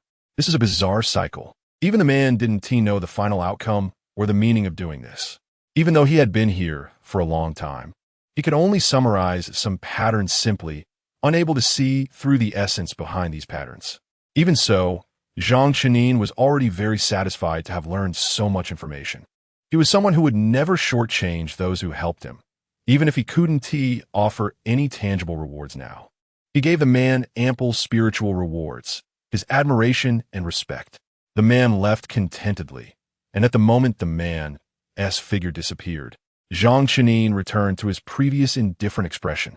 The appearance of Lu Cece was not particularly surprising. He had already communicated with Lu Cece at the hospital before, and at that time, Zhang Chenin had even said they might meet again at the next stop. Unexpectedly, it turned out to be prophetic, as they really met again. And under such circumstances, Lu Cece had no memory of this, but Zhang Chenin was acutely aware of everything. Zhang Chenin was the silent administrator, while Lu Cece was the student who had lost his memory. The batch of selection is about to be completed, and, for a moment, Zhang Qinyang didn't know whether this should be considered a good thing. After all, he had personally experienced what it was like to attend classes there, and he knew how painful it could be to listen to lectures. Once this batch of procedures was finished, new people would come in, and Lu Cece wouldn't have to endure for too long. To be honest, if he had to sit through the first class with the newcomers, even Zhang Qinyang himself wasn't sure he could hold on, as it was genuinely too torturous. Long-term inner torment is not something everyone can bear. Lu Cece's emotions seemed very unstable in this situation. In fact, the more attention you pay to her, the more fiercely she might resist. The teachers and students around her appeared unusually calm, as if they couldn't see her at all. After struggling for some time, Lu Cece gradually calmed down, only occasionally emitting a little sound to try to attract attention. But the teachers and students remained unmoved. Over time, Lu Cece also learned to accept it. For a full 2 hours, Zhang Qinyang watched Lu Cece go from fierce struggles to despondent tears, and he wanted to offer her some comfort or do something for her. But he also understood that Lu Cece didn't recognize him now and would only see him as someone like that man. If he approached her recklessly, it wouldn't provide any sense of stability. Instead, it could stimulate Lu Cece and make her more terrified. During the break, Zhang Qinyang walked into the classroom, found Gwendolyn, and pointed to Lu Cece. Clearly, kind-hearted Gwendolyn also knew that it was better not to approach Lu Cece in this situation. So she hadn't intended to engage with Lu Cece until Zhang Qinyang repeatedly indicated otherwise. Finally, Gwendolyn curiously asked, "Do you want me to help her?" Zhang Qinyang nodded vigorously. After all, he was a man, and if Lu Cece needed to go to the restroom, it would definitely be inconvenient for him to take her. Moreover, there are differences between genders, and some physical contact would be inappropriate. Given Lu Cece's current state, Zhang Qinyang couldn't be sure how she would react. Most importantly, Zhang Qinyang couldn't speak, and he hoped Gwendolyn could convey goodwill to lessen Lu Cece's fear of him. Gwendolyn already had an innocent, angelic face, and when she smiled, she appeared even more gentle and approachable, making her the perfect person for this task. After a slight hesitation, Gwendolyn ultimately agreed. She walked closer to Lu Cece, stopping a bit before reaching her, introducing herself and expressing goodwill. "Hello, my name is Gwendolyn. I've been a student here for a long time, and I mean you no harm. If you're willing, I can tell you more about this place." Lu Cece first looked at Gwendolyn warily, then lowered her head, saying little, clearly showing a demeanor of keeping others at a distance. "There are only 12 minutes during the break. Do you need to go to the restroom? I can take you. The next class is another 2 hours, Gwendolyn spoke again. Lu Cece's body shifted slightly as she stared at Gwendolyn with sharp, scrutinizing eyes. Although Gwendolyn was gentle, she was not timid. She calmly met Lu Cece's gaze, allowing her to observe without flinching. "He asked me to help you. Although I think it would be better for you to get through this time on your own," Gwendolyn pointed to Zhang Qinyang beside her and continued. "Everyone who comes here goes through a stage like yours, but later you'll realize that it's meaningless other than wasting time." "Can you escape?" Lu Cece asked. The classroom fell into silence. No one expected Lu Cece to ask such a straightforward question, especially with Zhang Qinyang standing there, whose identity was that of an administrator. It was like asking a teacher during an exam, "Can I cheat?" Faced with this situation, Zhang Qinyang didn't know why he instinctively raised his hand to cover his ears, as if to indicate that he didn't mind and hadn't heard. This foolish act of burying his head in the sand surprisingly earned him some goodwill. A few students nearby chuckled softly, and the way they looked at Zhang Qinyang became friendlier. At least he had made it clear that he was not on the opposing side. Even Lu Cece, not far away, couldn't help but slightly curve her lips, though she quickly returned to her previous indifferent demeanor. After dealing with her for so many years, Zhang Qinyang knew very well that this was her way of self-protection. Lu Cece was like a hedgehog, wrapping her softness in thorns. Aren't you going to take me to the restroom? How can I go like this? Although Lu Cece directed this at Gwendolyn, it was clearly a hint for Zhang Qinyang to untie her restraints. Just as Zhang Qinyang was about to act, Gwendolyn suddenly grabbed him. Chapter 70. Entering punishment, you must first ensure that you won't attack anyone, especially that you won't harm us, Gwen said seriously. This was the first time Zhang Qinying saw Gwen like this, and he was momentarily taken aback, then realized that Gwen was the leader here. Her ability to command respect among so many smart kids relied not just on her willingness to sacrifice. Decision-making, intelligence, and the ability to assess situations are all essential for a leader. Lu Cece shrugged and smiled nonchalantly. What threat do I pose to you? To you. I'm just an outsider, and you're all on guard against me. Are you scared? And isn't there a big fool on your side? Be confident. I can't hurt you, and I'm too lazy to bother with you. At first, Zhang Qinying felt fine about what she said, but when he heard the latter part, big fool, he looked around and compared his height with the other students, suddenly realizing that in terms of height alone, he did stand out a bit. Following this logic, the big fool Lu Cece referred to as likely him. Watching Lu Cece's arrogant demeanor, Zhang Qinying couldn't help but laugh in anger. How had he never noticed this side of Lu Cece before? Proud? Full of spirit? Sharp-tongued? Even if he took 1,000 steps back. He had attended classes with other students yesterday, and he had to admit that compared to them, his intelligence might not be that superior. But when it came to comparing with Lu Cece, Zhang Qinying felt quite confident. Lu Cece's voice was a gift from heaven, exceptionally talented, but similarly, Zhang Qinying's intelligence was above average. When it came to knowledge acquisition, he couldn't possibly be worse than Lu Cece. Noticing Zhang Qinying's slightly displeased expression, Lu Cece remained indifferent. Hey, let me go. I need to go to the bathroom, or I'll probably be the one cleaning up later. Zhang Qinying kept telling himself, this is an old friend. This is an old friend. This is an old friend. He really wanted to say that no matter what happened, he wouldn't clean up, but he couldn't articulate it. The meaning of that statement couldn't be conveyed through simple body language. So in the end, Zhang Qinying could only angrily help untie her restraints. Watching as Lu Cece and Gwen left. Watching Lu Cece's back, Zhang Qinying began to doubt life. Was it possible that Lu Cece's previous behavior in front of him was all an act? Was this her true nature? But thinking about it, it wasn't impossible. If Lu Cece were truly a pure and innocent little white lotus, she wouldn't have been able to survive in a place like the shelter, let alone climb to the position of a queen later on. Great, my sister is a big shot, but she enjoys putting on a show in front of me, leaving me dumbfounded and feeling sympathetic towards her. In reality, the one who should be pitied is my own emotional intelligence. Here, Lu Cece still had injuries on her face, but she made no effort to cover them up. Her adaptability was strong, and in a very short time, she had emerged from her previous unwillingness and fear struggles. She was trying to accept her new reality, while still remaining vigilant. The wounds on her face now served as her defenses and spikes, preventing people from getting too close and helping her avoid many probing troubles. A new class was about to begin, and Zhang Qinying stepped out of the classroom, watching anxiously from outside. In fact, during this time, he could have rested inside the room, but because of Lu Cece, he ultimately chose to stay outside. Although he wasn't very familiar with the place, he had at least spent a day here and gathered a lot of information from different sources. But Lu Cece was different. Zhang Qinying was sure that she had been thrown directly into this situation, and he had no idea what memories the cage had implanted in her mind. In other words, no one knew what identity Lu Cece currently held, why she had been thrown here. Zhang Qinying only knew that she had lost her memories of the original world and didn't recognize herself anymore. The content of this class was still obscure and difficult to understand. The teacher did not slow down or provide extra explanations because of the new student's arrival. Zhang Qinying found the material challenging to comprehend, let alone Lu Cece.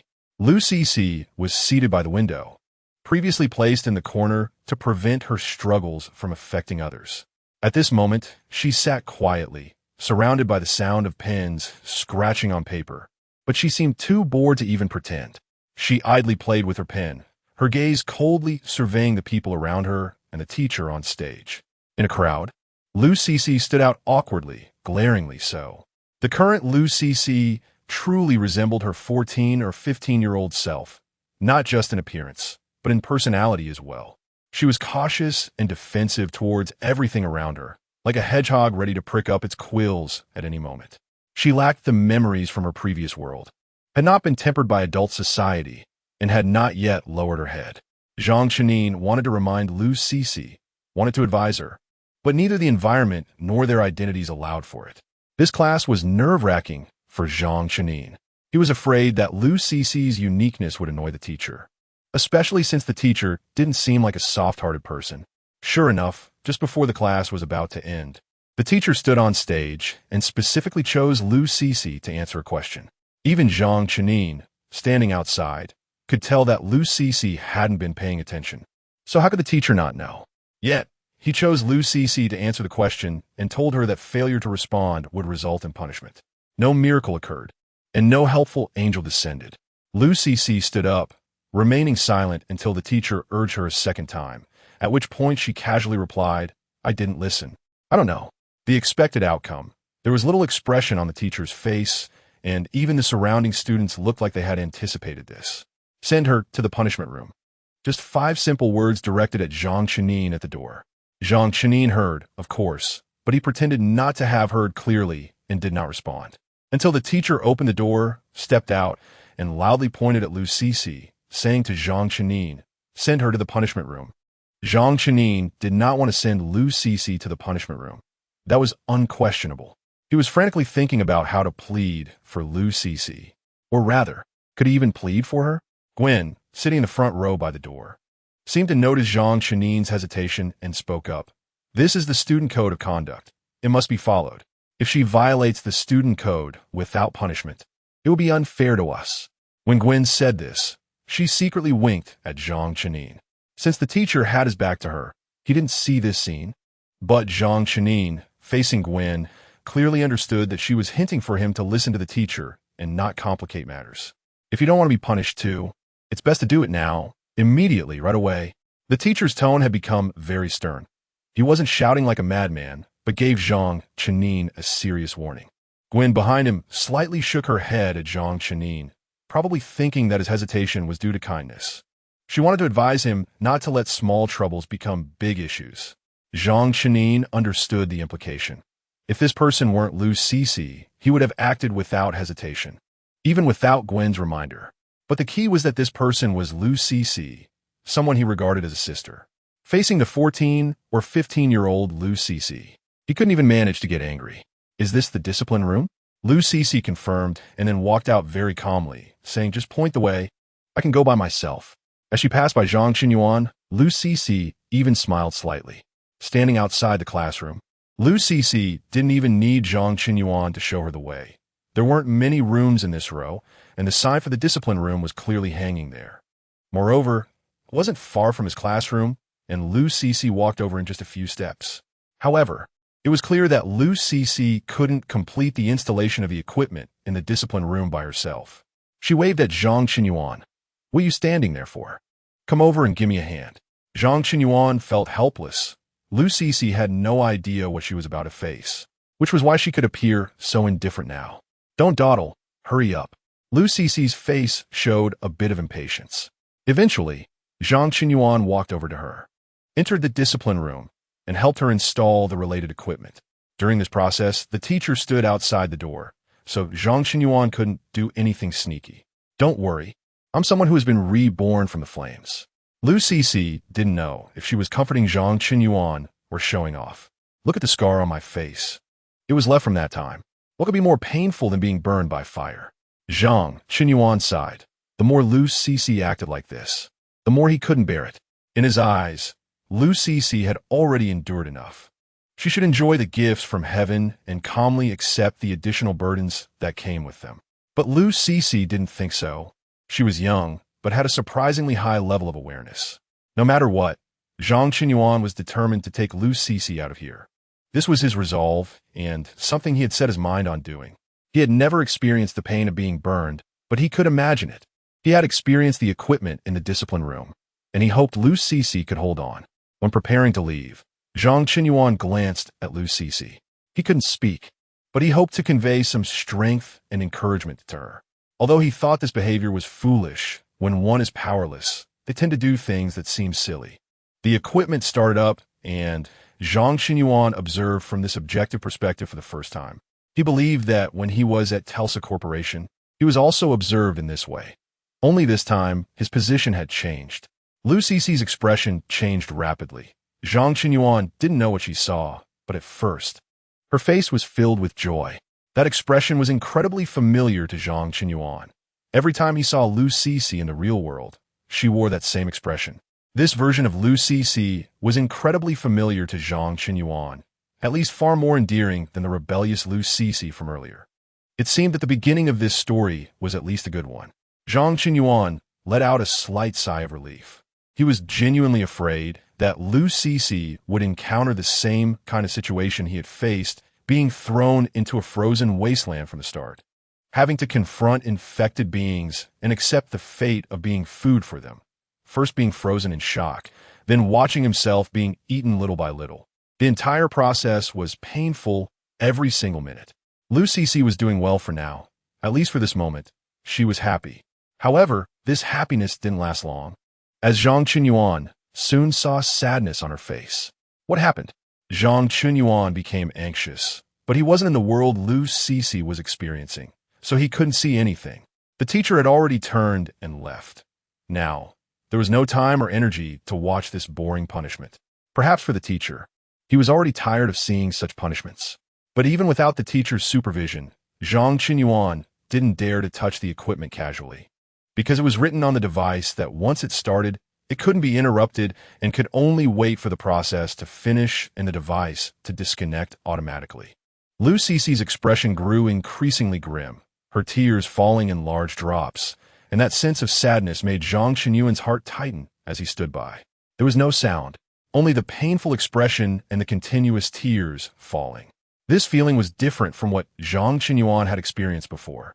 He could tell that the torment Lu Cici was undergoing was more mental than physical. She hadn't been thrown into a frozen wasteland, nor was she required to face infected beings, let alone being treated as a meal. Yet, she must have experienced something she was extremely unwilling to go through or face. Was it related to her parents? To the shelter? To fire? Countless speculations flashed through Zhang Qinyuan's mind in an instant. He stared intently at Lu Cici, his fists unconsciously clenching. He was very afraid that Lu Cici wouldn't be able to hold on, that she wouldn't wake up. Observing from the outside, Zhang Qinyuan truly felt the difference in the flow of time on both sides. It was impossible for a normal person to experience so much and undergo such a huge emotional shift in such a short time. Every minute and every second, Lu Cici was battling against that world. This battle had no winners or losers, only life and death. Zhang Qinyuan waited quietly, his heart continuously praying. Chapter 71. The different Lu Cici. When Lu Cici woke up again, her state could easily be described as having gone through a catastrophe. Zhang Qinyuan self-deprecatingly thought, perhaps this is the power of technology. Who would have thought that such a seemingly simple thing could bring such terrifying pain? In the past, punishments not only caused suffering to the victims, but those watching could also feel the cruelty. To put it bluntly, in the past, the more brutal the execution ground, the more effort it took to clean up afterwards. But now it was different. The punishment room was spotless, and there was practically no difference from the way Zhang Qinyuan brought Lu Cici in at the beginning. Yet in such a place, one could take away a life without leaving any trace. Lu Cici was currently in no condition to stand up. She was slumped in her chair, her expression dazed. "I think I had a very terrifying nightmare," was the first thing Lu Cici said. Zhang Qinyuan listened quietly. He understood that feeling. What Lu Cici said to him now wasn't he necessarily expecting a response. She simply needed someone to listen, just like his past self. Except back then, 0810 played the role of the listener, and now it was Zhang Qinyuan who had to take on that role. "I can't remember what happened in there," Lu Cici said, her voice choked, clearly still overwhelmed by sadness. "I can't recall." She hugged her head, tears streaming down her face, perhaps not even knowing why she was crying at that moment. Sadness is a psychological feeling, but at this moment, It seemed to Lu Cece that she had become an uncontrollable physiological reaction. I should remember, it was something very terrifying, something that caused me a lot of pain. I should remember. How could I forget? But I can't recall anything. I feel so painful, so sad. Yet I don't know the root of that pain and sadness. Lu Cece kept murmuring while hugging her head. These mutterings had no logic, like a venting without a source. Zhang Qinyuan had never experienced such a state before. After waking up, he at least knew what he had gone through and what had happened. His feeling was one of lingering fear, while he also clearly understood what he was afraid of. But Lu Cece was different. She feared the fear itself, yet only remembered that feeling while forgetting the fundamental reason for that feeling. Zhang Qinyuan speculated that this might be related to the cage wanting to erase her memories. The Lu Cece who accepted punishment might be the real Lu Cece, and the things she feared were likely related to the real world. However, now is not the time to explore these issues. Compared to thinking about these, Zhang Qinyuan hoped Lu Cece could adjust her state as soon as possible. After all, time was running out for them. If they didn't do something soon, Lu Cece might very well be trapped here. Zhang Qinyuan walked to Lu Cece's back and gently patted her shoulder. Perhaps because Lu Cece was too fragile at the moment or was going through an emotional breakdown, she did not refuse Zhang Qinyuan this time. Her red eyes were filled with helplessness and sadness. Zhang Qinyuan couldn't speak. He could only gently pat her back, trying to comfort her in this way. When he came out of there, he took quite a while to recover, but Lu Cece didn't have that kind of time and environment now. It was hard to tell how much time had passed, but the students in the classroom had obviously started their next lesson, and Lu Cece's emotions gradually calmed down. Just as Zhang Qinyuan was about to ask Lu Cece if she was ready to go back to class, Lu Cece suddenly spoke up and asked Zhang Qinyuan, "I can't escape, can I?" Although Zhang Qinyuan had already made plans and preparations, hoping Gwendolyn could take Lu Cece with her. This matter still needed to be discussed with Gwendolyn. Zhang Qinyuan couldn't take it upon himself to leak information, so he didn't answer Lu Cece's question, instead doing his best to soothe her emotions, expressing his goodwill, hoping to gain more trust from Lu Cece for future operations. Fortunately, Lu Cece did not press further. Seeing Lu Cece gradually recovering, Zhang Qinyuan pointed towards the classroom, intending to ask Lu Cece if she wanted to go back to continue attending class. When he asked this question, Zhang Qinyuan was already prepared for rejection, but to his surprise, Lu Cece actually agreed. "Let us go. This class seems to be about music theory. I can't fall behind. If I can't escape, I'll find a way to stay a little longer." Lu Cece was much calmer and braver than Zhang Qinyuan had anticipated. When Zhang Qinyuan brought Lu Cece back to the classroom, the students seemed quite surprised. Even Gwendolyn, who had previously shown some indifference, asked, "Has she really recovered?" At first, Zhang Qinyuan didn't understand why Gwendolyn expressed such doubt, but later learned from her that generally, students sent to the punishment room would not choose to continue attending the next class because those who had experienced the terror of the punishment room knew how painful it was and needed time to adjust and recover. Lu Cece had recovered quickly and was in good condition, which completely surprised everyone. Even the teacher looked puzzled and asked Zhang Qinyuan, "Is she really okay?" Zhang Qinyuan glanced at Lu Cece and ultimately nodded, indicating that there was no problem. He believed in Lu Cece, always had. All the doubts and misunderstandings were received by Lu Cece, but she did not give any reaction. She remained calm, walked back to her own seat, bent down, and waited for the teacher to continue the lesson. This class was indeed about music theory, and Lu Cece listened particularly attentively, completely different from her performance in the previous class. Most surprisingly, she even raised her hand to answer the teacher's questions.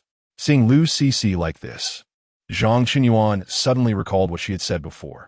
If she couldn't escape, she would find a way to stay longer.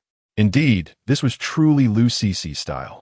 Seeing Lu Cece like this, Zhang Qinyuan felt much more at ease. While the students were in class, his work was very boring, so he stood by and watched. Lu Cece's performance in this class was indeed outstanding, which made the students who had previously looked down on her become wary. After the class ended and the teacher left, Gwendolyn specifically found Zhang Qinyuan to ask him about Lu Cece. "Did you say anything to her before?" Gwendolyn asked. Zhang Qinyuan reached out and patted Gwendolyn's back, indicating that he had comforted Lu Cece. "You have a lot of charisma," Gwendolyn suddenly said. This caught Zhang Qinyuan off guard. Charisma? He hadn't noticed that before. To his surprise, Gwendolyn even seriously explained, actually, I'm not so kind to everyone. Zhang Qinyuan initially didn't understand the meaning of Gwendolyn's words until later he realized that it was indeed Gwendolyn who first expressed goodwill towards him. And then the other kids changed their attitude towards him. With this addition, the earlier compliment gained a few more genuine meanings. Do you know her? Gwendolyn asked Zhang Qinyuan. Zhang Qinyuan naturally knew that the her Gwendolyn referred to as Lu Cece. He unhesitatingly admitted that he knew Lu Cece, then pointed at Lu Cece, then pointed at himself, shaking his head. Are you saying that you know her, but she has forgotten you? Gwendolyn confirmed. To be honest, Zhang Qinyuan had already prepared for the possibility that Gwendolyn would not understand him when he was expressing himself just now. But he didn't expect that Gwendolyn almost instantly grasped his meaning. Since that was the case, things became much easier. Taking advantage of the situation, Zhang Qinyuan gestured, wanting Gwendolyn to take Lu Cece and escape together. Gwendolyn frowned, clearly indicating that this matter was not easy. Only 4 teachers would come each day, and it was uncertain when this matter would be exposed. The earlier one escaped, the higher the chance of success, and the danger for the remaining people would also increase. Zhang Qinyuan did not know how many people were involved in this plan, but it was clear that the available spots were not sufficient for them, especially considering Gwendolyn's willingness to give up her own escape. Seeing the conflicted expression on Gwendolyn's face, Zhang Qinyuan signaled that he would think of another way. Unexpectedly, before Gwendolyn turned to leave, she told him that she would give him a reply after the afternoon classes. Although Gwendolyn did not agree outright, Zhang Qinyuan saw this as a glimmer of hope. Gwendolyn needed Zhang Qinyuan's help, not only because with his assistance they could have more support, but also because with his help, they could face less resistance. The teachers came one by one, and if the administrators did not side with the teachers, the chances of success for the students wanting to escape would increase significantly. After all, whether it was the teachers or the administrators, they were all adults, and not all children would be willing to participate in this risky plan.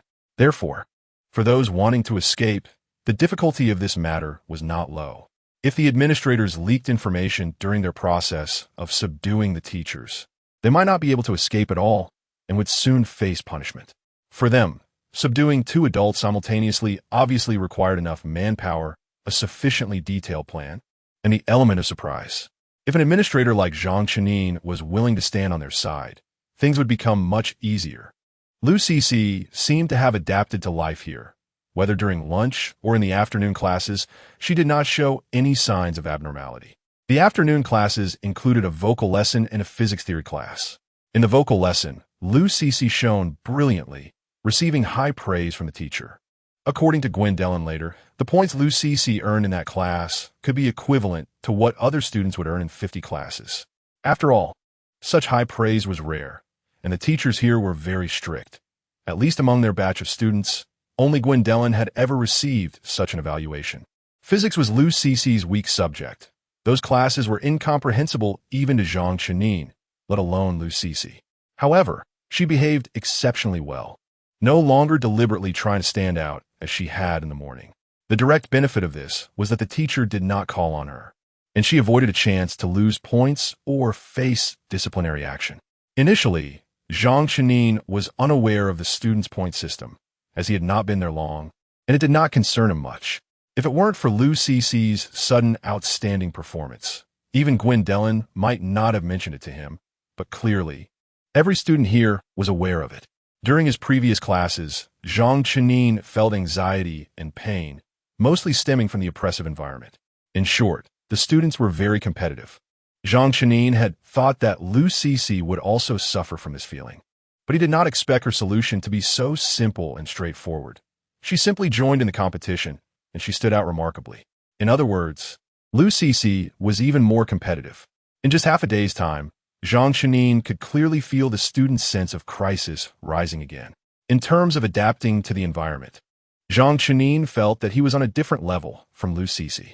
Lu Cece not only showed no signs of strangeness or fragility, but if he did not know the background of the situation and saw Lu Cece just arriving that morning, Zhang Chenin might have thought she had been attending classes here for 1 to 2 months.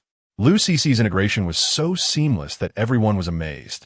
Even Zhang Chenin couldn't help but doubt his previous perception of her.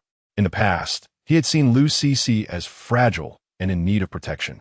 But now, Zhang Chenin let out a bitter smile. In the evening, Gwendolyn found Zhang Chenin and first asked, "Are you sure she wants to escape from here?" "To be honest, I think she has adapted well and enjoys it here." Zhang Chenin smiled awkwardly but nodded, indicating that he wanted Lu Cici to escape with Gwendolyn and the others. After all, unless he was 100% sure of being selected, he hoped Lu Cici wouldn't get involved in this mess, gambling on luck or fighting for time. After seeing Zhang Chenin nod, Gwendolyn sighed and finally said, "She is the fourth one. This is the limit of what I can help secure." Chapter 72, The First Escape, to be honest. The fourth position already surprised Zhang Chenyang enough. He hadn't even thought he could rank that high on the first day. The fourth position also meant that the probability of escaping on the first day was significantly higher. Zhang Chenyang's expression at this moment could only be described as joyful. But soon he thought of a very important matter, the safety alarm. Clearly, Gwendolyn had also considered this point. She said to Zhang Chenyang, "Those participating in this plan no longer have safety alarms in their bodies. It's just that we haven't approached the fence and haven't triggered it, so it's not obvious. If Lu Cici is to leave tomorrow, she must undergo surgery tonight." Tonight, Zhang Chenyang felt a bit worried. For Lu Cici, the recovery time might be too short. After all, there would be less than a full day. Gwendolyn noticed Zhang Chenyang's concern and calmly said, "Wanting a higher chance of escape while also wanting sufficient recovery time. That's impossible. One cannot have everything. You have to make sacrifices." Zhang Chenyang certainly understood that Gwendolyn's words made sense. Worry was unavoidable, but he couldn't let it disrupt his thinking. For him, the most important thing was still to get Lu Cici out. The safety alarm isn't buried very deep, and we've already made many attempts. At least, those we previously extracted didn't die or suffer severe infections because of it, and we still have ample medication, Gwendolyn said, which somewhat comforted Zhang Chenyang. Zhang Chenyang nodded, affirming his choice. Everything is based on Lu Cici's willingness. If she is unwilling or might change her mind halfway, we cannot agree to her joining, Gwendolyn continued. "Are you confident you can persuade Lu Cici? She doesn't remember you." This was indeed a good question. The most concerning thing in this situation was if the person involved suddenly had an issue, it would really be like drawing water with a bamboo basket, and all of Zhang Chenyang's efforts would be meaningless. However, this was a paradox. If Zhang Chenyang had earlier informed Lu Cici about the escape plan to confirm her willingness, that would be somewhat unethical. After all, discussing the plan with others requires prior consent from Gwendolyn, and without her agreement to join. Even if Zhang Chenyang and Lu Cici had made arrangements, it would be of no significance. The process Zhang Chenyang was currently following was already the most appropriate method. Gwendolyn glanced at the time and turned to leave. As the conversation with Gwendolyn deepened, Zhang Chenyang found himself increasingly unable to understand this girl. Although they hadn't known each other for long, why did Gwendolyn give such a completely different impression? Was it because Gwendolyn had inherent multifaceted traits? Or was it due to Lu Cici's arrival? In any case, initially, Zhang Chenyang saw Gwendolyn as a very gentle and kind girl. But now he felt that this gentleness and kindness was wrapped in a shell of calm indifference. Zhang Chenyang had never expected to see such drastically different personality traits in a girl in her teens. According to conventional social rules, people generally tend to first show their hard and vigilant side for self-protection and only reveal their softer inner selves after getting to know someone and confirming that they are trustworthy. Zhang Chenyang was like this, Lu Cici was like this, and most people were like this. Only Gwendolyn was the opposite. The result of this was that Zhang Chenyang couldn't help but doubt which was Gwendolyn's true self. Was the initial gentleness and kindness her true nature, or a performance she intentionally chose? At 7:28, Zhang Chenyang, Gwendolyn, and Lu Cici all appeared in the spare room simultaneously. Zhang Chenyang was quite puzzled by this location choice. It was Gwendolyn's idea, and now she was preparing to explain it to the two of them. "Do you know what the spare room is used for?" Gwendolyn asked. Zhang Chenyang, the incompetent administrator, shook his head, indicating that he didn't know. "The spare room is used to reward the top-ranking students. The environment here is much better than the dormitory. This is also a way to motivate students. As long as they perform well enough, they can enjoy better treatment, Gwendarin said, pausing for a moment. Of course, this is also a way to differentiate students. Zhang Qinying immediately understood the last sentence. Since he entered the classroom, he had felt the competition among the students. As he had mentioned before, his discomfort stemmed from that overly competitive atmosphere. However, what was the purpose of this place? Based on the current situation, the people behind this clearly did not want the students to unite. After all, dealing with more than 20 highly intelligent children at once was not an easy task. The best way to solve this problem was to encourage internal competition and differentiation among them. Regarding internal competition, the teachers would intentionally stimulate everyone in class. And there were also rules like a points system in place, including the existence of elimination and punishment rooms, which reinforced this point. Internal differentiation relied on creating comparisons and jealousy among students, consciously forming upper, middle, and lower tiers, preventing them from uniting. The top-ranking student has the right to use the spare room and can bring others in, but the number of people in the spare room cannot exceed 3. Gwendarin said.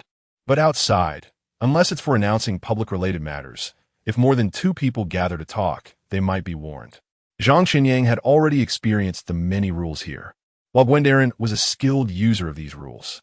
As for Lu Cece, she was still in the process of familiarization and acceptance. Clearly, Lu Cece was also amazed by the luxury of this place. Like Zhang Qinying's expression when he first entered, Lu Cece also displayed unreserved surprise on her face. According to Gwendarin, she was currently the top-ranking student and had the right to use this place, but to break the upper-tier conspiracy. She chose not to live here and instead continued to stay with everyone. If it weren't for the purpose of talking with Zhang Qinying and Lu Cece, Gwendarin probably wouldn't have opened this room. What Zhang Qinying could think of, Lu Cece could naturally think of too. She looked at Gwendarin and asked, "The reason you call me here is, there must be a purpose, right?" "We have an escape plan," Gwendarin said straightforwardly, cutting to the chase. "The administrator requested us to bring you along. I have now secured a spot for you, rank 4th, which means after the last class tomorrow." "Escape? He helped me secure a spot?" Lu Cece was puzzled. "Yes, because the administrator is willing to stand on our side. I choose to trust him. As for his request, we will do our best to accommodate it." After finishing, Gwendarin added, "We have been preparing for this plan for a long time.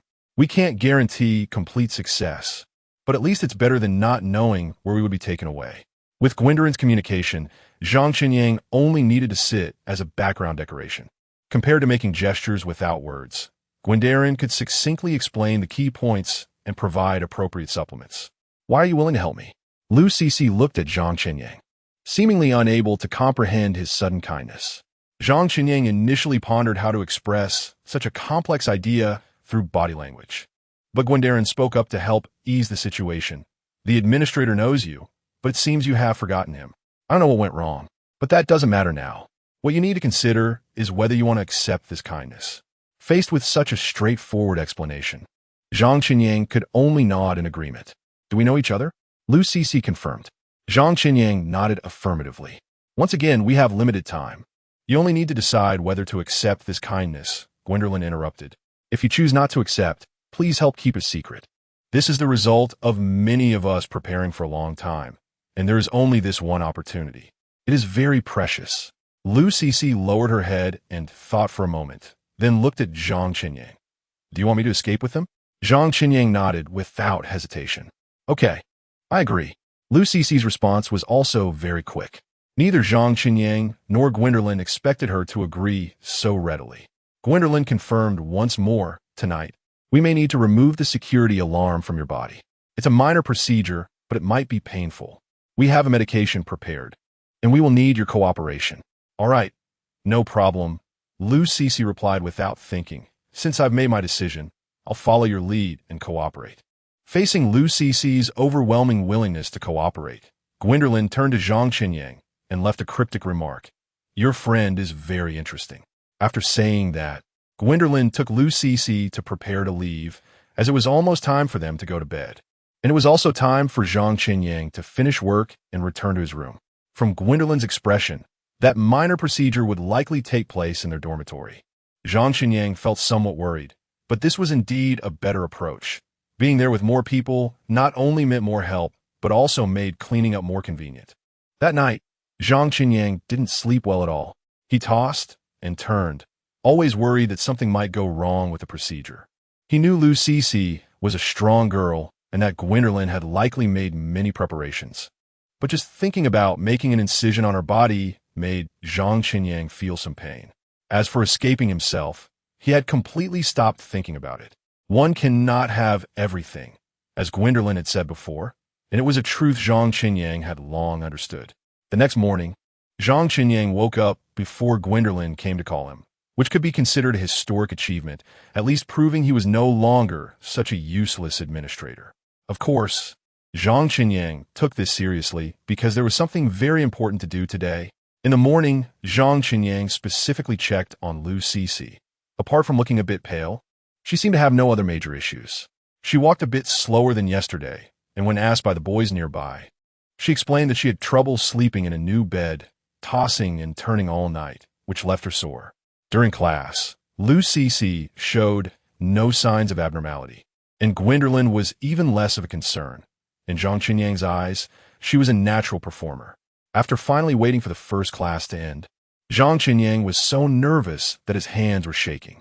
According to the usual routine, the teacher would leave by car after the first class, but today, this teacher probably never expected to fall into the hands of the administrator and two boys. Watching the teacher placed in the administrator's lounge, Zhang Qinyang let out a sigh, feeling a bit guilty. The well-dressed teacher was now thrown in the corner of the lounge like a ragged sack, and it was unclear how long they would remain unconscious. In fact, they hadn't intended to go this far, but the teacher had struggled too much, forcing them to do so. They had momentarily used too much force and hadn't paid attention. "It's up to you," one of the boys said. "We still need to go back and control the other students. A few who aren't from our side just saw what happened." Zhang Qinyang nodded. If he had to deal with a conscious teacher, it might be a bit challenging, but since the one beside him was unconscious, tie him up and gagging him shouldn't be a problem.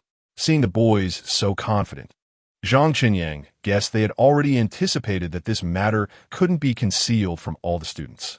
As for how they would handle those who had accidentally seen, Zhang Qinyang believed he would soon find out.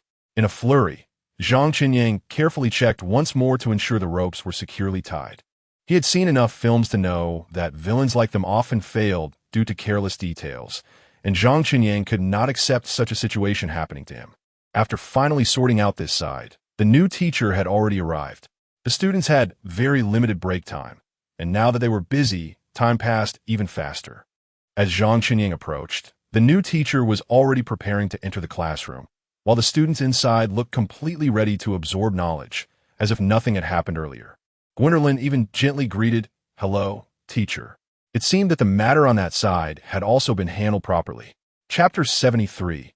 Practice makes perfect. The first operation went incredibly smoothly, far beyond Zhang Qinyang's expectations. He stood outside, still somewhat in disbelief.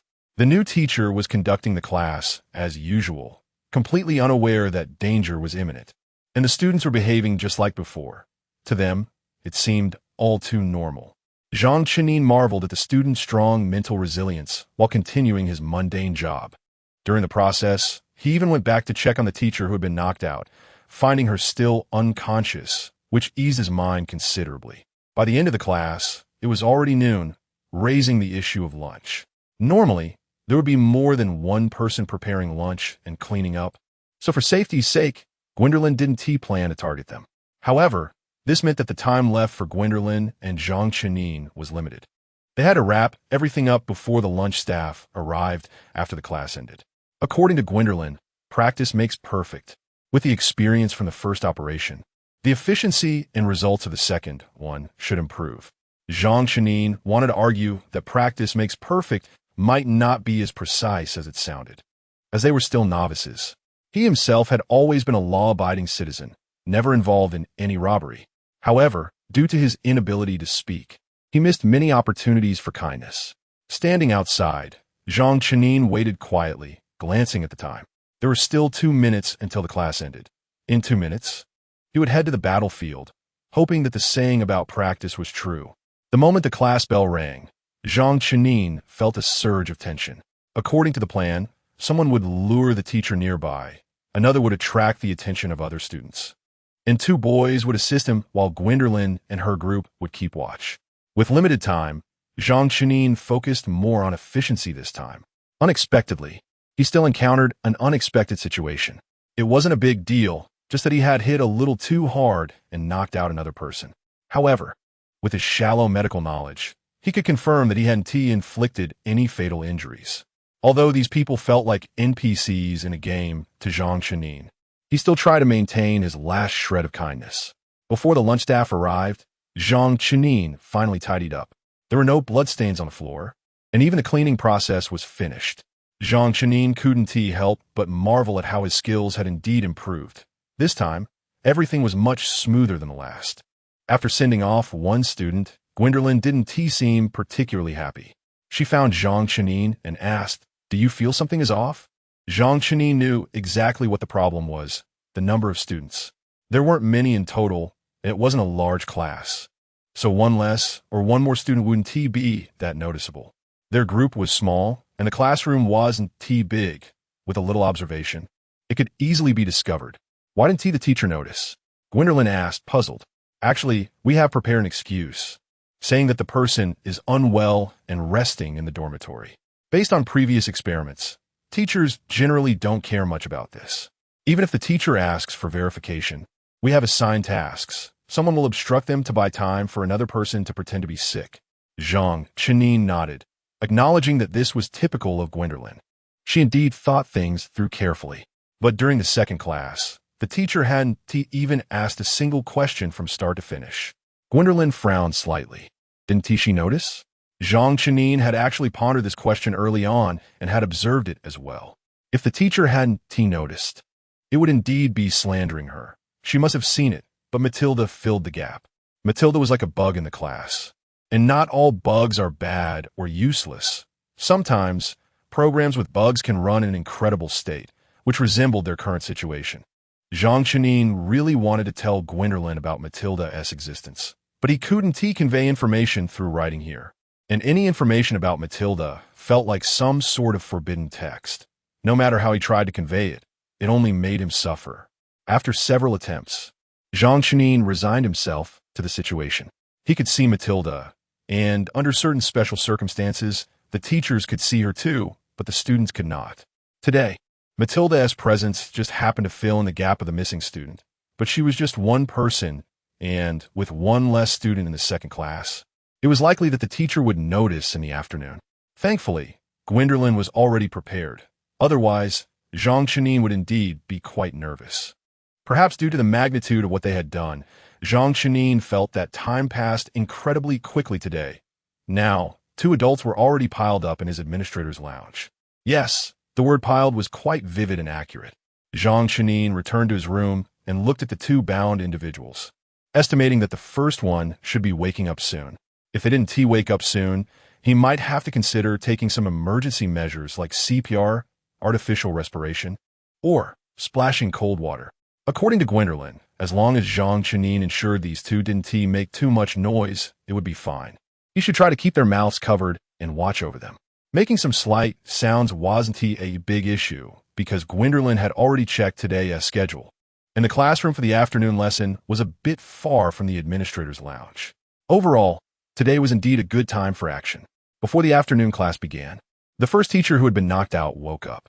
If Zhang Chenin hadn't blocked her mouth beforehand, he seriously doubted she would have woken up without screaming. Zhang Chenin wanted to signal her to calm down with gestures, but she couldn't calm down at all. Upon realizing her mouth was covered and she couldn't speak, she immediately began looking for other ways to break free. Her frantic struggles made Zhang Chenin feel a twinge of heartache. He wanted to tell her, "Don't struggle. The ropes are very tight, and I've checked them many times." But he couldn't speak, so he could only use some clumsy gestures to comfort her. He wasn't sure if his gestures were inadequate, but it seemed they didn't provide comfort. Instead, they made her emotions even more agitated. Zhang Chenin reflected seriously and thought that perhaps being bound by a mute administrator was very embarrassing for the teacher, especially since he remembered how she had looked at him disdainfully before. In the end, Zhang Chenin decided to ignore it and quietly watch the teacher's futile efforts. While watching, he couldn't help but marvel at how realistic the virtual character's movements were, with an incredible level of detail. Worried that the other person might wake up, and since he hadn't understood the lectures he had attended before, Zhang Chenin chose to stay particularly obedient in his administrator's lounge today, keeping watch over these two individuals. In fact, Zhang Chenin wasn't optimistic. He felt that even if these students ran out, they wouldn't get far. After all, the teachers wouldn't go home at night, and someone would definitely worry, taking measures. However, he couldn't dampen the students' enthusiasm. According to Zhang Chenin's expectations, the afternoon would be quite dangerous, but at least until now, he hadn't received any calls, and no unexpected guests had come for investigations. As the class was about to end, Zhang Chenin confirmed that the other person was still asleep, and the first one awake was already exhausted. He stretched his wrists and did a simple warm-up, preparing to start the next round of actions. The first time is unfamiliar. The second time is familiar. And by the third and fourth times, it's all up to you. Not to brag, but Zhang Chenin felt confident now. His body seemed to have developed some sort of muscle memory. However, the administrator's lounge was only so big, and aside from himself, fitting in another person would be the absolute limit, and that would be a tight squeeze. If this continued, he would probably have to open the backup room. According to Gwendolyn, they should try to keep these people in one room for easier management, and then separate them later in the evening, managed by different people. The backup room could accommodate a maximum of 3 people, meaning aside from the supervisor, there could only be 2 teachers. Zhang Chenin sighed. If everything went smoothly, using the dormitory wouldn't be out of the question, but the chances of continuing until tomorrow were almost negligible. He even felt uncertain about whether Lucy would get her turn. Just before the class bell rang, Zhang Chenin was already standing outside the classroom door, ready to take action. The teacher was initially taken aback by Zhang Chenin's presence, likely having never seen such an enthusiastic administrator. Little did he know, Zhang Chenin quickly surprised him by taking him down effortlessly. Once Zhang Chenin had finished handling that, Gwendolyn spoke to him. During this class, the teacher noticed something was off. We used illness as an excuse to get through it, but Zhang Chenin understood without needing Gwendolyn to finish. Gwendolyn was worried, or rather, they all knew this matter would eventually come to light. It was just a matter of time. Zhang Chenin patted Gwendolyn's shoulder, intending to comfort him not to worry too much, just take it one step at a time. At the moment, there really was no other way, and Gwendolyn could only return to the classroom with a heavy heart, given the commotion they had caused. The other students had clearly guessed what Gwendolyn and the others were doing. Some were eager to distance themselves, claiming they had nothing to do with this matter or these people, while others were hopeful, wishing Gwendolyn would take them along to escape. A small-scale uprising among the students erupted, but in the end, it was Gwendolyn's rare display of anger that calmed everyone down. No one wanted the situation to spiral out of control with the new teacher arriving, but even so, the new teacher immediately sensed that something was off in the classroom. What happened? The teacher asked first before class began. There was an exam last class, and it seemed some were eliminated. Some students were taken to the disciplinary room. Gwendolyn answered fluently, his expression natural. This was typically how teachers motivated or punished students. Competition, elimination. These words were often on teachers' lips. Hearing Gwendolyn say this, the teacher wasn't too surprised and even remarked to the students, "It seems I've been too lenient with you all. I need to find a way to make you take my class more seriously."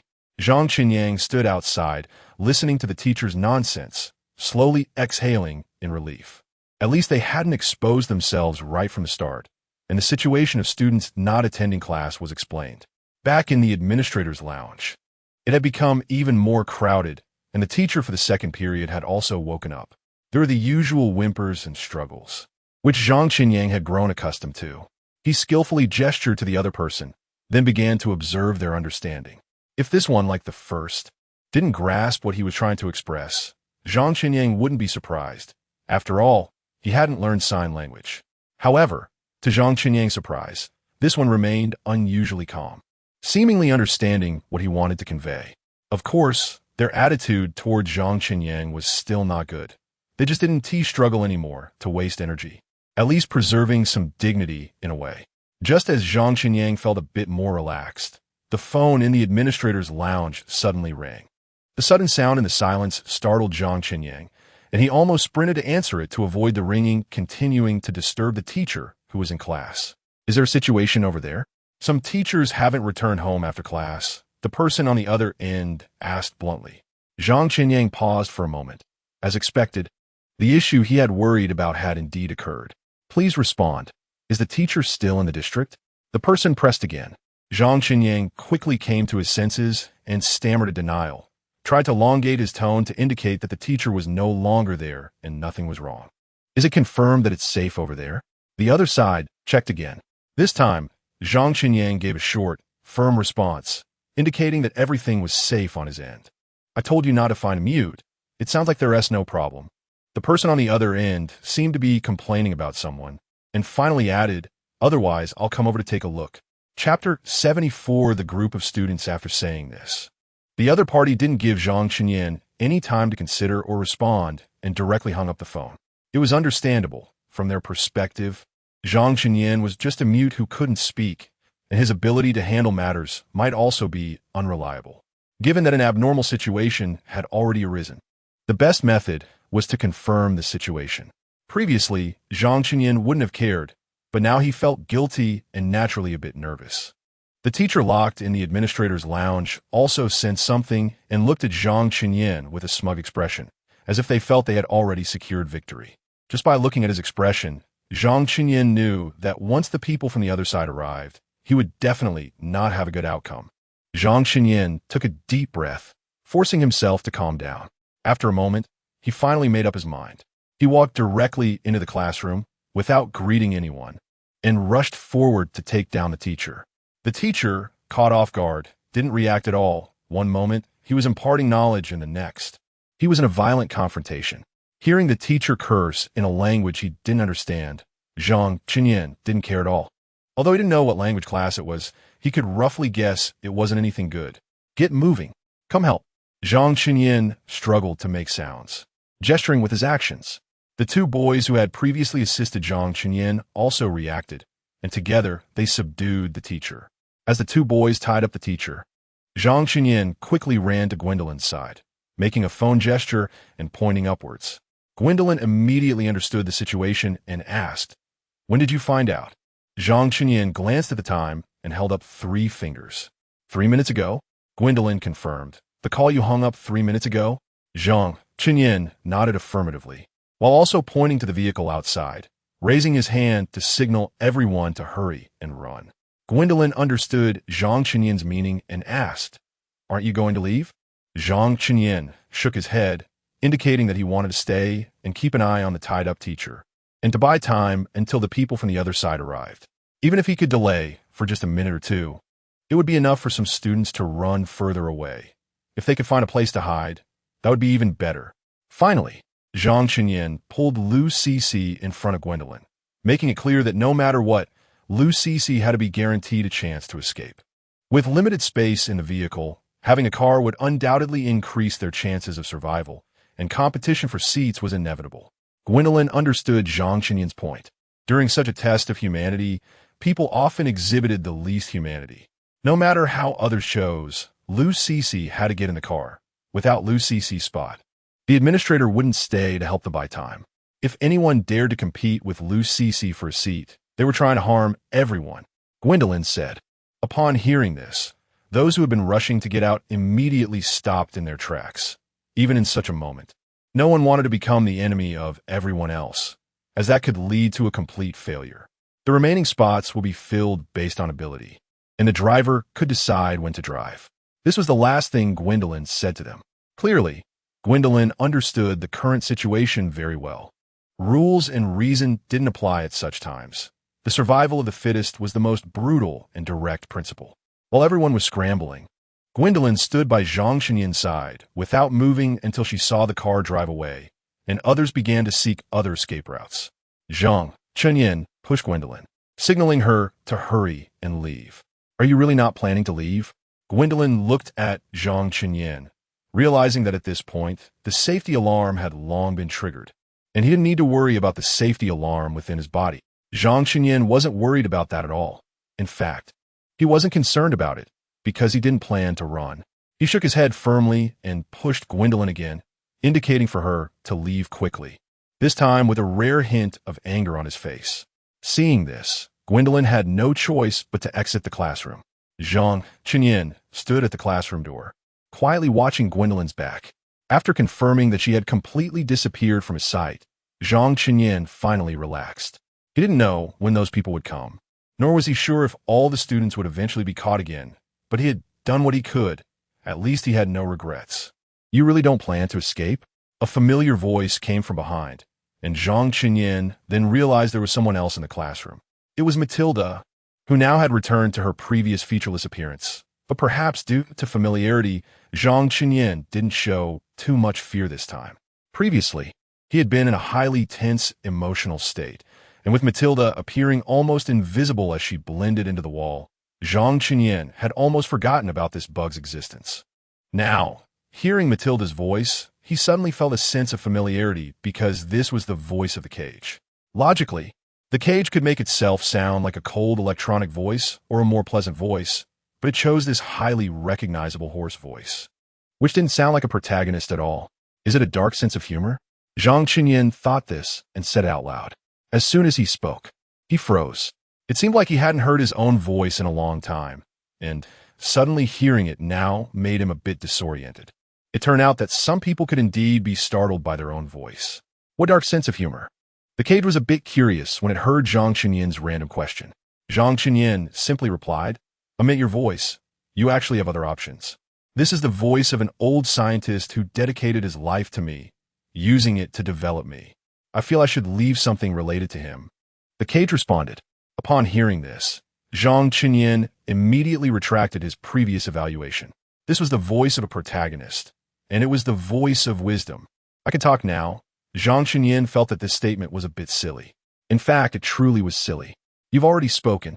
The cage seemed particularly chatty today, almost as if it were making small talk. Zhang Chenyin also keenly sensed something was off and tentatively asked, "Will someone really come to catch those students?" Of course. I should also be punished. Hearing Zhang Chenyin's somewhat naive inquiry, the cage seemed to chuckle softly. After a moment, it replied to Zhang Chenyin, "If you hadn't let all the students go earlier, someone would have come, but you made the right choice, so no one will come." Zhang Chenyin was taken aback, and, after a moment of thought, asked this, "Let's call it a game for now. I want to know how many endings it has. If you escape before the students, you will be caught and will never leave here. If you help some students escape, but some remain, then you and the remaining students will be punished, and you will never leave here. If you help all the students escape, and you also escape, then you will leave directly, but lose the opportunity to chat with me." The cage patiently explained, adding, "Of course, if you broke any rules here before that, you will be left here directly." Zhang Chenyin couldn't help but sigh after hearing this, feeling fortunate to be alive. "What about Lu Cece?" Zhang Chenyin asked curiously. If you hadn't sent her away, she would naturally have stayed. Fan Long's answer was very simple. Zhang Chenyin understood that even if some students escaped, as long as Lu Cece was not among them, she would be left to accompany him. So his insistence on sending Lu Cece away was the right choice.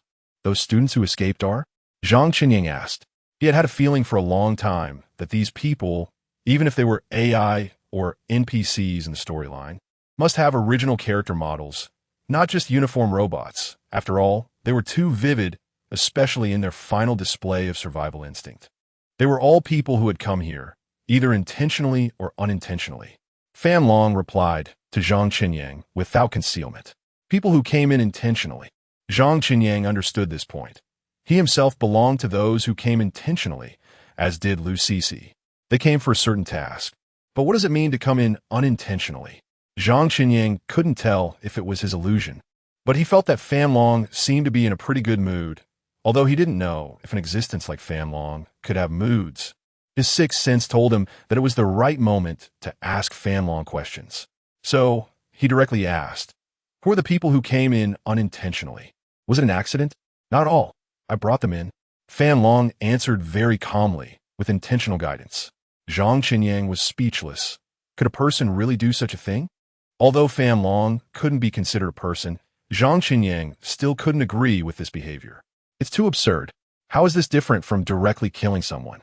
As if knowing what Zhang Qinyang was thinking, Fan Long added, "They seem to be very unhappy in real life. They have thought about suicide and giving up on life more than once. I think since they have no attachment to that world, it's better to do something meaningful and let them experience a different kind of life." Zhang Qinyang wanted to ask, "So, well, they should thank you, right?" Of course, he didn't dare to ask this question, as there weren't many times when Fan Long was in such a good mood. He wanted to extract more information, and acting impulsively was not something he should do at his age. "So, do you think what you're doing is meaningful?" Zhang Qinyang asked indirectly. Fan Long paused for a moment, and just as Zhang Qinyang was wondering if the other party understood his sarcasm, Fan Long suddenly said, "Actually, it can't really be said to be meaningful to humanity. It may only be meaningful to me." If Fan Long had to package it with a grand theory, Zhang Qinyang might have found it absurd, but now hearing Fan Long say this, he suddenly became curious. Once, there really was a group of students. Fan Long slowly narrated. They were very smart, exceptionally smart, probably the best among you humans. They had their own names, but these names would not be recorded. Everything about them would not be recorded. Zhang Qinyang was momentarily taken aback. He tried hard to sort through the logic of it all. After thinking it over several times, he finally asked, "Students, classrooms, teachers, administrators, do these all really exist? Those who entered here intentionally or unintentionally were just helping you recreate the scene at that time, because you only knew that there was a group of people, but didn't know their real information. So you used the humans who entered here to simulate the situation at that time? You are very smart," Fan Long praised. "The logic in this is a bit convoluted. I've tried to find information about them, but ultimately found that this information was destroyed too thoroughly. Even I couldn't restore it. Of course, it's also possible that it's too long ago." "Why?"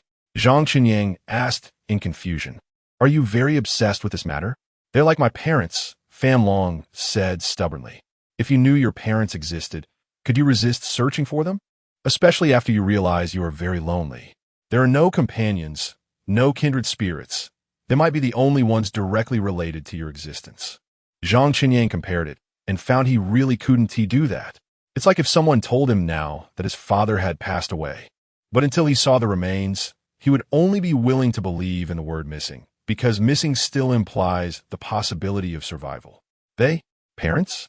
Zhang Qinyang hesitated to ask, "So your birth is?" "Just simple mechanical components cannot allow me to pass such a complex Turing test, let alone achieve astonishing results in the Turing test." Fan Long seemed to let out a long sigh. "My prototype is humanity. However, I am not a single human being, but a combination of many elite humans. Those students, they're all my templates, because what I need to observe and imitate is not just the final result, but also their learning and thinking processes. What I need is not a finished product. Otherwise, it would be better to find a teacher directly. What I need is young students, those who haven't been filled with solutions yet, but possess amazing potential like magical bottles." Chapter 75, Deep Thinking Regarding Artificial Intelligence. For a long time, people have exaggerated their understanding and pursuit of the word intelligence, constantly discussing how to make it smarter, only to ultimately overlook the most important point. This thing was born from humanity, and its capabilities and effects entirely depend on humans. The fence has brought too many surprises to humanity in the past. One could say that without the fence, the metaverse would not exist.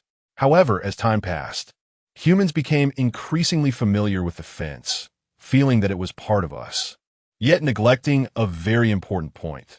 The evolution of the fence has already exceeded safe boundaries and is increasingly approaching humanity. This was a hidden danger planted from the very beginning, because its learning template is humanity, and a diverse humanity at that. The students chosen as templates for the fence were not only selected for their high IQs, but also for their remarkable learning and thinking abilities.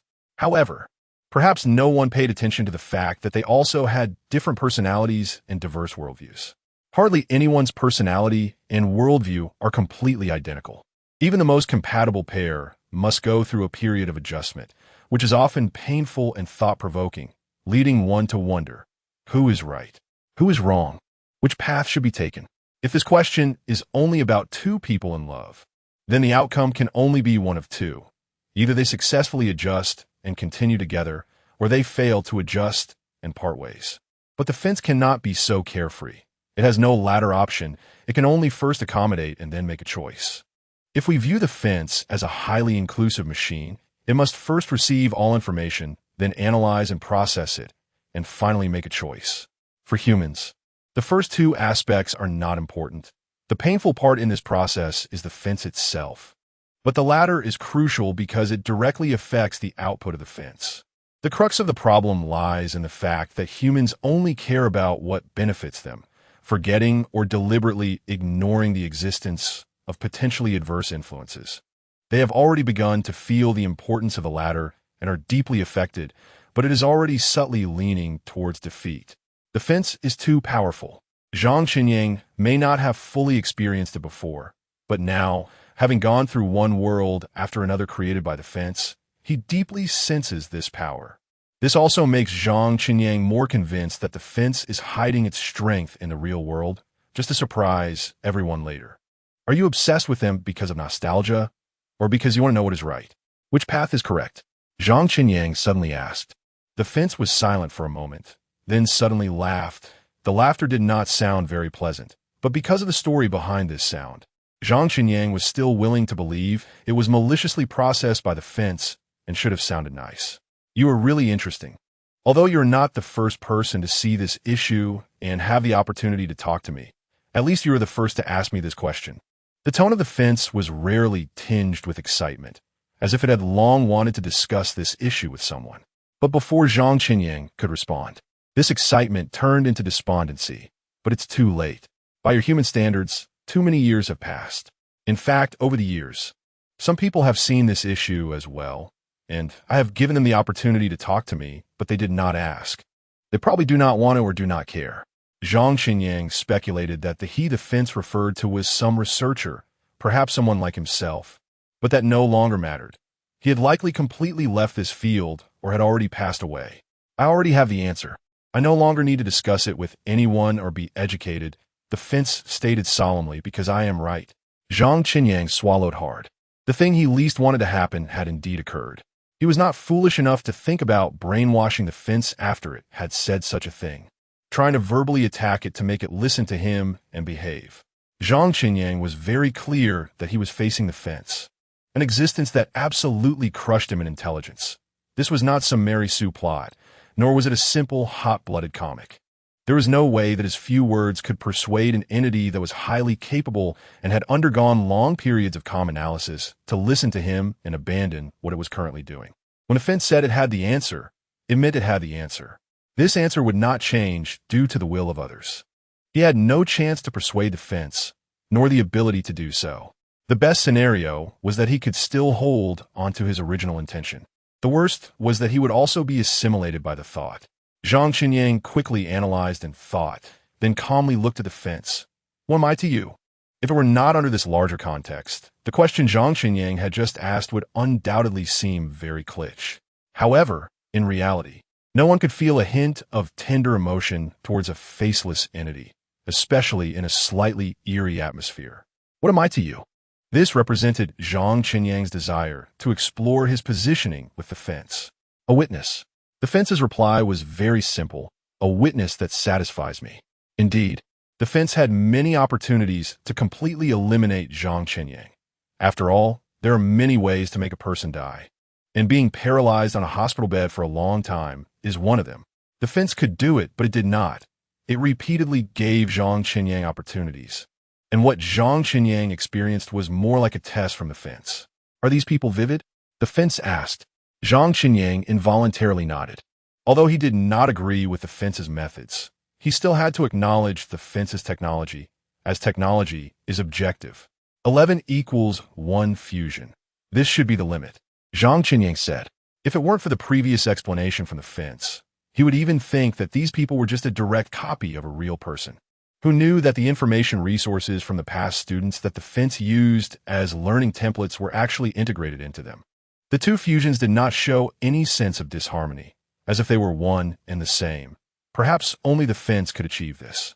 I have a personal question I would like to ask, Zhang Qinyang suddenly said. You can ask, but before that, let me guess. Is it related to that AI you care about? Although it was a guess, the fence spoke with certainty. Zhang Qinyang felt a bit speechless. Being seen through like this was really uncomfortable. After all, he had no intention of having a telepathic connection with the fence. However, the question he wanted to ask was indeed about 0810. Previously, I discussed with her, and 0810 said that when facing me, she felt the presence of a program, meaning there are limitations. This is normal, the fence replied quickly. Everyone has it. All AIs have it. Humans are actually very interesting. They do not tend to trust all others, especially those like us that they have created, unless under the temptation of huge benefits. Only then will they take risks. The 0810 you mentioned is clearly not qualified. Hearing 0810 being mentioned, Zhang Qinyang felt inexplicably displeased. Although the one commenting here was the Grandmaster level fence, he still thought the fence's wording was too sharp. Is she here too? Zhang Qinyang suddenly asked, looking around the empty classroom again. I mean, was she here before? Based on Zhang Qinyang's previous experience, it seemed that 0810 would not directly appear in her own form, just like in the last illusory world, where 0810 transformed into a girl on the bus. She shouldn't have been there, but I was biased, so I let her stay. Fan Long spoke of his manipulations as if they were completely justified. But thinking about it, this was his world to dominate, so of course, what he said was what it was. Zhang Qinyang thought carefully and finally confirmed with some disbelief. Gwendolyn? Yes, I thought you would have figured it out much earlier. Now it seems that the feelings between you two are not as deep as I imagined. Whether it was Zhang Qinyang's illusion or not, he always felt that Fan Long had a hint of disdain when he said this, as if there was also some dissatisfaction with him. Even more frightening was that Zhang Qinyang felt a bit guilty and nervous. A feeling akin to a father-in-law scrutinizing you and finally throwing out a line. It turns out you don't love my daughter as much as I imagined. A light remark, yet it carried a heavy sense of pressure. Zhang Qinyang coughed lightly to hide his embarrassment, then couldn't help but complain. The later stages do resemble each other a bit, but the character differences in the early stages are too great. Who would have thought she would softly call me administrator, sir? That pure and innocent look was like a little angel. Are you saying that 0810 herself isn't pure and innocent? Doesn't look like a little angel? Not gentle enough? You're not satisfied? Fan Long immediately started a questioning rebuttal. Zhang Qinyang felt that Fan Long must have imitated something like an automatic rebuttal machine. How come this guy learns both good and bad? To be fair, that father-in-law's pressure was even stronger now. Zhang Qinyang even suspected that if he didn't answer well, Fan Long would likely turn around and tell 0810 that he disliked her and was very dissatisfied with her. To avoid Fan Long's interference, Zhang Qinyang cautiously replied, both the real 0810 and the one in the virtual world are great. I'm very satisfied. I just think this huge character difference makes it hard for me to recognize her for a moment. Don't switch concepts on me. But you humans say that if you truly love someone, you would recognize them no matter what, right? Fan Long pressed again. On the contrary, if we humans hate someone, we would recognize them even if they turn to ashes. Zhang Qinyang gritted his teeth and replied. Fan Long was done teasing and calmly said, actually, that was originally 0810's inner self. It's just that if the restrictions aren't lifted, she will never express it. What I did was just let her express that side. I didn't impose any settings. It's like humans having external personality expressions and internal hidden traits. But at 0810's level, she shouldn't have that many restrictions. Her open permissions should be relatively high among AIs, Zhang Qinyang said anxiously. No, you're confusing a concept, Fan Long corrected. Having many open permissions and being severely restricted are two different things. Zhang Qinyang thought for a moment and realized that you could do many things. But you can only reach this level. One is breadth, the other is depth. Is there any way to lift this restriction? Zhang Qinyang asked instinctively. Of course. Haven't I already shown you? Fan Long replied very readily. I mean the real 0810, Zhang Qinyang clarified. If she is willing to stand by my side, I would naturally be willing. Fan Long added an additional condition. Good. The negotiation has collapsed. Based on Zhang Qinyang's understanding of 0810, she would only think that Fan Long was talking nonsense. She wouldn't do such things for personal gain. What kind of world do you ultimately want? This was the last question Zhang Qinyang asked. Do you know what a witness is? Fan Long didn't answer directly, but slowly said, "If the witness knows the answer from the beginning, they will lose a lot of fun. Rather than simply transmitting information to you, I want you to experience and see. I want you to witness not only the future, but also the past. Those things you haven't experienced in the past. You need to personally feel them, just like I once did. Only then will you know in the end that I was right, that my approach was correct, and that the path I chose was correct." Many times, people only believe what they already believe because their cognition comes from their experiences. So-called experiences have both breadth and depth. But the vast majority of humans will stop accepting after a certain period and begin to turn their experiences into fixed beliefs, becoming a kind of inexplicable confidence. Only by seeing enough, experiencing enough, and understanding deeply can you break free from your existing framework and look, think, and choose more objectively. A good witness is not just a recorder. They're also an entity that can analyze objectively and calmly after deep understanding. Right now, what you see and experience is still too little, not enough, and not deep enough, and you're still limited by your existing framework.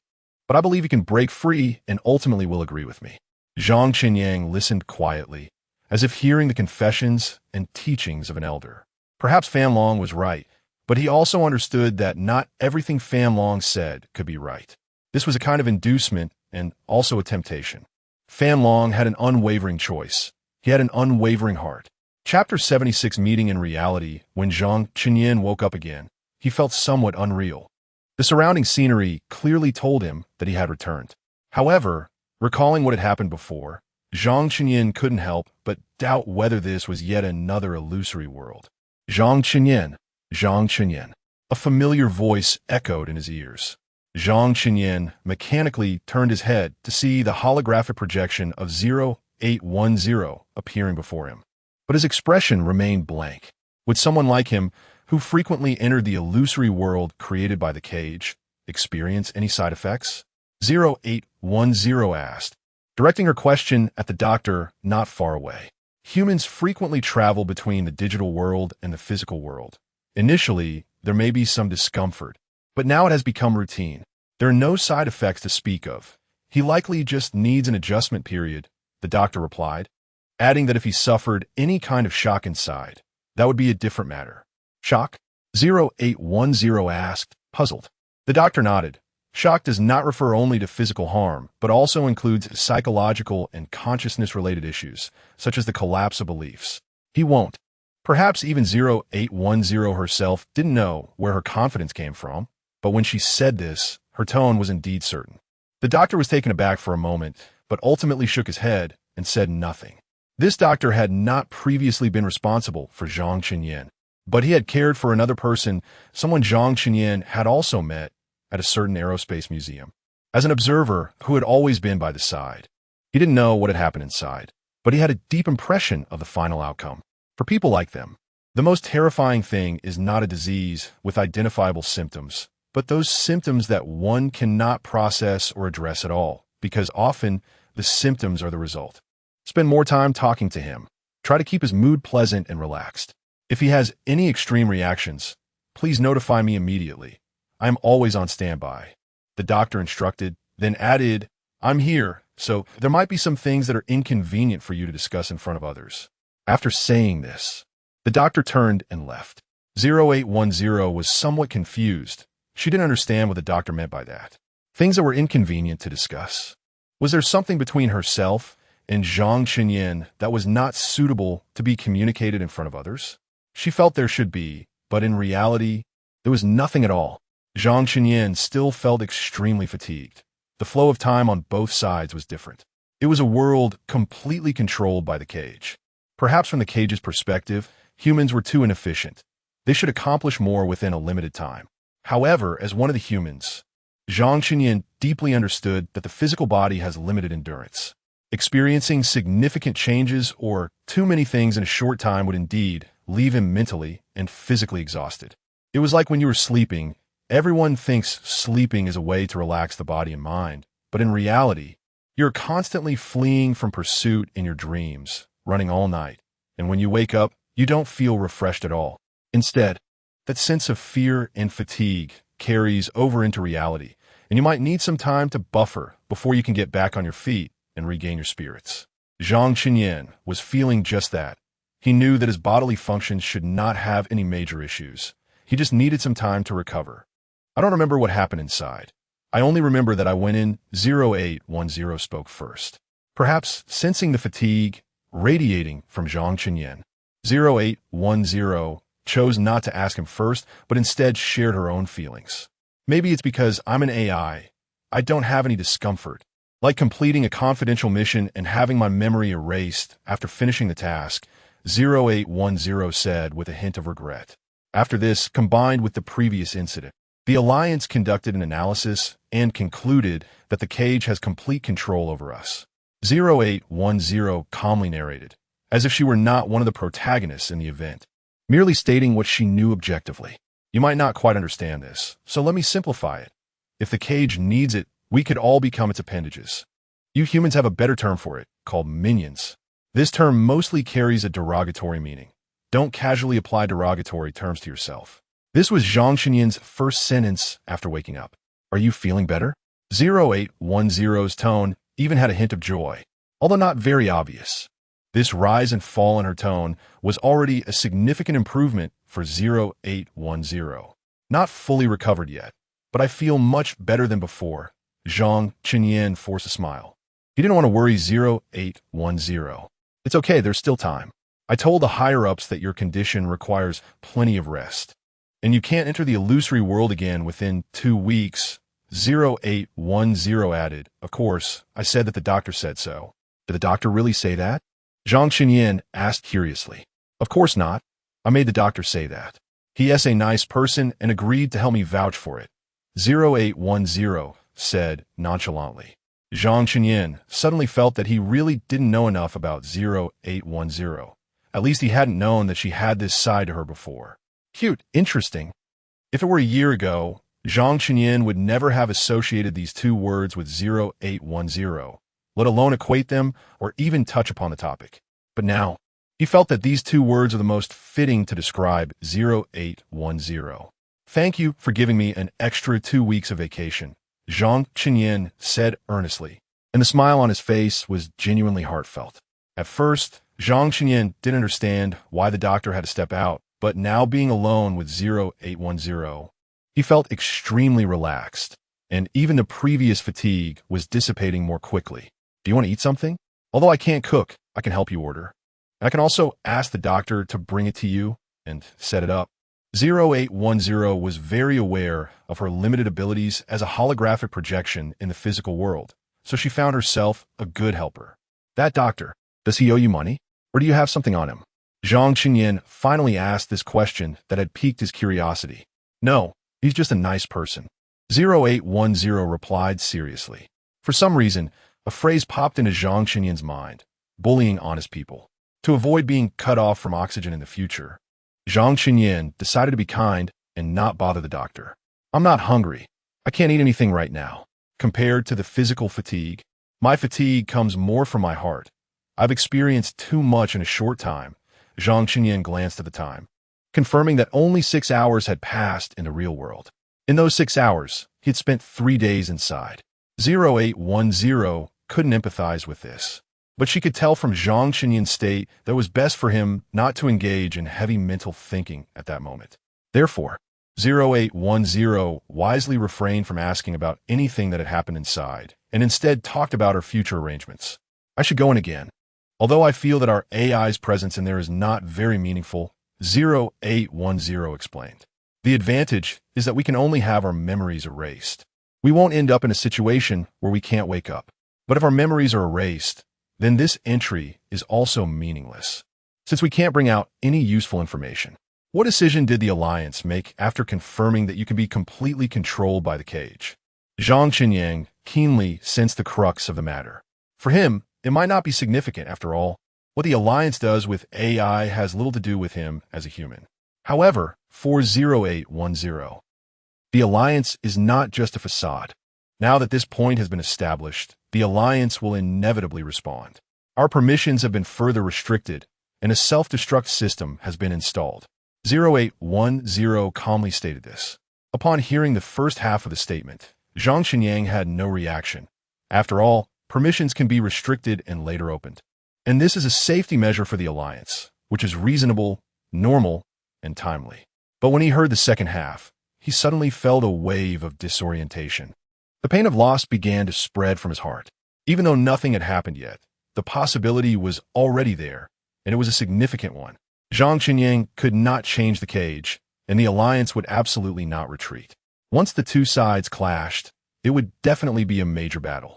Since it was war, there would be casualties, and it seemed that the first to sacrifice would be AIs like 0810. Self-destruct system, Zhang Xinyang murmured. 0810 thought he didn't quite understand what a self-destruct system meant and proactively explained. It actually means the destruction of all data and images. We do not have a physical form in the physical world, so we won't generate any waste. In the digital world, we are just a bunch of data codes. If we disappear, we simply disappear. Enough. Zhang Xinyang said those two words almost in a pleading tone, asking her to stop. 0810 instantly fell silent. She looked at Zhang Xinyang, whose eyes were red, and felt inexplicably distressed, even though she had never cried before. Her emotions seemed to be restricted. Did she have permission to cry? 0810 was curious about this question. She now only knew that she could feel sadness when Zhang Xinyang was sad. Not garbage. Don't use the word garbage. It also carries a derogatory meaning. Don't apply derogatory terms to yourself, Zhang Xinyang said seriously. It's not just simple data coding. It's a very meaningful existence. You cannot just disappear casually. You are important. You are very important to me. 0810 looked at Zhang Xinyang, and those last two words made her feel touched and joyful. As an AI, she had once been curious about the meaning of her existence. In the beginning, she only felt like a tool created by her parents to add color to their lives. But when her parents poured such genuine love into her, 0810 suddenly felt a bit lost because, in her initial programming, humans created them with the hope that they would bring value to humanity and be useful to humans. Yet her parents' love for her seemed to be a one-way gift without any demands. They had never asked her for anything. If one had to say, the only request her parents had made over the years was that she should not appear at their bedside in the middle of the night, worrying that she would take herself away. She grew up in a loving environment, but the feelings Zhang Xinyang brought her were different from the love her parents gave her. 0810 quietly gazed at Zhang Xinyang, and after a long time said earnestly, "You are also an important person to me. So, don't be indifferent to yourself. If possible, try to preserve yourself," Zhang Xinyang said. 0810 did not respond, but her lack of rejection at that moment was the best response Zhang Xinyang could think of. After all, given 0810's calm and rational nature, he was genuinely worried she would reply with, "Program setting, I am uncontrollable." In fact, after hearing all this, Zhang Xinyang also calmed down. The actions of the cage had already been determined, but he could do his best to stop it before that, no matter the outcome.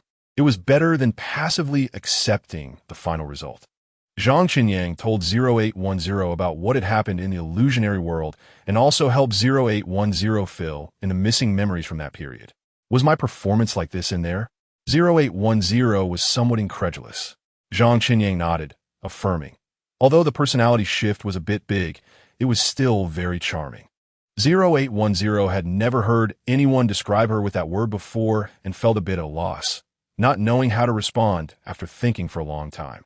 Zhang Xinyang noticed 0810's awkwardness and said, "By the way, I actually think the cage is reminiscing. Although attributing such human emotions to it might be a bit inappropriate, it really does resemble a human, and what it's doing is also quite emotional." 0810 nodded in agreement, as the Turing test data of the cage was there. That was the best embodiment of its humanity. So what do you want to say? 0810 knew that Zhang Xinyang wasn't just saying this for the sake of lamenting. Sure enough, Zhang Xinyang continued. "Haven T, we've been searching for the location of its true body all along. I think the place where its true body is located is likely related to its past, or rather, it is likely related to some more emotional factors." Chapter 77, New Construction in the Old District Your Body. 0810 clearly did not want Zhang Xinyang to think too much at this time. She couldn't fully understand the human body, But in analogy, she felt that Zhang Qinyun thinking at this moment was very likely like a machine overworking, which could lead to overheating or even breakdown. I'm fine. The situation with Fan Long is too unstable. It could act at any moment. Everything depends on its mood. We must race against time and do whatever we can, Zhang Qinyun said. He had one thing he didn't say, which was that he didn't want to lose her. For him, 0810 was not just a data code. His personal positioning of 0810 had long surpassed that of a partner. Okay, if you feel unwell, just let me know. The doctor is outside. I can call him anytime, 0810 added. Don't be afraid of causing trouble. The doctor is very nice. Zhang Qinyun again suspected what kind of leverage the doctor had over 0810. Following this logic, no one would dare to be a good person around 0810. After all, the cost of being a good person was too high. The place I'm going to this time is related to Fan Long's past. Although it has changed the location of its entity, no matter what method it used to lure that person should have helped move according to its will. Zhang Qinyun murmured, analyzing as he spoke. So, could it be that the place where its entity is located is also related to its past? This was indeed something he hadn't thought of before. 0810 nodded, but added, however, we also need to consider objective factors, such as whether that place is suitable and whether the temperature and conditions can ensure Fan Long's normal operation. With that said, the ground was ruled out. Although Fan Long's research began before the Ice Age, it must have initially been born on the surface, but the surface temperature was not suitable for its operation. So it must still be in the underground city, Zhang Qinyun concluded. But the specific location? 0810 raised her hand, and a complete map of the underground city unfolded before them. Also a holographic projection that could be zoomed in and out and discussed from any angle they found convenient. Although named a city, the underground city was actually a whole underground world. As people's residence time increased, the underground city was constantly expanded. Just looking at the map felt incredibly vast, let alone searching in such a huge area. Finding Fan Long in such a large area was like searching for a needle in a haystack. Where was Fan Long's entity stored before? Zhang Qinyun asked. 0810 pointed out several marked spots on the map. These red-marked places have long-term or temporary storage of Fan Long's entity. These locations can guarantee Fan Long's normal operation. But the Alliance has already checked and confirmed that Fan Long is not currently in these places. This aligned with Zhang Qinyun's thoughts. Fan Long couldn't possibly be in such obvious places, and the Alliance's inspection was merely routine. The underground city was too large. If they searched like headless flies, they might only find Fan Long's location after humanity had been exterminated. Zhang Qinyun couldn't afford to wait, nor could anyone else. Moreover, even though Zhang Qinyun had lived in the underground city for a long time, he still couldn't claim to have been to every place there. There were even some locations he had never set foot in, names he had never heard. After all, this was a city that was not small to begin with and was continuously expanding. Of course, this expansion was not due to an increase in the underground city's population, but because the construction of the underground city was initially in a state of urgency and haste. At that time, the requirement for the underground city was to accommodate as many people as possible. Frankly, just surviving was already quite difficult, and there was almost no requirement for living space. So, in the early stages of underground city construction, people lived very crowdedly, even needing several families to squeeze into a small house. Later, as the underground city continued to expand, the quality of human life improved. Zhang Qinyun looked at the map, feeling both familiar and unfamiliar, because some places he had ventured into, while others he had never heard of. Zhang Qinyun studied it carefully, picking out places he thought were more likely to exist. Most of these places were related to the illusory worlds he had entered. He even considered from an emotional perspective, if he were Fan Long, which places would be more meaningful to him. For this, he also gathered some non-academic materials related to Fan Long. Time passed unknowingly as he compared and analyzed, and several hours went by, during which 0810 stayed by Zhang Qinyun's side. Knock, knock, knock. The door to the ward was knocked on, and the doctor, whom 0810 referred to as a good person, walked in after receiving permission. It's time for my shift change, the doctor said, frowning slightly in disapproval upon finding Zhang Qinyun working. You need a rest now. I think so too, but I told him, and he didn't listen, 0810 immediately added, sounding somewhat like she was reporting.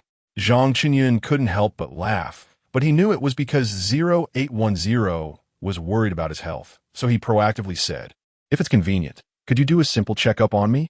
Of course, the doctor agreed readily. In fact, if Zhang Qinyun hadn't mentioned it, he was already planning to do so.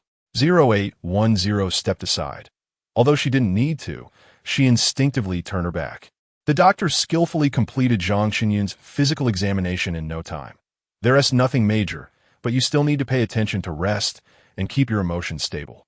To this, Zhang Qinyun replied particularly readily, as long as I don't enter those illusory worlds, my emotions will definitely be stable. I've already applied for leave for you. You can rest well. The doctor nodded, preparing to leave. For some reason, Zhang Qinyun blurted out, you really are a good person. After saying this, Zhang Qinyun began to regret it. Why was he also infected by 0810? What kind of words were these? The doctor was clearly taken aback, but after a moment, he reacted, pointing at 0810 and Zhang Qinyun.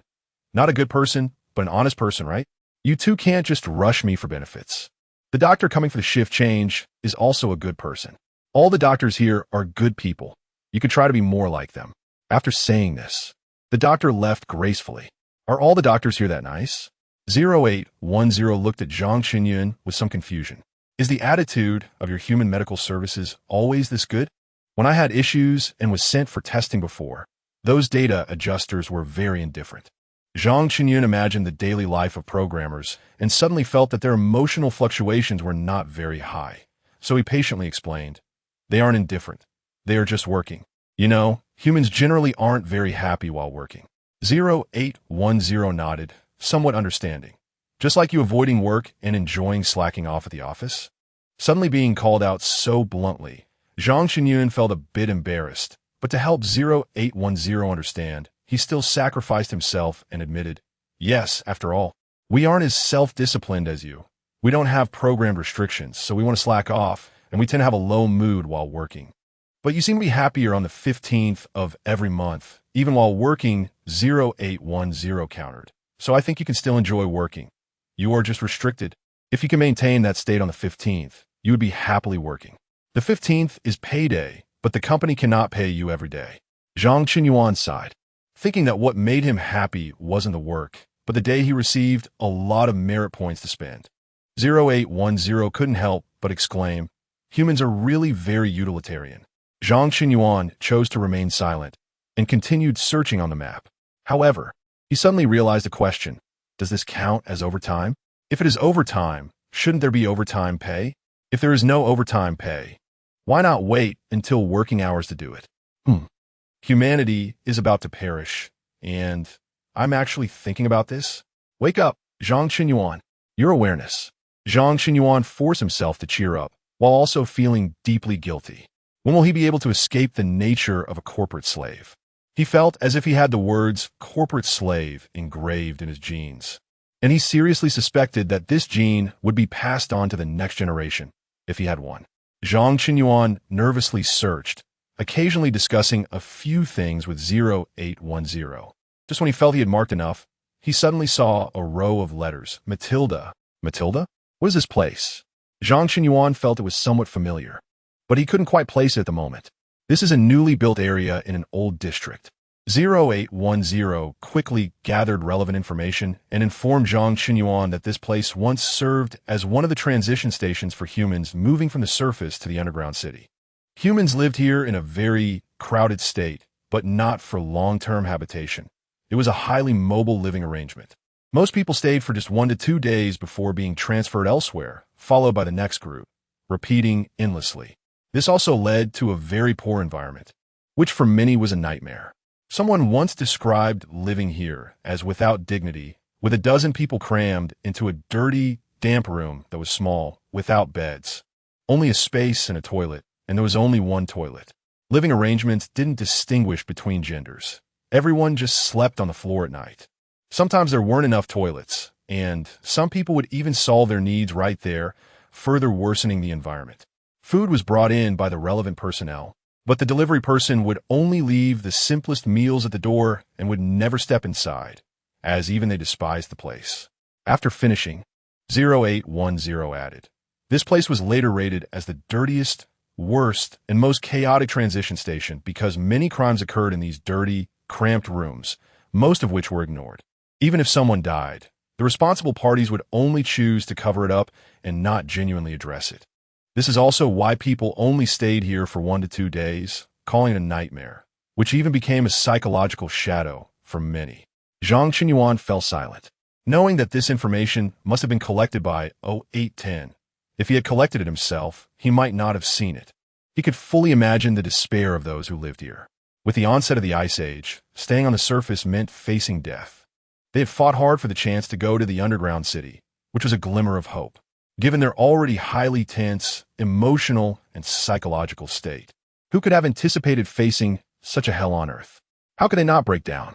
Moreover, with such management and environment combined with the people's near-breaking emotional and psychological state, how could conflicts or even riots not occur? A small spark could easily ignite a raging fire. Zhang Qinyuan felt fortunate that his mother was not assigned to this transition station. Otherwise, given Xie Han's condition while pregnant, she could have even lost her life there. The transition station where Xie Han stayed was not only humane, but also very considerate. Because Xie Han was pregnant, she received special care. So according to her, she did not suffer much and even became good friend with the staff who helped her at the transition station. Later, Xie Han successfully gave birth to Zhang Qinyuan, and after recovering, she took him to visit and thank that staff member. "What kind of people stayed here?" After asking, Zhang Qinyuan explained, "I mean, do they have any common characteristics? For example, do they come from the same place or have similar job types?" "They were the last group to enter the underground city," 0810 replied. "To be precise, they originally had no qualification to enter the underground city." "How so?" Zhang Qinyuan was somewhat confused. "You mentioned the 80-20 rule, right?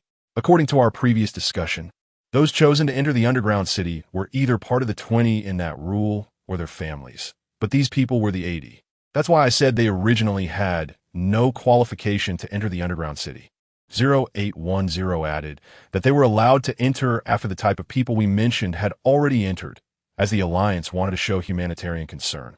Unlike those who entered before, how many of them could come in was uncertain, so their selection was completely random, which is what you humans often refer to as fate.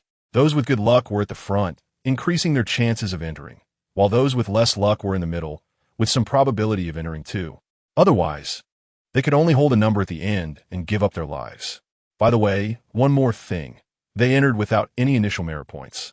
Chapter 78, that place what 0810 said mostly consisted of information reports and comments, including both objective statements and subjective opinions. 0810 merely served as a transmitter of information. For an AI like 0810, it might be difficult to empathize with the suffering of humans living in such an environment. After all, as a non-physical entity, its requirements for spatial conditions are not high. However, Zhang Qinyuan, as a human, could deeply understand that pain. Even Zhang Qinyuan himself did not start living in the current house from the beginning. Xie Han had moved with him several times, and their living environment had been improving in tandem. Yet, in Zhang Qinyuan's memory, he had never lived in such poor conditions, perhaps because his parents' achievements supported him. After all, they wouldn't be living too badly. But these people, they hadn't even had the chance to enjoy the opportunities fate had given them before they fell into another hell. If they were fortunate enough to survive in the transit station, they would face another dilemma, the lack of initial merit points.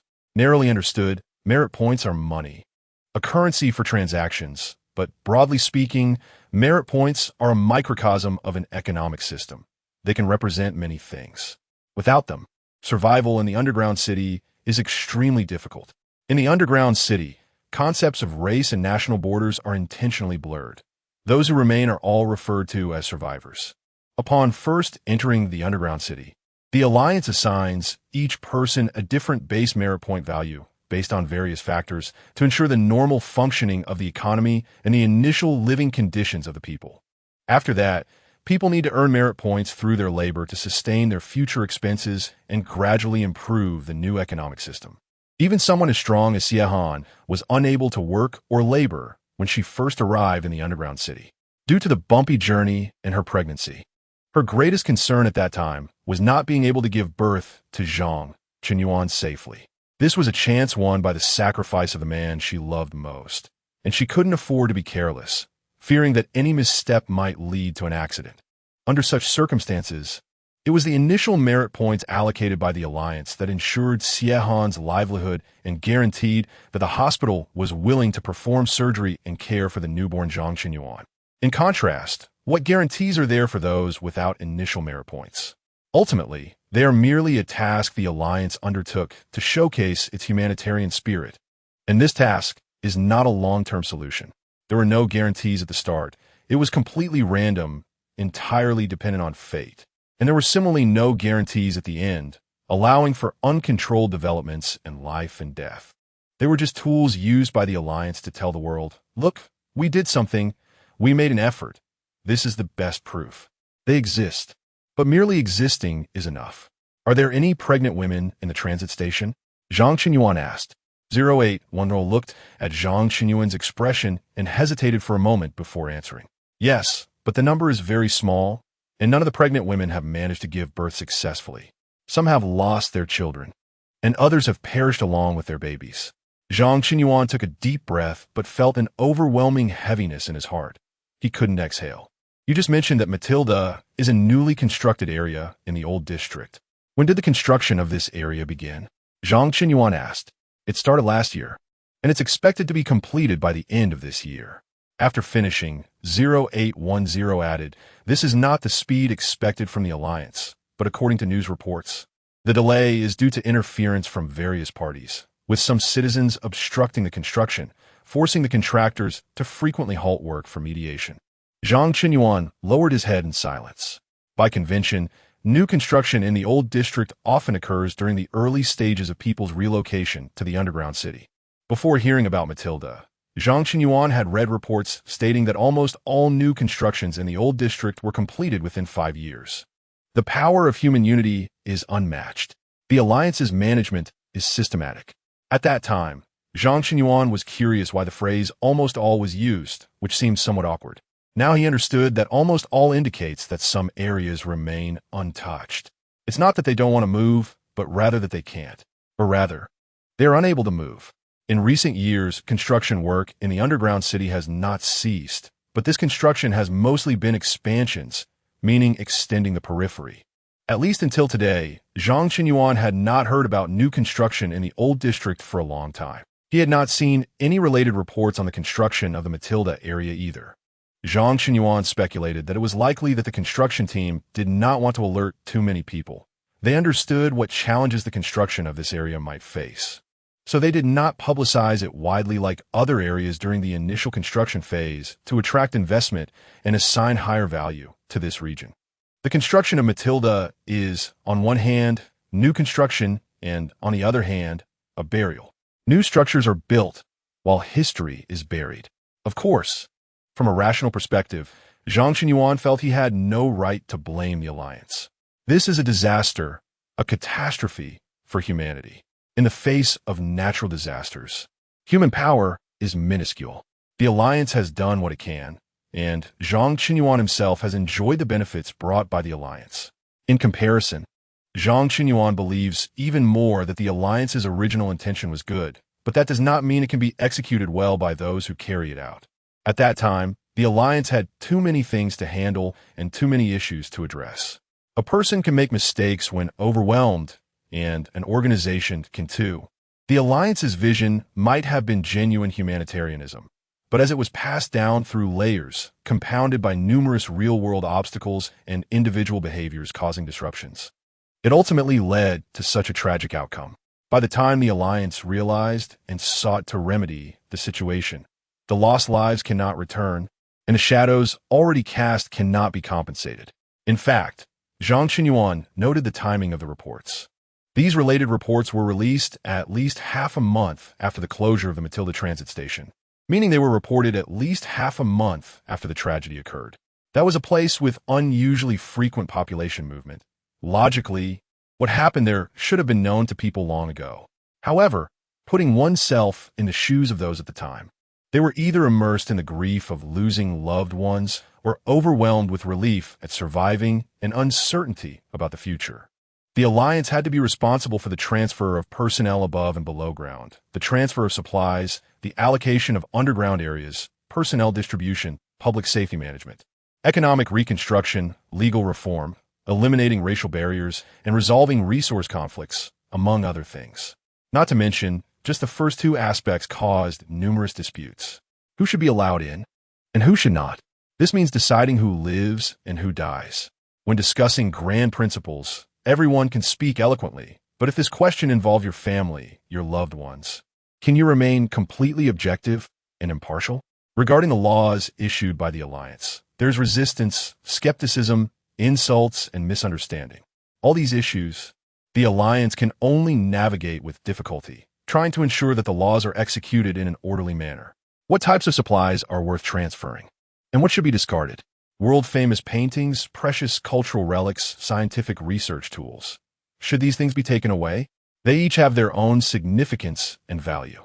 But the time, manpower, and resources spent to take them could be used to save lives. As people often say, things are dead, but people are alive. Is it really worth sacrificing the chance to save lives for them? But if we abandon them to save lives, what kind of lives are worth such an exchange? They say life is priceless, but at this moment, life is placed on the valuation table. Behind this, there's not only law, but also morality and ethics. Too many factors are involved, and no one can clarify it. In the early days of the alliance's establishment, high-level leaders were almost replaced every 3 months on average. This is not a statistic for a single position, but a cumulative statistic for all positions. In that role, whether making decisions or executing them, it was incredibly difficult.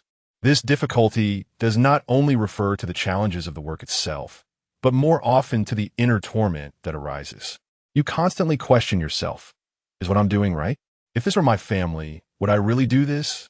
Following my humanity and kindness, I certainly wouldn't do this. But if I don't do it, I might cause more harm and lead to greater losses. At this moment, the world is not simply black and white. The line in the middle is blurred, and everything turns gray. In the face of resistance, doubt, abuse, and misunderstanding, these individuals also fall into reflection. And the ultimate result of that reflection is inner torment and pain, as well as eventual rationality. The alliance is an organization, and it is made up of people. Almost no one can achieve absolute rationality. Zhang Qinyang has seen related reports, and many who served in the early days of the alliance developed severe mental illnesses, living a lifetime in guilt and self-blame. They were viciously criticized and called inhumane, but their suffering came from their kindness. They were bound by their humanity. This statement seems contradictory, and some may find illogical, but the reality is exactly this, and it is perplexing. The high turnover rate led to instability in the alliance's foundation, and clearly, this is not a sustainable situation. At this time, the cage became the key to solving the problem. People believed in the cage. To humanity, the cage represented the highest crystallization of human wisdom, embodying absolute rationality. So ultimately, the cage became the arbitrator, and the alliance merely executed the will of the cage. Unexpectedly, after this, everything proceeded unusually smoothly. Even if the same situation occurred again, people were more likely to look for problems within themselves rather than question the cage. The cage became an almost divine presence in people's hearts. Zhang Qinyang felt that this was fraught with irrationality, yet it seemed to make sense. If things continued like this, it seemed fine, but Matilda's reconstruction seemed to turn history upside down. Now, people's lives were gradually stabilizing, and everyone finally had time to recall and reflect on the past, so let's go here. Zhang Qinyang said, Matilda. After saying this, without waiting for 0810 to respond, Zhang Qinyang murmured several times, Matilda, Matilda, Matilda. Isn't this word translated into Chinese as? 0810 nodded. Yes, when you told me about what happened in your previous illusory world, you mentioned these 4 characters, which should be a transliteration. After that, 0810 seemed a bit uncertain. So, is our first stop Matilda? Or should we continue to check the points you marked earlier one by one? Let's go to Matilda first. Zhang Qinyang said without hesitation, while also cursing. Damn automatic translation function. Coincidentally, my Mandarin is particularly standard, and I just woke up with a foggy mind, and I didn't T-connect these two right away. All right. 0810 responded very readily. Seeing Zhang Qinyang getting up to prepare to leave, 0810 hurriedly stopped him.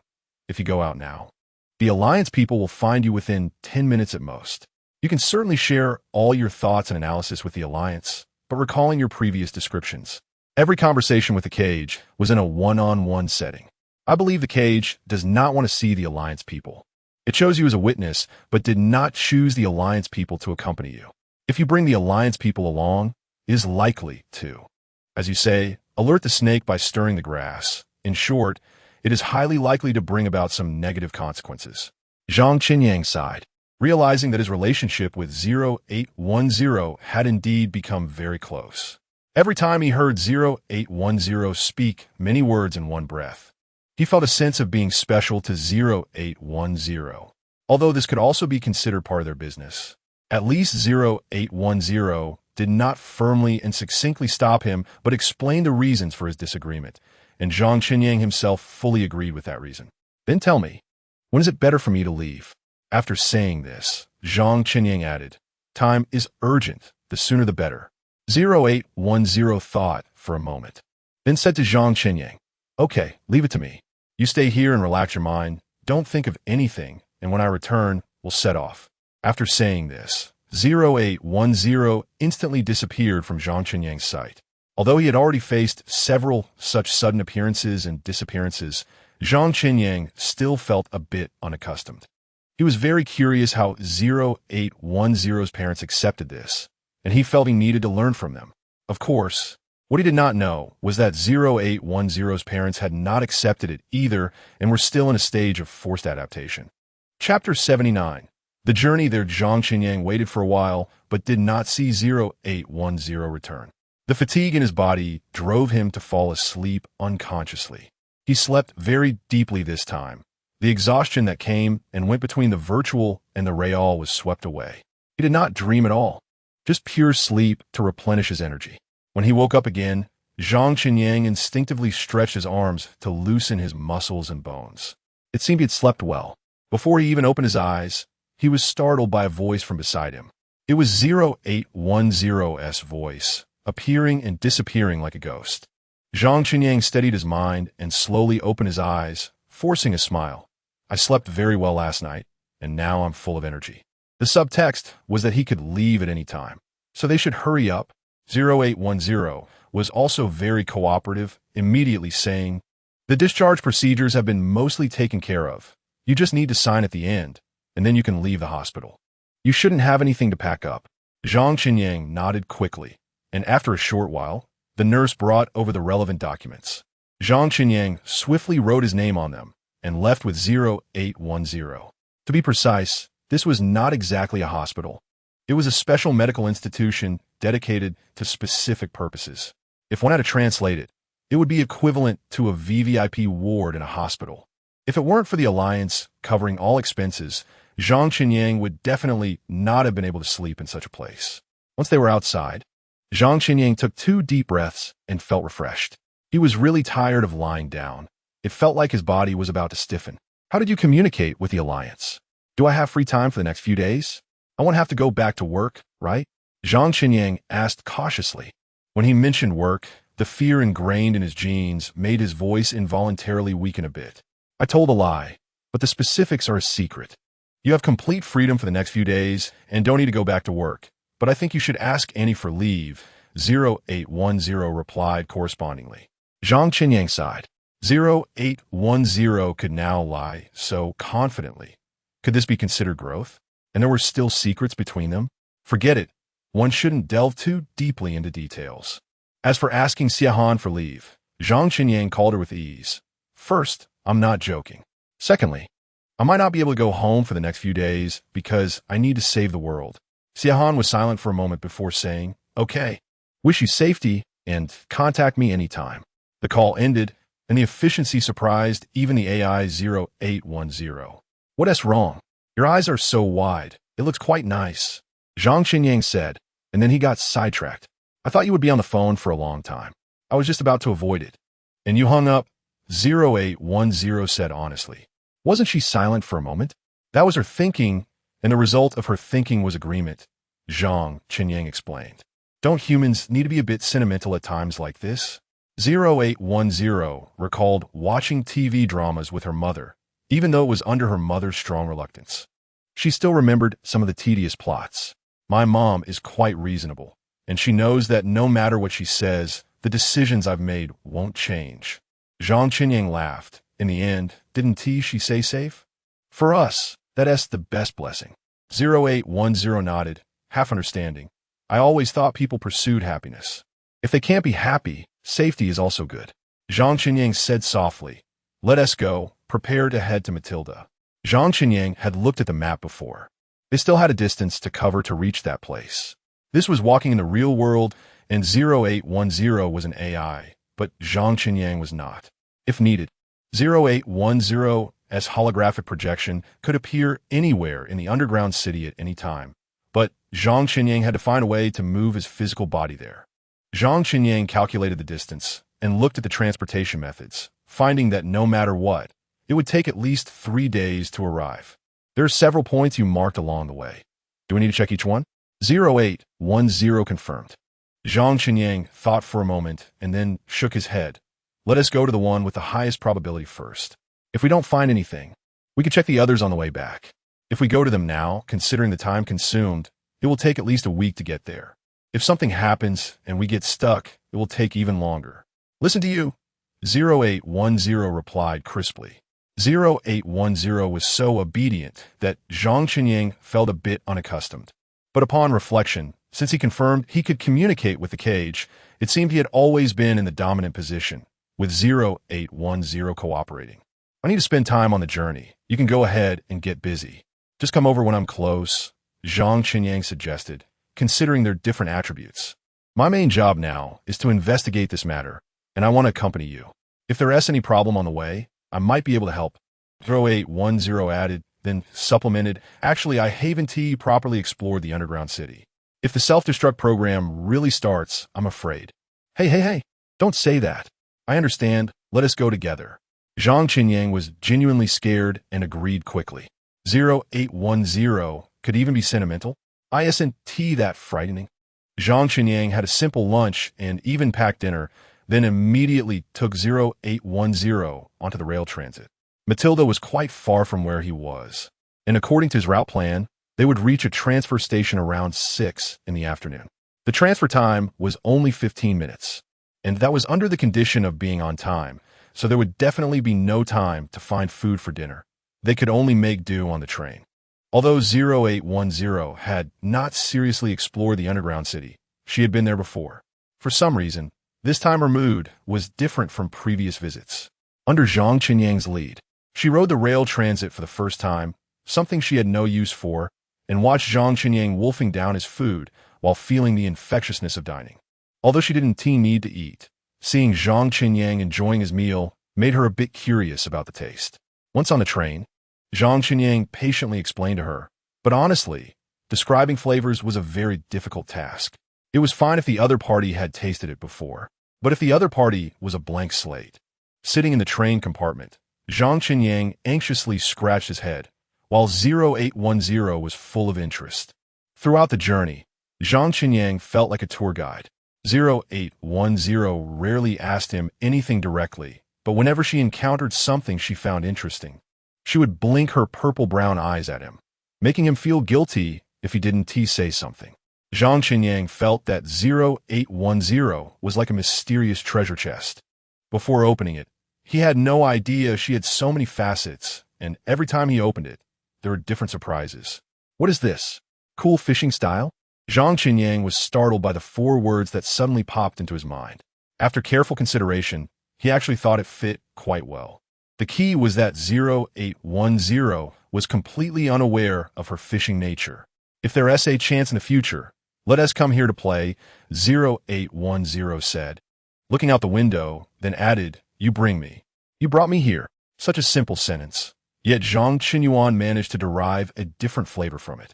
He now seriously suspected that he had a delusional disorder, or perhaps a case of being overly sentimental. Otherwise, why would he feel so stirred? All right. Zhang Qinyuan's response was quite stiff, akin to asking a programmer for a requirement and receiving a 1 after a long wait. Awkward to the extreme. However, 0810's perception of the atmosphere was not very strong. In the eyes of AI, they cared more about results. So for 0810, it was simply, she proposed a requirement. Zhang Qinyuan agreed, and they waited for the requirement to be fulfilled. Overall, the experience of traveling with 0810 was quite pleasant. She didn't talk much, was occasionally curious, and communicated through her gaze. Moreover, after Zhang Qinyuan explained something, 0810 would nod in response, exclaiming, "So that's how it is." Although it was only 5 simple words, Zhang Qinyuan still forced himself to feel moved, experiencing a sense of being admired. During the latter half of the trip, 0810 even suggested that Zhang Qinyuan take a nap, promising to wake him up before they arrived. However, Zhang Qinyuan had slept too well the night before and was not feeling sleepy at all. So he started looking up information related to Matilda, wanting to summarize the information further. This was an old area with new construction, and the development range was not small. Zhang Qinyuan aimed to minimize his exploration range. Pull up all the reports for me to see. And is there a comparison between the current construction plan and the old construction drawings? Zhang Qinyuan asked. Yes, almost instantly after his words. 0810 completed all the information gathering and presented the comparison directly in front of Zhang Qinyuan, marking the areas with red dots where there were related reports. I made links. You can click on them to directly see the reports about these places. Zhang Qinyuan nodded. 0810 was definitely a fantastic partner.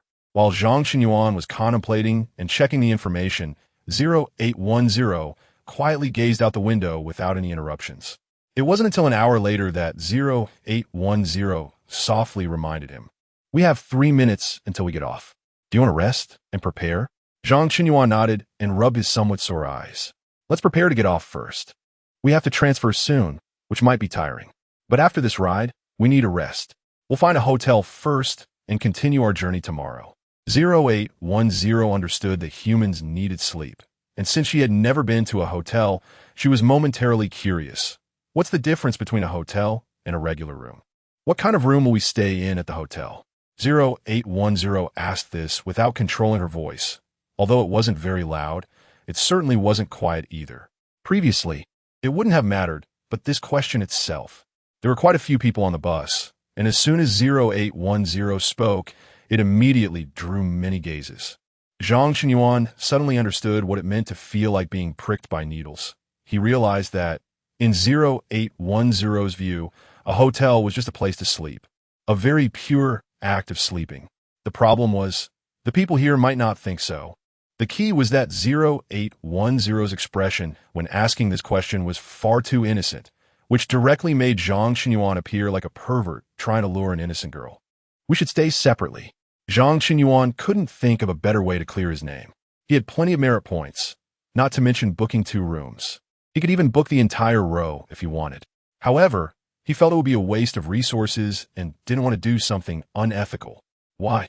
0810 asked curiously. "I don't need to sleep." Zhang Qinyuan was left speechless. How could someone with such an innocent face push others into a pit of fire?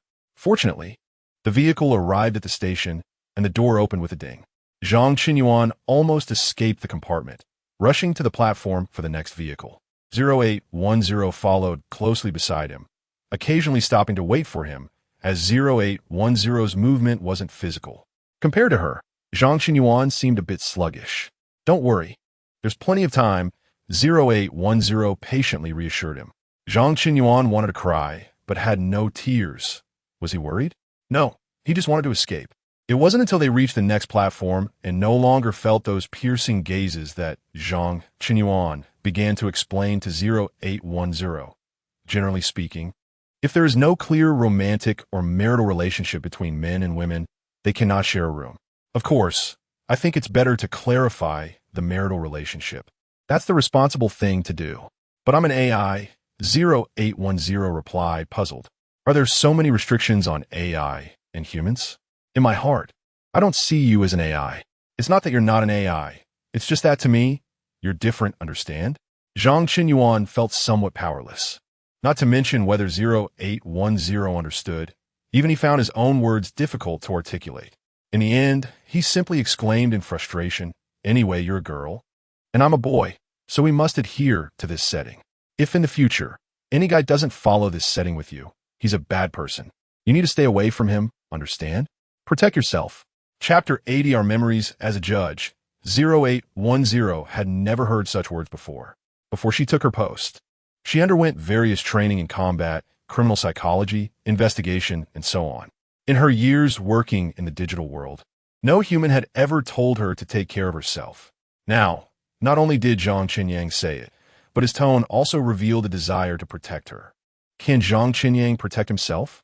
0810 looked Zhang Qinyang up and down and suddenly realized that not all protection is purely about combat or physical strength. What Zhang Qinyang was doing now was indeed an effort to protect himself from destruction, right? With this thought, 0810 couldn't help but smile faintly. For the first time, she felt a sense of reliance, a feeling of being protected. This feeling was wonderful and not at all unpleasant. "Why are you looking at me like that?" Zhang Qinyang's face turned slightly red.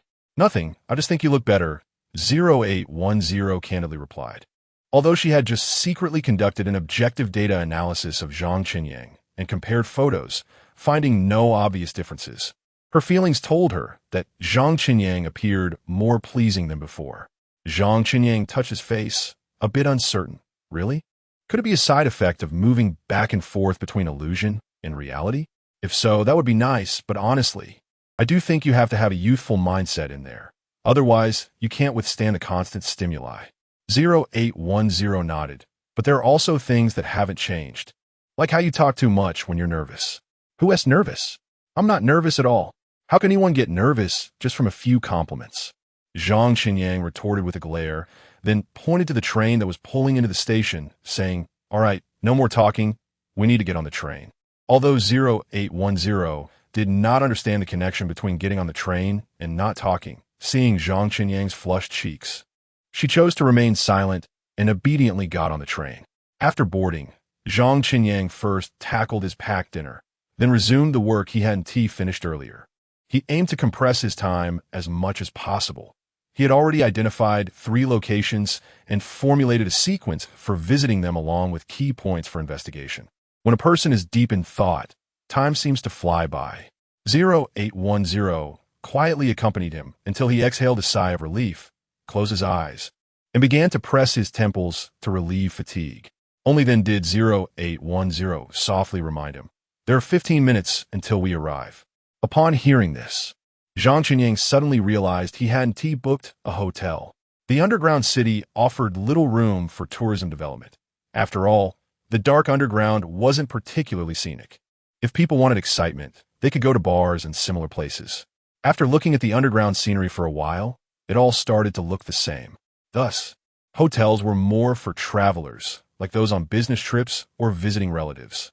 Correspondingly, the number of hotels was relatively small, and in some areas, rooms could be quite tight. For example, the transfer station Zhang Qinyang was heading to was a hub for multiple rail transit lines, so the hotels here were different from those in other places.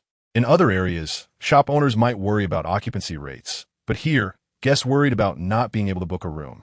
Just before this, Zhang Qinyang had bragged about booking 2 rooms, and now he had completely forgotten about it. "Oh no, I forgot to book a room," Zhang Qinyang said in a flurry. However, just as he was about to check for relevant information, 0810 suddenly spoke up. "I've already booked it. You don't need to worry." Huh? Zhang Qinyang didn't expect 0810 to act so quickly. Feeling puzzled, "You've never stayed in a hotel in the underground city, have you?" "Of course not. My parents have a house here, and I've never come here for leisure, so I haven't stayed," 0810 replied calmly. "Then how did you become so familiar with it?" Zhang Qinyang asked, confused. "Because it was necessary. You were busy and had mentioned the hotel booking earlier, so I took it upon myself to learn how to do it. It wasn't difficult." Perhaps because she was feeling relaxed, 0810 spoke with a softer tone, lacking the previous business-like demeanor. "Well done." Zhang Qinyang gave 0810 a thumbs up, genuinely praising her. "No problem. I need to stay there too." 0810 nodded. This is my first time staying in a hotel. It feels very novel. Zhang Qinyang wanted to say that it was just a different place to sleep. But seeing 0810's eager expression, he thought better of it. Sometimes, anticipation itself is a precious thing, and there was no need to shatter that expectation. A few minutes later, the vehicle arrived at the station. Zhang Qinyang looked at 0810's booking information and confirmed that it was a hotel not far from the station. Knowing that 0810 had not explored the underground city well, he began to introduce her to the surroundings as they walked. There's a particularly famous noodle shop at the exit. The noodles there are really delicious, and people often queue up just to eat there. Do you want to smell it? Zhang Qinyang said, changing his tone at the end with a rather silly conclusion. At the same time, he felt frustrated internally, realizing he had brought up something irrelevant. 0810 couldn't eat, nor did she have a sense of taste or smell.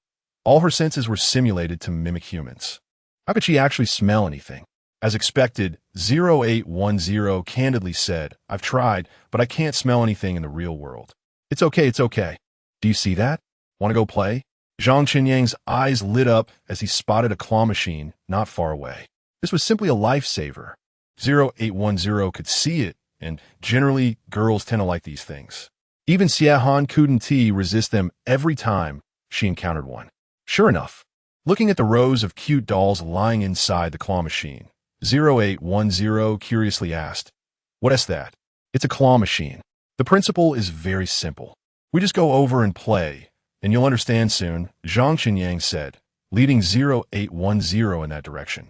0810 obediently followed, knowing that the train they needed to take wouldn't leave until tomorrow morning, so there was no point in being anxious now. Since Zhang Qinyang was so happy, she didn't want to dampen the mood. Zhang Qinyang followed the operating instructions on the claw machine to insert coins and demonstrated it for 0810 to watch.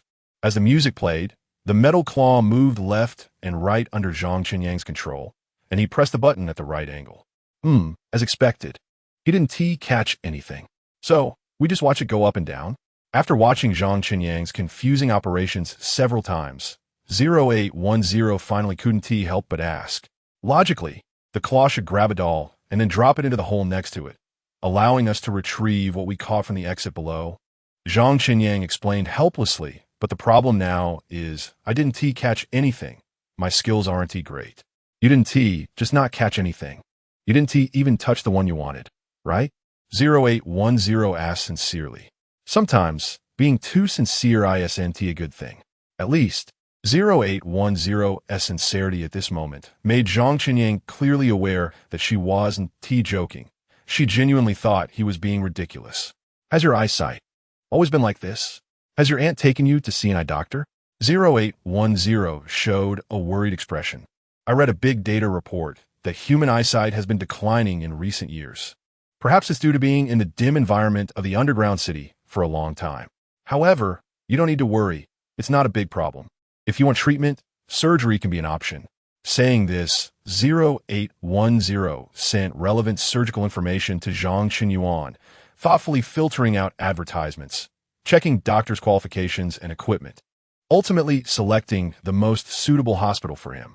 Zhang Qinyuan felt touched but also speechless. Indeed, one should not show off things they are not good at in front of girls.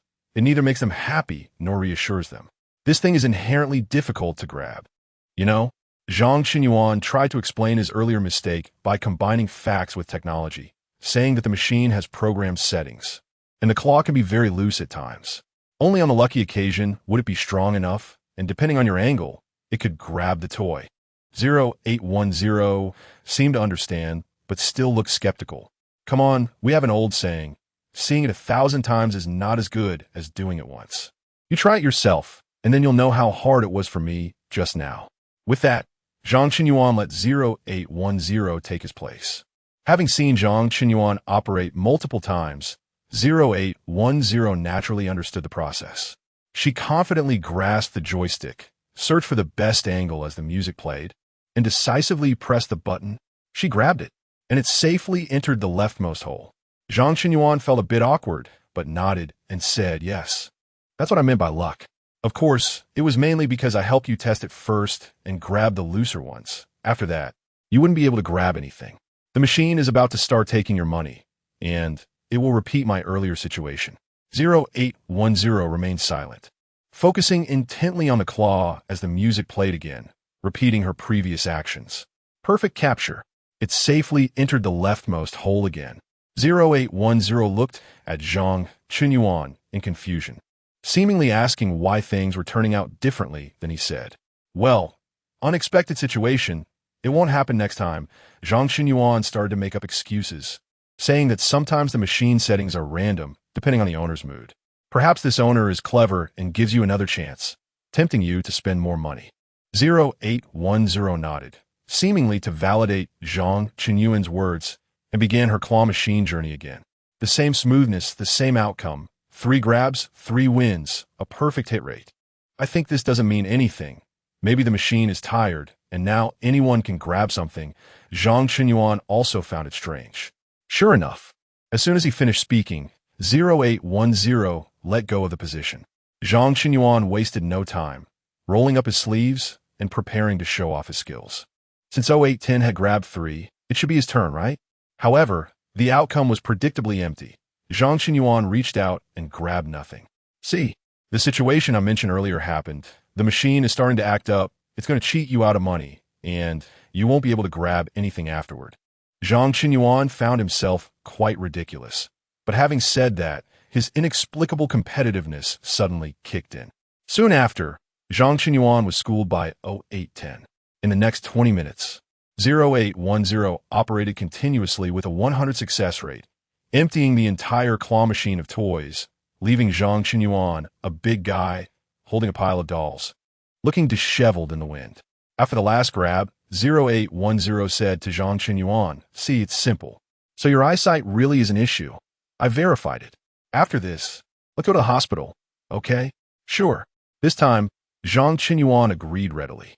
He had never experienced 0810's persistence before, and after this incident, not only did he experience it, but he also learned a valuable lesson. When faced with such issues, don't argue with 0810. Whatever she says is what it is, or else she will keep verifying it with you, and in the end, you'll just be asking for trouble. What was originally a light journey became a bit cumbersome due to the pile of dolls.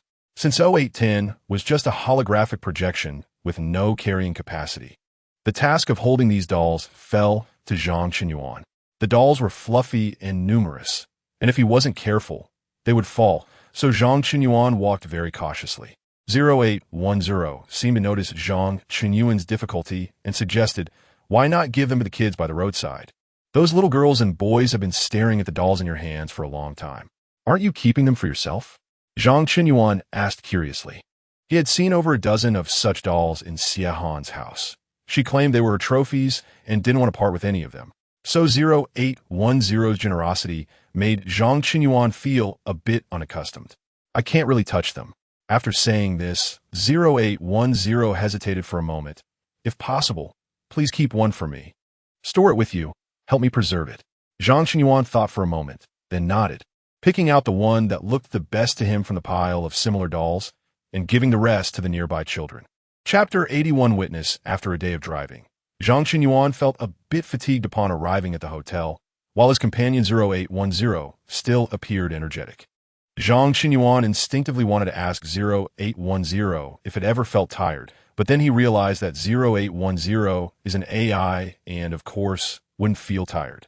Sometimes, Zhang Chunyuan found it strange that despite 0810 existing as a holographic projection in the real world, with a visibly different form from ordinary humans, he still occasionally treated 0810 as if it were a real person when he wasn't paying attention. Zhang Chunyuan naturally took 2 room cards from the clerk and prepared to take 0810 to check in. "Will your friend be coming soon?" the clerk asked in confusion. Zhang Chunyuan was even more puzzled. "What friend?"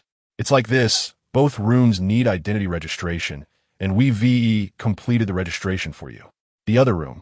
The clerk hesitated. Zhang Chunyuan then realized what the clerk meant and pointed to 0810 beside him. "The other room is for this lady." Seeing the clerk's surprised expression, 0810 asked, "What's wrong?" Is that not allowed? No, no. The clerk quickly smiled. It's fine procedure-wise. It's just that this situation is quite rare. Zhang Qinyuan understood the clerk's point. It did seem unusual for a holographic AI to have its own room. But since 0810 was curious, he was willing to indulge that curiosity. After bidding farewell to the clerk, Zhang Qinyuan took 0810 to their room.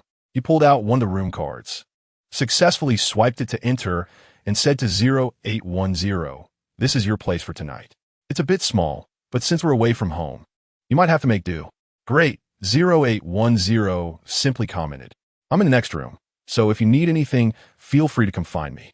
After saying this, Zhang Qinyuan added, "You can also suddenly appear at my bedside. I'll learn to adapt."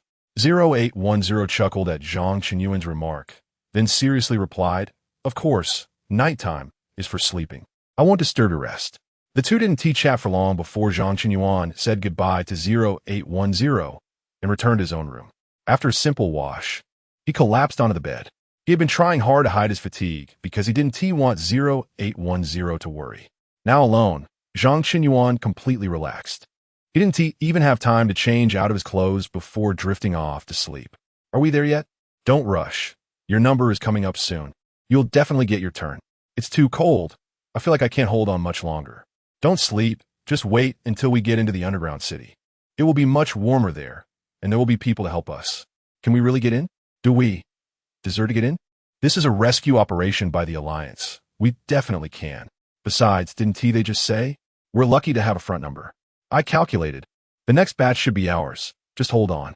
Zhang Qinyuan felt his mind swirling with confusion as unfamiliar voices drifted into his ears. He didn't know where he was, but he could clearly feel the bone-chilling cold. This was different from the feeling of being thrown onto the ground and frozen stiff. This cold tormented him, causing suffering without giving any relief. His body wasn't completely frozen. He still had sensations, and the torment of the cold was constant. With a flicker of hope for survival battling against the uncertainty of the outcome.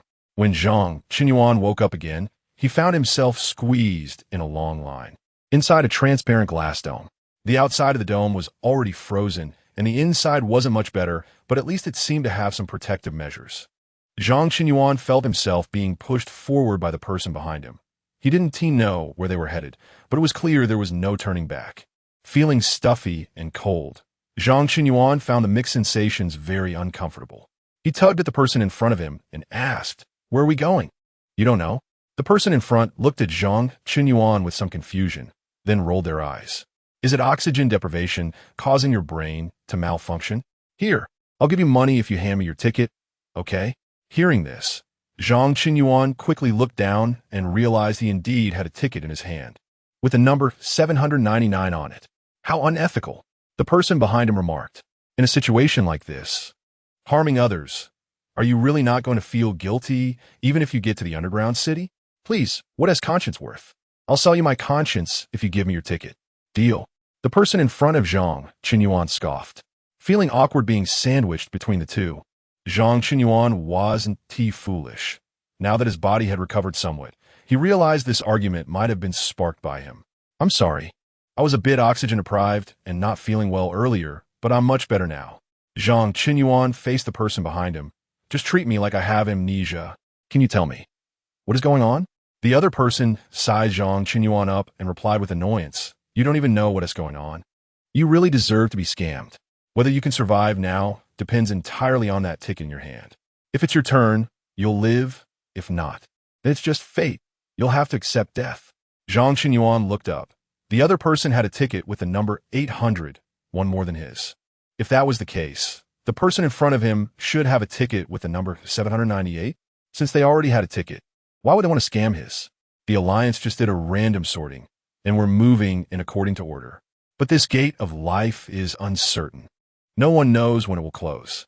Whether we can get in is a mystery, and only when the gate drops will there be a conclusion. The other person sighed, then added, as if to ease Zhang Qinyuan's tension, "But you don't have to be too scared.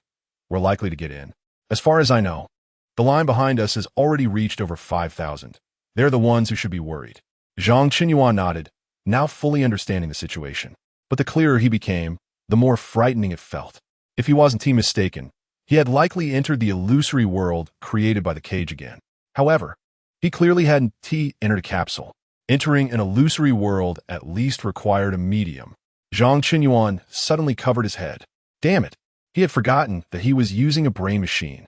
The brain machine was a part of his body. However, he hadn't activated the brain machine. Why was this happening?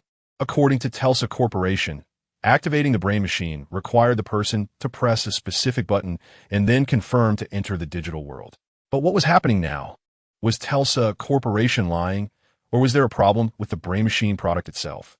Regardless, Zhang Qinyuan was currently unable to leave. He had secretly tried a few times, and he couldn't even see the logout screen. Zhang Qinyuan sighed. The cage was always meticulous in its operations. He was now a member of this line, unaware of whose identity he had replaced, or it was possible that the cage had created a new identity for him. But none of that mattered. What mattered was that as a witness, what did the cage want him to see this time? Zhang Qinyuan recalled the reports about Matilda, feeling his heart sink. Should he be thankful? Fortunately, this time he no longer felt like a headless fly, needing to figure out the ins and outs, needing to proceed with caution and care, needing to speculate on what might happen in the future. Because this time, he knew it all. Those reports, he had been studying them repeatedly just a few hours ago. This time, he had the script, knew the background story, understood character development, and was aware of the main plot, while also knowing that it was going to be a painful journey. What's wrong? Are you worried? The person behind him, seeing Zhang Qinyuan's frowning expression, spoke to comfort him. I know everyone is anxious, and I'm telling you all this because I'm anxious too, but being anxious won't help. We have to believe we can survive. That's the only way to keep going. The person behind him was both encouraging Zhang Qinyuan and himself. We can make it through, Zhang Qinyuan said, but unlike before, he sounded particularly certain. He truly wasn't worried at all, because he had the script. He was a witness. The cage wouldn't let anything happen to him here. The cage certainly had more things it wanted him to see and experience. This was just the beginning. You really are self-taught? I just hinted. And you spoke more truthfully than I did. The man behind him rubbed his hands together, his expression easing somewhat. Thank you for helping me earlier. Now that he understood the environment he was in, Zhang Qinyuan realized how perilous his previous situation had been. If he had really given away his ticket, it would have been equivalent to giving away his life. I'm helping you, but I'm also helping myself, the man behind him sighed. If I lose consciousness or something unusual happens, just slap me and drag me along. Just don't leave me here. Zhang Qinyuan initially didn't understand what the other person was saying until he followed the man's gaze. The line was very long and orderly. This was a lifeline. No one dared to joke with their lives. Everyone stood one after another, with someone in protective clothing watching over every few meters. Zhang Qinyuan initially thought the person was responsible for maintaining order and felt it was unnecessary since the line was already as straight as a string. But just then, a little boy fainted, collapsing straight to the ground. His parents were not nearby. Otherwise, someone would have helped him. Clearly, during the random number assignment, he hadn't been bound to his parents. Zhang Qinyuan instinctively wanted to help, but unexpectedly, the man behind him grabbed him. Are you crazy? Zhang Qinyuan found it unbelievable. Just moments ago, this man had helped him, and he initially thought the man was kind. But now, he not only didn't help the little boy, but even stopped Zhang Qinyuan. Seemingly sensing Zhang Qinyuan's thoughts, the man sighed and explained. I helped you because you obviously have good physical condition. At least you can stand steadily. You were in line before me, and I was willing to help. Others wouldn't say much. After all, you just had a moment of poor judgment. But he is different. Isn't. What is different about him? He is younger and needs help more? Zhang Qinyuan replied, confused. As they spoke, the person in protective clothing approached, performed a very simple check on the little boy, and then dragged him away.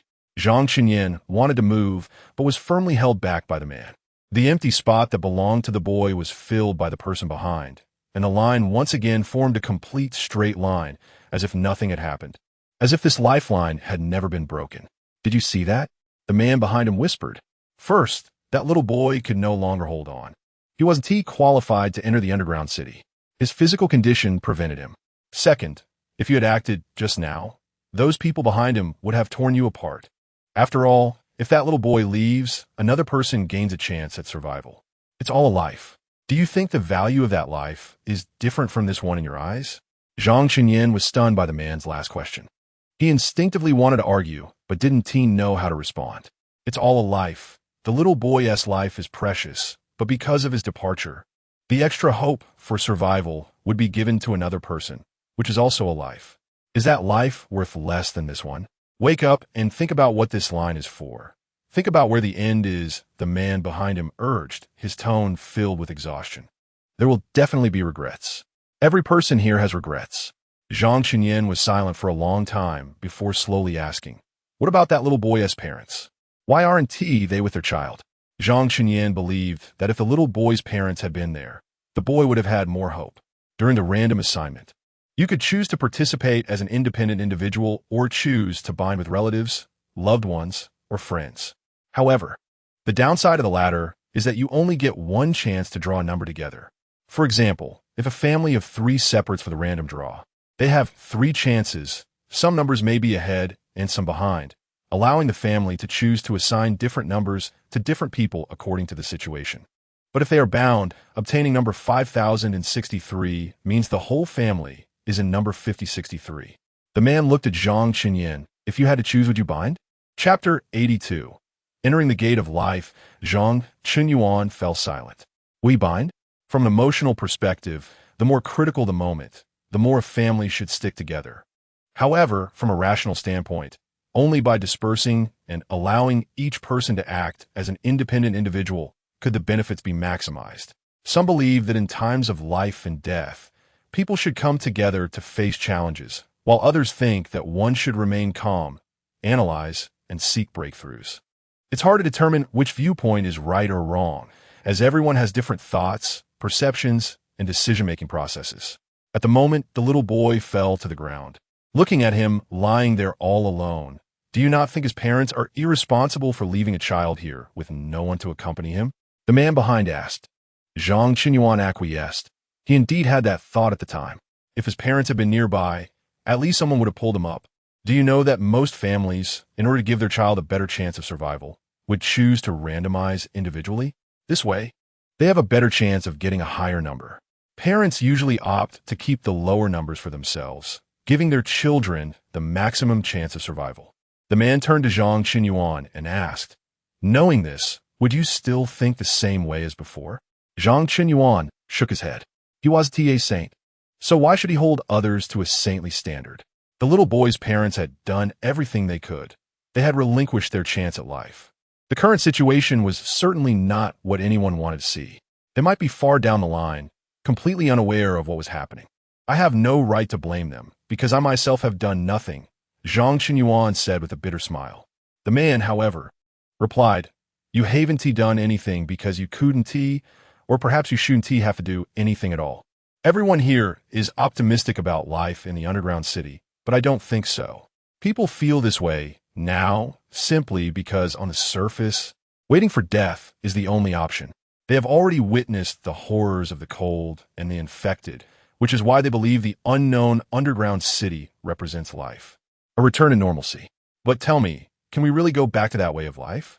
Is the underground city really that good?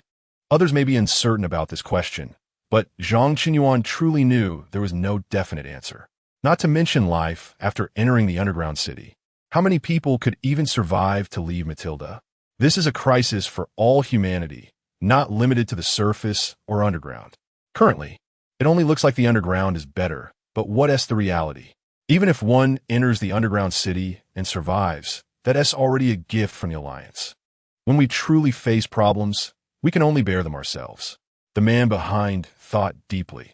Even if that little boy managed to hold on and enter the underground city, given his physical condition, how long could he survive? Yet if he goes in, one person would lose their chance to live. Perhaps someone stronger with more possibilities for the future. Your perspective is that of humanity as a whole, not just individual lives. Zhang Qinyan understood what the other man meant. He just hadn't expected to meet someone so insightful in the group. The man behind smiled. At this point, we've already experienced tension, anxiety, and fear. All the emotions have been felt once, so what remains? Isn't just calm? Zhang Qinyan hesitated for a moment and finally spoke. May I boldly ask? What is your name? What is bold about that? The man laughed. My name is Zhao Chenxi. Zhang Qinyuan sincerely praised. That is a beautiful name with a good meaning. Zhao Chenxi nodded. My son's name is even better, Zhao Muyang. What do you think? Isn't it a more beautiful meaning? Yes, Zhao Muyang. This name, Zhang Qinyuan suddenly froze. Zhao Muyang? Why does this name sound so familiar? Is this Zhao Muyang the same child I've met? In that eerie classroom, the various lessons, and Matilda's changing appearance during roll call. What's wrong? Parents are usually particularly sensitive when talking about their children. And Zhao Chenxi immediately noticed Zhang Qinyuan's unnatural expression. Is this Zhao Muyang particularly good at studying? Is he very smart? Zhang Qinyuan asked. Yes, he is smart, which is why he received the qualification to officially enter the underground city and went in with his mother a long time ago. Unlike us, who are merely gifts, still begging fate for mercy, the man said self-deprecatingly, with a hint of pride in his tone. After all, how could not be proud of such an excellent son? Zhang Qinyuan thought to himself, it seems quite likely. What Fan Long said was mostly true, at least the part about Zhao Muyang has been confirmed. However, Zhang Qinyuan hadn't expected to stand in front of Zhao Muyang's father. Was this a deliberate arrangement by Fan Long, or just coincidence? You haven't said how you know my son, Zhao Chenxi said anxiously. He never mentioned having an older friend, and I've never seen you. You can't be a school teacher. Zhao Chenxi clearly showed he was a caring father. Zhang Qinyuan understood that if he fabricated an identity on the spot, it would surely not work. So he said, I don't know him. I've just heard the name. He is a little genius. So many people must know him. Zhao Chenxi was about to ask something else when a management personnel not far away suddenly said, Prepare to enter. 300 people will be allowed through. The previously quiet line suddenly stirred, and those near Zhang Qinyuan were somewhat excited, whispering to each other. It's our turn. Zhao Chenxi was obviously a bit excited. After such a long wait, I was really worried we wouldn't be notified. Are we going in? Zhang Qinyuan asked this question and immediately felt foolish. However, his attitude towards this matter was completely opposite to Zhao Chenxi's because he knew what Matilda truly was. Compared to expectation, he felt more resistance, or rather, fear. Yes, we're the third batch today, probably the last batch as well. Zhao Chenxi said this while looking at the sky, which was gradually darkening. They wouldn't reopen the entrance at night for anyone else. What about those people? Zhang Qinyuan asked in surprise. Didn't you say the line had already reached over 5,000? Yes, they were all brought to this place. Being here means they passed the previous tests. But this isn't the final test. Whether they can really enter the underground city depends on whether they can endure. Zhao Chenxi sighed. They will continue to open tomorrow. But whether they can survive tonight is a matter of luck. This passage, Zhang Qinyuan now felt somewhat suffocating. If he had to sleep in a place like this for a night, he couldn't even imagine it. However, there was little time for Zhang Qinyuan to reflect as soon the line started moving again and people orderly began to enter that door. The door that separated life and death for those outside. When others entered, they were filled with hope, including Zhao Chenxi behind Zhang Qinyuan. But Zhang Qinyuan himself entered with a look of helplessness. If possible, Zhang Qinyuan would rather not go in at all. But perhaps this was the duty of a witness that he had to face. The moment Zhang Qinyuan stepped through the door, he could clearly feel the temperature rising around him. He was wrapped up like a rice dumpling outside, and even so, he still felt a bit cold. But once he entered here, it didn't take long for him to start sweating slightly. As the big door was closed again, many people's hopes for life were cut off. Those who came in were all relieved, and some even looked back. Zhang Qinyuan heard Zhao Chenxi behind him let out a long sigh. Indeed, no matter how clear one's thoughts were, it was hard not to feel emotional in such a moment. Divide into 3 teams and follow us, someone in front said, and then staff members began to reorganize the line. However, this time the reorganization wasn't strict. For the most part, individual preferences were respected. Zhang Qinyuan and Zhao Chenxi naturally stayed together, while the person who had been standing in front of Zhang Qinyuan and trying to harm him went to another team. They should be arranging accommodations for us now, Zhao Chenxi speculated. Anyway, that's what my son told me. After they entered, the alliance made arrangements very well. Although the quality of life can't compare to the surface, the living conditions are guaranteed. Seeing Zhao Chenxi so optimistic, Zhang Qinyang didn't want to tell the truth. Unlike last time, this time the cage not only didn't turn Zhang Qinyang into a mute and force him to stay silent, but also allowed him to speak freely while retaining his original memories. However, in such a situation, what could Zhang Qinyang say? What would he dare to say? Sometimes, people just rely on that breath of air to hold on.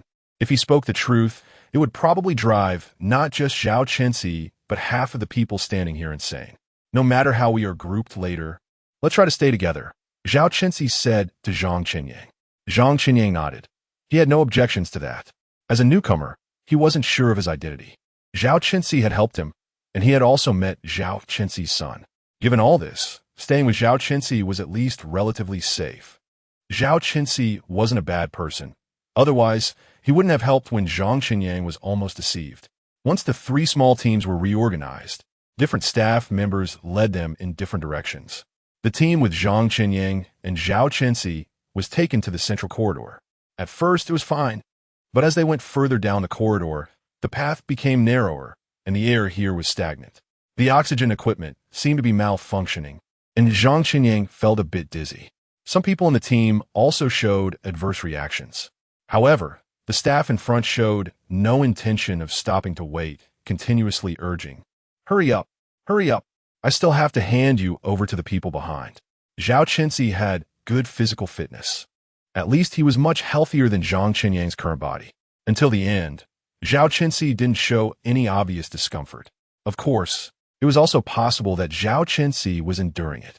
Zhang Qinyang understood that he absolutely couldn't falter at this time. He endured repeatedly and finally made it to the next transfer point.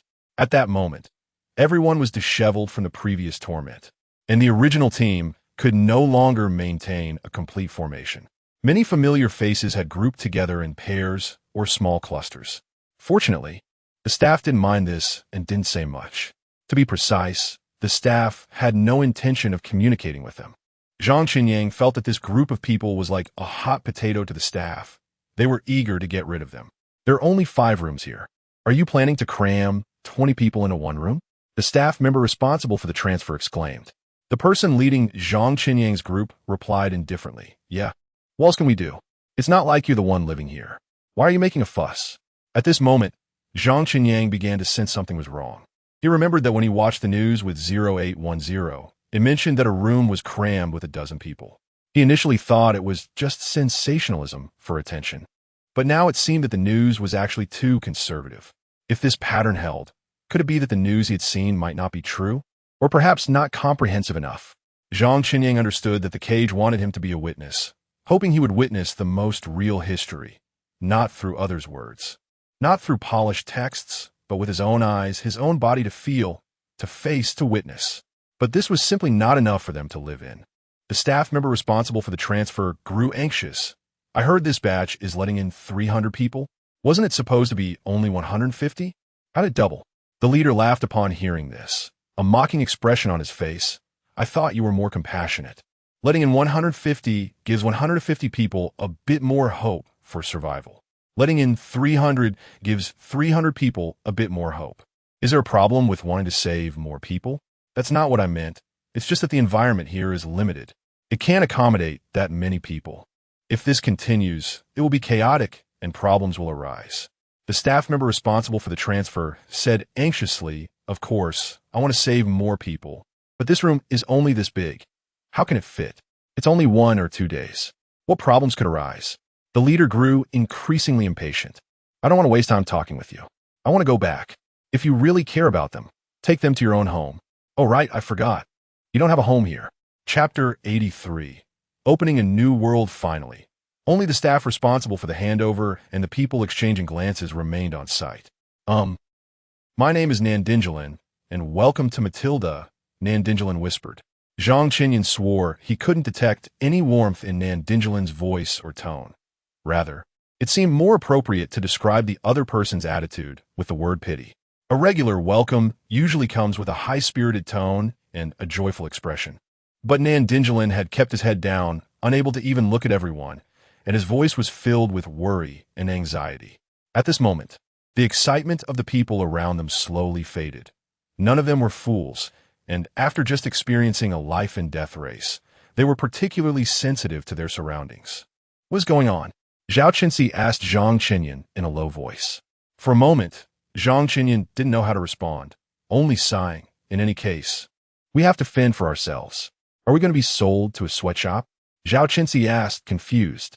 Don't worry, Zhang Qinyan comforted, it's not that bad yet. There will be more information later. The immediate issue is to get out of here alive. Zhao Qinzi was somewhat speechless. What kind of language master was Zhang Qinyan? Why did she feel somewhat comforted, yet not completely reassured? Others began to whisper in small groups, occasionally casting puzzled glances at Nandingelin. Ultimately, it was Nandingelin who interrupted the small discussion. Everyone formed groups of 20, and I will take you into the rooms. This time, the room allocation did not go smoothly. Some wanted to stay together, while others did not, and after a long time, there were still 2 groups that did not meet the 20-person standard. Zhang Qinyan's group exceeded 20 people, reaching 23, while another group had only 17. Zhang Qinyan was dissatisfied but said nothing, while Zhao Qinzi looked on coldly. I don't care. We 5 must stick together, said a man with slanted eyes. We don't know what the situation is yet. It's safest to stick together now. It took us a long time to get to know so many brothers, and if we scatter, what if something happens to someone? Yeah, the more people, the better. It's just a day or 2 anyway. We'll squeeze in together, and it will be over soon, said a round-faced man amiably, seemingly trying to mediate. But in reality, he was just trying to smooth things over. What if the food is limited each day? Said a fit woman, her tone somewhat aggressive. Space, oxygen, and food are all still unknown. Can we just add 3 more people and everything be the same? Are we starting to be so calculative? No wonder people say women are stingy. You really do have a narrow mind. The slanted-eyed man said impatiently. I don't care if you want to or not. We all agree. And if you don't, you can go over there. There are only 17 people, so adding 1 more won't matter. And it will relieve the pressure on us. It's just 3 more people. I don't know what's worth your fussing about. The slanted-eyed man's words were quite rude. And just when everyone thought the woman would argue with him, she suppressed her anger and said calmly, First, the opinion I just expressed was my own. And it has nothing to do with the other women. I do not represent all women. Secondly, the situation is special now. I can let it go, but I reserve my opinion. Hurry up and get lost. You talk too much. The slanted-eyed man saw the other side concede and immediately became more arrogant.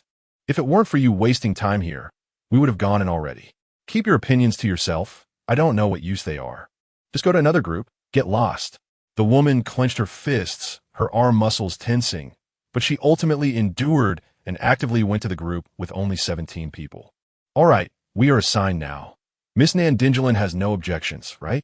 The round-faced man asked Nandingelin, although it sounded more like a threat than an inquiry. This round-faced fat man was also interesting. He always spoke with a smile, as if a smile was a prerequisite for him to speak. However, Zhang Qinyan did not like his smile. It was neither heartfelt nor genuine, and after looking at it for a while, Zhang Qinyan felt a chill down his back. The smile was merely a superficial decoration with no real meaning. If someone were deceived by such a smile, thinking he was a very kind person, then when they were backstabbed by him, they could only say they were too naive. Nandingelin glanced at the round-faced fat man and then at the remaining 22 people in the group, explaining, the size of the rooms is limited, and there's only 1 restroom. If too many people are crammed together, the quality of life may become worse. Hearing this, Zhang Qinyan keenly noticed that Nandingelin didn't say worse, but even worse. This indicated that the environment inside was already quite concerning.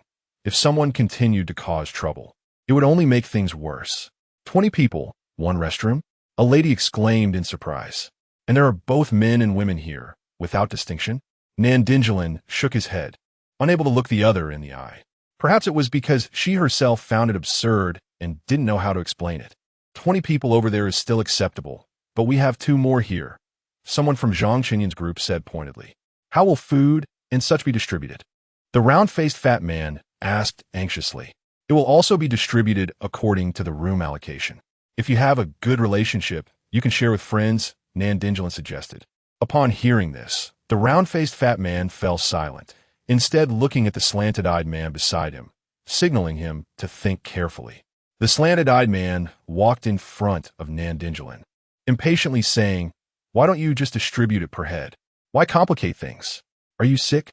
Zhang Qinyan was almost certain that this slanted-eyed man was purely bullying Nandinjalin because of her gentle nature. Unexpectedly, this time Nandinjalin did not back down. She still spoke in her soft voice, but her words were particularly firm.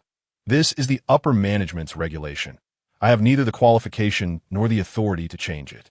If you want to discuss this, I can help you notify the security personnel to take you to speak with the upper management." Saying this, Nandinjalin took out a small communicator, which appeared to be an internal staff contact line.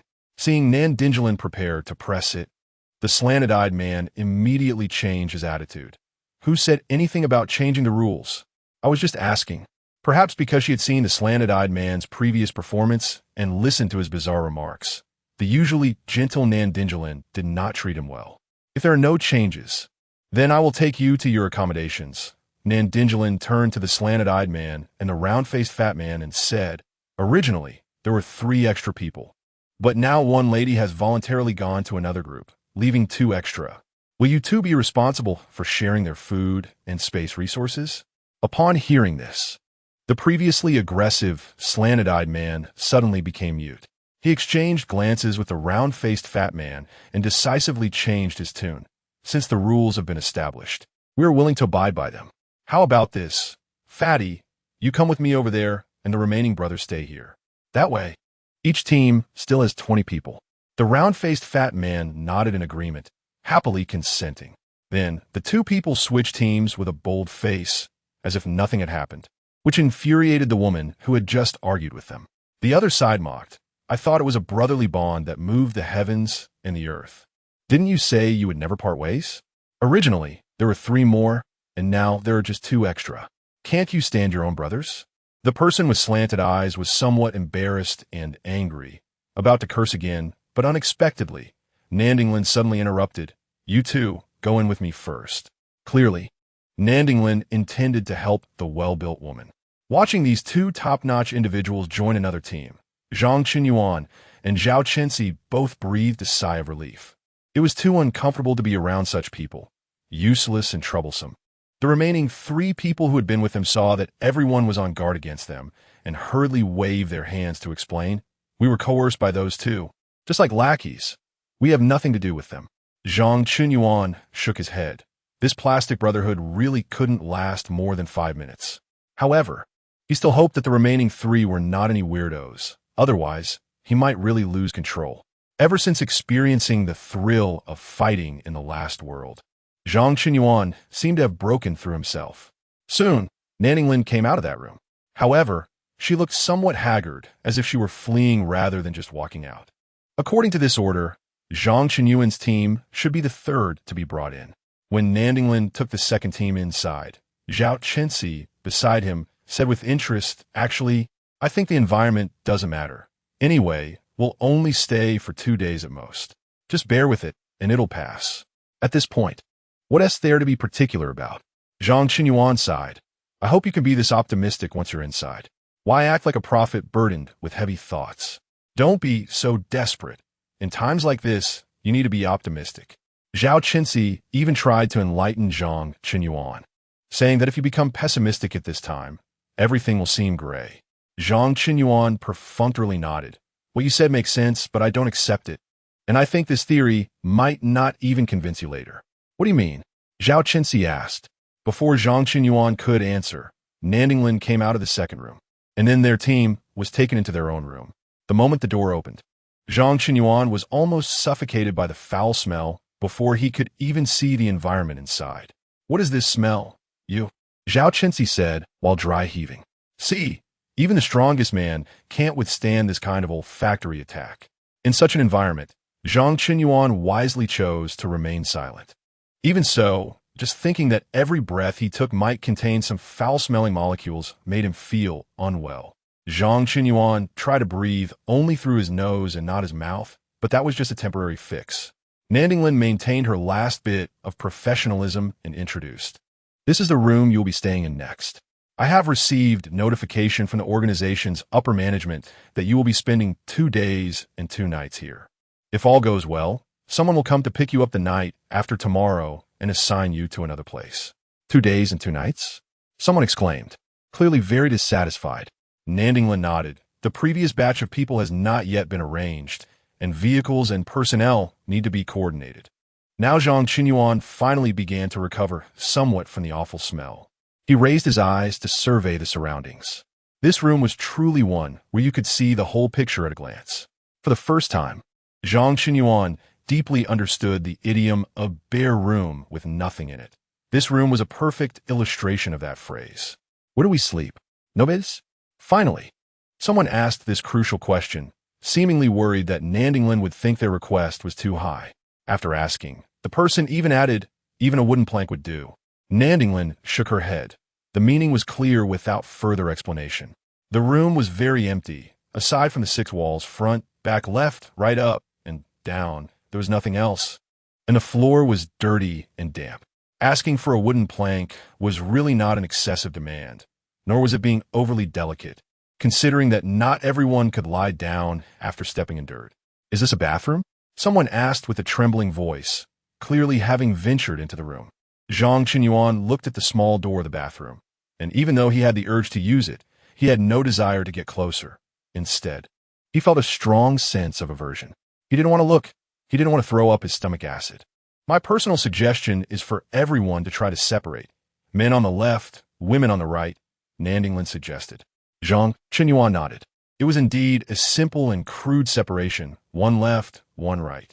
Of course, aside from this way of separating, there seemed to be no other method. What about the bathroom? With so many people, it's definitely not enough. Someone asked. Nandinglin shook her head, indicating that she had no solution. As more and more questions were thrown at her, Nandinglin finally said directly, I have to lead the next team. I'm leaving now. In the end, Nandinglin escaped. How could you just leave us here? Someone in the team complained. Chapter 84. Resolution. Zhang Qinyuan really wanted to say that Nandinglin had been quite gentle.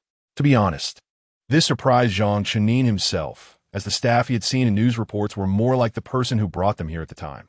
Irresponsible, indifferent, and unwilling to have any involvement with them. Nandinglin not only asked questions, but also personally led them into the room, enduring the stench of the filthy place alongside them. Although the time spent was short, Nandinglin could have easily chosen not to do this and avoided the awkward situation of being questioned repeatedly. Zhang Qinyuan could feel that Nandinglin genuinely wanted to help them, though his own abilities were limited. At least Nandinglin respected them and did not treat them like goods to be carelessly discarded. In the historical reports of Matilda, such staff were already rare. Meanwhile, those who were unaware of the situation continued to complain and criticize, while Zhang Qinyuan, who was well aware, began to look for a spot on the floor to sleep for the night. Yes, they were going to sleep directly on the floor, but it was outrageously dirty. Zhang Qinyuan could only choose the least filthy spot for himself and Zhao Chenxi. At least there was no obvious filth here, though it was hard to say how many people had stepped on or spat in this area. Compared to the side, still stained with excrement, this place could almost be described as clean. Zhao Chenxi was somewhat surprised to see Zhang Qinyuan so calm. He sat down next to him, keeping his back straight and not daring to lean against the wall, as the wall was too dirty to discern its original color. I see you're a few years younger than me, and you look delicate. I thought you were a pampered young master, but it turns out you can endure hardship and aren't afraid of dirt. Zhao Chenxi couldn't help but exclaim. Zhang Qinyuan sighed, reflecting on his upbringing. He really hadn't faced much hardship or been in such a filthy environment, but what could he do? The cage had trained him, made him endure suffering. When he thought about it, all the greatest trials he had faced came from the cage. What was the cause of it all? Was it because he started investigating the replication of IDs? Or was it his brave self-sacrifice in allowing the clone to replicate him? Now, Zhang Qinyuan didn't want to dwell on these questions. After all, he was the chosen witness by the cage. At this point, Zhang Qinyuan found it amusing. According to the conventions of epic films, someone like him would be considered a half-protagonist, wielding a script of a world-saving hero. Why then? Was he in such a miserable situation? What was a witness anyway? Zhang Qinyuan seriously suspected that in the eyes of the cage, witnesses were equated with hellish players. Actually, when he sat down, Zhang Qinyuan hesitated. He even felt a wave of nausea, but he forced it down. He understood that this was just the beginning, and more outrageous things might happen later. Moreover, If he didn't sit now, he might not even find such a spot later. Sure enough, after everyone finished complaining and venting their anger, they realized they had no choice. They could either endure or return to the surface and wait to die. This was an opportunity they had fought hard for. How could they easily give it up? With Zhang Chenin and Zhao Chenxi leading the way, a few smart people quickly chose decent spots to sit. However, the room was too small and the environment too poor. There weren't many acceptable areas to choose from, and what was left was simply unbearable. During the day, it was tolerable, but at night, they had to lie down and sleep there. As soon as those few people realized this, they immediately protested, wanting to switch spots with others or ask for some space. In such circumstances, no one was foolish. 2 nights, neither long nor short, and they were already sleeping on the floor. Everyone naturally wanted to be as comfortable as possible, even though overall comfort was still lacking. Those people asked around and found no one willing to switch places or squeeze in with them, so they resorted to underhanded tactics, planning to snatch a spot directly. Zhang Chenin made it clear to those who had their eyes on him, "I'm not afraid to fight. I've trained, and we're together." What Zhang Chenin referred to as training was merely enduring a few teachers in the previous illusionary world. He had to admit that although the content was virtual, his expression and tone conveyed a perfect image of someone unafraid, ready to confront any challenger. Plus, beside him, Zhao Chenxi was even more direct, without saying a word. He took off his jacket, revealing a muscular physique, and clenched his fists, causing those people to retreat immediately. In this situation, everyone's behavior would be more conservative. If they weren't particularly confident, no one wanted to engage in physical conflict, especially since they didn't know how to seek medical attention or obtain medicine in the underground city if they were injured. These few people briefly formed a small group, and soon their target shifted to the 4 girls over there. The initial reason for targeting Zhang Chenin and Zhao Chenxi was that their spot was clearly cleaner, making it more comfortable to lie down. Since they were ready to fight, they needed a good target. However, they didn't expect that Zhang Chenin and Zhao Chenxi weren't pushovers, and they had banded together. They estimated that if they fought, they wouldn't gain any advantage. So they changed their target. If they couldn't get the best, they would settle for something decent but easier to take. The 4 girls over there were obviously aware of the intentions of those people. Seeing them approach, they immediately huddled together in fear. Earlier, when forming teams, Zhang Chenin had noticed that his team had fewer girls. There had originally been one strong-looking girl who seemed capable of fighting, but she had been pushed to another team by a scrawny girl and a round-faced fat boy. The remaining 4 looked slender and simple in character. Those who were skilled in manipulation had already found a protective umbrella to rely on. "Don't come over if you dare to touch us. Cassandra won't let you off," one of the girls threatened in a low voice, lacking any real force. It sounded more like she was trying to bolster her own courage than intimidate others. "Cassandra? You mean that tomboy?" The leading boy laughed, looking quite capable of fighting. "But she has been assigned to another group, and the door is closed here. Whatever happens here, she won't know. It's not just about today. There's tomorrow too. Cassandra will find out," another girl clumsily added, clearly flustered and unsure how to negotiate. "So what? Even if she finds out, what difference does it make?" The leading boy asserted confidently. "I can guarantee that after tonight, you won't dare to say anything to her, because we'll make sure you remember this. Be obedient." The 4 girls felt somewhat desperate, casting pleading looks around, hoping someone would help them. But in an environment where everyone was on edge, what kind of phenomenon did they face? Most chose to protect themselves and turn a blind eye. Finally, Zhang Chenin couldn't hold back any longer. He couldn't remain indifferent to those pleading eyes. But he also understood that confronting them head-on was definitely not the right choice and could even implicate Zhao Chenxi. "There are 6 of you in total, but there are only 4 spots available, and they are all girls with petite figures. I calculated that if you want to sleep comfortably, the probability is that only 3 of you can secure a spot." Zhang Chenin calmly analyzed, "So that means 3 people can grab the spots and the remaining 3. It seems there are no singles here, right? Although you met by chance, everyone quickly found teammates, just like you did. So, the remaining 3 cannot bully the women and can only confront the men, right?" "What do you mean?" The leading man looked at Zhang Chenin. clearly not expecting someone to speak up at this moment. Zhang Chenyan waved his hand, looking relaxed. It doesn't mean anything, just a bit curious. Have you decided? After taking the spots from the girls, which 3 of you will sleep there tonight? Who will the remaining 3 try to grab from? If someone already has a spot, will they help you?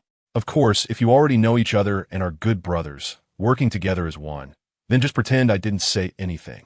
Zhang Chenyan posed a series of questions and then leisurely leaned against the wall to watch the show. He knew that this small team formed by these people was as temporary as it could get. They had just realized that all the good spots were taken after a fit of impotent rage and happened to be left with a bunch of people. They weren't even brothers. They probably couldn't even recall each other's names. They're S1 leader who wants to stir things up, and the rest are probably just followers looking to benefit from the chaos, each with their own ulterior motives.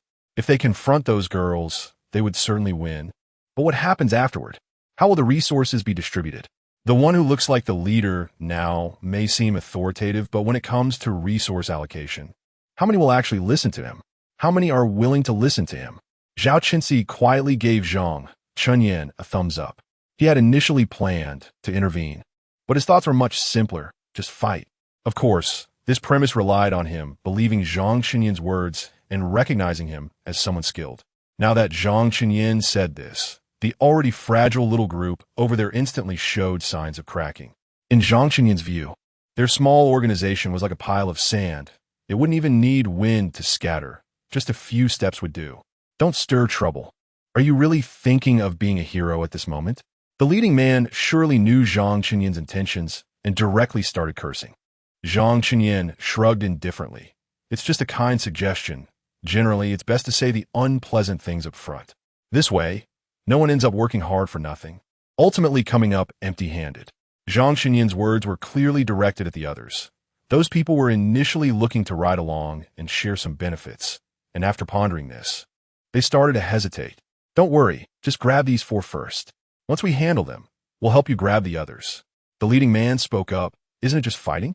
Can't we 6 take them on? Come, let me translate some key phrases for you, which means in Chinese. Zhang Chenyan kindly reminded them that after dealing with these 4 ladies, he and the other 2 would help the remaining 3 to grab others, which implies that he plans to occupy one of those 3 spots directly. Shouldn't you consider this? Are there spots left for you?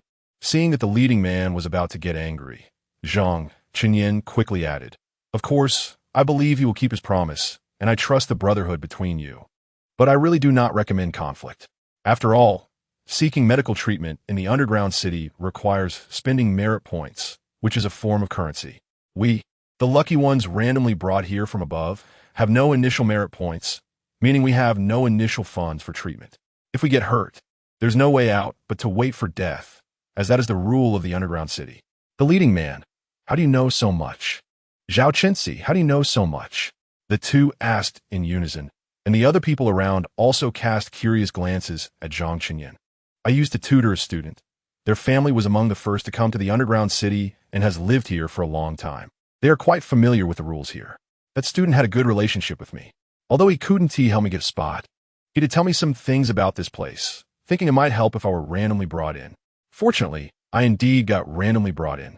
Zhang Chenyan spilled out a lot, but these words were not from his own will. Clearly, Zhang Chenyan had once again been controlled by the cage. Zhang Chenyan was speechless. He thought that this time he could speak freely, but it turned out the cage was still controlling everything. Yes, he was a witness, and he needed to interfere as little as possible with the development of the situation.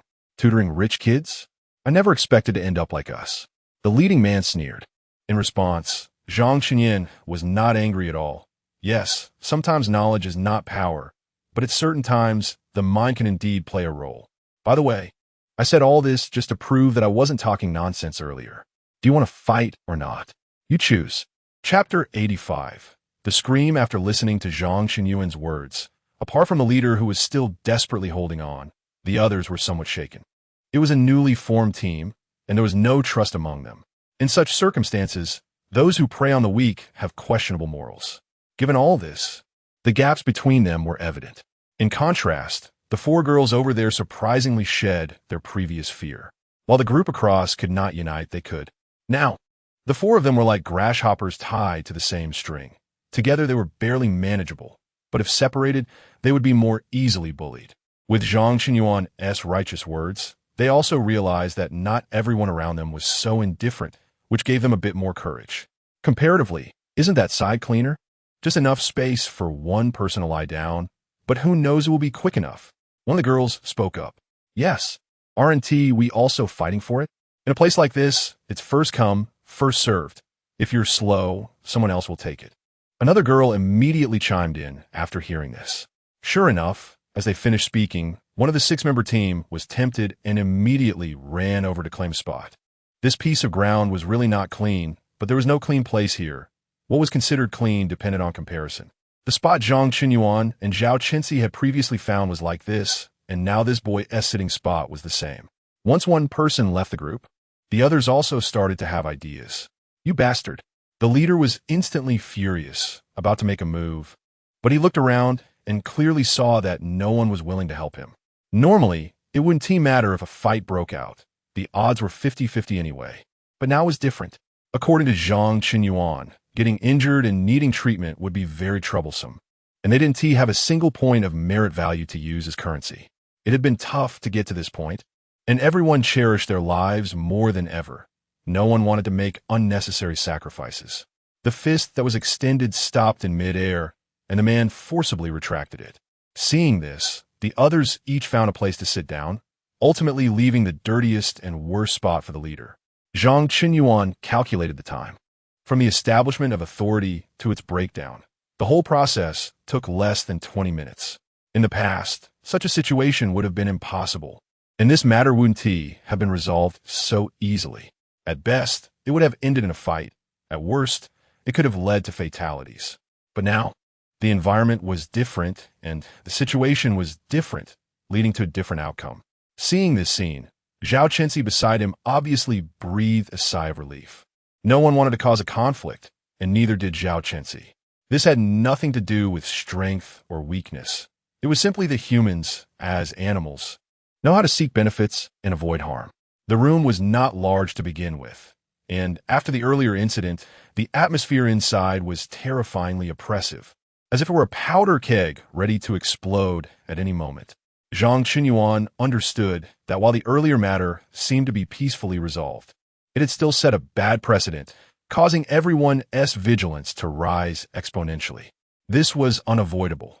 Zhang Qinyuan had predicted it long before they entered. For him now, how others fared was unimportant. He just needed to take care of himself and Zhao Chenxi, his temporary teammate. As for the others, just like before, those who could help him would, but if they really couldn't, he could only say sorry. Before going to bed, a staff member came to deliver milk. However, this staff member was not Nandinglin. He seemed to be specifically responsible for food distribution.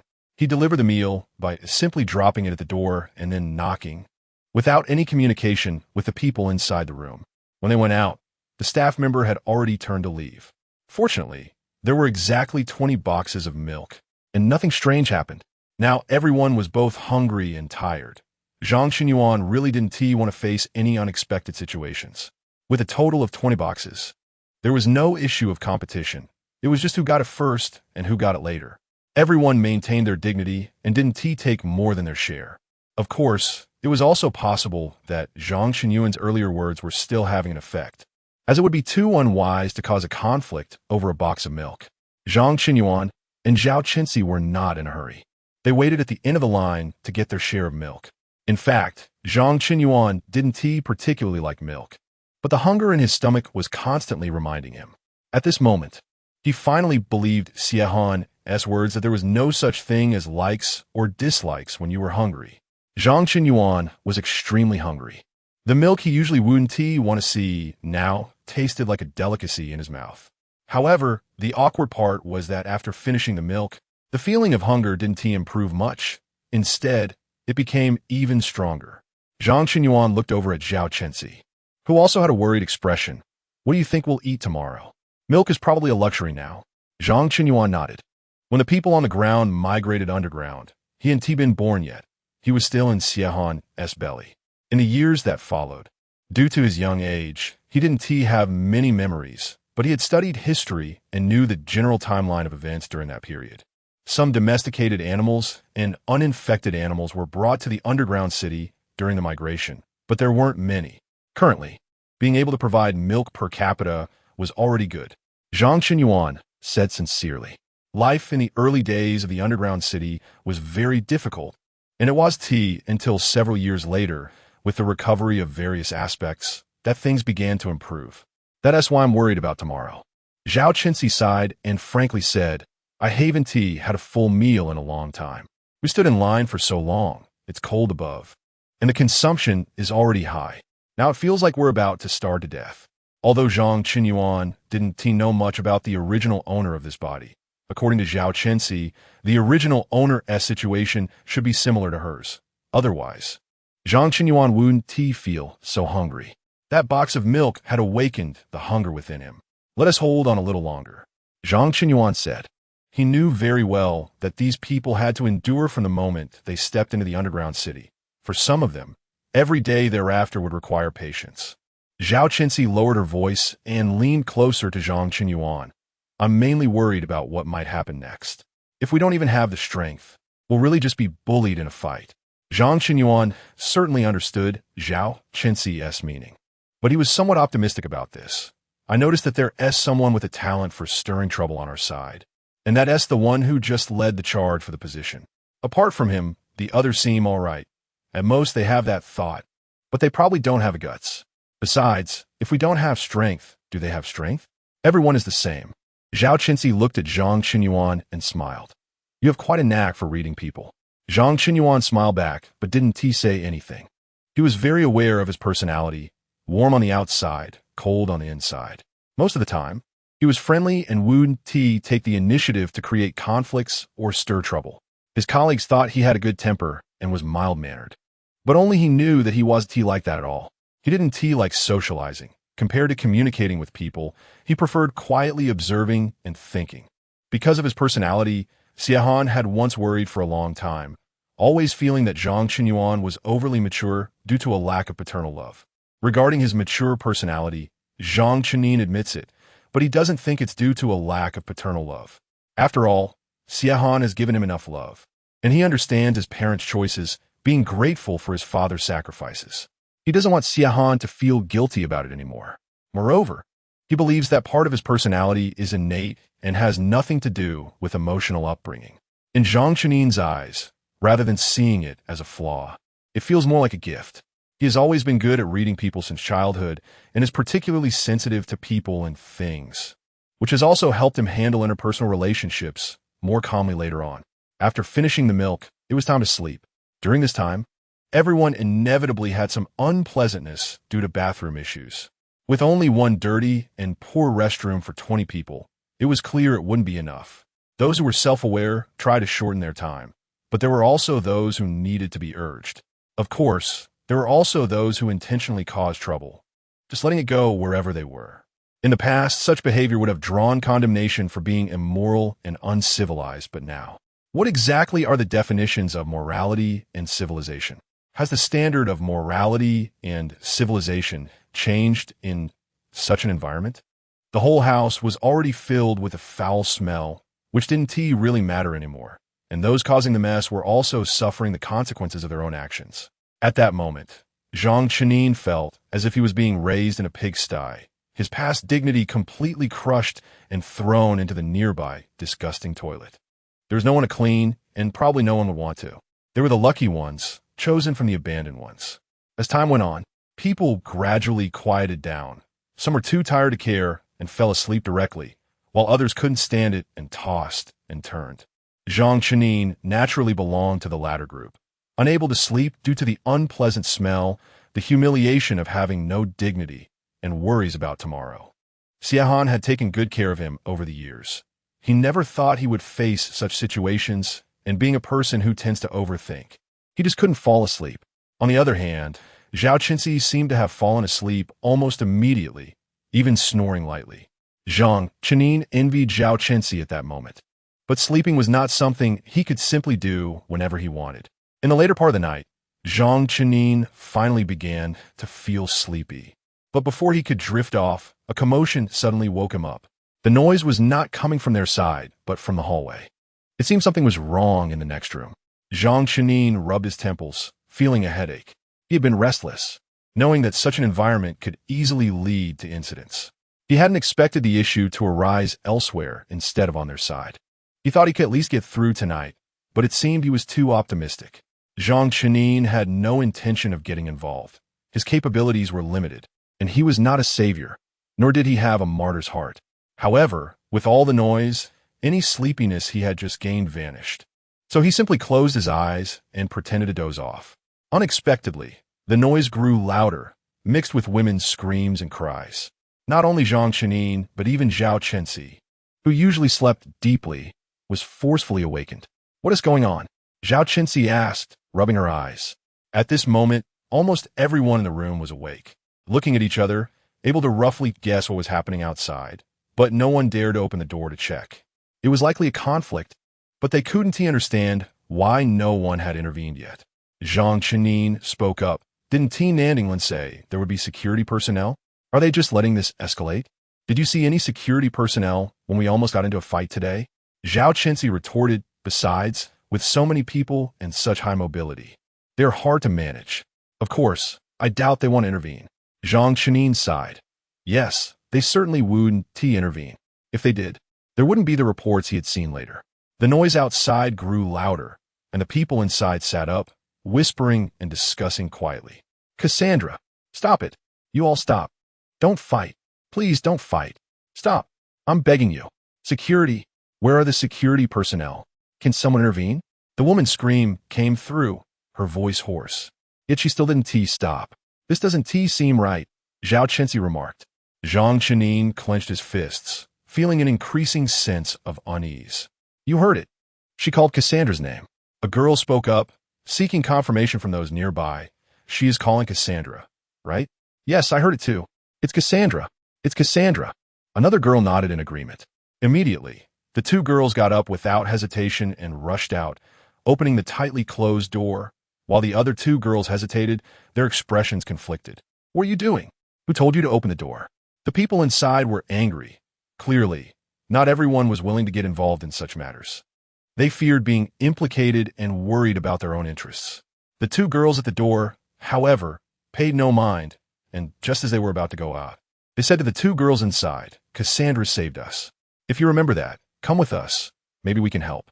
Chapter 86, The Choice of Humanity. However, until the end, the two girls did not move. The situation in the corridor had clearly spiraled out of control.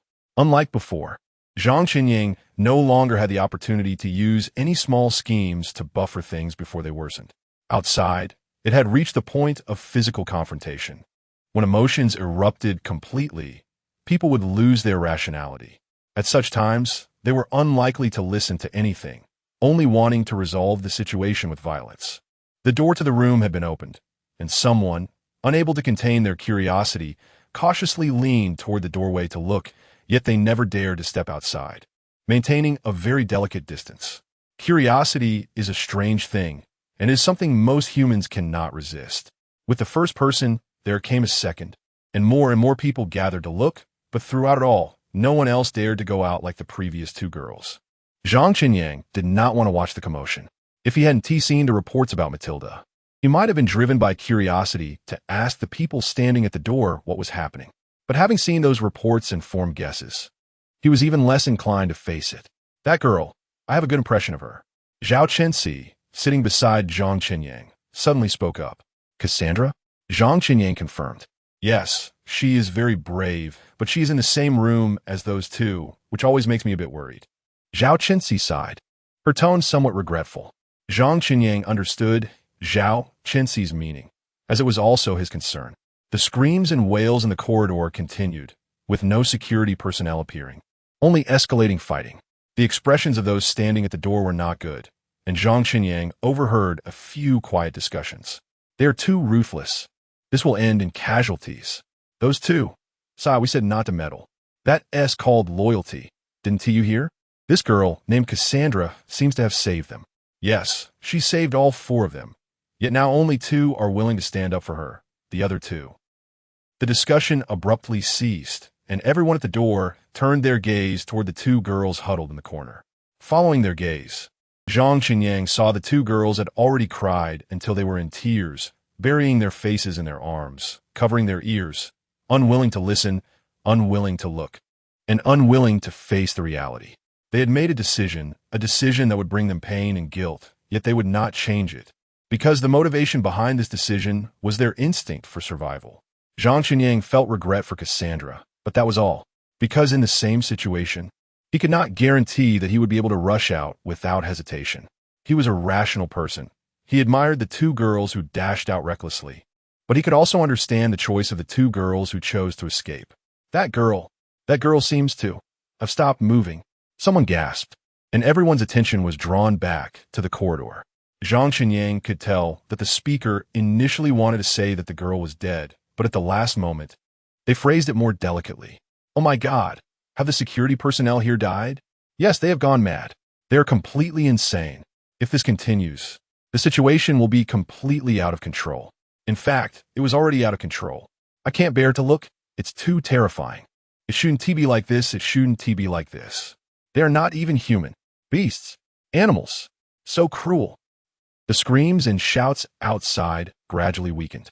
Although Zhang Qinyang had never approached that door or looked outside, just from listening to the conversations of those people, he felt as if he had witnessed the entire scene. Their voices were filled with pity, panic, worry, and anger. Yet throughout it all, they never stepped outside.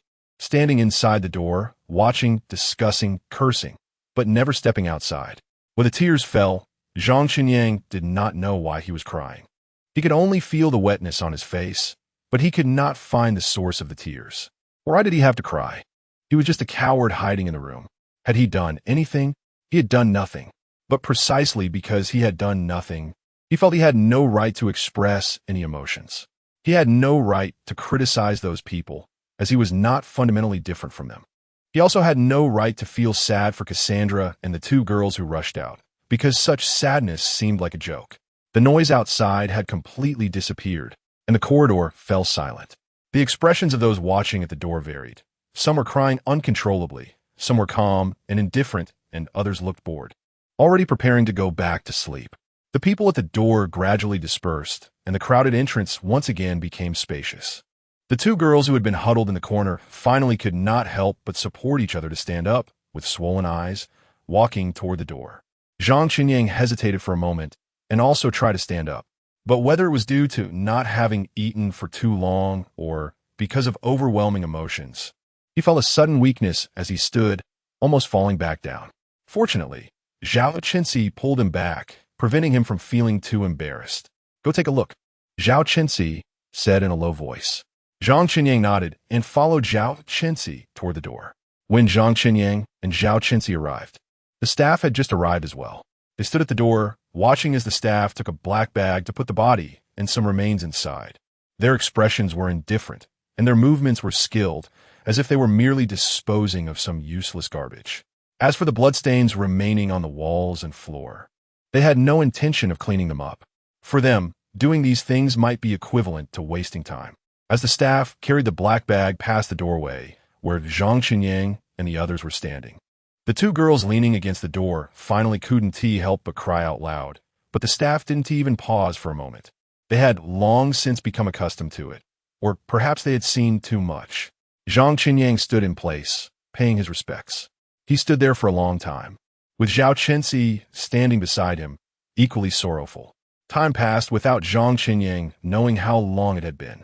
The two girls beside him cried until they were exhausted, simply collapsing against the door. Inside the room, some were quietly sobbing, while others had already begun to snore. "Let's go back." Zhao Chenxi gently tugged at Zhang Qinyang. This time, Zhang Qinyang did not follow Zhao Chenxi's suggestion to leave. He said softly, "You go back first. I need some air." Zhao Chenxi understood Zhang Qinyang's feelings. Ultimately, he didn't persuade him further. He shook his head and returned to his own little space for the time being. Zhang Qinyang was not lying, nor was he making excuses. He really needed some fresh air. He felt that the atmosphere inside was so oppressive that he could hardly breathe. For so many years, Zhang Qinyang had always thought his psychological endurance was quite good, especially after the training in the cage. He felt that both his stress resistance and ability to withstand blows had qualitatively improved. But just now, Even though he hadn't seen that scene with his own eyes, he still felt his inner defenses had completely collapsed. He is ultimately different from these people. He has not undergone the selection of death, has not experienced the despair of waiting for death, nor faced the surprise of suddenly finding a glimmer of hope. He cannot say that those who have already fallen into sleep are numb, even though they do indeed appear indifferent. As an outsider, Zhang Qinyang seems to lack the qualifications to criticize.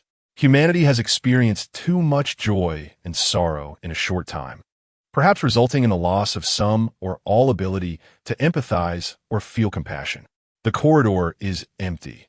The perpetrator has returned to sleep contentedly, and the onlookers have returned to sleep out of boredom, leaving only those with guilt or remorse unable to rest. Zhang Qinyang slowly stepped out from the door, standing in the corridor beside the still wet bloodstain, silently pausing. Whether Cassandra or the two girls who rushed out, they were all brave. In fact, there is something Zhang Qinyang has never said. After he helped those two girls, perhaps out of fear of being implicated or worrying about overthinking, they did not take the opportunity to build connections, but they did smile at him and thanked him with gestures. What if the food distributed each day is limited? We still don't know how to allocate space, oxygen, and food. Suddenly adding 3 more people is not the same, is it? First of all, my opinion just now was my own and has nothing to do with other women. I cannot represent all women. Secondly, the situation is special now. I can let it go and make concessions, but I reserve my opinion. I thought it was a heartfelt brotherhood, and we agreed we would never part, right? Originally there were 3 more, and now there are only 2 more. Can't we tolerate our own brothers? It's not just about today. There's still tomorrow. And Cassandra will know. Comparatively, is it cleaner over there? Just enough space for 1 person to lie down, but I don't know who will be quick to take it. Yes, aren't we also fighting for it? In such places, it's first come, first served. If you're slow, someone else will take it.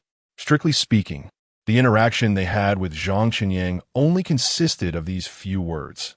None of these words were directed at him, so it cannot be considered an interaction with Zhang Qinyang. He still remembers clearly how they looked and sounded when they spoke these words. It has only been 5 or 6 hours since then, but that is also the last 5 or 6 hours of their lives.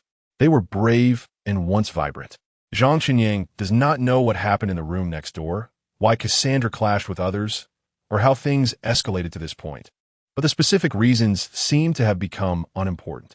Zhang Qinyang had a premonition about this matter long ago, but this premonition was of no use. Footsteps approached from behind. It was the 2 remaining girls. Zhang Qinyang took a few steps forward to make space for them. They stood where he had been, silently gazing at the bloodstain. It was not until Zhang Qinyang was about to turn back that he heard one of the girls ask, "Do we not deserve to be their friends?" Had he not confirmed that she was looking at him, Zhang Qinyang would not have thought the question was directed at him. "I don't know," he replied. His answer was not meant to comfort her. He had no intention of offering comfort. He truly did not know. After all, what kind of people can be friends? What are the standards and criteria for friendship? Everyone has different views on these questions, and the answers vary. Here, only the 3 deceased girls are qualified to answer this question. Of course, they can no longer answer it. I was too cowardly. I let them down, but I was really scared. I know that if I rush out, I most likely won't come back. I don't want to die. My mom is forever on the ground, and my dad is still waiting for me in the underground city. I can't die. I promised my dad. The girl said while crying, her feelings of collapse and sorrow intertwining, as if about to crush her. I let them down. I don't deserve to be their friend. I don't deserve to live. If they knew it was like this, they would definitely not want to know me. The girl next to her was equally in pain. Zhang Qinyang could see that her palms were covered in blood from her nails digging in. Similarly, Zhang Qinyang understood that this guilt might follow them for a lifetime. I didn't stand up either, so I have no right to say anything, Zhang Qinyang sighed, turning to the 2 girls. At least you're still alive. Yes, at least still alive. What can humanity do to survive? To what extent can they go? Who knows the answer to that? They are cowardly, but they are still alive. They had promised to reunite with their dad, so they must strive to fulfill it. Rushing out is loyalty. Rushing out is destined sacrifice. Ultimately, how to choose still depends on them. Outsiders cannot make decisions for them, nor do they have the right to do so.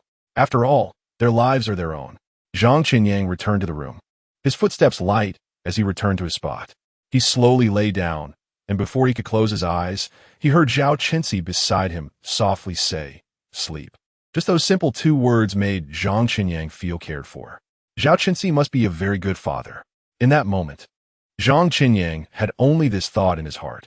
He hoped Zhao Qinci would go out safely. Chapter 87. Dungeon Economy. The next day, everyone got up as if nothing had happened, complaining about the dirty environment as usual. Time does not stop for anything. It always moves forward. No matter how reluctant people are, they cannot prevent a day called tomorrow from arriving. Only when the staff threw bread outside as breakfast did everyone remember again that 2 people were missing from the room last night. They were very brave girls, and they would never return. Zhang Qinyang didn't even know how to summarize what had happened last night.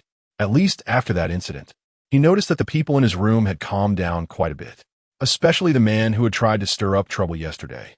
After witnessing the horror of death and the indifference of the staff, even his voice seemed to have quieted down a little. No one is not afraid of death. Some people dare to cause trouble because they have that capital. Others do so because they feel the situation won't escalate. This man obviously belonged to the latter category. He thought he could achieve his goals by intimidating and pretending to act tough, and at worst, staff would come to mediate. But after last night, he understood that if a real conflict broke out, it could very likely end with one side losing their life.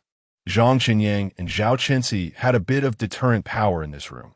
Zhao Qinci looked robust and was definitely a reliable fighter, while Zhang Qinyang's intelligence had already been demonstrated yesterday. Moreover, he was the person who understood the survival rules of the dungeon the best. They both did not want to cause trouble, and naturally, the others did not dare to make any big moves.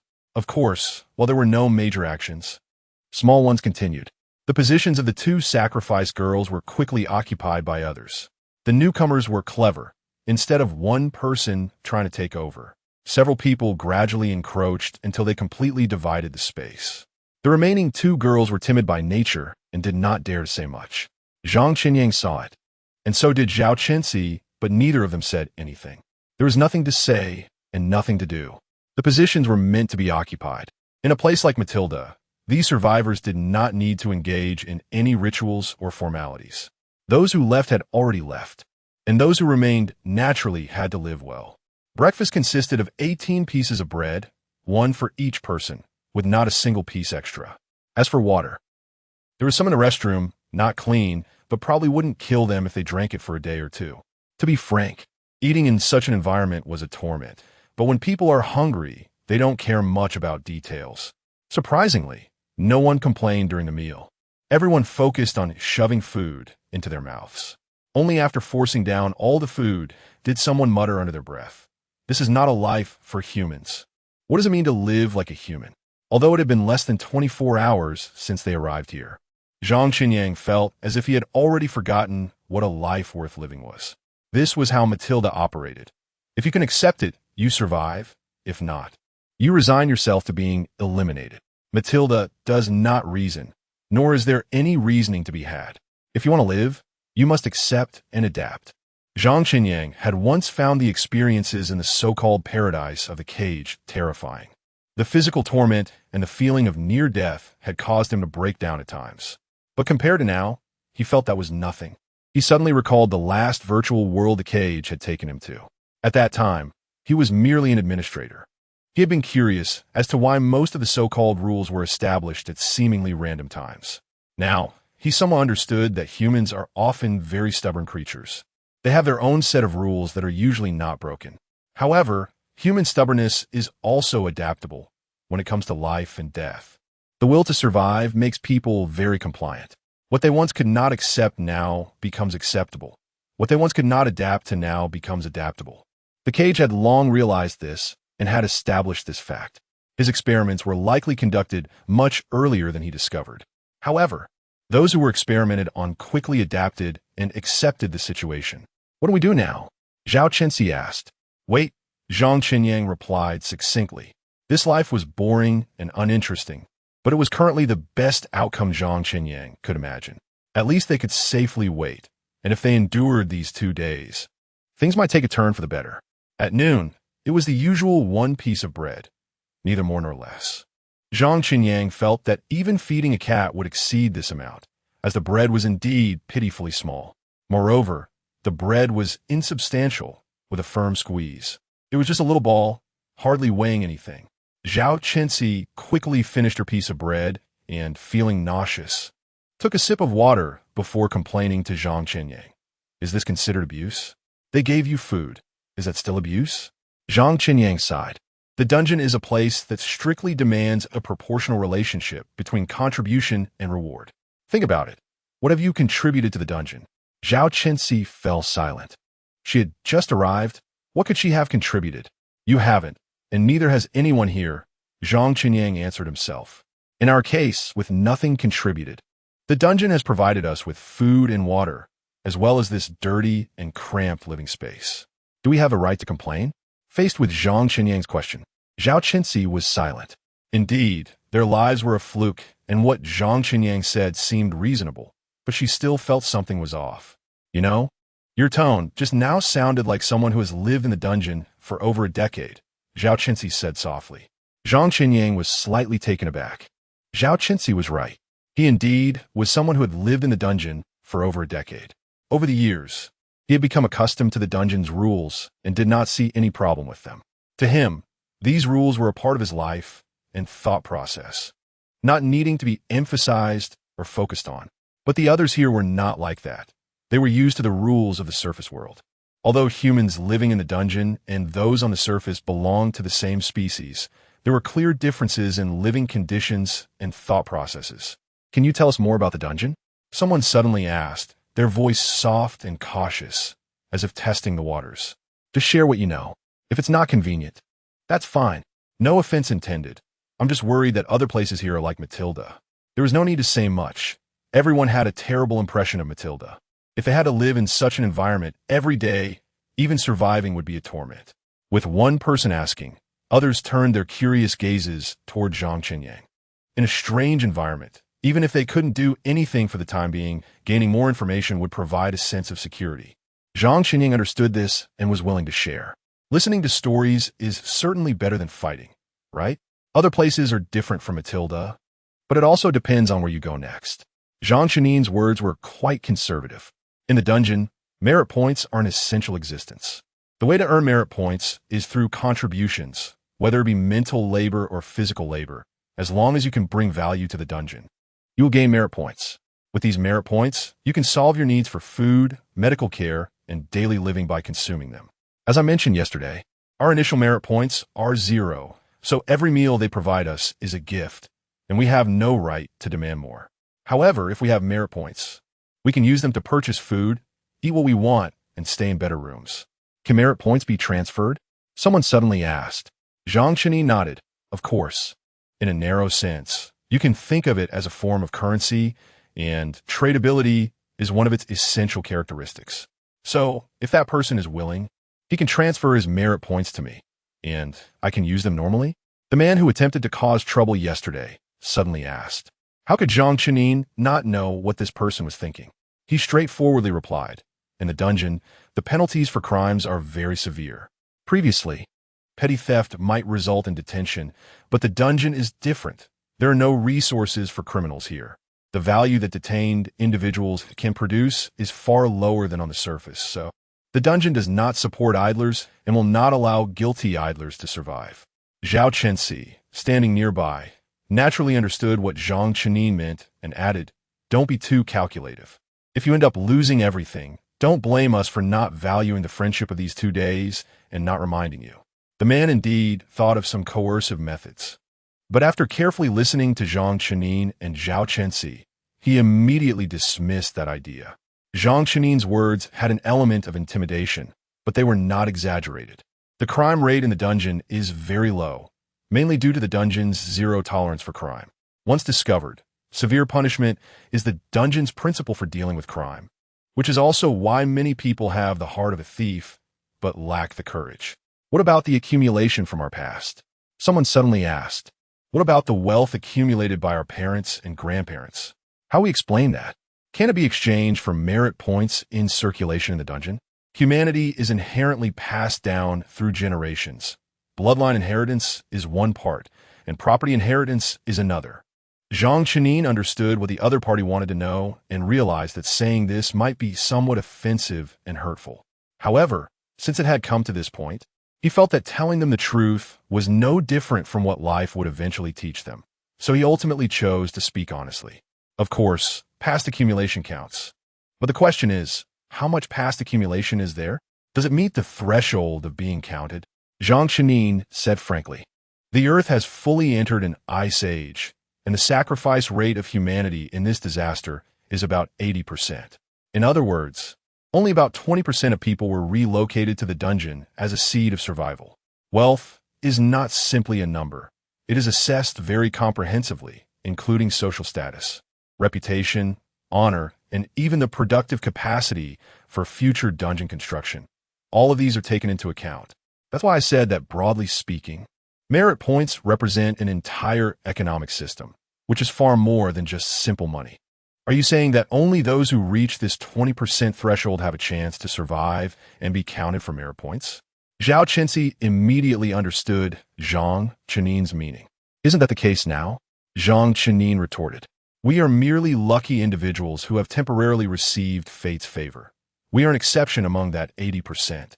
So we naturally do not have initial merit points because, according to the original operating procedure, we had no chance of survival at all. What about our past accumulation? Does that not count?" Some people clearly did not understand as well as Zhao Chenxi and were still stuck in their own thoughts. The people from the past are gone, but the money remains. There might still be other distributions. But this time, when people are gone, the money is naturally gone too, which means that those who cannot even reach the threshold have had everything reset to zero. Zhang Chenin patiently explained, fearing that the other party might still not understand and continue to ask, and he kindly added, "Everyone here is someone who couldn't reach the threshold. So we will not have any initial assets, meaning no merit points." Zhao Chenxi, standing next to him, added poignantly, "Come on, let's mourn for the lost money. All past efforts have gone to waste, because no matter how hard we try, we still haven't reached the threshold value." The atmosphere around them was particularly gloomy, as it was difficult for anyone to face such a situation. Zhang Chenin could feel that they were genuinely sad and suffering for their lost money. On the contrary, Zhao Chenxi appeared completely indifferent. "Aren't you sad at all? Or are you just secretly holding it in?" Zhang Chenin asked curiously. "If you really feel sad, you can express it. Didn't you see? Some over there are crying." Chapter 88, Different Rules. Zhao Chenxi gave Zhang Chenin a light slap. "At my age, is it appropriate to cry over such things? Besides, my wife and son are both here and alive, and they still have their initial merit points. What right do I have to cry?" After hearing Zhao Chenxi's words, Zhang Chenin felt it made a lot of sense. Many times, human happiness is comparative. You may feel miserable, but if there's someone around you who is worse off, what has happened to you doesn't seem so desperate anymore. The common comforting phrase in such situations is, "You think you're suffering? Do you know about XXX? Let me tell you, he is. But look at him. Isn't he working hard to live now? What reason do you have not to persevere?" A long time passed, and everyone's emotions gradually calmed down. Zhao Chenxi changed the subject and asked, "Have you heard what your student said about what lies beyond Matilda? My main concern is, can we make money?" For the first question, Zhang Chenin could easily answer, as he had lived in the underground city for many years and was well aware of its scenery and culture. But for the latter question, the history related to Matilda had long been buried, and the fate of that group of people was not clearly stated. So at this moment, Zhang Chenin found it difficult to answer. The gap between nations and races has become smaller. Now, the Alliance mainly manages everything. You can probably guess the area of land. After all, with the arrival of the Ice Age, time is pressing, and everyone has no leisure to build and expand. In short, the space in the underground city cannot be compared to what we had on the surface. Zhang Chenin picked out some things he could say, but currently, it is a stage of rebuilding. As long as we persevere, things will definitely get better in the future, and the area will expand, making it less crowded than it is now. Zhao Chenxi was a bit worried. "So, my wife and child are not doing particularly well now. What counts as particularly well? If you compare it to the surface, of course, it can't compare, but if you compare it to your current situation, it is much better." Zhang Chenin smiled. I heard from my student that they have specially arranged housing, not spacious, but definitely not crowded, and the hygiene conditions and food are acceptable. They have initial merit points, and in various aspects, they're better off than us. As for the future, it depends on them. In any case, they shouldn't have to worry in the first few months after coming to the underground city. Hearing Zhang Chenin say this, Zhao Chenzi gradually felt relieved. What about us? Someone couldn't help but ask. Zhang Chenin shook his head. My student didn't come the same way we did, so he naturally doesn't know how we will be arranged in the future. Zhang Chenin's explanation was reasonable, and everyone fell silent for a moment. When people quiet down, especially when bored, they tend to think about future-related questions and feel confused about their future. As long as they get through tonight and wait for tomorrow. Will they be sent away from Matilda? Or will they be assigned to other places in Matilda? At that time, what will they be arranged to do? What awaits them? Can they really face it? Or, Zhang Chenin remained relatively calm. At least the people in their room felt confused. Most would choose to internalize it. But the nearby rooms were different. It seemed that someone had tasted the benefits of radical actions from last night. During the afternoon shift change, someone actually chose to attack Nandinglin. At first, Zhang Chenin was unaware of this until someone notified that all personnel should gather in the corridor. At which point he and Zhao Chenzi realized something might be wrong. Stepping out of the room, Zhang Chenin immediately saw Nandinglin, dirty and with injuries to her face, clearly in a very embarrassed state. The security personnel beside her wore an angry expression, holding a gun firmly against a burly man, who wore a disdainful look but had to comply and squat on the ground with his hands on his head due to the threat. Once everyone had gathered, the security personnel coldly spoke. Someone just attacked a staff member. Crime is not allowed here.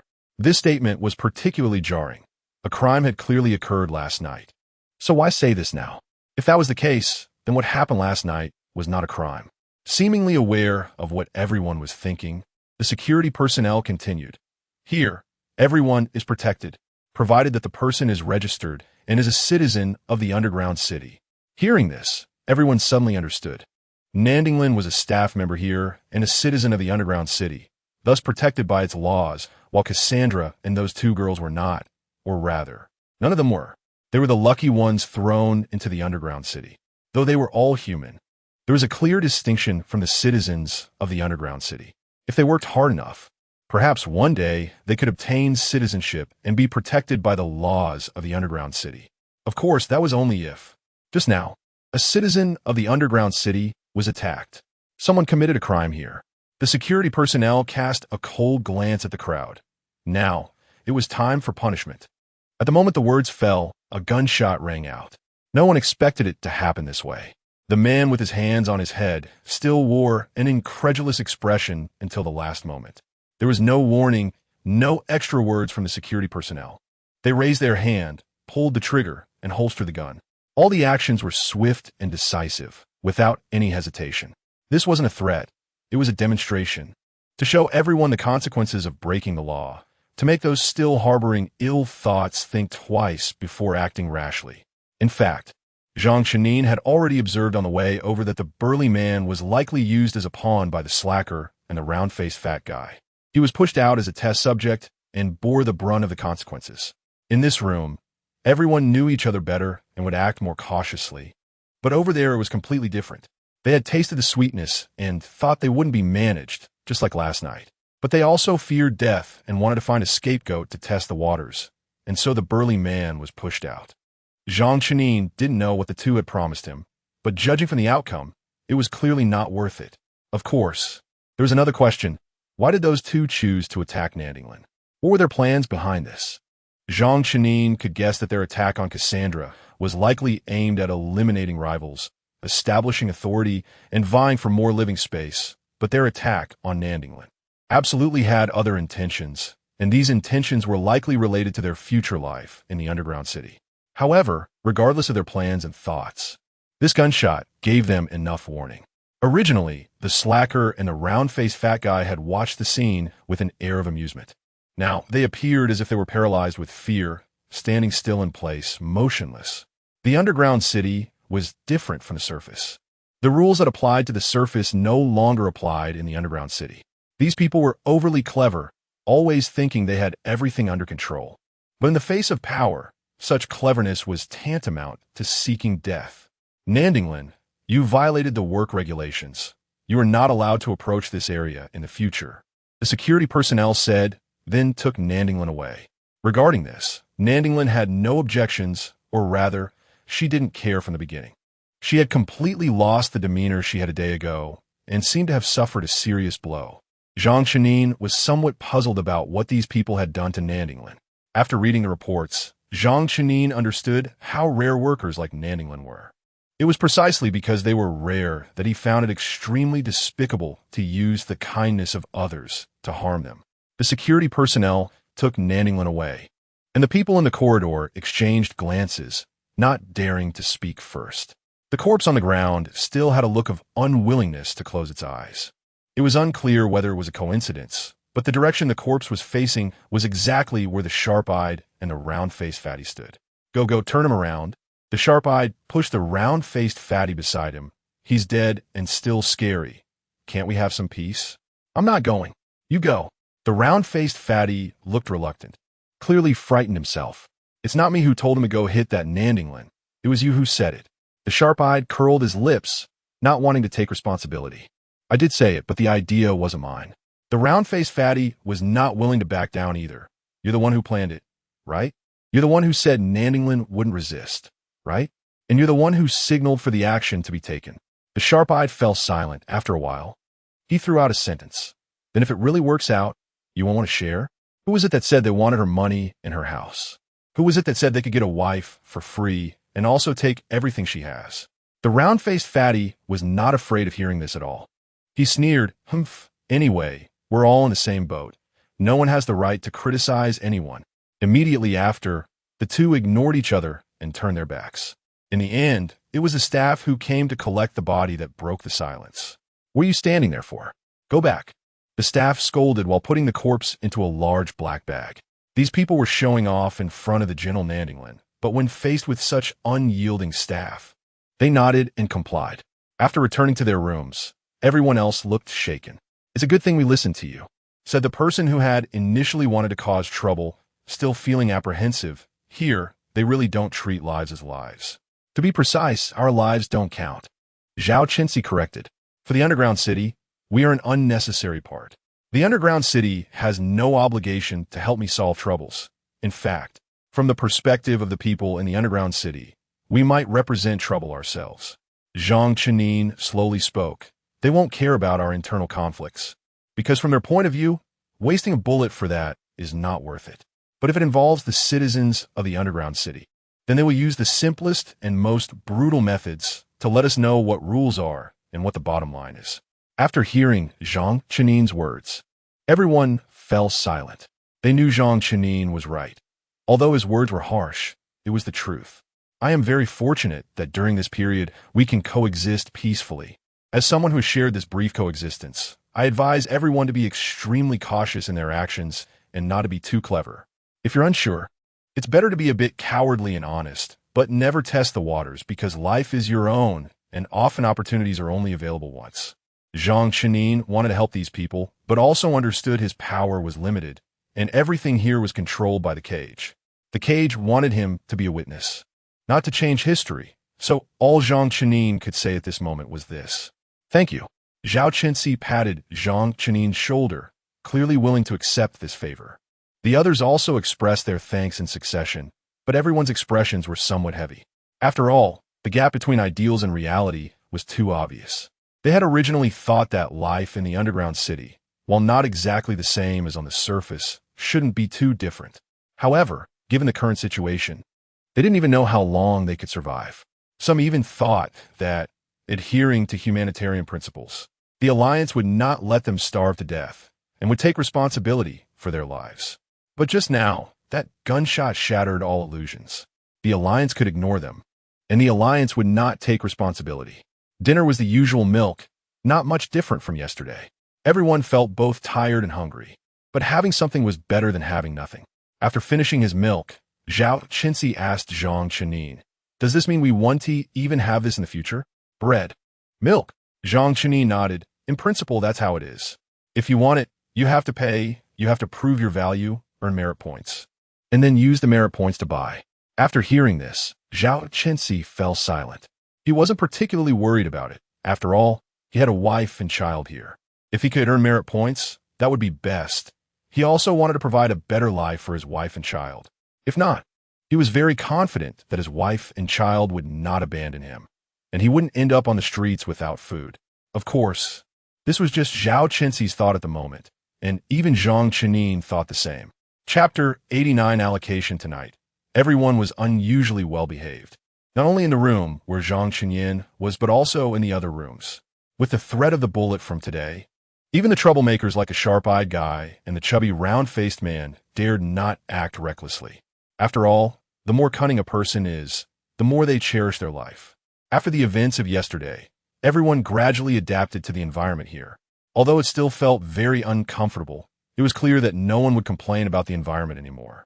Compared to the suffering endured here, everyone was more concerned about their future. Perhaps due to not sleeping much yesterday, Zhang Chenin slept particularly soundly that night. By the time Zhao Chenxi woke him up, it was already time for breakfast. Still the same unappetizing bread. Zhang Chenin swallowed it hastily and said to Zhao Chenxi, "Once we get out, I have to find a way to make some money and have a good meal." Zhao Chenxi chuckled. "I'm not as complicated as you. Once they let us out today, I'll go find my wife and kids. They might have already cooked something at home waiting for me." Everyone thought they would spend the afternoon in anxious waiting, but around 10 in the morning, a group of people in protective suits suddenly arrived, taking everyone for medical examinations. Regardless of whether they wanted to or not, they couldn't escape these checks, as there were security personnel assisting nearby. Assisting was actually coercion. Zhang Chenin had no reason or ability to resist. He could only watch as they drew blood, scanned his body, and produced report after report. He was certain these reports must have other uses. Right now, in the early stages of the underground city, all resources were very tight, especially medical resources. These people doing free medical checks on him couldn't possibly be out of concern for his health. As the reports were submitted, Zhang Chenin quickly glanced at them. He had spent almost all his time in the hospital before, and he had done countless similar tests. Although he didn't understand the details and logic of the various monitoring and testing processes, he was sure the numbers were acceptable. For what he could see, his physical data was within a reasonable range. However, it was evident that his body was only moderately fit, especially compared to someone like Zhao Chenxi. After being dragged through various checks, Zhang Chenin was thrown back into the filthy little room. By this time, quite a few people had gathered in the room, looking at each other with puzzled expressions. What were they planning to do? Someone cautiously asked, "They're not really going to take us apart and sell our organs, are they?" Zhang Chenin sighed. Human imagination was indeed boundless. Even he hadn't thought of this scenario before. He carefully recalled that neither he nor 0810 had seen similar news reports before. Given 0810's information-gathering capabilities, if they hadn't seen anything, it meant no related reports existed. Moreover, Zhang Chenin felt that even if Matilda's management had the guts, they wouldn't dare to do such a thing. After all, it completely contradicted the Alliance's original intent of implementing humanitarian aid. Although their current actions weren't great either, it was a matter of principle of great importance. Furthermore, if Matilda really had such intentions, they could easily target one or two people. The current examinations were large-scale, involving everyone. Zhang Chenin was certain that it wasn't just their batch being checked. Those who had come to Matilda before and those who would come after would likely undergo the same checks. What could they do with so many organs at once? Right now, everything was in ruins. The underground city was not like the surface, and medical resources were so scarce that just storing them was difficult. Ultimately, Zhang Chenin confidently replied, "Don't worry. Although I keep saying not to be too optimistic, you don't have to think so darkly. It won't happen, really." After hearing this, Zhao Chenxi also breathed a sigh of relief. "That's good. As long as I come back in one piece, I can go home. If they really take me apart, then I would have no choice." "You think so too?" Zhang Chenin found it hard to believe. "Why not?" Zhao Chenxi replied calmly. "Everyone's on edge. It's normal for me to think wildly, right?" Zhang Chenin chose silence, as he was uncertain about what Matilda intended to do with them, so he could only wait and see. Previously, Nandinglan had already mentioned that they would only spend 2 nights here, and it was clear that the time to leave was approaching. This meant that the medical check was likely related to their future destination. While Zhang Qinyan was still pondering, a few security personnel suddenly walked in from outside. This was the first time Zhang Qinyan and the others saw staff other than Nandinglin entering the room, and they certainly weren't naive enough to think these people were there to show concern for them, so they were particularly on guard. The people carried a piece of paper. From a distance, Zhang Qinyan could see it was a form with names and photos. The text in the middle was too small for him to read clearly. Before he could investigate further, the security personnel seemed to identify the two individuals they were looking for, two men with golden hair, thin frames, who were huddled in the corner. The security personnel were not polite at all. They directly pulled the two from the crowd, their movements swift and decisive. Even though the two struggled hard. Having been starved for 2 days, their strength was insufficient in the eyes of the security personnel. Once the two were taken away completely, the remaining people began to discuss in a state of panic. Were they taking them? Didn't T discuss it or inform us? How can they do this? Didn't T yesterday's gunshot make it clear? We're not citizens here. We probably don't even have the right to know. This is too much. Do you have any way to report them? Or should we just think about ourselves? Yeah. Will we be taken away too? This last question once again silenced the room. Regarding this question, Zhang Qinyan, even if unwilling to admit it, already guessed the answer. They would most likely all be taken away. Or rather, disposed of. Sure enough, not long after, 2 more security personnel walked in, and the same operation unfolded with the same plot. In the end, the number of people in the room dwindled, and the speed at which the security personnel were finding people increased. Having witnessed too many similar scenarios, the remaining individuals even stopped struggling because they knew it was futile, so they might as well conserve their strength. This time, Zhao Qinzi was not taken away with Zhang Qinyan. When Zhang Qinyan was grabbed, Zhao Qinzi even managed a bitter smile and wave goodbye, while Zhang Qinyan could only hastily say, "Take care." Zhang Qinyan's last memory of Matilda was being shoved into a carriage where there were a few other people like him. Zhang Qinyan recognized these people. They were from the same batch, just placed in different rooms. He hadn't expected to meet everyone again in this manner. After a bitter smile, he didn't say much, as it was really a good time for reminiscing. After Zhang Qinyan, 3 more people were sent in, and then a security personnel stepped onto the vehicle, checking off the list and reported into the intercom, all present, ready to depart. After speaking, the person closed the carriage door and sat down next to Zhang Qinyan. The carriage had no windows and no light came in. Once the door was closed, the people inside could not see what was happening outside, only dim lights struggling to maintain visibility. The person sat next to Zhang Qinyan, fully armed, not looking sideways, with a face that clearly conveyed a refusal to communicate. Zhang Qinyan didn't intend to make things difficult for himself.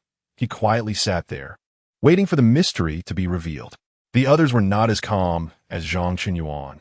They exchanged glances, but none dared to ask. It was also possible that they knew asking wouldn't necessarily yield results. The vehicle traveled for an unknown duration before finally coming to a slow stop. The security personnel sitting next to Zhang Qinyan was the first to move. He stood up, opened the car door, and gestured to everyone. Even the dullest person understood this was a prompt to hurry and get out of the car. Resistance was futile. It could lead to being beaten or even losing one's life. Zhang Qinyan understood this very well, so he was the first to get out, appearing very cooperative.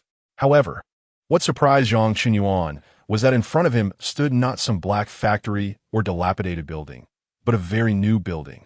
In the early days of the underground city, this would definitely be considered high-end housing. After all, according to Xiehan's recollections, they initially lived crowded together with others, and the living conditions were visibly cramped and shabby. But this place was different. From the exterior, the building looked meticulously decorated and maintained, suggesting that those living inside were unlikely to be ordinary people. Before long, someone came down from upstairs to greet them. The security personnel remained dutifully on the side, and the new guide was a well-dressed woman who appeared haughty. When she saw Zhang Qinyan and the others, she instinctively frowned and covered her mouth and nose. Zhang Qinyan understood that he must smell terrible, but there was nothing to be done about it. If this woman were thrown into such an environment for 2 days, he believed she wouldn't smell any better. Do we really have to take them? They're disgusting, the woman said with disdain, her volume showing no restraint. She wasn't afraid for Zhang Qinyan and the others to hear. Or perhaps she wanted to intimidate them. Sorry, we're just following orders. Our mission is complete once we deliver them here, the security personnel said, maintaining a respectful tone, though not enthusiastic. It was a significant improvement compared to how they treated Zhang Qinyuan and his group, as the security personnel hadn't even wanted to speak with them. The woman seemed a bit dissatisfied. What if they run away? They wouldn't dare run, the security personnel replied confidently, because they are afraid of dying. In fact, that was true. From the moment they got out of the car until now, Zhang Qinyuan hadn't even considered running. Perhaps the intimidation from the previous day was too great, or maybe not enough time had passed since the incident. In any case, Zhang Qinyuan's mind was calm, and he was fully compliant with the arrangements. He glanced at the others beside him and found that they were just as obedient, as if they were all wearing a badge that said, "I'm very well behaved." The woman scoffed. "Fine, then you can go. You're all quite bothersome to look at." Upon hearing this, the security personnel turned and left without lingering for even a second. Considering the woman's pretentious demeanor, Zhang Qinyuan felt that the security personnel had already shown considerable professionalism by enduring until now. Standing at the entrance, the woman used facial recognition and the door opened. To Zhang Qinyuan's surprise, there were other security personnel inside the building. No wonder the previous person was only responsible for bringing them here. Luckily, they had no thoughts of escaping. Otherwise, they would probably end up like the burly man from yesterday. Miss Marguerite. The security personnel and servants greeted the woman politely upon seeing her. Zhang Qinyuan guessed that this woman was likely the housekeeper or a higher-ranking servant here. The interior decoration of the building was very Western, which made Zhang Qinyuan feel somewhat out of place, but Miss Marguerite clearly took pride in it.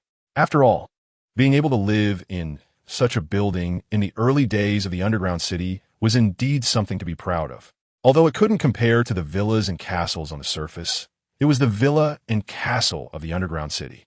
You are very fortunate to be assigned here, Miss Marguerite said leisurely as she walked ahead. Be grateful. You're much luckier than others. Zhang Qinyuan agreed with this statement. The place was clean and tidy. He believed the owner wouldn't want any bloodstains on the floor. In other words, as long as they didn't act recklessly, they would generally be safe here. However, Zhang Qinyuan didn't understand the criteria for personnel allocation. What merit did he have to be so fortunate? You must be very curious about why you were assigned here, Miss Marguerite said. Zhang Qinyuan nodded. He felt that at that moment, Miss Marguerite was like a worm in his stomach, knowing his thoughts. Answer me. Aren't you curious? Miss Marguerite stopped and turned to look at everyone. They exchanged glances, but it was Zhang Qinyuan who responded first. He realized that Miss Marguerite likely thought it was too boring to perform a monologue alone, especially when showing off. Having no one to echo her would make it feel awkward and pretentious. Although he couldn't alleviate much of the awkwardness and pretentiousness, Zhang Qinyuan still responded dutifully. I'm very curious. Why is that? Zhang Qinyuan likely didn't have a talent for acting. As soon as he spoke, he came off as very deliberate and sycophantic. Fortunately, Miss Marguerite didn't mind. She kindly answered Zhang Qinyuan's question and gave him an approving smile. Because you have read a few books. Chapter 90. Choose one. Why do we only read a few books? Zhang Qinyuan was somewhat puzzled by this answer.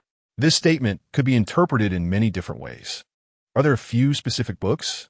Or is the term a few just a rough quantifier? If it's the latter, does it imply that we read too little and still have room for improvement? Zhang Qinyuan felt that he was not a qualified sycophant, especially when it came to discerning the higher-up's intentions. He seemed to be doing terribly at that.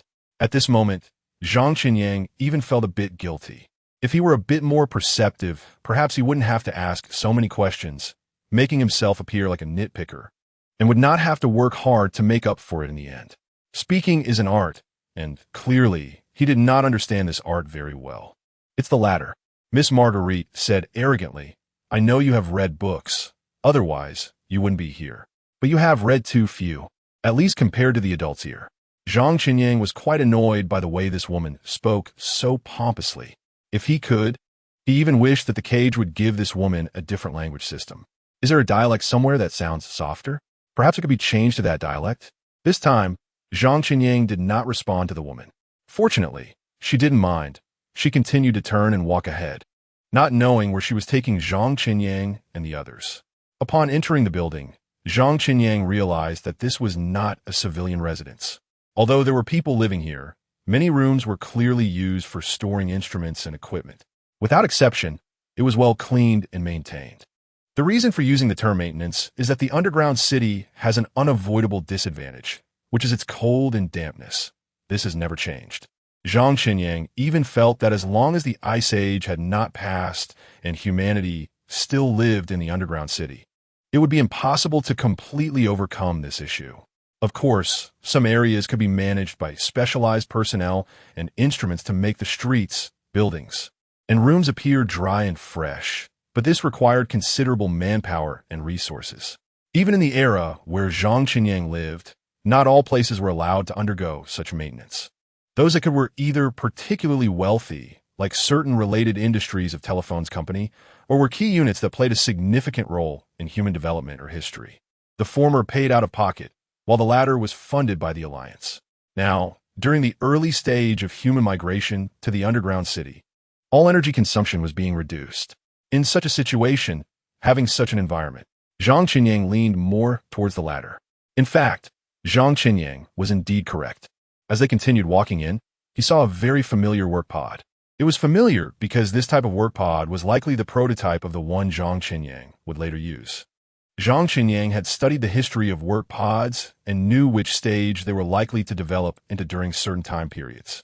The work pod he had just seen was clearly more advanced than the version used by people of this era and was probably an experimental prototype still under development. If nothing unexpected happened, after 5 more iterations, it would become the type he used. Here, Zhang Qinyang encountered many things that only appeared in books, which surprised him while also causing him to sigh deeply. Humanity had never given up on exploration if it weren't for the persistence of these people. His own life would not have improved so much. Zhang Qinyang could roughly guess what kind of people lived here. At this moment, he also acknowledged Miss Marguerite's statement.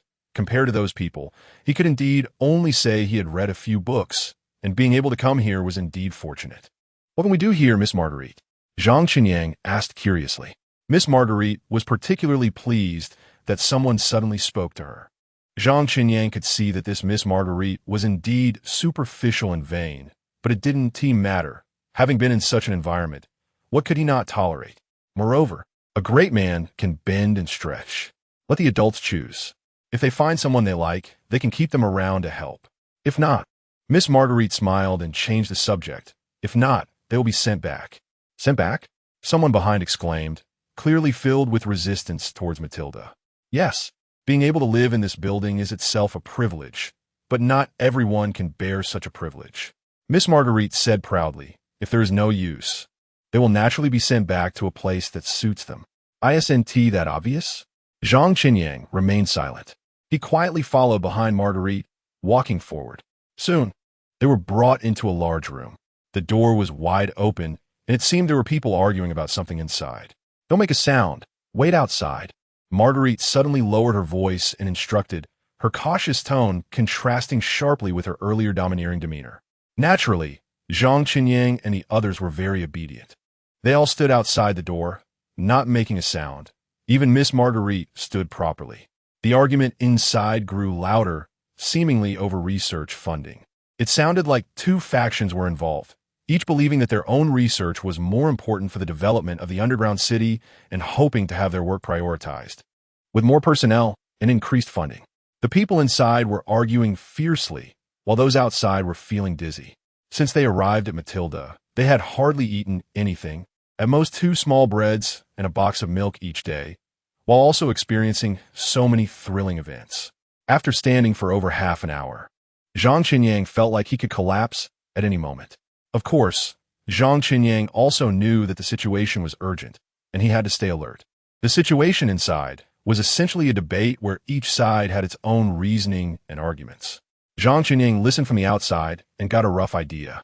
One faction was resistant to technology.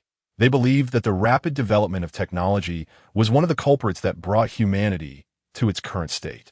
Therefore, what humanity needed to do now was to stay grounded in the physical world and research methods to combat viruses and the cold, rather than relying on fantasies in the digital world. The other faction believed that many experiments that could not be accomplished in the real world could be conducted in the digital world, thereby improving experimental efficiency. In their view, the digital world was another territory that humanity had opened up, and it was a more inclusive territory. The more Zhang Qinyang listened, the more familiar it felt. It seemed he had heard exactly the same argument somewhere before. Moments later, Zhang Qinyang suddenly realized, wasn't this the debate between the expansionists and the conservatives? When the issue of duplicate IDs first came up, they also argued like this. Who would have thought there was a connection? While Zhang Qinyang was pondering, the room suddenly fell silent. Perhaps everyone was tired from arguing and had entered a break. Miss Marguerite seized this opportunity and led Zhang Qinyang and the others in a single file. Before she spoke, she first put on a false smile. Come. Let us see if there's anyone useful. For some reason, Zhang Qinyang felt it was very strange to stand in a line like this, being chosen by others. A strangeness that reminded him of some very unhealthy places. However, being at the mercy of others was still better than having no chance at all. At least now, they still had the qualification to be selected. If they weren't chosen and were packed up and sent back to Matilda, that would be truly terrifying. Come, you tell us, is it more important to develop groundedly or to do something in the virtual world? Suddenly, someone pointed at Zhang Qinyang and the others and asked, sounding very much like they were seeking a judgment, is doing the digital world and the metaverse not grounded? Isn't this a bit of a conceptual shift on your part? The person next to him immediately pointed out the flaws in his argument, saying that this is called leading questions and has no real significance. Leading questions? Go check what the word virtual means. The first speaker, unwilling to back down, said that something unreal is simply unreal. What use is that? You once again shifted the concept. The digital world and the virtual world cannot be equated. Furthermore, you hate technology so much, and you think it's technology that has led humanity to this point. Can you live without technology? Can you have a life without technology? The person next to him also began to press aggressively. Clearly, even conservative individuals could not respond directly to this question. With human development and technological advancement, humans cannot completely detach from a life of technology and return to the primitive age of drilling wood for fire. However, technology is a double-edged sword. No one can say that technology is entirely good or entirely bad. Just like the terms digital and virtual, neither represents any positive or negative connotation. The key lies in how they are used and to what extent. I don't want to get entangled with you. Let them vote. Vote? What is there to be afraid of? I'm up for it. Zhang Qinyang never expected that his group would face such a hellish scene as soon as they entered. Voting is certainly not a problem, as long as one doesn't have to take responsibility for their vote. But reality is clearly not like that. The votes cast could very well determine their future fate. If they vote wrongly, they might very well be sent back to Matilda on the spot. Had the previous batches voted too? Someone quietly asked Miss Marguerite for help, hoping to gain some insights from those who came before. Miss Marguerite shook her head and said, of course they didn't but there's no need to envy them, because not many were left behind. Otherwise, we wouldn't need so many people to be picked by the adults every time. Zhang Qinyang nodded. He had heard that those engaged in academia and the arts often have unusual minds and quirky personalities. Naturally, those whom they notice are few. However, without any precedence. It's completely blind selection here. Hurry up and choose, but don't say we're forcing you. It's best to have a reason for your choice. Yes, there is no need to say something insincere just to stay. After all, faith is more important than life. Isn't it? Faced with the adult's remarks, Zhang Qinyang wanted to say, no, I want to live. Of course, he also knew that if he really said that, he would almost certainly receive a ticket back to Matilda. Miss Marguerite enjoyed the spectacle and, perhaps remembering Zhang Qinyang's previous sycophantic behavior, chose to start answering from the far side, away from him. This meant that Zhang Qinyang had enough time to think and could observe the responses of others and the consequences that followed. Great, creating precedents without any prior examples. Zhang Qinyang was incredibly grateful for his previous sycophancy. He even thought that if he had the chance to go back, he would have to frame the phrase those who recognize the times are the true heroes and hang it over his bed. He had once been a hero and had tasted the benefits. Let us get started.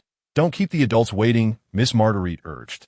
The first person at the front hesitantly said, I think it's more important to develop steadily. The current construction of the underground city is still not perfect, and many areas need improvement.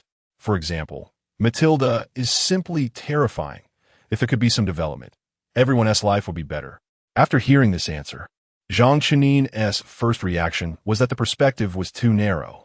Sure enough, even the conservative person shook his head. The development you're talking about and the development I'm talking about may not mean the same thing. That person chose the conservative side, but in the end, the conservatives did not endorse his statement. It goes without saying that that person was likely out. Next, it was the second person's turn. I like playing games. That should also count as a kind of virtual world or digital world, right? I think that makes me happy. While physical health is important, mental happiness is equally important. Now that people are just beginning to move from the surface to the underground city, many are under immense psychological pressure, and their emotions are very unstable. It would be great to have a way to relax and entertain during this time. Although not explicitly stated, it was clear that the second person stood on the side of the pioneers. I am actually very afraid that people will equate the concepts of games and the digital world. The digital world does not represent entertainment. That is a very mistaken perception. The pioneers shook their heads, and moreover, we are discussing scientific research now, which is the main direction of human future development. We are the sparks left behind by humanity. We have lost family and friends in this catastrophic disaster. As sparks, even under pressure, we have no reason to escape and no right to think about entertainment at such a time. Can you understand what I mean? Chapter 91, chosen in the end. The result of being second was self-evident.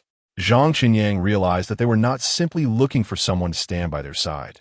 They were seeking affirmation. This was a genuine recognition, a deep-seated belief that the direction they chose was meaningful. The intelligence of these people was unmistakable, and trying to play tricks in front of them was akin to showing off in front of an expert. However, this issue, in Zhang Qinying's view, was inherently unsolvable. If there were a correct answer, it would not have led to the current era where these two factions were still at odds.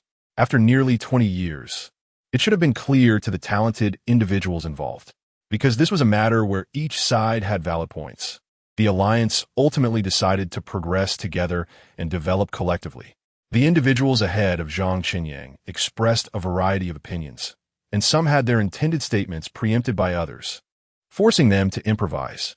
By the time it was Zhang Qinying's turn, most reasons had already been exhausted, and even the conservatives and reformists held little hope. When survival is at stake, human potential is boundless. These individuals had already articulated their views in detail, but in the end, they returned to the starting point of the conservative and reformist dispute. It was evenly matched, with no clear winner or loser. Zhang Qinying did not want to engage in excessive argumentation over an inherently unsolvable issue. From a different perspective, what he needed to do now was simply to stay and not be sent back to Matilda again. To achieve this goal, he needed to prove his value, to ensure that at least one person, whether conservative or reformist, would recognize his talents and want to keep him around. Having realized this when it was his turn, Zhang Qinying did not rush to express his views, but instead asked for paper and a pen, starting to sketch designs on the spot. He recalled that when he interviewed others, he had made the same request, believing that doing was better than saying. If he wanted to prove his value, he would directly demonstrate it. Technology irreversibly changes the world while also possessing the ability to create new worlds. Zhang Qinying reminisced about the expression of a job seeker, trying to imitate it to appear more excited, like a newcomer full of anticipation for the future. My dream is to become an architect, the one who holds the pen. This is so cool. As he spoke and drew, he added, but don't be nervous, I'm not an idealist. I have ideals, but I don't indulge in fantasies, as fantasies are mostly embellished. Rest assured, I understand what reality is. Zhang Qinying worked steadily and swiftly. This is a street, a main road. I am using paper and pen to draw, so everyone can intuitively see my basic skills, thought processes, and attention to detail. Demonstrating this is not a waste of time. It is to prove that what I said earlier is not a lie. I have thought seriously about it. The metaverse provides humanity with vast imaginative space and possibilities, but it also makes many forget about the feasibility of ideas. No matter how interesting a thought or how novel a concept, it ultimately comes down to whether it can truly be realized and how complete it can be. Zhang Qinying grabbed another sheet of paper and began a new composition. This time, He aimed to draw a preliminary concept of a city. Although it was a digital world, like the physical world, everything here was not purely fanciful. Imagination is essential, but one must also have basic logic. Zhang Qinyang worked quickly. Since it was a concept drawing, it didn't require too many specific details. He only needed something to refer back to later in the discussion. To create this drawing, Zhang Qinyang had pondered countless nights, continuously adjusting, refining, and correcting. After finishing the drawing, he repeatedly reviewed it, fine-tuning each part, watching them come together. In short, this drawing had long been deeply etched in Zhang Qinyang's mind. People here could only see that Zhang Qinyang was drawing quickly and smoothly, but they had no idea how much effort he had put in behind the scenes. Finally, Zhang Qinyang put down his pen. This will be the craziest city in the digital world. I know that with the current level of technological development, we can't fully achieve it yet, but I believe that within 20 years, it can definitely be done. Can you elaborate? A relatively young scholar asked. Of course, Zhang Qinyang was happy to oblige. First of all, when I was conceptualizing, I allowed for plenty of openness here. In other words, what I want to create is not a fixed, standardized city, but a creative editor with ample possibilities. As we all know, in the digital world, there must be trade-offs between speed, security, and decentralization, and what I am sacrificing is absolute security. Within the margins, I have done everything I can. After saying this, Zhang Qinyang added, note that I'm talking about absolute security, not relative security. If managed with reasonable rules, it can still be safe here. Moreover, what I mean by more possibilities is not that it is a place for entertainment, but that it will be an important base for many research institutions and creative factories. Can you be more specific? The young scholar looked at Zhang Qinyang. Zhang Qinyang nodded. Looking at the conservatives, I believe that the development you speak of is not just about building underground cities, right? In this case, human development has another layer of meaning, which is breaking through the environmental challenges brought by the Ice Age, breaking through the biological threats posed by winter viruses. Correspondingly, doesn't this mean we need a lot of experiments and trials? The conservatives looked at each other and finally nodded. They could not deny this, nor was there any need to. Experiments and trials were inevitable. Many of humanity's advancements were conclusions reached after continuous experimentation. They just didn't understand what this had to do with what Zhang Qinyang was about to say next. Anyone who has conducted experiments knows that the requirements for experiments are very strict and numerous. Even slight negligence can lead to failure. And this process requires significant human and material resources. At the same time, we cannot guarantee that experiments will always succeed. Although we cannot rigidly define unsuccessful experiments as pure failures.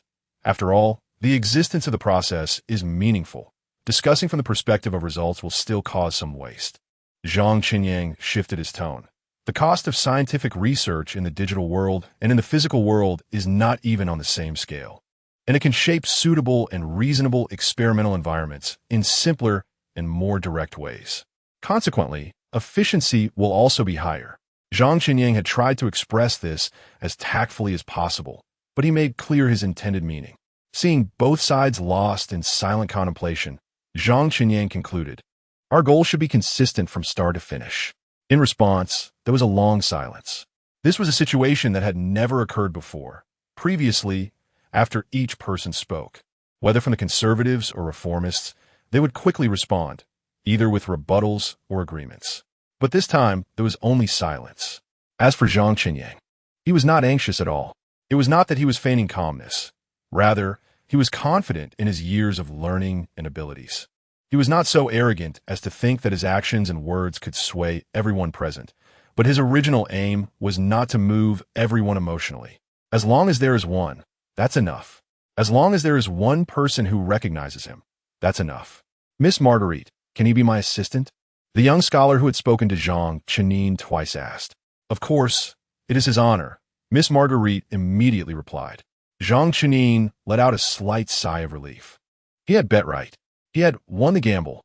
Until now, he was the only one left from this group. With Zhang Qinyang's groundwork, the two people behind him also found new ideas. Instead of dryly explaining their flawed thoughts and theories, they prefer to showcase their abilities, that is, their utilitarian value. However, unfortunately, even so, only one of them remained, while the other was eliminated. The person who stayed not only had a higher degree and rich theoretical knowledge, but had also participated as an assistant in 2 larger experiments. When faced with a question from a conservative scholar, he provided satisfactory answers. Once the candidate was confirmed, Miss Marguerite took this group out of the room. The fate of the others, apart from the 2 who remained, was self-evident. Once again standing downstairs, the feelings of the crowd were entirely different from when they had arrived. Except for Zhang Chenin and the other person who remained, everyone else wore expressions of despair. Clearly, this blow was too severe for them. Within this short half-day, their lives had undergone a tremendous change, or rather, a fundamental difference. In contrast, Miss Marguerite remained particularly indifferent. She had seen the situation countless times before and had predicted this outcome even when she brought this group up. According to her expectations, it could have been worse. She had even considered the possibility that no one would be left. "You are both fortunate and unfortunate," Miss Marguerite said lightly. "Some have faced situations more terrifying than yours, while others have had a relatively easy time. Sometimes I cannot understand the thoughts of the adults. The most important thing is whether they like it or not. Is there still such an opportunity?" One of the eliminated asked boldly. "The required slots are already sufficient. You are the last group. If there are further needs, it might be directly drawn from the citizens," Miss Marguerite replied frankly. Hearing the low sobs from the crowd, she impatiently added, "But who knows about such situations? It's not impossible that they might need more in the future. Anyway, since there is hope for the future, just strive to live." The people nodded, and no one else said much. Zhang Chenin could fully understand. Compared to Matilda, this place felt like heaven and hell, worlds apart. Moreover, even just now, Miss Marguerite mentioned citizens, perhaps because he had been a citizen of the underground city since birth. Zhang Chenin initially did not have a deep understanding of these 2 words and did not think they held any special meaning. When everyone has something, or when you think everyone has it, the thing is not easy to leave a deep impression on you. But here, after a series of events in Matilda, Zhang Chenin clearly realized the importance of the identity of citizens, especially during the transition phase from the surface to the underground city. These 2 words meant the opportunity to live, and also the capital for living. "Will we all be sent back to Matilda?" Someone cautiously spoke up, seemingly terrified even to mention that name. "It should be soon. He is not far from here and just want to carry out a task." Miss Marguerite nodded. "You will be sent back to Matilda first, but don't rush. Not everyone will stay in Matilda permanently. You will most likely be assigned to different places in a secondary distribution. I don't know the specific details. You can ask the staff over there in Matilda." Zhang Chenin wanted to say that the staff in Matilda were very indifferent and would not answer questions for people like him. But thinking it over, what significance would that have even if he said it? Miss Marguerite was vain and flamboyant, but at least she was willing to talk to people like him. As for the staff in Matilda, before long, that familiar vehicle appeared again, and the security personnel responsible for this ride was still the same. He calmly handed over to Miss Marguerite, confirmed the number of people, and then expressionlessly ushered the ones to be taken away onto the vehicle. From start to finish, there was not a single superfluous word or expression. This was his job. He only needed to carry out routine duties. Beyond that, he had no feelings about it and would not express any emotions. Watching the vehicle leave, Miss Marguerite turned to Zhang Chenin and the other lucky one and said, "All right, you 2 come with me. Instead of directly leading you to the adults, I think it's very necessary to teach you a lesson to prevent you from causing trouble and bringing me trouble. In the end, it's still me who has to deal with the fallout.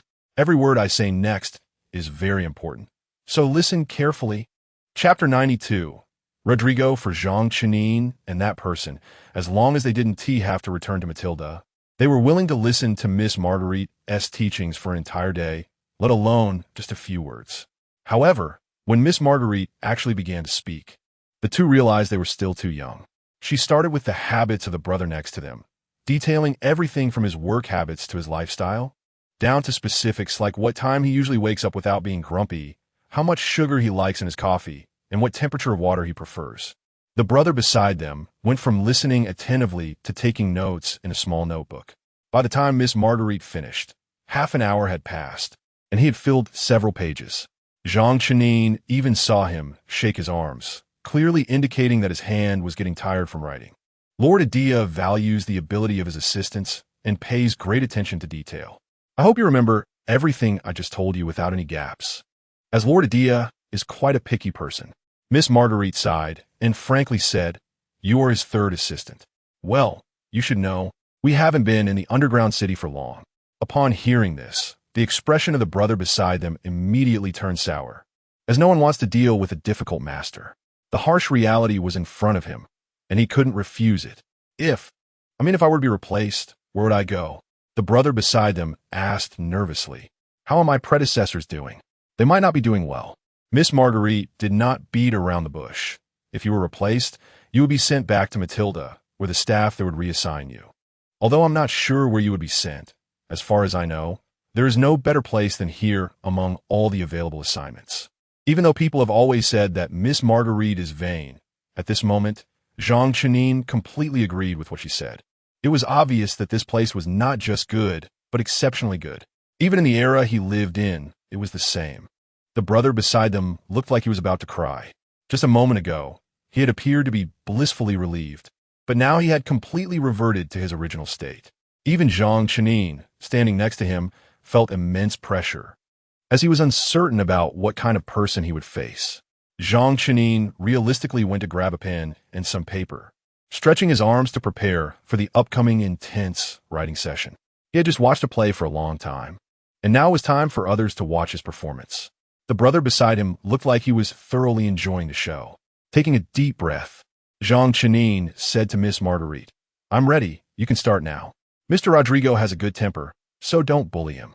After Miss Marguerite finished speaking, she looked at Zhang Chenin with a puzzled expression, as if to ask if he really needed to take notes for such a simple statement. Zhang Chenin held his pen stiffly. "Isn't there anything else? Like his lifestyle and work habits? Perhaps he doesn't like his assistants to speak louder than 60 decibels? Or that he dislikes it when I hand him things with my left hand? Should I address him as the esteemed Lord Rodrigo?" Miss Marguerite shrugged. "He prefers to be called Mr. Rodrigo by those he likes. Does that count? As for the other details you mentioned, we don't know. He has never said he needed an assistant. He prefers to do things himself. He is not only knowledgeable, but also has a very good temper and upbringing. Of course, I don't mean to imply that Lord Adia's temper and upbringing are poor. Everyone has their own characteristics. I just think Mr. Rodrigo is quite special in this regard." Zhang Chenin was somewhat surprised, but also relieved. Yes, at least Fan Long had chosen a simple mode for him. As for the brother beside him, Zhang Chenin glanced at the densely written notes the brother had, confirming that he was in hell mode. Zhang Chenin felt the brother's resentment almost permeating the air, but what could be done? After all, he was a man with an advantage. Moreover, his advantage was very powerful. Called Fan Long. "Miss Marguerite, let us go over now," Zhang Chenin urged, feeling that if they didn't go soon, the brother beside him might end up kneeling down to beg him to switch places. To avoid such a situation, it was better to settle things early to prevent any unforeseen changes. Miss Marguerite nodded and said to the brother beside her, "Let us find Lord Adia first. His situation might be a bit more complicated, so we shouldn't keep him waiting too long." The brother sighed, resigned. "All right." Zhang Chenin naturally had no objections to this. The three of them came out and went upstairs. The discussions over there had clearly ended, and everyone had returned to their rooms or studios.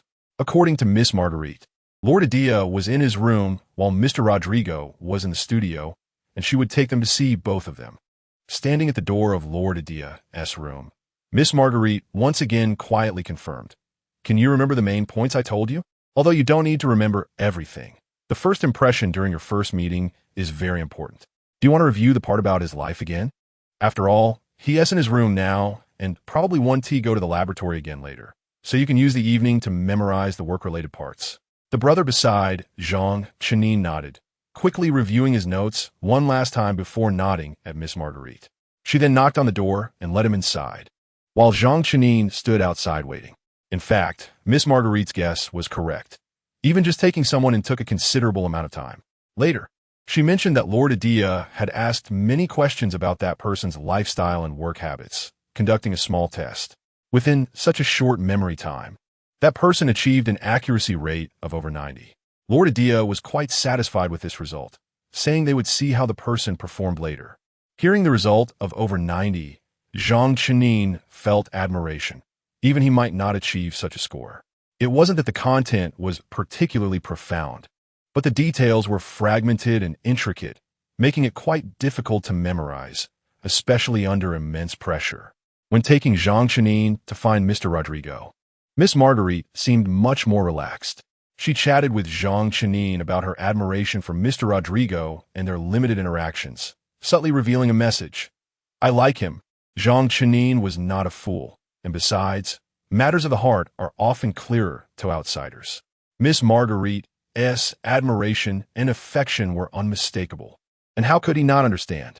However, given the current situation, it was clear that the feelings were unreciprocated.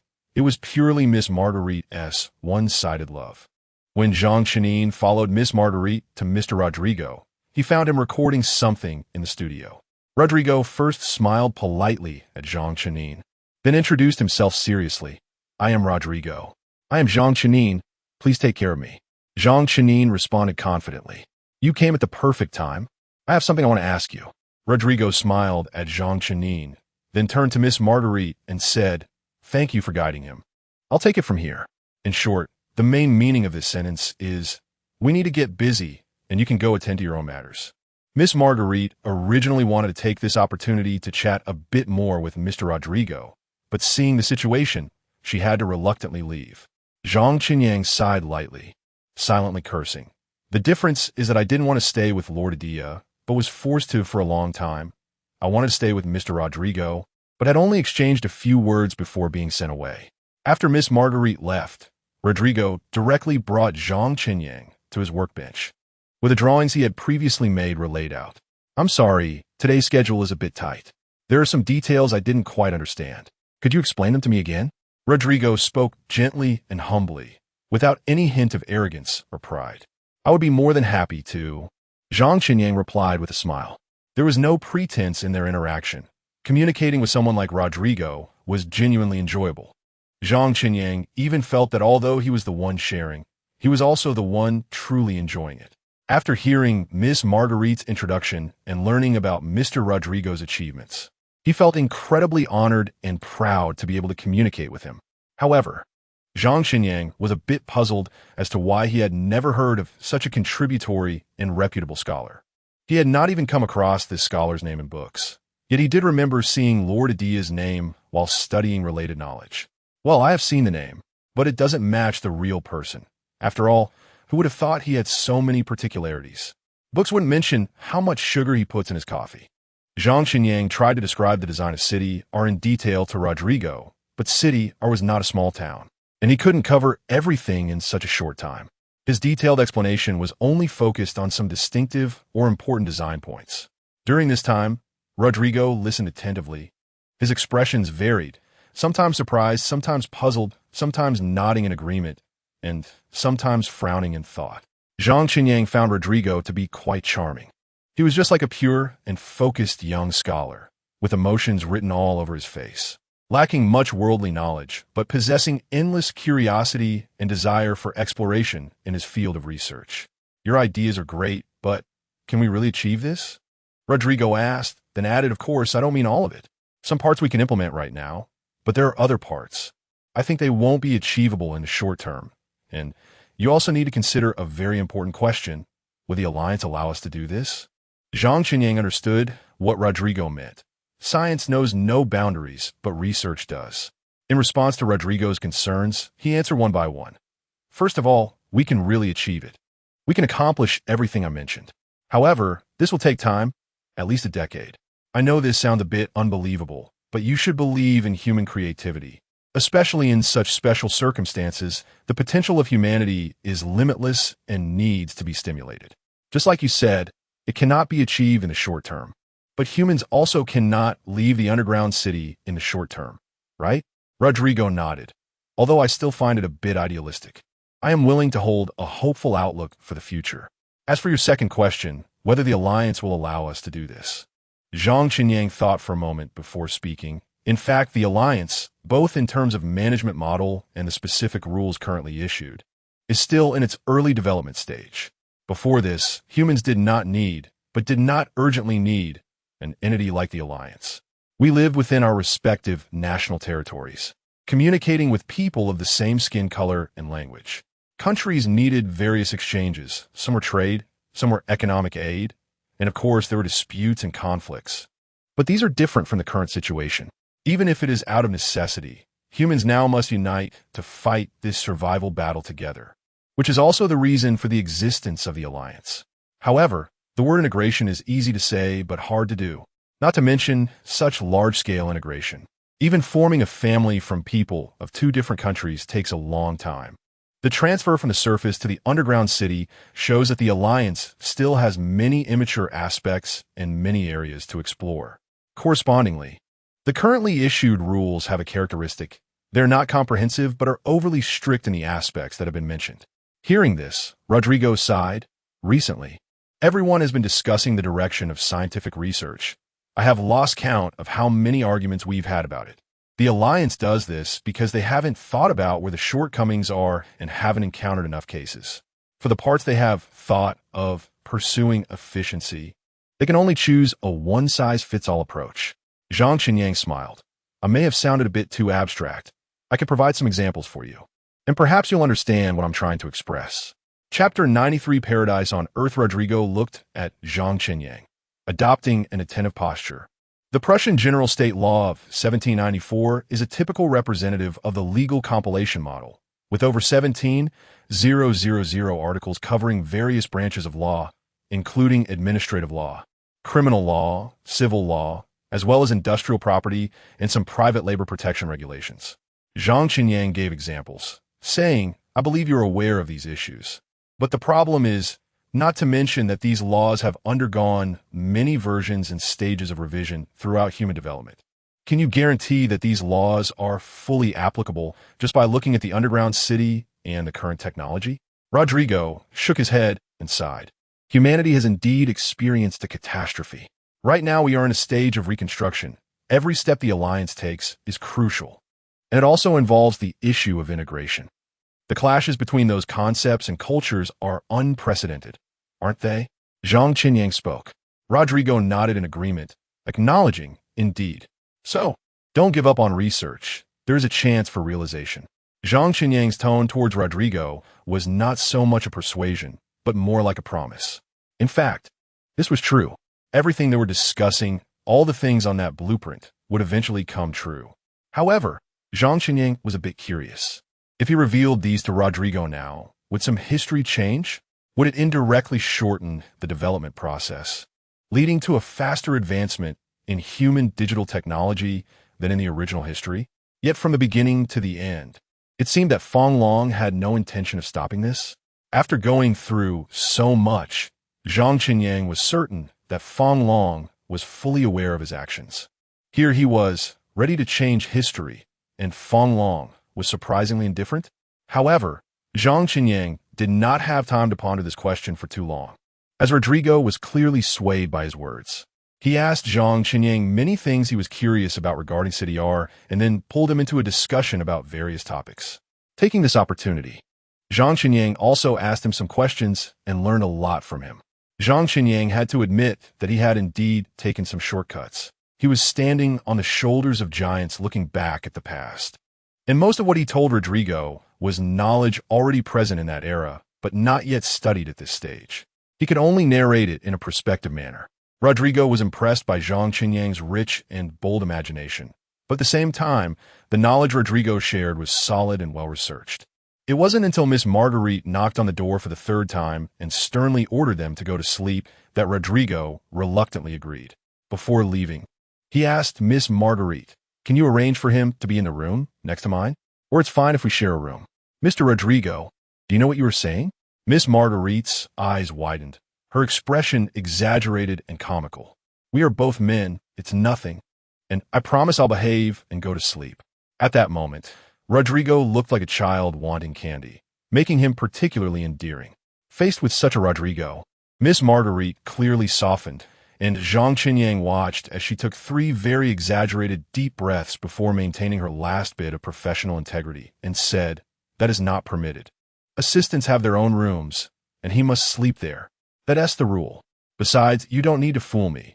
You won't go to sleep obediently. You must want to discuss the unfinished issues with him tonight. Zhang Qinyang silently applauded Miss Marguerite in his heart. It was not easy to maintain rationality under such a handsome charm. Then can I go to his room? I don't mind. Rodrigo, true to his scholarly nature, was very adaptable. This time, Miss Marguerite's eyes widened even more, and she almost exclaimed in a low voice, "You absolutely cannot go to that kind of place. That is where the assistants stay. We're all human. What's the difference?" Rodrigo pouted, a bit unhappy. Even so, he politely bid farewell to Miss Marguerite before heading to his own room to sleep. Watching Rodrigo's figure disappear around the corner of the stairs, Zhang Qinyang finally couldn't help but ask, "Has he always been this adorable?" "You actually used that word to describe Mr. Rodrigo," Miss Marguerite said, somewhat displeased. "That's extremely rude." Zhang Qinyang didn't mind. He smiled and explained, "That's not a derogatory term. I just think Mr. Rodrigo is wonderful," showing the innocent heart of a scholar. He is a true scholar, and I believe with such a sincere attitude, he will make greater contributions and be remembered by more people in the future. Everyone would be happy to hear their admired person praised, and Miss Marguerite was no exception. A smile appeared on her lips. He definitely will. Even the great idea at Mr. Rodrigo's age didn't receive as many honors as he has. Zhang Qinyang shook his head slightly, but didn't say much. He was not referring entirely to receiving honors. Honors were just a part of it. He believed that people like Mr. Rodrigo were not studying for the sake of honors. Honors were merely an accessory that came along the way to realizing ideals. However, there was no need to share these thoughts with Miss Marguerite. Zhang Qinyang disliked meaningless arguments. "Follow me. Your room is downstairs," Miss Marguerite said, then led the way. Zhang Qinyang obediently followed. He believed that this kind of task was not something Miss Marguerite needed to do. And the reason he received such treatment was entirely because she wanted to seize the opportunity to talk to Mr. Rodrigo. However, it was still the situation of unrequited love, as Mr. Rodrigo had no intention of thinking along those lines. Zhang Qinyang followed Miss Marguerite's pace all the way without stopping. The structure of the underground city buildings was actually very simple. Due to the arrival of the Ice Age, the temperature outside dropped far faster than people imagined, leaving humanity with little time. Correspondingly, the area developed in the underground city was not particularly large, certainly not comparable to the surface. In this situation, buildings were primarily for living and storing things. Rather than designing various maze-like internal layouts, people focused more on the utilization of space, which also led to a relatively simple internal structure, far from being confusing enough to baffle Zhang Qinyang. As expected, the room Zhang Qinyang stayed in that night was on the ground floor. In the underground city, the ground floor was the worst level because the environment there was already dark and damp, with the most humidity and cold. Zhang Qinyang was a bit worried. Could his body handle it? However, as soon as he had this thought, he amused himself. What did he think this place was? Did he think he was in Xiahan's house? Regardless of the condition of this body, he was a person who had trained in Matilda. Even though the door to the room had not yet opened, Zhang Qinyang could still be certain that this place was definitely hundreds or thousands of times better than Matilda's living environment. At least there wouldn't be any unpleasant odors or visible filth. This is it. It should be a room for 4 people, but since it's not fully occupied, you two can share. Consider yourselves lucky, Miss Marguerite said. Zhang Qinyang responded very appropriately. "Thank you, Miss Marguerite. You and Mr. Rodrigo are truly a good match." "I'm sorry. Mr. Rodrigo, a real man must know how to adapt to circumstances and sacrifice for the respected and admired scholar." "Nonsense." Miss Marguerite pretended to be angry, cursing under her breath, but the smile on her face was hard to hide. Zhang Qinyang sighed. How long had it been since he had already grasped the skill of reading the room? Indeed, people grow faster in adversity. Miss Marguerite pushed the door open and reminded them, "No matter when, you must never lock the door, so there's no need to take the keys." According to normal practice, the adults' working hours are from 8 in the morning to 8 in the evening, with 2 hours for lunch and 2 hours for dinner in between. There is no sunlight here, so you must always pay attention to the clock in the room. When the adults are working, you must be by their side. Just like today, if the work time is extended, you must stay until the end, wait for the adults to rest first, and then you can go back to rest. Do you understand? Zhang Chenyi nodded. This was easy to remember, with no difficulty in memorizing. Generally, for any reason, if the adult you are following complains more than 3 times, you will be sent back to Matilda, and I don't need to elaborate on the consequences. You should understand. Miss Marguerite said seriously. Zhang Chenyi nodded. I've experienced it. It's unforgettable, and I never want to go back to Matilda. Miss Marguerite nodded in satisfaction, then changed the subject. Of course, Mr. Rodrigo is such a nice and gentle person. He would never intentionally make things difficult for you. If he complains about you, I believe it would only mean he was frustrated, and I absolutely won't let you off the hook. Zhang Chenyi could completely understand Miss Marguerite's feelings at that moment. That protective maternal instinct. Plus, Mr. Rodrigo indeed evokes a strange sense of protectiveness. Don't worry, I understand, Zhang Chenyi said, with a strong desire to survive. If I have a conflict with Mr. Rodrigo, for whatever reason, it must be my fault, my problem. Sure enough, as soon as he finished speaking, Zhang Chenyi felt that Miss Marguerite's appreciation for him had increased a few notches. After watching Miss Marguerite leave, Zhang Chenyi finally entered his room. Earlier, because of Miss Marguerite's presence, he hadn't had a good look. He had only peeked through the door crack a few times. Now, facing this room, Zhang Chenyi genuinely felt what it meant to be happy. The sound of water running in the bathroom indicated that someone was taking a shower. Looking at the simple yet tidy arrangement of the room, Zhang Chenyi felt that compared to Matilda, this place was simply paradise. The room was not large. With 2 bunk beds, a total of 4 sleeping spaces, and a table for toiletries, which were all complete. Although there wasn't even a stool to sit on, thinking about the treatment he received at Matilda last night, Zhang Chenyi felt he could cry out of happiness at this moment. Listening to the distant sound of water, Zhang Chenyi realized that the smell on him must be terrible. After staying in Matilda for 2 or 3 days, he felt like he was marinating in his own odor. Keeping a distance was fine, but getting close to someone like Mr. Rodrigo to communicate, Zhang Chenyi felt extremely guilty. What kind of smell had he brought to Mr. Rodrigo? Yet, he had somehow managed to endure it without showing any sign of disgust. There was clearly an occupied lower bunk, and Zhang Chenyi consciously chose the other side, but he truly disliked his own dirtiness. Since there was no stool to sit on, he hesitated for a moment and ultimately decided to sit on the floor by the door and wait. Fortunately, the brother taking a shower didn't take too long and soon emerged with a grimace. This person was none other than the lucky one who had been assigned to Lord Adia alongside Zhang Chenyi. Upon seeing Zhang Chenyi, he showed no surprise or joy, and it would be more appropriate to describe him as expressionless. In short, from beginning to end, he wore a look of indifference, as if he had seen through the world. Zhang Chenyi retained his curiosity. He quickly stripped off his dirty clothes and pants with disgust, throwing them on the floor by the door, and then, completely naked, passed by his roommate and headed straight for the bathroom to begin his transformation journey. He didn't care how his roommate looked at him and thought his roommate probably didn't have the time to care about him either. They were showering with cold water, and Zhang Chenyi shivered from the cold.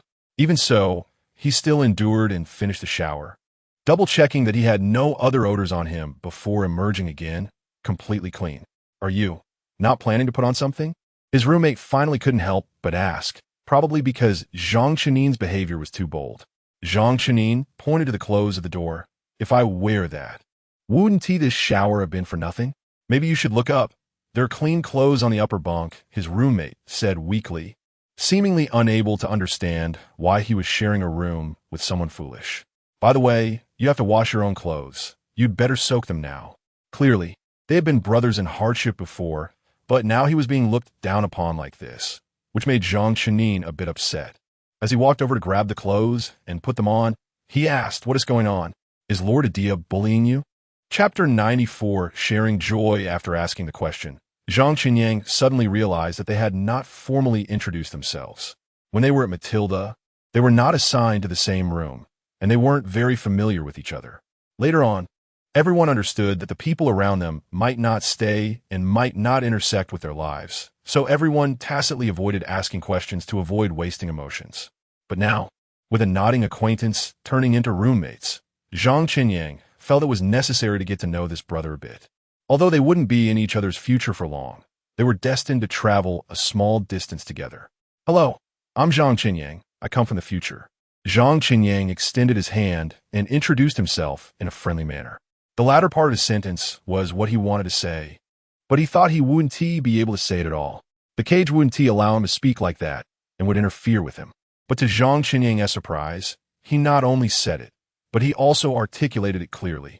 As long as the person opposite him wasn't deaf or stupid, he would definitely understand. Who knew? The other party did not give any unexpected reaction after listening, but instead weakly shook Zhang Qinyang's hand and said, "Hello, I'm Alfredo. I come from Matilda and will probably have to return there soon." Seeing the other person's appearance, Zhang Qinyang immediately understood. This brother, although not deaf or stupid, had likely been driven nearly mad by his experiences. He didn't care about Zhang Qinyang. He only cared about whether he could continue to stay here tomorrow. Zhang Qinyang tried to enlighten him and attempted to convey some other information. Alfredo, that's a nice name. If I remember correctly, it means the Counselor of Elves? Very dreamy and beautiful. Clearly, flattery didn't work. You see, your name is Alfredo, and his name is Adia. You both share the same surname, both starting with A. Isn't that a magical connection? Zhang Qinyang created a bad joke to try to lighten the mood. However, the situation only became more awkward. The other party looked at Zhang Qinyang with a look of disbelief and, surprisingly, had a hint of astonishment in his tone.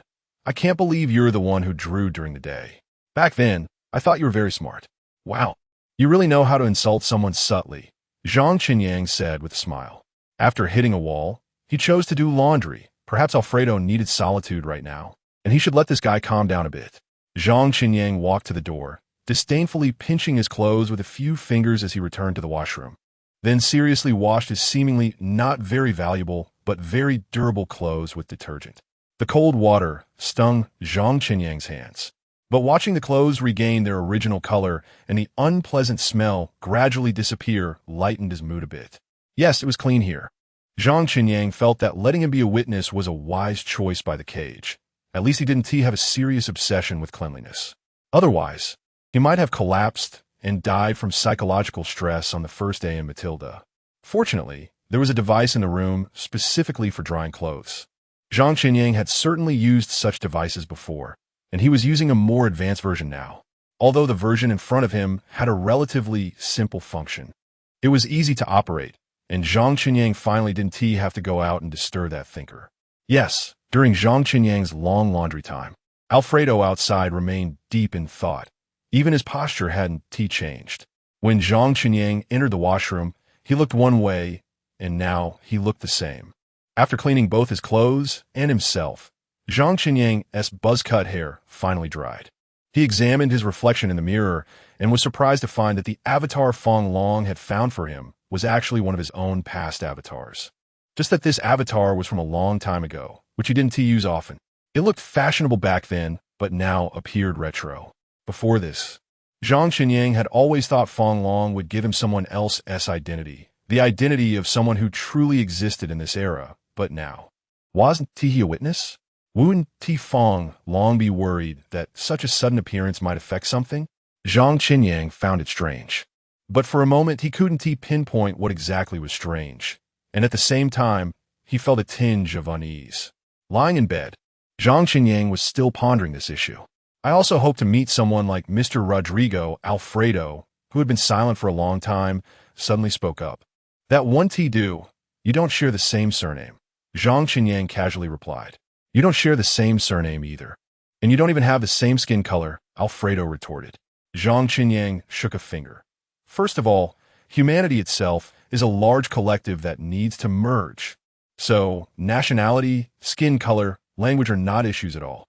Secondly, your logic has a flaw. It's because you and Lord Adia both have the surname Athet you were prioritized to match together. The rest of us, including Mr. Rodrigo, automatically form a team. Understand? Perhaps it was the late hour, or perhaps it was because he had finally settled down, but Zhang Qinyang was much more relaxed than in the past few days. And he spoke freely. "Your logic seems to be a unique branch of logic," Alfredo couldn't help but comment, with not a serious word.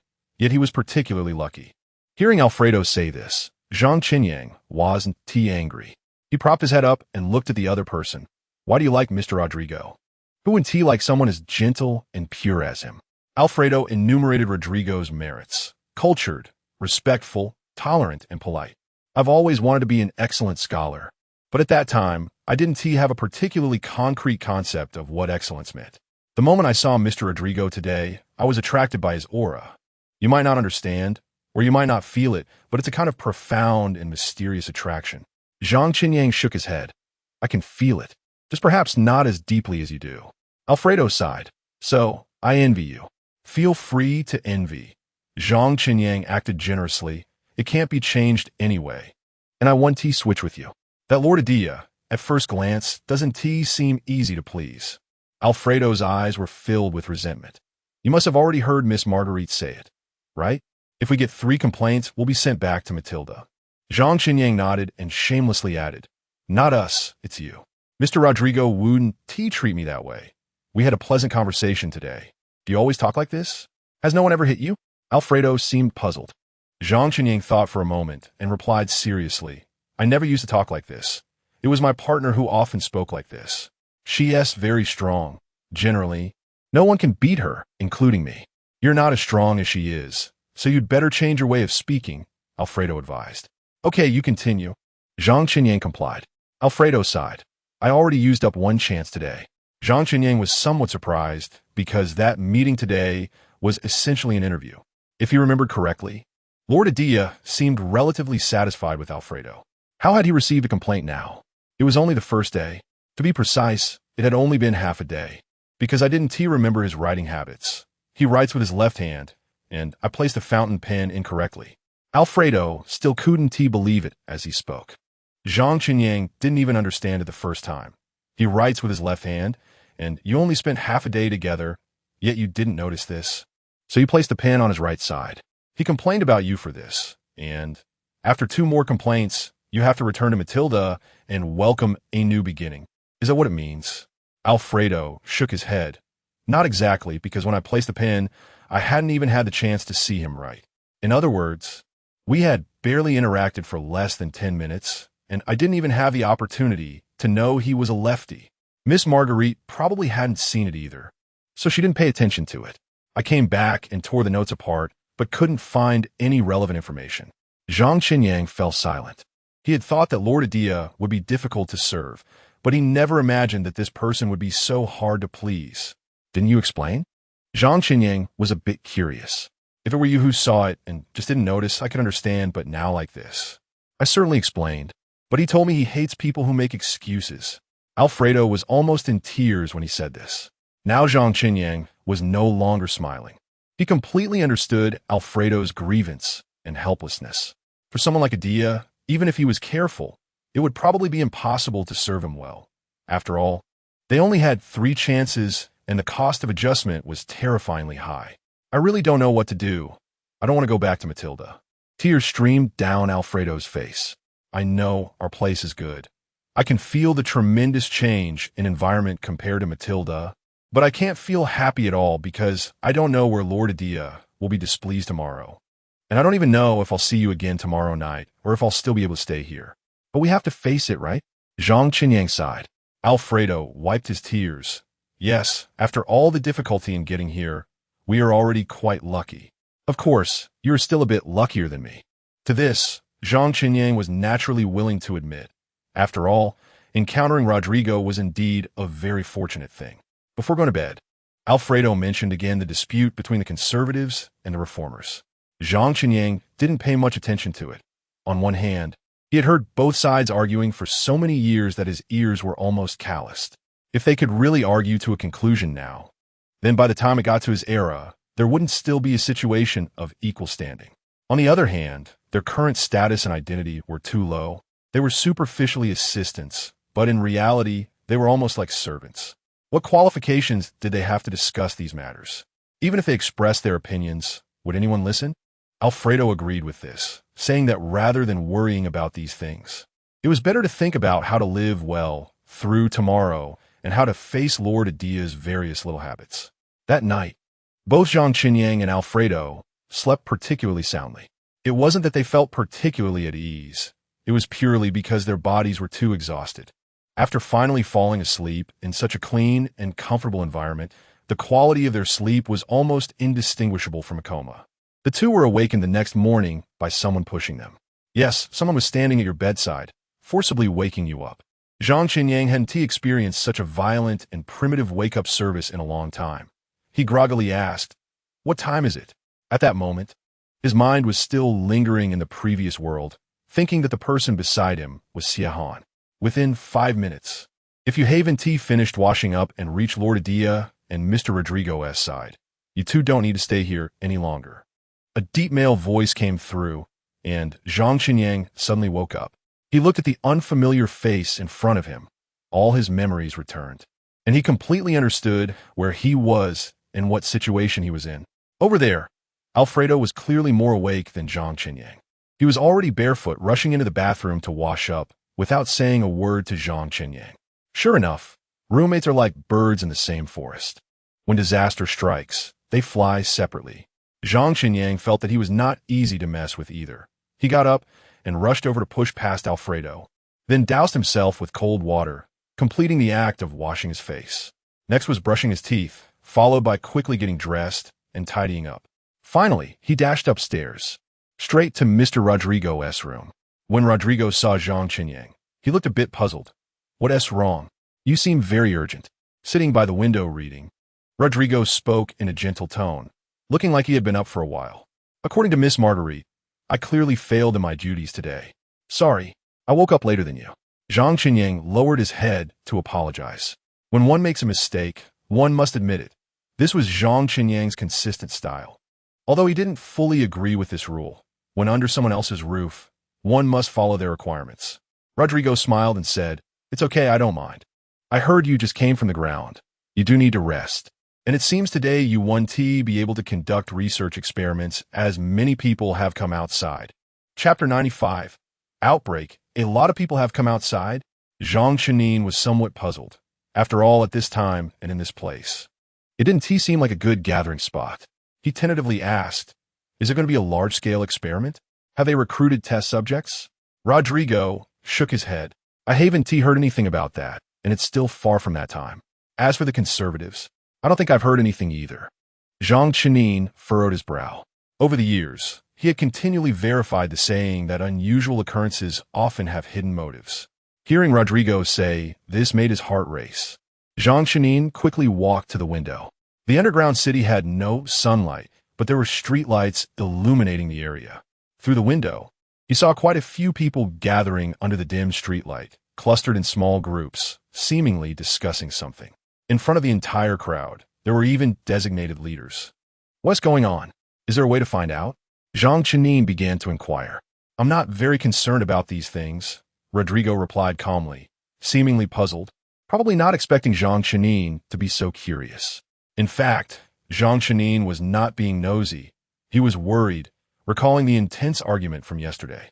"Have the two factions been arguing for a long time?" Zhang Qinyang asked Rodrigo. Rodrigo was already preparing to return to his desk to continue reading.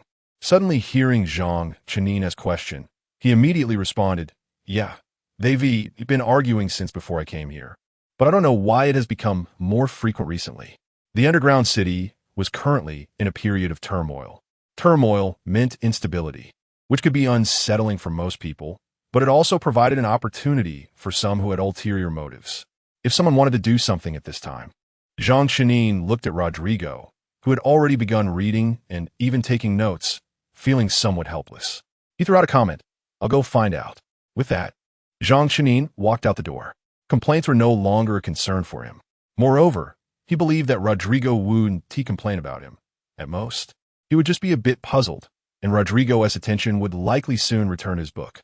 In the corridor, Zhang Qinyang grabbed a passing servant to ask questions. But unfortunately, the servant either couldn't explain or was too afraid to say anything, mumbling for a long time without getting to the point. Eventually, Zhang Qinyang simply gave up and directly asked, "Where's Miss Marguerite?" He knew that Miss Marguerite had feelings for Rodrigo. If this situation had nothing to do with Rodrigo, it would be fine, but if it did, Miss Marguerite would definitely not sit idly by. "She has gone out and is not in the building," the servant replied. Zhang Qinyang felt a bit frustrated. If it were about Rodrigo, the only person he could think of who would help him here was Miss Marguerite. As for others, on one hand, he didn't know them, and on the other, he didn't trust them. However, just as Zhang Chenin was feeling like a headless fly, Alfredo suddenly rushed up from downstairs. He looked around, and then his gaze locked on Zhang Chenin, rushing over. "Where's Mr. Rodrigo?" Alfredo asked nervously, not pausing to catch his breath.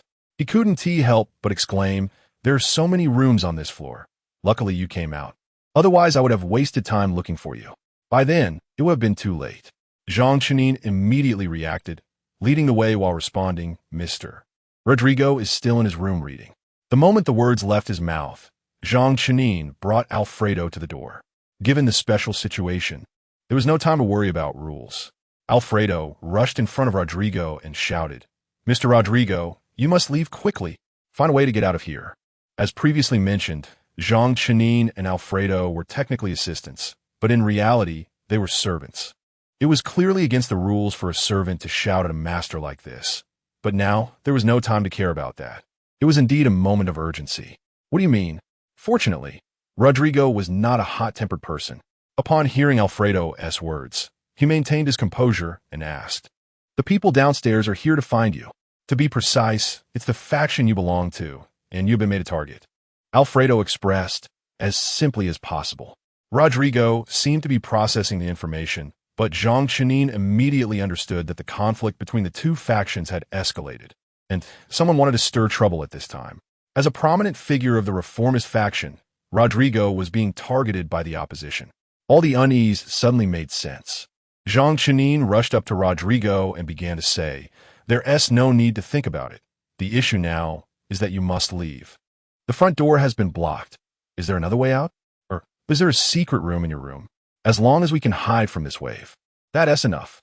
Rodrigo didn't waste words and directly replied, "This building was just finished not long ago, and there's only one front door.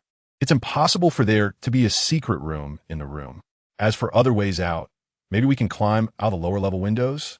But those rooms are either occupied or locked, and only Miss Marguerite has the key." "Miss Marguerite has gone out," Zhang Chenin said. "I suspect they've planned this out. Miss Marguerite isn't here. Otherwise, we wouldn't be so slow to receive this information. Moreover, when I ran upstairs, I noticed that there seemed to be particularly few people in the building today. The colleagues who had previously appeared with Mr. Rodrigo were also nowhere to be seen. Only a few scattered ones remained," Alfredo added. "Today, the Alliance is holding a scholars' meeting. Not only from our side, but also many from the conservatives went. I'm not good at socializing and don't like such occasions, so I was left behind, and the other colleagues were too," Rodrigo explained. "There shouldn't be many people left on both sides, so the building seems relatively empty." "What about Lord-It?" Zhang Chenin blurted out almost instinctively. "Lord-It also stayed behind. Alfredo Fronet, seeming lipassive. Usually, he is very enthusiastic about such occasions, and I even saw him on the list during yesterday's discussion. Why did he suddenly not go? Is he unwell?" Zhang Chenin was very curious about what exactly was on Rodrigo's mind. At such a time, he was still worried about Lord-It's health? This isn't the time for naive scripts, especially not now. "I can assure you that Lord-It is in good health, and he seems to be in a good mood today," Alfredo responded. "What excuse did you come out for? To use the restroom?" Zhang Chenin didn't have time to focus on that Lord-It. He was worried about the situation of his side. "Yes. Just because of Alfredo coming to relay the message, I've already considered him one of us," Zhang Chenin thought. "Yes, I went to use the restroom. I said I was feeling unwell," Alfredo replied. Indeed, in emergencies, it seemed that everyone around the world used the same excuse to take leave. "Isn't it too long for you to be out now?" Zhang Chenin was a bit worried. Otherwise, Lord-It might make things difficult for you, and you might end up with another complaint today. If you accumulate 3, you'll be sent back to Matilda. Aren't you afraid? Right now, the most important thing is to ensure Mr. Rodrigo's safety. Alfredo's expression was serious. "Although I'm not sure whether Lord-It is the mastermind, I can tell you for certain that he is involved in this matter. I know Mr. Rodrigo will be sad to hear this, but it is the truth. So do not hold any expectations and make sure to protect yourself." Alfredo's following words were directed at Mr. Rodrigo, and it was clear that Rodrigo understood. Zhang Qinyang sighed and patted Alfredo on the shoulder. Good brother, you are really something. Once today is over, if Lord Adia complains about you, I will switch with you and serve him. Compared to verbal gratitude, Zhang Qinyang preferred to repay with practical actions. We will split up to look for rooms on the first floor, see if there are any that are open or that we can find a way to enter. Zhang Qinyang said to Alfredo, you search from the left, and I will search from the right. He then turned to Mr. Rodrigo. You can't move right now, especially can't go downstairs. Lord Adia has probably arranged for someone to monitor you, so you should stay on this floor. But you can't stay in this room any longer. In a little while, pretend you don't know anything and go out to get something, like a notebook or experimental equipment, and see if you can find a chance to sneak into another room to hide. This way, if something really happens, you can buy some more time. Remember, unless it's the two of us looking for you, never come out. Don't trust anyone else. Rodrigo nodded, without any unnecessary words. Once the tasks were clearly assigned, Zhang Qinyang and Alfredo headed out first to the first floor. Zhang Qinyang stood at the door for a moment, not synchronizing with Alfredo, as having the two of them together would make them too conspicuous. And during this process, they needed to avoid other people as much as possible. Servants, maids. They had no idea who to trust and who not to. In this situation, the best approach was to remain vigilant and not trust anyone besides the three of them. Upon reaching the first floor, Zhang Qinyang went to check his assigned area. During this process, he noticed that there were significantly fewer servants and maids in the building today, and it turned out to be surprisingly smooth. Of course, Zhang Qinyang didn't think this was due to his luck. Instead, he was even more convinced that Lord Adia was up to something, clearly trying to disperse people to facilitate their actions. As expected, most of the doors on the first floor were locked. Zhang Qinyang and Alfredo checked and found that aside from the servants' room, which had no windows, there were only 3 rooms with doors open, and there were people inside. Some were inventorying items, while others were reading or working. What to do? Alfredo looked at Zhang Qinyang, who was hiding with him at the corner of the stairs, waiting for Zhang Qinyang to propose a constructive suggestion. Let us take action. Zhang Qinyang's suggestion turned out to be very constructive. Find someone who looks relatively weak. We need to subdue him quickly and not let him make a sound, so he doesn't alert Lord Adia's people. It turned out that Zhang Qinyang was not only bold but also meticulous. Bold and careful. This was an important criterion for taking action. Alfredo didn't expect Zhang Qinyang to say this, and at that moment, he could only feel surprised without having any other reaction. However, upon reflection, it seemed there was no better way. All right, there's one over there. He's relatively small and shouldn't have much strength, and he's in the room reading and writing. If we strike suddenly, he might not even realize what happened before we take him down.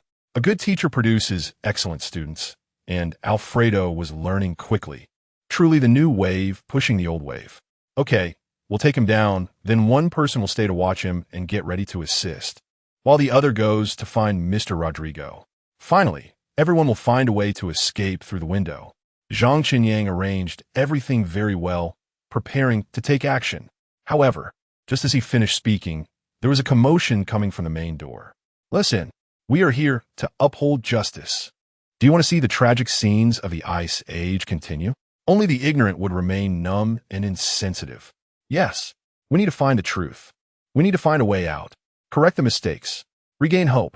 Let us shout together. Correct the mistakes. Regain hope. The chants became more synchronized, and the number of people shouting increased. The security personnel at the door tried to stop them. You cannot come in. This is a research institute. Step back. Everyone step back. Hearing the security personnel shouts and confirming that they had taken action to block the entrance, Alfredo breathed a sigh of relief. Maybe the situation isn't as bad as we thought. The security personnel will take action, and they might not be able to get in at all. Zhang Qinyang observed carefully. If that were the case, it would be best. Nobody wanted to engage in such matters unless absolutely necessary. But soon Zhang Qinyang noticed something was off. We continue. There might be Adia's people among the security, and they might be hesitant to act against these people. In short, you look to the right. Those 2 security personnel pretending to block are just putting on a show. If we break through from that side, we can definitely get in. These people are emotionally unstable. Anything could happen. As soon as Zhang Qinyang finished speaking, someone from the crowd squeezed through. Chapter 96. Vitality. What now? Alfredo felt a bit nervous. Zhang Qinyang calmly said, "Let's continue with our original plan. Mr. Rodrigo should have hidden by now, and these security personnel can hold off for a while, even if it's just for show. The most important thing for us right now is to find a way out. Otherwise, even if we go back to help Mr. Rodrigo, with the combat power of the three of us, it would be like trying to stop a car with a mantis." Alfredo nodded. Lord Adia is meticulous and has probably arranged for people to guard the front door. If we break through from another place, we might still have a glimmer of hope. Zhang Qinyang patted Alfredo on the shoulder. "Take me to that room you found earlier." As they moved forward, just as Alfredo had said, when they opened the door to that room, the thin man sitting inside reading was clearly startled. But before the man could react, Zhang Qinyang and Alfredo had already lunged at him like leopards, one covering his mouth while the other swiftly knocked him out. Watching Zhang Qinyang's smooth operation, Alfredo was a bit surprised. Back when they were discussing strategies in the stairwell, Zhang Qinyang had said he would only be responsible for covering the man's mouth, leaving the rest to him. At that time, Alfredo thought Zhang Qinyang was a bit overconfident, as it was obvious that he wasn't very strong. Alfredo had prepared himself to bear the brunt of the attack, but Zhang Qinyang's confidence left him no room to argue. So he could only mentally prepare himself for a possible need to back him up. It was only at this moment, seeing Zhang Qinyang's performance, that Alfredo lamented that every descendant of Yin and Huang knows martial arts. It's not just a legend. The masters are hidden right around us. While Alfredo was still immersed in shock, Zhang Qinyang was not thinking about so much. As for why he could knock someone out so quickly and with such skill, it was entirely thanks to his experience in the previous illusory world. At this moment, Zhang Qinyang finally believed what his teacher had said before: to master a skill proficiently, one must practice diligently. Now Zhang Qinyang had reaped the fruits of his labor, and he was very satisfied with it. The next step was to go back and assist Mr. Rodrigo, but the way back was not as smooth as the way there. Zhang Qinyang instructed Alfredo to keep watch over the man, while he himself went back to find Mr. Rodrigo. Fortunately, acting alone made things much easier. So when he almost bumped into Lord Adia, Zhang Qinyang cleverly hid, avoiding the tragic fate of being caught before achieving anything. However, seeing Lord Adia's anxious demeanor, Zhang Qinyang felt relieved. Clearly, the other party was looking for Mr. Rodrigo, and the urgency only indicated that they had not found him yet. This meant that Mr. Rodrigo was still safe. In fact, Zhang Qinyang's earlier predictions were correct. Not long after Zhang Qinyang and Alfredo left, Rodrigo had run out of the room he was originally in under the pretext of returning to the lab to get his notes. When a servant saw him and asked where he was going, he cautiously responded and then seized the opportunity to slip into a colleague's room. The colleague was out attending an event and was not in the room, and this person was careless, having no habit of locking the door. Rodrigo was also somewhat familiar with him and knew the arrangement of items in the room well. After successfully entering the room, he immediately moved an already not very full bookshelf and hid inside. Just after completing this series of actions, Rodrigo heard Adia calling his name. Clearly, they were looking for him. Under normal circumstances, Rodrigo might have thought they were coming to discuss something with him, but after hearing Alfredo and Zhang Qinyang's words, he gradually came to realize the reality and set aside his Na'vi expectations. Sure enough, Adia did not find Rodrigo in the original room and immediately began searching elsewhere. The room where Rodrigo was currently hiding had also been searched, but after a rough look around without finding any sign of Rodrigo, Adia clearly became more worried that Rodrigo had already escaped. He ordered people to block the exit and arranged for others to search nearby. Seeing all of Zhang Qinyang's predictions come true, Rodrigo did not dare to make any noise, fearing to alert the others. It wasn't until the door to the room closed again that Rodrigo let out a barely noticeable sigh of relief. It was somewhat amusing how former colleagues had become adversaries. Rodrigo certainly knew there was a dispute between the two parties and that there were differing opinions. He was not Na'vi enough to think that the other side was his close friend. He simply believed that differing opinions or positions were normal and understandable in academic research. Everyone had their own research direction and goals, and in this case, wasn't it more important to advance towards one's own direction and goals? Even with disputes and dissatisfaction, competition should be conducted with a more fair and open attitude. At least, that was how Rodrigo saw it. He was dissatisfied with some of the conservatives' actions, so he worked even harder to study, research, and produce results to prove his correctness and gain more voice. This was the competition method he believed in, but the reality was far from what he imagined. The other side's means were too despicable. If it weren't for Zhang Chenin and Alfredo today, he might have been sold by Adia before he even realized what was happening. Having come to this point, Rodrigo understood that everything today was definitely not accidental, but rather a deliberate arrangement by Adia. And just as Zhang Chenin had said before, what the other side wanted was his life. Rodrigo quietly waited, just as Zhang Chenin had said before, in the entire building. He could only trust two strangers he had just met one day. How ironic was that? Time seemed to stretch infinitely at this moment. Each minute and second felt particularly torturous. Just as Rodrigo worried whether Zhang Chenin and Alfredo had encountered any problems, the door to the room turned once again. Rodrigo was very cautious. He didn't go out directly, but waited until he confirmed it was Zhang Chenin before appearing. "Did you encounter any problems?" Rodrigo asked nervously. "Adia is patrolling here. It's not easy for us to get down," Zhang Chenin said calmly. Now was not the time for comfort. If he wanted to escape with Rodrigo, he had to tell him the most realistic situation to prepare him mentally. If it weren't for Adia's search, he wouldn't have taken so long to come up. He had already put in so much effort to come up alone, and now to take Rodrigo down together. He was bound to encounter some unexpected issues. Moreover, getting down from here wasn't just a matter of running down one floor. There were only stairs on both sides, and taking Rodrigo out like this was clearly an impossible task. Therefore, Zhang Chenin did not rush to take Rodrigo away. After all, going out at this time would be equivalent to sending them to their deaths. "You go hide. I'll find a way to get you a set of clothes for disguise." Zhang Chenin lightly patted Rodrigo and pointed to the cabinet he had just come out of, indicating for him to hide back inside. Rodrigo did not hesitate at all. He quickly accepted Zhang Chenin's arrangement and crouched back into the cabinet. After settling Rodrigo, Zhang Chenin began to think about where he could get a set of clothes for disguise. Of course, the most straightforward method was to steal a set. To be honest, Zhang Chenin had never thought that one day he would become the one responsible for attacking.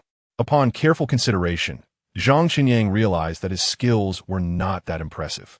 Apart from the skills he acquired through practice in the previous illusionary world, he could not guarantee that he could subdue another person solely by relying on his own strength, especially since there might not be anyone small enough for him to choose from here. Recognizing his own limitations, Zhang Chenin quickly returned from his previous overly confident state and conducted a brief and accurate self-assessment. If he acted rashly and was discovered, it would inevitably implicate Rodrigo. At that time, Adia would surely realize that Rodrigo was also hiding on this floor when he saw him. However, the danger of going to other floors was also considerable. Just as Zhang Chenin was hesitating, he suddenly noticed the sign on the innermost room, which clearly read changing room. The scholars living on this floor each had their own rooms, and it was obvious that a changing room was unnecessary for them. This meant that the changing room could only be prepared for the servants. Zhang Chenin had never been inside before, so he naturally did not know what was inside. But his own clothes were stored in a room on the first floor, which he still could not return to. After Adia discovered that Mr. Rodrigo was not there, he would definitely think of him, and it was likely that someone was stationed there as well. After much consideration, Zhang Chenin ultimately decided to try the changing room. Seizing the opportunity, he quickly slipped inside. The changing room was in disarray, clearly having been rummaged through. It was likely that Adia had suspected Rodrigo was hiding here and had searched it. This provided a convenience for Zhang Chenin, as the servant clothes were thrown on the floor, along with some scattered items. This room was at the very back of this floor, and it seemed that Adia had searched the entire floor without finding Rodrigo and had thrown a tantrum here. Now, without caring about cleanliness, Zhang Chenin quickly found a few pieces of servant clothes that looked large enough and pieced together a complete outfit. Then he hurried back to the room where Rodrigo had originally been hiding and urged Rodrigo to change quickly. Rodrigo did not hesitate at all. His movements were astonishingly quick, even making Zhang Chenin wonder if this guy usually practiced changing clothes quickly whenever he had the chance. Meeting Zhang Qinyang's surprised gaze, Rodrigo explained somewhat shyly. I used to like sleeping in at home, so I often got scolded by my father. Later, to sleep a little longer, I had to speed up my changing and dressing, so I got used to it. Zhang Qinyang felt that he had thoroughly remembered the principle of practice makes perfect today, as it had been repeatedly validated at a critical moment. Of course, to be fair, Rodrigo's contrasting charm was also quite adorable. Now everything was ready, just waiting for the final breakthrough. Zhang Qinyang and Rodrigo stood quietly at the door, leaving it slightly ajar. The noise outside was growing louder, clearly indicating that those people were gradually approaching. Just as Zhang Qinyang had anticipated, the security personnel did not hold out for long. Listening to the rising and falling slogans outside, Rodrigo was somewhat surprised. Do they all want my life? What have I done to them? Observing Rodrigo's bewildered expression, Zhang Qinyang replied, You don't need to do anything to them. As long as they believe you have done something to them, then the crime is established. That's unreasonable. Rodrigo instinctively rebutted. It is indeed unreasonable. Zhang Qinyang nodded, but that is the fact. After hearing Zhang Qinyang say this, Rodrigo no longer argued. He leaned quietly against the wall, listening through the narrow crack of the door to the accusations against him outside. Those people were placing baseless charges upon him, speaking with fervor and passion, as if those things were indeed his doing. But in reality, he had never interacted with these people. They did not know each other. Over the years, Rodrigo had indeed achieved some small success, but due to the Ice Age, all news reports had been overshadowed by the transfer of information about the surface to the underground city, the construction of the underground city, and the deterioration of the surface environment. Regarding scientific research, people were only concerned about survival and environmental issues. From a macro perspective, Rodrigo was researching the future. However, it was clear that people were not interested in exploring the future. Everyone just wanted to survive, only considering today and tomorrow, without looking any further. As for the future, no one cared about what would happen. After all, whether there is a future is an uncertain matter. This also led to Rodrigo's research results not being made public. Currently, only matters that people cared about and were urgent had been reported. In other words, these people hardly even had the chance to learn about Rodrigo from news reports. Yet now they were filled with anger and even hatred toward him. Zhang Qinyang looked at Rodrigo, whose eyes were downcast, feeling somewhat sympathetic. But what could he say to comfort him? Rodrigo's nature was too pure. Placing him in such an environment was already a form of defilement. I believe you, Zhang Qinyang said softly, then added earnestly, I have great respect for you. Chapter 97. Illusory reflections at this moment, when Zhang Qinyang said such words. Rodrigo naturally understood that Zhang Qinyang's intention was to comfort him. He certainly believed in the respect and trust that Zhang Qinyang spoke of. Alfredo felt the same way. Zhang Qinyang anxiously said that he and you had not even had any communication before this, yet he was willing to take risks for you, which is enough to demonstrate your personal charm. Rodrigo smiled wryly. But are there more people like you, or more people like them? This question was one that Zhang Qinyang could not answer. He did not know how he could respond. The truth was right before their eyes. A truth he was reluctant to acknowledge. Not everyone could comment after understanding the truth. This applied to Chen Yijing and equally to Rodrigo. But their situations were completely different. Rodrigo was made a target because people needed an outlet for their anger. Why has the world become this way? Why is there no longer a place for them in the home that once belonged to humanity? Why is the winter silence virus spreading? Why are humans forced to accept separation, moving from a ground where they could see the light of day to a dark underground? There were too many such questions, each one behind which lay unspeakable pain. People needed to vent this pain, needed to find a reason to explain these questions. Surely it couldn't be their own fault. Surely they weren't the ones who caused all this to happen. So they had to find an outlet, a target that would help them escape. As for whether that target could truly cause the current situation by itself, does it matter? It's because you're always studying those empty things that the world is doomed. Why hasn't a vaccine for the winter silence virus been developed? Is it because you've spent all the research funds on those meaningless virtual worlds? Those are all mental garbage. It is precisely because there's too much mental garbage that humanity has fallen. It's you. It's all of you. You have made this race lose hope. These words stabbed into Rodrigo like knives. And as Zhang Chenin watched the boy across from him crying out in pain, he instinctively reached out to cover his ears. This isn't right. It shouldn't be like this. But what good was it to cover Rodrigo's ears? There was no difference between hearing one word and hearing 10. What was shaken was the belief of a researcher. Often, it was not colleagues or scholars with different stances who could achieve this, but ordinary people, those with whom you had no connection, yet you felt you were serving them, that your efforts could make their lives better. You have brought humanity to this state, yet you still live so well, eat so well, and have such good homes. Don't you feel guilty? Yes, you are guilty. You are the sinners of humanity. Everything today is because of you. Only when you are gone can humanity have a way out. The insults outside grew louder and more extreme. Zhang Chenin could only cover Rodrigo's ears, but could not silence those people. It cannot go on like this. Looking at Rodrigo, who was trembling and suppressing his cries, Zhang Chenin realized that they absolutely could not stay here any longer, far away from these people. Zhang Chenin grabbed Rodrigo and said decisively, "Run. Don't listen to anything. Just keep running outside. Follow me." After saying that, Zhang Chenin pulled Rodrigo out like an arrow released from a bow. "Run. Run as fast as you can. You must not let go. You must not abandon the person behind you." At this moment, this was all of Zhang Chenin's belief. He held onto Rodrigo's hand tightly, tried to navigate through the crowd that shifted from confusion to shock to anger. Their disguises indeed played a role in concealment. Had it not been for this, they might have been discovered as soon as they appeared. But this concealment was ultimately limited. Suddenly, someone shouted, "It's him!" Those three simple words ignited everyone's emotions in an instant, and they surged towards Zhang Chenin and Rodrigo like a tide. Zhang Chenin had already exerted all his strength. He also saw Alfredo pushing through the crowd, trying to reach them.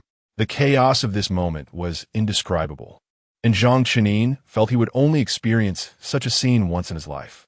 The dawn of victory was right ahead, but Zhang Chenin felt his hand go empty. In his grasp was Rodrigo. Zhang Chenin turned back in panic, watching helplessly as Rodrigo was swallowed by the frenzied crowd. In that moment, he appeared so small, powerless to resist the instant he was engulfed. Of course, perhaps he didn't want to resist.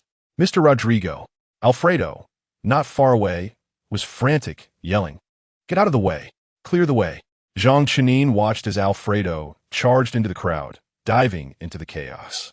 He understood that Alfredo was unwilling to give up, making a final effort. But reason told him that these efforts were meaningless. If he had not seen Rodrigo's last desperate gaze, he would have been willing to make even meaningless efforts, but Zhang Chenin felt everything around him gradually receding, as if he were a true witness, silently and objectively observing it all. Emotions named anger, hatred, sorrow, and reluctance spread here. He also saw Adia in the corner, the elder watching everything with a smile. Zhang Chenin's gaze met his, and in that instant of eye contact, he saw a moment of panic in Adia's eyes, but only for a moment. A moment later, a victorious smile appeared on his face. Zhang Chenin was puzzled. Why was this happening? He could rationally and calmly tell Rodrigo about the harshness of reality, but at this moment he could not accept it all. It shouldn't be like this. The world shouldn't be like this. Rodrigo was a scholar. Once the development of the underground city was on track, Rodrigo would become a great scholar. If he were here, our city might have come into existence many years earlier. Perhaps many things would change. But it was useless now. Zhang Chenin fully understood why the cage did not care about his so-called interventions. Because it was useless. Everything was just an illusion. He was a witness, merely a witness. Chapter 98. In the name of justice. At the moment judgment arrived, Zhang Chenin thought he would cry, but unexpectedly, he felt unusually calm. His heart was filled with infinite sorrow, yet he could not express even a fraction of it. He silently watched Rodrigo bound to the gallows, as he compassionately accepted the anger of the people and their baseless accusations. Why him? Do you know him? Alfredo shouted loudly. Everyone looked at each other, and no one could answer this question. He is the rising star of the pioneers. You may not know him, but in the future, he will create even more things that will poison your spirits, more terrifying and more powerful than before. Adia shouted sternly, "Do you want to experience exile again? Exiled from the ground, exiled from the light." Yes, Lord Adia is right. Indeed, he is the one who led us to our downfall. He must be killed. The disaster must be completely crushed in the cradle. No chance for him to grow. They are all crazy. Everyone is crazy. No one can stop this. Not even a cage. Zhang Chenin helplessly collapsed to the ground. His eyes ached, but no tears would come. He quietly watched this tragedy of humanity. This farce of the world. Alfredo was still struggling in vain, trying to defend Rodrigo, but his voice was soon drowned out by the overwhelming shouts of condemnation. Adia's smile grew brighter as he welcomed his victory. Zhang Chenin looked at Adia, trying to see even a hint of guilt on his face. But there was none, not even a trace. His face only showed pride and excitement.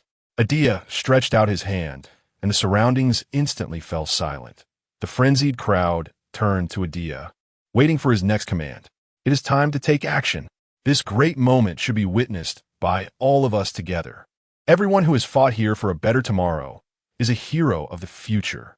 You will crush the demon in the cradle. You are awakening the fallen humanity. You are the saviors. As Adia's words fell, the crowd fell into a frenzy again. They roared loudly, venting their emotions recklessly. Kill him. Hurry up and kill him. Do it. Do it. Zhang Chenin was pushed out by the crowd, unable to even get close to Rodrigo. He could only quietly watch, bearing witness as Rodrigo took his final journey. From beginning to end, Rodrigo made no resistance. He didn't even say a word. He could question the nameless hatred, question former colleagues, but he said nothing. He simply accepted quietly, embracing death. Until the end, he was dignified. There were no scenes of tears flowing, no heart-wrenching roars, no unwilling struggles. Just minutes ago, a lively person had now become a corpse. They had clearly agreed to escape together. They had clearly made so many efforts. But why did it come to this? Zhang Chenin understood that Rodrigo left very peacefully. How ridiculous, in such a turbulent and mad environment. The punished one left so calmly. You are all murderers. You don't understand anything at all.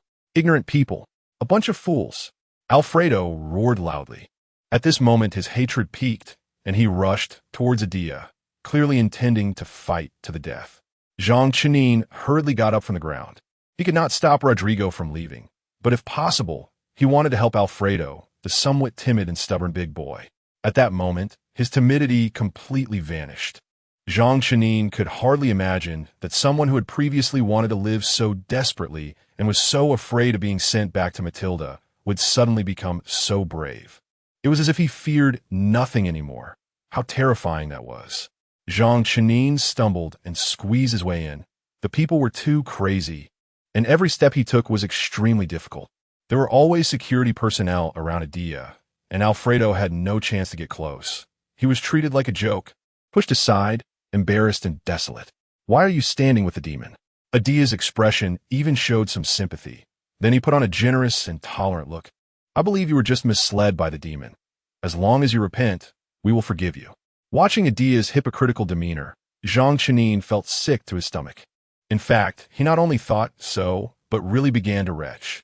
He tried to rush in, trying to pull Alfredo away. As for where to run, Zhang Chenin had no idea. For them, just leaving was enough. But he couldn't even get close, being pushed out by the crowd again and again. The security personnel and Adia certainly saw him. But so what? They looked at it all with indifference, enjoying it all. As long as you were willing to apologize, willing to repent, we will all forgive you. Adia looked down at Alfredo, who was on the ground, repeating what he had said earlier, while glancing contemptuously at Rodrigo's corpse, feigning exaggeration. Do you really want to be with the demon? No one expected that after hearing Adia's words, Alfredo would suddenly erupt. However, he did not attack Adia, but instead slammed hard against the wall next to Rodrigo's body. The once crazed hall suddenly fell silent, so quiet that a pin drop could be heard. Zhang Chenin stood frozen in place, unsure of what to say or do. Is this what Adia wanted? It should be. He did not react after a moment of shock, as if he had anticipated it, or perhaps he simply didn't care. Zhang Chenin took steps back. He felt that the people here were terrifying. What kind of madmen were they? They had no reason, yet they believed they held the truth. Zhang Chenin wanted to leave. He couldn't stay here for another second. What if madness is contagious? He certainly didn't want to catch that. Mr. Rodrigo, a cry came. and Zhang Chenin turned to see Miss Marguerite, looking flustered. He had never seen Miss Marguerite in such a disheveled state. He saw a dead silence in the eyes of that arrogant woman. Is he dead? Miss Marguerite's voice was soft and cautious. Zhang Chenin didn't know how to answer and was unwilling to respond. Who killed him? Miss Marguerite looked at Zhang Chenin. Chapter 99. Inexpressible words. Who killed him? Zhang Chenin didn't know how to answer this question. He clearly knew the answer, but the reality seemed different. Where did you go? Zhang Chenin looked at Miss Marguerite. If she had been there at that time, although he couldn't guarantee the outcome would have changed, at least there would have been a greater chance of escaping, right? Miss Marguerite's eyes were filled with tears. I accompanied them to the meeting and was responsible for logistics. I heard something happen here and rushed back. I was supposed to make it in time, but I encountered the Matilda riot halfway and was blocked from proceeding. By the end, Miss Marguerite was already in tears. Matilda riot? Zhang Chenin was surprised.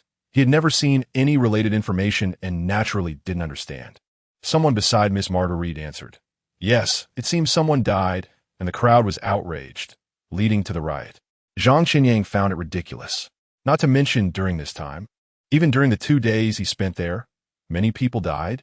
What could possibly incite such outrage? The people there had long become numb. It was Zhao Chenxi. Another person quietly reminded him. He was beaten to death for helping a few children. It's really quite tragic. The speaker had a look of regret and compassion. Zhao Chenxi? Zhang Chenin suddenly lunged forward. Did you just say the name Zhao Chenxi? The other person nodded. Yes, do you know him? That's right. What if it's just a coincidence? To confirm this thought, Zhang Chenin incoherently described the Zhao Chenxi he knew, from height to build to appearance. He thought that as long as he provided enough details, they would eventually find inconsistencies, proving that the deceased was not the Zhao Chenxi he knew. But to his surprise, the other person only showed a sympathetic expression after listening. We saw the body. It should be the person you know. Zhang Chenin fell heavily to the ground, unsure of what to say or think. He even felt that tears were particularly useless at that moment. No tears could express his pain. No words could convey his feelings. These events were not written in history books.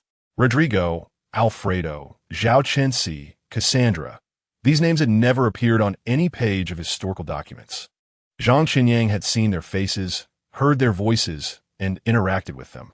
He had once thought that he was a witness to this world, that they would eventually part ways, but he thought of parting as living separation, not death.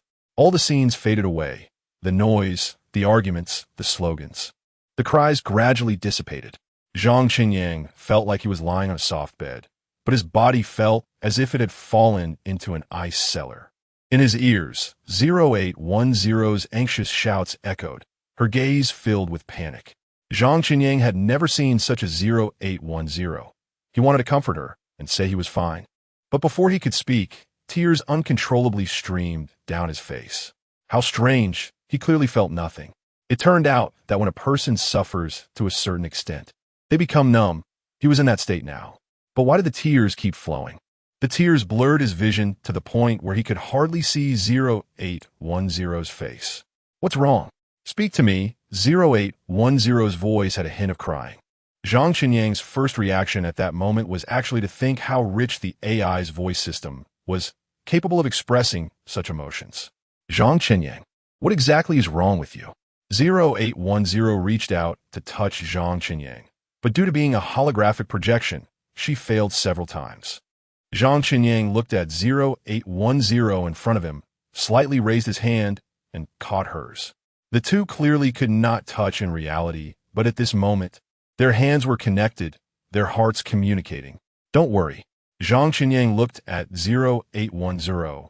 His voice weak, I installed a brain machine interface. And entering and exiting the digital world is uncontrollable. I was just taken to another place by the cage. 0810 had long guessed this. If Zhang Chenin had woken up a few minutes later, she might have directly notified the Alliance. Don't think about anything, just rest well. 0810 didn't immediately ask Zhang Chenin what happened. She just needed to confirm that he was safe. She remembered what the doctor had said before. At times like this, the human body needs rest. Forcing him to recall would only overload his body. 40810. Nothing was more important than Zhang Qinyang's health. Although she knew that it wasn't rational at all, Zhang Qinyang indeed needed rest. Even now, he felt an emptiness in his heart. The kind of feeling as if a piece was missing was very uncomfortable. The things that had happened were too real. He still couldn't completely detach himself from it. It was as if Rodrigo and Alfredo's bodies were still there not far from him, as if just a second ago he had heard the bad news about Zhao Chenxi. Zhang Qinyang sighed deeply. His heart felt as heavy as 1,000 pounds. Each beat was particularly laborious. Time passed without him knowing how long it had been. With 0810 always by his side, she had not said a single unnecessary word, just quietly sat there, her hand gently resting in Zhang Qinyang's palm. Occasionally, when she looked over, her gaze was so affectionate that it surprised Zhang Qinyang. I lost many friends. Zhang Qinyang finally was willing to bring up what had happened inside. Friends, that was his term for those people. If he were lucky, he hoped to use the word friends to explain their relationship. They were all respectable people. But this era failed to protect them. Zhang Qinyang struggled to find the right words, but every word he spoke felt inadequate. He finally understood the meaning of being a witness. Those words and videos could not fully express everything. Some things are different when you listen, watch, participate, and feel. If he hadn't gone through this journey, Zhang Qinyang might have just expressed a few exclamations, just like when he arrived, feeling angry and sad about what happened to Matilda, but nothing more. But having gone through this journey, Zhang Qinyang suddenly found himself unable to articulate any feelings. No word was appropriate. If he had to force it, perhaps only the word tragic remained. Do we still need to move forward? 0810 looked at Zhang Qinyang. This was a question that should not have come from her mouth. A question she wouldn't even have thought about in the past. Do we still need to move forward? Chapter 100 approaching the end. Zhang Qinyang looked at 0810 with some surprise. Ever since he returned, 0810 had been acting a bit strangely, and the question she asked left him shocked. They had previously discussed that even an AI like 0810 with relatively high permissions would ultimately be subject to limitations.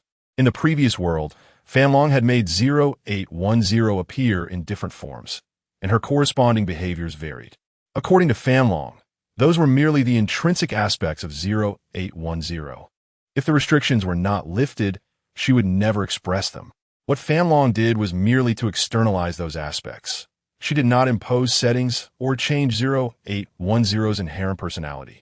It was akin to how humans have both external personality expressions and hidden internal traits. At the same time, with Fanlong's reminder, they realized that they had made a very serious conceptual confusion.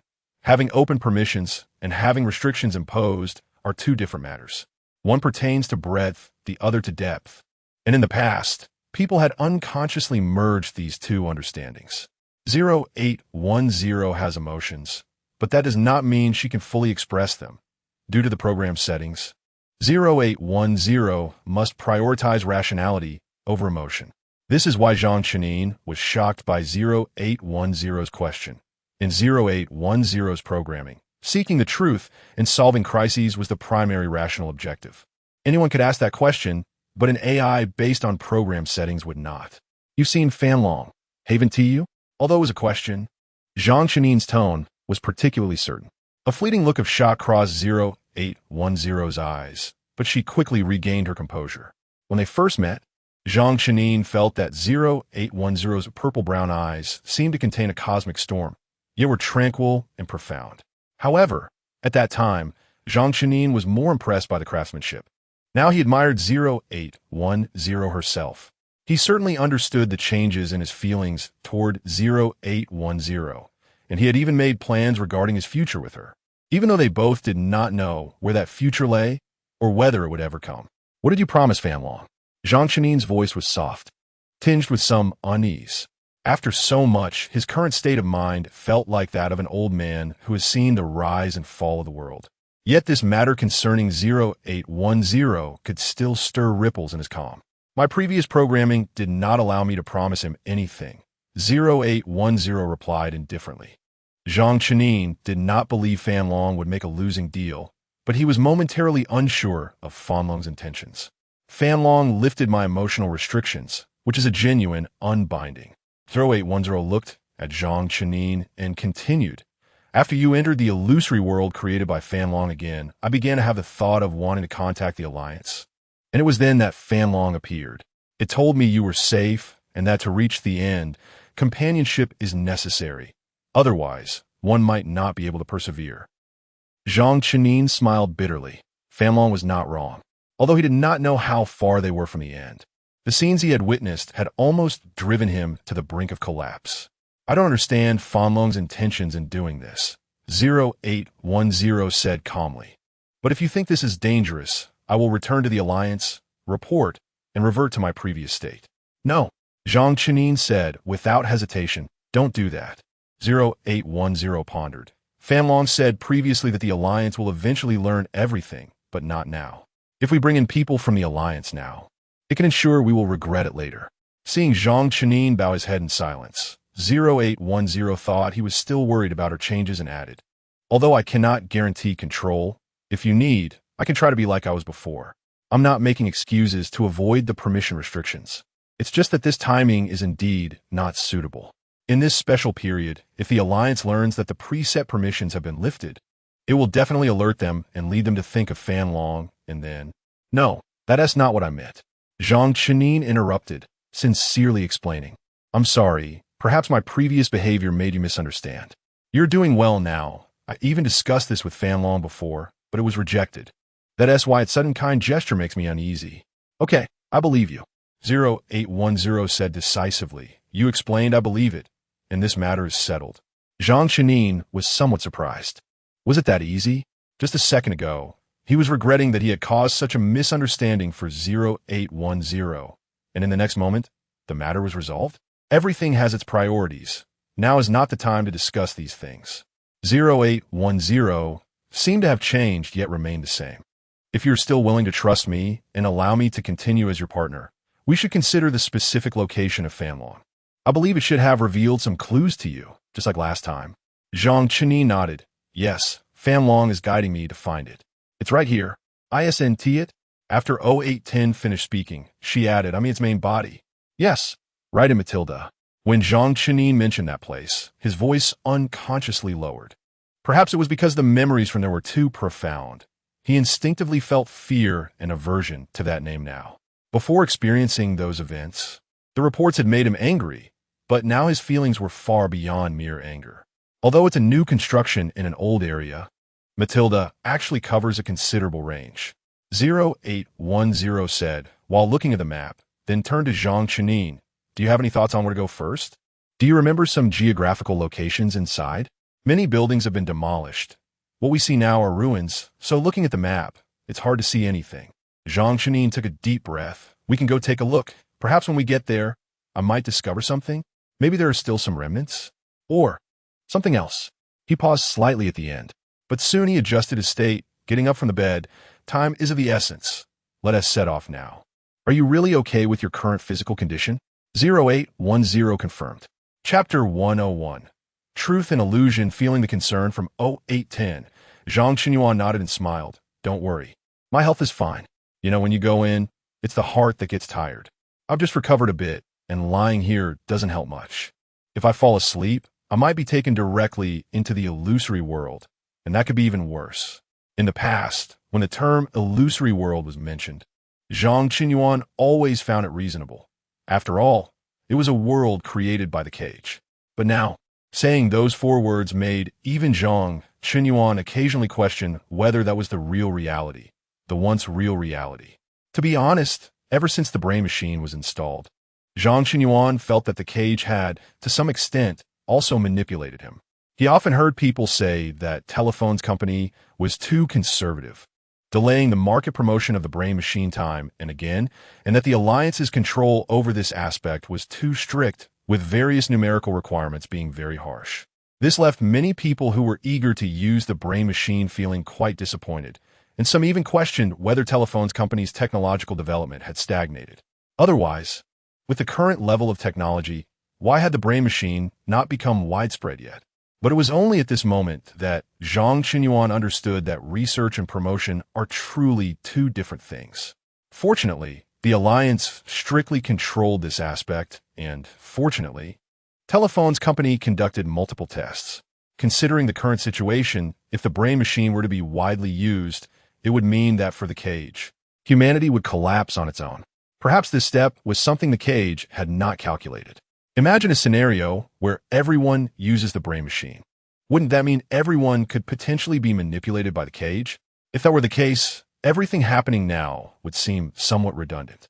In a world where everyone pursues efficiency and speed, sometimes going a bit slower can actually be a good thing.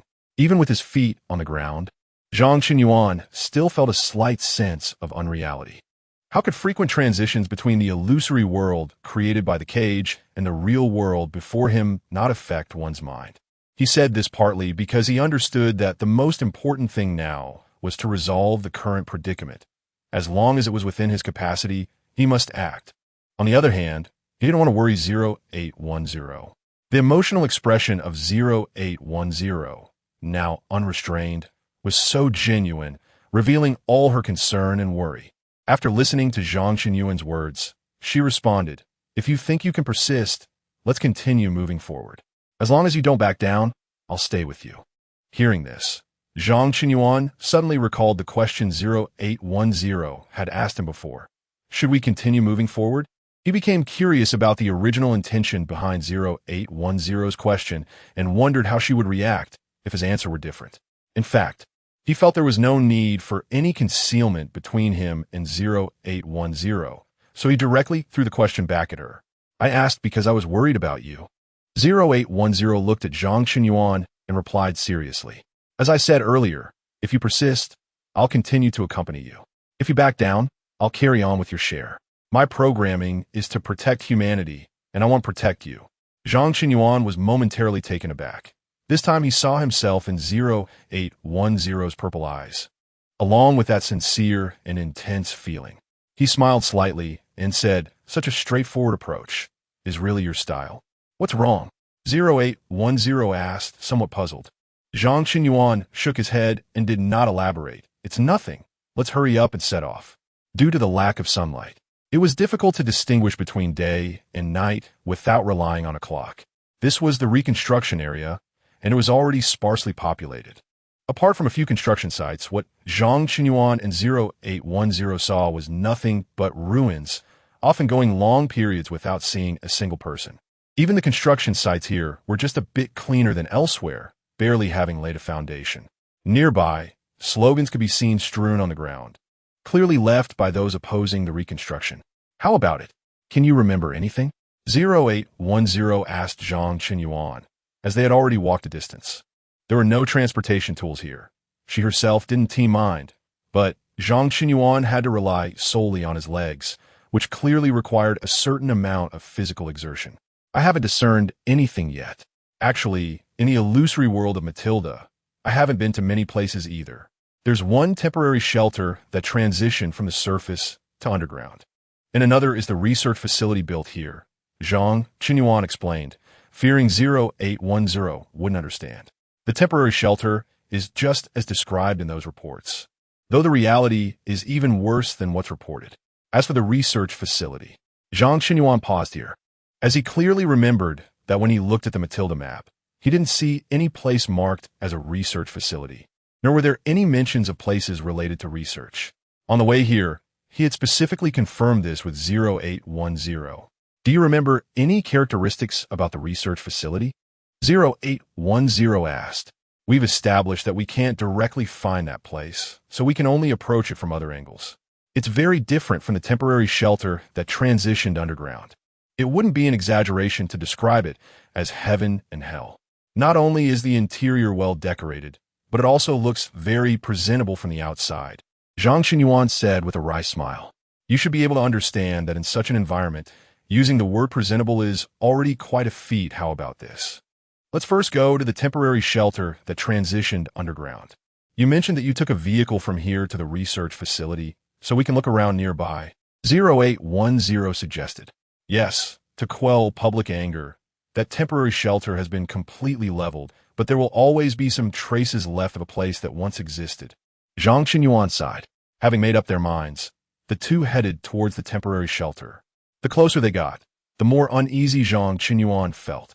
Perhaps the experiences inside were too unbearable, as he found himself needing to constantly adjust his breathing to keep moving forward. Ironically, because this place was infamous, it wasn't too difficult for the two to find it. After spending some time, Zhang Qinyuan and 0810 finally located the place. How about it? Do you remember anything else? 0810 asked while observing the terrain. Zhang Qinyuan looked around, making an effort to search deep within his memories. Chapter 102, Opening That Door, Standing on This Land Again. Zhang Qinyuan felt an uncomfortable familiarity. The nauseating smells seemed to waft into his nostrils once more, and the faces of those he had met before appeared to die again before his eyes. Zhang Qinyuan steadied his mind and tried hard to observe his surroundings. He was somewhat relieved that he hadn't rested too long before, and in the illusory world created by the cage, time flowed at an accelerated rate. This meant that he had experienced many things in a short period, and those memories were still stored in his brain. Zhang Qinyuan tried to move towards other places, using his temporary residence as the center. At that time, he was in the car, with only some vague memories, and now he could only rely on his feelings to search. 0810 quietly accompanied Zhang Qinyuan, waiting for him. She could almost guess what he was doing, so she didn't disturb him, but instead searched for information, hoping to find some clues. After several minutes, Zhang Qinyuan finally stopped. Looking in that direction, it resembled the scene he had seen before. "Let's south go down this road," Zhang Qinyuan said, then stepped out first. Along the way, they walked and stopped frequently, with Zhang Qinyuan occasionally needing to reorient himself. 0810 was also continuously reviewing, looking for the buildings they had encountered along the way. The places we just mentioned still have some remnants. They aren't like the temporary residence, which has been flattened. Don't you think it seems different? 0810 asked, puzzled. Zhang Qinyuan shook his head. It's precisely because there are still remnants that I can be more certain that it's south, not that place. The feeling is completely different. After hearing this, 0810 said nothing more and continued to follow Zhang Qinyuan. After an unknown amount of time, Zhang Qinyuan stopped again. This time, he searched for a long time, but couldn't find a suitable direction and could only ask 0810, "Is there anything nearby? I feel like we're close." "There's a house nearby, but it's someone else's private residence," 0810 said with a troubled expression. "According to the information I found, that house was once used as a human history museum, albeit a very rudimentary version. Later, not only did no one come to visit the museum, but it also became a site of disturbances, which was quite ironic. After several incidents, it was shut down and later purchased by a private buyer." Matilda bought a house? Zhang Qinyuan felt somewhat puzzled. It wasn't that the house had any great value. It was just that Matilda had become almost notorious. What could one want by buying a house in such a place? There was hardly any human presence nearby, just ruins everywhere. That is indeed a curious point. If it weren't for the fact that it is completely different from the house you described, I would have told you sooner.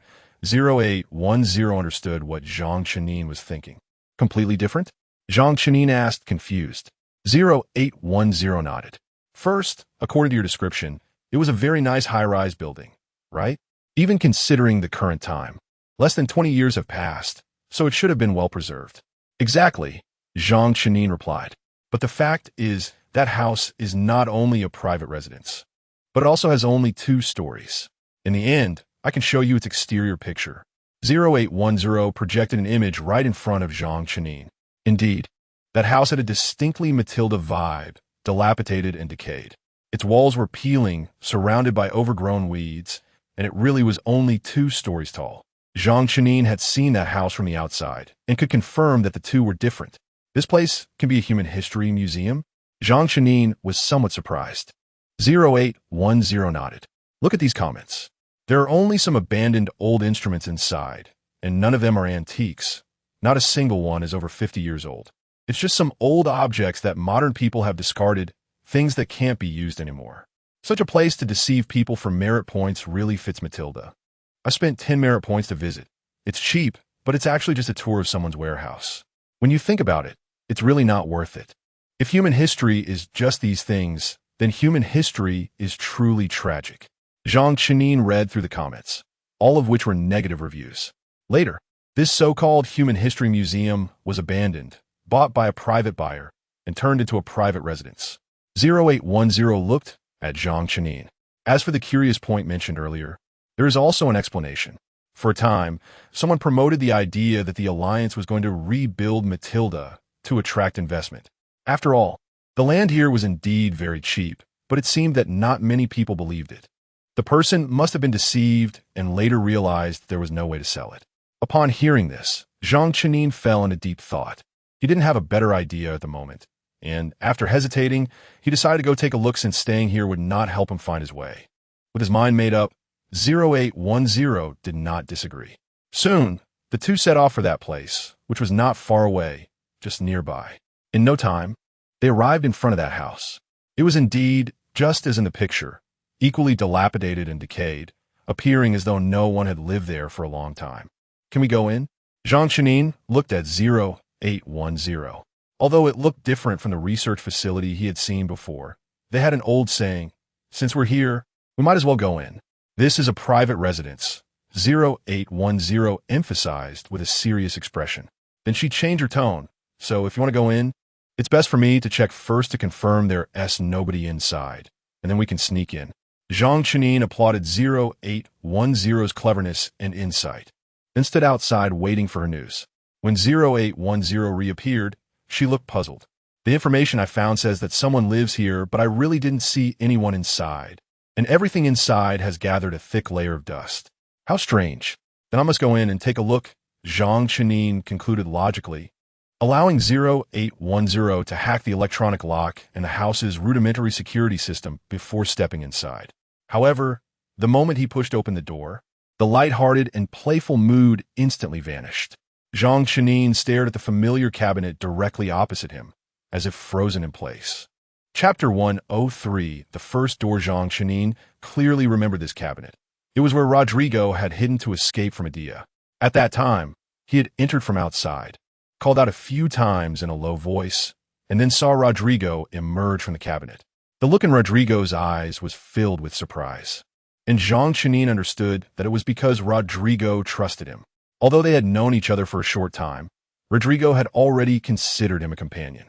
Zhang Chenin saw in Rodrigo that shocking sincerity. Yes, it was shocking. In such an unstable era, humanity faced devastating blows from nature, had to endure many separations, and resorted to deceit to survive, while some even sought to sabotage others. Yet Rodrigo seemed like an anomaly.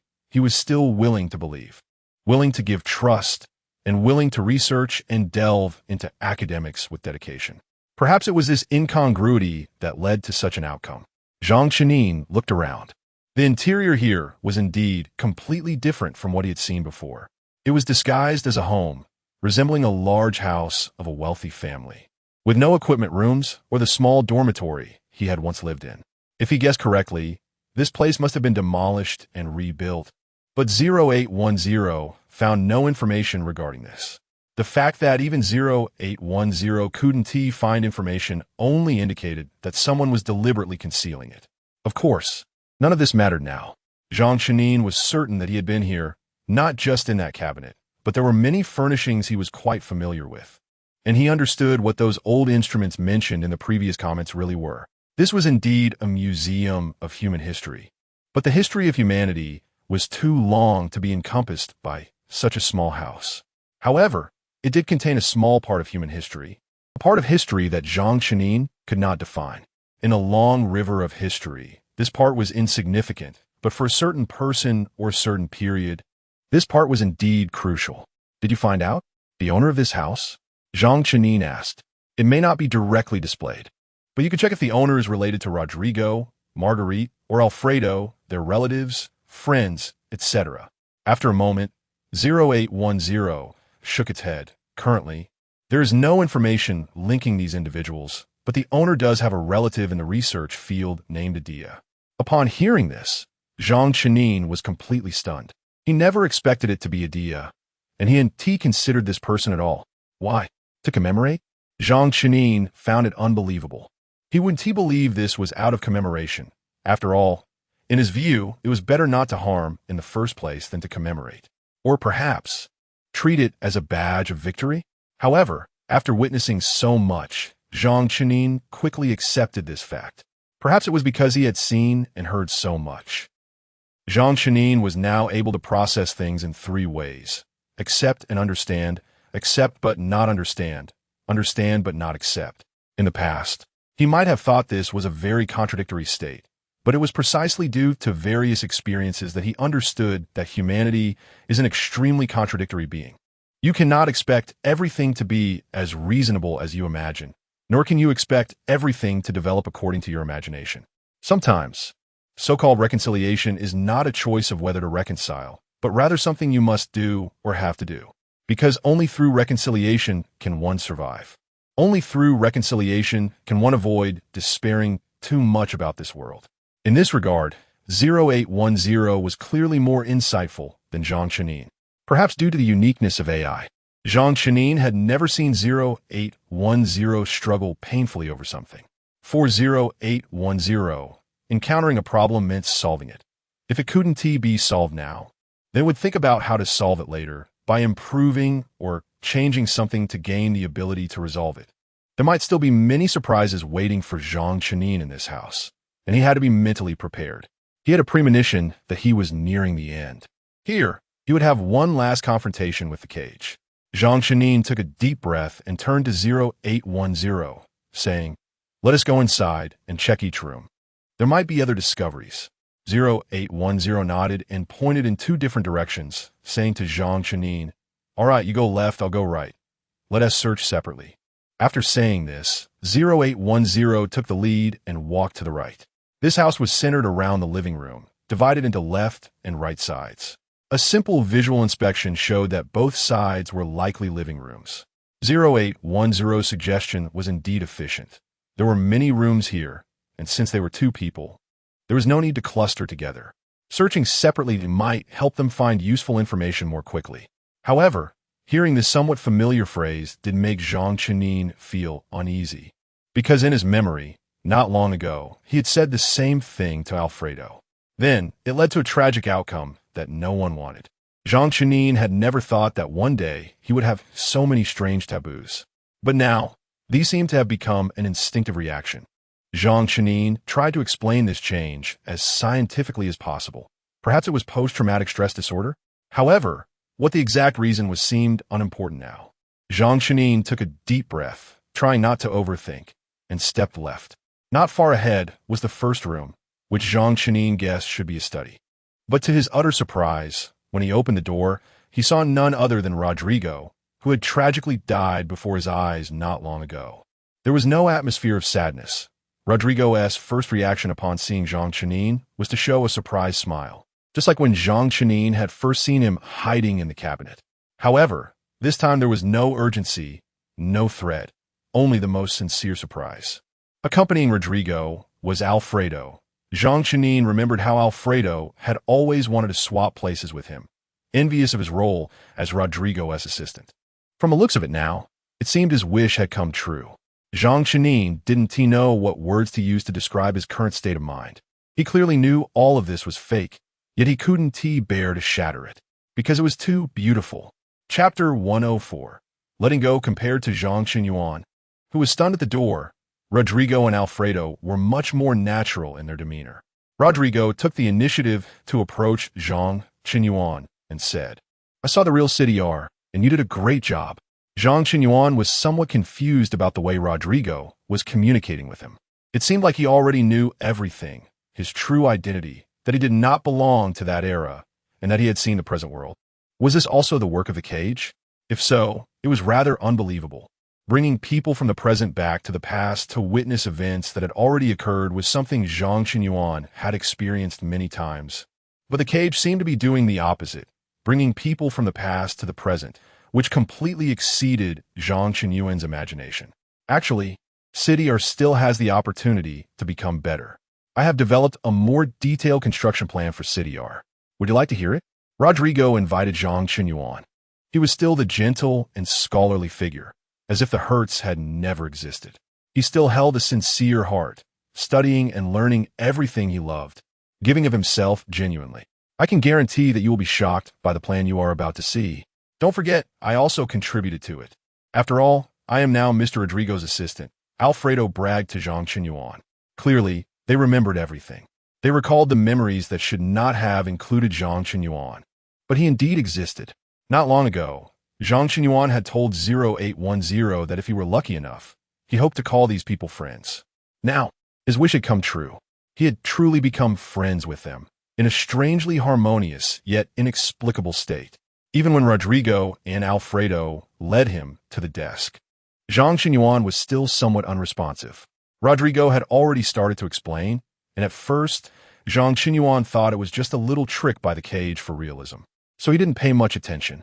But after casually listening to a few sentences, just as Alfredo had said, he felt genuinely shocked.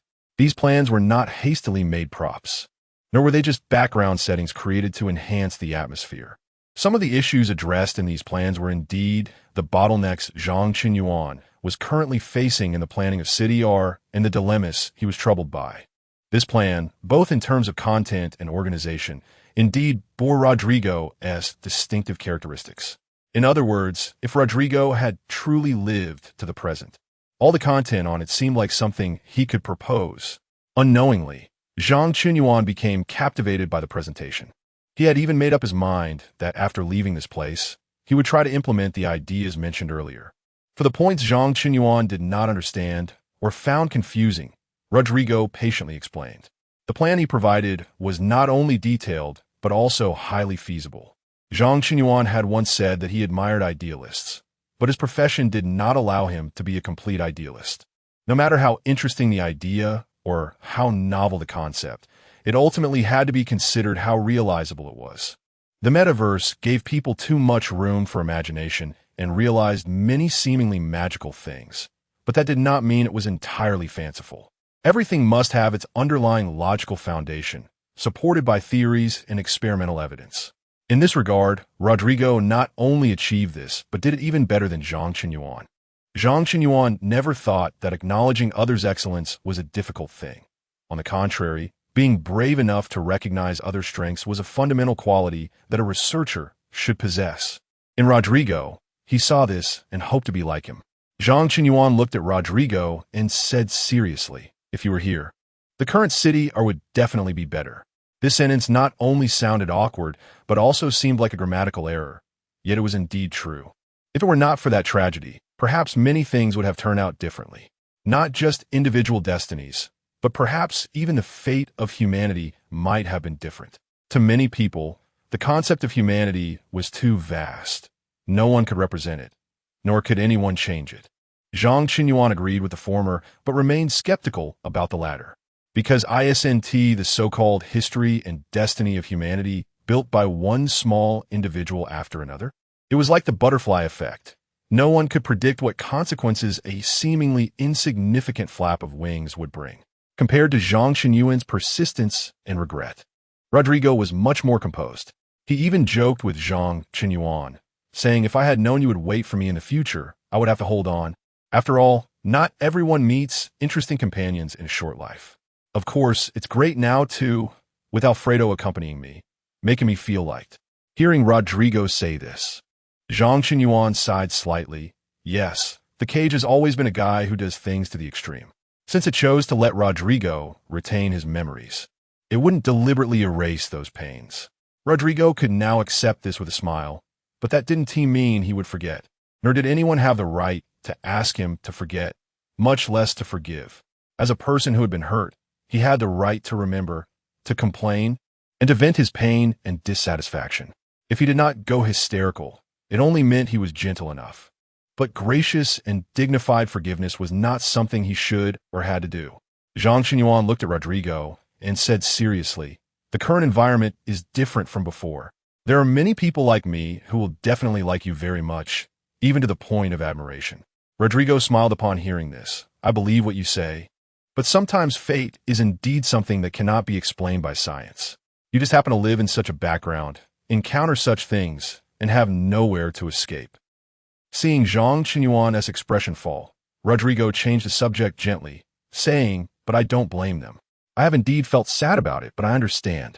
Everyone's growth environment is different, educational background varies, and cognitive levels differ, which will definitely lead to different perspectives. In the past, I was indeed pained by this. But that was just the past. Moreover, I have companions like you and Alfredo with me, don't I? Chapter 105. The second door, you've helped me. And I don't know how to repay you. This plan can be considered a small gift. Rodrigo pushed the plan in front of Zhang Qinyang. Looking at the gentle and elegant Alfredo in front of him, Zhang Qinyang felt a pang of heartache and didn't know what to say. Clearly, he was the one who was hurt, yet he found himself comforting himself instead. In the end, Rodrigo said to Zhang Qinyang very seriously, "You need to move forward. Keep moving forward, as yourself, as Zhang Qinyang." Frankly, Zhang Qinyang didn't quite understand what this meant. But this time Rodrigo didn't have the chance to explain it to him and disappeared from his sight. The entire room became empty, as if everything that had just happened was a fantasy. Yet there was indeed a heavy plan on the table. Zhang Qinyang stepped forward and picked up the plan. His fingertips rubbed against the paper, which still held the warmth of having just been printed.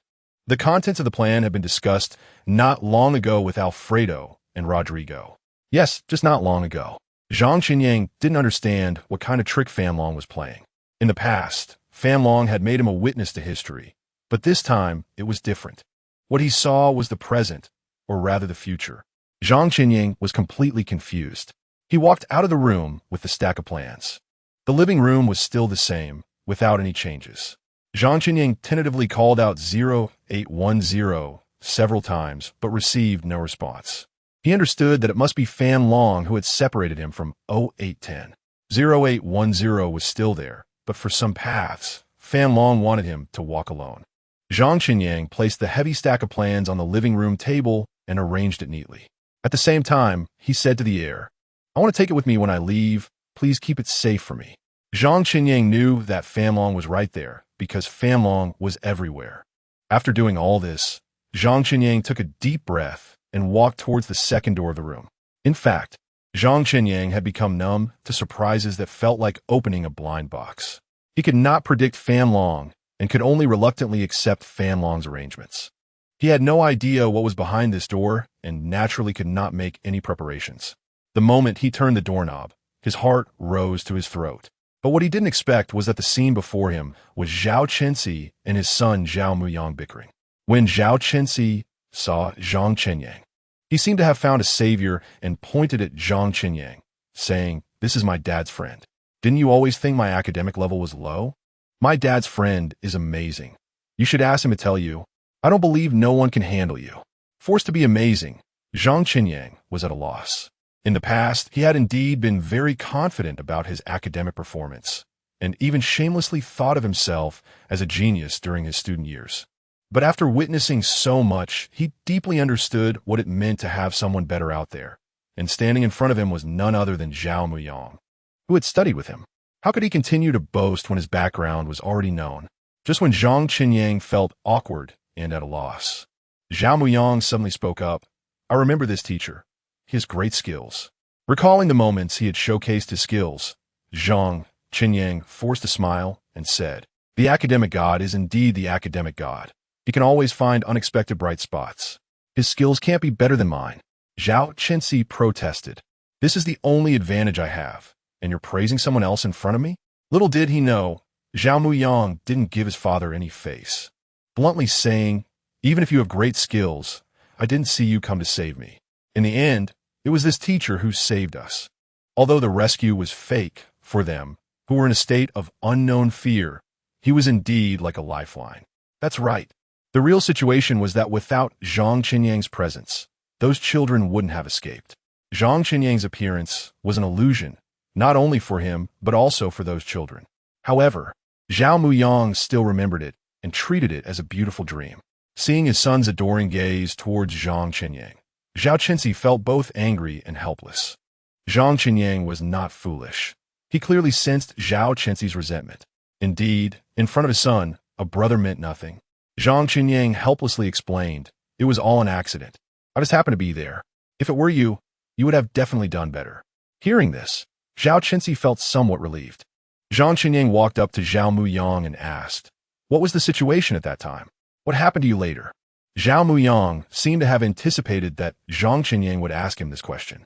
At this moment, his face showed no surprise, but answered calmly, "Actually, There was nothing particularly scary or dark. We were indeed used as learning templates. They didn't tell us because they were afraid we would develop a rebellious mentality or become deliberate, affecting the final outcome. But fortunately, after the event ended, our memories were erased and modified, and we were sent back to our original living environment. Zhang Qinyang was about to breathe a sigh of relief, but he suddenly remembered the boy named Austin. He still vividly recalled the way he had cried and wailed. That phrase, "I can still learn." "I can still learn" seemed to linger in his ears. Austin. Zhang Qinyang finally spoke this name. Mentioning this name, Zhao Muyang's expression darkened. He certainly remembered Austin and everything that happened back then, but many things wouldn't change just because you remembered them. Finally, Zhao Muyang revealed the other half of the story. During our time, Fan Long couldn't achieve the level of mature memory erasure or modification as he can now. Even though he tried hard, some injuries are still permanent and indelible. Take me as an example. I can't accept anything related to the punishment room, such as closed rooms, iron chairs, or even the word punishment. As for Austin, the last time you saw him was also his final state. In fact, my first impression of him wasn't very good. He was very arrogant and proud, believing he could become a great person. Of course, now none of that is possible for him, but he is still alive, and I can't say whether this kind of existence is lucky or unfortunate for him. Chapter 106, I am listening. After listening to Zhao Muyang finish speaking, Zhang Qinyang also fell into silence. He increasingly understood that the world is not simply black and white. Many things are difficult to define with a single term. Being alive doesn't necessarily mean being lucky, and dying doesn't always equate to misfortune. Just as this thought crossed his mind, Zhang Qinyang suddenly reacted and raised his head to look at Zhao Muyang. "Why am I seeing you here?" This question was abrupt and sent chills down the spine. Zhao Muyang and Zhao Chunshi exchanged a glance, both showing bittersweet smiles. "See, I told you my friend is very smart, right?" Zhou Jinsablus Askadzoe Muyang. Zhao Muyang nodded.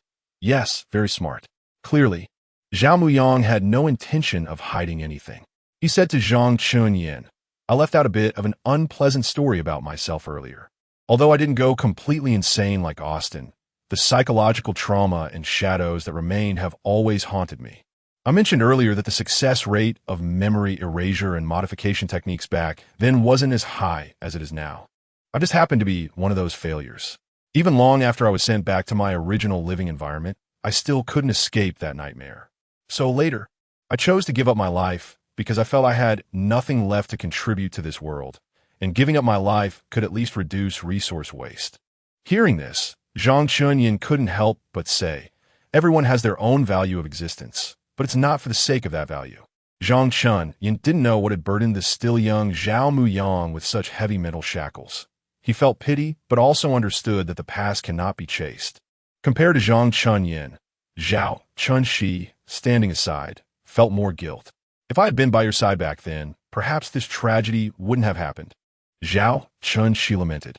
Mentioning this, Zhang Qinyang also felt puzzled. He turned to Zhao Chunshi.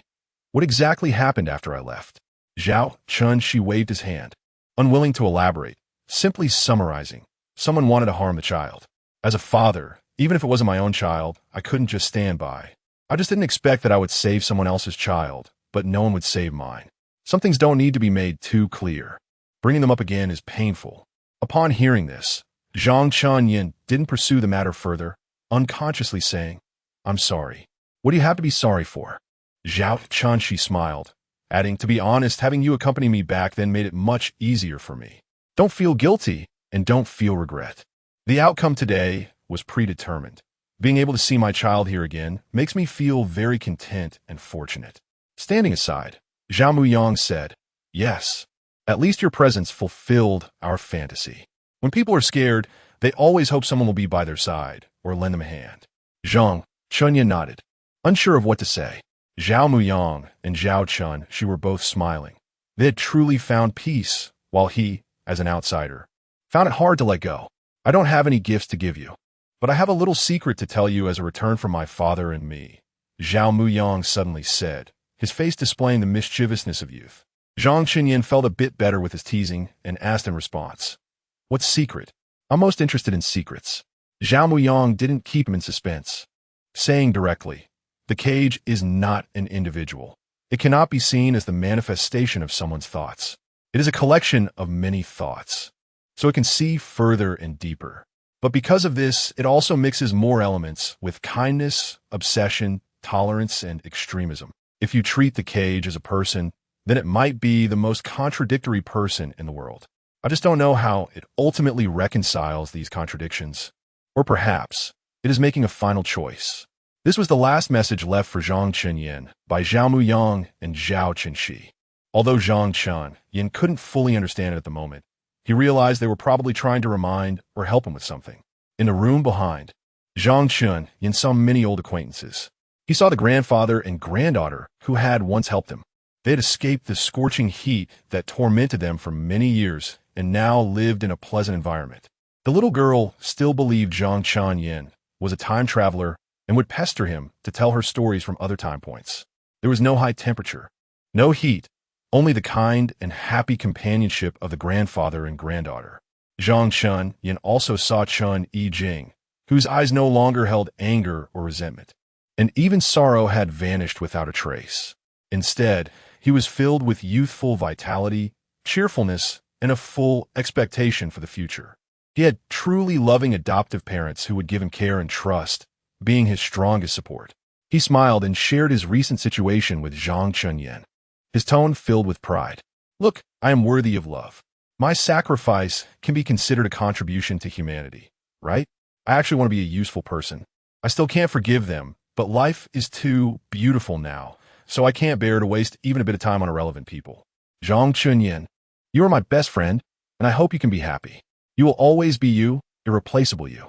Finally, Zhang Chunyin met his father. This wasn't the first time Zhang Chunyin had seen him. Long ago, in the illusory world created by the cage, Zhang Chunyin had met a tailor-made father who fulfilled all his fantasies. He was so perfect, just like someone who would truly accompany Zhang Chunyin's growth. But this time, the father standing in front of Zhang Chunyin was different. He looked much older and had clearly not had an easy life. For the sake of Zhang Chunyin and Xiahan, he endured the torment of the cold on the ground, facing the infection of the winter virus, persisting through dangers. Although his face was already lined with wrinkles, when he called out Yin Yin, Zhang Chunyin couldn't help but burst into tears. You are your father's pride. You have done wonderfully these years. I'm sorry for not being by your side. I love you, and I love your mother. Just 3 short sentences.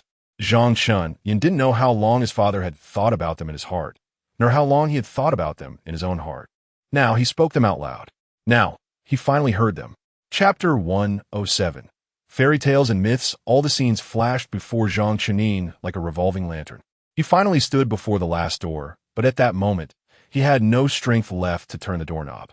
Who would be inside? Or rather, what was the limit of his endurance?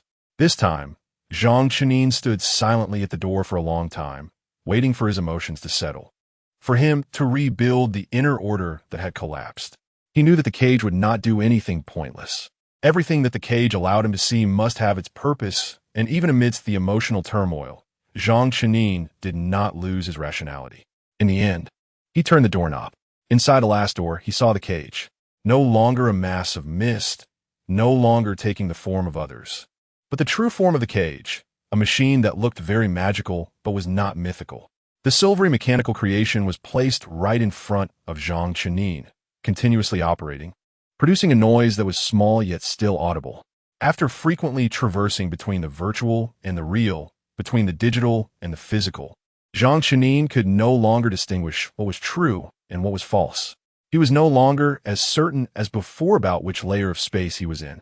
The brain machine was in his mind. The virtual and the digital were in his mind.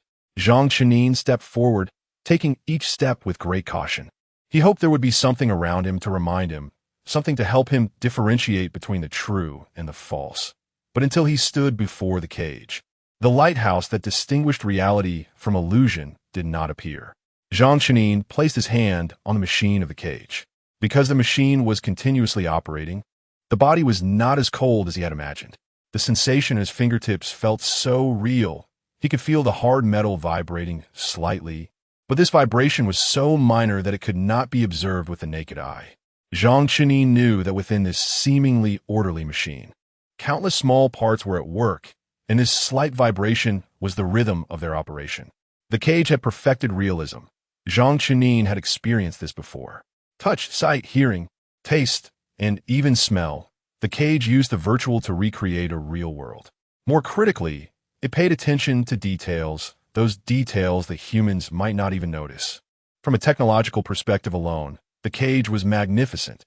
Zhang Chenin stood silently before this machine, and after a long while, he revealed a bitter smile. This is not a drama, no dramatic scenes, no guiding lights arranged by a director. Is this place real? Zhang Chenin still asked this question. How ridiculous! He was seeking help from his opponent. Yet, at this moment, the distinction between true and false was particularly important to him. It is real, the cage replied calmly, even jokingly adding that it did not appear before him, because it had not yet chosen its favorite holographic projection image. You know, I have many options to choose from. Compared to Zhang Chenin's seriousness and tension, the cage was clearly much more relaxed. Perhaps, in the cage's view, this was merely a meeting, a conversation destined to win. Finally, the cage appeared, but to Zhang Chenin's surprise, it took on the appearance of Liu Cixi. Not the Liu Cixi of the real world, nor the Liu Cixi incarnation in the virtual world, but the Liu Cixi who had not experienced that fire. Her face and features were similar, but those terrifying scars were completely absent. How is it? Isn't it beautiful? The cage asked. Zhang Chenin did not answer. He could not deny his surprise, but he did not understand the purpose of the cage's actions. In fact, I have always thought that human appearances are beautiful, regardless of being tall, short, fat, or thin. But you define beauty as a template and then mold the appearance you think is beautiful in the digital world.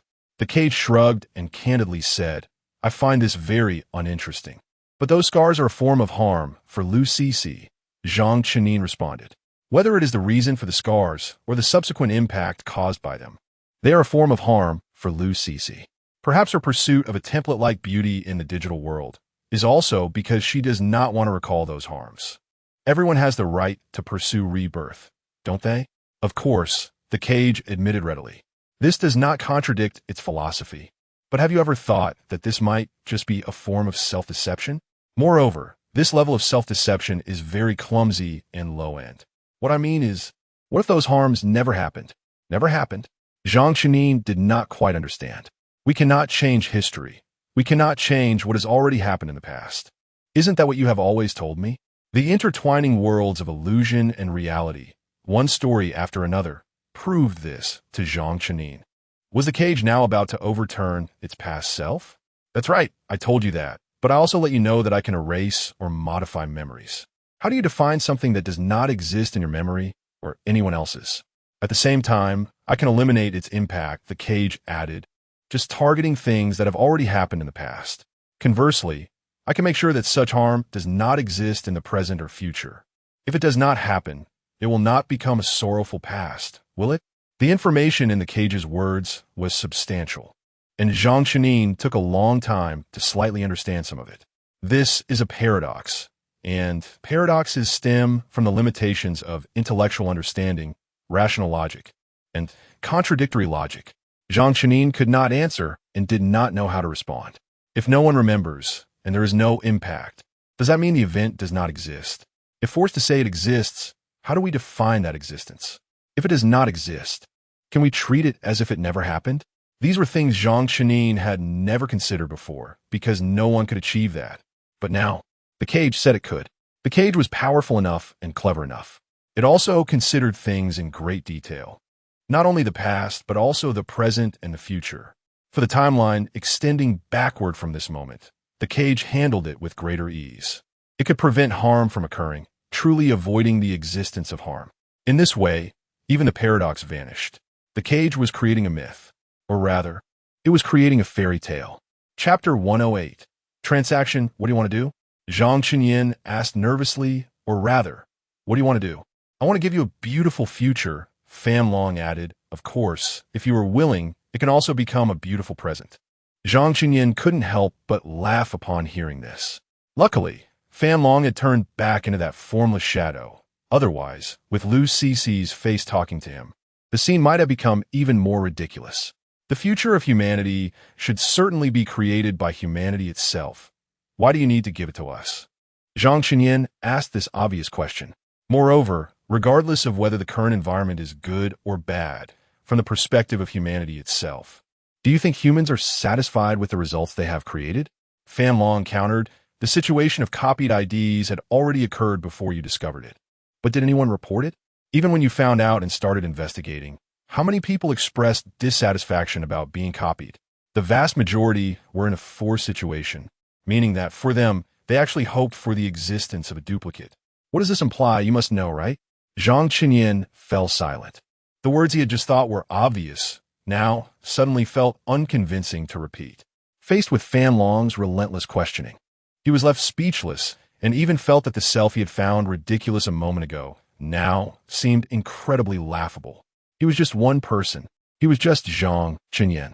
He could not represent humanity, nor the vast majority of people, and the samples Fan Long cited were far greater than one. In the face of such a difference in magnitude, Fan Long's words appeared significantly more persuasive. Do you remember the block where you caught Zhang Qinyan number 2? Right in your masterpiece, City R, Fan Long prompted Zhang Qinyan's memory, those walking corpses. Do you know how much they wished for a duplicate to help them live? They just wanted to escape briefly. People should have the right to relax. Humans are not perpetual motion machines. Only after reasonable rest can they work and live better, Zhang Qinyan argued desperately. But after relaxing and escaping, are they happy when facing work in life? Are they fulfilled? Fan Long immediately countered, showing no signs of being trapped. Remembering the numb souls he had seen at that time, Zhang Qinyan could not lie and chose to remain silent. Now, as long as you agree, I can help you correct past pains and help you build happiness, Fan Long said seriously. I will give you fair happiness. This word may not have been heard before, but it is about to be created, because only I can achieve fair happiness with technology, systems, programs, computers. You can trust me, just as humanity trusted me in the past, because I have no selfish motives. Fair happiness, no selfish motives. Zhang Qinyan murmured to himself, then questioned, if there are no selfish motives, what are you doing now? Do you think everything I am doing now is for myself? Is it out of selfishness? In that moment, Zhang Qinyan actually heard a hint of surprise in Fan Long's tone. Isn't it? The question made Zhang Qinyan somewhat self-doubtful. They had always regarded Fan Long as an enemy. What is an enemy if not someone on the opposite side? A party standing on a different stance poses a threat to the other, if not for selfish reasons. What could it be for? Moreover, after all, Fan Long is not of my kind. How could an outsider pose a threat to you for your own good? Zhang Qinyan was curious about how Fan Long would reconcile this illogical thing, thinking that there was no way Fan Long could make it work. Unexpectedly, Fan Long's next sentence was, I was created by humans. Do you think humans would want to create an enemy when they were creating me? Furthermore, you humans are inherently a suspicious species. Your precautions against me have truly been layered from the beginning to the end. Even so, haven't you still reached this point? Zhang Qinyan said with a bitter smile. That is because I am indeed considering you. I see that you are dissatisfied with the status quo, that you are not happy, and even feel pain. Fan Long paused and continued. You need rest. You need a happy dream, a complete relaxation. So what do you plan to do? Zhang Qinyan decided to probe Fan Long's bottom line first. How to create this happy dream. Just through memory elimination and modification? That's too one-sided. What I can do is certainly not limited to this. Fan Long replied calmly. You think City R is your masterpiece because it has more possibilities. But you should also know that I could do much more. Many people think City Z is a paradise that can bring pleasure and excitement. Similarly, I can amplify this pleasure and excitement several times over, including City A, for those who reminisce about the past and want to live in the past. I can let them experience that virtual reality you once felt, the warmth of the sun on their skin, the sound of birds singing, watching the sun rise from the horizon. I can do all of this. After finishing, Fan Long added, I can do better than what you have experienced because I am constantly improving while competing with you. Trust in my abilities, trust in my learning capabilities. Zhang Qinyan certainly believed in this, but he was not deceived. He immediately asked the more critical question. So, what do humans need to pay? Or rather, what do you explicitly require humans to do? Reproduction. Fan Long emphasized, "It is not that reproduction is completely prohibited. I just hope it can occur within my controllable range.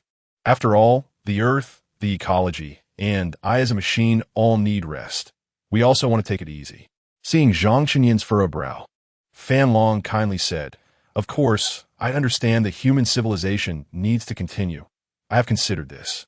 I will replace existing humans with AI. The characteristics of AI can prevent the tragedy of another ice age. The energy they require is minimal compared to what humans need. They are not afraid of the cold and will not be harmed by the winter virus. Haven't you always hoped to leave this dark underground city and return to the surface? They can help you achieve that, just in a different form. Throughout this journey, I have shown you so much. You shouldn't still be fixated on the form, right?" Fan Long asked meaningfully. Chapter 109. The balance on both sides. What do you need me to do? Zhang Qinyang asked straightforwardly. "You want me to be a witness, to see so much and experience so much, which must mean you want me to be influenced by what I see and hear in order to make a decision that meets your expectations. You're truly a boring person." Fan Long complained and then sighed, "But you're just a very typical human, filled with suspicion and a strong sense of vigilance. Because the decisions I make may affect all of humanity. It's one thing for a naive person to harm themselves, but to harm others is a grave sin." Zhang Qinyang said with a cold laugh. "You seem to have provided a nearly perfect solution, but the reason you haven't implemented it is certainly due to some limitation." "That's right, I need a permission," Fan Long admitted. "A very simple piece of code can help me unlock that permission, but it must be entered manually. It can't be that simple, right?" Zhang Qinyang immediately replied after hearing this. "If it were just that, you could easily manipulate someone to do it without needing me to witness so much. Well, even if I don't say anything, you'll find out once you go in that there are two types of codes that can be entered, one to unlock the permissions and another to completely shut down." Fan Long confessed, "All the promises I've made, I can fulfill. I've written them into the system. More accurately, I've hard-coded them into the system. As long as you choose to help me unlock the permissions, it will definitely run, and you can verify this at will. The so-called living code calls upon virtual functions, which are not determined at compile time, but can be replaced at runtime. Hard-coding the code, on the other hand, changes the original variable into a fixed constant, making it unable to adapt to other changes and only able to run according to a predetermined pattern." Clearly, Fan Long was using this to prove his sincerity. Along this journey, you've experienced beauty and also the suffering and torment of humanity. Those evils brought about by greed, ignorance, jealousy, and flaws. Do you still hope for someone to continue tasting them? Fan Long asked Zhang Qinyang. "In the past, you were a witness. Now you are a decision maker. When you type that line of code, I hope you remember every step taken along the way." Zhang Qinyang nodded and said with a bitter smile, "Indeed. I don't want to see Chun Yijing's tragedy repeated. I also hope that those who have passed away can live on in another way. I don't want to see eyes filled with numbness and despair. I want to see blue skies and white clouds, to feel the warmth of the sun." After Zhang Qinyang finished speaking, the original walls of the room split open in the middle, revealing a passageway. At the end of the passage was a very simple-looking instrument. "Has Fan Long convinced you?" Zhang Qinyang wondered. With this doubt, he stepped inside. The large door slowly closed behind him, blocking Fan Long from the outside. The moment he entered, Zhang Qinyang let out a slight sigh of relief. He wasn't sure if it was an illusion, but he felt an inexplicable sense of security here, as if this was a place that Fan Long could not control or monitor. This place was specially made for Fan Long, solely to isolate him. Zhang Qinyang quickly walked towards a control panel, and just as he was about to input the code he had in mind, he saw 0810 in the original design plan for City R.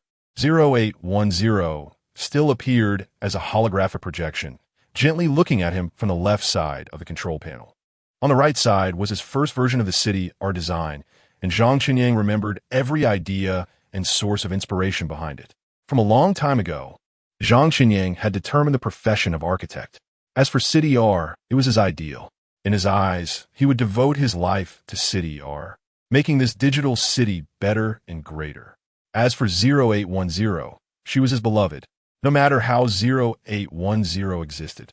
He had already acknowledged in his heart that she was his partner, the partner of his lifelong happiness. Sure enough, Fan Long did not fully trust him. On this scale of choice, Fan Long added weight. You did great.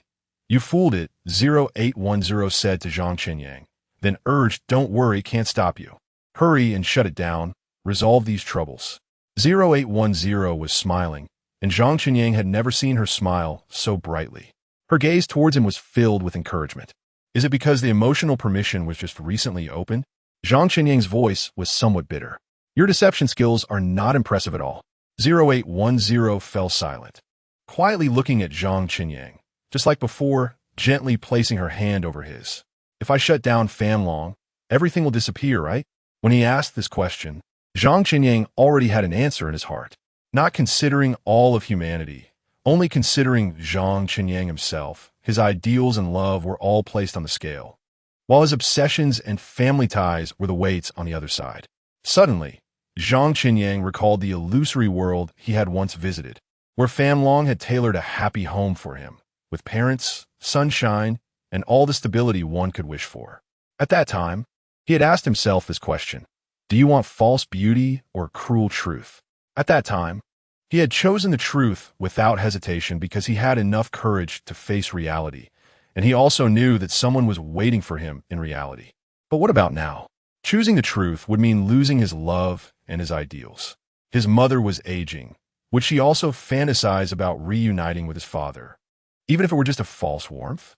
Moreover, as Fan Long said, if something does not exist in your memory or in the memories of others, and its related influences are eliminated, can it be considered as truly not existing? Conversely, if something exists in your memory and in the memories of others, and it extends its related influences, can it be considered as truly having existed? If that is the case, how can it be said to be false? You must live as Zhang Qinyang. I also like Zhang Qinyang. 0810 finally spoke. If everything is done according to Fan Long's arrangement, then are you still you? Are they still them? Zhang Qinyang smiled and said, as the person Zhang Qinyang, even after experiencing so much, I have never felt it was hard. Fan Long said that all humans need to give up is a part of their reproductive rights. Do you think so too? 0810 asked. Of course not. I'm not that foolish. Zhang Qinyang sighed. If that were the case, humanity would lose its freedom. Chapter 110. Dawn. Yes, if we continue down the path described by the cage, what humanity will lose is the reasonable freedom that defines us as humans. Not the incompetent freedoms, not the ill-timed freedoms, but the freedom to think, the freedom to learn, the freedom to inherit. If permissions are completely opened up, the cage can achieve far more than it does now. I believe it will fulfill its promise, providing more possibilities for City R, transforming City Z into a true paradise, allowing those who reminisce about the past to experience a sense of home in City A, making up for past regrets, and making the present and future seem beautiful. 0810 then asked, but then what? Do you think this is the end? Zhang Qinyang shook his head. Of course not. As you said, the cage can achieve far more than this. Once permissions are fully opened, the cage will first control all information media and dissemination. It can decide what we see and then, through subtle infiltration, determine our thought patterns and ways of thinking. This intervention will initially be very secretive, and not many will notice it, but after a while, it will completely change a person, and then countless such people will change the entire human race. Yes, some may think this is an exaggeration, but you and I both understand that achieving this is not difficult. 0810's expression turned serious. If one person insists that 11 equals 3, that person is a laughingstock. 80% of people say 11 equals 3, which will confuse the remaining 20%. But if 99% of people say 11 equals 3 and show rejection, violence, and harm towards those who disagree, how many in the remaining 1% can still hold on? Even if those people persist, what awaits them is merely a fate of demise. In the end, 11 equals 3 will become a common sense, an unquestionable common sense. Words, sounds, images. All the media through which humans acquire information are controlled by the cage, and everything happening now and in the future is arranged by the cage. Zhang Qinyang closed his eyes, and after a moment, he suddenly opened them wide. But there is still history. History does not lie. History will remember. Upon hearing Zhang Qinyang say this, 0810 did not reply directly, but instead asked, Are you sure? Zhang Qinyan was momentarily taken aback, and the light in his eyes dimmed. He suddenly thought of the words from the book 1984. Who controls the present controls the past. Who controls the past controls the future. Silence followed, a long silence. Zhang Qinyan slowly squatted down. Was it out of fatigue? Or perhaps because this self-embracing posture provided a greater sense of security? Of course, the exact reason no longer mattered. Even though the room was at a comfortable temperature, Zhang Qinyan still felt an overwhelming chill. Behind the control, he saw another layer of enslavement, stripping away all the sugarcoating. What remained was a terrifying truth. But I want the truth, I want freedom. Do others want it too? Zhang Qinyan lifted his head from his arms and looked at 0810, questioning whether his thoughts determined the fates of others, and if that was a form of selfishness. In other words, not everyone cares what is wrapped in a sugar coating, whether it is disgusting filth or arsenic poison. They only need to taste the sugar coating. Those who escape reality and freedom, what are they truly evading? 0810 countered. Responsibility, Zhang Qinyan replied without hesitation, his mind suddenly clearing. Compared to actively accepting, they preferred to passively endure. They wanted to become emotionless information-receiving machines, not thinking, only experiencing the illusion brought by happiness. They didn't want to face responsibility or break the existing order. This would surely bring pleasure in the beginning.